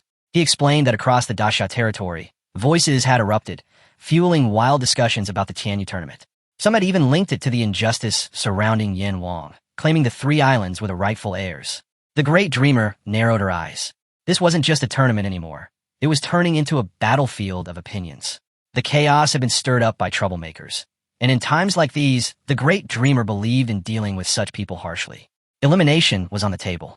But Ji Lingxiu quickly assured her they were already handling it. Standing up with a bright, almost playful expression, she stretched out her hand. In her words, rumors always quiet down in front of the wise. And the dreams of millions needed cleansing. Her fist tightened, and her gaze sharpened into something serious. Ji Lingxiu extended his hand in respect. "You truly are the guardian goddess of Daxia." She waved him off. "Drop the flattery. Say what you really came here for." Ji Lingxiu didn't waste another second. He revealed that Jiang Chun had issued an invincible order, all under the guise of a class change mission. The real goal? Harvesting corpses of fierce beasts. She immediately picked up on the flaw. No class change, not even one requiring 6 transformations, needed that many corpses. Ji Lingxiu admitted the ruse was too thin. If anyone looked closely, they'd see through it. With a calm gesture, she placed her hand on the table and proposed a better story. Say that Daxia was crafting imperial-level weapons. Hunting fierce beasts was just part of acquiring the high-tier materials. Ling Xiu nodded. That could work. Then he asked, any idea where Jiang Chun is now? Meanwhile, Jiang Chun was deep in battle, fists flying. With one blow, he knocked a beast clean off its feet. Eyes lit with resolve, Jiang Chun was ready to put his new class, Tyrant God of War, to the test. Channeling the invincible fist of the immortal god, he landed a brutal strike straight to a monster's face. But surprisingly, the beast didn't die. It stumbled dazed and ran. Jiang Chun stared his hand, puzzled. That wasn't enough? He had expected a one-shot kill. After all, it was only a second-class, fierce beast. That hit him. His class might be divine, but without sharpening his skills, he couldn't bring out its true strength. Just as that thought settled in, a whole pack of beasts appeared behind him, their glowing eyes fixed on their next target. Jiang Chen's face grew serious. 3 of them lunged at once. He wasn't sure his current speed could dodge them all. At that moment, Little Nine emerged in her 9 miasma wings form, devouring several of the beasts midair. She turned to him, gaze firm, and told him to be careful. But Jiang Chen wasn't thrilled. His eyes narrowed as he stared at her. Who told you to interfere? He asked sharply. Her surprise attack had scared off the rest of the beasts. Looking at the ground, he sighed. Stay in the nest. Let me finish them off. Then you can eat. Little Nine shifted back to human form. It's dangerous out here alone, she said quietly. Jiang Chen placed a hand on her head and spoke gently. Don't worry about me. I've got more than just insects on my side. I've got other classes, Thunder Growth of all things, and the Celestial Blade. He was confident. Those beasts wouldn't lay a finger on him. All he needed was a bit more time to toughen up his body. Little Nine nodded slowly. While the remaining beasts fled in panic, Jiang Chen leapt forward again. His eyes locked on them, burning with focus. He wasn't done. Not yet. He still had to master the invincible fist of the immortal god. Sensing his approach, the monsters turned back, and panic spread through their ranks. Jiang Chen landed squarely on the beast's back and unleashed a relentless barrage of punches. If one strike wasn't enough, then he'd overwhelm it with dozens. Blow after blow, the monster's body crumpled under the force. A bright light flickered in Jiang Chen's eyes as the system flashed, plus 1,000 experience points. A grin spread across his face. 15 days had passed. Deep inside the cave, Jiang Chen had been doing nothing but hunting. His kill count? 998 fierce beasts. Standing atop a mountain of corpses, he finally let out a long breath, arms stretched, muscles aching. He'd gathered all the experience he needed. The next step, complete the class change mission. According to the requirements, he had to eliminate 10 level 3 fierce beasts within a 3-hour window. No room for mistakes. But first, dinner. Lighting a small bonfire, Jiang Chen roasted some meat. One hand gripped a juicy drumstick while the other casually reached into the portal nearby. He stayed calm, thoughtful. No rush. First, he'd eat well. Then he'd sleep like a rock. He gave Little Nine full clearance to hunt and consume anything level 3 or below in the Earth Abyss. Little Nine appeared on his shoulder, eyes gleaming with anticipation. Without wasting a moment, she took off, releasing the nest of insects and unleashing them on the lower-ranked beasts. Not long after, the mission was a success. 2 months later, Jiang Chen was scouting a new region when he came across something massive. A scorpion-shaped monster towered over the land. Its cold gaze locked onto Jiang Chen as it readied its venomous stinger. Jiang Chen's lips curled into a smile. A level 6 beast. Finally, the scorpion struck, but Jiang Chen reacted instantly, leaping to the side just in time. The beast tried again, but Jiang Chen kept his distance, its tail slamming the earth where he just stood. From afar, Jiang Chen watched closely. Its venom looked deadly. Then it happened. As the scorpion yanked its stinger out of the ground, Jiang Chen made his move. He darted in from the side, fast and fierce, and slammed his invincible fist into its flank. The beast was thrown back by the force. Enraged, it whipped its tail high and launched a cloud of poisonous mist. Jiang Chen dropped low, pressing one hand to the ground as he rolled sideways, narrowly avoiding the toxic blast. He scanned the air. It was thick and dangerous. That poison wasn't just lethal, it was brutal. Time to end this. He activated the god of war transformation, and a surge of red energy exploded around him. His shirt shredded from the force, but he didn't care. This was the perfect chance to test his power. The scorpion lunged once more, its stinger flashing. But this time, Jiang Chen didn't dodge. He blocked it with his bare fist. Then he struck. With a single crushing punch, he shattered the stinger into pieces. He couldn't help but laugh. What good are you now? The beast panicked. It turned to flee. But Jiang Chen was already in the air, voice ringing out. Too late. Energy surged around Jiang Chen as he launched himself down at the fleeing beast. His fist slammed into it like a meteor and the sheer force sent the monster crashing into the ground, lifeless. The system blinked, plus 100,086 EXP. Jiang Qin's level shot up from 61 to 69. Then came a congratulatory system prompt. He'd completed the third transformation of Dominant God of War. Several abilities were instantly boosted. Invincible Fist now boosted combat power by 10%. God of War transformation extended to 10 seconds, during which Invincible Fist packed 10x its normal force. Imperial Army form gained 10% more support power, scaling with the strength of his soldiers.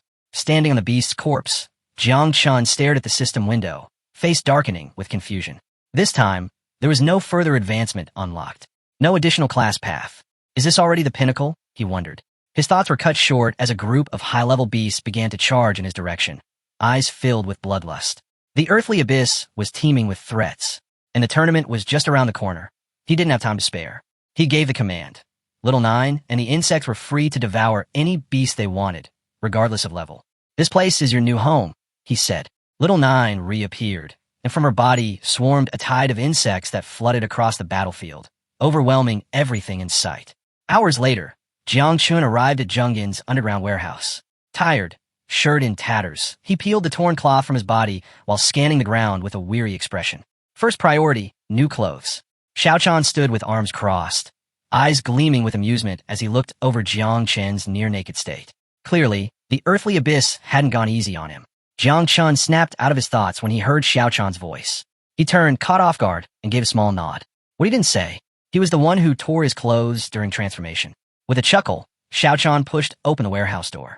Try not to be shocked when you see how many fierce beasts we've collected, he said with a grin. Jiang Chen blinked, confused. Did you hunt that many?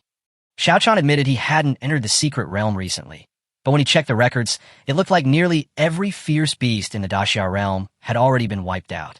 But when the door creaked open, the warehouse was empty. Jiang Chen's face froze.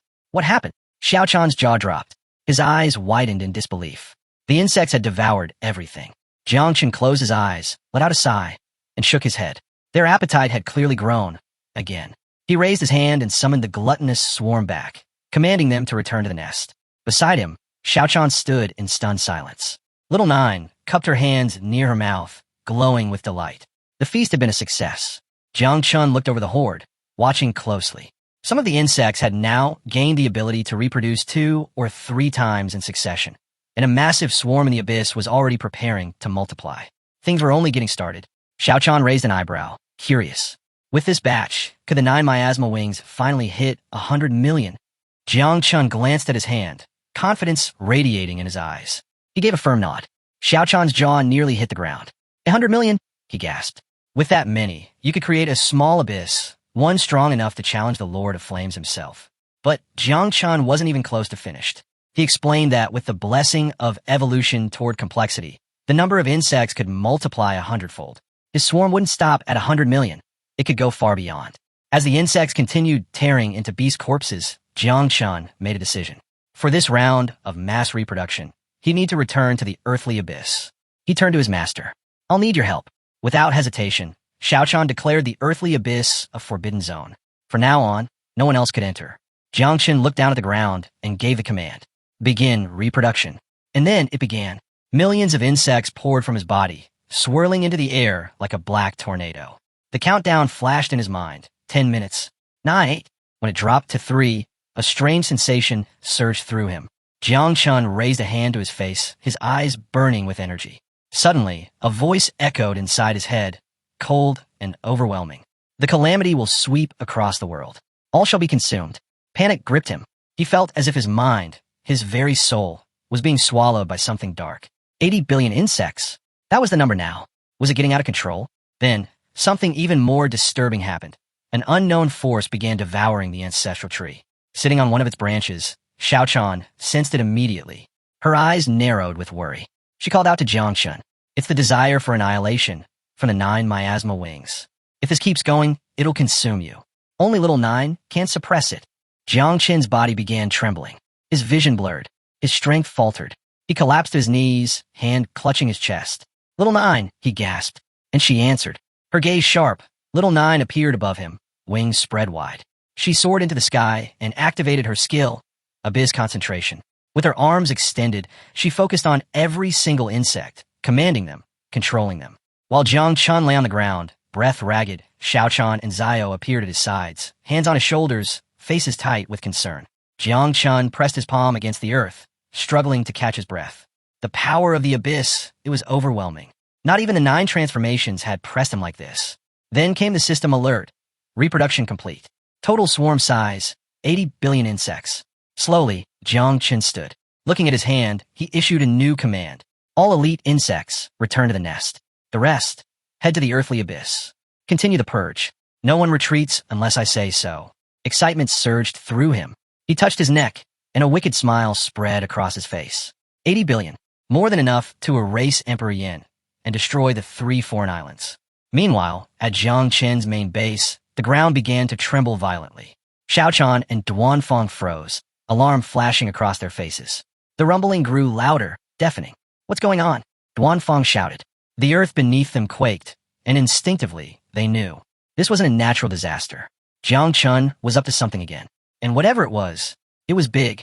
Back in the abyss, the sudden eruption of the 9 miasma wings sent a wave of panic across the base. Duanfang's face paled. Has he lost control of the insects? Fear filled his eyes as he turned to old Gu.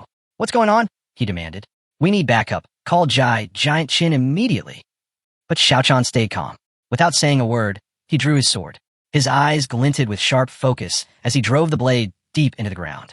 I'll stay here and protect the base, he said flatly. You go. Duanfang didn't hesitate. He spun around and ran. From the ground, a poisonous mist started rising, thick, dense, ominous. Xiao Chan locked onto it. He knew what it was, abyssal aura. The number had crossed 100 million. He was sure of it. He thought back to when it jumped from 8 million to 80 million. If it multiplied again, 800 million. The realization struck him like a lightning bolt. It was almost impossible to believe. Just then, Ji Lingxiu arrived overhead. With a swift wave of his hand, he cast a powerful soundproof barrier around the entire city. Descending quickly, he landed behind Xiao Chan. Talk, he said sharply. How many insects does Jiang Chun have now? Even he, one of the strongest, was rattled by the vibrations shaking the earth beneath them. Xiao Chan stayed silent, eyes locked on the ground, unsure how to answer. For beneath the earth, insects began to crawl out. But suddenly the tremors stopped, and Xiao Chan realized something shocking. Jiang Chun had controlled them. All of them. It was staggering. Ji Lingxiu stepped forward, expression deadly serious. I need answers. After the Tanian tournament, it's almost guaranteed Daxia and the 3 overseas islands will go to war. And the insects, he said, lowering his voice, they're one of Daxia's trump cards. If we don't know their status, we can't plan. He stared Xiao Chan down. You can't keep this secret any longer. Xiao Chan sighed.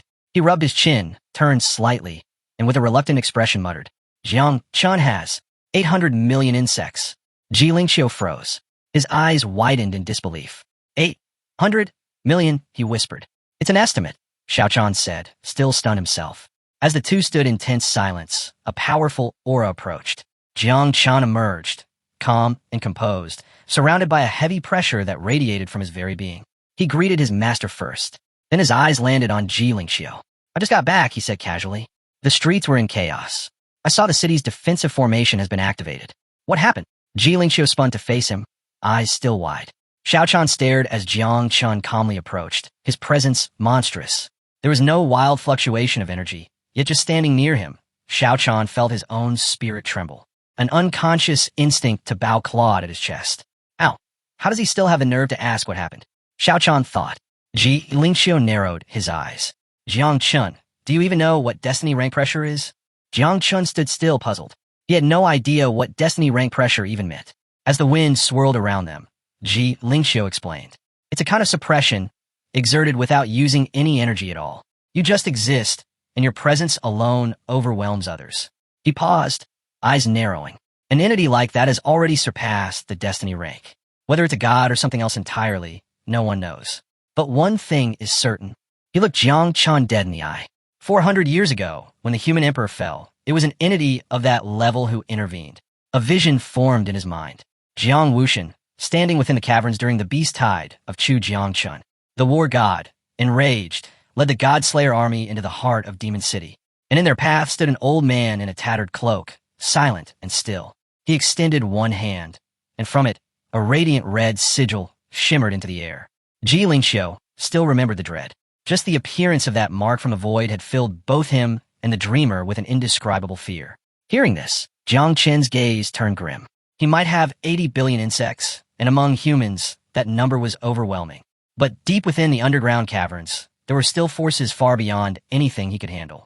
His swarm had a fatal flaw. Most of the insects were still just level 1. Looking thoughtful, Jiang Qin stepped forward. If that demon clan elder was so powerful, he asked, why didn't he kill Jiang Wuxian back then? Was he restrained somehow? Ji Lingqiu's eyes lit with gravity. He raised his hand. Do you know, he asked, why the rankings of divine weapons only go up to level 6? Jiang Qin shook his head. That cap isn't random, Ji Lingqiu said. It's the result of a greater restriction, something called the Seal of the Heavenly Path. Behind him, a massive portal began to open. This seal was created with the dawn of a new era. Its purpose? To maintain balance. He began to visualize 3 powerful swords in the air. Take the Human Emperor Sword, for instance. It's ranked number 1 in all of Daxia, but even that blade has been limited to level 6. In truth, its true power goes far beyond that. But under the seal, it's shackled. Jiang Qin's thoughts drifted to the legendary warriors of the past, Jiang Wuxian, Ji Lingqiu, and the Great Dreamer. 4 centuries ago, when the Seal of the Heavenly Path was fully activated, it imposed a hard cap, 9 levels only. That era gave rise to some of the most powerful figures in Daxia's history, the Human Emperor Yinzan, the Sovereign of Fire, and many others. Ji Lingqiu turned toward Jiang Qin. It's that very seal, he said slowly, that prevents beings from the 10th grade underground caverns and above from interfering. If they do, they'll be destroyed by the Heavenly Path itself.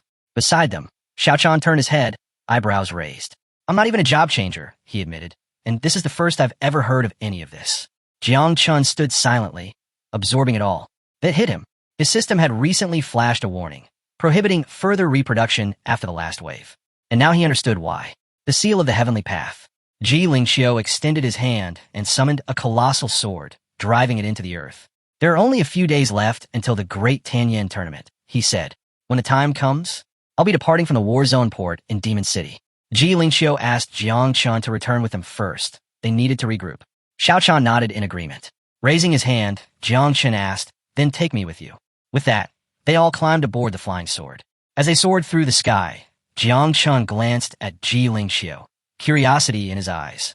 When exactly will the Seal of the Heavenly Path for level 10 fully activate? Ji Lingqiu turned, his expression grave. It's already begun.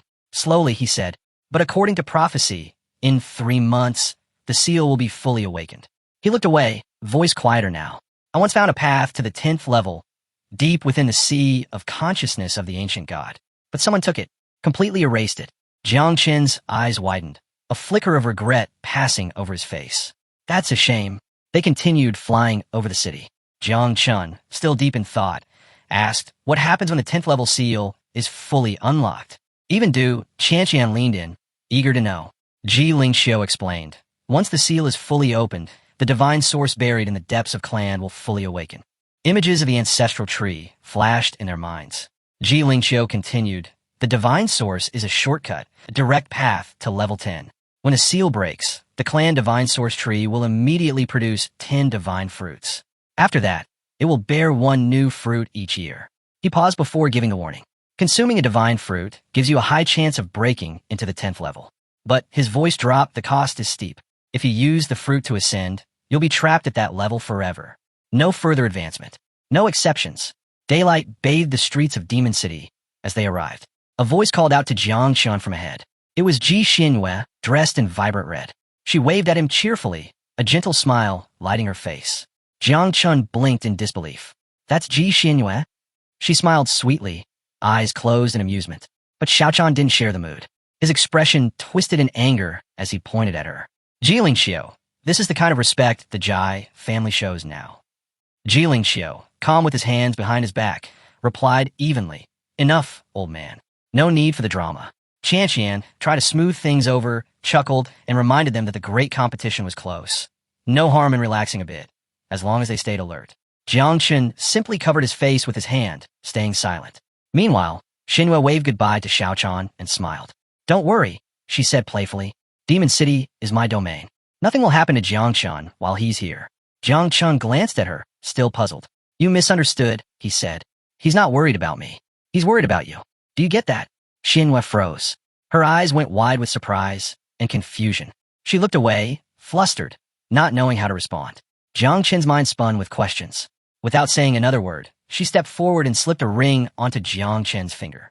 "This contains the divine and demonic blood of the gods," she said softly. "My great-grandfather wanted you to have it."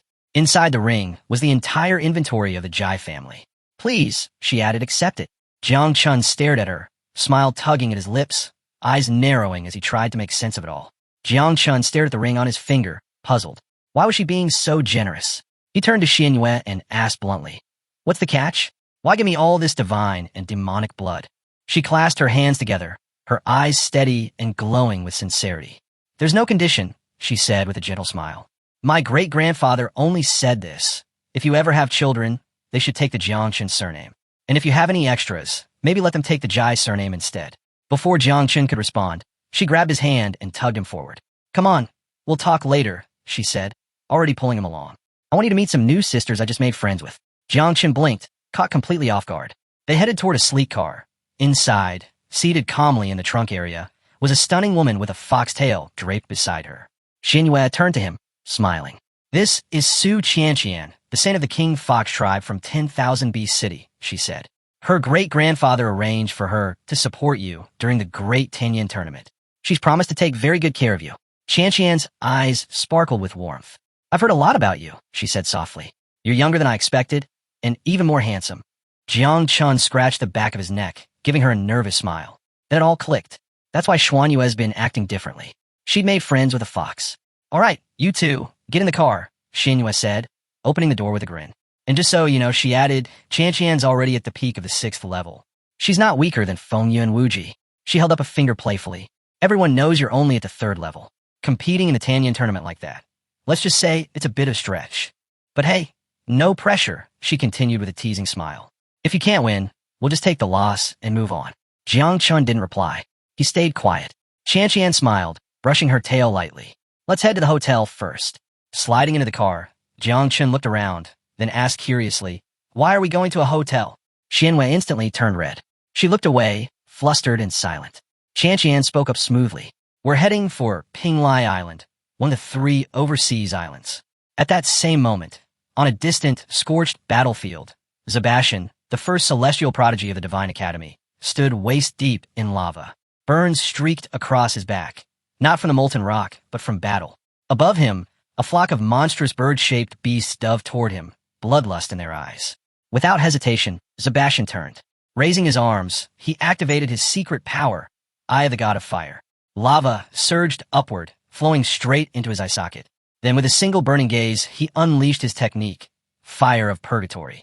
A searing beam of pure flame exploded from his eye, slicing the sky, and the beasts, clean in half. As the ashes settled, he stood tall, watching them fall. "One glance," he muttered, "and a level 6 beast turns to dust." Still, he wasn't satisfied. Despite being in his second transformation, he was still only at level 6. The full power of the God of Fires, I was out of reach, for now. But even so, he was certain, for the Tianyan tournament, he would be ready. Sebastian clenched his fists, eyes blazing. The Fire God's eye, even in its incomplete state, was already a divine weapon. That alone was enough. And with it, he had only one goal in mind, Jiang Chen's head. From Daxia, and into his hands. At the heavily reinforced entrance of the War God Institute's gravity training room, now operating at 100x gravity, someone arrived. Inside, a fierce battle was underway. A towering rock monster swung its arm at a warrior, only for the figure to leap and dash across the creature's arm. With a burst of speed, she clenched her fist, then spun and delivered a devastating kick straight to its face. Her eyes lit up with furious focus. She channeled energy into her fist and then leapt again. This time, she fused her skill, Divine Hand, directly into her strike. Then came her technique, Mountain Collapsing Fist. One punch, a seismic shockwave shattered the monster into rubble. Breathing heavily, she dropped to the floor, hand on her waist, catching her breath. This was Ouyang Yi, the top prodigy of the War God Institute from the 3 overseas islands. Just then, the heavy door creaked open. A man dressed in gray entered, arms behind his back. "How's the synchronization with the Divine Hand coming?" he asked calmly. Hearing her master's voice, Ouyang immediately brought her hands together and bowed her head. She climbed onto a pile of rocks and replied sincerely, Synchronization is at 95%. Under regular conditions, I can use all my melee techniques flawlessly with the divine hand. But she added, there are still flaws with the 2 golden level skills. I haven't fully perfected the spiritual energy flow. Her master studied her quietly. He raised a hand and said, 95% is an extraordinary rate. You're still in a mortal body, wielding the arm of a god with only 6 transfers? That alone is an incredible feat. Perfect mastery is unrealistic. Then he smiled as he stepped closer. With your current strength, not even a 7-transfer cultivator could take you in a straight fight. Still, she hesitated. Master, she asked, is it true? The rumor about someone in the sanctuary. A 6-transfer who can wield 3 divine parts. The master nodded. It's true, he said, and I don't think he's reached his limit yet. Ouyang listened, saying nothing more. Her master's eyes darkened as he recalled the figure. He's the first holy son of the sanctuary. The pride of the Flame Emperor. The most terrifying genius across all 3 islands.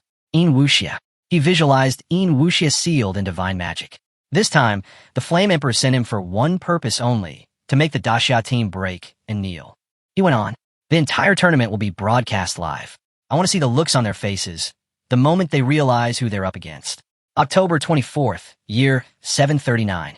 At Magic City Port, Jiang Chun finally arrived, escorted by guards. Joy gleamed in his eyes as he stepped forward. All around him, people waved banners and signs. Jiang Chen's name was everywhere, plastered across banners, signs, and shirts. His fan club was out in full force, proudly claiming he was the strongest of them all. With his legendary 9 miasma wings, they were convinced he'd wipe the floor with the 3 overseas islands. But not everyone was buying into the hype. Some fans pushed back, telling others to stop spouting nonsense. Jiang Chun, after all, was only in his 3rd transformation. His opponents? Already at the 5th or 6th. It wasn't about crushing anyone. It was about holding his own. Others chimed in, saying the Real win was just showing up. Why heap pressure on him for no reason? Jiang Chun heard all of this, and for a moment he looked lost. High above on the city wall stood Ji Xianyueyu's father alongside Xiaochan. Watching the crowd, the elders spoke. You know, before the era of professional transformations, there was a phrase, top influencer or dominant figure. I never truly got it until now. Seeing Jiang Chun, I finally understand. Fans swarmed Jiang Chun, wrapping him in hugs. He tried to speak, but words failed him. The wave of attention left him stunned. From afar, Xiaochan took it all in, quietly marveling. In all his years, he'd never seen anything like this. While he and Ji Lingxiu stood on the ship, Kaiken helped Jiang Chun climb aboard. The moment his feet hit the deck, he collapsed, completely drained. Kaiken gently placed a hand on his back, trying to ease him. For Jiang Chun, this was more exhausting than any battle. Xiaochan stared him down, scolding, you little brat. Acting all innocent now, after stealing the spotlight. Then Ji Lingxiu stepped forward, extending a hand with a confident grin. I searched everywhere, he said, and found the perfect teammates for you. Jiang Chun slowly got up and took a good look. Qianqian quietly hid behind him as he stared at the newcomers. The man in glasses stepped up first. Mang Xingshan, head of Heron Academy, 6th level practitioner, and the supreme sage of Confucianism and Taoism. A soft glow flickered around him as mystical circles formed at his sides. Adjusting his glasses, he grinned. Don't worry about being alone. The world already knows who you are. Next came the long-haired one, Jiang Chunmingqiu, the top prodigy of Wuang, also 6th level. He held the supreme secret of tea. Energy pulsed around him as he gave a quiet, knowing smile. Qianqian leaned in and whispered, one to show off, the other's super serious. Easy to tell apart. Jiang Chun chuckled. You know what? That actually helps a lot. He looked back at the 2 and bowed slightly. I'll be in your care. They smiled and nodded. We've got your back. Watching from the side, Xiaochan and Ji Lingxiu looked at each other, clearly puzzled. Ji Lingxiu flopped onto a couch, casually resting his head on the armrest. Then he turned to Ji Xuanyu's father, Hong Yin, and said calmly, mind explaining the competition rules? Hong Yin nodded, lifted his hand, and a magical hologram lit up the space before them. The battle will take place on a small island between Demon City and the 3 overseas territories. It's called Tanion Island, and that's where the Tanion Grand Tournament will begin. Everyone turned their attention to the hologram, eyes locked in silence. A serious tone settled as the details of the competition began to unfold. The first round, Hong Yin began, is the Void God ranking qualifier. This system was created by the 3 overseas islands. He explained that the Void God realm was formed from the spiritual sea of a 9th-level demonic whale's consciousness. Within it, no external forces were allowed, no equipment, no power boosts, no enhancements of any kind. Everything came down to personal skill alone. The Void God ranking was an individual trial. Each participant had a clear 5 stages and defeat 6 generals. Your position on the ranking would depend entirely on how fast you completed it. Those 5 stages? They were built to test your core attributes: strength, speed, constitution, endurance, and spirit. Nothing flashy, just raw, fundamental power. Ji Lingxiu raised a hand and smiled. When we say defeat the 6 generals, we mean exactly that. 6 androids guard the gate. You beat them, you move on. He added that in this first round, everyone would go in alone. No interference, no team-ups, just you and the challenge. Out of 100 total participants, only the top 50 would advance. They all sat down in front of the glowing hologram, eyes sharp with new resolve. Hong Yin continued. Those who pass will move on to round 2, fought within a secret realm provided by our great Xia. He paused. Details will come later, but know this, the number of qualifiers from round 1 will directly impact your advantages in round 2. So take this seriously. With that, he pointed to the glowing portal high in the sky. A shimmering curtain of water flowed from it. This, he said, is your broadcast feed. Everything you do will be shown live. So if you win, win with pride. And if you lose, do it with dignity. Then he turned toward Fengyun Wuji. You're the captain of this team. That's no small job. His voice softened. Technically, Jiang Qin's level isn't high enough to enter this tournament. But as the Sea Protector King, his absence would be impossible to explain. He looked at the others. That's why I need all of you to watch his back. Think of him as your lucky charm. Support him. Protect him. Qian reached out and playfully poked Jiang Qin's cheek with a grin. Jiang Qin blinked, caught off guard. Fengyun Wuji stood tall and gave a firm nod, ready to lead. Jiang Qin stared at them, puzzled. Were they seriously treating him like a pet? Did he have no pride left? But then, he realized they meant well. Their concern was real. He smiled. As Qian continued to mess with his cheek, Hong Yin reassured the group. The first round shouldn't be too big of an issue. As for round 2, which allows for open combat, I don't expect major trouble either. Xiao Chan stepped closer to Jiang Qin, eyes locked on him. Still, for you, that first round might be rough. The Void God realm isn't rich in elemental particles. Your thunder-based powers might not work the way you're used to. Jiang Qin's eyes locked onto his master. Calm and confident, he reassured him, don't worry. I just need to make it through the first round. That's all I'm aiming for. The moment had come. The ship pushed off and began cutting across the sea. Jiang Qin glanced up and was stunned. This warship was massive, even more impressive than the one they'd captured in their previous battle. Xiao Chan caught his reaction and nodded with pride. It should be. This one's a level 3 divine weapon. Their destination, Tan Island. As the ship soared forward, conversations broke out all around. The mood was high. Everyone was sure Daisy would come out on top. After several hours, the island finally came into view. The terrain was beautiful, and rows of stone seats waited, ready for the arriving warriors. Qian took a seat first. As Jiang Qin moved to sit down, he looked around with curiosity. Turning to Hong Yin, he asked, "Is this a chessboard? It looks incredible." Hong Yin, lounging with arms and legs crossed, replied, "This is the Board of Stars. It's a first-level divine weapon, mostly for show. Not much practical use. At best, it might trap someone." Just then, a woman with long purple hair stepped forward, holding a tray of badges. With a polite smile, she explained, "These are your identity tokens for the Void God realm. Take yours based on your name, and keep it in your hand." Jiang Qin picked one up, eyeing it with interest. Then he turned to Qian and asked, "So, the others haven't shown up yet?" She grinned. "What's the rush? We've still got 10 minutes." As if on cue, a group of warriors descended from the sky, landing on Tan Island in full view. Their gaze went straight to Jiang Qin. Among them was Yin Wuxia. Van Gongyan shot up from his chair, fuming. Who are they trying to fool? What's the joke? Using a magical treasure just to make a flashy entrance. With arms folded, Ding Chunqiu calmly told him to stop making a scene. Fengyun Wuji's eyes narrowed. He could sense it, an intense pressure coming off of them. At least 5 were carrying divine parts. And Yin Wuxia? He had 3. Van Gongyan slumped back into his seat, still seething. Arrogant bastards, not even trying to hide their strength. Ding Chunqiu stayed silent. Fengyun Wuji leaned toward her. "The first round will be fine, but I need you to find me after it ends. We'll talk then." Meanwhile, Qian licked her lips playfully. "That big idiot from the Magic Institute. The one fused with the Eye of God? I've got a 50-50 shot against him." Mang Xingchan watched their opponents carefully. With a calm voice, he said, "Leave the one from the 5 Elements Institute to me. I might not beat him, but I can keep him busy." Beside him, Jiang Qin Mingqiu adjusted his glasses with confidence. "I'll handle the beauty from the Academy of the God of War." With a smug grin, Jiang Qin Mingqiu added, "When the time comes, I'll teach her how to recite poetry mouth to mouth." Fengyun Wuji's eyes lit up, not with amusement but fury. He turned to Jiang Chun and said seriously, "If you ever come face to face with Yin Wuxia, don't try anything. Just surrender. Get out of there." Jiang Chun blinked in disbelief. If even Fengyan Wuji wasn't confident, what kind of monster was this guy? Meanwhile, Yin Wuxia's twisted smirk widened. He pointed to himself with a slow, deliberate motion, then to Jiang Chun and Fengyan Wuji. His meaning was crystal clear. Both of them were as good as dead.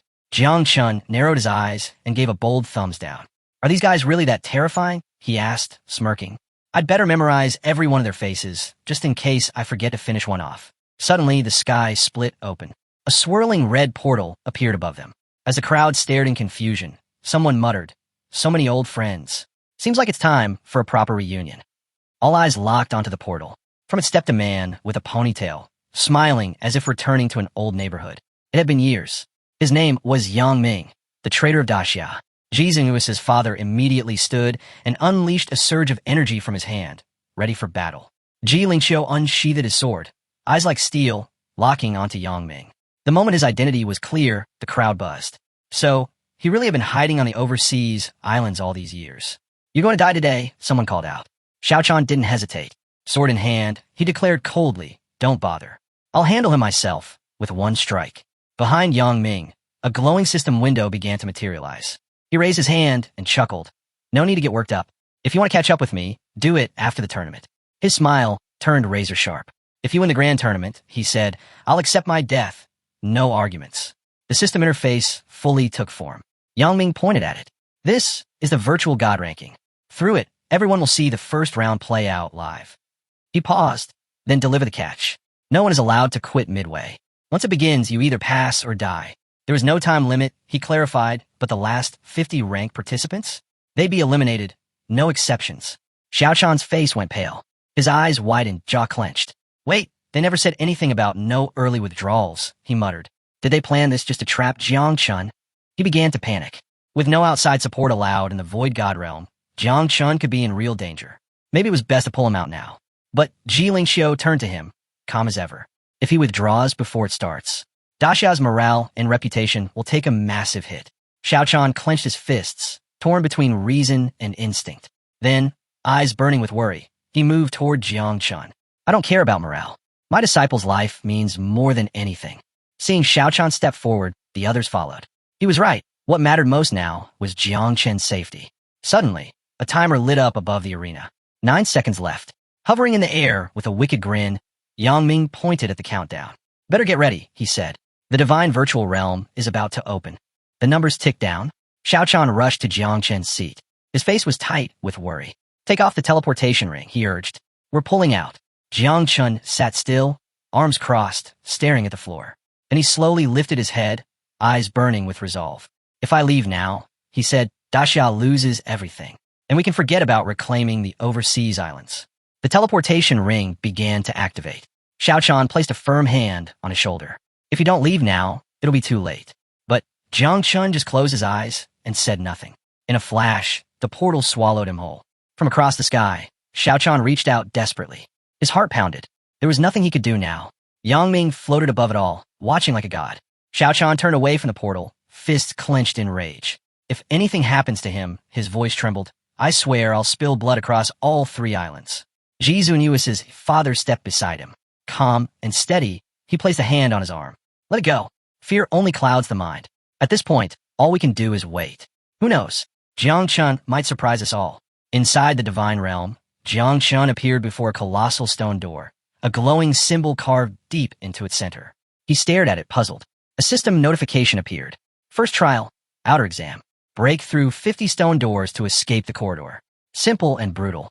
Jiang Chen's eyes lit up. He tightened his fist, and flames erupted around it. "Let's go," he muttered. With a leap, he launched forward and struck the first door with everything he had. Invincible divine fist. Cracks spiderwebbed across the stone. But then, they started to vanish. The door was healing. Jiang Chen's eyes widened. It can regenerate? No time to hesitate. He struck again, faster, harder. His plan was clear now. Break it before it could repair itself. Boom!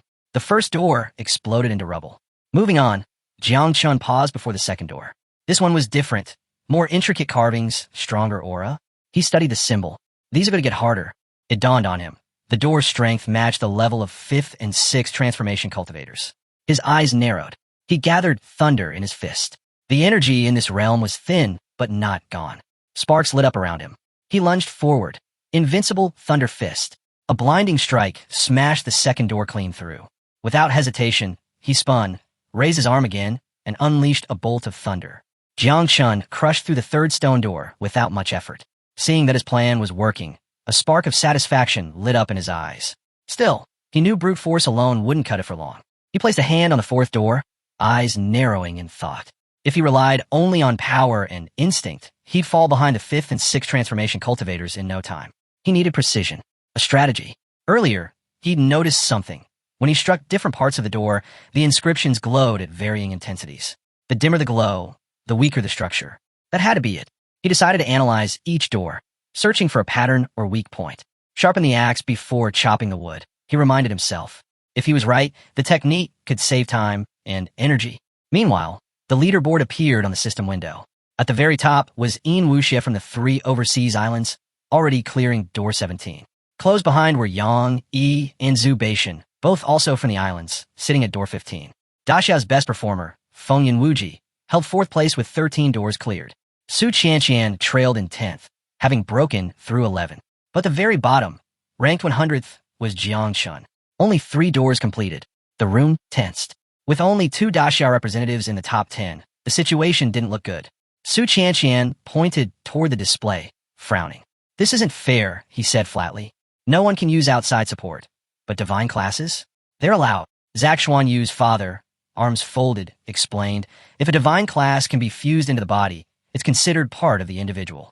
There's no rule against it. He added, unfortunately, that puts Jiang Chun at a disadvantage in this round. The elders from the 3 islands burst out laughing. Seeing Jiang Chun dead last, they mocked Yinzan for ever being worried about him. Across from them, Yang Ming sat silently. Then he clasped his hands and spoke, cold and calm. As the saying goes, caution keeps a ship afloat for 1,000 years. His gaze hardened. Yinzan is the wisest man in the world. Just because Jiang Chen's in last place doesn't mean those concerns were wrong. The laughter died instantly. The elders lowered their heads in shame, realizing how foolish they'd sounded. Suddenly, the system projection zoomed in on Jiang Chun, still standing before the next door. Spectators looked on, puzzled. He had breezed through the first 2. Why was he stuck now? Some guessed he wasn't actually stuck. He was simply thinking, looking for the best way forward. Ji Lingxiu watched the screen closely. He's improving fast, he said, though his tone was measured. But the gap between him and the others, it's still pretty wide. Xiao Chan, face filled with concern, replied softly, that doesn't matter. I don't care if he finishes last. As long as he makes it out alive, that's all that counts. Ji Lingxiu blinked, stunned at Xiao Chan's words. He hadn't expected that level of worry from the normally stern master. Elsewhere in the realm, other geniuses were beginning to reveal themselves. On the leaderboard, positions 19 through 22 were held by members of the human dragon race. Unlike Jiang Chun, who was meticulously analyzing each door, these talents moved slowly, casually, even only striking once they reached a door. No one could quite figure out why they were holding back. Then, without warning, the top prodigy of the human dragon race, Ao Kuan, sprang into motion. A surge of raw power erupted from his body.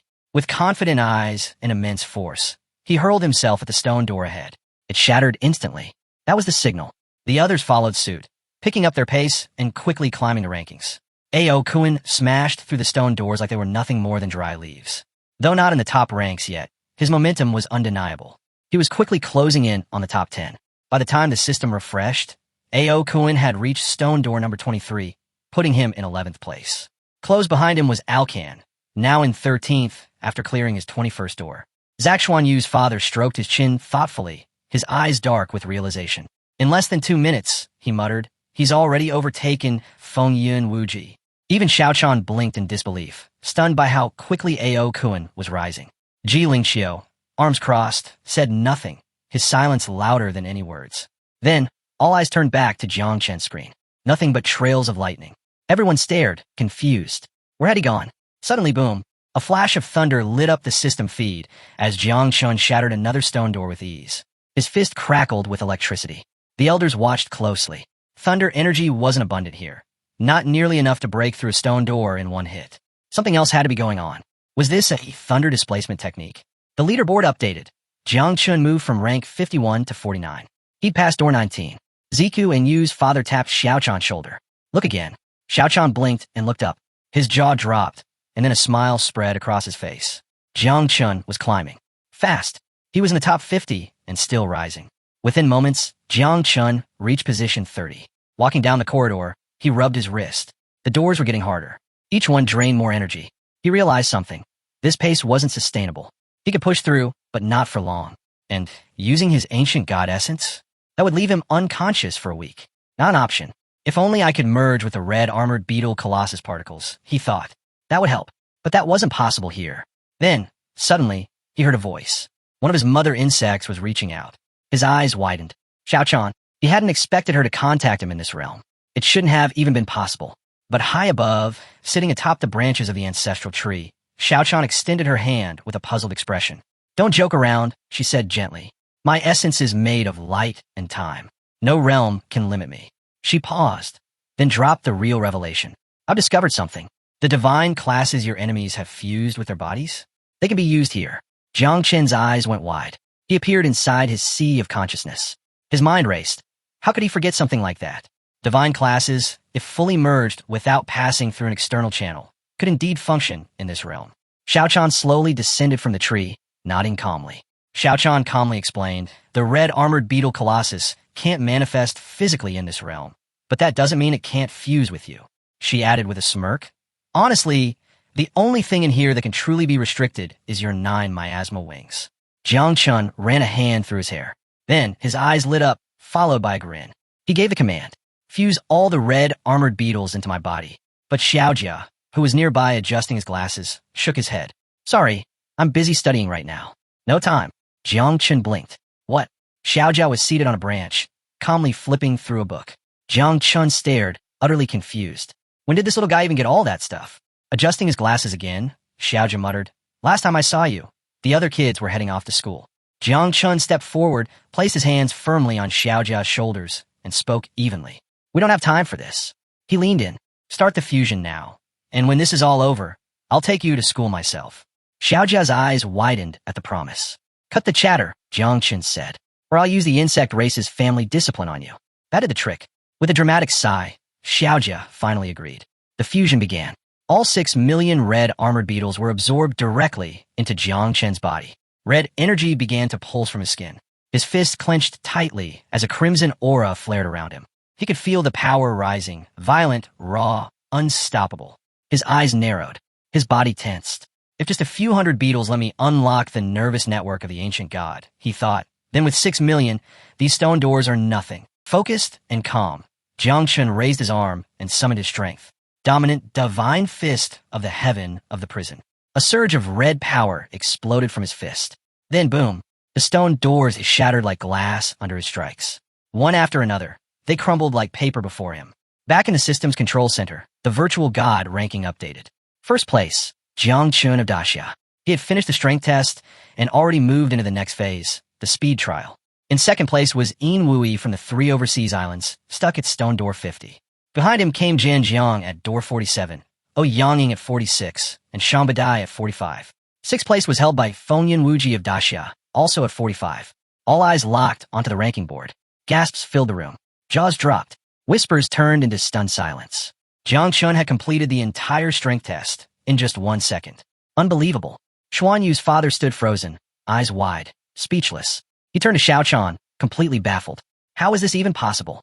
Just a few months ago, in the Abyss trial, he was nowhere near this level. Xiaochan couldn't respond. His expression was just as shocked. Off to the side, Jilingxiu said nothing. He simply watched the board, his eyes locked on Jiang Chen's name. Meanwhile, the elders from the 3 overseas islands were left in a stunned daze. Their jaws hung open. They couldn't believe what they were seeing. Jiang Chun, someone they had dismissed, had just knocked Zubitin, one of their top contenders from the Institute of Magic and Divinity, down to 5th place.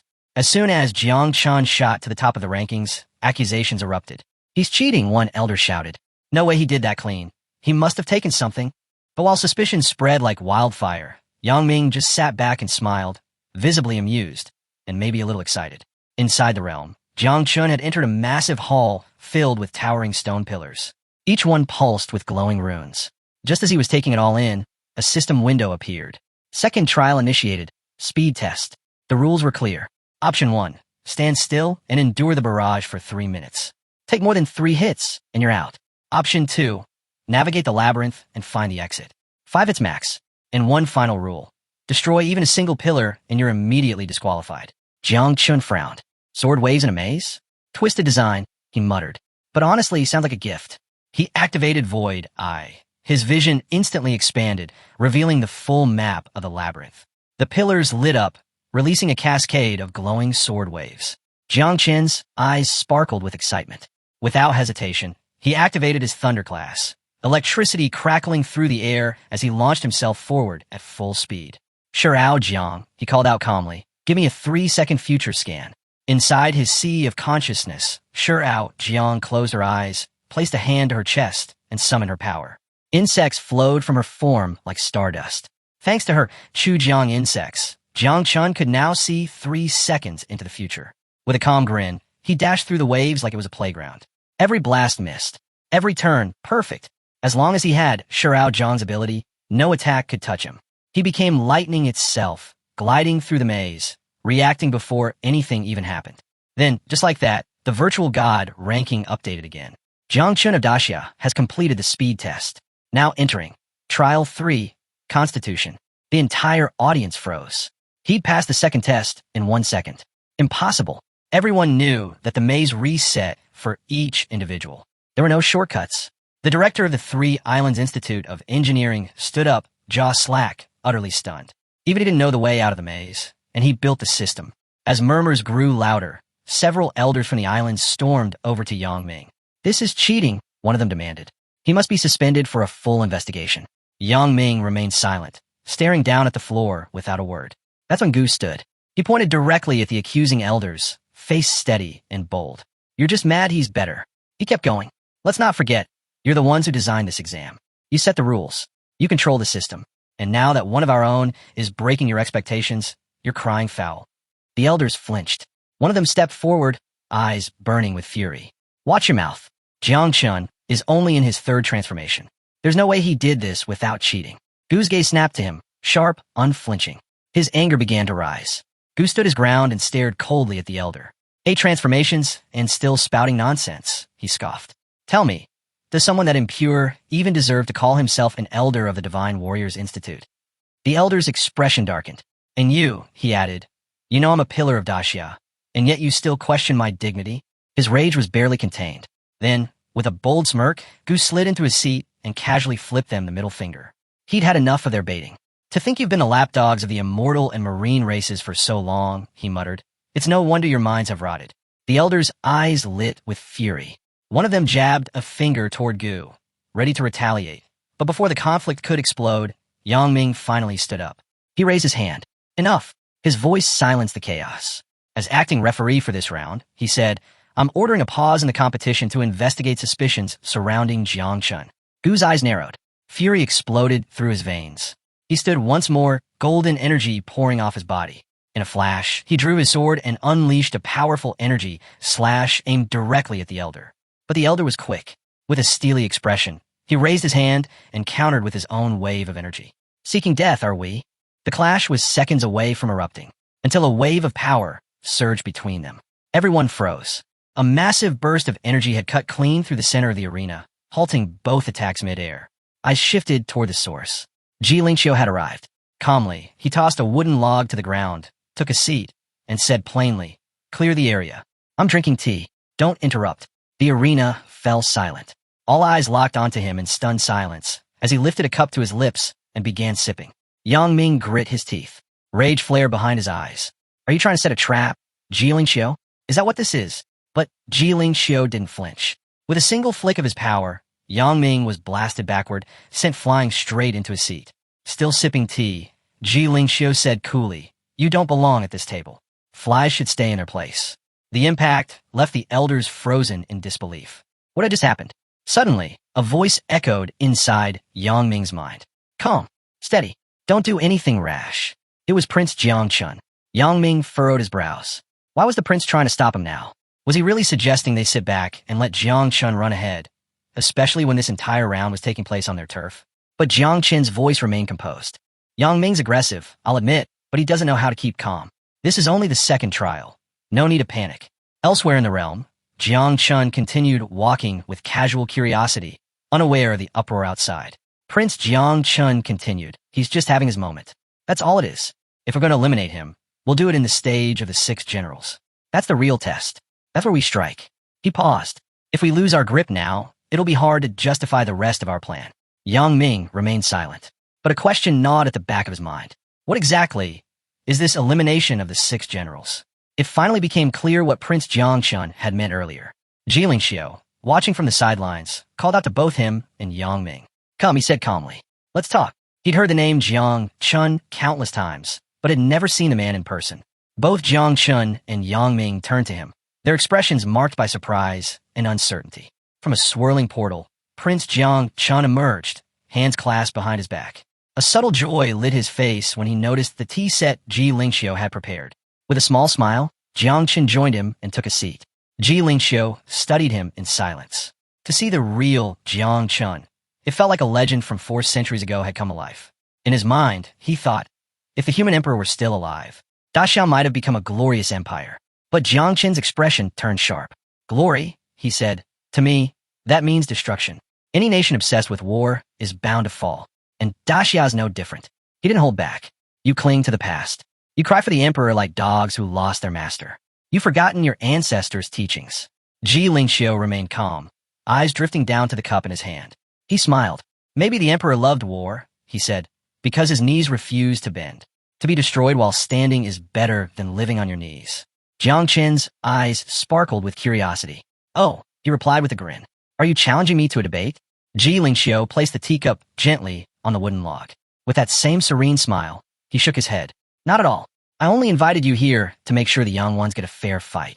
Meanwhile, deep in the virtual realm, Jiang Chun looked up at the ceiling in silence, lost in thought. Nearby, Jai announced, by the time it takes to finish a single cup of tea, Jiang Chun's already cleared the 3rd trial, physical constitution. In Wookiee's just now, finishing the 2nd. Even Prince Jiang Chun raised an eyebrow. A slow smile spread across his face as he rested his chin on his hand. Impressive. A real prodigy has finally emerged in Daxia. But a quiet thought remained. Could someone like Jiang Chun really endure what came next? Ji Lingxiu didn't flinch. He lifted his cup again and said, don't worry. There will be no traitors rising from Daxia this time. Jiang Chun had now entered the 4th of 5 trials, the endurance test. His objective, survive the worm and reach the exit. A warning flashed before him. Halfway through, the worm would compress its body at random intervals. He was not allowed to destroy it. Only endurance was permitted. Suddenly, the sky split open. A massive worm descended toward him, casting a shadow across the ground. Jiang Chun watched carefully. Thunder elements in the realm were vanishing. At this rate, even a full-powered lightning strike might not be enough to push through. Still, he remained composed. Yes, his prison overlord body could protect him, but activating it might damage the pathway. And if he held back too much, he'd be reduced to pulp. This trial, by far, was the most brutal. He raised his hand. No hesitation. It was time to use his main class. Skill activated, growth of all. From the ground, a massive root burst forth. Jiang Chun had summoned it through his growth of all ability. Without hesitation, the roots surged upward, plunging into the worm's open maw. Then, Jiang Chun followed. Activating his lightning skill, he stepped into the beast's mouth and placed a hand on the root, using it as a guide. But suddenly, his eyes widened. The skill had ended. He needed more energy to activate it again, and right now, he was running low. Inside the worm, razor-sharp teeth started tearing into the root, inching closer to him. The pressure was building. Jiang Chun's heart pounded. He could feel the worm compressing itself around him. The walls were closing in, and the teeth were almost at his arm. He didn't have much time. Eyes flashing with urgency, he extended both hands and summoned a vine upward. As the worm's mouth continued to close around him, he started climbing, fast. But it wasn't enough. One of the worm's massive fangs was about to sink into his flesh. Panic struck for a split second, but Jiang Chun made his move. With no other option, he called on lightning one more time. In an instant, his body transformed into thunder. Crack! He shot out of the worm's mouth and crashed onto solid ground. He stood slowly, breathing hard. Then, before him, a shining door emerged. The 5th trial, mental resistance. To complete it, he had to endure a series of mental attacks and reach the exit without breaking. Jiang Chun took a deep breath and studied the area ahead. A calm smile formed on his face. He reached over, placed his hand on his shoulder, and whispered encouragement, not to himself, but to the ancestral tree residing within him. This one's yours, he said softly. Our next target is right in front of us. It was daytime in the land of Daxia. High in the mountains stood Mount Cland, a special place where Daxia's power began. It was beautiful and separate from Daxia's 8 main war zones. Deep inside the mountain was the entrance to vast underground caves. Nearby was Panga City. Standing on top of a temple in the city, the great dreamer stretched out her hands. Her eyes glowed brightly as she concentrated. A symbol appeared on her forehead. High in the sky above her, a large portal opened. Bursts of powerful energy rained down from it. She turned to Lord Fong, who stood not far away. Lord Fong, she announced, the barrier blocking heavenly secrets is now covering the entire city. Her expression was calm. The city is completely hidden now. No one can spy on us using any ability. We are safe. Lord Fong, the guardian of the cave entrance, turned towards her. His face was calm and serious. He nodded his head in agreement. Welcome, he said firmly, to the god-slaying army. As he spoke, a large red portal swirled open nearby. From it, row upon row of knights on horseback rode out. They were the god-slaying army. They streamed steadily from the portal and into the city. The great dreamer watched them carefully. She noticed something. Individually, these knights don't seem that special, she thought. But together, their formation is incredibly strong. She could feel their combined power pushing against the barrier she had just created. This is the true spirit of the army, she realized. Old Jiang has truly forged the god-slaying army into something remarkable. Just then, Jiang appeared behind her. His arms were crossed, and powerful golden energy radiated from his body. He looked pleased. Hearing her praise was a great honor for him. Hearing him, the great dreamer turned around. Don't get too proud, she said directly. Why is the god-slaying army here? Aren't they supposed to be guarding the cave entrance? You brought half of them back. She looked at him intently. Do you plan to attack the 3 islands? He met her gaze calmly. I did have that thought, he admitted, but that's not the most important thing right now. Protecting Jiangchun is our main concern. His expression grew serious. I feel something big is about to happen. The great dreamer looked curious. Oh, he pictured the young man, Jiangchun, in his mind. He saw him surrounded by countless tiny insects. Jiangchun's 9-winged fog, he revealed. It has already reproduced, exceeding 10 billion insects. The great dreamer's eyes widened in surprise. 10 billion? Jiang never told me this. Don't blame Jiang, he said quickly. I told him not to tell you. He looked straight at her. After all, not everyone can act well or keep secrets. Only someone who genuinely doesn't know something can hide the truth perfectly. The great dreamer put her hand on her hip. She thought for a moment, then nodded sincerely. You're right. Neither Master Gui nor Sayo are good at keeping secrets. She looked back at he. So, is this the big thing you felt coming? His eyes glowed with intensity. On the side of the underground caves, he explained, an ancient being has awakened. It might have sensed Jiang Chen's power. This entity has ordered Jiang Chen's elimination, no matter the cost. He paused, letting the weight of his words sink in. The ancient demon races, the immortal races, the dragons, the beast clans, they've all put aside their differences. They've united unusually. They've given us an ultimatum. His voice was grave. If we don't hand over Jiangchun within 3 months, all 10,000 races will attack Daxia together. The great dreamer's eyes widened again, this time in shock.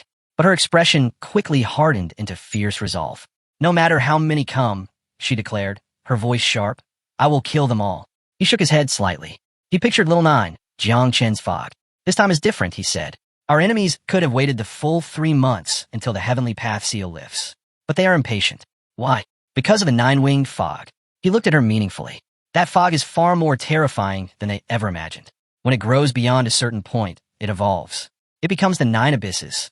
He leaned closer, and it seems those ancient beings fear the 9 abysses deeply.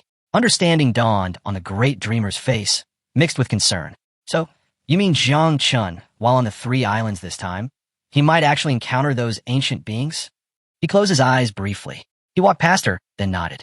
Yes, but, he added, turning back slightly, we still have time. Just then, rain began to fall. Gentle drops pattered on the temple roof and the stones of the city. He lifted his hand, gently placing it over the great dreamer's head, shielding her slightly from the rain. Don't sleep so much from now on, he advised softly.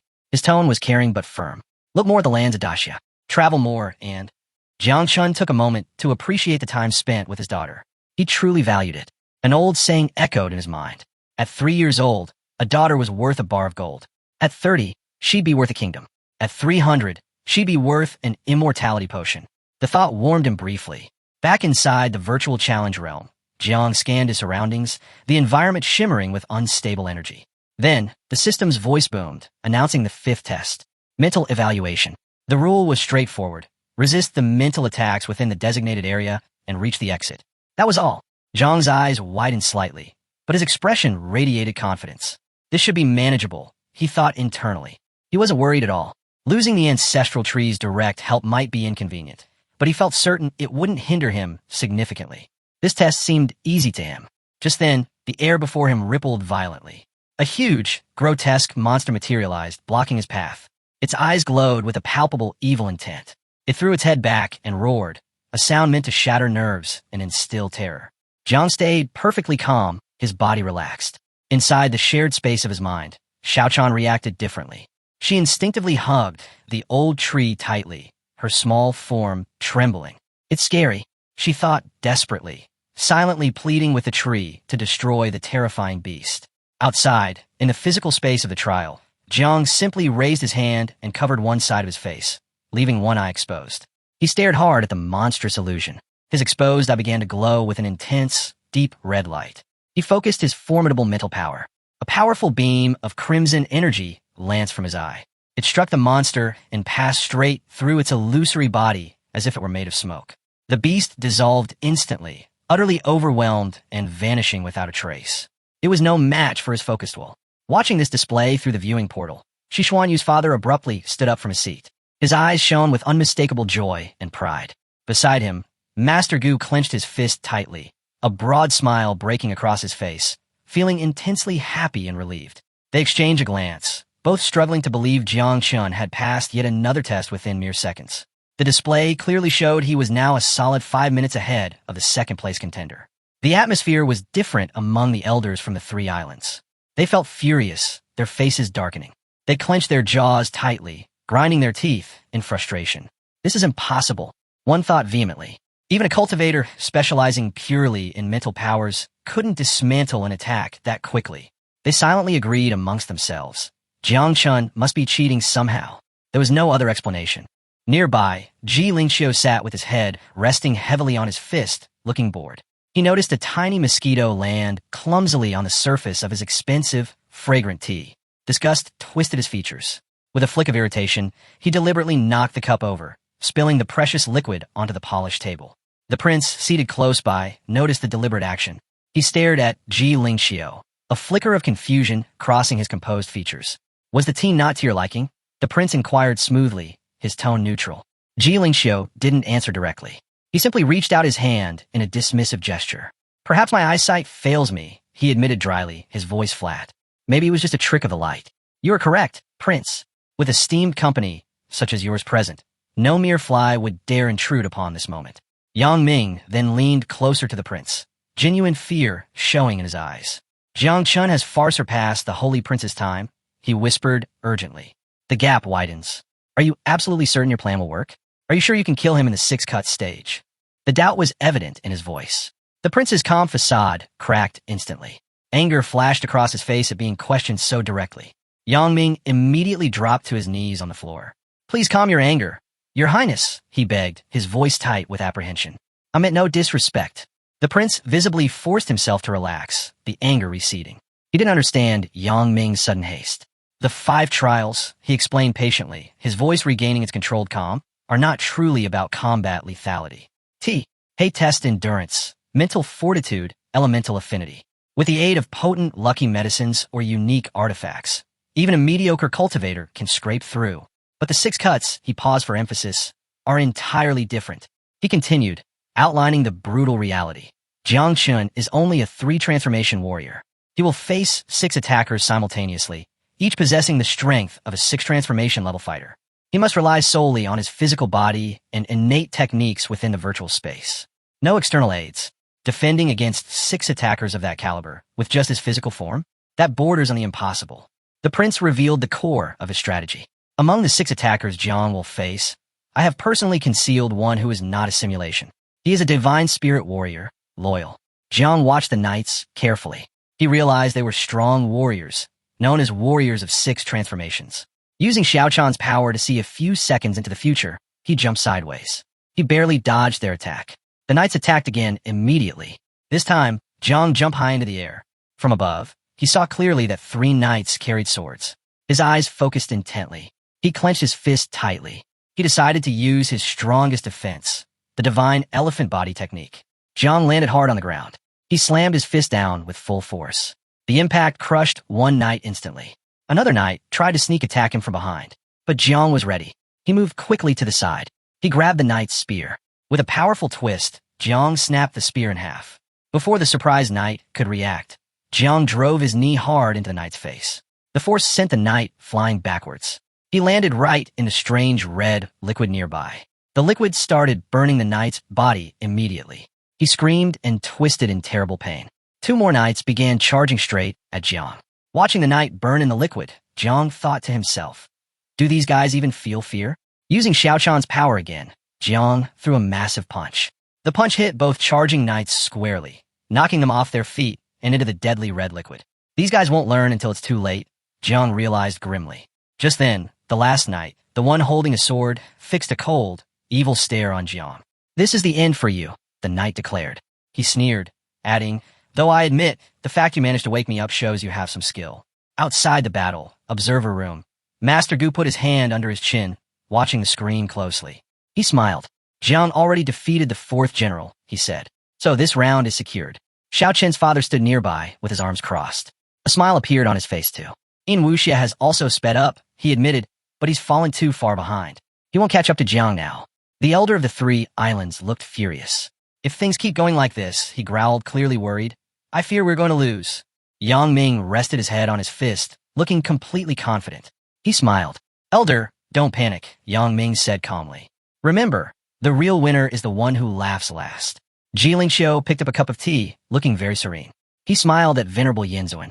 Venerable Yinzun, Ji Lingxiu asked smoothly, has your manager Yang suddenly become completely sure of victory? Prince Yinzun raised his hand slightly. His expression was perfectly calm.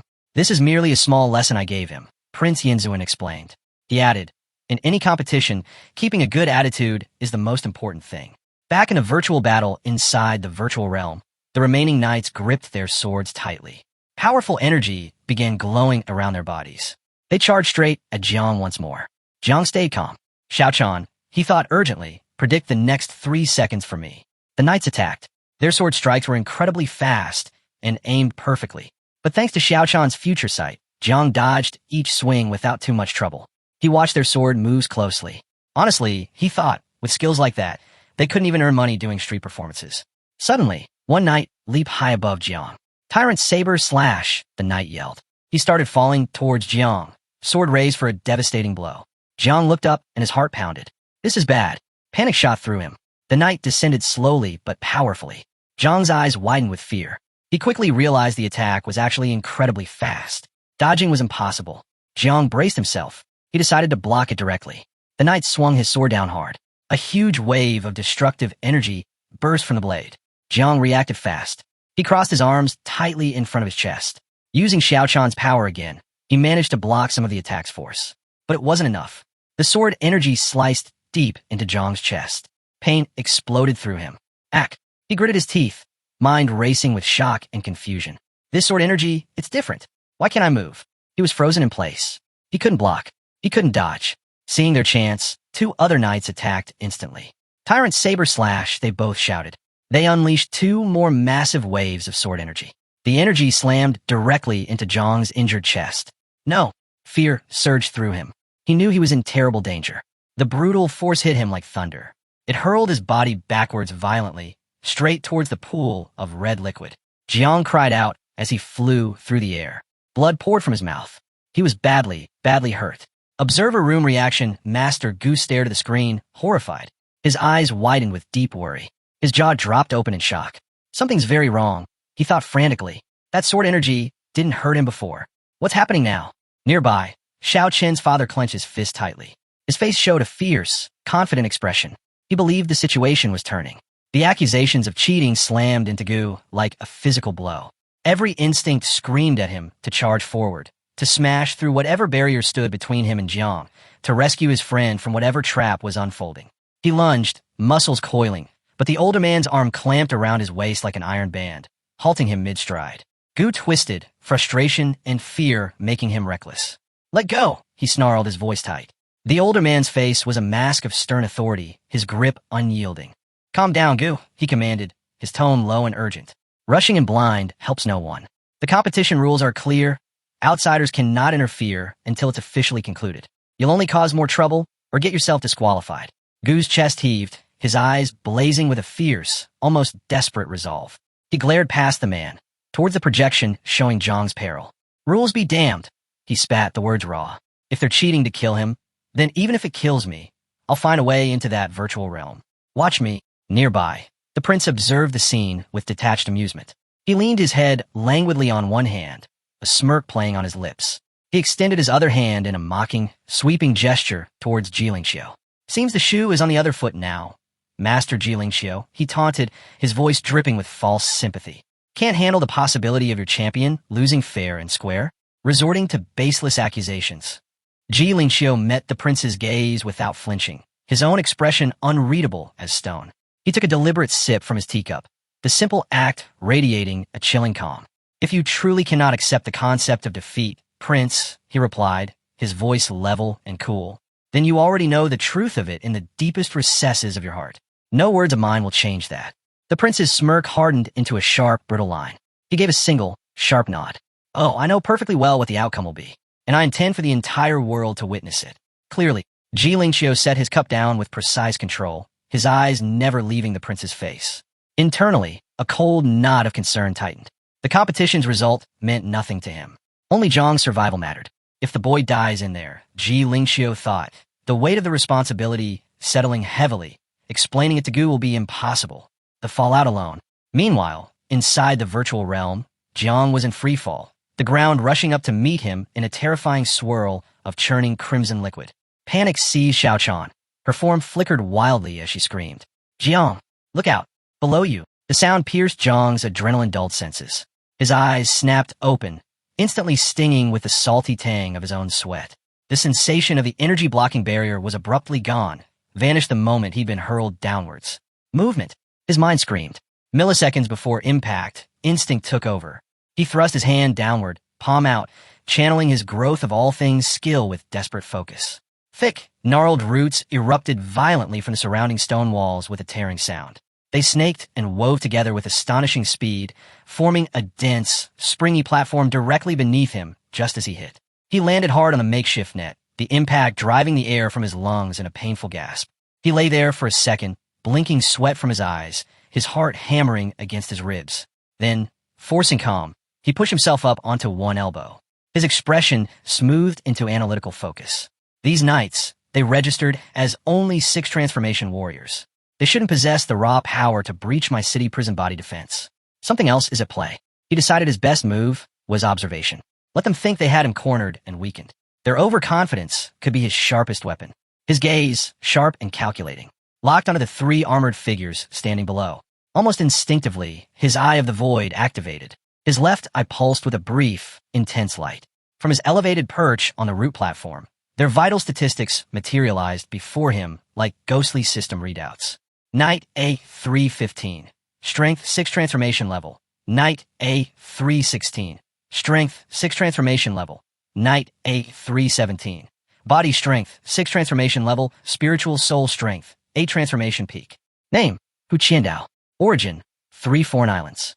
Profession divine level mad warrior. Skills energy blocking demon shadow. Hu Qiandao's eyes, visible through his visor, glowed with a palpable, malicious glee. Him.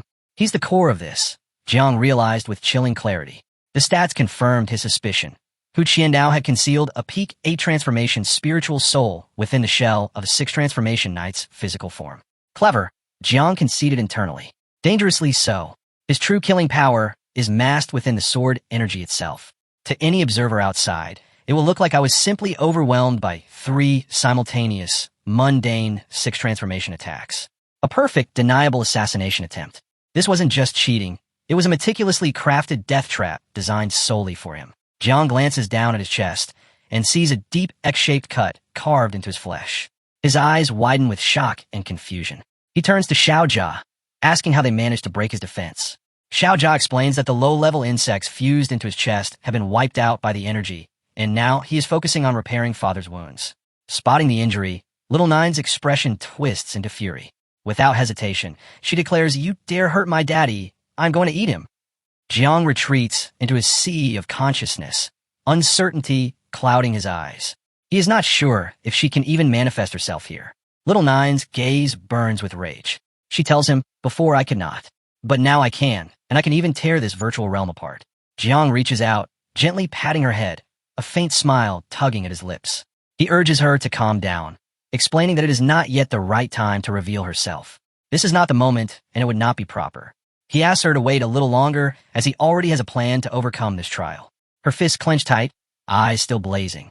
Even so, she gives a sharp nod, choosing to listen to our boy.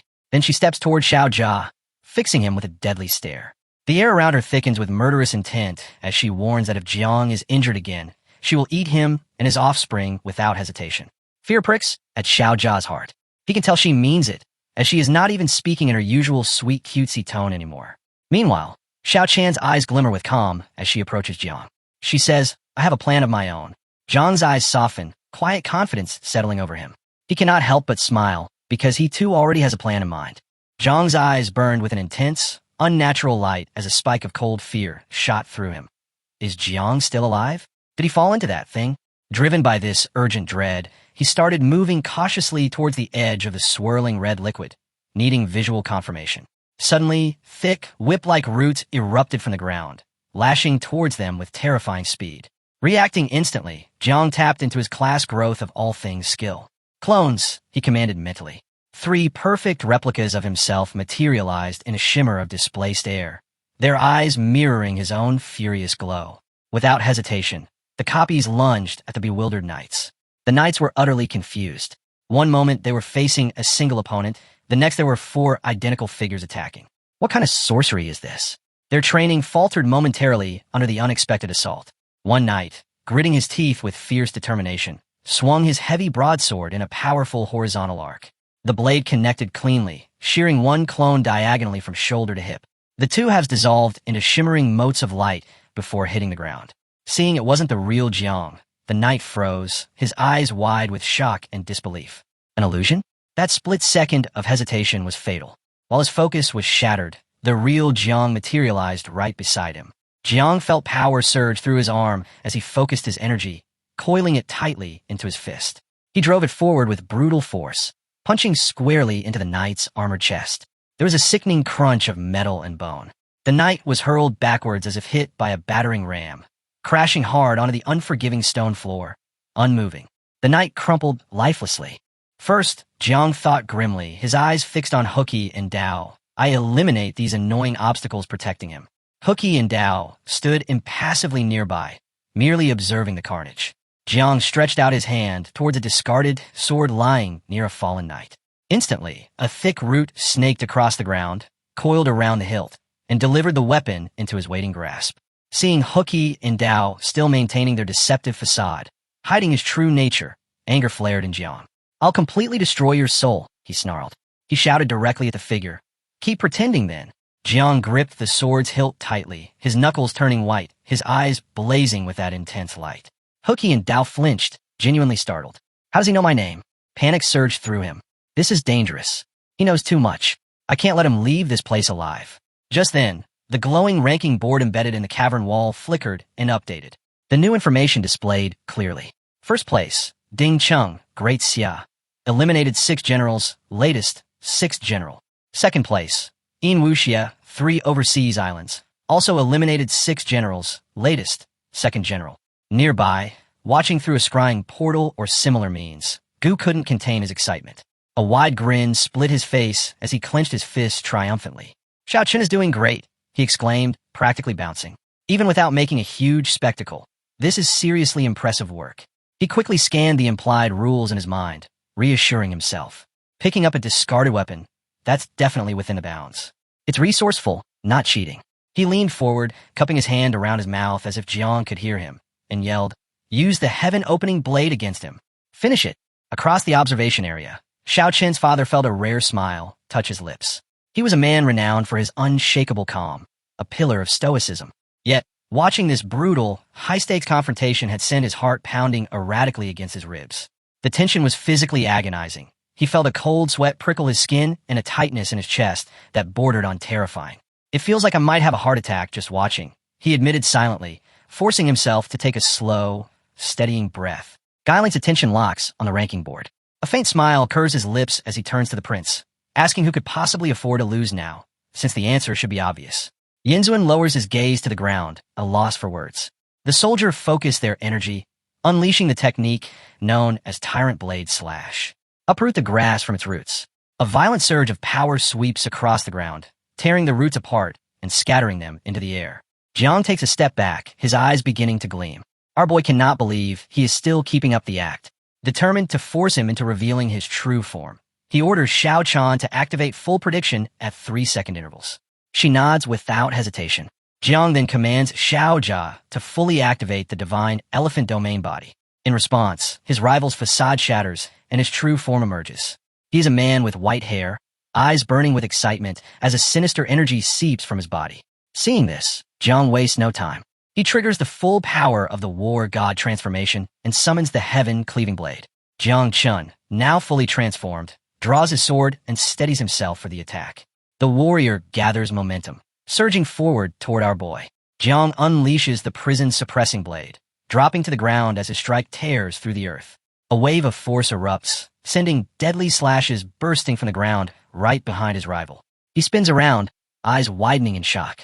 Our hero can hardly believe he managed to anticipate his movements. The trooper reacts just in time, raising his sword to block.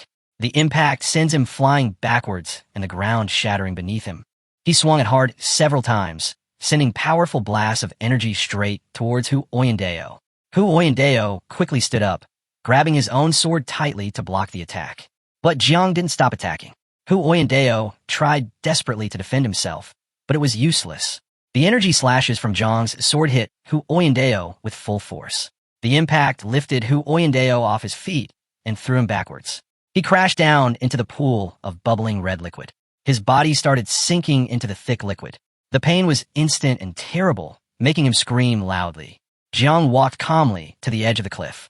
He stood there silently, just watching Hu Oyendeo struggle in the red pool. Anger burned in Jiang's eyes. This fight felt boring to him. He thought to himself, if Hu Oyendeo keeps pretending to be weak, he's actually going to die down there. Finally, Hu Oyendeo stopped pretending. He revealed his true form. He transformed into a huge, old man with long white hair. His body grew gigantic. His eyes glowed with fury as he prepared to fight. He yelled at Jiang, calling him shameless and way too arrogant. Jiang stayed calm. He felt curious, wondering if his soul was fully separated now. Hu Oyendeo stared hard at our boy. He declared, I can't hide anymore, but if I kill you, I can still earn some merit back. Looking closely, Jiang realized Hu Oyendeo was actually a very powerful divine soul. He was almost at the 9th level of transformation. It was clear his real enemies had tried hard to kill him. Hu Oyendeo summoned a dangerous-looking sword made of dark, evil energy. It was called the demonic shadow of the Mad Sword. He held it ready in an attacking pose, clearly planning to kill Jiang. Suddenly, a glowing circle appeared right on Jiang's chest. Jiang looked down at it, his eyes wide with surprise and confusion. He understood it was his vital life energy. Hu Oyendeo had somehow blocked it using his own powerful aura. Hu Oyendeo's eyes blazed with rage. He swung his evil sword with all his might. As he swung, the sword energy transformed into several massive, powerful dragons. These energy dragons locked their fierce, piercing eyes directly on Jiang. Jiang quickly moved away, trying to get out of their path. He watched carefully, realizing he could sense the energy coming and maybe dodge it. But the area the sword attacks covered was just too huge. He couldn't move fast enough to escape them all. A strong red aura started glowing around Jiang's body. He stopped running. He gripped his own sword tightly. Determination shone in his eyes. He remembered his powerful war god transformation ability was almost out of time. He knew he had to risk everything right now. Jiang unleashed his special technique, Hell Prison. In an instant, he swung his sword hundreds of times. The countless slashes cut through the air, hitting the energy dragons and slicing them all into nothingness. Seeing his dragons destroyed so easily, Hu Oyendeo couldn't hold back his fury. He was shocked that Jiang had shattered his summoned dragons with just a sword. Meanwhile, high up, Xiao Chan was sitting on a thick branch of the ancestral tree. She looked seriously at Jiang and explained, Jiang, Your Overlord War God ability has a hidden technique called Imperial Prince Troop Formation. Because of this, both the Nine Wings and the Red Armor Beetle are actually your troops. Jiang looked confused. He touched his head, asking, "What do you mean by that?" Down below, Hu Oyendeo's eyes glowed intensely. He prepared his final, deadly attack aimed at Jiang. Our boy knew he couldn't wait. Using his sword, he first focused on cutting the vital energy connection Hu Oyendeo had created. Jiang jumped backwards. His eyes shone with firm resolve as he stared hard at Hu Oyendeo.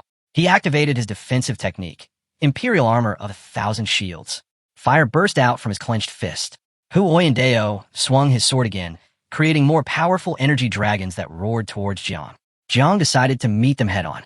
He threw a fierce punch, sending his fiery energy straight at the dragons. The two forces collided violently. "Xiao Jia!" Jiang yelled. "Hold them back for me."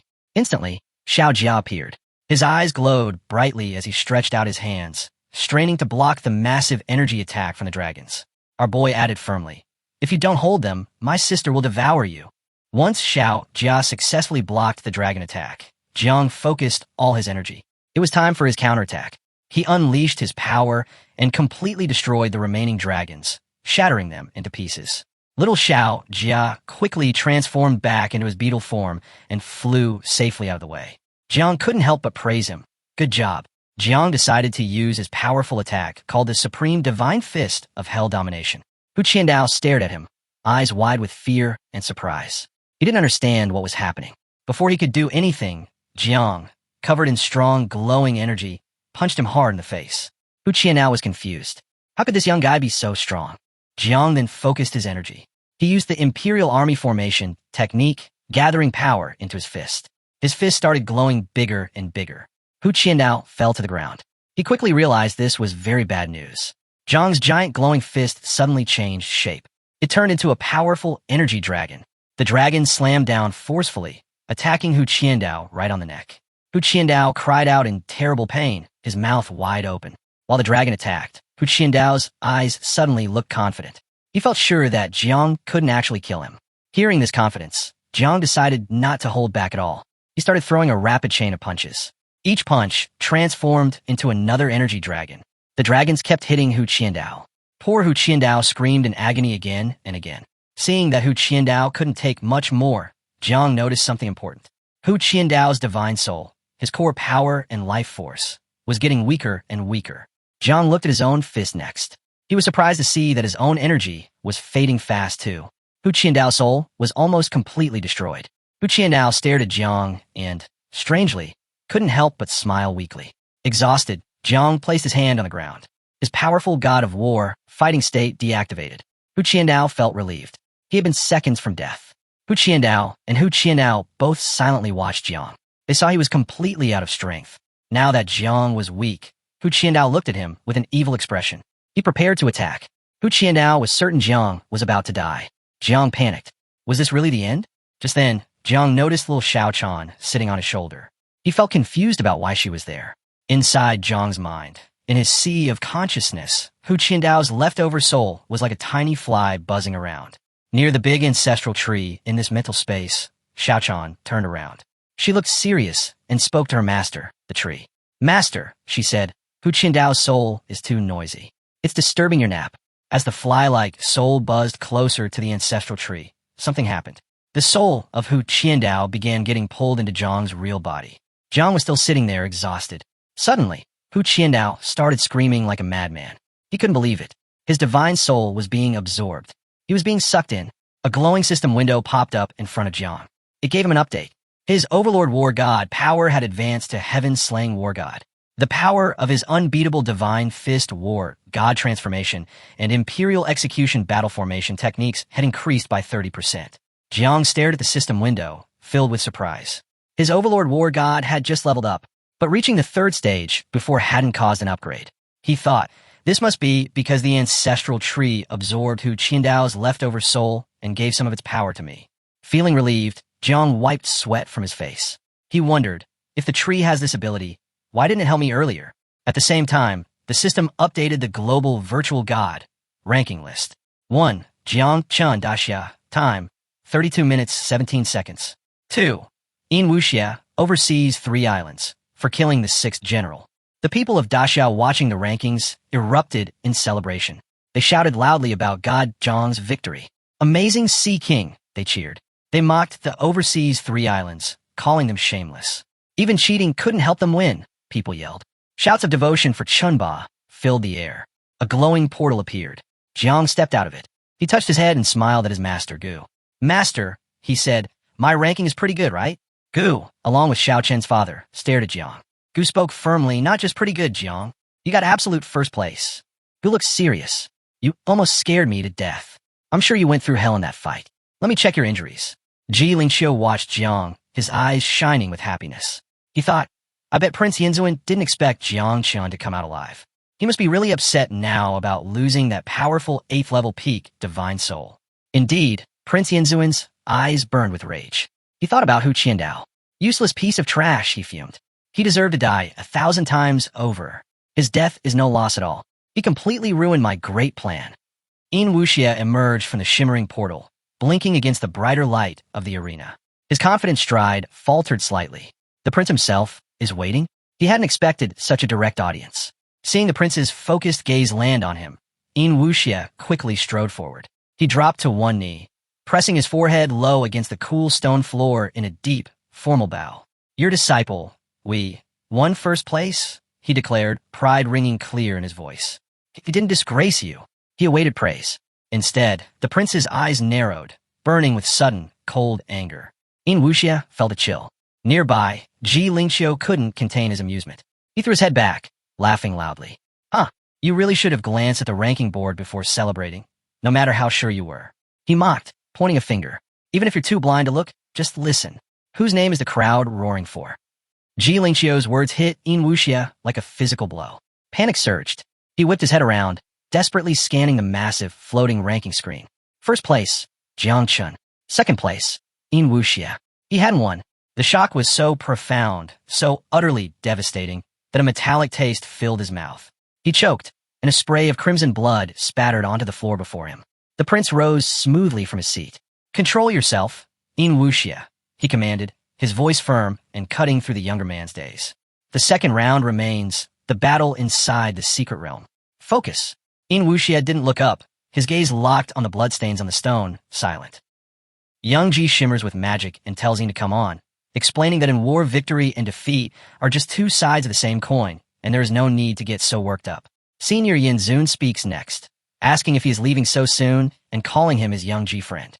Young Ji turns and replies that the tea has gone cold anyway, adding that he will treat him to something better after the second round tomorrow. Senior Yanzun laughs and answers that he will be waiting then. But Jean presses his teeth and grows furious as he warns Jiang Chun to remember to hide his strength in the second round. Our hero only looks at him silently while thinking that this person is hiding some kind of terrifying world-shattering power. He questions within himself whether it is because of the gourd parts, reminding himself that he has the Eye of the Void, the Spring and Autumn Cicada, and Old Man Tree, yet was still only 10 seconds ahead of him on the Void Gourd rankings. He then recalls that in the first round he had used a hidden card while the other did not. When he considers it from that angle, he decides it is not such a big deal. In the worst-case scenario, their trump cards will simply have to clash against each other in the second round. Whether real God or fake it does not matter. He resolves that he will fight him all the same. Half an hour later, the list of the Void God rankings arrives. Our heroes stand at the first position, Jean at the second, and San at the third. As San looks at his third position, he shrugs it off and says that he will just have to be more serious next round. The white-haired guy, while looking at the ranking, remarks that Jianshun does not really need their protection. A pink-haired girl laughs and comments that this ranking is so interesting, pointing out that Jianshun may have taken first place, but the total number of Daxia members who advanced is worryingly low. One guy adds that out of 50 people, only 12 from Daxia advanced, while the others have more than 3 times as many people moving forward. Young Ji then speaks and says that the prodigies who were eliminated should not be discouraged and that it is good enough they made it out alive. After that, he instructs Old Gu along with the Hong Palace to help him get them situated and to see that the injured receive proper treatment. They comply, so Young Ji tells all the advancing prodigies to follow him back to the hotel to discuss strategies. When they get to the room, Young Ji sets forth the isolation barrier, and when everyone is gathered inside, he points at the plain area beside the Rocky Mountain and explains that this is the complete map of the secret realm for the second round. He reminds them that they should have already seen it, and that the overseas 3 islands also possess it, but since they're the ones providing the secret realm, they have naturally held something back. He tells them that they must memorize these locations. He describes Flame Maple Valley as a place teeming with potent fire element energy and assigns it to Nangong Yin, reminding him that with his fire-type class, he can treat it as his home turf. He then explains that Ice Fiend Grotto is a ley-lined maze with an ice jiao dwelling deep inside, and he instructs Ding Chuanxiu that he can lure people into the grotto since it is the perfect place to unleash his power fully. After that, he addresses Feng Yun, telling him to rendezvous with Jian Shun at the first opportunity and protect him. He then calls upon Su Qian, Meng Xing, and Zhang Ming Chu, assigning them the same duty as Feng Yun's deputies in protecting Jian Shun.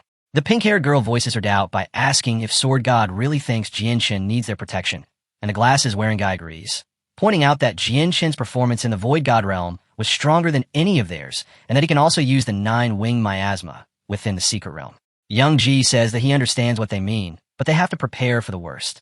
As the king who pacifies the sea, ensuring that Ji and Chen simply make it out alive is in essence their greater victory. They all unanimously respond with understanding and assure him that he can count on them, calling him Sword God. He then instructs everyone to return and get some rest, adding that they will gather again tomorrow morning. Ji and Chen do not leave and instead remain there, so young Ji asks if there is something he needs. Jian Shun tells the Sword God that he must stop. At that point, young Ji encourages him to just say what is on his mind. Young Ji thinks to himself that after all, Jian is still a kid and must be a little nervous. But our hero speaks plainly and says that he wants to kill Yin Zun. Young Ji was so shocked that he smashed the table involuntarily, and he straight up declared that it was absolutely not possible. Although 800 million 9-wing miasma could indeed fight in 9th rank, Yin Zun was no ordinary opponent. He was a figure from the same era as a human emperor and far beyond imagination. Young Ji admitted that even he probably would not last 3 minutes against him. Yin Zun could equip young progenies with God's parts, to say nothing of himself. The power of a peak 9th rank combined with God's parts was overwhelming, and Young Ji warned him not to dare think that 800 million was enough. Our hero then spoke and explained to the Sword God that he had not meant to hide this from him, revealing that he actually possessed more than 800 million 9-wing miasma. That revelation shocked Young Ji even further. He blurted out in disbelief, asking if it was 80 billion, and scolded him that he should have said so earlier, questioning what the point was of making all those arrangements. He exclaimed that he had to tell his wife right away. Our hero calmly responded that War God Yang had known all along and was the one who told him to keep it a secret. Young Ji was stunned and cried out that they were both in on it, calling them the old fox and the young cub and accusing them of being devious together. On the other hand, Yin approaches Yin Zun and asks his master to allow him to install the 10th god part. Yin Zun responds by saying that 9 is already his limit and that his divine soul is overloaded as it is. A 10th part would shatter his divine soul. He adds that 9 god parts are already more than enough for him to kill all the progenies from Daxia, and that there is no need to take such a risk. Yin replies by reminding him that his master had said before that 3 parts would be enough to crush everyone in the first round. At that, Yin Zun turns and slaps him directly across the face, swearing at him and shouting if he dares to second-guess him. Yin quickly answers that he would not dare, and that he only feels there are far more Jiangchun than they first thought. To ensure nothing goes wrong, he declares that he is willing to take the risk. Yin Zun tells him to get up, and says he will grant his request. Yin asks in surprise if he really means it. Yin Zun then produces a divine source fruit, and explains that it is half finished, and the only one of its kind which he had traded 3 spirit mines for from the Oceanic clan. As he hands it to Yin, he says that after consuming it, the fruit will be enough to fortify his divine soul and allow him to install the 10th part, the God's consciousness. Once he installs it and activates them all, he will be able to wield nearly the full power of a 10th rank true God. But he warns him that he must remember he can only maintain it for 3 minutes at most. If he exceeds that limit, his divine soul will be completely annihilated. Yin thanks his master for granting him this item and declares that he will obliterate the king who pacifies the seas in front of all the Daxia, and that neither Feng Yun nor his millions of 9-wing miasma will be able to save him. Yin Zun smirks and thinks to himself that once Jian Shun is dead, Daxia will lose all of its faith, the entire nation will fall into despair, and the power of the great dreamer will be sharply reduced. At that time, it will be the moment to remove the holy temple completely. So he instructs Yin that after entering the secret realm, he must find a chance to have Jiang Chan kill Ao Qian and make sure it is done discreetly. Jin interjects and asks about Ao Qian, saying that the Oceanic clan are supposed to be their allies. Yin Zun immediately denies it and says that they're only barely bound by mutual interest. He explains that only when Ao Qian is dead will they be dead set on fighting Daxia to the bitter end. When that happens, the Oceanic clan can be pushed to deal with the greater dreamer, while they themselves will be able to preserve much of their own strength. Een answers that he understands. The evil Yinzun then thinks to himself that this time by conquering Daxia, he will finally complete the ancient immortal clan's mission. They will enfeoff him as the king of Daxia, and the preserved Daxia land of origin, along with its hundreds of millions of citizens, will be sheltered under the ancient immortal clan. As Een devours the fruit, he silently wonders if he will finally prove that the path of the human emperor was wrong. The scene shifts to the star chessboard, and the story reveals that it is the Ling Yun secret realm, the site of the second round of the Tian Yun Grand Tournament. The master steps forward and announces the rules. The first rule is that 1 or 2 Ling Yun flags will appear randomly every hour, and for the total line, whoever holds the most flags at the end will be declared the winner. The second rule states that the secret realm will last for 5 hours. During the first hour, no one will be allowed to leave, but after that time players can activate the Ling Yun mark on their hand to exit. The third rule explains that everyone's starting position will be random. This entire competition will be broadcast live without interruption. Our hero's starting position is revealed to be the Black Leaf Forest, and he comments that his luck is rather crappy since he has started at the southernmost end of the secret realm. He remembers that every hour the black leaves in this forest will turn into white leaves, and all the trees will awaken, their roots merging to form a behemoth capable of rivaling an 8th rank. Suddenly, a serpent launches an attack on him from above, and he feels a tinge of disappointment, because in a remote place like this he expects only a piece of trash from Daxia to show up as his so-called good luck. As our hero turns his head, he realizes that the serpent is a 6th-tier demon beast. He observes closely and notices that these insect beasts are all being controlled, which makes him wonder if the newcomer is a beast tamer. A figure buzzing with green energy appears and confirms it, taunting him that it is his misfortune to have run into him and warning that he will be devoured down to the last scrap.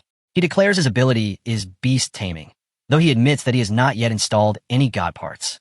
Our hero smirks and asks if that is so. The green energy cultivator attacks with his serpent, calling his name as it strikes, but with a single slash our hero cuts the serpent clean into segments. He declares that yes, it is indeed him, and adds that he had been starting to worry he would not find anyone. Then he scoffs at his opponent, saying that playing at beast taming in front of him takes a lot of nerve. The beast tamer starts running away in fear, thinking about how unlucky he is to have run into this guy right off the bat. He decides he must lure the monsters over in order to escape. He shoots a flare into the sky, and it erupts with a giant lightning flash. He tries to summon myriad beasts without borders, yet nothing happens. Confused, he wonders what is wrong.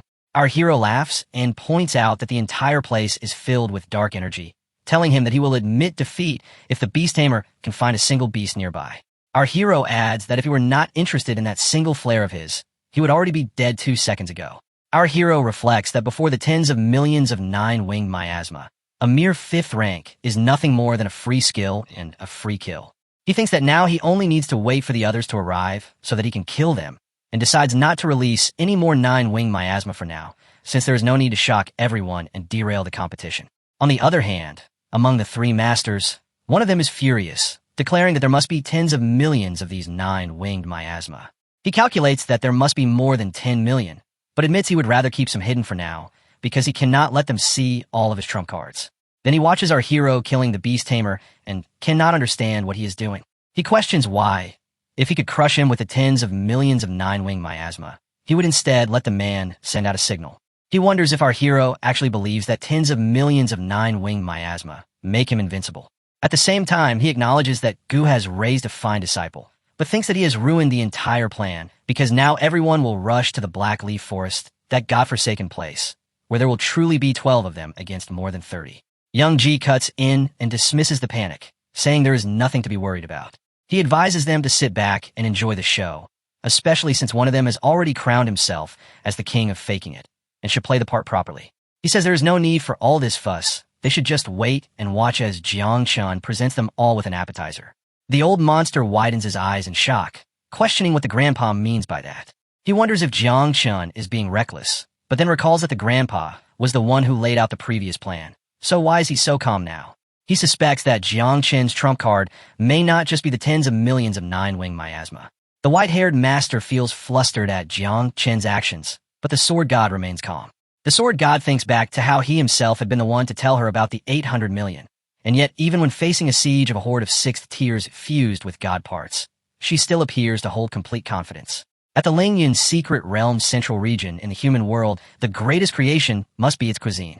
Ao Qian is munching on a beast after killing it and laments that it is a shame because the heart and the liver of the demon beast are nowhere near as tasty as human ones. He muses that if it were the heart and liver of the king, who pacifies the seas, he bets it would be exquisite when toasted. Just then he watches the flare in the sky and realizes that Jiang Chun has been found. He immediately shifts into his demonic serpent form and rushes in that direction, thinking of Grandpa's birthday, which is coming soon. After he slays Jiang Chun, he will turn its skull into a divine urn, because Grandpa will definitely love it. Back then, the Jiangchen War Zone attacked the Oceanic clan and stole 2 sea god pearls, so this time he will take back that interest. Enan looks up in the sky. He also realizes that it is Jiang Chun, but he does not understand why he exposed his location so early. Then he opens his wings of God, and a purple energy shoots up, shattering the stones in that area. As he activates it, he flies towards that location without a second delay. On the other hand, a guy laughs while looking at a white-haired guy and tells him that his king who pacifies the seas has been found and that he will not let him get away. Even though the other is ranked 5th in the Void God ranking, and he is 15th, he claims that even if he can kill him, he has no problem holding him down and says to just wait, because before long the king who pacifies the seas will be finished. But just as he is about to finish the sentence, blue sharp strings wrap around his body. The white-haired guy passes by him, pulls the strings, and cuts him into pieces, reprimanding him for being too noisy. Then he also flies towards the Jiangchen location. Now all of these players are rushing toward our hero's direction. It has been only 2 minutes since the competition started, yet they are already converging for what looks like the final battle. The masters watching realize that Jiang Chun really does not play by the rules. The enemies see him only as prey, but they do not understand that he is the true apex predator. Ao Qian is the first to arrive before Jiang Chun. He says that as the crown prince, he needs to borrow Jiang's head. Jiang Chun replies that he got here quickly, but perhaps he should lend his own head to play with instead. Then Ao Qian opens his mouth and unleashes the sea god pearl skill, which suspends the boundless sea overhead. A vast sea surface forms in the sky, pressing down on the forest below. Jiang Chun looks at this move and remarks that it feels similar to Xiao Yuanshan's techniques. Ao Qian narrows his eyes and asks how the move could possibly look familiar. He points out that Zhang's Daxiao once stole 2 sea god pearls from his clan, and one of them is in Zhang's hand right now. Jiang Chun pauses, recalling a memory from his childhood. Back then, someone had indeed given him a pearl, but he found it useless at the time and casually passed it on to someone else. Qian roared in fury when he learned the pearl had been given away. He shouted that Jiang was nothing but a treasure-stealing rat who did not even know how to use what he possessed, and that today he would die under the power of his clan's own sea god pearl. With a wave, Qian summoned 1,000 dragons from the sea and ordered them to seize the 9-winged miasma. Jiang Chun instantly understood that his enemy was targeting his wings, but he stayed calm. Not everyone had arrived yet, and he had no intention of revealing more of his trump cards. Instead, he reached into a portal and drew out a dark dagger. Since Qian wanted to play a different game, he would gladly play along. The dagger was no ordinary weapon.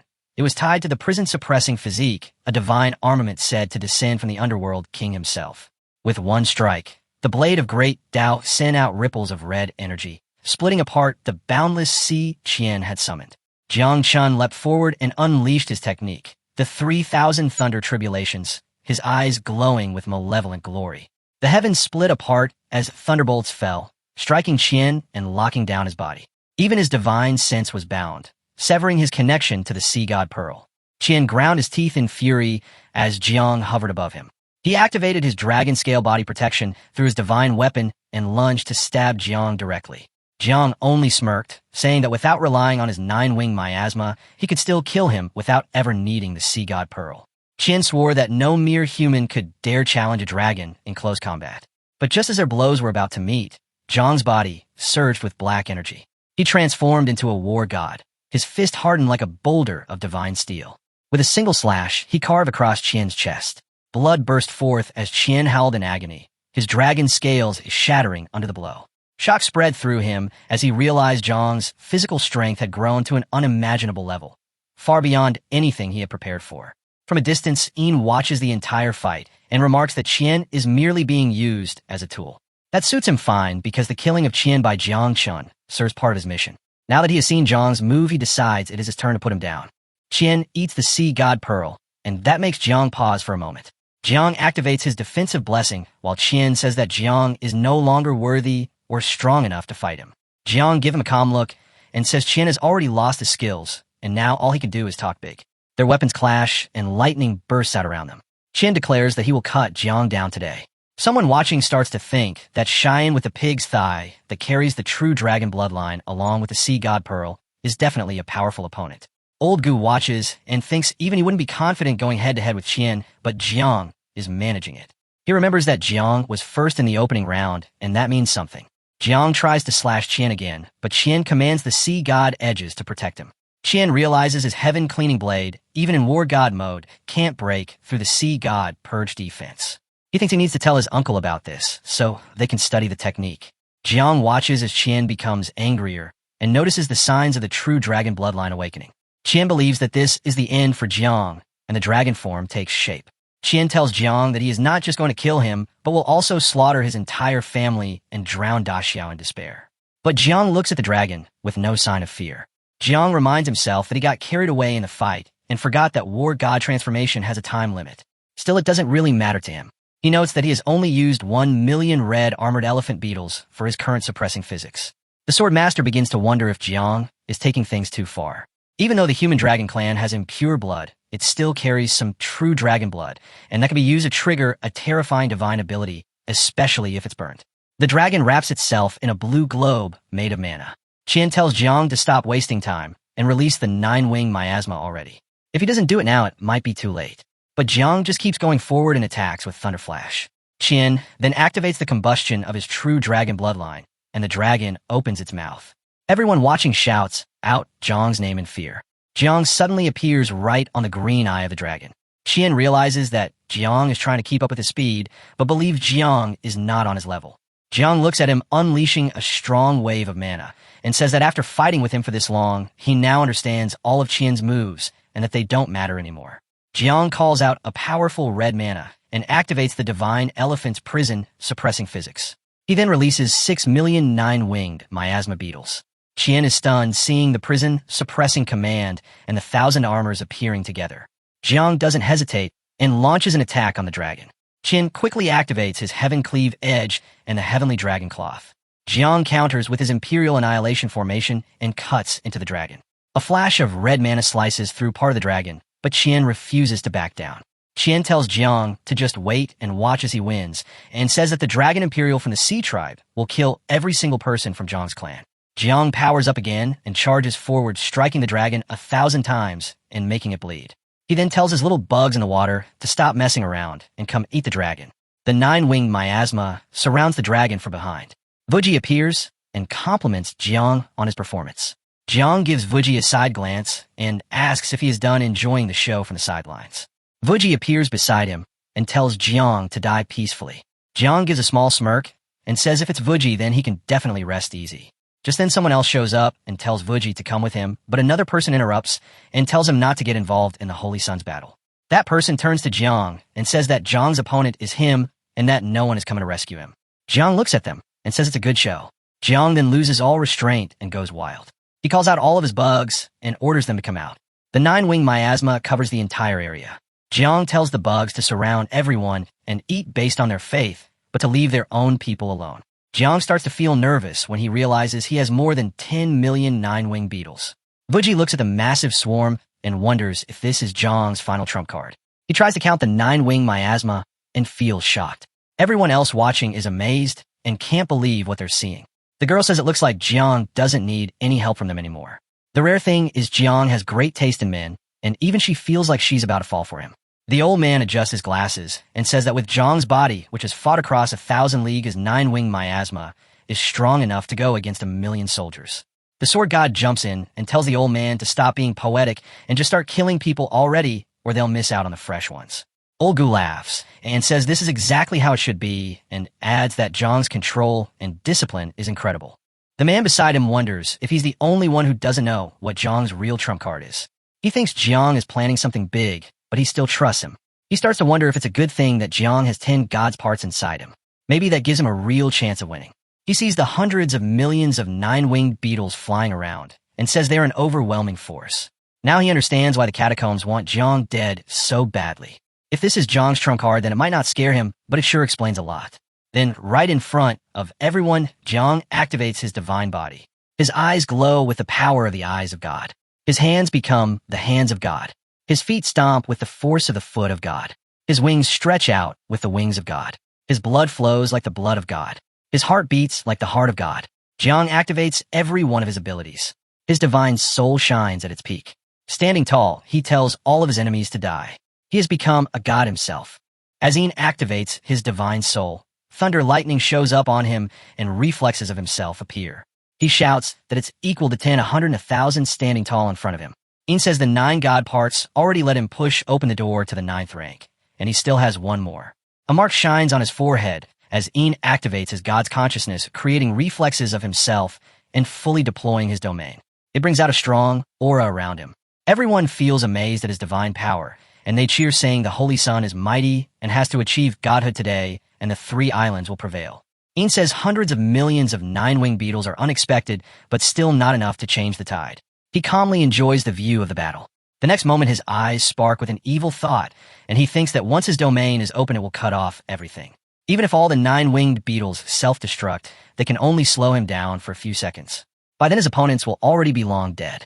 The Sword Master feels worried about Yin and wonders how his divine soul can take the weight of 10 god parts, which is like pushing open the door to the 10th rank. This probably won't be an easy fight for Yin's opponents. The purple-haired girl shouts at old Jiang, asking if he has another trump card besides the tens of billions of 9-winged miasma beetles. Old Jiang says he doesn't know, but he tells her that Jiang will absolutely not die there. Old Jiang thinks of a memory where Jiang gave him something and tells the girl that someone who came back from the future left behind 3 prophecies. One of them was to give Jiang a broken box meant to deal with something above the 10th rank. The old man says Jiang hasn't used the 80 billion 9-winged miasma beetles yet and hasn't killed Jiangxin or drawn out the ancient existence. So it's clear he can't die so easily in the secret realm. The girl stands quietly next to him, watching the scene and thinking about Jiang's figure. She sees that the size is like the ancient god's core in the Ji family's secret realm. If he releases all 10 billion 9-winged miasma beetles, she's afraid the secret realm would collapse. She thinks maybe he should start with 1 billion first. Jiang tells the others they remember him as the king who pacifies the seas, but they forgot he has another title, which is the Scorch Monarch. He holds all the 9-winged miasma towards himself and says his other title, making his opponents feel terrified. Jiang wonders if the 9-winged miasma is really as big as 1 billion. Then he raises his hand and commands 300 million 9-winged miasma to go and kill the trash. After that, the 9-winged miasma flies into the enemies, making them scream. Then Jiang tells 700 million 9-winged miasma to follow him to destroy his opponents. He orders them to kill, and they take the shape of a beast charging at his opponent who is ready to fight. Jiang makes a fist and punches the ray of a 9-winged miasma with his strong aura. He asks his opponent if he really thinks he can win just by using these insects. Jiang lifts 2 fingers and draws a slash and thinks that even if it's sad to die, for nothing he might just self-destruct a wave of them. The next moment, the insects fall on him, causing an explosion that makes Jiang scream in pain. He quickly raises his hand and brings out a weapon, activating his 5 elements as a blade. Then he slashes the insects with his sword and thinks that with this kind of power, he is a god, and today, he'll give his enemies and their insects a proper end. Everyone watches the scene and wonders how Jiang used the 5 elements as a blade like the god of the earth element. Master Ji feels scared and thinks Jiang won't be able to survive that blow. Jiang speaks to his insect and says a wave of white explosion is behind them, so the rest should fall back. At the Qian time, Jiang goes wild, ready to take down every 9-winged miasma insect, activating the shield of royal earth. He raises his hand and a blue aura appears as he says he is the monarch and the insects are soldiers. Jiang looks at Jiang and tells all his insects to lend him their origin power. Right after that, the 9-winged miasma covers his body and Jiang screams loudly. Jiang wonders and says that his divine soul strength can only support a military formation with 400 million 9-winged miasma beetles. Anything more is too much, and even the current old mantra can't hold it. His divine soul will break, and after using this move, he will need a long time to heal. Then Jiang stops the 9-winged miasma and brings out his divine weapon heaven, Sins, which glows red. A white ancestral tree appears behind Jiang while he glows red. The insects fly over, and Jiang says that today the ancestral tree must slay a god with him. Everyone sees the tree and feels shocked at how terrifying it is. The girl says just looking at it makes her feel like her divine soul is about to be torn out and she can't keep looking. The purple-haired girl and the old man are shocked that Jiang's military formation can use 400 million 9-winged miasma beetles. The old man says that even a 10th ring divine soul can't take that level, and Jiang's body still hasn't collapsed. Back in the Void God realm, during the fight with Ashian, he thought Jiang used a military formation, but since the broadcast had no sound and no visible soldiers, he wasn't sure. Now he's certain. The purple-haired girl stays silent while the old man says he thought the 80 billion nine-winged miasma beetles were Jiang's scariest trump card, but now he knows he was wrong. The old man strokes his beard and says no wonder the ancient existence in the catacombs wanted to die with him instead of letting him live. If Jiang grows up and uses 80 billion nine-winged miasma beetles in a military formation, then the girl cuts in and says she knows about the divine tree. She asks if the old man remembers when Jiang self-destructed 1 million nine-winged miasma beetles to fight Shiao, and he asked her to wipe everyone's memory. She says when her dream energy entered Chansey of consciousness, she kept seeing a tree, and then she was blocked. The old man gives her a side glance and says when Jiang awakened his profession, that tree appeared too. Jiang has a divine grade spirit cultivator. The girl thinks about the pyramid grade and the top rank and says the spirit cultivator isn't for Jiang or for herself. She says she doesn't know exactly what it is, but it's definitely outside the profession system. If she had to rate it, the profession linked to the divine tree is ranked above divine grade. The old man looks at the battlefield screen and wonders that even if Hans has been asleep, she's been around for a long time, and she's a mental type profession, so she can't be wrong. Something above divine grade, what could that be? The girl tells him to stop thinking about it and asks if Jiang's military formation can fight Jiang. The old man tries to explain and says military formation powers have levels and the tanks they can control are different. A low-level military formation can use only 2 layers while a mid-level can use 5 layers. And says that if someone borrows the strength of a 100,000 strong God-slaying army, they can fight over 10 peak 9th rank experts and maybe kill 1 or 2. But Jiang has 400 million 9-winged miasma beetles, and the power he's using now reaches at least 10 layers. Only with this can he trigger the origin of the 9-winged miasma and create a deadly attack. Seeing the divine tree, Jiang himself feels scared. The old man tells the girl Jiang is just a false god who uses outside power. Even if he were a true 10th rank expert, he would still die without question. Jiang sees Yin terrified. He wonders how long he can last and thinks he wants to test whether it is 1 minute or 2. In the next moment, he swings his sword and holds it tight and says that the 5 elements are his to command. He claims that the elements of heaven and earth are at his disposal. With that, he swings the sword to create blue mana aiming at the divine tree. He seems ready to smash the power of the entire secret realm at the tree. As Jiang holds his sword, he makes red mana appear in front of the tree. He tells the tree that it is just an old man, so it should prepare for a big strike. He makes rays of purple light and activates the fire that inhales flames and ice that inhales frost. He also activates the metal that collapses heavens and the earth that splits the ground. Meanwhile, Jiang stands in front of the tree and activates the wood of soul devouring and creates red mana in the middle of the 9-winged miasma. He forms an abyss that rises. But Jiang is already determined that he may die. The moment Yin releases purple energy toward Jiang, the tree and abyss try to block it. The abyss rises to protect Jiang, who is holding himself steady. Yin is surprised that the strong monolith is still not enough to hold back Jiang as the abyss protects him. Yin wonders whether the elemental power of the entire secret realm has been devoured, and is surprised, and he asks whether it is even possible. Jiang stands still, raising his hand toward the monolith to control it. Jiang says arrows change, and mighty yard races will be worn down by the great Tao, but insects never will. Yin rises over Jiang, saying that he does not believe any of it. As he tries to slash, he activates the slash of wine breaths. Jiang creates a blue monolith from his hand, and all over his body, and his eyes turn blue as well. Jiang says that believing or not is not up to him, and that in his current state, his military formation can accommodate 400 million 9-winged beetles at most. Jiang raises his Monarch toward the sky to protect himself from Yin's slash of blade aura, adding that it is more than enough to kill a false god like Yin. As Jiang blocks the slash of blade aura with a single hand, Yin wonders how Jiang has handled it with his bare hand. Then Yin realizes the power of Jiang's military formation by seeing how Jiang protect himself with the sword. The sword begins to scatter. Then Jiang commands the sword to shatter. With that, the sword shatters into small pieces that fall on the face of Jiang, who screams about how his blade and divine power have shattered. Jiang moves toward Jiang with fast speed and says that he has used up all his strength and that it is his turn. Although Jiang is big in size, Jiang is not ready to believe that Jiang can have the power to defeat him. In the very next moment, Jiang raises his foot and tries to put on Jiang, saying that he has become a god, so he can crush anyone.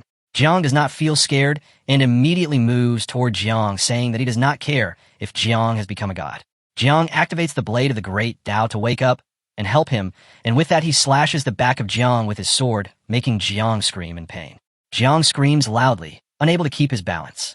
In another moment, Jiang activates the thunder flash of his sword and commands the great Tao to cleave the heavens, which starts sparking on his forehead. With that he straps the sparking symbol of God on the forehead of Jiang. Immediately, the symbol unleashes great light, causing Jiang to scream with pain. With this, his divine soul breaks, and his divine power drains away immediately.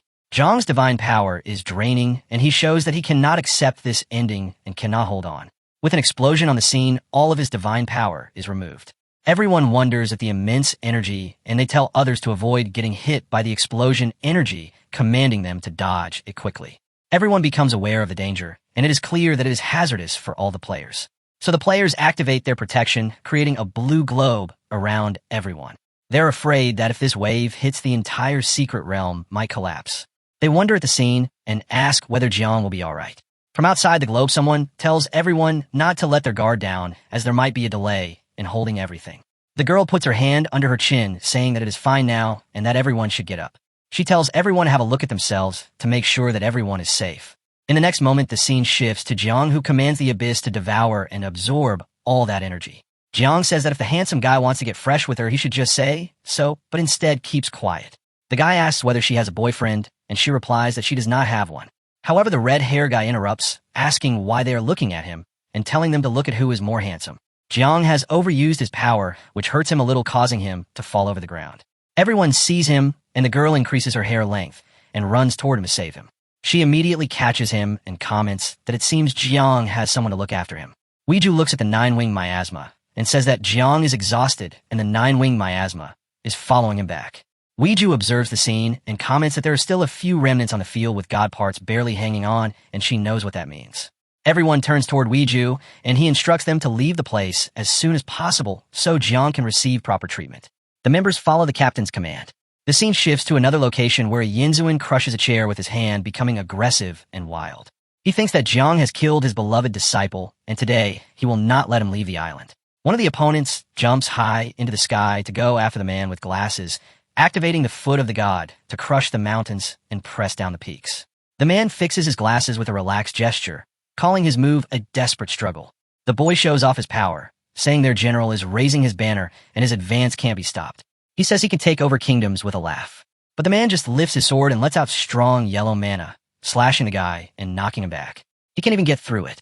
At the same time, Young Ji uses the Taiji trigram lock, saying that even though his opponent has God's part, he's still weak. Water and fire mages bring out the Water Black Demon and Vermilion Bird's Tribulation Flame to beat their enemies. Another guy uses the Pupil of God and Cinder Flame Overload skills on Ji, but she dodges all the red holes with ease. She says the dark-skinned man's got quite a temper and asks if he wants his sister to help cool him down as she runs fast toward him. She hugs the man, glowing with red mana light in his eyes. Ji stretches him backward and also stretches other muscles, saying her brother really has a fiery temper. She wraps him completely in her hair, which tickles him. She thinks it's not a bad way to die. Wuji lands some slashes on a young lady, who calls him a real monster. Then Wuji sprints toward Jiang, who's running low on mana. He tells everyone to gather up and get ready to leave the secret realm. The defeated players kneel, gasping from being utterly smashed, stunned that even the Holy Sun has fallen, and unable to fathom how this could be possible. Yinzun stares at Da Xiao in disbelief. He steps forward to confront Young Ji and demands that their side unseal the secret realm so they can retrieve the bodies and heroic souls of the prodigies from the three islands. Young Ji replies that if they want the realm unsealed, they must wait for his people to exit first. Yinzun erupts with fury and challenges Young Ji, asking if he will stand in his way. He rages that he poured decades of effort into Een, treating him like his own son and teaching him without reservation, and now Een lies dead. He glares down at Young Ji, while Young Ji remains silent. Then Yinzun warns that he can kill Young Ji in fewer than 10 moves and issues an ultimatum.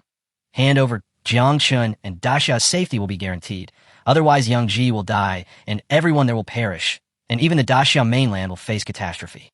At this, Young Ji immediately summons Xiao Jiao and tells her to greet her uncle Yinzun. She walks up to Yinzun and calls him uncle.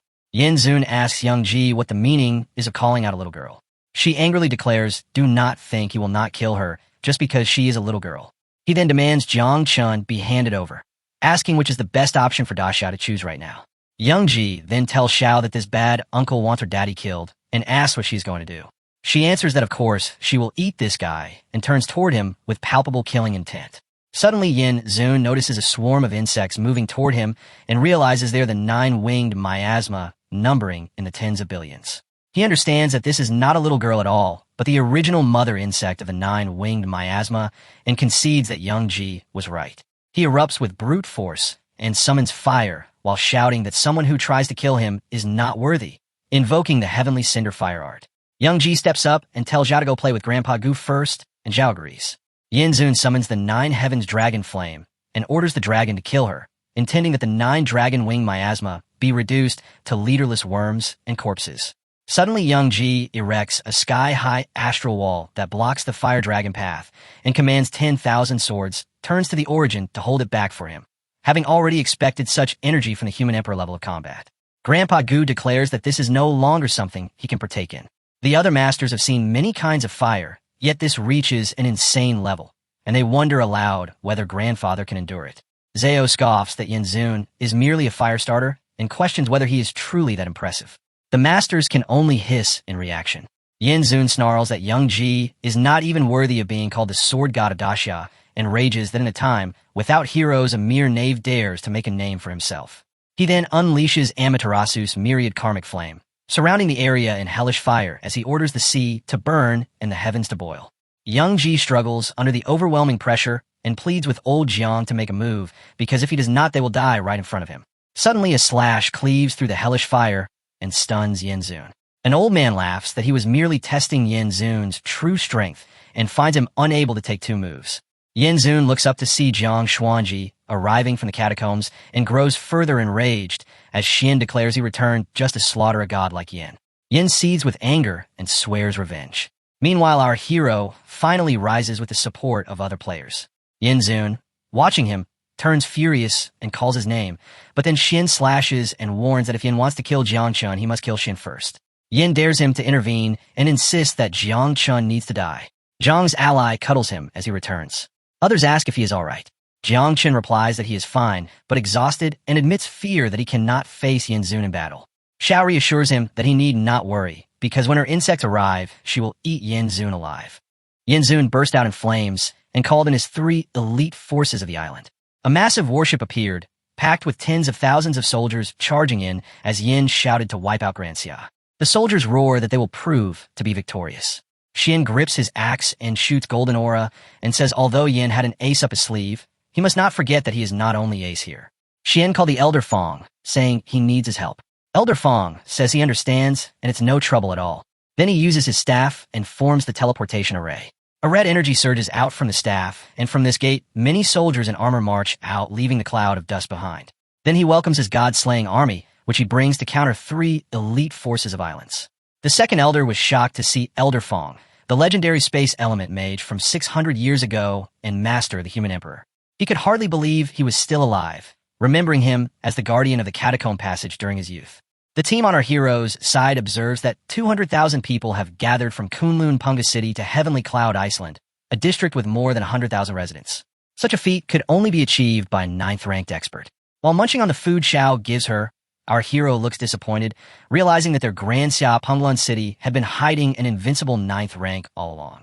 Meanwhile, Yin burns with fury and faces Elder Fong, saying he never expected an old fossil like him to appear. He adds that it's fine since it saves him the trouble of hunting him down. He mocks that if they think a few 9th ranks, a 200,000-strong god-slaying army, and those 9-winged miasma beasts are enough to defeat him, they are gravely mistaken. Elder Fong raises a spatial formation prison lock. A blue lock appears in his hand, and he tells Yin he talks too much, which is a bad habit. Suddenly, the prison lock expands, and an island soldier of Yin gets trapped inside while they are in a boat. They shout that they are trapped, and one orders the others to attack, now, and form a counter-formation. The attacker replies it is useless, as the formation has hundreds of layers. From above, Elder Fong holds the layers tight and says this is the old man's formation, something the likes of you cannot trick. When Xian moves into hand-to-hand combat with Yin, he vows to kill him and unleashes the flaying venerate move, declaring your opponent is me. A fire explosion erupts as their weapons collide. Yin warns Xian he is alone, so he should not bring about his own death. From the flames, Yin warns again that his 10 billion nine-winged miasma beast heads for the catacombs will invade Grand Xia. In 3 months, the 10th rank Heavenly Dao Seal will open, then the catacombs' powerhouses will invade. Then what will you use to stop them? Xian answers he will use his own life to stop them, and he drives his act harder, saying he will start today by killing Yin as a sacrifice for his banners. He points his sword and calls the tyrant martial army formation. His army takes position with red flags, and a red blazing dragon appears. The soldiers cheer at the gathering of the souls of the 200,000-strong god-slaying army. Xian spreads his arm as the dragon enters his body. Yin finally takes on the body of the war god and becomes titanic. He looks down as he fully unleashes his war god domain, but before he pulls his ultimate move, Xian tells all Grand Xia soldiers to kill Yin together. The soldiers charge all at once, following the Golden War god Xian to kill Yin. An epic clash erupts as they collide with explosive force and fire. Yin accuses him of being like the human emperor who endangered Grand Xia for his own district and shouts that for the sake of Grand Xia, he must eliminate him today. He activates a divine component and, using the power of the true god descendant, unleashes the holy god domain. His body transforms into a giant fire unleashing titan, now far larger than Xian. Xian swings his axe with a dragon-slaying sword ability, releasing a massive burst of power, but Yuan remains unfazed. He thrusts his palm forward, pressing down a wave of fire. Xian raises his axe to block it. Yuan mocks him, saying that a mere dragon soul dares to flaunt such childish tricks before him. But suddenly, a white light bursts out Xian, catching Yuan off guard. He can't understand what just happened as Xian's body surges into berserk mode, his energy violently opposing Xian's mana. He has activated the Thousand-Hand War God, his arms multiplying to 4. Xian scoffs that Thousand-Hand must be an exaggeration and asks if he really thinks he can fight the flame with just that. He draws an enormous arrow capable of striking down titans, and energy ripples across the battlefield as 1,000 acts of annihilation shoots from his bow. Xian meets the attack with his palm forward, unleashing an even greater torrent of mana and flames.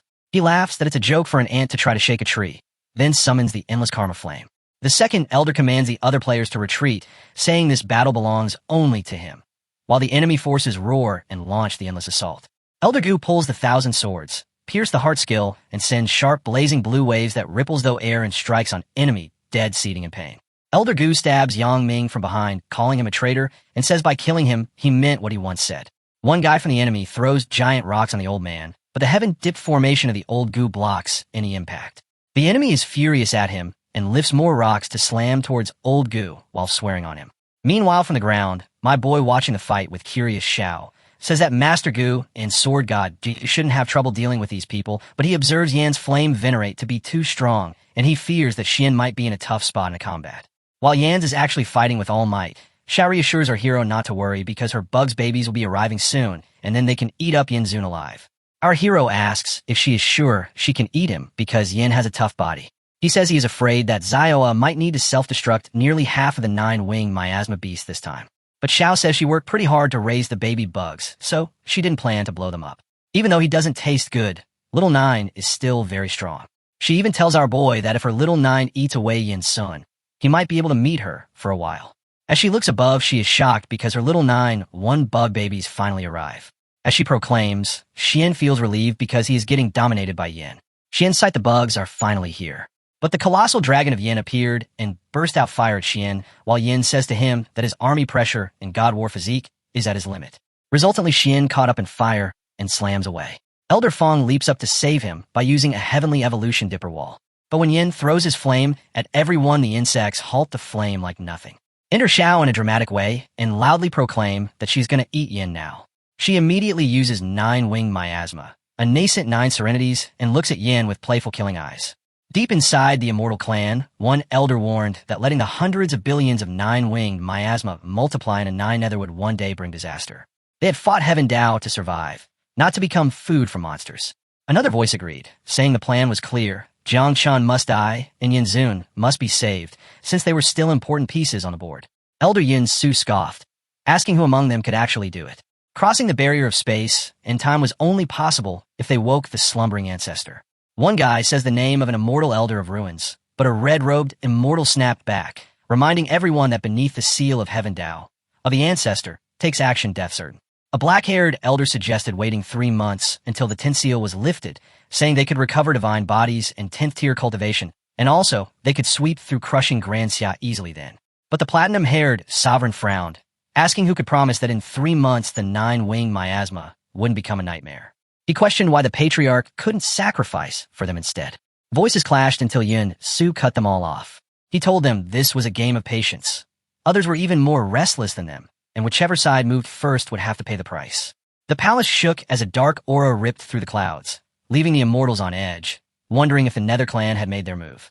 Yin Su stayed calm, mocking that Zhao Yu was just opening the abyss to form the Yellow Springs, and in the end, the Nether clan would only end up as the tale of fate. He added that even the Abyssal Clan monsters were probably stirring. Some immortals say it is truly decisive for risking an ancient monster just to kill Jiang Chun. Yin Su says that they could just sit back and enjoy the show.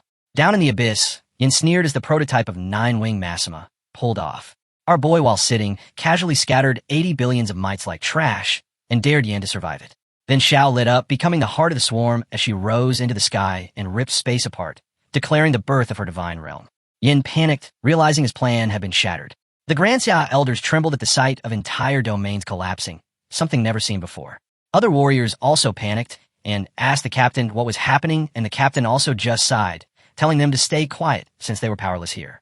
Xiao spun above like a living galaxy, sending out endless swarms that poured down like a waterfall. Her voice shook the world as she summoned humanity itself, daring them to run.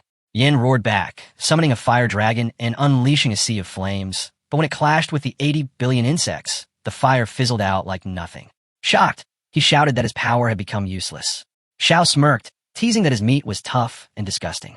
Furious, he swore and tried to strike again, but she opened the abyss, summoning a monstrous face within the cycle of reincarnation that left him pale. Still, he snarled that if she was too troublesome, he'd just kill Jiang Chun instead. He launched the Fire Origin Dragon straight at the old man, but 3 allies jumped in at once. One roared out a heaven-cleaving blade. Another unleashed 10,000 swords as one, and the third raised mountains with Earth's wrath. Their combined strike lit up the battlefield as the fire dragon screamed and tore at the sky. Ji Lingqiu warned the others that Yan's strike was rule level, and blocking it meant certain death. One elder reluctantly pulled out a treasure he'd saved for a bigger enemy, cursing that he now had to waste it here. Meanwhile, our boy sat calmly, thinking the old dog wasn't strong enough to kill him anyway. With the prophecy in his hands, he believed everything was under control. His relaxed words only angered the elders, who rushed forward recklessly to block the fire. Even the younger disciples tried to form a battle formation, leaving Jiang Chun sighing in despair, wondering why the heavens forced such drama on him. But before the flames could hit, the 9 silk swarms swooped down like a giant curtain and devoured the fire. Our boy just shrugged, reminding them he had warned Yin couldn't kill him. Old Gu stood stunned, while the elder who pulled out the treasure quickly hid it away, relieved he hadn't wasted it. Then the scene shifted. Xiao appeared, sitting on a strange boat rowed by an old man, happily waving at Jiang Chun and calling him father. Jiang Chun squinted, greeted her back, and asked about the old man. On the other side, Yin fumed at being ignored, grinding his teeth at how they had turned the fight into a family reunion. Enraged, he roared that he'd rather burn his soul than accept defeat. His power exploded in a violent wave, blasting away the insects swarm in front of him. Right as Yin exploded with rage, the old Earth Sovereign flicked his hand, and a black noose dropped from above, snapping tight around his neck. His fury turned to panic as he thrashed and begged to be freed, but the rope only dragged him up like a caught fish. The Earth Sovereign just chuckled coldly while Xiao stood proud, grinning that this uncle was only here for a ride. Yin coughed blood, body trembling as he begged for his life. His followers were frozen, horrified that their great leader now hung helpless like a criminal. Some muttered in fear, others urged retreat, too scared to share his fate. Our boy watched them flee, sighing at how overwhelming Zhao's power had become. The elders beside him stared in awe, while Jiang Chun quietly wondered about the strange Earth Sovereign Xiao could summon. Then he glanced at Yan's dangling body, smiling faintly as he imagined the strength he might one day wield. But before the thought could linger, the sky ripped open with a thunderous crack. A massive hand descended from above, the heavens themselves roaring in fury at Joyu, and vowing this time there would be no escape. From the torn void, a giant hand from the Min clan shot out, claws aiming straight for the Earth Sovereign and Xiao. She panicked and called for the Earth Sovereign, who calmly raised his hand and sent out dark whips. The hand grabbed them with ease and mocked the Earth Sovereign, calling him nothing more than a servant and laughing at how far he had fallen. Once feared by even the 10 kings of hell, now he stood silent against the taunts. Xiao says that the enemy is no different. The enemy's patience snapped. He shouted for the nonsense to end. The hand instantly turned on Xiao, mocking her for being weak, and tried to finish her with Netherworld Soul Devour. She fought back, summoning countless dust mites that surged like a flood and turned a tornado of bugs around the hand. The ancient monster roared, saying he had already died here once and didn't care if it happened again. He swung down with a massive palm at Feng Wui and Toon, shouting that humanity must perish as darkness swallowed everything. Fear and despair spread, as no one could see or move. Just then, Xian pulled out a wooden box, declaring it was time. It burst open, releasing golden power that shattered the box and formed into a glowing longsword. He stood shocked, realizing it was pure sword intent. The blade shot forward, stabbing straight into the monster's hand. The ancient being recoiled in terror, screaming as both his hands were severed, forced to pull back while cursing through the pain. Jiang Chun stared at the glowing sword, feeling a rush like aura, but far stronger. The blade carried the word amber, and he realized it was the divine weapon he had always dreamed of. His chest burned with desire while Xian stood like an unshaken pine, leaving even Jiang Chun shocked that the martial god had such a hidden trump card.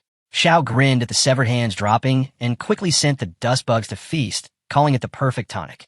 The swarm devoured eagerly, though Jiang Chun regretted they only got the hands. If the whole body had come out, the larvae could have evolved. Just then, strange energy rippled behind them. All turned wary as a familiar tree trunk appeared. Someone reveals that 3 lords have descended. Its branches stretched into the still-open spatial crack, and Jiang Chun froze, questioning if it truly had its own will. Before he could decide, the tree roared, tightened its branches, and dragged out a withered corpse that looked like an ancient mummy. The flames were swallowed up at once. Jiang Chun is stunned that the streak of energy surges towards him.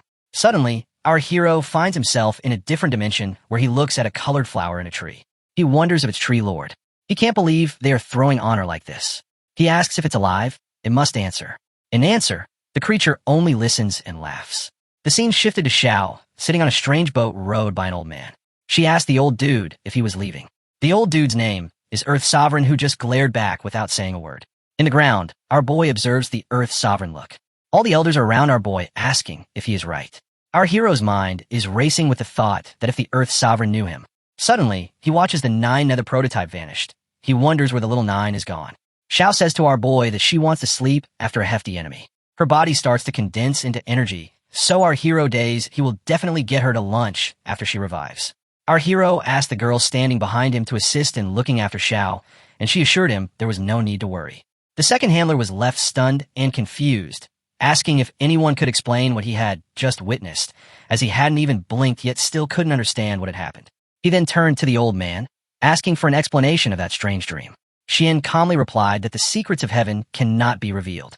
Our boy then stepped in, saying it was enough and that they needed to focus on cleaning up the battlefield since the capture of the 3 islands was still pending.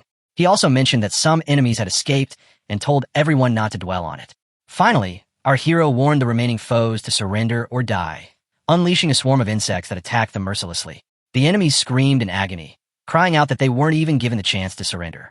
Young Ji, looking at our hero's actions, questioned the cruelty. Old Gu replied a true emperor couldn't be soft. Elsewhere, Mr. Fong held the rest of Yan's troops until Xian allowed their release. Ding Chun complained the fight was dull compared to the secret realm. Jiang Ming praised both prodigies, but noted the gap between them, and Tuyen vowed with a smile to conquer our boy someday. With the battle settled, Xian ordered his forces to take them to 3 overseas islands. But Jiang Chun stopped him, insisting they first lead the army back to the burial grounds. Purple flame rose from his hand, ancient symbols flickering within. Smiling, our boy told Xian that conquering 3 overseas islands was nothing. He alone was enough. The scene kicks off with Yan Zun crying out in pain as energy bursts violently from his forehead. His followers are frozen in shock, realizing their prodigy has been taken down. They start murmuring, calling out to their lord, their flame, their sovereign, struggling to wrap their heads around the shocking news.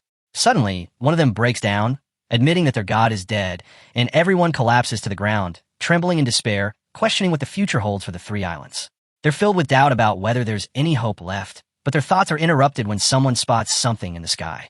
A dark mass swirls above them, causing panic to spread as one person shouts that it's the 9th wing miasma, while another yells in fear that he doesn't want to die. In the midst of all this chaos, a boy stands firm, eyes steady, declaring that the prelude is done. He claims he's taken out their prodigies, crushed their hopes, and slain their gods, announcing that the time for harvesting has arrived. He lifts his hand high and commands everyone, Penglai, Fanghang, Yingzhou, the academies, the 12 clans, and the 5 billion people across the 3 islands, to kneel before him. As the crowd struggles to open their eyes against the blinding red energy flooding the sky, they marvel at the odd light. Slowly, they lift their heads, some moved to tears by the immense power before them.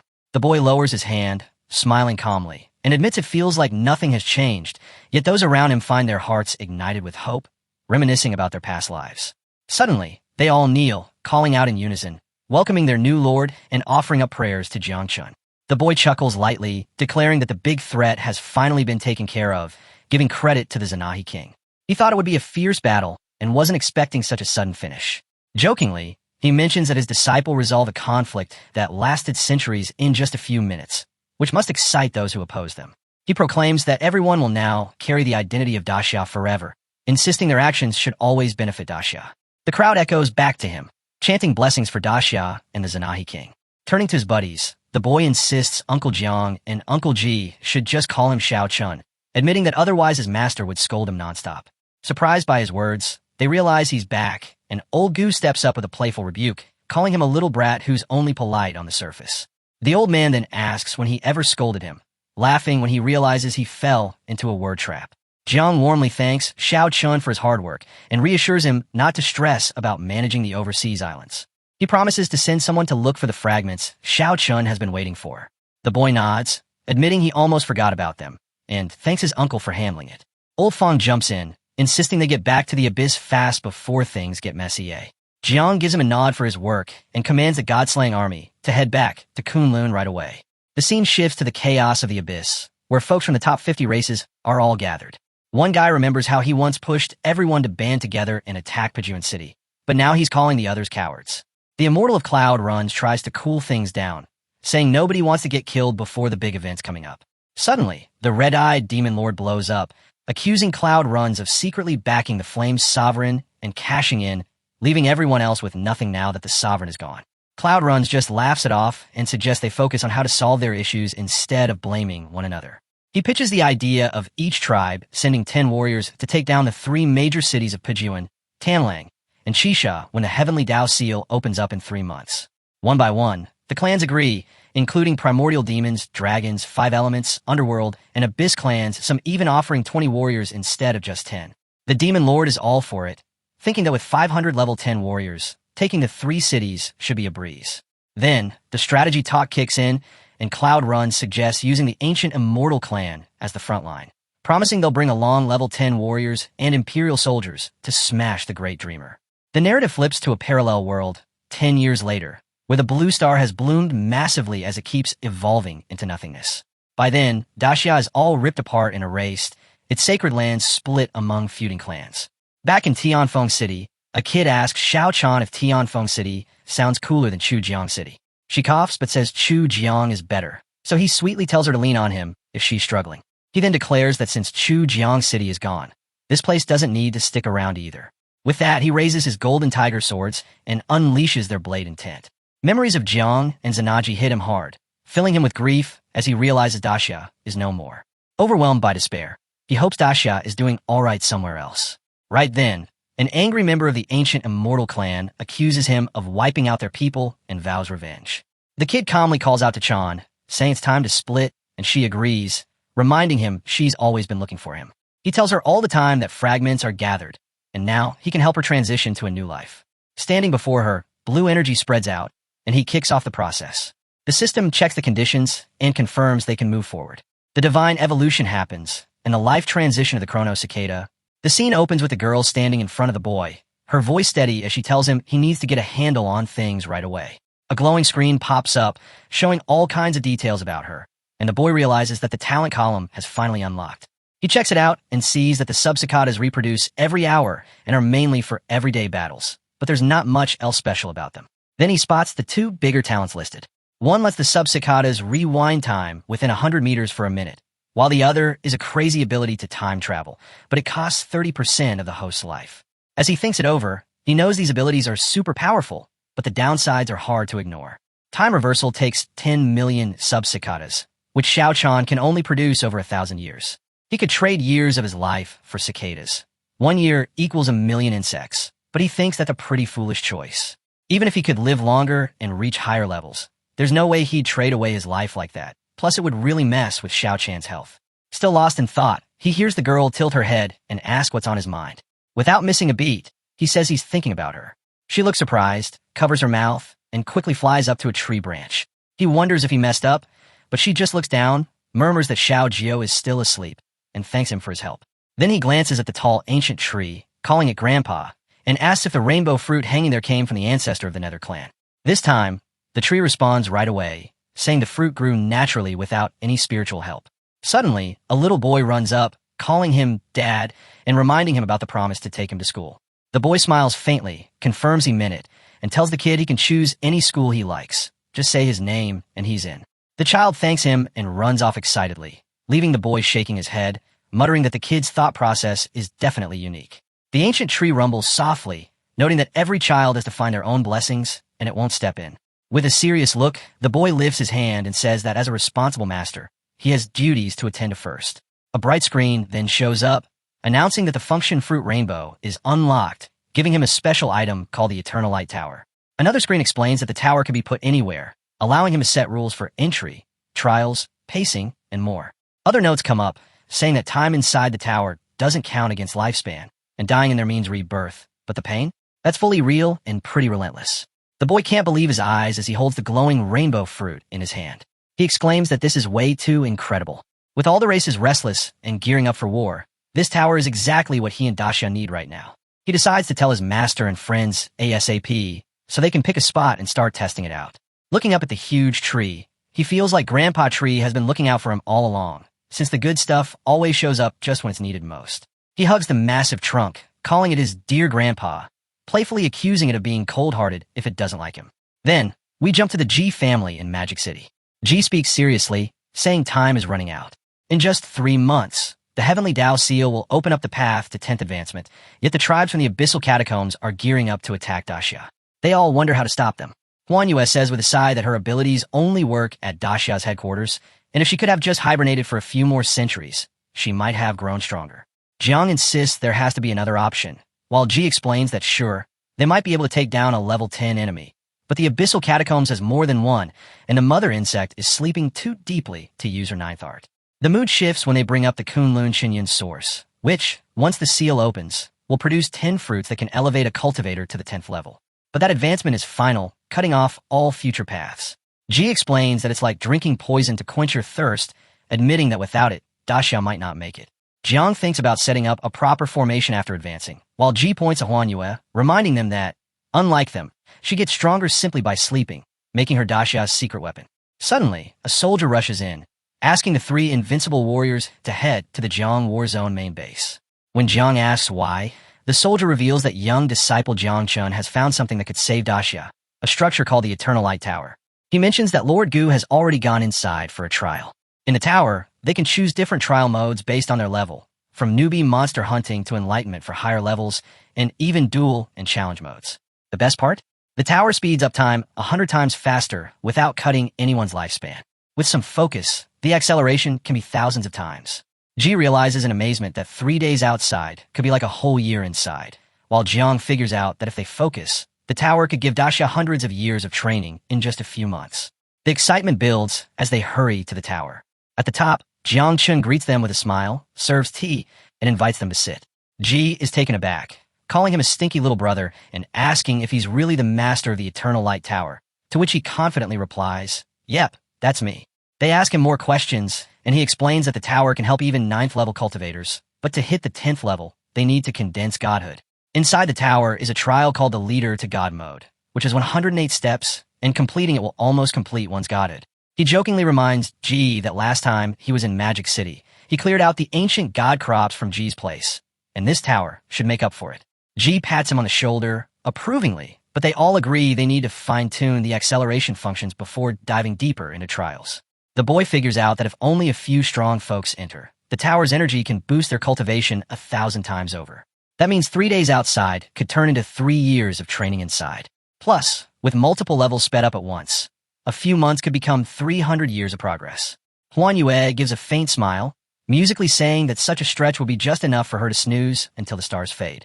3 days later, the boy kicks back in the Eternal Light Tower, enjoying some food and claiming this place is perfect because it lets him enjoy life without any interruptions. Between bites, he shares that he can create clones inside to battle monsters and level up. Despite juggling 3 divine classes, he's already hit the threshold for the 4th advancement in just 3 days.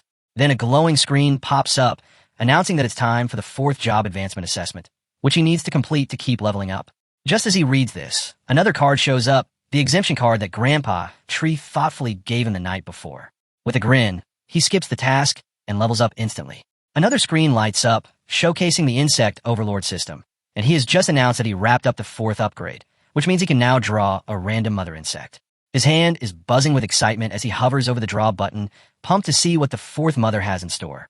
As the draw wraps up, a wave of green energy flows towards the boy, and a screen pops up, announcing that he scored the Primordial Calamity level mother insect, the 5-element sky-devouring Lucas.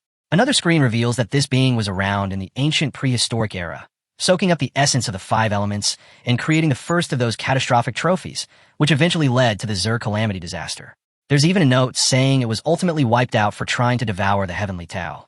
The screen keeps going about the 5-element sky-devouring Lucas, saying it can shift into any of the 5 elements and gains different abilities and durations based on which one it takes on. The boy realizes that while both Xiao Jiao and Xiao Jia are Calamity-ranked mother insects, this one's a Primordial Calamity, setting it a level above them. It hits him why the Zerg are seen as such a threat. They can reproduce without limits as long as they keep consuming enough, making their numbers surpass even a 9-winged Zed miasma. Then a prompt shows up asking if he wants to activate the creature, and without thinking, he hits the activation button. A figure comes out, saying that at the root of the 5 elements, fate has called her to be his pawn, and she adds that he's struck a gold mine. The boy just casually replies that she'll figure it out eventually, then coughs and accepts her pledge like he's some emperor. But he quickly catches on that her voice has this chatty, prideful vibe like a Thunder Girl, way different from the fierce presence he thought he'd get. He decides to call her Xiaowu, and she arrogantly says it's fine by her. When he suddenly jokes about her weight, Xiaowu fires back that it's not fat, just the heaviness of her Genji metal body, and she lets him off easy cause he's clueless. Right then, Xiao Jiao calls out to him sweetly, and the boy comments that she's still the least troublesome. Xiaowu picks up on that and gets jealous, threatening to gobble up her rival, and the boy mutters that he's not used to hearing that kind of talk from a locust. Not wasting any time, he goes for divine evolution, and Xiaowu transforms into a human form. The system announces her transformation and lists her cool skills like Metal Body and Weapon Breaker. It turns out she can tap into the essence of the 5 elements from her body, too.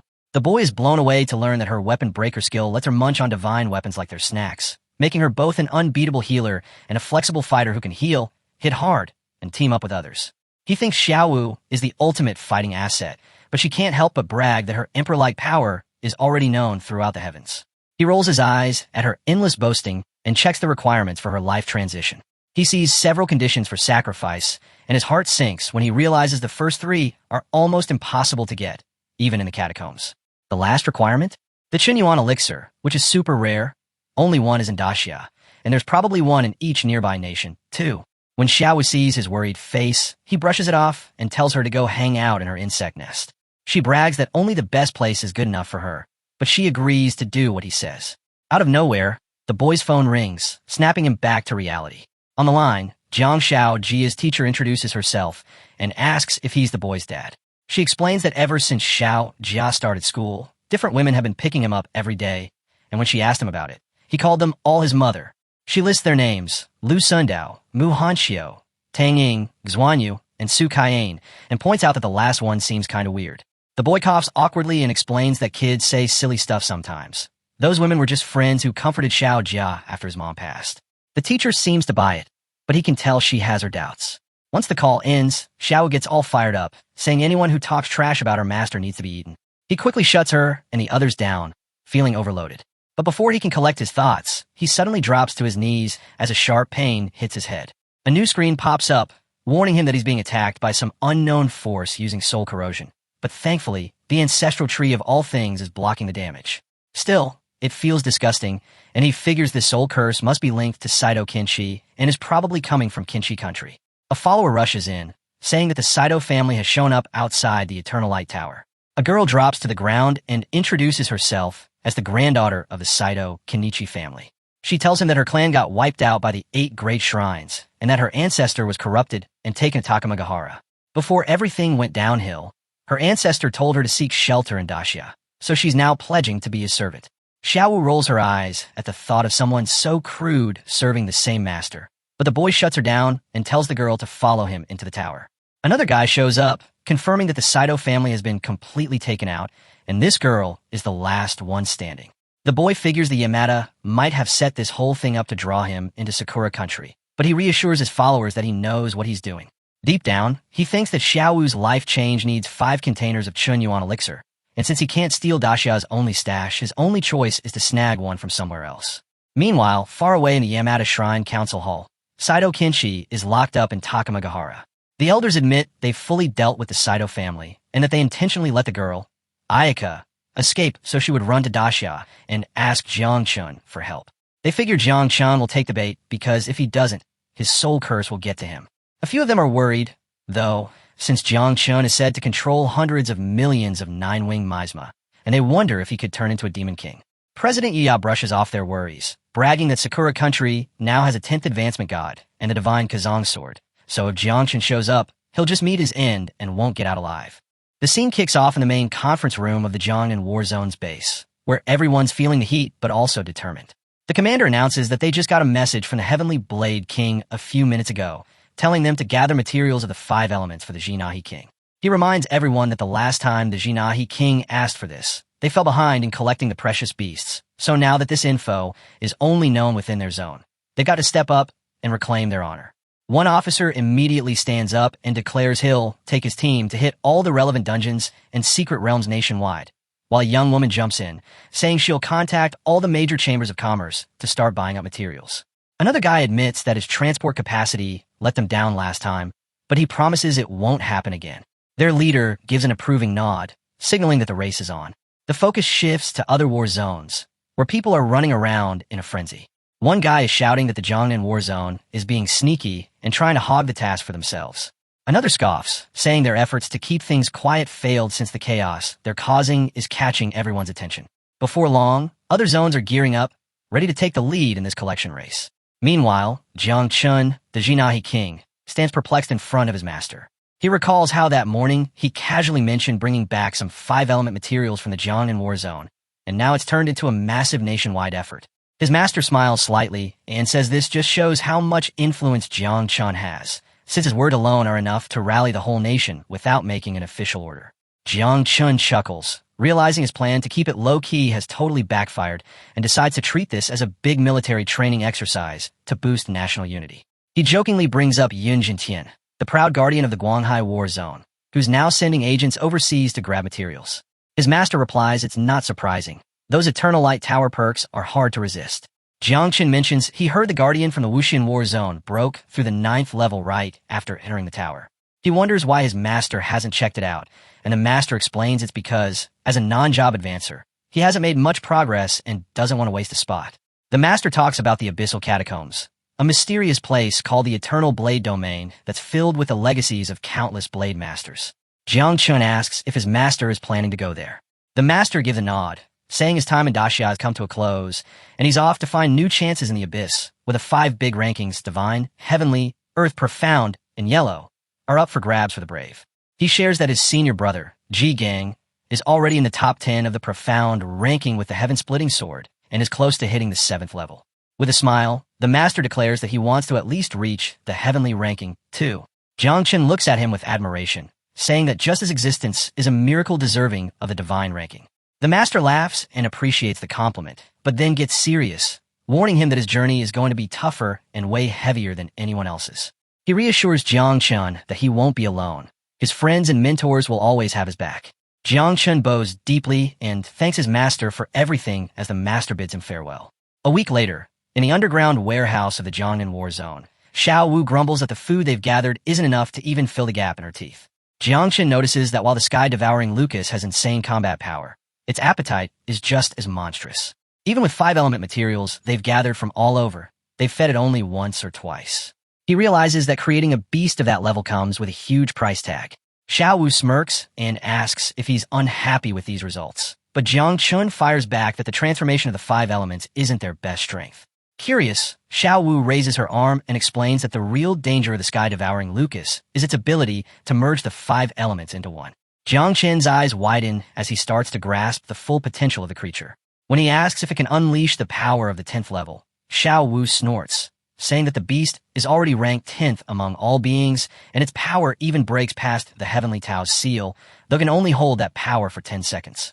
Still, she's sure that with endless devouring, it will eventually be able to swallow the Heavenly Tao itself. Jiangchen laughs and tells her to hold off on devouring the heavenly Tao for now, because he wants to take her to Sakura country for a feast first. He raises his hand and calls forth the crimson-armored elephant beetles, ordering them to merge with him. Next, he tells the sky-devouring Lucas to head into hive number 2. Xiao Wu's eyes light up as she says that Sakura country is going to tremble when their emperor arrives. We jump to the border of Sakura country, where Saito Ayaka is standing next to Jiangchun. He says it's time to go into the country to rescue her grandfather and collect some debts on the way. She looks a bit uneasy and asks if Daxia is really willing to send troops, but Jiangchun shakes his head, clarifying that it's just him. She warns him that even though Sakura country is smaller, it still has several powerful 8th grade shrines. Jiangchun grins slightly and asks if she really knows nothing about him or Daxia. Ayaka admits that her nation doesn't have solid intel on Daxia and that her grandfather only mentioned Jiangchun as his master. Jiangchun sighs and tells her to stick with him if she wants to see for herself. As they cross through the wilderness of Sakura country, a group of guys are hanging out near a teleportation array, arguing. One of them complains that the ultra-long distance teleportation can only be activated once, so there's no way back to Daxia. Another tells him to stop whining, saying they're waiting for none other than the Jinahi king himself. Chun Liang laughs in disbelief, claiming he's never heard of that title and thinks it might be a joke. Their captain, a woman named Yin Feng, hushes him, reminding everyone that they're the Night Watch recon squad and need to follow orders. When Jiangchun and Ayaka finally show up, the soldiers realize the so-called king is right in front of them. Yin Feng introduces herself respectfully, while Jiangchun casually mentions Ayaka as the pride of the Saito family. The squad is shocked until he adds that she's now his servant, which just confuses them even more. Jiangchun brushes off their doubts and asks if they know where Takuma is. Just then, an eerie vibe fills the air as a forbidden seal activates, causing the soldiers to panic and shout for everyone to run. Jiangchun demands to know what's happening, and one of them rushes to explain that the extra moon up in the sky, Tsukuyami Mikoto, is part of a divine surveillance system. Anyone who says Takuma without permission is instantly marked for execution for blasphemy. Before they can get away, a blinding light floods the area as divine enforcers swoop down. The Night Watch curses their luck, pointing fingers at Ayaka for not warning them. Jiangchun calmly lets out a wave of purple energy, scoffing at the fake moon and calling it just a phony light in the sky. The others are left in awe as he unleashes his true power, sending the attackers scattering like leaves in a storm. As the soldiers drop under his strength, Jiangchun strides forward and declares his title with firm confidence. Scourge Monarch, Jiangchun, marking the start of a new disaster for the land of Sakura. The team is panicking and yelling while the young guy tells them to fall back quickly. The watchmen stand frozen, and one of the female guards stutters that the creature they just saw was a level 7. Trying to push through their fear, the young man asks if it's cool to talk now and how he can get to Takuma. One of the watchmen steps up cautiously and explains that Takuma has always been completely off limits, making it a total mystery. He mentions that maybe only the shrine masters of the 8 great shrines know where it is, since even their own patriarch, before being taken, only knew the name but not the location. Curious, the young man asks which of the 8 shrines is closest, and another watchman replies that the Akahata shrine is right in the city ahead. It ranks among the top 3 of the 8th grade shrines, with tons of followers. Its shrine master is at the peak of the 8th rank and is said to have the power of Takuma, which lets him unleash a 9th rank combat force for a short time. Saito warns that if they go there openly, they might walk straight into a trap. The young man just smirks and says he'll be the one setting the trap instead. Meanwhile, inside the Akahata shrine, the elders and priests are gathering as they hear news from the divine Takuma. A messenger reports that the Zainahi king of Daxia has entered Sakura country, but they don't know exactly where he is. Shinjin, the shrine master, declares that all 8 great shrines will secretly compete to find and capture Jiangchun, promising that whoever pulls it off will be rewarded by the divine Takuma. He insists that Akahata shrine needs to lead the charge and become the greatest shrine in the nation. One of the captains speaks up, worried about how many warriors from Daxia have come in or what their power levels might be. But Shinjin stays sure of himself, thinking that with Takuma's blessings, even Jiang Xuanji would be finished if he dared to show up. Suddenly, they get an urgent report. Captain Kato and his whole law enforcement squad have been wiped out. The soul lanterns of all members have gone dark, including Tsukuyami no Mikoto, a divine relic thought to be unbreakable. The elders are shocked, realizing everyone who fought was at least level 5 or higher, and Kato himself was a level 7. Shinjin bursts out laughing, saying that the heavens are totally on their side now that the Zainahi king is hanging out in their city. He orders everyone to follow him to hunt down the intruder, feeling sure that Jiang Chen's divine soul, which got wrecked earlier by Yagami Okamai, won't put up much of a fight. Before long, Jiang Chun and his crew reach the big staircase at Akahata's shrine. He tells his team to hang back and just observe. 2 shrine guards step up, asking who the heck is trespassing on sacred ground. Jiang Chun brushes them off as weaklings barely breaking into the 5th level and sends out a swarm of insect soldiers. The guards freak out and dash off to warn the shrine master. Shinjin shows up, shooting a fierce look at Jiang Chun and calling him bold for showing up at their doorstep. He mocks him as just a hairless brat. Jiang Chun stays calm and asks if Shinjin is the shrine master, then demands to know where Takuma is, promising to let him live if he spills the beans. Shinjin scoffs, saying a mortal like Jiang Chun has no business asking about divine stuff. Jiang Chun warns him that if he doesn't cooperate, he and the whole shrine will be wiped out. Shinjin roars that he holds the fate of Sakura country in his hands, and that the power of Takuma is with him. He channels a wave of golden energy, bragging that he could destroy anything with just a wave of his hand. Jiang Chun tells his insect soldiers to leave the old man to him and to take care of the rest of the shrine. He thinks to himself that even though the shrine master can't beat his 9-winged miasma army, he wants to avoid any unnecessary losses. In the next moment, Jiang Chun activates the divine elephant prison body and the god-slaying martial transformation. Lightning crackles as he radiates insane power, leaving Saito and the others staring in awe. She realizes that this transformation isn't just about looking different, it creates an electric domain. Even 6th-level lightning cultivators wouldn't be able to pull this off, and she wonders what kind of being her master really is. The shrine master throws his arms up and laughs, saying that trying to fight him up close is a death wish. He charges in with his secret technique, Elephant Sword, but Jiang Chun counters with a fist wrapped in crimson energy, using the wand of the underworld to slay the heavens. Their powers clash, and Jiang Chun's energy totally overpowers the shrine master's golden aura. The impact sends Shinjin tumbling down the shrine steps, his body cracking from the force. He can't believe it, realizing that Jiang Chun's strength is on par with a 9th-level awakening. Jiang Chun comments that the shrine master is actually weaker than Ao Qian from the Sea Clan, and that if he'd known that earlier, he would have gone all out from the start. He remembers how Ao Qian, even at just 6th level, had strength that rivaled a peak 8th-level warrior. Now that Jiang Chun is at the 4th level, his power is way beyond what it used to be. The crowd is left speechless. One of the guards exclaims that their master defeated a 9th-level opponent in one hit. Saito whispers in awe that her master is like a god. But the shrine master isn't backing down. He taps into his divine energy again, calling on the power of Takuma and bragging that the shrine masters of the 5 great shrines are basically immortal. With a cocky attitude, he dares Jiang Chun to try to kill him, fully believing that death can't touch him. Jiang Chun narrows his eyes as the shrine master makes a hand seal in front of him, activating the secret technique, Locus of the Phantom Knight. Darkness spreads throughout the hall, but Jiang Chun is totally unfazed.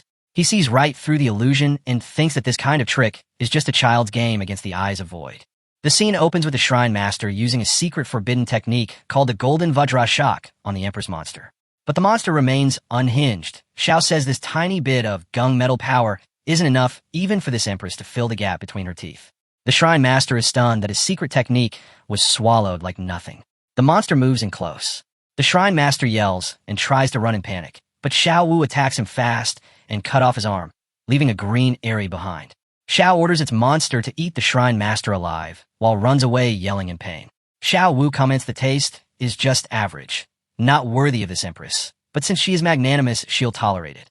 The shrine master screams and calls on Takuma Ga, Hara's divine power, to regenerate his flesh. Xiao Wu, while feeding, thinks that although this ingredient's quality is low, at least it can be refilled. The shrine master screams again as Xiao Wu attacks and bites his half-body, and says this empress is slightly interested. Xiao Wu savagely eats the shrine master with its monster's sharp fangs. She asks its monster if it already finished eating, then asks which god is next, and tells them to hurry up. As everyone flees, Xiao Wu shouts about what to the promised regeneration and accuses the shrine master of deceiving the empress. The shrine master's minions ran in panic, shouting that their master was eaten. Our boy stands and watches. He thinks both the body and soul were devoured until nothing was left. What is left? He wonders if regeneration can bring that back. He scolds someone for talking like a chunny and wonders if they feel any shame. Then we see a family standing in a distance with all wide eyes looking shocked at our hero. A little girl named Ayaka among them is more shocked as she has freshly got her consciousness back and was getting butterflies to glance at the 9th level master in front of her. She wants to marry our hero so bad. Our boy tells them to stop standing there. His monster needs a moment to finish eating and then they should head to the main hall together. The girl agrees promptly. They enter the main hall. Our boy asks if the 8-headed snake in the painting is the Yamada no Orochi of Takuma Jiehara. He's told that Yamada no Orochi is a primordial creature with immense strength. Once the Heavenly Tao seal is unlocked to a certain level, one can directly ascend to that realm. Every year, the top genius of Sakura country can enter Takuma Jiehara and receive personal guidance from Yamada no Okami. Even Dashia's Kunlun has its own primordial beast, the Qilin. Someone remarks that unlike Yamada no Orochi, the Qilin is stingy and occupies vast areas of precious land. A dragon adds that those beasts don't help Dashia and even look down on humans. Long ago, martial god Jiang went to parley with the Qilin and got half killed. Our boy scoffs, asking what kind of beast thinks it's the master, promising that when he has time he'll tame it and vend on behalf of martial god Jiang. Qingma leans in and explains it's not just Sakura and Dashia Pharaoh country's divine source land. Sun City has a primordial creature too, a giant golden lion named Mahesh who became that nation's god. Northern Europe's Asgard has Fenrir, a mountain-sized wolf, now the king of Asgard. Our boy then asks how they know intel about other countries, since they're supposed to handle intelligence gathering for Sakura. The girl answers that before coming to Sakura, Qingma was the chief commander of Dashia's Night Watch Intelligence Department. Our boy declares that once he conquers Sakura country, all of them will join him. He's thinking about swimming through every one of the countries they mentioned. A man asks if he's really just going for a stroll. Our boy laughs and says he's heading out to collect debts. If they pay, it's a casual visit. If they don't, he'll destroy the country. The mood turns serious as sound spreads, and Xiao appears saying the offering tastes decent enough, still unworthy of the Empress, then announces they should go to the most powerful Yamada Shrine and greet Shrine Master Kimura of Yamada Shrine. The scene shifts to a castle where a voice respectfully invites all heads and senior officials of the Great Shrine to Yamada Shrine's main hall to discuss a plan. Their Akahata Shrine has been destroyed, and now it is their turn to make a move. He is Lord Kimura, who sits on the throne and urges everyone to set aside internal prejudice and work together to kill the Daxias, specifically Dashia's Jinhai king. One dude argues that Jiang Chun obliterated Takeda Shinjin with a single punch. He can't be only a 4th level of awakening. Besides that, there are hundreds of millions of 9-wing miasma and a second mysterious insect swarm that wiped out Takeda Shinjin, who had divine power. Even gathering all Sakura's 7th and 8th level awakeners might not be enough. Kimura fires back, asking why they boost others' ambitions and destroy their own prestige, calling Jiang an evil demon relying on borrowed power. Others point out their fact, they're all only 8th level. Someone proposes that if they want to deal with Jiang Chun, they must ask Yamada no Okami for help. Kimura shuts that down, saying Yamada no Okami can't leave Takuma Jiehara even with the Heavenly Tao seal. Then Kimura drops a bomb. He broke through to the 9th level 3 years ago. In Dashia terms, that cultivation level is called the Invincible Realm, and Kimura claims the divine weapon bestowed by Yamada no Okami, the Yamada no Kagami. With National Fate's blessing and Takuma Jiehara's divine power behind them, what harm could a mere insect demon do? At least a genuine 9th level wielding the Yamada no Kagami gives them hope. Outside the capital, voices of coughs could be heard from afar, rushing and saying they need to get all the bodies to the meat processing plant before dawn. If they fail, they'll be eaten. Another complains about running out of energy and asks why this is happening in the capital. The scene circles back to our boy observing all this from the 3rd district, the outskirts part of the capital. Ayaka says ordinary people live as if trapped in hell. Our boy explains that unlike Dashia, Sakura has strict hierarchies. Anyone who falls into menial jobs is branded slave. Slaves trade like goods and are treated like pigs. Since the class change era began, many countries fell into this pattern and no one fought back. For 800 years, resistance armies have risen and failed repeatedly. Ayaka notes that even their own family is vulnerable before the powerful 8th grade shrines. The original plan was to crush the 8th grade shrines and Takamagara, then use the brand of faith to claim all of Sakura. Our boy thinks that now many of those plans may be impossible because the prerequisite to trigger the brand of faith is to destroy hope and annihilate the gods. But is there any hope left for the people here? Will they still believe in gods? How do you destroy something that no longer exists? Someone points at our boy. He realizes it doesn't matter if he's been discovered when there's no faith left, he'll survive as a guide. In the name of calamity, this nation will be reforged. A new god has arrived. A new god has arrived. The scene kicks off with warriors trembling in fear, dropping to their knees, crying, and screaming for mercy. They keep begging for their lives, totally terrified. Then our boy shows up, calm and confident, and tells them to inform Ayaka that she's about to become their new god. Ayaka freezes, panicked and confused, asking what he means. He explains that when he said he destroyed the country, he was only referring to wiping out the 8 great shrines, but now, it turns out that's not enough. Once the 8 shrines are gone, 9 more will rise. He gives her 3 days to establish herself among her people and become the savior of Sakura country. He declares that in 3 days, he'll cleanse this land of sin, remove every obstacle, and turn any disobedient professionals from Districts 1 and 2 into food for the new winged miasma. He adds that when the time comes, those people will finally understand what it feels like to be treated as expendable. Ayaka looks at him in shock and drops to her knees, calling him master. He tells her she doesn't need him to teach her how to build her image, and she quickly replies that she understands and will act immediately, calling herself a knight devoted to his cause. Her group watches, totally stunned and panicking at what they just witnessed. The scene cuts to Kimura, furious and yelling with one of his eyes turning black. He announced the capital city of Sakura country, District 1's central Yamata shrine. Enraged, he shouts that Jiang Chun has killed his way up from District 3, slaughtering over 1,000 people. He calls Jiang Chun a butcher pretending to be a king, declaring that today they'll execute this thief in the name of heavenly justice. As Kimura stands before his audience, a voice suddenly echoes and someone calls it all a joke. He looks up to see our boy standing there, hand raised, saying that since Kimura did this to the common people, it's only fair he suffers the same. He tells him that real pain is only understood when the blade cuts your own flesh. Watching from the side, our boys' team comments on the insane situation of one guy taking on an entire country. One of them admits that their entrance was epic but complains they're stuck just watching. Another adds that they're not alone in feeling useless. But honestly, this kind of battle is way beyond their level. Back on the field, our boy stands firm, raising his hand and releasing waves of insects across the area. Kimura laughs, saying that all the elite shrine masters from the 8 great shrines have gathered, saving him the trouble of hunting them down. His comrades soar into the air, surrounding him as someone reports that the defense array is active, creating a massive barrier around the area. Kimura then steps forward, commanding his people to hold off the 9-winged miasma, while he takes on Jiang Chun himself. He declares that once Jiang Chun dies, the miasma will crumble on its own. Then, shouting in rage, Kimura brings his hands together, points his fingers at Jiang Chun, and unleashes his secret art. His body glows with a pale purple light, energy pulsing everywhere as he activates his divine manifestation. His sword slams into the ground as he calls upon his divine weapon, Qingming. Meanwhile, our boy's energy flares red hot.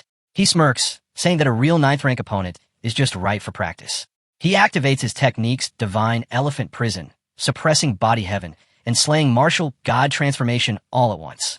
Kimura launched his attack called Sky Python, Void Splitting Slash, leaving a white laser. But our hero stands behind avoiding contact. From the sidelines, one of our boys' comrades yells that this is Kimura's signature move, the one he used to kill a 7th rank fighter when he was only 5th. Another warns that Jiang Chun isn't dodging, calling it dangerous, but a third one laughs, saying there's no need to worry, their god Jiang Chun once took down a 9th rank while he was still 4th. Jiang Chun's red energy surges as his eyes burn with fury. He charges up his heavenly slaying prison-suppressing fist and throws it forward with unstoppable power. The two forces collide. Kimura counterattacks with his sword, the shockwave tearing through the air. But impact shatters Kimura's defense and crumbles it into pieces. Our hero's attack hit Kimura square and hit him in the face, and he yelled in pain. Jiang Chun's allies gasp in shock when they see Kimura's attack shattered. Kimura laughs, surprised that Jiang Chun could withstand his move with his own body. Kimura lost balance, shouting that it's impossible for a 4th rank to take that hit without using a defensive weapon. He mocks Jiang Chun, calling him a turtle hiding in his shell, and vows to smash it. Then he draws upon golden energy, yelling blessing of the country's fate, Takamaje Ihara's divine force, as the divine light floods into his body. Our boy recognizes the golden glow and mutters that he hopes it's not too weak this time. Kimura suddenly performs another secret art. His energy explodes outward, forming countless illusionary clones in the sky. He mocks Jiang Chun, saying he wants to see how his power compares to the Tian King Divine Clan's clone technique. Unfazed, Jiang Chun's red aura thickens as he raises his sword and summons his own divine weapon, Tianzue. Surrounded by Kimura's mirrored shadows, he cuts through the air, unleashing a massive red wave with his blade of the Great Tao. His attack tears through the sky as he roars, prison-suppressing heaven-slaying slash. The explosion hits Kimura hard, making him scream in rage. Jiang Chun taunts him, saying his power isn't anywhere near the level of the Tian King Divine Clan. Then black smoke bursts into the air. Kimura's comrades panic, shouting that the Shrine Master was killed in one move. The barrier starts cracking and collapsing, and they all begin to flee as the sky fills with smoke and destruction. From above, Jiang Chen's allies stare in disbelief, saying they can't even see the attack. It's too terrifying. One curses, asking if Kimura's dead. Another notices something shimmering and realizes a mirror appeared to block the blow. Someone recognizes it's Yada no Kagami, the strongest defense artifact in the universe. Kimura reappears, sneering that Jiang Chen's blade is useless against his divine weapon. But Jiang Chen just steadies himself and swings again, sending another prison-suppressing, heaven-slaying slash his way. Kimura braces himself, crossing his arms, summoning golden power, and shouting Yada no Kagami, divine power manifest. The two forces collide violently, red and gold light devouring each other until a thunderous burst erupts. Jiang Chen steadies himself amid the chaos, watching the glowing white energy nearby. He mutters that it kind of feels like he's getting beaten up by his own reflection. Then Kimura laughs, mocking him and saying this is what it means to give someone a taste of their own medicine. He declares that Jiang Chen will never break through the Yada no Kagami, and that he can just wear him down until he dies. Jiang Chen sighs, thinking that he had planned to handle this himself, but since his martial god transformations timer is running out, he'll have to sharpen his skills later. He then calls out for Xiao Wu, asking her to handle it. Xiao Wu appears, unimpressed, saying that a 5th-rank divine weapon isn't enough to take down an empress like her, but admits this mirror does look tough to chew. Her massive beast strikes the ground, and the area vibrates, yelling that they'll just have to take it on together with her 5 elements unites. As Wu turns, towering into a giant, Kimura freaks out and blurts, devouring sky locust, wondering what kind of monster this is. He immediately uses his secret move, Yamada Blood Sacrifice, and a golden ring of energy starts spreading out the strongest defense in the universe. He stands in the center like an immovable shield as the golden power expands, chanting Yamada Blood Sacrifice. Wu walks closer and casually asks if that is his last trump card, calling it a paper tiger. Kimura shouts that the absolute defense of the Yada no Kagami cannot be broken. But our hero's monster just smashes that golden field. The blast scatters stones into the air and snaps at him that he talks too much. The heavy blast knocks Kimura down, and Wu's paws close in on him. He panics, saying it's impossible, while Wu stands steady on the mountain edge and tells the old man that this empress will show him what's possible. Then she shoots forward at insane speed, declaring that as long as this empress exists, nothing is impossible. She laughs, energy exploding around her as she raises a paw toward Kimura and says it tastes good, worthy of her personal taste. Kimura screamed in terror, calling out for his Yada no Kagami. Nearby, their comrade Scott shouted that a national tier weapon couldn't be destroyed like that, and that even a 5th tier divine weapon, or one at 9th level, shouldn't be able to take that kind of damage. Kimura panicked and tried to run, crying for someone to save him, but Wu blasted green energy in front of him and drove her claws into the ground. He begged her not to kill him and promised he would tell her anything. At that moment, our boy told Wu to stop. Kimura twists his neck to look at our boy and then tells him to return. Our boy puts his sword to Kimura's chest and orders him to say where Takuma Hara is, giving him 3 seconds before his head falls. Kimura stammers that he's never been to Takuma Hara and that nobody knows its exact location. He explains that after every Akisu Grand Tournament, a passage descends from Takuma Hara to welcome geniuses, but there's never a fixed passage, and anyone who enters never returns. Our boy points the sword closer, telling Kimura to think again if he has any valuable clues and promising to spare him otherwise. Panic finally breaks Kimura, and he blurts that the divine power of Takuma Hara seems to come from MT Fumi and that the entrance is probably there. He doesn't finish the sentence before our boy slashes him, golden energy bursting from Kimura's neck as he screams. That sudden burst confirms something for our boy. The golden light looks like the divine power of Takuma Hara. He mutters that killing to silence someone was the right move, curses the day the 8 great shrines were destroyed, and guesses that the Zainahi king is coming. Our boy then announced that he already knew where Takuma Hara was and that he would go there alone. He told everyone to return to Dacia and said there was no point lingering in Sakura country. Some protested, asking if he would go by himself, while others said they hadn't seen enough. He cut them off, telling them to just listen and, if they couldn't help, at least not to cause trouble. The scene jumps to the Eternal Light Tower, trial mode, ladder to God. Old Jiang climbs toward the top and says that after all these years of trials in the Eternal Light Tower, he's finally reaching the summit. Someone congratulates old Jiang. Ji feels ashamed, saying his comprehension isn't as good and he's lived a hard life. But then old Jiang notices a commotion and asks what's happening outside. Ji, sitting on the stairs, relays the news from Yin Yun Peak. Jiang Chun has gone to Takamaji Hara alone, and a 70 billion nine-wing miasma from the abyss is heading towards Sakura country. Old Jiang worries he might be in trouble and plans to head there. Old Jiang immediately says they should go together.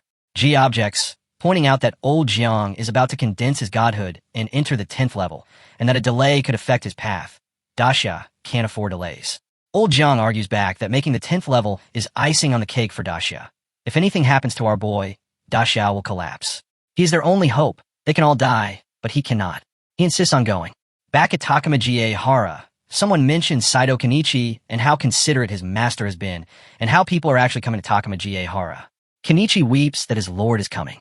Takamaji Hara's first prodigy, Susanoo, shrugs and asks what's the point of coming, claiming that with Yatama Okami's help he has already reached the 10th level. Then Susanoo asks him if he wants to know the 10th level, but then he mocks Kenichi, forgetting that Kenichi is only an 8th level mortal and scoffs that a mortal can't even imagine a god. Kenichi cries out that his master's power is beyond imagination. Susanoo sneers that whatever little skill Kenichi remembers won't be enough. He admits that if his mentor hadn't forbidden him to level Takamaji Hara, he would be a corpse already. Susanoo reveals that he had planned to open the passage directly, but feared he wouldn't dare enter, so he lured him in step by step. He has fallen into the trap and come willingly. No matter how talented he is, he's just insect food under Susanoo's divine might. The scene shifts to empty MT Fumi. Our boy stands there and says he still can't see the entrance. Our boy says Xiao Wu looks at the mountain and asks about whether she can swallow it. She says the Empress has eaten a few mirrors before and needed days to digest them. Our boy then thinks this mountain is too big and the Empress doesn't like eating rocks. There aren't enough buglings and their levels are too low. It would take at least 5 years to eat the mountain. Our boy shrugs and thinks to himself that this mountain is the birthplace of Sakura country's god. If she wants to destroy it, she will devour it. It will help her recover. Then he calls out, "Grandpa, he can speak now." Our boy looks up at the huge tree and says that it's the first time Grandpa Tree has spoken to him on its own. He tells it to keep swallowing as much as it wants, then casually asks if there are any rainbow fruits this time. But Grandpa Tree doesn't reply and just keeps working, tearing into the mountain. Our boy frowns and asks why it suddenly goes silent again, reminding it not to just keep eating, but to answer his question. Then Grandpa Tree lightly bonks him on the head and finally replies that there are rainbow fruits. Excited, our boy says that's great and praises Grandpa Tree for being so reliable. He says to himself that with the Grandpa Tree around, even the Western Temple, the Shiva Temple, and the Divine Essence Source Elixir of Asgard in Northern Europe won't be able to escape. Meanwhile, Susanoo is sitting on the mountain, ready to attack. He senses our boy's presence and says that he'll go pick him up himself. Once the boy dies, his master will devour the essence of a ninth, and Susanoo will also swallow their god-level inscriptions. But when he looks toward Grandpa Tree, Susanoo freezes in shock. He yells in disbelief, wondering what kind of tree dares to devour the sacred mountain. Then a giant golden eye appears, looking down at him. The eye speaks, telling Susanoo that if Mount Fumi is destroyed, Takamagara itself will disappear. Surprised, Susanoo asks who's speaking, and the massive eye tells him that it's his master. The master orders Susanoo to confront the boy instead. He must bring Jiang Chun into Takamagara and kill him, along with Jiang Xuanji and Ji Linxiu from Dexia. The master reminds Susanoo that he's already at the 10th level and has the Kusanagi sword, so this task should be easy. Susanoo nods and agrees. At the same time, Ji points at the horizon and tells old Jiang to look at Xiao Qin's divine tree that is swallowing the sacred mountain. Shocked, they both rush toward the scene. Our boy turns around, sees them, and shouts in surprise. Then a strange hole appears in the air near the tree. Out of it come several red-eyed snakes, hissing that a mere tree dares to devour their sacred mountain. They swear to uproot it. Ji quickly realizes that it's the phantom of Yamada no Okami, attacking from afar because its real body can't appear. But then suddenly our boy and Ji jump into the hole. Old Jiang finds himself surrounded by smoke and thinks he might have arrived in Takamagara. He panics, calling out for Ji and Xiao Chun, but gets no answer. Realizing they've been completely separated, he tries using divine sense detection, but finds it useless. The fog is poisonous and corroding everything it touches, even the soul. Determined, he swings his heaven-splitting axe, releasing a wave of golden energy that spreads around him and activates his martial god domain. But he immediately realizes the problem. The domain can only expand 100 meters, and he can only use about 70% of his power. The suppression from Sakura country's fate, the divine source land, and Takamagara itself is too much. The poisonous mist eats away at his strength, and he fears that Ji and Xiao Chun might be in danger too. He starts running at full speed with a blaster at his side, hoping the divine tree can hold off the enemy long enough for him to find the others. Meanwhile, our boy stands firm in the fog, unimpressed. He scoffs at the poison mist, saying it's overestimating itself to appear before the poison demon. He isn't too worried about Yamada, Ano, Orochi, or other divine creatures either. Anyone who meets Grandpa Tree will probably end up defeated. Still, he's frustrated because the thick fog makes it impossible to tell directions. He needs to find the divine source elixir somehow. Then he remembers that Xiao Jia has an incredibly good sense of smell for high-quality ingredients. A moment later, Jia appears and asks if his father is looking for him. Our boy says yes and asks for help finding the elixir. But Jia, instead of answering, begs for help with the trigonometry problem first. He says it's super hard and that he's been stuck on it for 3 days. It's from a high school second-year exam, so it should be easy for his dad, right? Our boy blinks and asks how Jia went from elementary school to high school so quickly. Jia proudly replies that he's a top student who skipped a grade. Our boy sighs, saying he's already forgotten everything his teachers taught him, but he'll try anyway. He tells Jia to stay calm, start writing the solution, and act confident, even striking a pose while thinking. Then he says he's done. Jia is amazed, saying his father is awesome for writing the answer down so quickly. Our boy smirks and says of course, but admits he still doesn't really know the solving method. It's just too complicated. He tells Jia to help him find the divine source elixir first, and then he'll teach him the solution later. Jia agrees happily, points ahead, and says the elixir is in that direction. As they fly forward together, our boy hears the sound of swords clashing and realizes it's Uncle G fighting Susanoo. The battle is intense. Sword strikes echo through the air. Susanoo mocks G, saying someone like him doesn't deserve to be called invincible. G shouts back that Susanoo is already at the 10th level, and Susanoo arrogantly confirms it, saying he'll kill G like a dog. Then Susanoo lifts his sword high, calling upon its full power with the attack Godslayer Slash.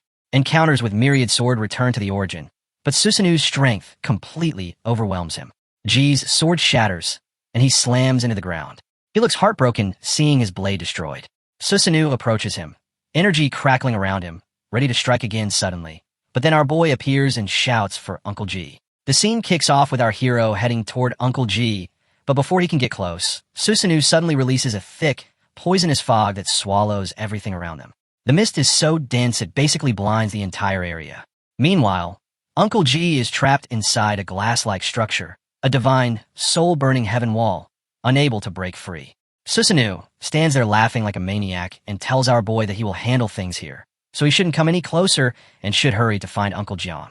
Susanoo plants himself in front of Uncle G, still laughing, his eyes glowing with a red, murderous aura. He claims the biggest prey has finally taken the bait and says he is done playing the Lingqi torture game. He plans to give G a fast death and tells him to be grateful. Just as Susanoo is about to finish G off, Uncle Jiang suddenly arrives and smashes his axe onto the ground. A surge of heavy red energy erupts as he unleashes his heaven-splitting axe technique. Uncle Jiang takes his position firmly. Susanoo freezes for a moment, clearly shocked, and comments that all the important fish have gathered. He says he might as well send all of them straight to the Western Heaven together. Uncle Jiang's temper flares, and he instantly unleashes his 1000-axe annihilation slash, causing a massive explosion of power. But Susanoo isn't even bothered. He laughs and says the attack isn't bad at all. He grins and rushes at Uncle Jiang, pointing out that this axe aura carries a hint of the 10th level of cultivation. He admits Jiang has actually managed to reach the 10th transformation without relying on the Kunlun killing, and that Jiang truly lives up to his name. Susanoo then attacks Jiang viciously, reminding him that he can only use 70% of his strength here in Takamijahara. No matter how talented he is, Susanoo claims Jiang will still die today. Uncle Jiang struggles, but he manages to block the strike with his axe. He thinks to himself that the 10th level paired with the Kusanagi sword isn't normal at all. Right then, our boy bursts through the poisonous fog and calls out to Uncle Jiang and Uncle G, saying he has arrived. Uncle Jiang immediately tells him the escape route is in the southwest.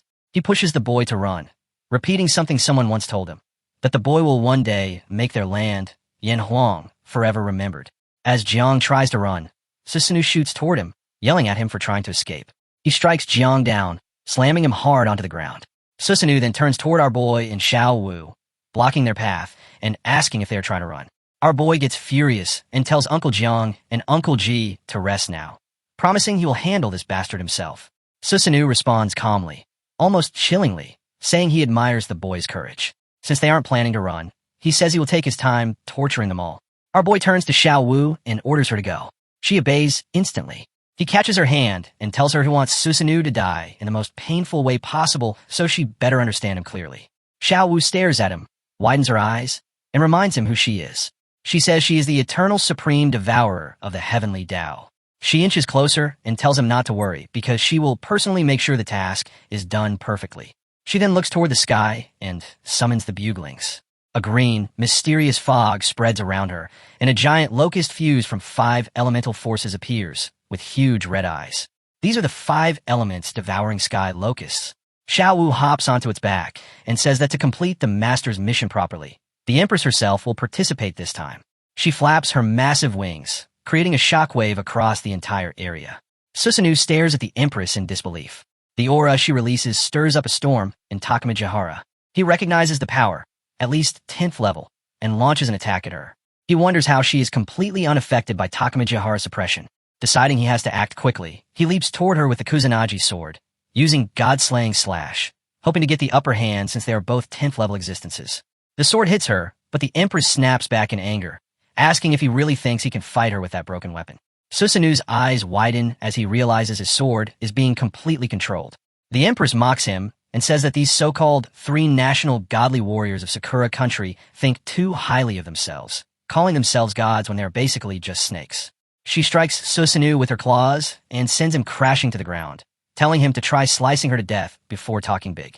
Susanoo tries to get back up and casts a defensive technique, the ancient wall microcosmic shield of Shumi, but the Empress shreds it instantly with a swipe. The Empress says that all defenses in front of her are nothing but paper tigers. She unleashes the foot of Gong, a metal vessel of fire, and orders everything to break for the Empress. A green energy ring blasts outward and wraps around Susanoo, burning him painfully. He screams and begs as the energy rips into him. Xiao Wu says that since he likes Ling Qi so much, she will happily grant his wish. She then orders the devouring sky locusts to cut only tiny slices each, reminding them not to get greedy. Susanoo panics and yells that he doesn't want this, but the Empress says he won't be allowed to die quickly unless she says so. She slowly approaches him while he cries out for the master to save him. The scene shifts to our boy, with Jia perched on his shoulder.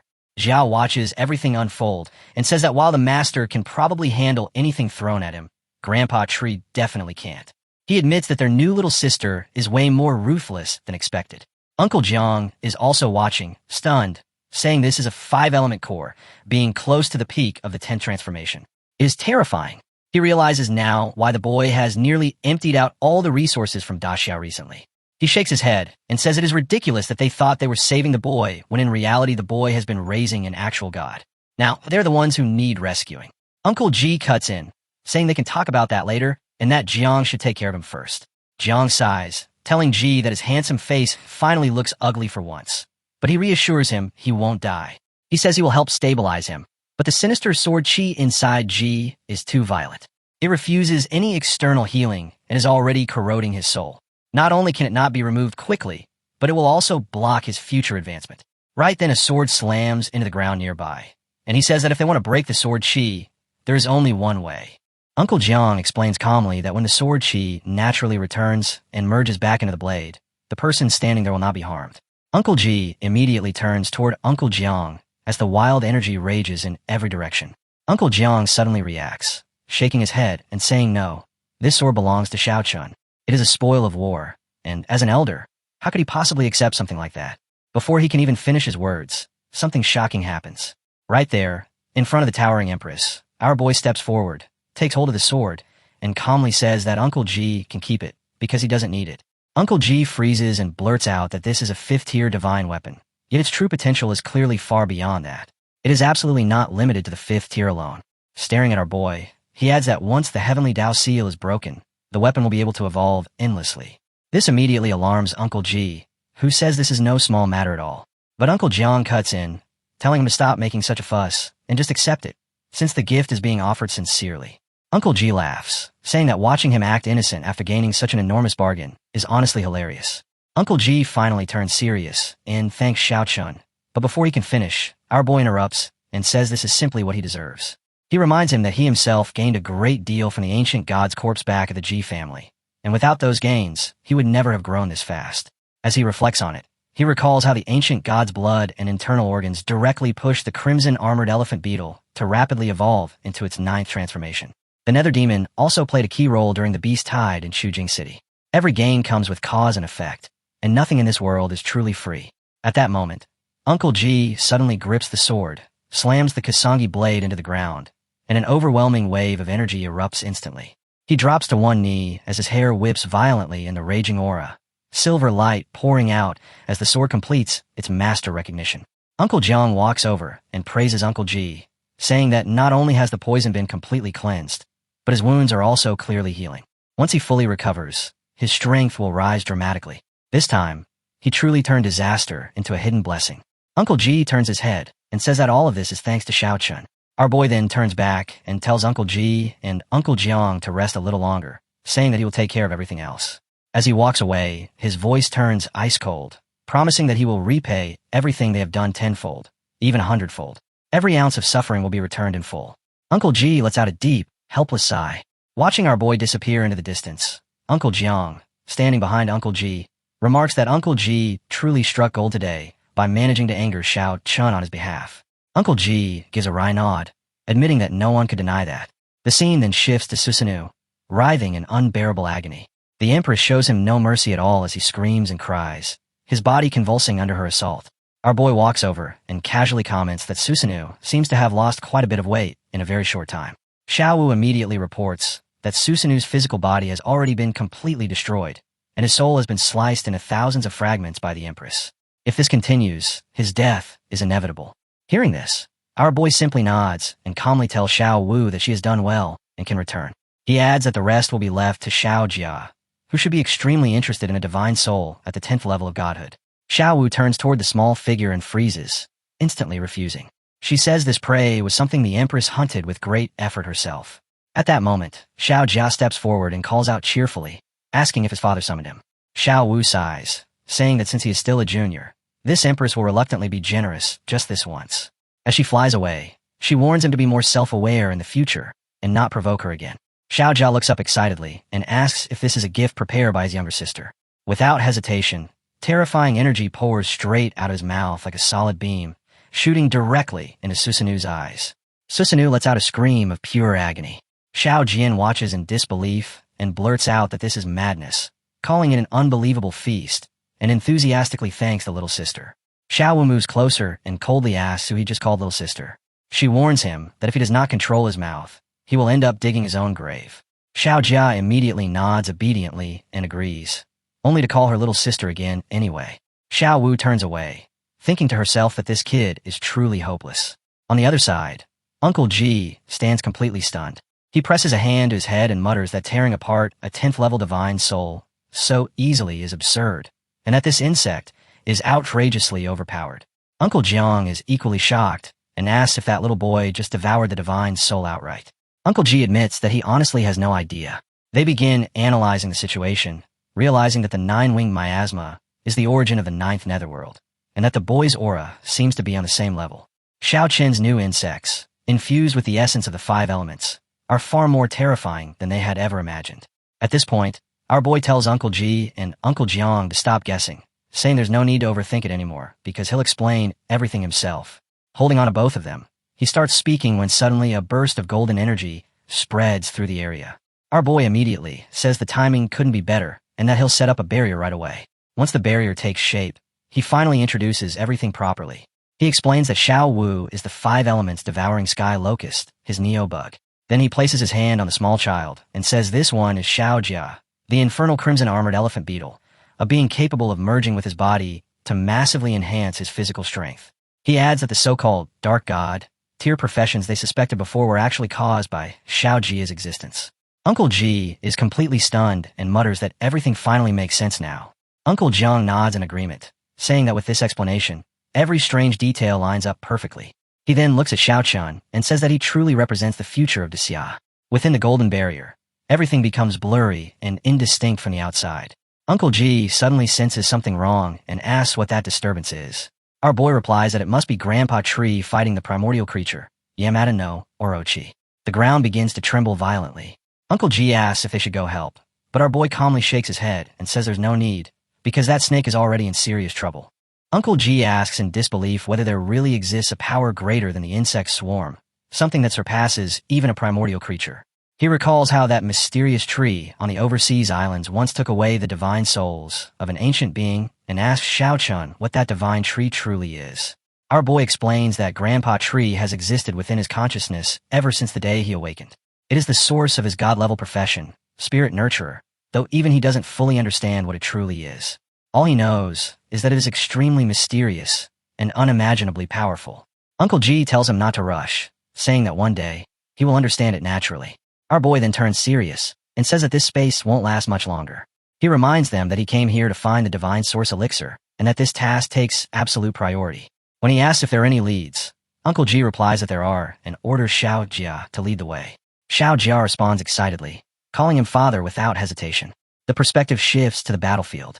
Giant snakes spew flames in every direction, blasting fire toward the ancient tree.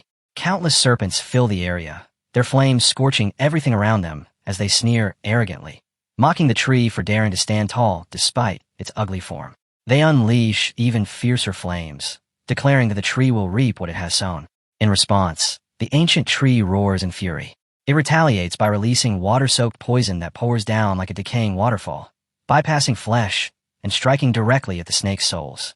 To the tree's disbelief, the snakes absorb the attack instead, treating it as pure nourishment. The tree is left stunned, unable to believe what it is witnessing with its own senses. The snakes mock the tree openly, saying that a mere tree could never comprehend their existence. The tree roars back in fury, declaring itself a primordial creature born from the heavenly Tao itself, claiming there is nothing under heaven that it does not know. In the next instant, it releases a devastating blast of power straight toward the snakes. Heavenly thunder explodes as lightning crashes down, and the surrounding space shatters like a broken mirror. The tree bellows that it is still standing and cannot be destroyed. The snakes stare at it calmly and ask whether it has already exhausted all of its tricks. They remark that the time inside Takamagara is nearly over and that they will stop playing now. If the tree does not mind, they say, someone else can continue playing with it later. As the snakes begin to retreat, the tree panics and demands to know what they mean. In desperation, its roots surge outward, spreading rapidly and wrapping tightly around the snakes, locking them firmly in place. The tree roars, demanding an explanation for what they are truly planning. As the scene shifts, everyone finds themselves standing before towering golden trees. Vast waves of golden energy drift through the air, and above it all stands a massive tree, endlessly radiating power in every direction. Xiao Jia looks around in awe and immediately tells his father that this is the place where the divine source elixir is located. Our boy nods without hesitation and says good. He then turns to Uncle Jiang and asks whether the fruit hanging at the center is the divine source fruit. Uncle Jiang confirms that it is, but adds that one of the fruits has already been taken and was most likely given to Susanoo. He continues calmly, explaining that each country's divine source elixir eventually condenses into 10 divine source fruits. When a heavenly Tao seal completes its 10th transformation, the fruits fully mature. After that point, a new fruit is born once every year. Consuming one can revive the dead, heal even the most severe injuries, and has an extremely high chance of directly pushing someone from the 9th level into the 10th level. Uncle Jiang then looks back at the tree and adds an important warning. Advancing to the 10th level using this method permanently locks a person at that realm, making any further breakthroughs impossible. Before he can finish, our boy quickly asks whether the unripe fruits are still useful and if someone below the 9th level can consume them. Uncle Jiang nods and says they are still useful. Even an unripe fruit has about a 30% chance of pushing someone from the 9th level to the 10th. For those below the 9th level, consuming it greatly enhances their physical body and strength, though they will eventually still be capped at level 10. Hearing this, our boy says that it's fine. He looks up at the fruits hanging from the tree and says they do not have the luxury of waiting for them to ripen. They will take them now. He then tells Uncle Jiang to take 7 of the fruits back to the taxi and keep them as emergency supplies. Uncle Jiang is visibly surprised and asks why he needs so many. Our boy just smiles casually and says he has no intention of using them himself. Even if he does end up using one, he'll be traveling to other countries later anyway, so there will be plenty of opportunities to obtain more. Uncle Jiang laughs and replies that our boy doesn't need them in the first place. At that moment, Uncle G bursts out laughing and teases Uncle Jiang, saying Xiao Jiang is getting old, just like him, and is no longer used to seeing a kid this absurdly strong. Uncle Jiang laughs along and agrees, saying they should probably start getting used to it from today onward. Uncle G then reminds Uncle Jiang to take good care of himself. Time is tight and the mission is serious, so they plan to head back to the Xiao first and continue cultivating. Our boy immediately reassures them that it's fine and tells both Uncle Jiang and Uncle G not to worry. After that, our boy walks forward and turns to Xiao Wu, telling her she can simply swallow the divine source elixir. She replies confidently that there is nothing this empress cannot swallow. The next moment, she dives into the ground as thick green energy spreads outward. The power of swallowing heaven activates, devouring everything around her without restraint. Our boy stands there watching that terrifying swallowing power together with the little boy beside him. Xiao Jia suddenly speaks up, saying he also found something and asks whether there is really nothing left for him. Our boy smiles and says that since Xiao Jia is the older brother, he should let his little sister have it this time. He reminds him that she already brought him food earlier as well. He then promises that later, he will take him to the Jili Divine Vault for a proper feast. Xiao Jia sighs deeply and says fine, claiming he will trust his father one last time. Since he is not getting a share now, he says he will head back first and do his homework. Our boy can't help but think that this kid is surprisingly petty. Not long after, Xiao Wu returns, sits down on the ground, and comments that the taste is actually pretty good. She adds that it took much longer than she expected. Then she says she's extremely full and sleepy, announcing that this empress is going back to her room to sleep. Our boy tells her to rest well. A screen suddenly appears, displaying that the 5 elements devouring sky locust life rank transition progress has completed 1 out of 5, and her level rises to level 49. Later that night, as our boy passes through a stretch of barren land, he mutters to himself that 4 more divine source elixirs are still needed for the life rank transition. Once everything here is settled, he plans to travel to other countries to find them. Just as he is about to turn away, a voice suddenly calls out his name, Jiangchun. Our boy immediately responds, calling out, Grandpa Tree. Grandpa Tree urges him to hurry and come out, saying that once he leaves, Grandpa Tree plans to devour the entire sacred mountain directly. Our boy replies calmly that it's fine and asks Grandpa Tree to wait a moment, explaining that he still needs to rescue someone and will be back shortly. Grandpa Tree then asks where the primordial creature went. Our boy quickly asks if Grandpa Tree already swallowed it. Grandpa Tree replies that he didn't, saying the thing is far too ugly and that he has no desire to eat it. Suddenly, a block of ice appears.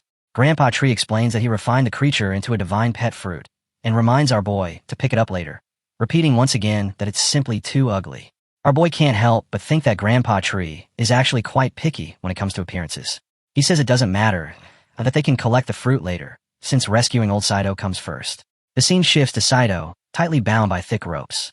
In his heart, he wonders if his master really entered Takamagara just to save him. Susanoo still hasn't returned, so he wonders if his master is still fighting him. He questions whether his master truly has a chance against a 10th level expert and a primordial creature. Tears stream down his face as guilt consumes him, blaming himself and wondering if a mere servant like him caused his master's death. At that moment, the door creaks open. Our boy steps inside and calls out old Saito. Saito weakly lifts his head, asking if it is truly master. Seeing his condition, our boy curses Susanoo, saying that letting him die like this would be far too merciful.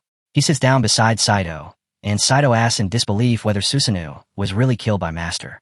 Our boy answers yes, and tells him he'll save him right now. He immediately cuts through the ropes with his red sword and activates the divine elephant prison suppressing body technique, shattering the restraints binding him. Saito bows deeply, saying his lord's kindness is beyond measure and that he could never repay it. He swears that the Saito family will follow their lord forever, willing to cross mountains of blades and seas of fire without hesitation. Our boy tells him to get up first and go outside, saying they can talk later. Saito replies apologetically that he can't move because the tendons in his legs have been severed. Our boy looks down at his legs, then takes out a divine source fruit and says they'll try eating this first. He tells Saito not to overthink it and to eat without worry, placing the fruit in front of him while adding that this country still needs Sato's help to manage things. Saito quickly agrees and begins swallowing the fruit. As he eats, our boy reminds him to slow down and be careful not to choke. Once the fruit is completely swallowed, a violent surge of energy erupts from Sato's eyes. He begins shouting and crying as overwhelming power bursts out from his hands as well, filling the space with trembling force. Slowly, strength returns to his legs. The shattered flesh knits itself back together, wounds closing at a visible speed, and sensation flows back into his feet. His legs tremble, then move. Tears stream down Sato's face as he suddenly freezes. He lifts his head in disbelief, then pushes himself upright. A violent surge of energy explodes from his body, sweeping outward as he shouts that he can see again.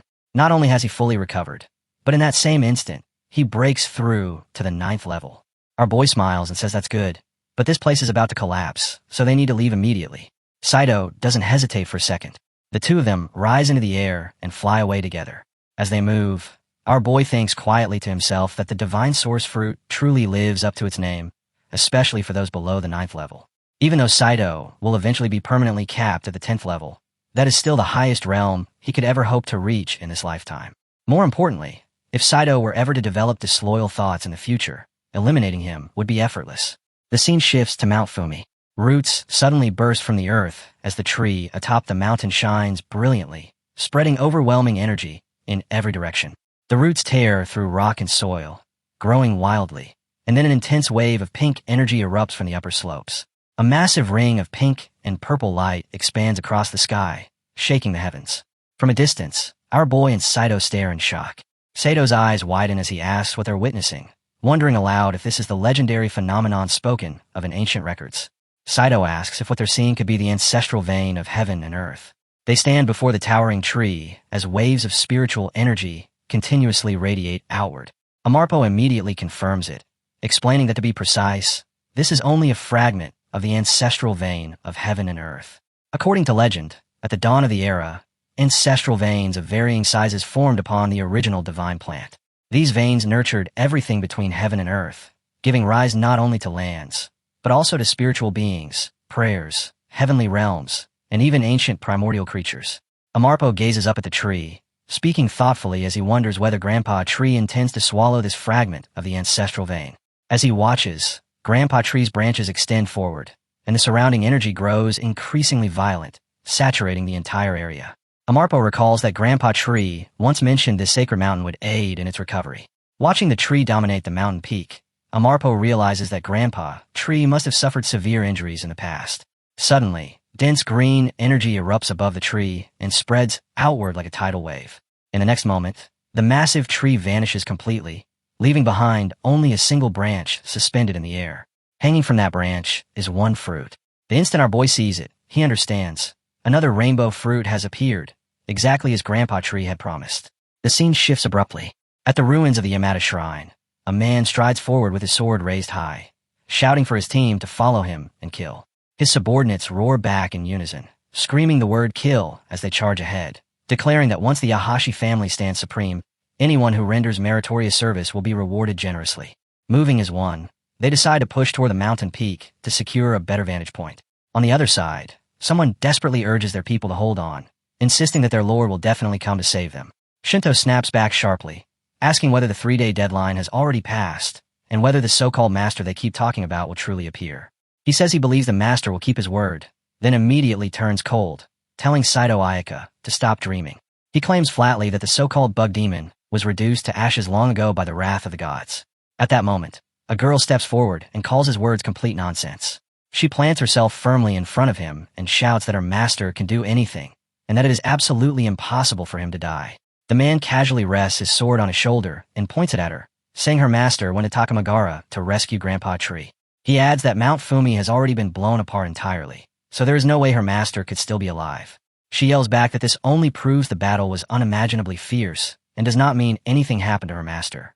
The man bursts into laughter, mocking her for being far too naive. He explains coldly that the logic is simple. Pointing at her again, he says Yamata no Orochi within Takamagara is a primordial creature, and if such an existence truly died, it would trigger a catastrophic upheaval of heaven and earth. Since heaven and earth remain stable, the only one who could have died is the bug demon. He laughs once more and tells her to give up already. Hearing this, panic stirs in her heart as doubt creeps in. Over the past 3 days, their forces have been slaughtered again and again, nearly collapsing entirely. If her master were truly alive, how could he have stayed silent all this time? The man coldly states that they now have only 2 choices left. Either they submit to him, or they burn here forever, just like the Yamata Shrine. Shindo steps forward and says that man proposes, but heaven decides. Even if they cannot overcome this trial, because of their shared belief in equality for all, they have no regrets following her. She immediately apologizes to Shinto, saying she's sorry for dragging everyone down with her. The man cuts in impatiently, saying he's had enough of this nonsense, and warns them that if they refuse to surrender, only death awaits them. Suddenly, one of his soldiers leaps forward. The man gives the order to attack, and all eyes turn toward her group as the troops surge in their direction. She asks whether surrendering means allowing them to rebuild the new 8 great shrines. Before anyone can answer, she straightens her back and answers herself firmly, saying that for the sake of the greater god, they would rather die than submit. Ayaka moves instantly, launching a strike straight toward her. Violent energy erupts in every direction as he roars the name of his technique, Qinglong Crest Moon. The battlefield explodes into screams as razor-sharp energy tears through the air. The man sneers coldly, saying that a group of 6th and 7th level cultivators actually dares to challenge him, an 8th level powerhouse. She fires back without hesitation, saying he is severely overestimating himself. Enraged, the man charges forward, mocking her in his heart, and wondering if this inexperienced little girl truly believes she is some kind of savior. Energy blades slash wildly, shredding the space around them as he declares that without the 8 great shrines, the new Sakura country can only belong to the Yahashi family. The surging power grows even more violent, shaking the land itself. Suddenly, a massive burst of force crashes down on her. Her energy collapses, and she is sent crashing to the ground. The man lifts his gaze and notices something rushing toward her. He coldly tells Ayaka to prepare for death and leaps forward, intent on delivering the final blow. In that instant, she feels that this might truly be the end. Unwilling to accept it, she wonders if she will see her master after death. She lowers her head to the ground as overwhelming power descends upon her. Just as the fatal strike is about to land, something blocks it. She looks up in shock and sees a sword stopping the attack. She cries out in disbelief, realizing it is Grandpa. Overcome with joy, she asks if he's really still alive, then hurriedly asks about her master. Grandpa replies calmly that the master will arrive soon. Hearing that, she exhales and says that if that is true, then everything is fine. The man suddenly shouts a name, calling out Saito and asking if he is still alive. Saito answers calmly that he is, asking whether that is disappointing. The man curses under his breath and says that even if Saito survived, it changes nothing since they are both at the 8th level. He boasts that he is a Crescent Moon Berserker, while Saito is nothing more than an assassin-type profession.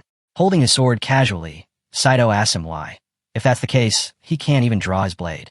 The man roars and swings at him, but Saito calmly points out that not only was the blade not fully drawn, it already shattered. The man slams into the ground, screaming in rage. His followers rush forward in panic, shouting and demanding to know what is happening. Saito remains standing calmly, flames burning fiercely behind him. Horror creeps into the man's eyes as he realizes that breaking his weapon so easily means Saito has already stepped into the 9th level. The scene shifts once more as dense black energy suddenly floods the area. Someone shouts that it's a bug swarm, but another voice immediately corrects them, saying no, it's their lord.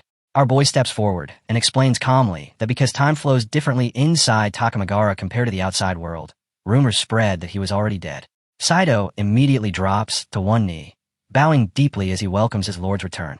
The man freezes in absolute shock and screams that this is the great god of calamity, the bug demon. Staring at our boy in terror, he desperately asks how he could still be alive if Yamada no Orochi isn't dead. Our boy casually gathers energy in his palm and replies indifferently that the ugly snake is indeed not dead, but it has already become his pet. The man is completely dumbfounded and asks what kind of monster could even qualify as a pet like that. Our boy releases more of his aura and calmly tells him that now, he can die without regrets. In the next instant, countless buglings flood the area, sweeping across the battlefield like a living tide. The man and all his followers break down, crying and screaming as they beg to be spared.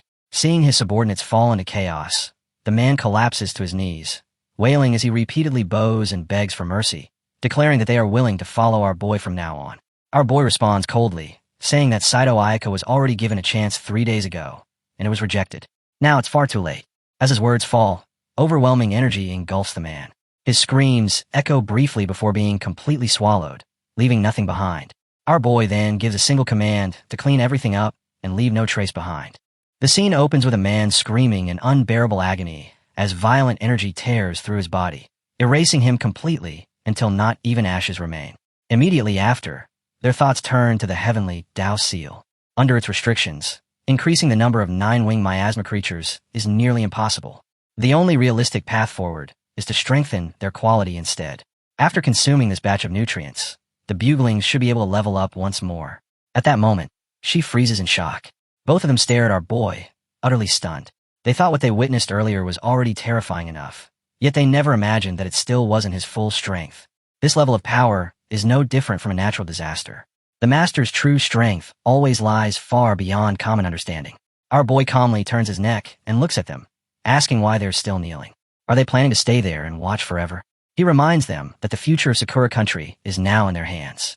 As the new leaders, they must show confidence and resolve, not fear.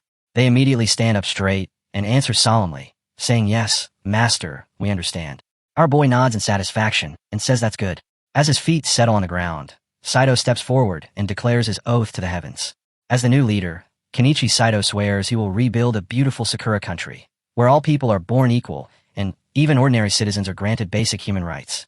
Our boy turns back calmly and adds that if they truly want to eliminate the problem completely, it will still require 2 more days of feeding. He tells them to find him a comfortable place to rest first, and says they can handle everything here on their own. They immediately agree, promising to arrange everything properly. The scene shifts to an extremely luxurious hotel suite. Every detail is flawless, everything perfectly arranged and spotless. She stands beside the bathtub and informs him that the hot water is ready. She asks softly whether he needs her to stay and serve him. Even though she is still young, she has learned many massage techniques. If the master needs anything at all, she can help.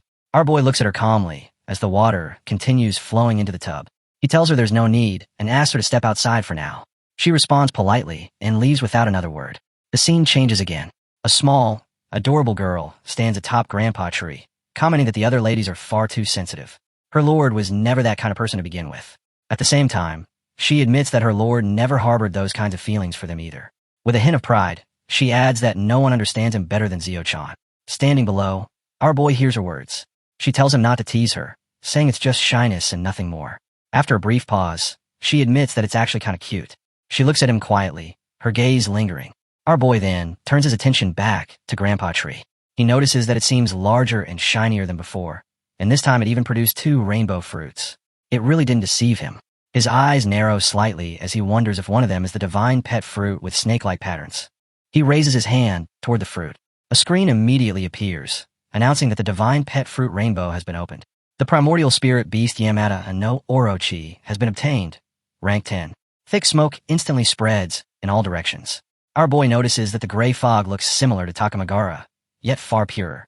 Something clicks in his mind, and he wonders if this is a transformation state. Another screen appears, displaying Yamada no Orochi at level 299. It is labeled as the guardian beast of the divine source land of Sakura country, possessing terrifying power. Our boy stares at the screen and blurts out in disbelief. He's only level 133, yet this snake is already level 299. This has to be the most terrifying existence on Blue Star, or so he thinks, before correcting himself. The Chilan deep within Kunlun Mountain of Taxia should be far stronger. He reflects that the foundation of Taxia is hundreds of thousands of times stronger than Sakura country. The peak of the 10th level was actually refined into a fruit by Grandpa Tree. It's a pity he didn't get to witness that battle with his own eyes. As he continues studying the screen, he realizes that the heavenly Tao seal of the 10th level has now partially loosened. In theory, only beings standing at the critical limit of the 10th level can act. The moment that limit is exceeded, the heavenly Tao will immediately lock them down. The ancient being that once made a move from afar within the caves of the 3 overseas islands had definitely surpassed the 10th level. Even after being severely injured by the intent of the Tiger Soul Blade, a starving camel was still larger than a horse. That fact alone lingered heavily in our boy's mind. He can't help but wonder how Grandpa Tree managed to transcend space itself and forcibly drag such an ancient existence out from deep underground. Slowly, doubt creeps in. Is Grandpa Tree really just a companion life form bound to his god-level profession? Or is there something far more hidden beneath the surface? He looks up at Grandpa Tree, his thoughts spiraling. Did it deliberately add something to conceal its true identity? If Grandpa Tree truly surpassed the 10th level and still wasn't restrained by the heavenly Tao after making a move, then what does that actually mean? Before he can continue down that path, she cuts him off, saying that the secrets of heaven cannot be revealed yet. Digging into them now won't benefit him in any way. When the time is right, she says, he will naturally understand everything. Our boy's attention shifts as he notices the small snakes nearby and remarks that they've finished transforming. Surprisingly, they actually look rather cute, nothing like the ugly things Grandpa Tree described. She speaks again, formally stating that your subject, Orochi, greets my lord. The tone and manner of speech sound distinctly old-fashioned. At that moment, Xiao Jia suddenly appears and starts complaining to his father. He says many of his classmates have spirit pets, while he has none. Because of that, they laugh at him, look down on him, and even bully him. Our boy nearly glares himself inside his own mind. This little brat has clearly gone off track. As a lord of the underworld, how could anyone possibly bully him? Still, he places a hand on Xiao Jia's head and agrees to give him the pet. He warns him to be careful, reminding him that the snake is quite fierce and should never be used to fight people. Xiao Jia immediately beams, thanks his father, and promises to be a model student. He walks straight up to the snake and proudly declares that from now on, it will be his spiritual pet mount. Without hesitation, he names it Pippy Snake. The snake lets out a sound, but in the next instant, Energy erupts violently from its body. It protests, saying it is a primordial spirit and a divine existence, yet it's being treated like a ride for a child. This is utterly ridiculous. Our boy calls out to Orochi. Xiaojia quickly stops him and says it's fine. He says he actually appreciates that the snake has its own personality. Since it's his pet now, he'll train it himself. He reminds it that this is the underworld region, a place capable of devouring gods and demons. Stepping closer, Xiaojia asks Pippi Snake if she will listen to him now. After a brief pause, the snake finally agrees and calls him master. Watching from behind, our boy remarks that Pippi Snake is ready. It can even grow larger, which feels quite promising. Xiaojia happily jumps onto Pippi Snake's back and tells her to move. The snake responds obediently, slithering forward without hesitation. Xiaojia immediately starts bragging, saying that his classmates only have 3-headed snakes, but now he has an 8-headed one. That girl will definitely be jealous. He casually adds that she once said if a spirit pet became stronger, she'd become his girlfriend. Then, as if it's nothing, he mentions that he already has 2 girlfriends anyway. Our boy's face darkens instantly. There are way too many problems here. Since when is the strength of spirit pet measured by how many heads it has? 2 girlfriends already, and now he wants a 3rd? What an absolute disgrace to the family. He inwardly blames himself for failing at parenting and calls Xiaojia back. Instead of listening, Xiaojia urges Pippi Snake to go faster. She steps closer to our boy and gently reminds him that adults shouldn't interfere too much in children's matters. The more you try to control them, the more rebellious they become. She tells him to just let it be. Those girls will eventually teach him a lesson, and after taking a loss or 2, he'll understand on his own. Our boy lets out a helpless sigh and finally agrees. He says it's time to get back to work. There's still 1 rainbow fruit left that he hasn't collected yet. He raises his hand toward the final rainbow fruit, recalling how the previous one opened the Eternal Light Tower and benefited all of Taxia. This time, he wonders, what will it bring? The moment his fingers close around it, powerful energy surges outward. A screen appears, announcing that the Wonder Fruit Rainbow has been opened, and a unique special item has been obtained. Jinmu Seed, rank 10. Our boy pauses, surprised. A seed? The screen explains that this is the final remaining seed after the destruction of the Jinmu tree.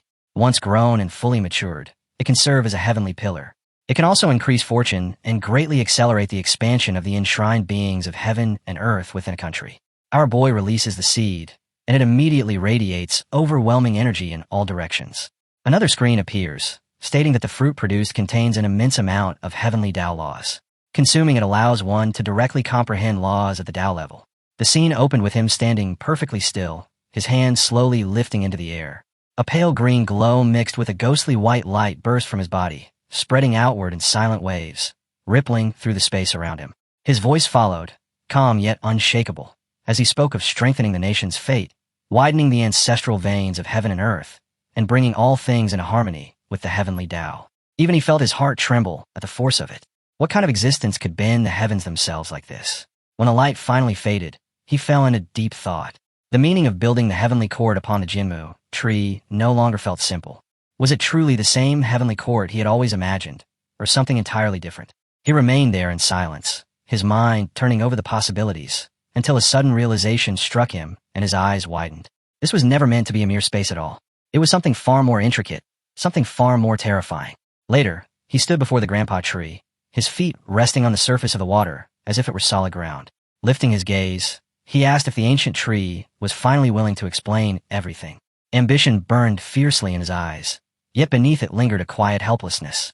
The tree offered no reply, its vast presence remaining as still and indifferent as ever. His voice grew more urgent as he asked again, almost pleading for answers, but only silence greeted him. Letting out a slow breath, he decided that perhaps only by planting it himself would he learn the truth. The moment that thought crossed his mind, a glowing screen appeared, revealing the planting method in precise detail. The seed had to be placed within the divine source, fed with divine elixir, buried in land steeped in sacred energy, and constantly nourished with lingering souls until it could finally take root and sprout. Staring at the screen, he began calculating his next steps. Kunlun's divine source land in Daxia lay close to the underground caves, making it easy to gather the remnant souls needed. When the time came, Master and Uncle G could oversee everything without difficulty. As he finished forming his plan, a figure suddenly appeared before him. She lifted her hand to her mouth in shock. Turning to her, he asked what was wrong, then called Ziyu Chun by name, questioning her strange expression. After a brief hesitation, she admitted that she felt as though she had just witnessed something deeply disturbing. Tears gathered in her eyes and slid down her cheeks. Averpoy immediately asked what she had seen. Ziyu-chan slowly raised her arms and said that everything in her vision was blurred, as if countless invisible barriers were blocking her sight. Even so, she could still sense one chilling truth through the haze. One of Daxia's 3 invincible supremes was going to die soon, though she had no way of knowing which one it would be. Averpoy froze, his body locked in place, his mind struggling to accept what he had just heard. It made no sense. In Daxia, Uncle Jiang of the Tenderlight Tower was already on the brink of the 10th level. As for Uncle Ji, even if his progress was slower, he should still reach at least halfway before the myriad races began their assault. The thought alone made his chest feel heavy and unreal. His mind drifted to Sister Huang Yu, the final shield of Daxia, someone who could face 10th level cultivators head-on. 9th level experts were nothing before her. And above all, there was still him. He commanded 80 million 9-winged miasma beasts, 9 million crimson-armored elephants, 15 million sky-devouring Lucas beetles, and even the terrifying Yamada no Orochi. Stepping closer to her, a weight pressed against his heart. How could he ever allow them to fall? 2 months from now, the heavenly Dao Seal would fully open to the 10th level. Within the underground caves, that realm was the highest that could act freely. There was no reason they couldn't hold their ground. They might even drive the enemy back. Yet another possibility surfaced, colder and darker. What if an ancient being above the 10th level appeared, trading one life for another? Even then, he still had Grandpa Tree. He suddenly stiffened and turned toward her, asking Xiao Chan if she was truly certain. She answered without hesitation. His eyes glowed pure white as the sky above them slowly began to brighten. She clasped his hand firmly and told him not to worry too much. The river of time never stopped flowing, never stopped changing. Every choice in the present reshaped what was to come. Since she had already seen that future and spoken of it, the outcome itself could be altered. Beneath the star-filled sky, she stood beside him and explained that when cause and action changed, the end might never arrive. Looking into his eyes, she softly said that she hoped it would be so. At last, he spoke, telling Xiao Chan that if he ever felt uneasy, he hoped she would never hide anything from him. He asked if she understood. She nodded. He fell silent once more, and in his mind, a distant voice called his name, urging him to wake up. Only then did he realize it was Saito Ayaka. They held each other's hands, and then someone said that Seiacha would move out first. She reminded him that whatever he witnessed, he had to report it at once. Standing there, she raised her hand in a quiet wave, her posture steady as she watched him disappear. After he left, she stayed by Grandpa Tree. Drawing in a slow breath, she wished she were stronger. Sitting against the roots, she sank into thought. Time was one of the highest laws of the heavenly Tao, something that could not be forcibly rewritten. Every trial in the present was fuel meant to temper him. Warnings could be given, but to interfere with cause and effect was forbidden, and anyone who tried would suffer the backlash of the Tao itself. Across countless eras, only a rare few had ever managed to save others from catastrophe. She hugged her knees to her chest, lowered her head, and remained there alone, trapped in helpless despair. The scene shifted. He now stood beside another girl who urgently reported bad news. The ocean's surface was in violent turmoil, as if something monstrous had emerged. The ground was littered with shattered purplish dross, and even the sky had been stained an ominous violet. She wondered if it was the sea tribe. He told her to take him there immediately. The scene changed again. Fresh intelligence had arrived. Ji Yong-chun had appeared at Takamagahara, and Sakura country had descended into chaos. Soldiers stood in tight formation, listening in silence. A report followed, stating that Mount Fumi had collapsed, likely from a clash between a primordial being and Ji Yong-chun. Though his chances of survival were slim, they could not afford to lower their guard. Their leader announced that the entire tribe would be deployed. If Ji Yong-chun died, so be it. Even if he escaped, he would be gravely wounded. He clenched his sword, teeth grinding, eyes blazing as he stared ahead, ready for the coming storm. Heaven spoke with icy resolve. When the moment arrived, he would kill them all and avenge his son, Ao Chien. Exploiting the chaos in Sakura country was only the beginning. They would also carve out new territory there. With his decision made, he shot into the sky and roared for the troops to advance. The army instantly shifted direction, surging forward along the path he indicated. One final command rang out: kill Jiangchun and seize Sakura. At that moment, a streak of white energy tore through the air, coiling like a serpent formed from pure power. The leader shouted again, repeating the order to slay Jiangchun and claim Sakura. After that, Ao personally entered the battlefield, standing shoulder to shoulder with his soldiers. The anger he had buried for so long surged through him as he thought that he had endured enough, and that this day had finally come. With unwavering confidence, they pushed forward toward their enemies. Ao spoke again, his voice thick with emotion. He called out to his son, saying that it had been 7 days since his death, and asking him to watch over them. But the moment the words left his mouth, his body stiffened. His expression shifted as he sensed something wrong. He stopped, staring ahead in disbelief. It was the remaining 9, wrenched miasma. Everyone halted as a vast white energy filled the space before them. Ao frowned, murmuring that the amount of power was terrifying and that something about it felt deeply wrong. One of his subordinates stepped forward nervously, calling him Dragon King and warning that their intelligence might be flawed. From the strength of this 9, wrenched miasma alone, it no longer felt like a battle, but a one-sided slaughter. Ao remained outwardly calm, telling them not to panic yet, and ordering everyone to observe carefully before acting.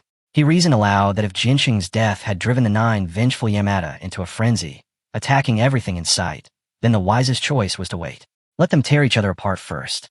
When the time was right, they would move in, seize the spoils, and completely unify Sakura country. Just as those words settled, he suddenly appeared. Standing confidently beside her, he let out a soft, amused laugh, and asked why there was yet another rumor claiming that Jinsheng was dead. He openly accused the Sea Tribe's Nanjin Dragon King of daring to stir chaos in Sakura country. Ao's heart lurched. Jinsheng was alive. Not only that, but his aura showed no sign of injury. Panic churned inside him as he wondered what had truly happened in Takamagara. He pointed directly at the Dragon King and questioned him without hesitation. Had Ao brought his entire tribe for him, or for Sakura country?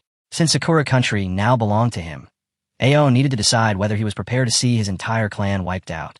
Ao looked up in shock, eyes fixed on him as he held his sword. His thoughts spiraled. Sakura country had been taken? Then what of the primordial being? Had it been killed? How could such a thing be possible? Fury burned in his chest, his teeth grinding as he tightened his grip, yet he forced himself to remain still. He reminded himself that he was the Dragon King of the Sea Tribe. After a brief pause, Ao stepped forward and bowed with formality, introducing himself and saying that the Dragon King paid his respects to the Excellency, the Zhenhai King. He declared that his entire tribe had come to pledge their allegiance. On the surface, his tone was steady and respectful, but beneath that calm mask, Ao was already calculating. In war, a false surrender was nothing more than a tool to test the enemy's depth. Hearing this, our boy and the girl beside him both paused in surprise. Ao continued smoothly, asking where the primordial being of Sakura country was, and whether it had harmed the Excellency. He even claimed his entire tribe was ready to fight for him, if needed. Our boy nearly laughed himself. The trick was obvious. Clever, perhaps, but far too shallow for him. Slowly lifting his hand, a surge of green energy spilled outward. If Ao wanted to act, then he would answer with a performance that felt fake only until it became terrifyingly real. Someone nearby joked that the ugly snake had been captured and handed to the kids as a pet to ride around. And in that same moment, a crushing presence unfurled behind our boy. The massive shadow of the snake filled the space, its power pressing down like a storm. His eyes turned gold, his stance unmoving, confidence and pressure rolling from him in waves. At last, he calmly told Xiao Jia to bring Pippy Snake out and let Uncle Ao take a proper look, so he wouldn't have to worry anymore. When the Pippy Snake appeared before Ao, revealing several faces at once, his body went rigid. Confusion struck first, then shock flooded in. A single thought echoed in his mind. Jiang Chun had once fought alone through Takamagara and tamed a primordial creature. Now that legend stood right in front of him, far stronger than anything he could ever challenge. Reality crushed down on him. One wrong step would turn everything into a disaster. Compared to the survival of the entire Sea Tribe, what was the life of one son? He stood among his people, staring at the snake, reminding himself that he was still the Dragon King. True power also meant knowing when to bend. Beside the towering face of the beast, our boy remained steady and composed. He met the Dragon King's gaze and asked if he finally understood now that he had seen the truth. Then his son added lightly, almost playfully, asking Uncle Ao if he wanted to come up and take it for a ride. That was the breaking point. Without another word, the Dragon King dropped to his knees, hands braced on his legs. He announced that Ao Lai, Dragon King of the Sea Tribe, and all his people, sincerely surrendered to Daxia and pledged their loyalty to Jiangshun as their master. At once, every member of the Sea Tribe followed, kneeling together in absolute silence. As they bowed, the massive snake rose into the sky above them, its shadow swallowing the ground and flooding the scene with crushing pressure. The Dragon King spoke again, swearing that from this day onward they would obey every command of their lord, never daring to resist. Our boy remained silent, his gaze sweeping across the kneeling tribes. When he saw them all pressed to the ground, he gave a small nod and said that this was good. He then lifted his hand. A box covered in glowing runes unfolded before him, and his eyes shone brightly. In an even voice, he said that since this was settled, they would proceed. The brand of faith shot toward the Dragon King. At the same time, layers of red light burst from the box, spreading outward and flowing toward the gathered tribes. As the red glow moved toward their foreheads, Our boy reflected that with the Sea Tribe and Sakura country under control, their chances would improve, even if only slightly, when the myriad races finally attacked Xia. As the process continued, another memory surfaced. Xiaoqun had once said that one of the 3 invincible beings would fall, and he refused to allow that future to become reality. He knew he had to use every second to grow stronger, no matter the cost. His thoughts shifted again. Aside from Sakura country, 4 other forces had tried to assassinate him. That was perfect. 4 divine source elixirs waiting to be claimed. With that, his next path became clear. The next stop was the Coal Nation. At that moment, Uncle Jiang appeared, his presence exploding like a storm. Golden energy roared outward as he swung a heaven-splitting blade, standing tall with his sword in hand. Calmly, he remarked that he never expected even a mere scout from the Taurus race to reach the 7th level realm. As he finished, the heavenly Tao rewarded him with an additional 10 points of power. Not far away, Uncle Jiang had just slain his opponent. He glanced at the corpse and muttered that the foundation of the myriad races was truly laughable, though the heavenly reward was far more generous than expected. As he caught his breath, Uncle Ji suddenly rushed toward him, panic written across his face. He shouted that master, something enormous had happened to junior brother, and all of Daxiao was in an uproar because of it. Uncle Ji Young stiffened, clearly shocked, and demanded to know what kind of major event could cause such chaos, telling him not to scare him like that. Before Uncle Ji could explain, someone nearby suddenly cried out that it was wonderful news. They had heard there was a storyteller in Pejun City, and everyone should go listen. The scene swept into Pejun City, where towering buildings glowed beneath crackling lightning, their lights cutting through the dark sky. At the city's heart, a storyteller stood on a raised stage, encircled by a dense crowd. With a booming voice, he announced that during the last change era, according to the Daxia calendar, on November 2nd, year 793, the Jinhai king of Daxia had traveled alone to Sakura country. The old man stood firm as stone, the crowd hanging on every word. He declared that friendship and courage always walked together, that the king had risked his life and faced death alone to save an old servant. No one looked away. He added that collecting debts door to door required true ability, and that even calamities could be crushed beneath the 9-winged slayer. At a nearby table, our boy sat with Uncle Jiang and Uncle Ji, quietly listening. Suddenly, Uncle Jiang laughed and complained that the storyteller was awful, that he did not even describe his disciple's overwhelming, tyrannical aura. Uncle Ji immediately teased him, pointing out that despite his words, he was smiling like a flower in full bloom. Somewhere else in the crowd, someone whispered that when the Jinhai king first entered Sakura country, he had slaughtered the 8 great shrines. If such a thing happened in Daxia, it would have turned the land into a battlefield overnight. The view shifted to another table. A neatly dressed man stared at the stage, shock written across his face, and murmured that this was only the beginning. At the same moment, the storyteller slammed his wooden stick against the platform and echoed the same words. This was only the beginning. He went on, describing how the Jinhai king charged into Takamagara and clashed with Yamada no Orochi. With a click of a remote, the image of a colossal serpent appeared.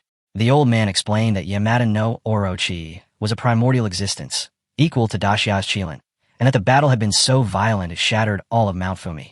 Hearing this, the neatly dressed man spoke again. He admitted that he once believed surviving the underground trials meant he had finally reached the same level, yet now the distance only felt greater.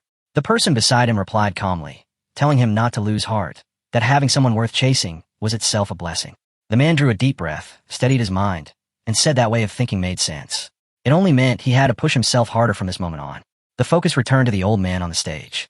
He declared that in the end, the Jinhai king released hundreds of billions of refined 9-wing miasma, wiping out every rebel in Sakura country. The crowd instantly erupted. Voices clashed, people demanding details. How fierce the battle was, what truly happened, how the king could possibly win. Someone even shouted that the storyteller was completely unprofessional. The old man snapped back, saying only the heavens knew the full truth. It was already a miracle that he had gathered this much. If they wished to listen, they could stay. If not, they were free to leave. He made it clear he was not there to please anyone.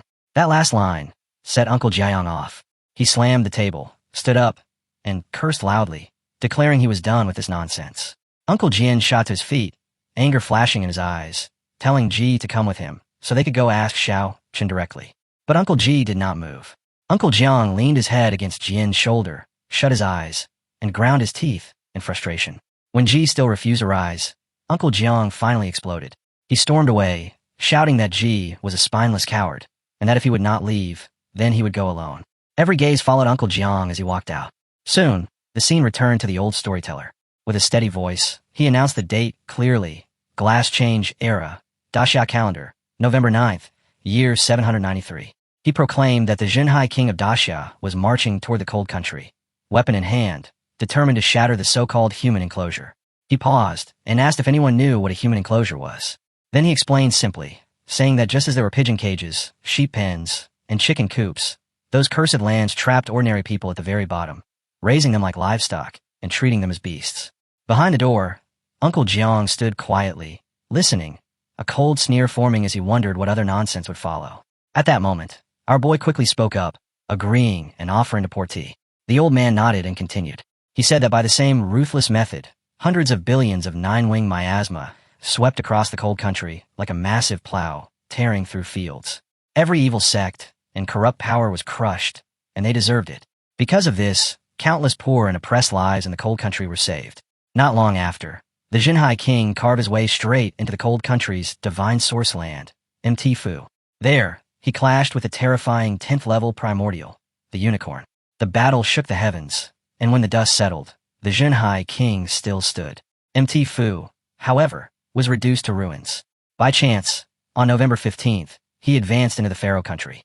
With the heaven-supplementing blade, he slaughtered the 9 main gods, then marched into Sun City, another divine source land. Inside that ancient city-state dimension, a brutal war erupted against the primordial Golden Lion King. Once again, he emerged victorious. On November 20th, he turned north and asserted his dominance over Asgard in northern Europe. A legendary battle followed, this time against the giant wolf Fenrir.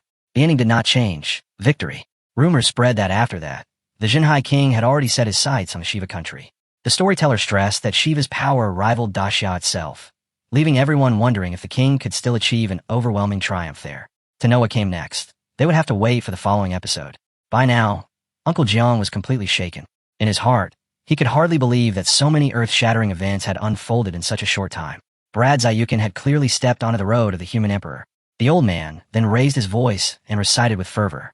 He spoke of the sea dragon of the Chu River riding towering waves, thunder roaring with unstoppable force. With 9-winged flying armor glaring down from above, its overwhelming presence revealed the bearing of a true hero. Divine light tore through the endless dark, and the path to the human emperor was paved with trials. Crossing desolate lands, he proclaimed himself the calamity that would erase all races. The old man called for a drink for Daxia, a drink for Chenhik, a drink for the monarch of natural disaster, and a drink for the human emperor of Jiang. The audience stared at him with burning eyes. He shouted that a great war was coming, that the myriad races would descend upon Xia, and that all people must rise and fight. His final cry echoed through the hall. Daxia will live forever. The scene shifted again to our boy. High in the sky, he spat something from his mouth and paused, suddenly sensing that someone was speaking about him. Below, soldiers looked up in terror, shouting and demanding to know who he was and how he dared appear like this. He thought calmly that they had discovered him far too quickly. Standing above them, he spoke softly and told the buglings that it was time to eat. He said this would be their last real meal for a long time and ordered them to eat quickly, to force everyone to reach level 4 if possible. As his voice fell, purple energy surged outward, washing over the soldiers. The strange power invaded their bodies, and screams, sobs, and roars of pain echoed through the air. At the same time, our boy declared that this was Daxia's natural disaster. Someone shouted that it was the insect demon and urgently ordered the great gods of the heavenly temple to be informed, especially those guarding the divine source land. Our boy then called for Xiao Wu and Xiao Jia to follow him. Both answered at once, "Yes, master," and flew to his side. The scene shifted to an old man standing tall as golden energy flooded the sky. His presence was vast and solemn, like a sacred mountain, like a radiant heavenly god. Someone cried out in rage, demanding how an evil spirit could dare to act so boldly. Our boy halted in midair with his 2 companions. He let out a light laugh and said it seemed they had already pressed pause. He admitted that the Shiva country was far more impressive than the small nations they had dealt with before. Xiao Wu stepped forward, eyes blazing, and declared that all of them were merely ants at the 9th level or below, not even enough to fill the gap between her teeth for an empress like her. Hearing this, the empress scoffed. To her, such power truly was nothing. She strode toward the temple without hesitation, killing intent surging as she shouted for everyone to unite, to subdue demons, and wipe out evil. The moment she charged the temple leader, the people reacted at once, spreading the Vajra Great Shield in every direction, sealing off the area. At the same time, the temple leader moved. He released the evil spirit's great hollow, and a golden barrier expanded outward, completely enveloping him. Xiao Wu's eyes widened in disbelief. She cried out that even tens of millions of devouring sky Lucas had failed to break through this defense in a single strike. The Empress then unleashed her full strength against the Vajra barrier, yet it still did not crack. She cursed, clearly irritated, and placed her hand directly on the shield, only to be shocked again. She shouted in disbelief, questioning how they could possibly withstand her power. The view returned to our boy, who stood calmly, observing it all. In his heart, he admitted this was only natural. A country with a foundation equal to Dacia was no simple foe. Its strength was real, and this Vajra shield was especially terrifying, able to gather the combined power of countless people. He also noticed that Temple Master Fan Yi's methods resembled those of a great dreamer military commander. With only 9th level power, he could still confront a 10th level expert head-on. Our boy continued to calculate. Beneath Fan Yi, who stood at the peak of the 9th level, there were 4 more 9th level experts. Beyond them were 18 8th level cultivators and tens of thousands between the 5th and 7th levels. Standing there with his son, he stared coldly at the Lucas and the Temple Master and concluded that this would not be an easy fight. At last, he acted. He lifted his hand and ordered the 9-wing miasma to withdraw, then redirected them to support the devouring Sky Lucas instead. On the other side, Sky Lucas screamed in fury as the Temple Master struck back.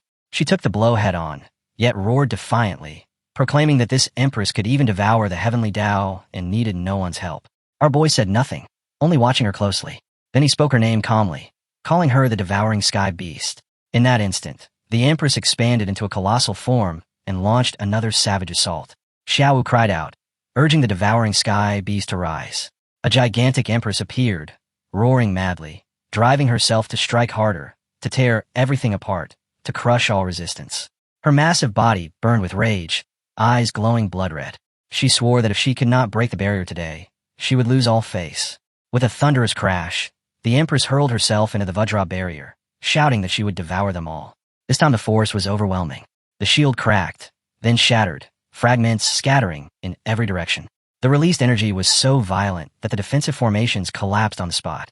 Our boy let out a light laugh, thinking that Xiao truly could not resist provocation.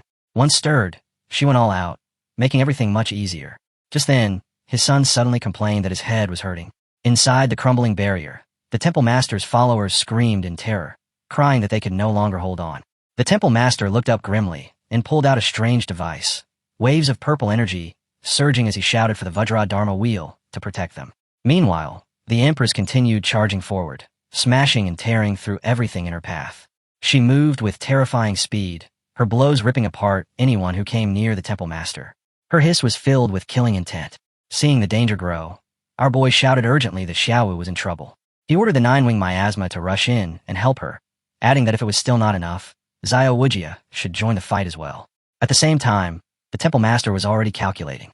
He ordered his people to move out and wipe out the remaining evil clutches across the Shiva kingdom, forces that numbered in the hundreds of billions. That mission alone would keep them tied down for a very long time.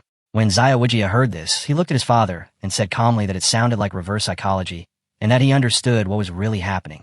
Our boy gave a faint smile and praised him, saying it seemed all those books had not been read in vain. But when the focus returned to Xiaowu, she was already lost to fury. She screamed and cried at the same time, her emotions bursting free. She roared at the Temple Master, enraged that he dared to look down on her. Green energy spread wildly from her, surging in every direction as she swore that this tortoiseshell defense would never stop her. The great Empress opened her mouth and released a strange, liquid-like power. She called upon the 5 elements, invokingly fire to burn all before her. The green energy was so intense that the surroundings warped and blurred, nothing remaining clear beneath its corrosive force. Then she summoned the power of giant metal and pushed forward without pause. With every step, she blocked, shattered, and tore through what remained, shouting for the barrier to break. Inside the weakening shield, the defenders lost all composure, crying out that the monster was far too strong. As cracks spread, they screamed that the shield was failing and fled in terror. She stood still, watching them run. Then she suddenly shouted, ordering one group to escape while another turned back to attack. Behind her, the Empress raised her hands, spreading a glowing green liquid in all directions. It was Gué water, and she commanded it to flood and drown everything in its path. The instant it touched the ground, chaos erupted. Those caught within began to sink, as if the earth had turned to mud. They screamed in panic, demanding to know what kind of water this was. Gué water clung to them, slowing their bodies and locking their movements. One after another, they cried that they could no longer move. At last, the green flood reached the Grand Temple Master, who stood tall, and refused to retreat. As others struggled toward him, they shouted in fear that all the 5th and 6th level monks had already been melted by the Gue water. The temple master remained steady, but another voice reported that the Arhat formation had been completely destroyed and the situation was spiraling out of control. The temple master calmly told them not to panic, stating that the heavenly temple pagoda still stood and that they could continue to fight. Before he could finish, the entire structure began to shake violently. Cracks tore through the walls, the ground buckled, and the towers started collapsing. Shocked cries rang out as someone shouted for the KN Earth Code to drill straight through the building. Watching this, our boy stared at the Empress in disbelief and muttered that he never expected Xiao Wu to possess such terrifying skills. A soft laugh escaped him as he thought that no one truly revealed their strength until they were driven to the edge. The temple master roared for the 8th and 9th level cultivators to follow him. Though clearly injured, his followers rushed to his side without hesitation. He clasped his hands together, burning his soul as purple energy surged outward. Divine power descended from above, golden light pouring down as he activated the Arhat rebirth technique, spreading his arms as the force exploded. At that moment, the Sky Lotus drifted forward and announced that the great god Brahma had descended. The golden pressure intensified, filling the space with crushing force. Our boy narrowed his eyes and muttered that the pressure was insane, briefly wondering if Xiao Wu could endure it, before scoffing that it was nothing compared to the heavenly Tao charge backing the Empress. The Empress stepped toward the temple god, even as energy leaked violently from her body. Our boy could see that while her will had not weakened, she was beginning to struggle. The devouring sky beast had already shrunk, showing the toll of the fight. The temple god raised his hand, golden light condensing tightly around it, and slowly pushed forward, declaring purification in Brahma's name. In the next instant, he seized her, gripping her head and eyes with brutal force, announcing the death of a blasphemer. The Empress screamed in pain and fury, cursing him and daring him to hurt her. She called to the devouring sky beast, shouting that he was courting death. Suddenly, an immense surge of Jia-wood vitality erupted from her body. Enormous wings burst open behind her, flooding the battlefield with green life energy. The vitality healed her and amplified her power, while Lucas joined in, his attacks shattering the god's divine presence. Our boy saw Xiao Wu's momentum surge even higher. Yet the temple god tightened his grip, clutching her head with both hands and declaring that the 5 elements would return to 1. In that instant, the Empress vanished from his grasp. The temple god froze, realizing she had completely disappeared. Without warning, one of her nails shot out from the void and slammed into his hand. A strange, chilling energy spread from his palm the instant the nail struck. His hair exploded outward, shattering into countless jagged fragments like razor-edged stone, scattering in every direction with lethal force. As the hand continued to break apart, it looked like solid rock collapsing, pieces blasting outward in all directions. Someone shouted for the boring sky beast to break through. In the next moment, chaos erupted. The temple master's followers screamed and scattered, shoving each other aside, falling to the ground, abandoning all dignity in their desperate flight. The view shifted back to our boy. He stood there calmly, eyes sharp, taking in every detail. After a brief pause, he said that it had truly broken open. A violent explosion followed, and he remarked that Xiao Wu's combat power was nothing short of heaven-defying. Soon after, the temple master gave a ruthless command, ordering everyone to kill for this Empress and leave no one alive. The Empress advanced toward them, and panic exploded.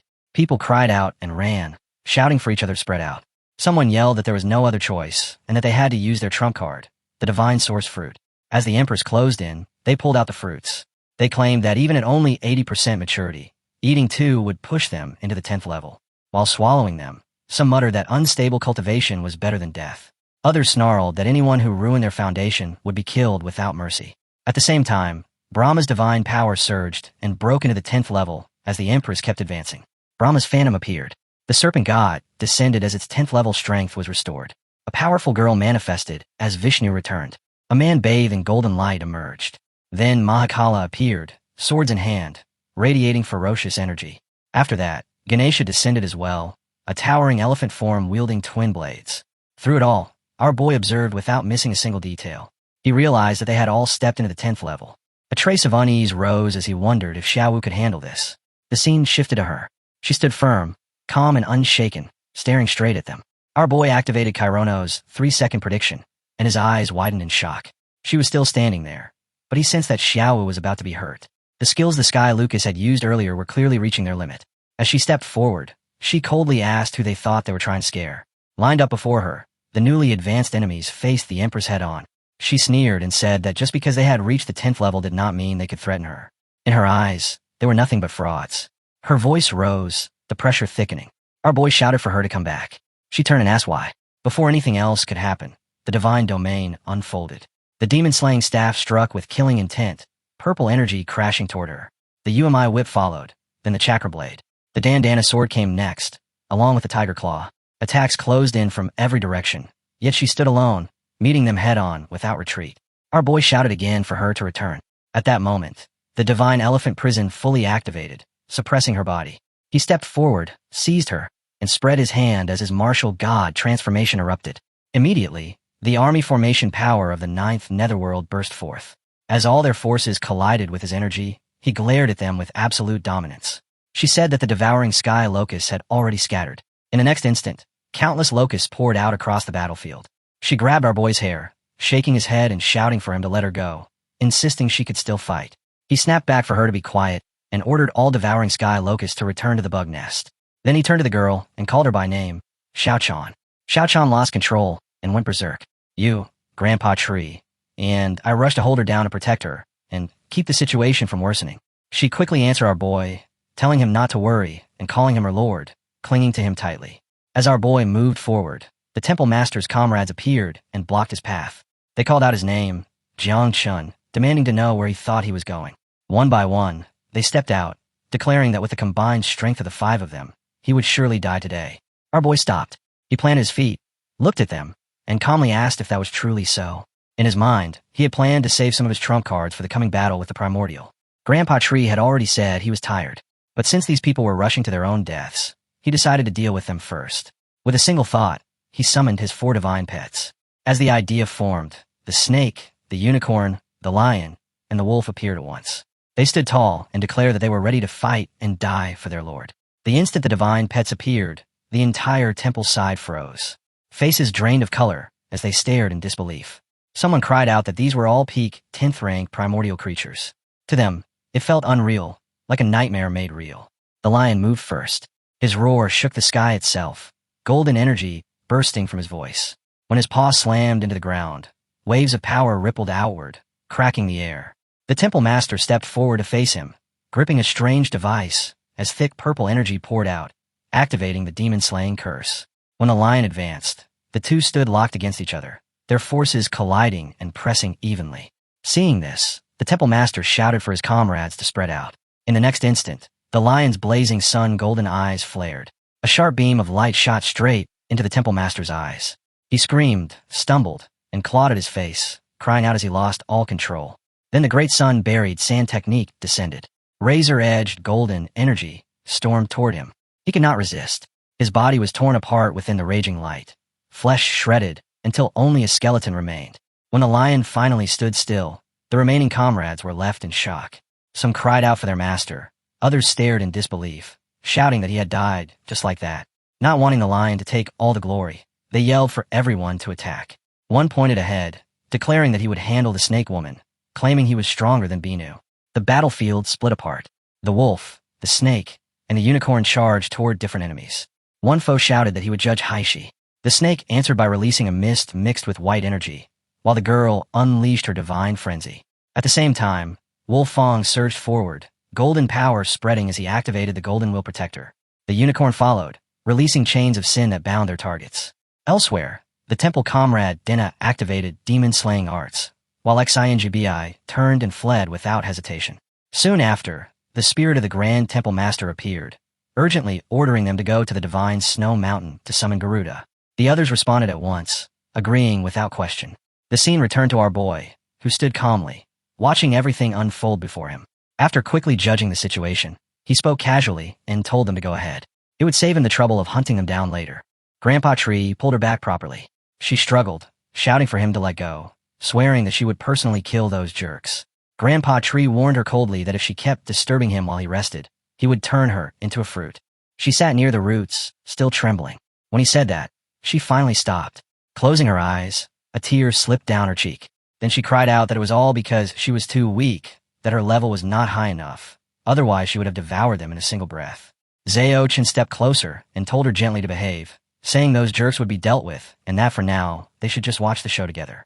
She sniffed and replied that she would give him face for now, then muttered that now he had really.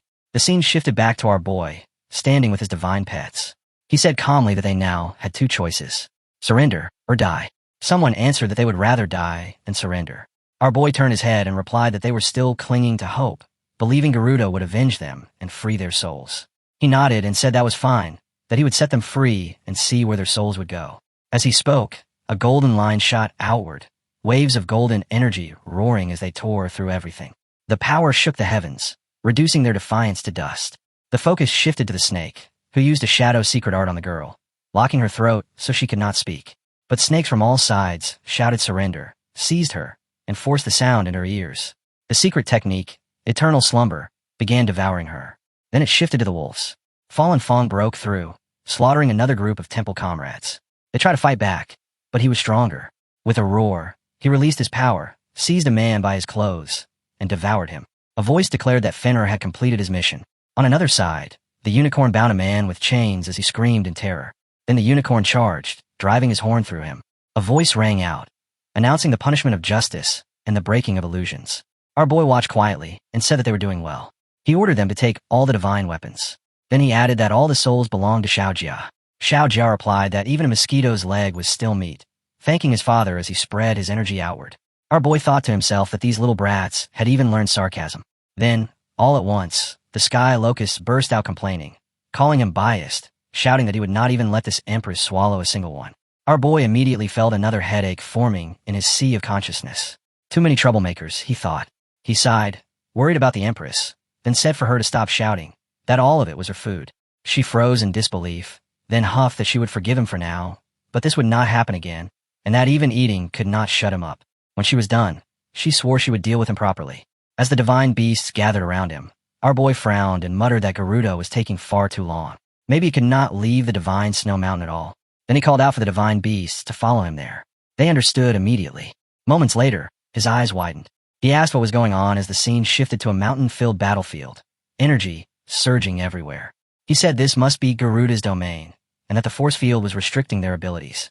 One of the beasts explained that primordial beings could still use power domains within their own territory, and that each had a different attribute. The snake added that his domain was corrosive fog. Our boy realized the earlier divine source lands had not felt this oppressive. Garuda's strength was clearly on another level, leaving him stunned. Suddenly, golden light burst from behind the mountains. He raised his arm to shield his eyes and demanded what it was. A voice answered, accusing him of slaughtering disciples and disturbing the peace. A massive sword formed, glowing with gold, as the giant bird declared, Garuda's domain, activate. Red energy spread like fire across the land. One beast cried out as pressure descended. Divine elephant prison activated, suppressing bodies, while golden gale winds roared and lines of light spread everywhere. Heaven-shaking waves crashed through the sky, followed by a heavy blast of golden power. The sky-shattering descent ignited, red eyes burning through everything. One beast shouted for our boy to move back. The unicorn stepped forward, telling him to leave it to him, and charged straight at the giant bird. Our boy called out for illusions to break as the unicorn released his power. The giant bird answered with its own golden energy. Our boy stared in shock as Garuda overwhelmed all of his pets, as if they were nothing. The giant bird mocked them, asking if they were even worthy. Then the snake surged forward, releasing corrosive poison fog and striking with the shadow of divine thought. The poison did nothing. It could not even touch the giant bird as it hovered in the sky, completely indifferent. The bird sneered, saying that a mere snake dared to bare its fangs at its natural enemy. It shot upward, seized the snake, and crushed it in its grip. The snake screamed and hissed, crying out Yamada, before being flung away. It slammed into the ground, and a violent blast erupted where it fell. Then the lion released his second surge, blazing sun, golden light blazing from his eyes. The wolf followed, activating Fallen Fong. The giant bird laughed, saying that even if they could unleash their full power in his domain, they were still useless in the air. What do they possibly do to him? Our boy locked eyes with Garuda, his gaze hard. This was bad. He called silently to Grandpa Tree, asking if he could help. The answer came at once, no. Grandpa Tree explained that he had recently swallowed fragments of heaven and earth and ancestral veins, and his spirit was weakened while digesting them.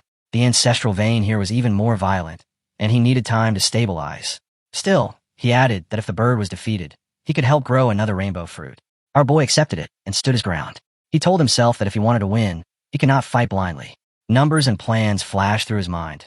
800 billion, 9-wing miasma, corrosion defense, God no mountain, domain force field. As the bird circled above, he made his decision. Hold it with minimal losses. Divine beasts, follow my command. Deploy. Attack in order. Energy surged around him as he steadied his stance.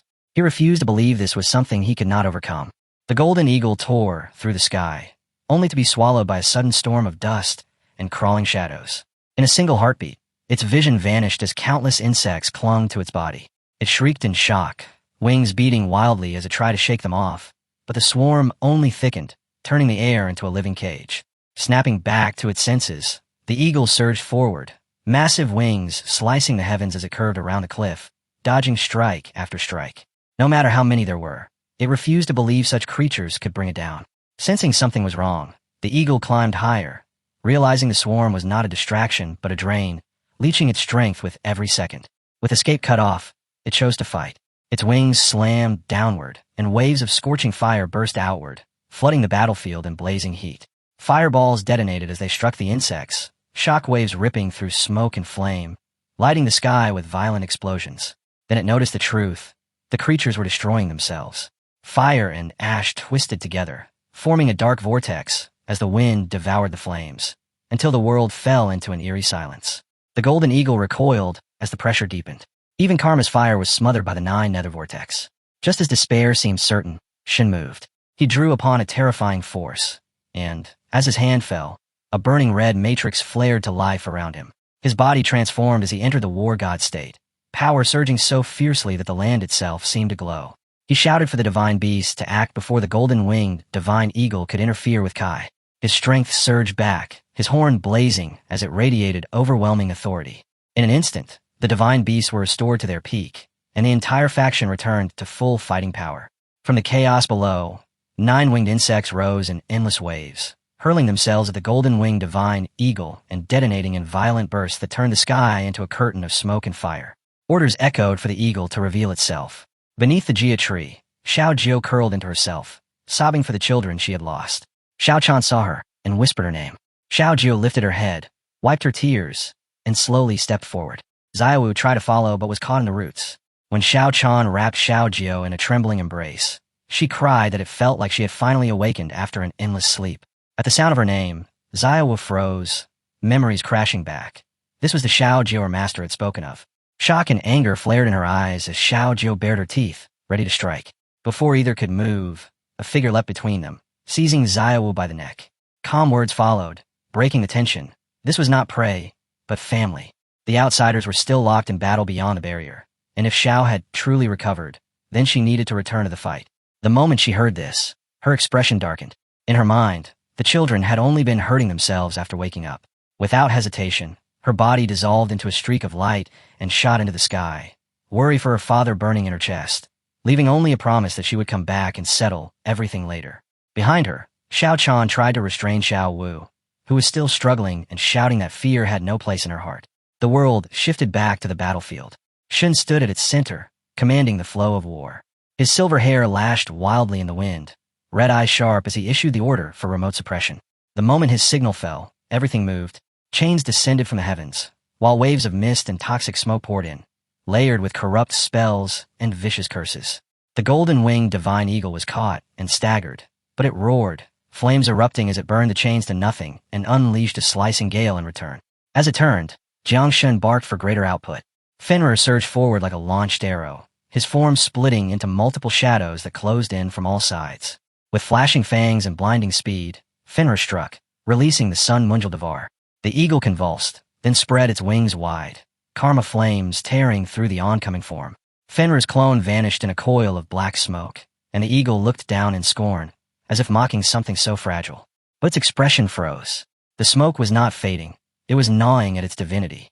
By the time it sensed the danger, the darkness had already wrapped around it, draining its power and driving it into a frantic struggle to reclaim control.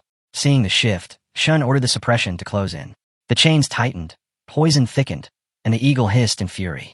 Riding C Shun, Bakai roared for everyone to maintain pressure, sending Max, Fenrir, and C straight for its eyes and wings while he moved to sever its claws.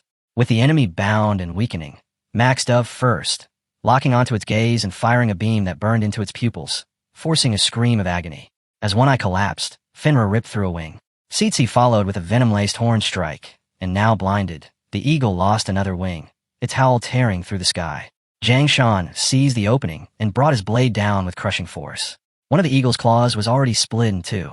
Shin motioned for Max to move, warning him not to end it too fast. Max answered by releasing a vast surge of golden sand that swallowed the golden-winged, divine eagle whole. Trapped within the torrent, the eagle was slammed into the mountains, its furious cries echoing as the slopes collapsed in a roaring landslide. Above, Zhang Shan raised his sword and pointed it forward, divine beasts gathering at his side as he declared the final choice: submit or be erased. The eagle let out a bitter laugh. It said it would never kneel to anything weaker than itself, never trade its pride for survival. Flames exploded from its body, turning the mountains into a sea of fire. The air twisted under the heat as its voice thundered across the battlefield. It would rather destroy itself than bow. Karma fire burst outward in raging torrents, scorching everything in its path. Black smoke swallowed the sky, explosions tearing through the land. The shockwave sent Shun flying, and Gale screamed as the ground shattered. Bai rushed in at the last second, shielding him from the blast. The force knocked Shin back into his original state, his hands rising on instinct as Zhang Shan struggled to steady himself on Biki. From the burning mountains, the eagle rose again, wings of flame spreading wide as it completed its rebirth. Everyone stared in disbelief. Shan's expression tightened as he felt the terrifying change. The golden-winged divine eagle now soared far above them, its power vastly increased. If this continued, would they be forced to sacrifice the entire 9-wing plague swarm? Before he could act, Xiao stepped in front of him, eyes filled with worry. She begged him to stop, saying how hard it had been to raise the hatchlings. When he saw Xiaojiao, he froze, shocked that she had awakened. Xiao gave a small nod, then turned toward the eagle, clenching her fist as fury surged through her.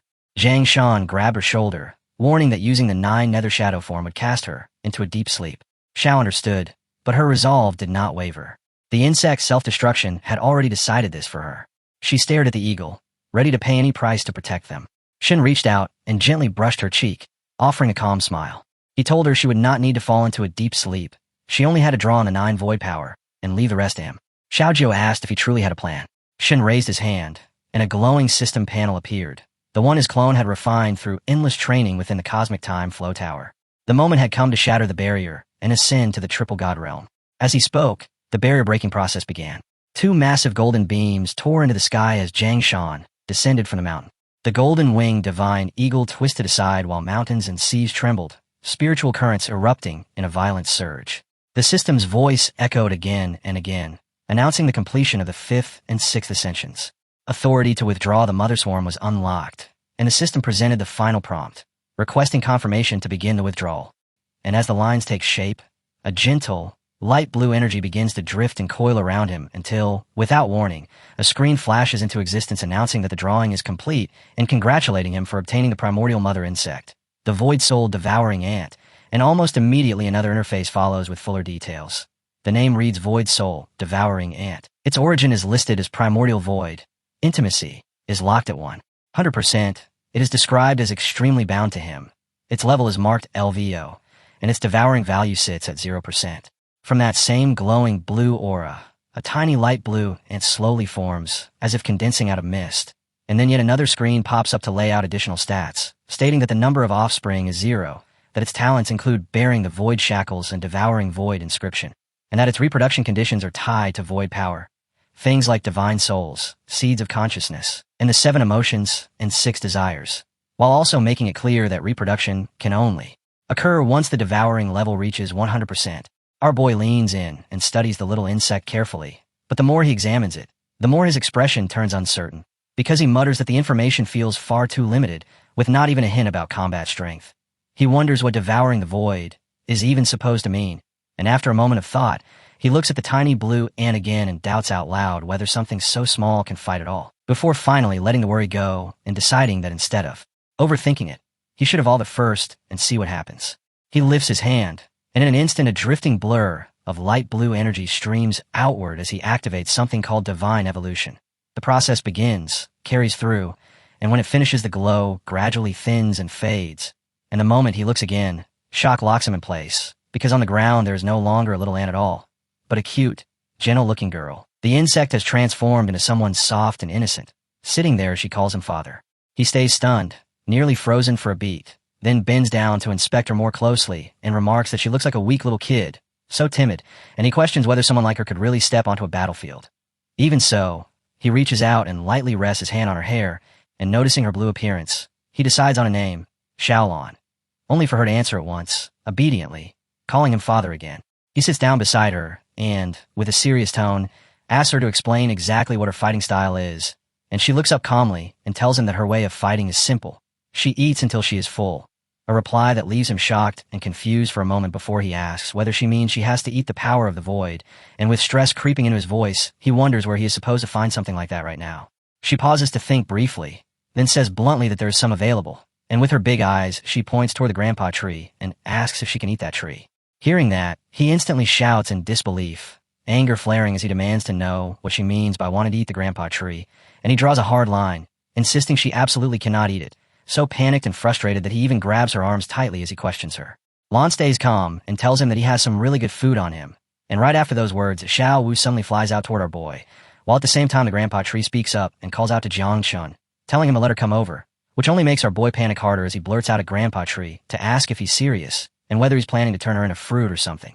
But Lon doesn't hear a single thing he says, because she has already sprung toward the grandpa tree, and even as our protagonist yells for her not to go over there, it's already too late.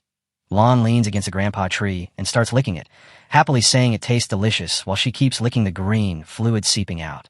Grandpa tree explains in an even tone that the green liquid is spiritual energy overflowing from the ancestral veins of heaven and earth, and that it also counts as a kind of void power, more than enough for her to eat her fill, and our boy, still standing there, admits he was completely startled and had misunderstood the situation, only for Lon to tell him he worries too much, because Grandpa Tree is no ordinary being and nobody could actually eat it, and then Grandpa Tree complains about some other brat showing up and being annoying. When Lon finishes eating, she cheerfully announces she's full and can reproduce now, and our boy gently rests his hand on her head, thinking to himself that at least this one is easy to take care of, before he looks at the system screen and suddenly seems surprised at how fast everything is moving, wondering if it's because she'd eaten too little before or because that spiritual energy is simply ridiculously filling. Soon that light blue energy begins swirling again, like a brush sweeping through the air, and our boy decides that if they're going to reproduce, they might as well speed things up first, increase the quantity, and deal with the rest later, reminding himself that the great Tao is simple. Lon then turns back into energy, sitting there with her neck slightly bent, and our boy gives the order to evolve to complexity. And in that instant Xiao Jiao appears, floating above the mountains as he declares that the ninth netherworld rises and suppresses, stating with total confidence that the ninth netherworld river would never be able to trap him. At the same time, on the other side, a golden bird hovers in the sky, and someone shouts for the gold-winged gale to break free and for the ninth netherworld curse to trap them.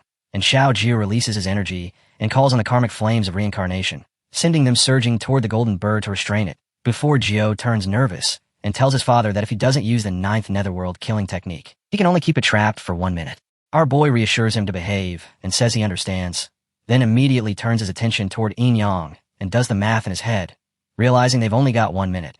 And while Lon is still wrapped inside that blue energy continuing her reproduction, he understands just how unknown her abilities still are and that they can't lean entirely on her yet. So he plants his feet and orders the system to draw the next mother insect right now. A yellowish energy starts drifting out, and a screen pops up to announce the draw is complete, congratulating him for obtaining a special primordial mother insect, the 18-star Yin Yang Mayfly. And in the next moment a sexy, cute insect appears, dressed in a black outfit, and sitting there with effortless confidence. Our boy looks her over and asks if she can directly transform into human form without divine evolution, and she answers with nothing but a hum, then leans in close, sets her hand on his face in a teasing, flirtatious way, and comments that it's him, the stinky little bro who summoned her, making our boy respond awkwardly that he didn't expect this vessel to be like this, only for her to fire back that she didn't expect her vessel to be so young either, and even a bit handsome. Then he catches the heavy stench of alcohol on her breath, and, as she casually leans him back, he thinks to himself that she looks like a complete drunkard, and while he's still trying to figure out what her abilities even are, she suddenly laughs against his back like she's enjoying the whole situation. And when he checks reproduction, he discovers she can't reproduce at all. He taps the screen again and reads through the details. The 18-star Yin Yang Mayfly is a special primordial being, born alongside the Great Tao itself, a rule-level existence, unable to reproduce and not needing to, and that makes our boy wonder if the zero system is unreliable, until he notices she's currently at the same level as him, with the display showing level 174, identical to the host. Intimacy 100%, eternally bound, and her talent listed as Yin Yang returned to nothingness, capable of analyzing the rules of the Great Tao. He's shocked, because the ability sounds so abstract, but while he's still processing, Yin Yang keeps drinking and mocks him straight to his face, saying he looks like a total noob, and apparently really is one. Leaving our boy stunned as she keeps piling on, teasing him by asking whether he can't even understand something that simple, and that finally snaps his temper as he shouts at her, calling her a drunkard and demanding to know who she's calling a noob, complaining that it's bad enough she won't call him master, but insulting him the moment she appears is another thing entirely, and he swears he's never seen such an arrogant, rude bug, somehow even worse than that Sundara brat from before.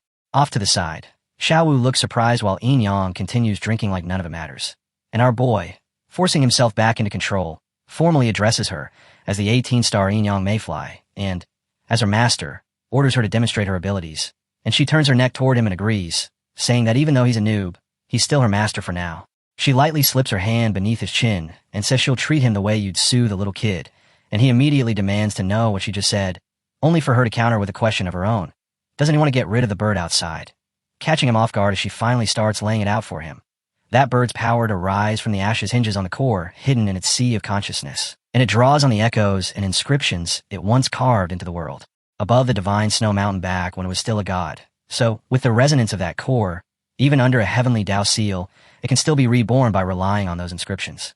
Our boy snaps the pieces together right away, because that core in the sea of consciousness and those world inscriptions sound exactly like the thing Xiao Lan can eat, and Yin Yang answers with a dry remark that he isn't completely stupid, then suggests Lan has probably already finished reproducing, adding that once they return, she'll properly teach him the ins and outs of this world. He agrees, even going as far as to call her sister 18, and in his heart he admits that although this drunkard is arrogant, her abilities are genuinely extraordinary, so for now he decides to go along with her. Because if she can analyze the rules behind everything, then she should be able to spot an enemy's weakness with a single glance.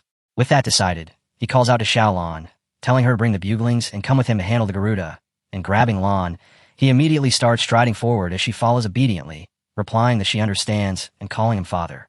Shifts to the sky, where the golden Garuda still floats with smug confidence, and our boy stands his ground and says that even if the 9th netherworld bird is powerful, with its current strength it still can't kill him. Then he lands calmly, fixes his gaze on the Garuda, and tells Xiao Jiu to go back and rest, which she accepts obediently, saying she understands and calling him daddy as she withdraws. The Garuda looks down at him and mocks him, asking if he's finally accepted reality and is now simply waiting to die, adding that he isn't too stupid, before breaking in arrogant laughter.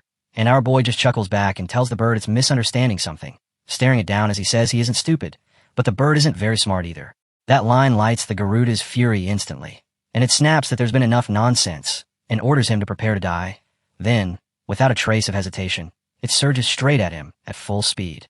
Our boy stays calm and gives a simple command for Xiao Lan to go, and she responds immediately, stretching her hand out toward the oncoming bird, making the Garuda glance at her in surprise, visibly confused by what it's seeing. Then, without warning, everything flips. In the next instant, the Garuda drops onto the mountain peak and starts begging for mercy, frantically pleading to be spared, and at the same time a snake and several other powerful beings aligned with our boy appear, prompting the Garuda to hurriedly declare that it's willing to surrender.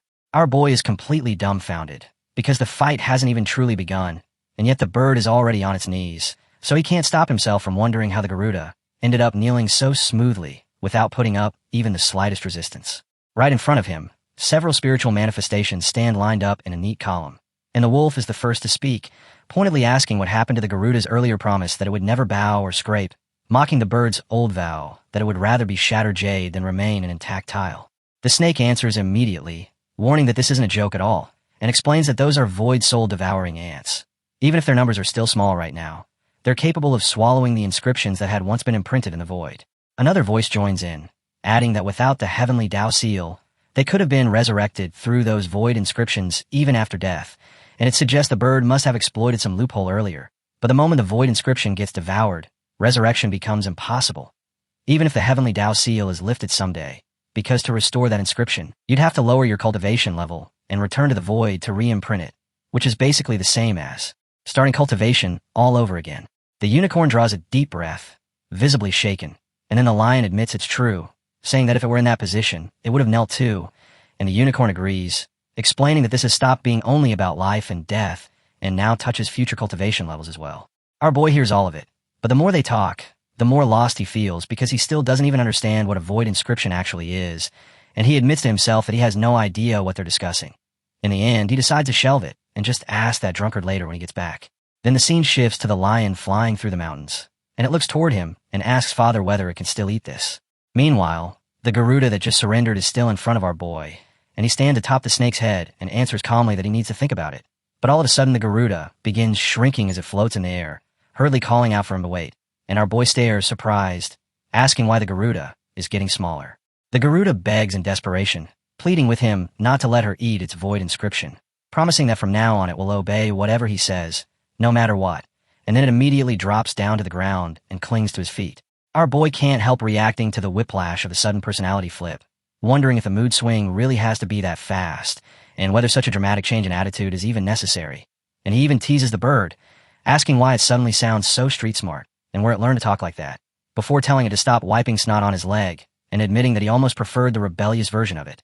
The Garuda quickly scrambles back to its feet, and says that little bro understands big bro, and our boy, letting the moment pass, turns to Grandpa Tree and asks it to trouble itself to produce some fruit, adding that the divine snow mountain and the ancestral veins of heaven and earth in this place all belong to Grandpa Tree anyway. Right then, a band of light blue energy suddenly wraps around the Garuda, covering it and binding it up neat and tight, and the bird panics, blurting out what's happening, while our boy stays calm and tells it this is just a formality, something to make sure its loyalty is guaranteed.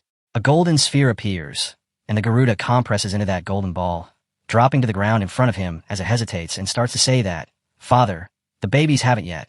But our boy simply reaches out, rests his hand gently on Lan's head, and tells her not to worry, because the consciousness, emotions, and desires of every evil monk across the entire Shiva kingdom will belong to her. At the same time, Yin Yang takes Lan's hand and, full of excitement, says she'll take her along, suggesting she'll devour flesh and blood while Lan devours souls, and Lan happily thanks Big Sister. Grandpa Tree then instructs Xiao Wu to go swallow up the divine source elixirs in the area, because it's about to start swallowing the mountain itself, and Wu Yu immediately darts off with confidence, declaring that of course this empress will go, and that she doesn't need anyone telling her what to do. Then Grandpa Tree turns serious with Jiang Chun, telling him that after it swallows this section of the ancestral vein of heaven and earth, it will fall into a deep sleep, and when it wakes is uncertain, meaning his future road will depend entirely on himself. Our boy stands before Grandpa Tree and quietly accepts it, watching as the tree begins swallowing the mountains and its roots stretch outward, spreading across the land, and he admits to himself that the moment Grandpa Tree said it was tired, he'd already sensed something like this was coming. Even so, disappointment still nips at him, but he understands Grandpa Tree is right, because he can't rely on it forever. With the golden ball that contains the Garuda in hand, he calls for it to return, and the Garuda reappears at once and obediently answers Big Bro, after which our boy tells Yamada and the others to go back and rest as well, and they all respond with respectful replies. He thinks to himself that finishing everything here will probably take at least a full day, and since he has time, he might as well ask that drunkard about a few things. So he turns towards Sister 18 and, with surprising politeness, asks what a void inscription actually is. She's sitting cross-legged on a tree branch, and she remarks that he's unexpectedly polite as she shifts closer, only to tease him again right away, calling him stinky little bro and asking whether he even knows what realm exists beyond the talent level. He answers that anything above the 10th level is considered a god. Right? And she immediately hugs him and bursts into laughter, calling that idea naive as she explains that this so-called 10th level is basically a fantasy concept, because in reality the 10th level is only the key that opens the road to godhood, barely touching the threshold. He stares at her in shock, and she keeps going, saying Taiji returns to nothingness, and that the 10th level is only the earliest condensation of divinity, like a fertilized egg, and that in ancient times everything below the 10th level was simply called the mortal realm, while the 10th level itself was just a transition at best, no more than a change from mortal to immortal. Then she lays out what comes after. Above the 10th level are the Divine King realm, the Emperor of Annihilation realm, the Profound Saint realm, and the Celestial Venerable realm, and even the Divine King realm is split into 9 stages, from Divine Conquest Stage 1 through 9, mirroring levels 1 through 9 in the mortal realm. Within the Divine King realm, she says, the 3rd stage is known as the Void stage, and at that stage a cultivator must imprint their consciousness into the deep void. The void contains 36 layers, also called the 36 heavens, and the deeper the imprint, the stronger the talent, and the deeper the comprehension of the great Tao, to the point that even if someone dies and their Tao dissipates, they can still resurrect through the void inscription. Hearing all this, our boy suddenly understands why she called him a noob earlier, because compared to what she's describing, he really is one, and he reflects that maybe the only reason he's grown this far is because the heavenly Dao seal has been limiting his enemy's cultivation. Sister 18 backs that up, saying that if not for the heavenly Dao seal, those old monsters down in the underground abyss caves wouldn't have gotten away unscathed after making their move, and he would have been dealt with a long time ago. He asks next about the Garuda, wondering if it bypassed the heavenly Dao seal's restriction or if it simply has outrageously high talent, and she tells him it's neither, because its world inscription is only in the early layers of the 36 heavens and isn't anything special. It merely exploited a loophole in the heavenly Dao seal because it was born with a core of consciousness, and otherwise, with land's current level, she could at most reach the 6th tier, meaning there's no real reason the Garuda should fear her that much. Our boy turns that over in his mind and realizes the ancestor of the underworld race he met on the 3 overseas islands is probably already at the level of a divine king, and that beings of that level in the underground caves might be willing to self-destruct just to strike at Daxia, which makes Xiaoqing's prophecy, that one of the 3 invincible would die, feel like it could very well become reality. And with only half a month left before the 10th level heavenly Dao seal fully opens, he understands that if Grandpa Treat doesn't wake by then, he'll have no choice but to become much stronger by relying on himself. He remembers how Uncle Jiang once released a single wisp of Tiger Soul Blade intent, and that alone was enough to injure the underworld race ancestor. So within half a month he knows he'll have to enter the abyssal forbidden zones, seize the divine weapon Tiger Soul, and then step into the underground caves himself. The scene cuts to night inside the underground caves, to chaotic space-time, where someone addresses a gathered crowd, announcing that the 5 Elements Emperor of Annihilation has awakened and sensed the appearance of the 5 Elements Origin within Daxia's territory, and that beyond that, the Void Origin and the Yin-Yang Origin have also surfaced one after another.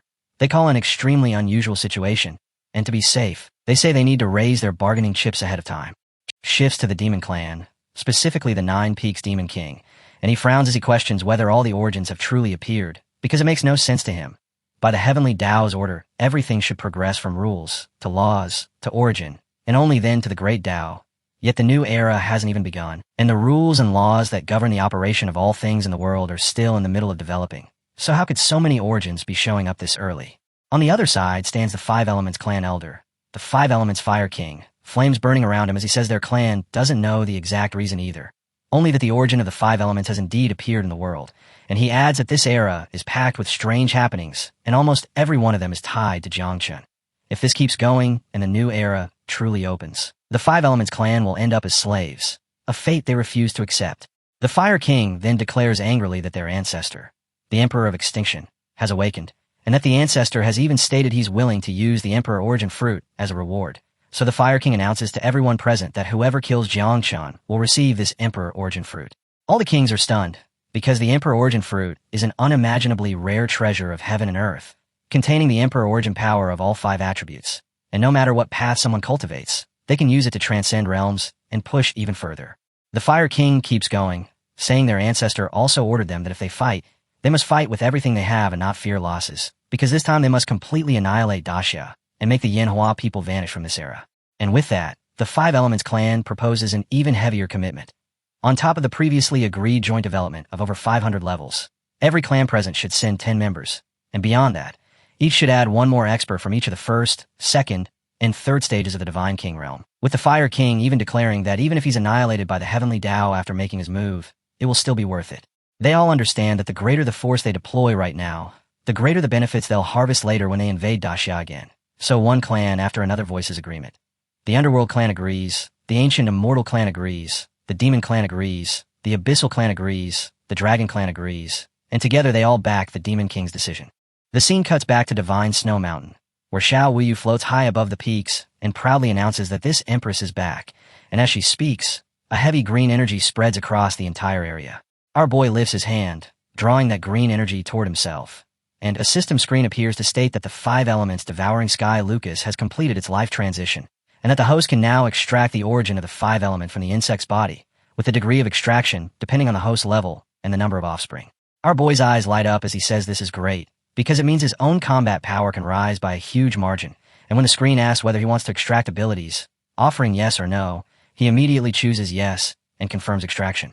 Another screen pops up, listing the extraction target as 5 Elements Devouring Sky Lucas, along with a Grand Level 5 Elements technique with rainbow characteristics: Gung Metal Power, Jiao Wood Vitality, Gui Water Sea Striders, Lee Fire Skyburner, and Earth Spell. He decides to test everything on the spot, surging forward to activate Gung Metal Power, and when he punches the ground, A violent burst of metal energy erupts outward. He thinks the raw strength is impressive, yet he can tell that without pairing it with the divine elephant-suppressing body technique, his current physique can't fully endure the recoil, so he concludes it's most effective when used together with the heaven-splitting blade. Next, he tries Jiawood Vitality, lowering his head toward the water as green energy flows around him, and he immediately feels how extremely useful it will be, especially when it comes to healing injuries later. Then, without warning, sharp water energy surges up around him as he activates Gui Water Sea Striders and calls for the water dragon to rise, and a water dragon takes shape, surging upward as it leaps through the air. He follows by activating the fire, lifting his hand as flames burst out, and as the water dragon charges forward, he pushes his hand toward the dragon's mouth, and in that instant the sky burner appears, fusing the power of fire and water into a dramatic display. Water and flame coil together as everything blends, the water dragon and the fire merging into a single explosive clash of elements, twisting around each other midair until they form a powerful combined force. But our boy still doesn't stop because he raises his hand again and calls out, "Green Earth, Earth Splitter," and the ground cracks open instantly as massive energy drives downward to cleave the earth apart. Yet he keeps his hand raised with green energy still streaming from his palm, and then he says, "Mountain rise."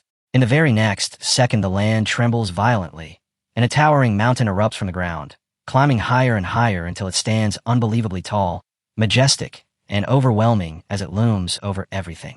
He tells himself that since Grandpa Tree has swallowed the divine snow mountain, then he might as well raise a brand new one right here. And as that thought settles, he reflects again that even though the number of devouring sky Lucas insects isn't very high yet, and they haven't naturally devoured enough to level up much, the 5 elements power he's extracted so far is already heaven-defying. Honestly, so absurd it feels insane.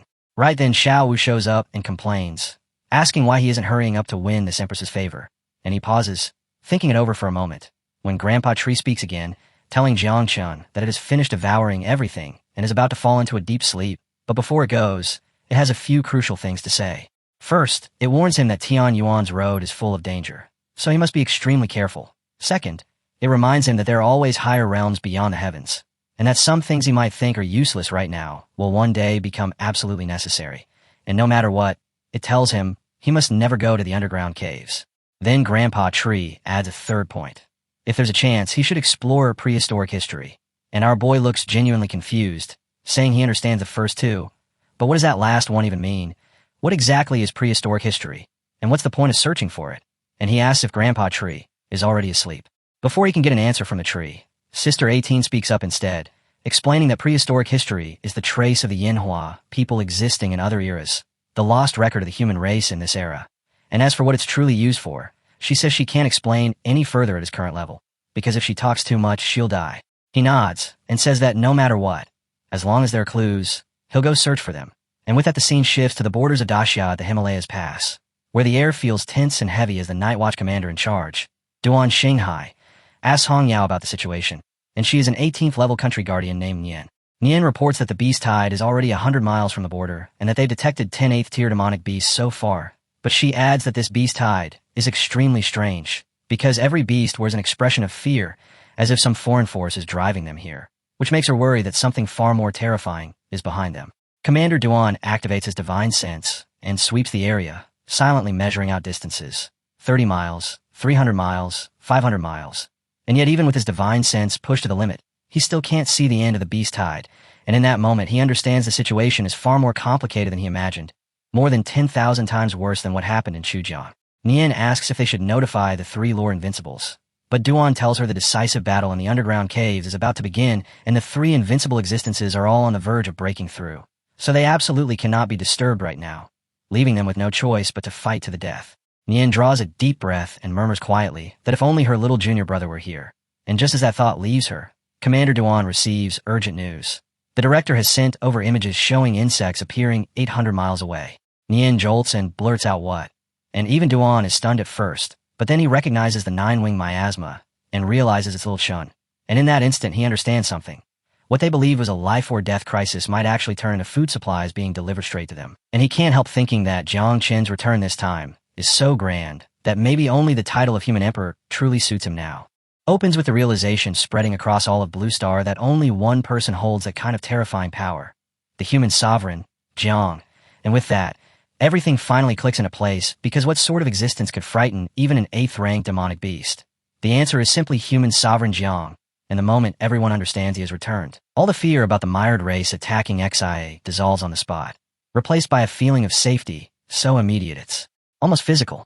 At that moment, our protagonist stands firmly on the top of the building, calm and steady, looking down at the people below with no dramatic motion, and no flashy entrance at all, just casually saying that it's been a long time, and that he's back, and the crowd responds as one, respectfully welcoming human sovereign Jiang to enter the pass, their voices echoing together with loyalty and relief.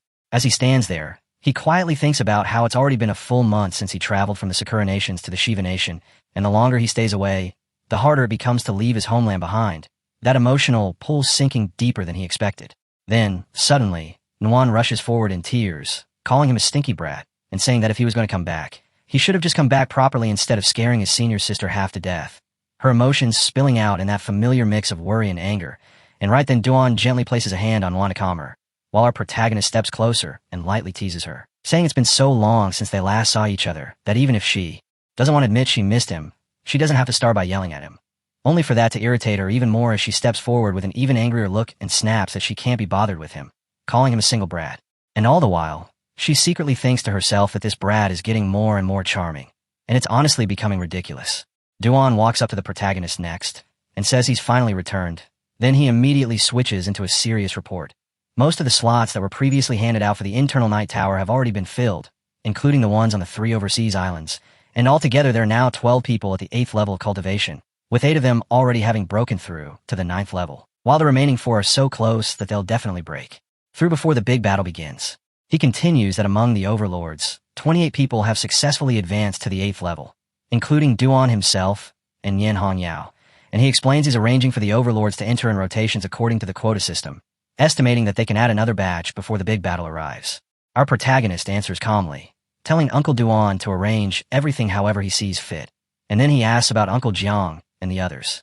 Duan says that after his own breakthrough, he went to the stairway to God, where Martial God Jiang was already just one step from reaching the top, and Sovereign God Ji and the Great Dreamer weren't far from reaching the 10th level either. Then, all of a sudden, a powerful aura spreads outward, unmistakably Martial God Jiang, and Uncle Jiang officially breaks through to the 10th level. The scene shifts to the Jiangnan War Zone's internal light tower, where energy floats and swirls thickly through the air as Uncle Jiang stands with his arms spread wide and announces the condensation of godhood. Old Ji stands below and watches it happen, realizing old Jiang has undergone a complete transformation, from skin and blood down to the bones, with everything changed and his body now covered in runic markings, no longer a mortal body at all, but a divine body. The aura he's condensed radiates with a pressure many times stronger than that hastily cultivated fake 10th level flame venerable, and old Ji understands immediately that if he sparred with Jiang now, Jiang wouldn't even need to use spiritual power to defeat him. Old Ji can feel it with painful clarity.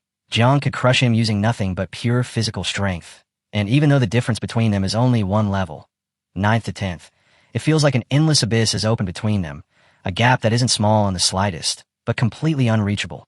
In that moment, Jiang lightly steps onto the buildings and calls out to old Ji, and old Ji looks up, a little irritated, telling him to dial it back because the aura is overwhelming. Old Jiang laughs, and says it's his first time stepping into this realm, and he still isn't used to controlling it, and then he adds something even heavier, saying that today he finally understands that beneath the gods, everyone is nothing more than ants. Old Ji feels a sting of offense at that, even though he knows it's true, and Jiang walks closer, puts a hand on old Ji's shoulder, and speaks seriously, telling him to do his best to break through to the 10th level before the big battle. Once someone reaches the 10th level, their abilities undergo a true qualitative leap, and for sword cultivators in particular, it means becoming genuinely invincible in single combat. Old Ji asks if the 10th level is really the end, but old Jiang shakes his head and says no. The 10th level is only the beginning, merely the threshold to godhood, something you only truly understand after you've stepped into it yourself. And after saying that, he tells old Ji to keep pushing hard, explaining that he'll first go check on Huanyue and then return to the underground caves to take command, which old Ji agrees to. The scene shifts to a little girl lying on the ground as she softly calls out little Jiang, and old Jiang stands there telling Huanyue that he's going back to the underground caves, instructing her that if anything happens to him, she must give the brocade pouch to Jiang Chun. Huanyue startles and asks why he's saying such ominous things again, because Dexia's national strength has increased many times compared to before, and he himself has already stepped into the 10th level. So what could possibly go wrong? She asks whether this is his own foresight, or if that mysterious person said something. Old Jiang explains that the person doesn't say much, only leaving behind 3 instructions. First, use all of Dexia's strength to protect Jiangchun. Second, when facing an ancient being, unleash the Tiger Soul Blade intent. Third, if Dexia ever falls into catastrophe, hand a brocade pouch to Jiangchun. Manhua thinks it through, unable to imagine how Dexia could possibly fall into such a catastrophe. Yet after Jiang leaves, she keeps turning that word over and over in her mind, catastrophe, and she reasons that if Dexia falls and the pouch must go to Jiangchun, then when disaster arrives, Jiangchun will definitely survive, leaving only one terrifying possibility in her thoughts: the destruction of Bozan City and Jiangchun's death, though for now it's all speculation, because they don't die so easily. The scene jumps far away into the long river of time, to Dexia's Kunlun Sacred Mountains and the primordial God Clan Palace, where a man in golden robes speaks coldly, saying that Time Emperor Jiangchun has slaughtered yet another city and deserves to die. Beside him, a man with blue horns says Dexia's remaining forces have either submitted or fled into the chaotic domain, and that only Jiangchun still resists stubbornly. A third figure with bluish horns and hair adds that it's nothing but a final struggle, because Jiangchun won't last more than a few days. 2 days ago, a heavenly venerable from the Five Elements clan personally intervened and nearly killed him, and although Jiangchun narrowly escaped, he won't be able to keep jumping around for much longer. Someone responds that this is great, and then Xiaochen wonders whether he can really escape the grasp of a heavenly venerable, taking a deep breath as she admits that the Time Emperor's talent surpasses countless eras. Another girl smirks and tells her little junior sister that she really has no idea, because Jiangchun isn't even 300 years old yet, and in the past he's always had far more tricks hidden up his sleeve. But the man with blue hair and horns cuts in coldly, saying that no matter how many tricks Jiangchun has, they're all being suppressed by ancient powerhouses now, leaving him with nothing but the time divine ability, and the man with golden claws agrees, pointing out that celestial venerables are terrifying existences from the previous era. How could they possibly fail to deal with him?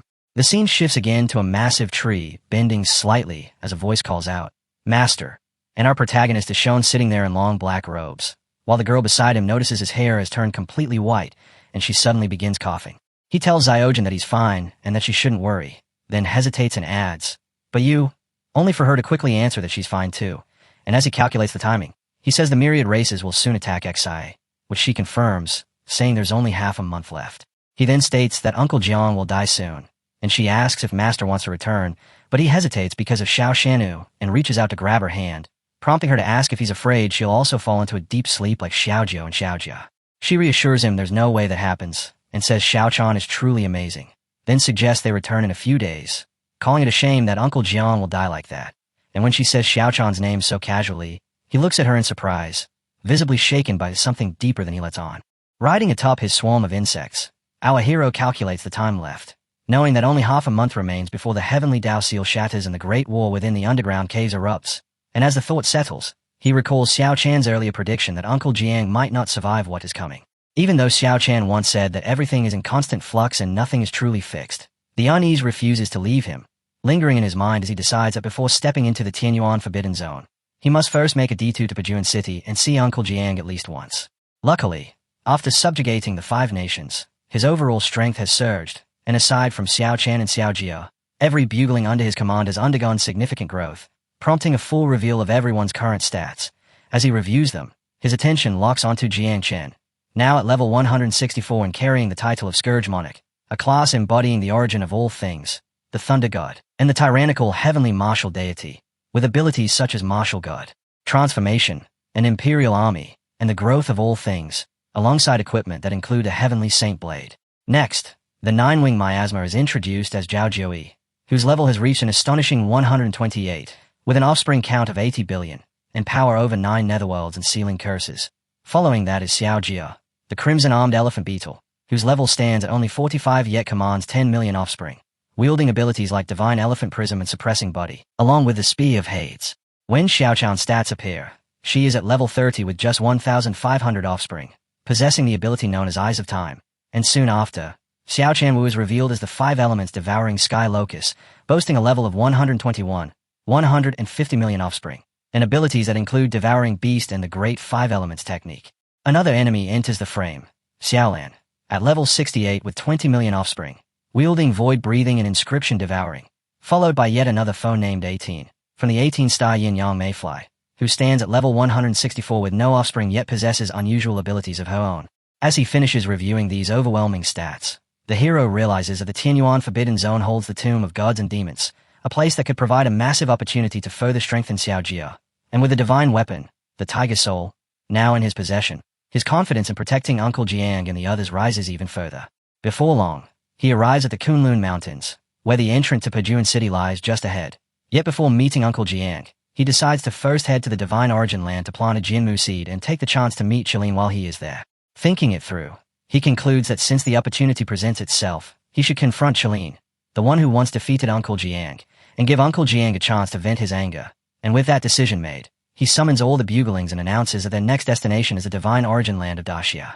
He asks whether anyone knows the route, and both buglings, Jia and Wu, answer at the same moment that they do. Xiao Wu immediately asserts that she has refined 5 divine origin elixirs consecutively, making her the most suitable choice as this empress, while Zhou agrees she should lead, casually adding that he only came out to get some fresh air. As he speaks, he suddenly notices a crystal box ahead and wonders aloud if it is 18. 18 appears, a glowing coin spinning at her fingertip, and says she cannot bear to watch their boy struggle any longer, explaining that once he passes through the yin-yang talisman, he will arrive. Hearing this, the hero realizes he never expected Sister 18 to have such an ability, while Wu grows visibly irritated at having to admit someone stronger and more useful exists, prompting the hero to soothe her before telling her to take it up with 18 instead. Wu agrees and strides over, calling her stinky 18, but when 18 turns, looks directly at her, and calmly asks whether the little one truly wants to argue, Wu instantly falls quiet, clearly intimidated. 18 then turns away and declares that this empress has no time for such matters. Yet despite that, the two still end up bickering, while in the distance, the pink bugling stays awake just enough to mutter that everything in this world truly has its match. The hero takes the talisman and activates it, noting how convenient it is since it saves him effort upon arrival. And when he lands, he looks out over the divine origin land of Daxia, remarking on its grandeur and observing that the pool of divine origin elixir is far larger than those found in other nations. Without delay, he takes out the Jinmu seed and plants it within the pool. Almost immediately, a surge of light bursts upward, stretching into the sky, and he watches it closely, wondering what effect it will bring, before concluding that it likely signifies the rise of the Daxia nation, the strengthening of its fortune, and the extension of the ancestral veins connecting heaven and earth. Noticing a fruit-like object growing on a branch, he remarks that his grandpa tree has borne fruit once again and questions whether it could have awakened so quickly. He calls out several times, and a branch extends toward him, yet he still cannot tell if it remains dormant or if this is simply a passive reaction of the Jinmu seed. So he lifts his hand and decides to inspect the fruit first. As his palm reaches forward, a light appears, indicating that a function has been activated, granting him a bug nest capable of holding hundreds of millions of insects. As the system confirms the skill, he immediately realizes that he can now carry 80 billion 9-wing miasma with him at any time.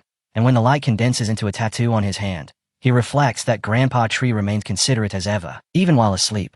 A sudden roar interrupts his thoughts, causing him to turn toward the source, where he sees a massive beast and wonders if it might be a Qilin. Yet instead of fear, he simply notes that this saves him the trouble of searching. The creature roars again, calling him an ant that days disturb its peaceful cultivation, and warns him to leave at once if he wishes to avoid being beaten. Our hero steps forward without hesitation, declaring that the rumors about the creature's rebellious nature seem accurate. Yet today it has only 2 choices, submit or die. While the beast bursts into laughter and asks where such confidence comes from when he commands merely a few 100 million wing miasma. In response, the hero summons 3 buglings and calmly says the number should be recalculated, since a single 9-wing miasma alone already exceeds that count. Then proceeds to reveal all his cards as they take the forms of the beasts under his control, adding that if even that is not enough, he still has more in reserve. This overwhelming display finally gives the beast pause, and though it admits the situation is somewhat troublesome, it still insists that none of it truly threatens it, leaving the hero to wonder whether even this level of power cannot suppress it, and whether the creature's defiance comes from arrogance or genuine strength. Just as he prepares to act again, the creature suddenly declares his existence meaningless. Yet the instant death is mentioned, it abruptly collapses to the ground, kneeling as it surrenders and openly admits defeat, a turn so sudden that both the hero and the buglings, who had already braced for battle, are left stunned, while the hero, now irritated, demands to know why it put on such an exaggerated display in the first place. The hero then questions Qilin directly, asking whether this submission is genuine or merely another trick, and the beast answers that it is true to its word. So its surrender is naturally sincere. Before asking why its lord still doubts it, the hero replies that given its earlier attitude and tone, suspicion is unavoidable, to which the beast admits it is indeed bold and unruly, but not foolish, explaining that the wise do not suffer losses before those stronger than themselves and that those who understand the times act accordingly. It continues by revealing that it is the guardian deity of Daxia, originally tasked with protecting it, yet the former Daxia was so weak that it did not merit its effort. But now, After witnessing someone like the hero, it feels compelled to take up that duty properly. Hearing this reasoning, the hero's doubts ease, and he gradually accepts its sincerity. He then summons all the buglings and divine beasts, leaps onto the creature's nose, and orders it to follow him to meet Uncle Jiang, adding that it must first apologize. The beast is taken aback and questions why it should apologize to someone it has already defeated. But the hero fixes it with a sharp glare and asks if it dares refuse, causing the beast to immediately yield despite its obvious frustration, as it begins heading toward Uncle Jiang while repeatedly voicing its agreement. Before long, the scene shifts to Pejuan City, where Uncle Jiang is startled at the sight of the creature and asks what it is, and the beast admits that although it once defeated him severely, it now offers a sincere apology. Noticing that Uncle Jiang has already broken through the 10th level, it even drops to its knees and claims that apologizing brings no shame, which only annoys the hero, who strikes its head and scolds it for speaking improperly, insisting it must learn how to apologize with sincerity, while the beast, now sporting a swollen bump, turns its head aside and says it will learn if required, but will leave if told to do so. Our hero tells the beast to remain outside while he goes in to speak with Uncle Jiang, leaving it waiting as the uncle, still visibly stunned, keeps staring in disbelief, questioning whether this is truly the same creature he once fought and wondering how Xiao Chen managed to subdue it so completely.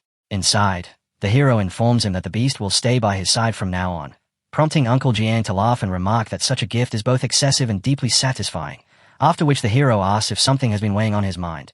His uncle explains that he once believed the nine-winged miasma was Xiao Chen's greatest trump card, only to later realize it was actually the divine tree. Yet now, after breaking through the 10th level, he has discovered another hidden strength and cannot help but ask whether it had always been concealed. The hero admits he does not quite follow, and as Uncle Jiang hands him a cup of tea, he asks directly where the godhood within him came from, causing the hero to recall that it originated from fusing with the godhood found inside an ancient god corpse of the Ji family. Uncle Jiang acknowledges this but questions how such a feat is even possible, explaining that after reaching the 10th level himself, he required nearly 300 years within the Eternal Light Tower to condense his own godhood, leaving the hero with no answer other than attributing it to sheer luck. After a pause, the hero raises a different question, asking how his uncle would defeat him if they were to fight now, which makes Uncle Jiang sigh and dismiss it as nonsense, explaining that with 80 billion nine-wing miasma nearing the 4th level, combined with countless other insects and a divine tree capable of devouring divine origin land, the hero already surpasses him, admitting that even considering it feels daunting. The hero notes that this is the first time he has seen such seriousness from him.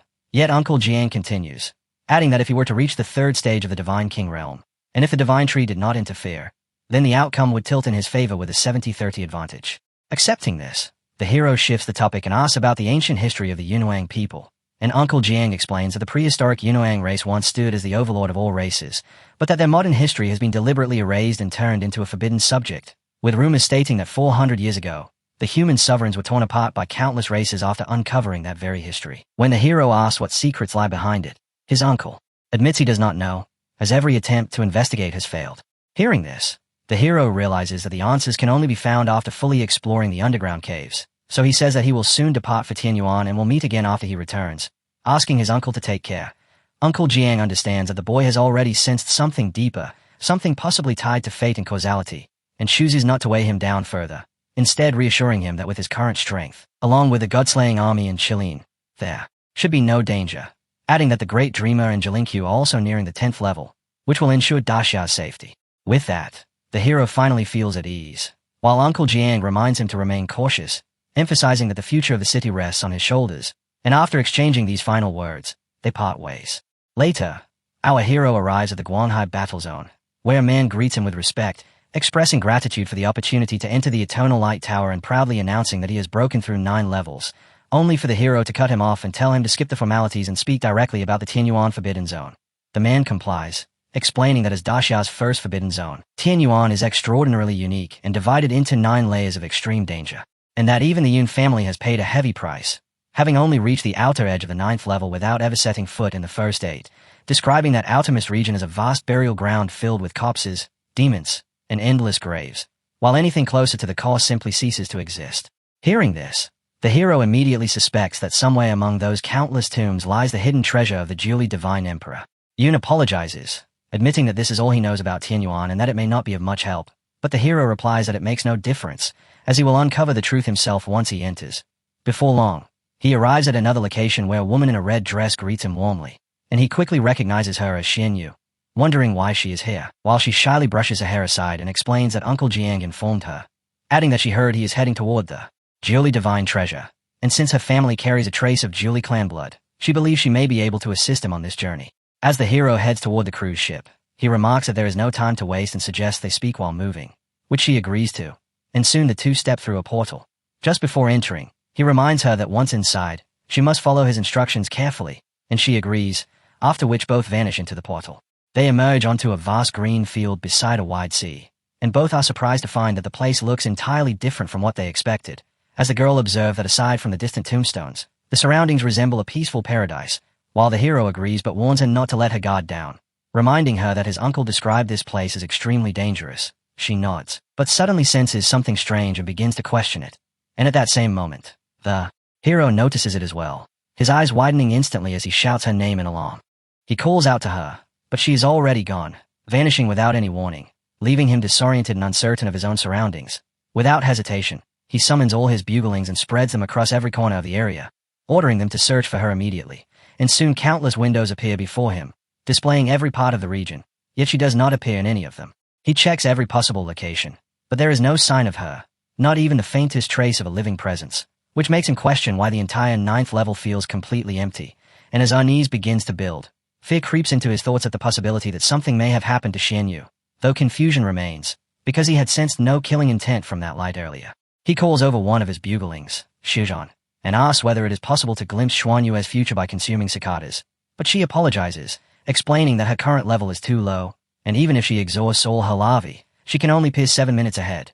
Dissatisfied, he remarks that such a brief window is meaningless, then turns to another bugling, who confidently strikes a pose and assures him that their companion must be safe and likely even unharmed, prompting him to question how she can be so certain and ask for a clearer explanation, only for her to reply that anything further would touch on heavenly secrets that cannot be revealed, leaving him to sigh and blame himself for lacking sufficient strength. He then recalls Xianyu mentioning her Julie bloodline inheritance and begins to suspect that her sudden disappearance may be connected to it, and after unfolding a sheet of paper, he decides to set that concern aside for now, telling himself that as long as she is safe, that is enough, while shifting his focus to uncovering the hidden secret of this place and obtaining the Tiger Soul Blade. By channeling his divine soul through the paper, he determines that the treasure lies within the 3rd level, and upon realizing this, he notes the difficulty of the situation, as he is currently on the 9th level with no visible route downward.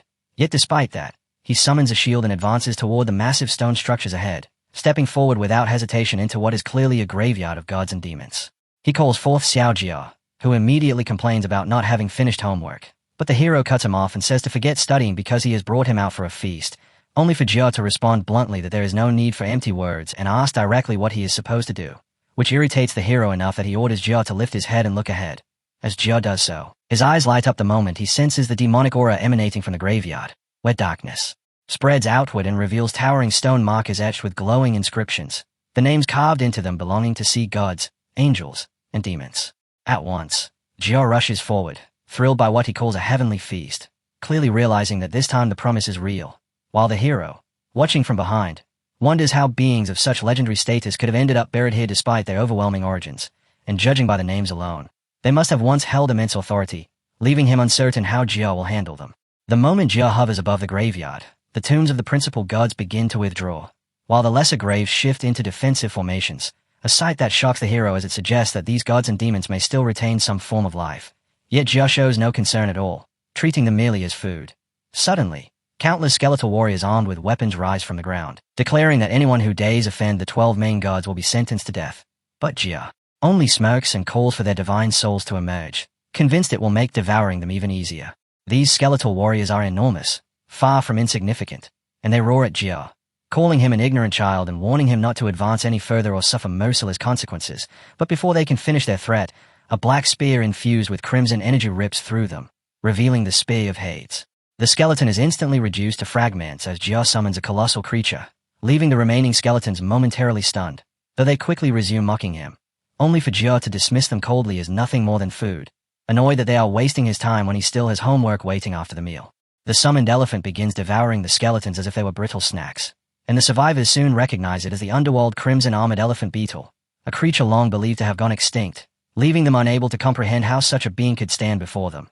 Its massive form towers over everything with an overwhelming presence as it calmly states there is no need to hurry, since it will consume them one by one, prompting the skeletons to launch an immediate counterattack. thrusting their spears forward in an attempt to stop it before it can approach the main gods. Watching this, the hero asks Jiao whether its strength is enough or if support is required. But Jiao refuses without hesitation, declaring that the prison-suppressing elephant is already fully awakened. Soon after, the elephant conjures a violent tornado that engulfs the spear-wielding skeletons, and when the archers step in and release flaming arrows, their attacks are rendered useless against the raging storm, leading Jiao to observe that these skeletons appear bound to their graves and cannot leave, meaning they are essentially as good as dead. Jiao then commands his buglings to emerge and assist the elephant, granting them full freedom to devour as many demons as they wish, forcing the monsters to reinforce their defenses in response, while the hero notes that, on average, 20,000 crimson-armored elephant beetles are needed to deal with a single minor god. Yet these beetles possess a natural advantage over gods and demons, making such battles relatively manageable. At the same time, he observes that these guardian gods never leave their gravestones, which leads him to question why, considering whether the tombstones themselves act as seals that both restrain them and perhaps conceal them from detection by some unknown presence within this place. The elephant beetle surges forward and smashes through the defensive barrier with its horn, shocking all the demons, then declares that it has been starving for a long time and finally has something worth devouring, before completely destroying the barrier as a swarm of insects floods in and overwhelms the demons. The gods cry out, explaining that they have hidden here to survive the great calamity of the era and cannot afford to fail at the final moment. Yet now that defeat is unavoidable, they decide that rather than perish meaninglessly, they will offer one final act of loyalty, concluding that one of the main gods must step forward to take control, and they begin deciding who it will be. At that moment, another powerful presence emerges, rebuking them as cowards who fear death and are capable only of empty words, warning that the more they fear, the faster their demise will arrive, and dismissing the enemy as nothing more than a mass of underworld crimson-armored elephant beetles, as this figure reveals itself to be Hades, the god of the underworld.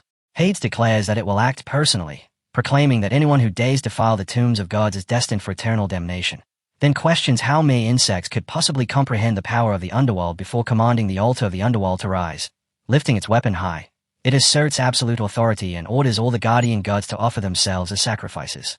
Watching the unfolding chaos, our hero quickly realizes that the enemy intends to force the guardian gods into self-destruction in order to drag Xiao Jia down with them, and understanding that his supply of crimson-armored elephant beetles is limited, he decides that losing even a portion of them is unacceptable. Without hesitation, he orders Xiao Jia to withdraw and merge all the insects back into his body, choosing to take over the fight himself while leaving Jia to feast afterward. Seeing this as the perfect opportunity to test his own strength, and Jia immediately complies, rushing back and fusing into his fist. As the fusion completes, the hero's form undergoes a drastic transformation as he enters the divine elephant prison suppressing state, and with its activation, his body shifts into a martial god transformation. At that exact moment, the enemy initiates an underworld explosion, releasing violent surges of energy that erupt outward and crash toward him, and though caught off guard at first, he reacts quickly by turning his head and raising his arm to block, yet his eyes widen at the sheer force of the impact as the energy continues to press against him, making him question how much his current body can endure.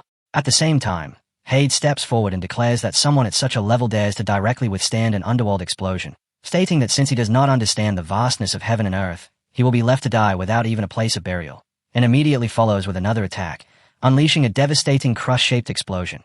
This time, the hero recognizes that he cannot face it head-on, so he calls upon the power of the ninth netherworld, forming a powerful seal before him that intercepts the attack and absorbs it completely, leaving Hades visibly startled and unable to understand how such an ability could nullify his power.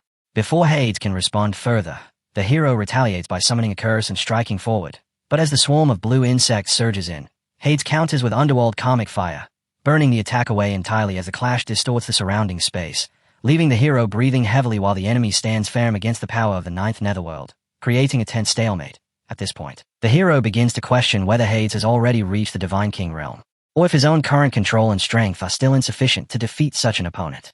Suddenly, his main bug emerges and releases those deadly melons, declaring that she will take over the fight herself, and without hesitation, she activates her 9-meter kill technique, sending a massive swarm of insects pouring down upon the enemy.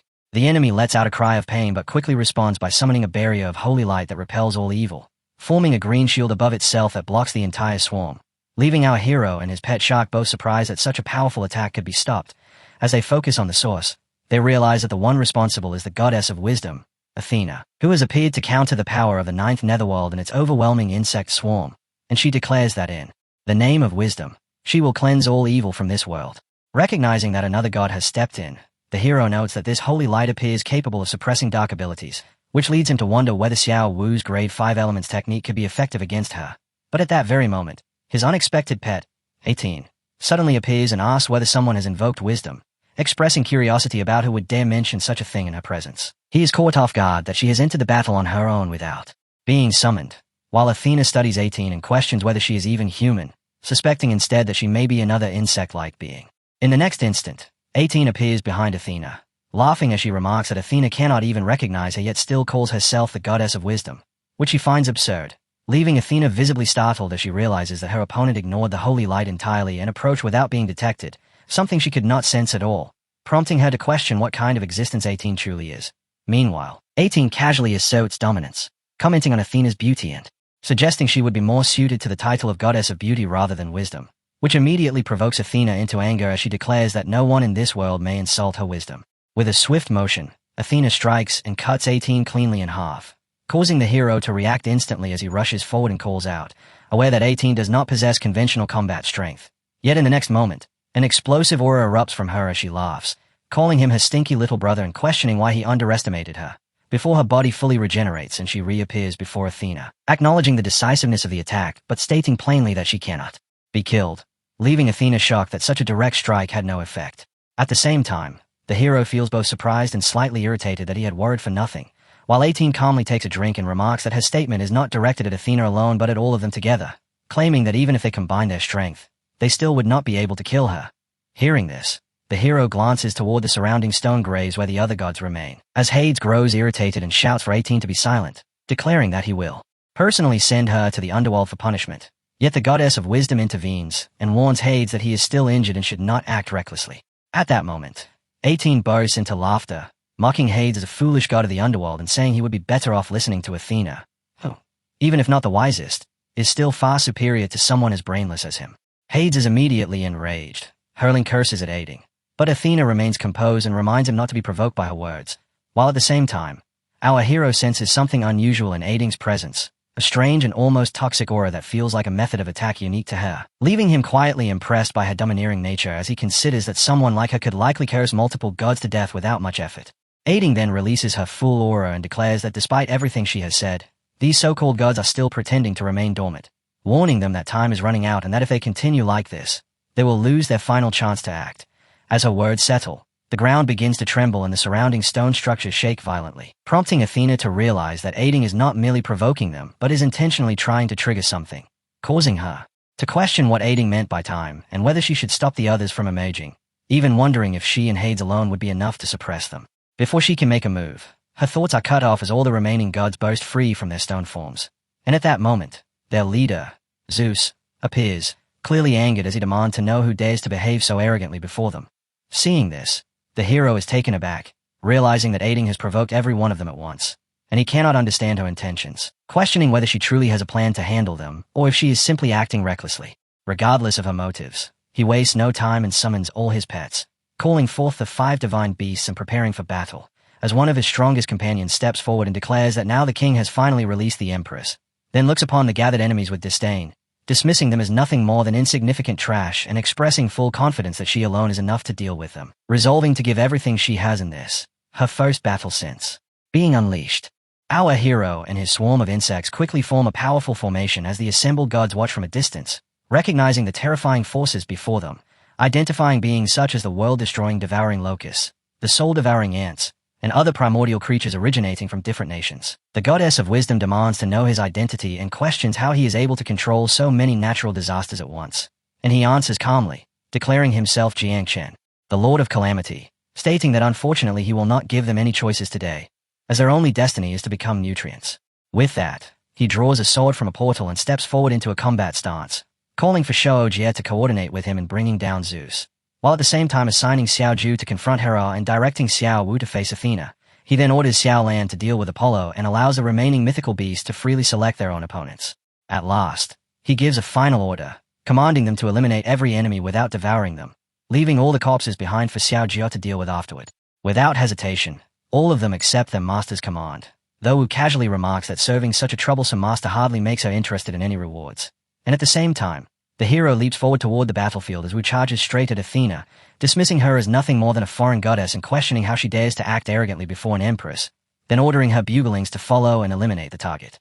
The goddess of wisdom observes that although the devouring sky locusts are dangerous, they have not yet reached the level of a true natural disaster and therefore should not be able to threaten her, so she immediately summons a massive suit of holy light armor to shield herself. In response, Wu calls forth the devouring sky beast, whose humanoid form slams into the armor and mocks its feeble strength, and with a single bite from the locust swarm, the armor shatters completely, causing the goddess to cry out in pain as she questions how such power is possible when Wu is not even at a high level, only for Wu to declare with pride that she has already undergone a life transition, making such defenses meaningless before her. Just before being overwhelmed, the goddess of wisdom realizes she cannot unleash her full power in her current state and must rely on strategy instead, so she activates a holy light healing ability that reflects incoming attacks, instantly breaking the locust assault. Wu notices this shift and identifies it as a vitality reflection technique, muttering that it can even rebound attacks and complicate the situation, essentially turning Athena's defense into a mirror capable of returning the same force back. At that moment, 18 appears beside Wu and advises her not to act rashly but to think carefully, which prompts Wu to call her an annoying drunkard and demand an explanation, and 18 calmly points out that the opponent likely cannot reflect vitality energy itself, since doing so would not benefit her, and that the real key lies in how the 5 elements technique functions as a system of mutual support and counterbalance. Wu immediately grasps the idea, and 18 praises her as a quick learner before stepping aside, while Wu, unwilling to admit it, insists she already knew and brushes off the help with a laugh. Meanwhile, Athena prepares her next move, warning them not to assume her defense can be broken so easily and acknowledging that both the locust swarm and the unpredictable 18 pose serious threats. As Wu gathers the locusts into a massive vortex and challenges Athena to keep countering her attacks, Athena quickly realizes that this power is driven by vitality and self-enhancement, meaning reflecting it would only strengthen her opponent. So she chooses not to fall for it and instead pretends to resist while secretly absorbing the energy for herself. However, Wu immediately sees through the trick, recognizing that the vortex is being absorbed rather than reflected, and simply orders her swarm to continue, allowing Athena to absorb as much as she wants. As the absorption continues, the vortex begins to react, and blue energy ignites as wood fuels fire, allowing Wu to unleash a powerful flame technique that engulfs Athena completely. Her body is set ablaze as she cries out in pain, realizing too late that she has made a fatal miscalculation, and without pause, Wu follows with a combination of fire, earth, and metal techniques, first shattering Athena's divine throne and then delivering a final metal-based strike, as flames erupt from the fractured ground and pierce through Athena's chest, ending her life. Floating above, Wu exhales and declares her battle finished, asking if anyone requires assistance, then glances across the battlefield and notices Zeus locked in a fierce clash with their master. The hero responds that he needs no help, stating that failing against such an opponent would be a disgrace, so Wu accepts this and decides to simply observe as he concludes the fight. Zeus proves far from ordinary, as the king of gods unleashes overwhelming divine power, summoning 100 thunder staffs while retreating, lightning surging around him like a living storm. The hero acknowledges his mastery over thunder and responds in kind, unleashing his own lightning techniques as the two collide in a series of devastating exchanges, thunder roaring across the battlefield while the hero deploys multiple abilities, including a thunder punishment strike and a mirrored lightning counter, creating a scene consumed by violent electrical energy. As Zeus continues to draw in power and attempts to absorb the incoming attacks, the hero counters by activating an imperial formation combined with a prison-suppressing elephant, causing the battlefield to shift as dark red formations emerge and trap Zeus within a powerful 5 elements array. From within it, a massive metal blade technique takes shape, and in the decisive moment, the hero drives the attack straight through Zeus. Even after being pierced, Zeus roars in fury, declaring himself the king of gods and refusing to accept defeat, retaliating with a devastating elemental slash capable of cleaving mountains. Yet the hero remains unmoved, and in the next instant, a concealed strike of dark red lightning erupts from behind, piercing through Zeus and striking directly into his heart. Calmly, the hero reveals that the frontal assault was only a distraction, while the true attack came from behind through the spear of the thunder god, explaining that this is the essence of combat, drawing attention in one direction while delivering the decisive blow from another. From afar, 18 watches and comments on the effectiveness of such tactics, while Joe eagerly expresses a desire to learn them. And 18 reflects that although their performance in this training was not ideal, it was fortunate she had foreseen the outcome. Otherwise these foreign gods would have been eliminated too quickly, and the chance for such valuable training would have been lost. Elsewhere, a blonde god remains standing firm, releasing streams of golden energy that manifest as solar soul-seizing power, which begins pursuing one of the hero's pets, who pretend to be frightened as she dodges, thinking to herself that those blazing golden coronas are indeed capable of harming her. The blonde god declares that escape is impossible, explaining that his solar soul seas does not travel in a straight line but instead weaves a net based on movement trajectories, and in the next instant, glowing threads close in around her, binding her within a radiant heavenly net. Yet the girl remains completely calm inside the trap, casually remarking that although it was described as terrifying, she does not understand it at all, and even suggests that the one who cannot escape might actually be him, which confuses the blonde god as he questions what nonsense she is speaking and mocks her intelligence, until suddenly he notices blue spots spreading across his arms and body, causing alarm as he wonders what has happened. She explains that while he was busy setting up his so-called perfect trap, she had already made her move at that very moment. Furious, the blonde god roars and commands the solar net to tighten, intending to crush her completely. But before it can close, she opens a void and slips out instantly, moving so fast that the net cannot respond, then calmly apologizes, stating that as the origin of void, such a trap could never restrain her, and add that his soul is already destined to be devoured, urging him to endure the pain briefly since it will soon end, while the spreading blue marks continue to torment him relentlessly. Watching from afar, Wu comments that although the girl seemed timid at first, she is unexpectedly ruthless in combat, deciding there is no need to intervene. Nearby, another of the hero's most powerful and beautiful pets faces the goddess Queen Hera, and with the battle nearly decided and Hera already surrounded by a swarm, Wu sees no reason to step in, while at the same time Xiaoju dominates the main battlefield against Hera, even using the 9th Netherworld curse to control the god of the underworld, the god of war, and the god of fire. Unwilling to let others claim all the glory, Wu decides she must secure at least one victory for herself, leaping into the battlefield and noting that Hades is already injured and not worth her effort. While the god of fire and the god of war appear to be more suitable opponents, she summons her 9-wing miasma and orders them aside, declaring those two targets as hers, and Jia complies by withdrawing the Netherworld curse, reasoning that there is no need to compete with a battle-obsessed ally and risk provoking their master, allowing Wu to fight freely while Jia focuses instead on weakening Hero and Hades. Elsewhere, another intense clash unfolds like colliding mountains and crashing tides, as a bird confronts an opponent who commands water, unleashing golden wind gales to counter the surging waves, determined to prove itself as a master's strongest subordinate. Yet despite its efforts, it struggles against an old rival who controls the sea and makes little progress, growing increasingly frustrated, until suddenly a massive force descends from above with overwhelming pressure. In response, the opponent raises a staff and commands the ocean abyss to rise, summoning towering waves and spiraling torrents that close in and surround the bird. Confused at first, the bird questions the opponent's strange tactic, but quickly realizes that the seawater is concealing monstrous creatures emerging to attack, and recognizing them as sea monsters, it immediately unleashes flames to incinerate them, declaring that karmic fire is more than enough to deal with such threats. It even jokes about turning them into roasted seafood, laughing as it suggests preparing them as snacks for Jiangchan, while from a distance, another observer remarks that this foolish bird fails to understand that mixing alcohol with seafood can lead to painful consequences. At the same time, other beasts begin selecting their opponents as two gods stand before them, with one proposing to take on the god of wine while leaving the goddess of love to the other, and the lion casually agrees, telling him to choose whichever he prefers. The snake then approaches the goddess of love and brings up a long-standing curiosity, asking whether someone who has united countless couples has ever sought love for herself, and whether she would be capable of piercing her own heart. In response, the goddess playfully releases an arrow of affection, teasing that perhaps the snake has taken a liking to her, complimenting his appearance while adding that she values what lies within as well, implying uncertainty about his inner self, which immediately causes the snake to become flustered as he admits that no one has ever called him handsome before, failing to realize he has already fallen under her charm, prompting the lion to quickly step in and warn him to stay late. The lion shouts at him, mocking him as a love-struck fool and telling him to take a look at himself first, insisting he is not handsome at all, then criticizes his senior attitude, stating that with such behavior he is unfit to face the goddess of love and suggesting they switch opponents instead, claiming that he is stronger and unaffected by such desires.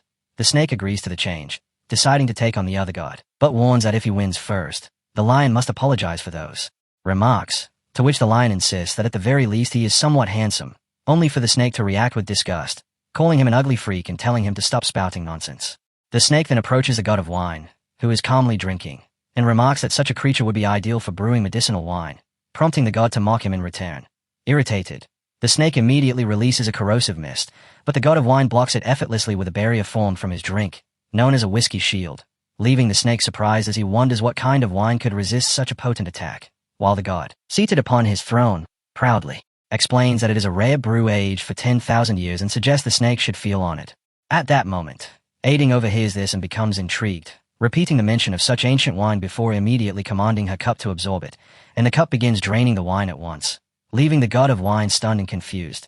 Seizing the opportunity, the snake attacks without hesitation, grabbing him and unleashing a shadow technique, and as it bites down, the god of wine is killed instantly. Meanwhile, the king of gods, Zeus, begins to recover his strength, gripping the weapon embedded in him as he realizes the situation is turning dire and that if things continue this way, they may all fall here permanently.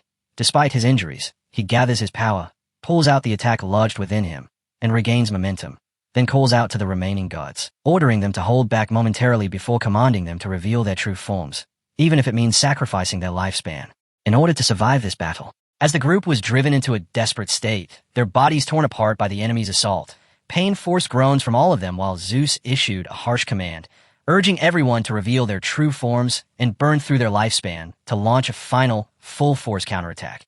Yet the goddess answered that it was impossible, explaining that she had already been pierced through and left gravely injured, making their situation critically dangerous, and she added that if some unknown existence truly lingered nearby, then they might already be as good as dead. Clutching his wounded chest, Zeus pressed them again, insisting that refusing to fight now would guarantee their deaths on the spot, arguing that even if such a mysterious being existed, there was no certainty it would intervene directly. In response, 18 cold gazes turned toward him as she mocked his thinking, calling him naive, while at the same time, Jianshan gathered everyone close and firmly told them to listen, instructing them to release every ounce of their strength and wipe out the enemies without leaving any chance to strike back, only for 18 to tease him, calling him a skinny little brother and remarking that he was still young and easily rattled by such minor situations, which, in her view, made him seem somewhat cute. Without warning, the gods began reverting to their original forms, each one erupting with overwhelming auras that Jianshan could clearly sense, making him question whether this was the true extent of their combat power, and soon they reappeared in entirely different forms, radiating immense strength and terrifying energy as Zeus ordered them to follow his lead and exterminate these insignificant ants, declaring his intent to completely eradicate the 4 pests before them. At that precise instant, something descended from above as a radiant light flooded the battlefield, and in the next moment the gods were struck down once more, left injured again, leaving Jianshan utterly confused as he failed to grasp what had just occurred. Reacting immediately, he activated the eyes of the void to investigate, and through his observation he realized that they were already dead, concluding that in less than a second, within a fleeting flash of what seemed like gentle, warm, heavenly light, those main gods had all been wiped out, leading him to think that this must be the moment 18 had spoken of earlier, which meant she already understood the truth behind what had just happened. 18 spoke with calm certainty, confirming that she did know the truth, yet stated that the secrets of the heavens could not be disclosed, warning that if Jianshan were to learn such matters at his current level, it would bring about his death in a very short time. The only thing she could reveal, she continued, was that Xiao Jia's meal extended far beyond the foreign gods standing before them, a statement that left Jianshan even more perplexed, until she went on to explain that within the 9th and 8th layers of Tianyuan lay a total of 10,024 corpses of gods and demons, all of them sent from above as a gift for him, and that these remains would provide enough nourishment for his crimson-armored elephant beetles to continue evolving and growing stronger. Hearing this, Jianshan was completely shaken, asking in disbelief whether over 10,000 beings had truly perished in that single instant just moments ago, while also wondering with unease who could have sent such a gift and what level of existence they must belong to. In response, 18 described those entities as nothing more than chess players, explaining that although Jianshan was considered an extremely important piece among them, he was far from ordinary, and, as she leaned closer, she clarified that he was in fact a unique piece that had already stepped off the chessboard itself, leaving Jianshan briefly speechless as her words sank in. The scene then shifted to a tranquil lakeside, where petals drifted lightly through the air and the surface of the water rippled in quiet stillness. An old man sitting there fishing in calm silence until he suddenly sensed that the moment had arrived. As a branch slowly extended outward from a nearby tree trunk, he remarked that after merely taking a nap, another 1,000,000 years had already passed, and noted that the little one had finally come, while a reflection formed upon the water surface, prompting him to comment that the young girl possessed remarkable talent and might even grasp the true essence of the path of the divine archer. And he further observed the presence of a Julie bloodline. Gazing into the water, the old man concluded that her potential was quite good, deciding to send her to Ho-E so that she might inherit his legacy, Ho-E being a legendary divine archer who, according to ancient tales, lived when 10 suns once hung in the sky and all appeared at once, scorching the earth, until he shot down 9 of them to save humanity, and he was also known as the husband of Chang'e, the goddess of the moon.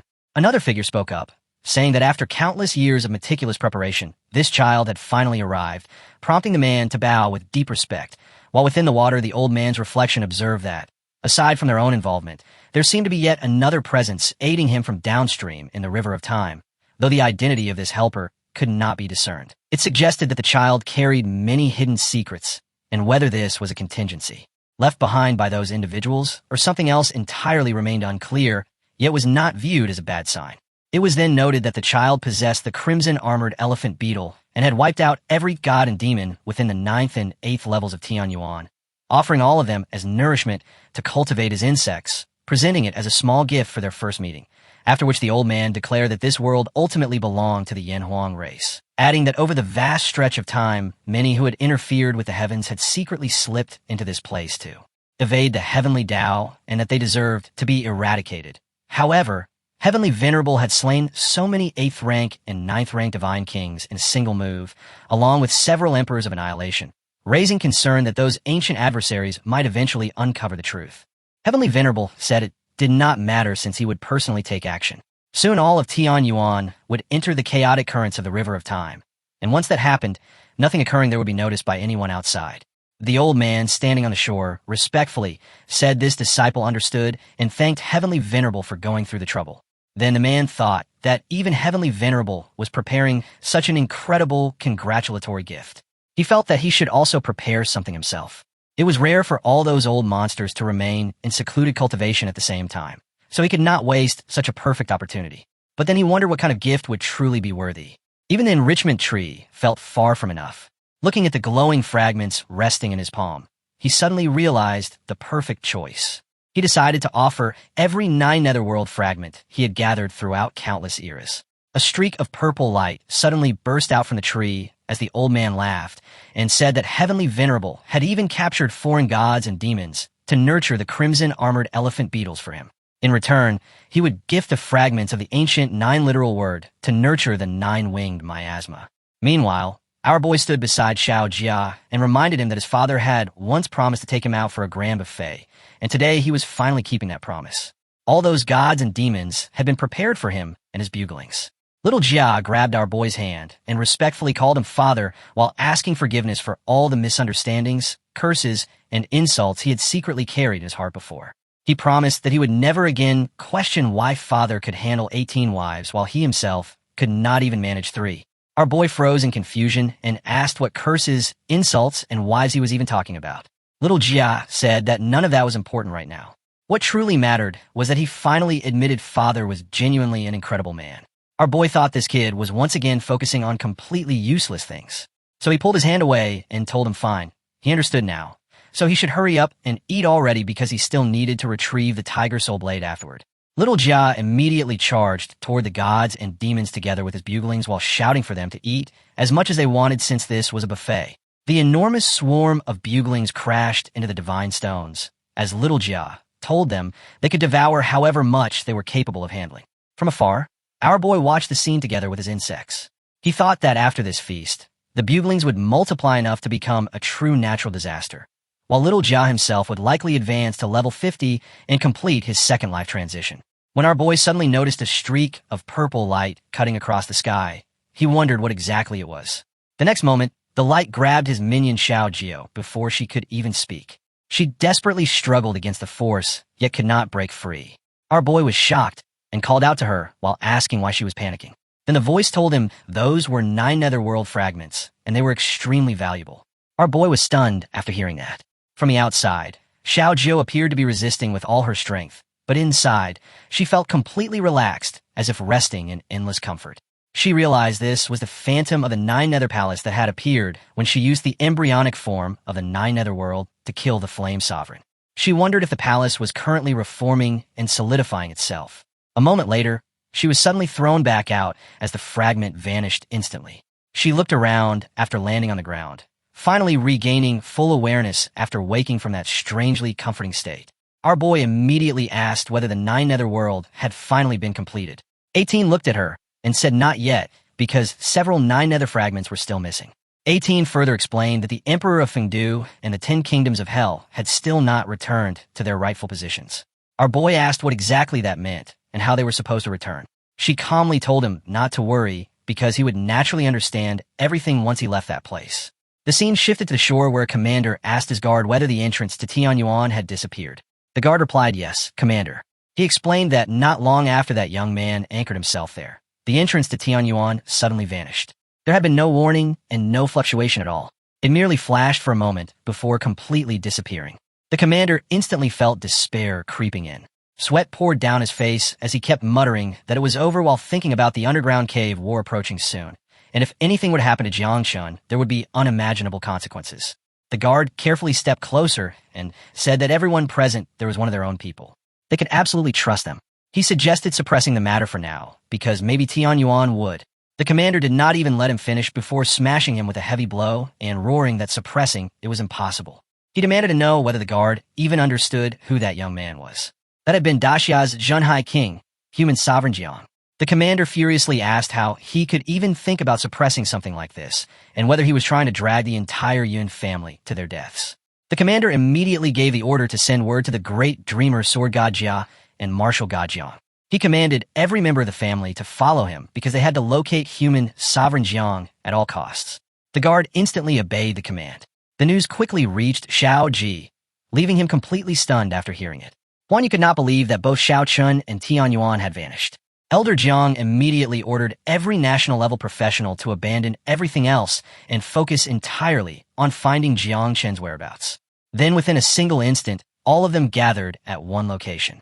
Huan Yu asked Elder Jiang if he had also come there. Xiao Ji asked if everything was all right in the underground caves. The elders say the situation is definitely not good, so he is using a phantom clone to say a few words before heading back. Then the elder asked if there is no news from Chun. The girl replied that she had searched through the dreams of hundreds of billions within Daxia, yet still found no clue at all. Xiao Ji explained that he and the nation's guardians had used their spiritual senses to search every corner of the city, but neither Xiao Chun nor Tianyuan had left behind any trace. Old Jiang silently realized that the catastrophe about to descend upon Daxia had been connected to this all along. She nervously asked whether this meant Xiao Chun had already. Old Jiang turned away before firmly saying no. Xiao Chun would be fine. He simply might not return for some time. He told everyone to stop searching because this outcome had been destined from the start. Then he reminded them that only a few days remained before the Heavenly Dao Seal opened the 10th level, so preparing for war mattered far more now. With Xiao Chun gone, they had to become the shield protecting Daxia. Xiao Ji reassured him not to worry because Huan Yu and he himself had both already reached level 10. The elder turned away and calmly said that was enough. There was no need for them to concern themselves with the underground caves. Instead, they should focus completely on guarding Daxia headquarters because he alone was enough to defend Daxia. The girl was left shocked. She told old Jiang that the battle inside the underground caves would be unimaginably dangerous, so he should bring every professional possible with him. She even asked for Xiao Ji to accompany him because otherwise she could not feel at ease. The elder refused. He said that if he fell during that battle, Daxia would still need someone capable of supporting it afterward. At the very least, they had to survive until the day Xiao Chun fully matured. Xiao Ji called out to old Jiang once again, while even Huan Yu asked him if he truly could not die. Old Jiang suddenly burst into laughter before saying fine, he would listen to them. He swore he absolutely would not die. Then old Jiang turned toward everyone with a serious expression and declared that he would forever shine brightly for Daxia before instantly disappearing. The scene shifted to the underground chaotic time-space where a man sat while countless figures stood beneath a celestial list. One of them announced that in only 3 days, the Heavenly Dao Seal would finally open the 10th level and they could begin their operation. A horned and terrifying creature said that none of the ancestors had managed to sense Jiang Chen's presence, causing their assassination plan to completely fail. He admitted he had a feeling the situation might soon change. Then the demon lord with glowing eyes responded that he suspected the Yin Huang people were hiding Jiang Chun, but it made no difference because Jiang Chen no longer dared to show himself. They should first eliminate Jiang Xuanji and his forces. Then in a cold and serious tone, he declared that the very moment Jiang Chen appeared would also become the exact moment of his death. Then our boy tells his minion Xiao Jia that now that he has eaten and drunk to his heart's content, it is time to start reproducing. Then a massive flood-like aura nearly erupts as crimson energy blasts into the sky, while our boy says that the great Tao begins simple before evolving into complexity. At that moment, the system displays a notification saying the Hell Crimson Armor Elephant Beetle Mother Insect, Xiao Jia, has completed reproduction. After several full cycles, the total number of offspring has finally surpassed 200 million. Jia's body has become far larger and much more muscular. The system notification announces that the Crimson Armor Elephant Beetle has advanced to level 164 and successfully completed its second life transition. Then it respectfully bows toward our boy and asks Father to please extract the abilities.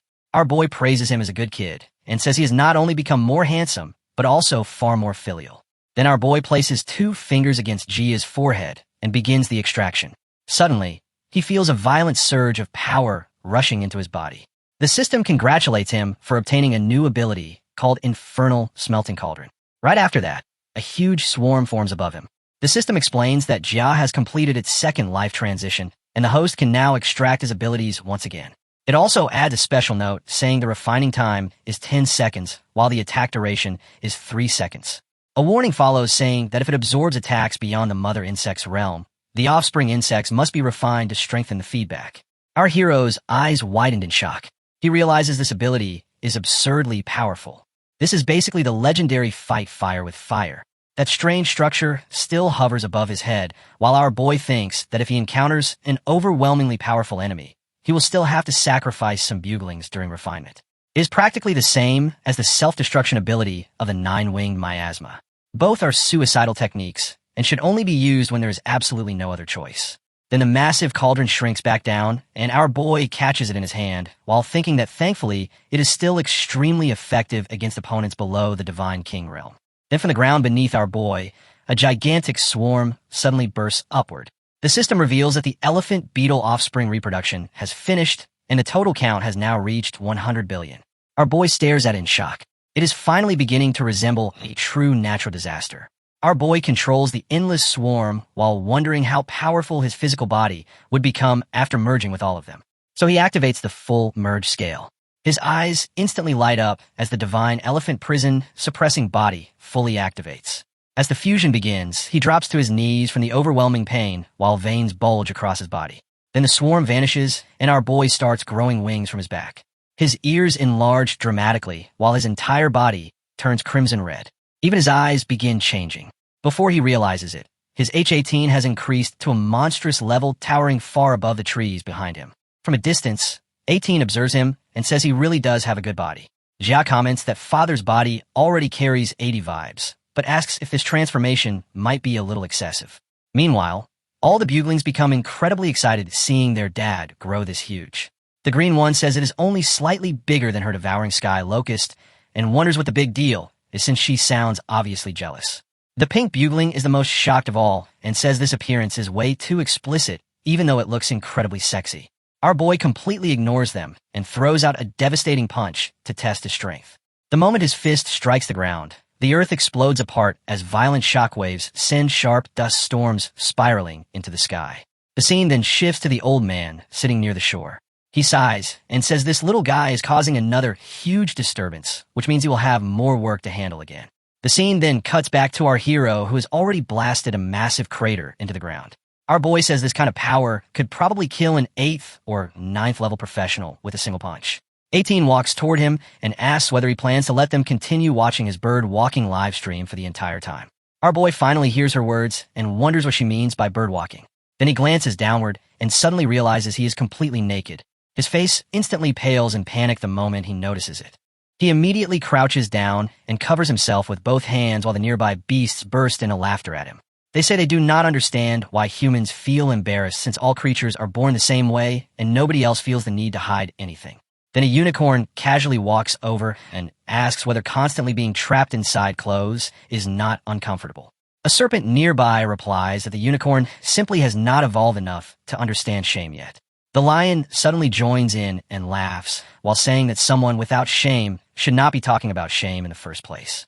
The wolf then mocks Yamada by saying he is only angry because he is too small and insignificant to show off proudly. The snake nearly explodes in rage and curses them while shouting that it is not small at all and that he is just hiding it on purpose. Then a massive dragon bird descends from above and proudly declares that as the #1 underling among Father's forces, he is still a bird himself and has not even said anything yet. All the other beasts immediately stare at him and ask when exactly he became the #1 underling. Our boy finally returns to his original size before quickly putting his clothes back on and shouting for everyone to shut up while thinking that next time he seriously needs clothes capable of transforming alongside him. Then he activates a special skill as energy rapidly condenses into his hand while he calls everyone back because they are heading toward the third level to retrieve the Tiger Soul Blade. 18 clings onto our boy while teasing him for trying to cover up his embarrassment by acting cool. Then she casually asks whether he even knows how to enter the third level. Our boy opens a teleportation gate and explains that it is a Tai Chi Yin-Yang formation teleport. 18 immediately grabs our boy by the arm and tells him to stop standing around because they are leaving. Our boy looks surprised and asks whether her abilities are not restricted inside Tianyuan. With a playful tone, she says not completely and explains that she simply cannot move freely inside the third level. She also warns him that if any of his buglings appeared there right now, they would instantly die on the spot. Then a strange glow suddenly brushes across our boy's body, and he realizes that even 18 and the other buglings cannot step foot inside this place. Just how terrifying is the third level? A blinding radiance suddenly erupts around him and intensifies so brightly that our boy has no choice but to shield his eyes because he can no longer see anything. As the portal finally closes, he finds himself standing inside a vast plain filled with tens of thousands of ancient weapons. Our boy grabs an axe and says that even the worst items here are still Tier 1 divine weapons. He looks around and sees the entire land covered in swords, axes, spears, and arrows. Then a voice suddenly echoes from the distance calling out Jiang Chun. So you really came here? Our hero hears the voice and immediately pulls his sword out from the inventory, while declaring that if that is the case, then bring it on because the Tiger Soul Blade is something he absolutely must obtain. Then the Tiger Sword rises high into the sky and summons countless weapons into the air, all of them aiming directly at our boy. He quickly realizes that all these incoming divine weapons range from 1st to 4th rank.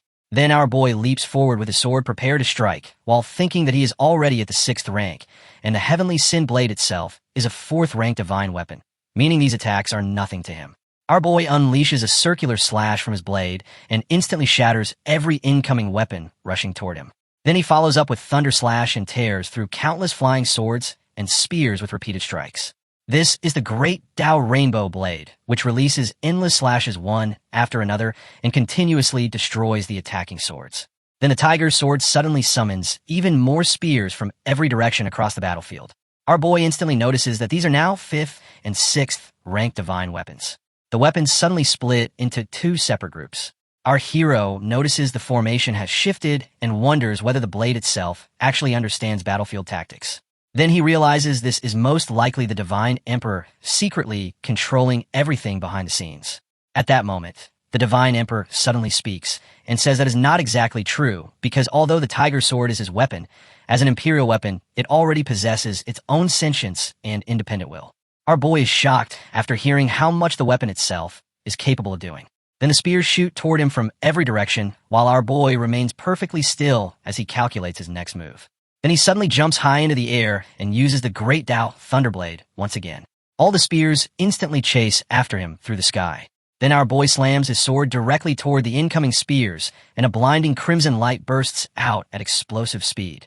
Our boy successfully blocks the attack, but still gets blasted far backward while thinking that these divine weapons become terrifyingly powerful once they combine their strength. Once again, the spear formation changes into the exact same attack pattern. The weapons divide into 2 groups again. Our boy quickly realizes that one group is attacking from the front while the other attacks from behind. But then he unleashes another thunderous slash and completely wipes out one entire section of spears from a great distance. Our boy then activates his martial god body and transforms. He uses the divine elephant prison suppressing body and merges with 20 million crimson armored elephant beetles while thinking that fully activating the prison body would make him naked again and all these weapons witnessing it would be way too indecent. Then our boy grabs onto a metal weapon and begins slashing through it. This is the great divine element art and the power of gung metal. He slashes through the metal blade and releases an enormous sword aura that crashes into the ground and destroys everything standing in its path. For a brief moment, our boy stands there with no enemies left before him as the entire battlefield suddenly turns silent. Then he lifts the massive nearby boulders using his skill. This is the Earth Splitter skill, and he practically raises an entire mountain of rock above the surface.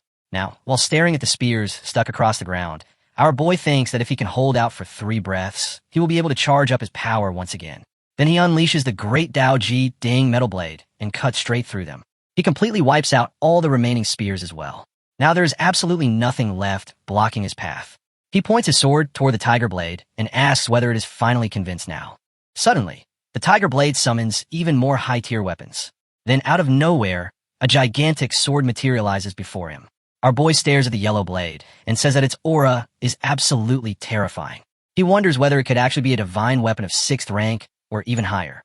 Because of the restrictions placed by the Heavenly Tao, he has never once seen a 6th rank or higher divine weapon outside before. The white-haired goblin grows tense and says that without fully activating the divine elephant prison suppressing body, our Lord may not be able to survive this trial. Then she asks whether he is still bothered by what happened earlier when his clothes were ripped apart. Beside him, 18 suddenly says that if he wants bigger clothes, then there is no problem because there is already one perfect option right here.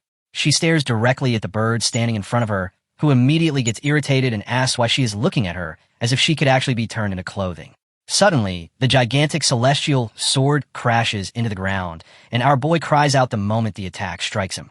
Although he barely manages to dodge in time, his sword still collides with the attack, and the heavenly thin blade instantly shatters into pieces, leaving him completely shocked. He crashes onto the ground while thinking that this overwhelming pressure is so terrifying that he cannot even move properly anymore. He realizes he cannot even use Thunder Flash unless he fully activates the divine elephant prison suppressing body. Otherwise, he is genuinely going to die here. At this point, there is no longer any time left to worry about anything else. The white-haired goblin quickly calls out to our boy and tells him to stop holding back and go all out because she will cover him up herself. Our hero finally activates the divine elephant prison suppression body. Instantly, 100 billion crimson-armored elephant beetles emerge around him. His body grows to a towering size while overwhelming mana pours out from every part of him. This time, he is wearing the feathered robes taken from that bird. Then he charges straight toward the sword with a prison-suppressing fist prepared to strike. The moment his punch lands, the sword explodes into countless fragments under the monstrous strength of our hero. Now floating high in the air, he calmly asks whether there are still any attacks that manage to slip through. He strengthens his defenses as his eyes glow brightly, while several swords and weapons behind him attempt to sneak attack. But his mana shield blocks everything with ease since it has now become unbelievably powerful. He turns toward the Tiger Soul Blade and says that now it is finally its turn, asking whether it plans to surrender or not. The sword suddenly fires a beam directly from its blade. The laser instantly locks onto our boy's forehead, and he suddenly feels an extremely strange sensation. At that moment, inside the domain of the giant tree, 18 realizes something is wrong. She says this is the killing intent of the Imperial weapon and warns that the pressure from this impact is absolutely terrifying. She quickly tells all the other buglings to hurry and climb higher onto the tree because the killing intent is shaking everything violently. All the minions rush upward onto the tree while feeling terrified as they stare down into the endless darkness below. The entire tree has already been completely surrounded by that overwhelming dark killing intent as it keeps surging endlessly upward. Then all of a sudden, the violent shaking finally begins to stop and a massive tree slowly becomes stable once again. The killing intent that had been wildly raging throughout the entire area suddenly begins retreating back. Our boy immediately realizes that this must be because of Grandpa Tree. He asks the Tiger Soul whether he has already endured its killing intent and passed its trial. Then he demands that it finally give him an answer. At last, the sword finally speaks and says good. The weapon has acknowledged its new master, and the killing intent has now returned to the heart. Then it calls out to our boy and declares that from this day onward, he will become the new master of the Tiger Soul. Our boy grabs the sword and instantly feels a powerful surge of energy flowing into his body. He immediately realizes that the Tiger Soul Blade has finally returned to the place where it truly belongs. The scene shifts to a massive stadium as an announcement echoes through the area, telling all Da Xiao elites and overseas competitors that while cultivating in the Eternal Light Tower is important, the Battle of the Earth Caves is approaching and there is no more time left. This time the enemy is charging at them with full force, making it impossible to keep holding the line with only the God-slaying army. Everyone must head out and provide support. It is Elder G. He pulls out his sword and declares that although the myriad races of the Earth Caves are stronger, they're nothing more than old relics that barely survive from the previous era. He says they call themselves the 10,000 races, but in truth they're only a disorganized mob led by a few dozen factions. Then he asks what they fear the most. Death. Then he declares that the descendants of Yen Huang have survived until today because whenever danger appeared, they always stood united, sacrificing their lives without hesitation just to keep fighting. With a furious roar, he asks who is willing to march into this battle to the death with him. One man in an orange shirt steps forward and says the Guanghaiyun family has shamed Da Xia.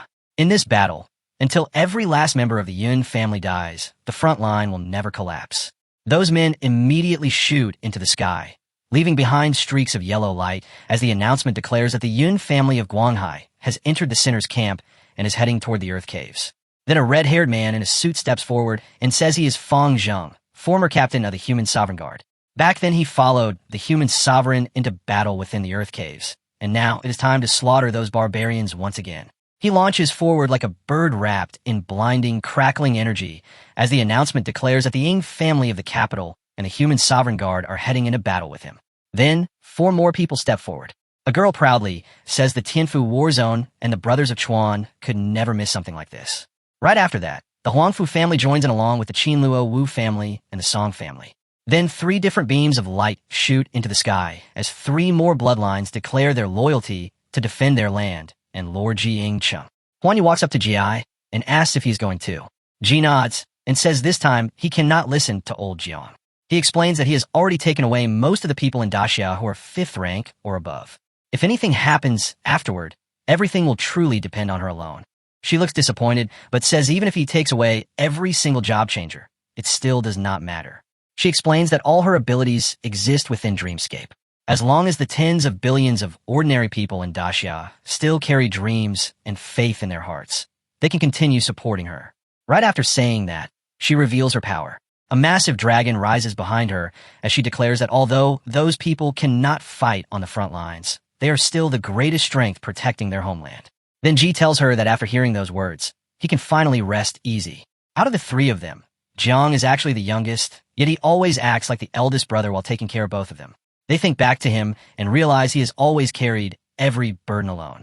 He has truly become too exhausted. Ji then says that both he and old Jiang actually share the same opinion. A woman 3,000 years older belongs among the immortals. He adds that little Chun is quite outstanding. In the future, he can handle matters outside, while she manages everything inside. Together, they make a perfect match. She stays silent after hearing those words. Ji turns around and says old Jiang kept mentioning how badly he wanted to personally host the wedding for her and Little Chun. She immediately responds that if they all return safely, she will marry Jiang Chun. Jiang says he only hopes there is still a chance. Then he says enough talking, it is finally time for him to leave too. Before leaving, he turns back and says being a hero can sometimes feel lonely. That is why he is going to accompany him. Hearing those words, she nearly breaks into tears as she says they have all left because everyone wanted to become heroes. Little Chun has disappeared as well, leaving only her behind. She wonders whether she can truly handle everything alone. The scene shifts to our hero as he finally obtains the Soul Tiger Blade. A system notification announces he has acquired an Imperial weapon, and once he leaves this place, it will temporarily become a Tier 7 Divine weapon. Its power will keep evolving as the Heavenly Tao seal unlocks further. Our boy sighs that it is unfortunate the blade cannot keep its current power outside, though he feels relieved since it will still remain a top-tier divine weapon. Then a strange star-shaped circle suddenly appears on our hero's chest. He immediately feels an icy chill and wonders what it is. The system notification explains that Imperial weapons possess spirits and require nourishment from the divine soul. Once the bond is fully completed, man and weapon will become one and function as naturally as a person's own limbs. Our hero is shocked after hearing that and realizes this nurturing process was initiated by the sword itself. He asks if that means the weapon not only acknowledges him, but also likes him very much. It apparently wants to achieve unity between man and weapon with him as quickly as possible. Then he suddenly hears a voice. It tells him that naturally, because his body contains the Julie divinity of their clan, the tiger soul is naturally drawn toward him. The voice warns him to remember this well. The tiger soul once slaughtered immortals and destroyed gods numbering far beyond 1,000,000. The voice continues by saying it hopes he never tarnishes its glorious reputation. Our hero immediately bows respectfully and thanks it for the generous gift. The voice tells him his journey has finally come to an end. Major events have already unfolded outside, and now it is time for him to return. Our boy asks what major events could have happened out there, but no answer comes back. Our boy finds it strange since he has only been here for a day and night, so the Battle of the Earth Caves should still be 10 days away. Besides that battle, what other major event could happen? Could the Great Battle of the Earth Caves really have been moved up? The scene shifts back to the shore where a guard tells Commander G that he has not closed his eyes for 3 straight days and should get some rest. G refuses and says that aside from being ordered to wait at the entrance of Tian Yuan to receive Jian Shun, he cannot afford to make even a single mistake. His condition has clearly worsened, Yet he says that just thinking about his only daughter Xian, whose fate remains unknown, makes it impossible for him to rest. If the heavens allow her to return safely, then he would not care, even if he dies. The other man says they have searched for many days and waited for so long, yet there is still no news regarding Tian Yuan. The great battle of the Earth Caves has already begun, and they still do not know what is happening on Marshal Gajong's side. The elder lets out a sigh and says that with external threats and internal troubles, this is truly a great calamity for Daxia. Then out of nowhere, a laser beam crashes into the water, and a giant gate appears. Ji stares at it in shock and wonders if that is the entrance to Tian Yuan. From the gate, our boy finally appears while carrying Ji's daughter. Ji instantly rushes across the water at incredible speed while calling out to our hero. He can hardly believe his daughter is still alive, but our boy tells him not to worry, since she is perfectly fine and simply received a great stroke of fortune. Our boy explains that it is too much for her to absorb all at once, so she will need to sleep for some time. The old man immediately replies that she can rest for as long as she needs. They then travel across the sea toward the surface, and midway through the journey, the old man says he must quickly send a message to the great dreamer, since she is probably going crazy with worry by now. Our hero then asks why he is here instead of the Moto War Zone. He also asks whether the Weijin family was not supposed to guard this place, and where they are now. Ji explains that after Tian Yuan disappeared, the Yun family searched everywhere without finding any results. In the end, they led their entire clan into the Earth Caves to join the battle and atone for their sins. He himself was ordered to remain behind at headquarters and wait here to support him. The news leaves our boy stunned. He cannot believe Tian Yuan disappeared and quickly asks how long he was trapped inside. Ji reveals that it has already been half a month since he entered Tian Yuan. He wonders if time flows differently inside and outside the place. Our hero curses under his breath and realizes that it means the heavenly Dao seal already, which also means the great battle of the Earth Caves has already. As the giant chariot reaches the seashore, the old man reveals that 3 hours ago, the heavenly Dao seal was unlocked and the battle of the Earth Caves officially began. Marshal Gajiang and Sword God Ji are currently holding the line. Our boy lands on the ground and entrusts Xiao Yu to him before saying he must head to the Earth Cave immediately. Ji agrees. Our boy then asks 18 if there is any way to teleport him there. She appears beside him and says there is. But before she can finish speaking, Huan Yu suddenly arrives and excitedly asks if he has finally returned. Our hero smiles and calls her sister Huan Yu. Before the two can exchange another word, the atmosphere suddenly darkens and the entire sky turns crimson. Strange particles begin drifting through the air as everyone looks upward in confusion, wondering what just happened. The airflow grows more violent, and soon blood-colored rain starts pouring down from the red clouds above. A few drops land on our boy's face, and he stares in disbelief. He soon realizes it is not rain at all, but bloody snow as several crimson flakes fall on his hand. The scene shifts to the last changed era. Ji arrives before old Jiang and says he has brought reinforcements. The old man asks why he never listens to orders. If he came here, then what would happen to the Daxia headquarters? Ji tells him not to worry, since he left all the half-ripe divine origin fruits that little Chun gave him at headquarters. Someone will step forward when the time comes. This time he also brought all the death soldiers from every family. If they were not allowed to come, then they would rather die. The old man nods and says in that case they will be incorporated into the army and placed under their command. Ji smiles and says now that sounds better. The old man then says that in 3 days the heavenly Dao seal will open and tells him to follow him to Yinxing Pass for a strategy meeting. Ji agrees. Soon they arrive at an ancient location. The old man explains that this place is a pass located only 300 kilometers away from Pajuan City, and it is one of the most important battlegrounds in the Great War. Old Jiang then asks the warriors why this place is called Yinxing Pass. An elderly man replies that he once heard Old Duan say this was the first path conquered by the human sovereign in the underground caves long ago. Because of that, it was given the name Yinsheng to represent Yin Huang's first victory. The old man nods and says yes, this was the site of the very first battle 400 years ago when Daxia officially entered the underground caves. Back then, he fought alongside the primitive god race and more than a dozen smaller races that guarded this place. He recalls the days when he slaughtered countless enemies and wiped out the entire opposing force, which shocked all the underground caves. From that moment onward, Daxia finally secured a stable foothold in the underground caves. The old man then points toward a distant plateau and says the Black Demon Mountain range ahead stretches for hundreds of thousands of miles and is known as a land of death. Even a Divine King realm expert would die without a burial if they dared enter carelessly. Because of that, Yinxing Pass became the first line of national defense.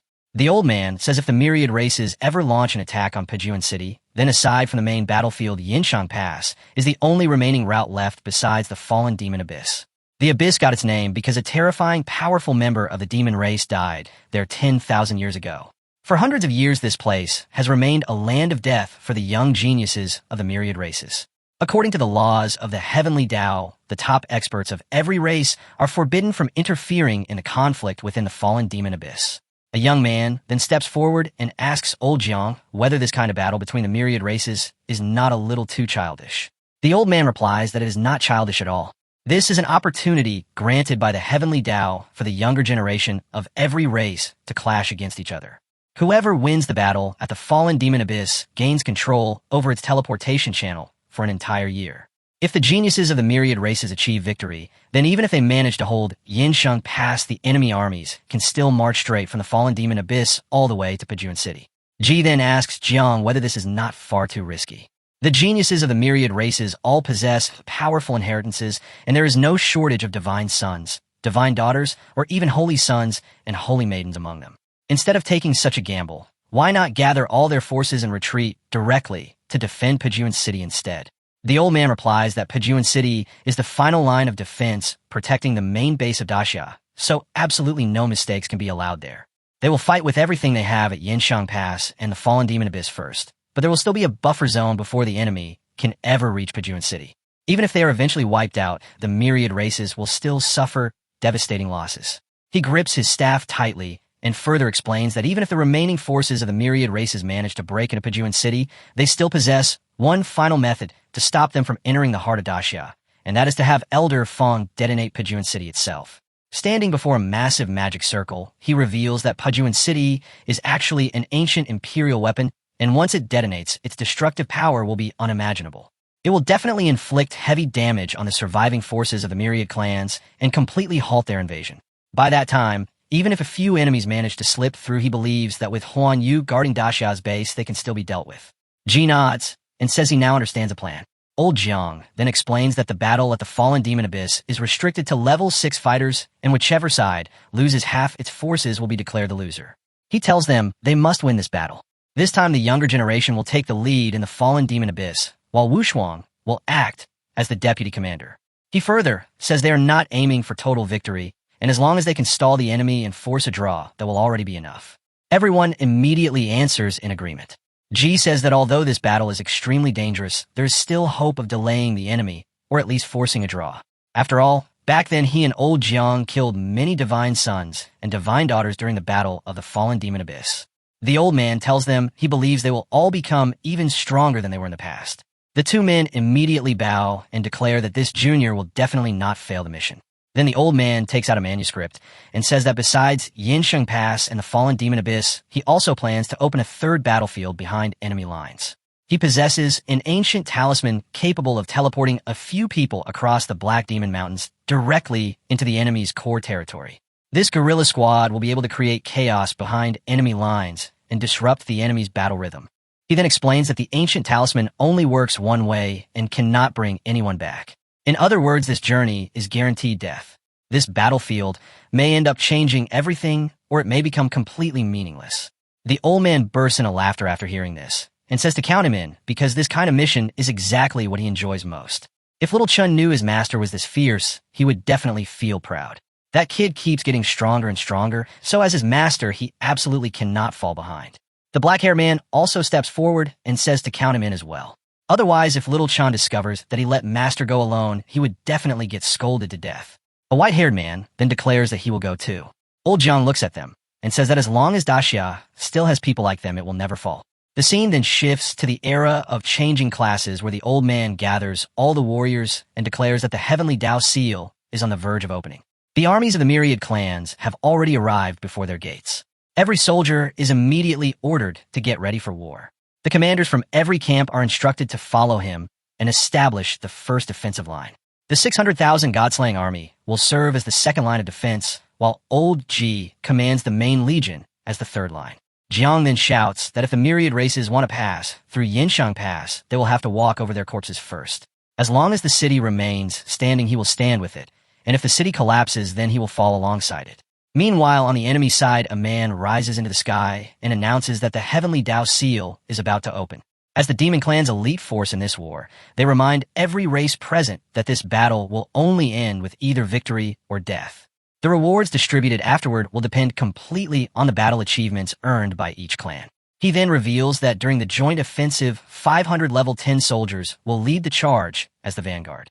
Since there are very few armies below the 10th level, they will mainly target experts in the Divine King realm. The selected elites from every clan are instructed not to act unless it becomes absolutely necessary, and instead conserve their strength for Jiangchun.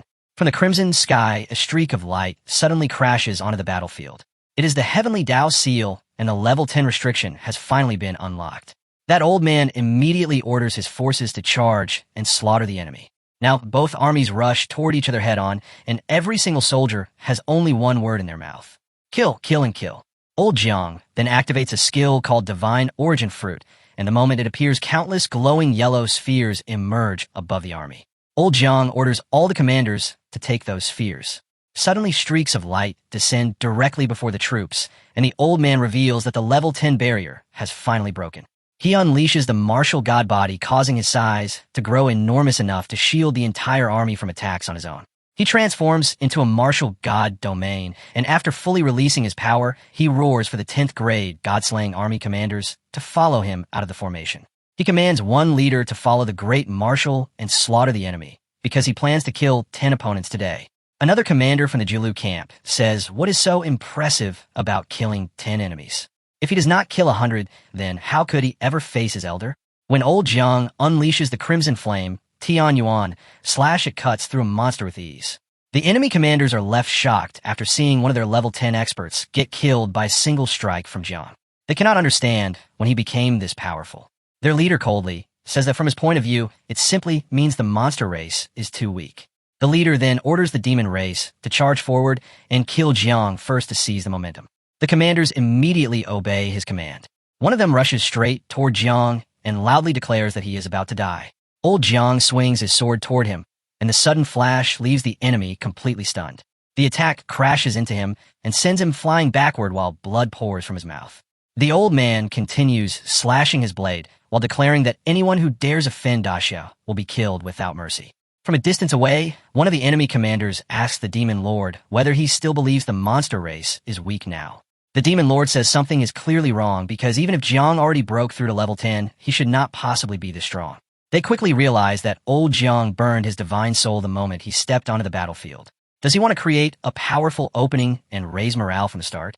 They cannot allow him to succeed, or their army's morale will completely collapse. The Demon Lord immediately orders his forces not to be fooled because Jiang cannot maintain this state for long. He tells them not to fall for the bluff and orders everyone to surround and kill Jiang. Soon, all the level 10 demon experts completely surround him. The scene then shifts to our hero's buglings, who are using his buglings to travel through space at incredible speed. He desperately tries to reach Uncle Jiang and the others before it becomes too late.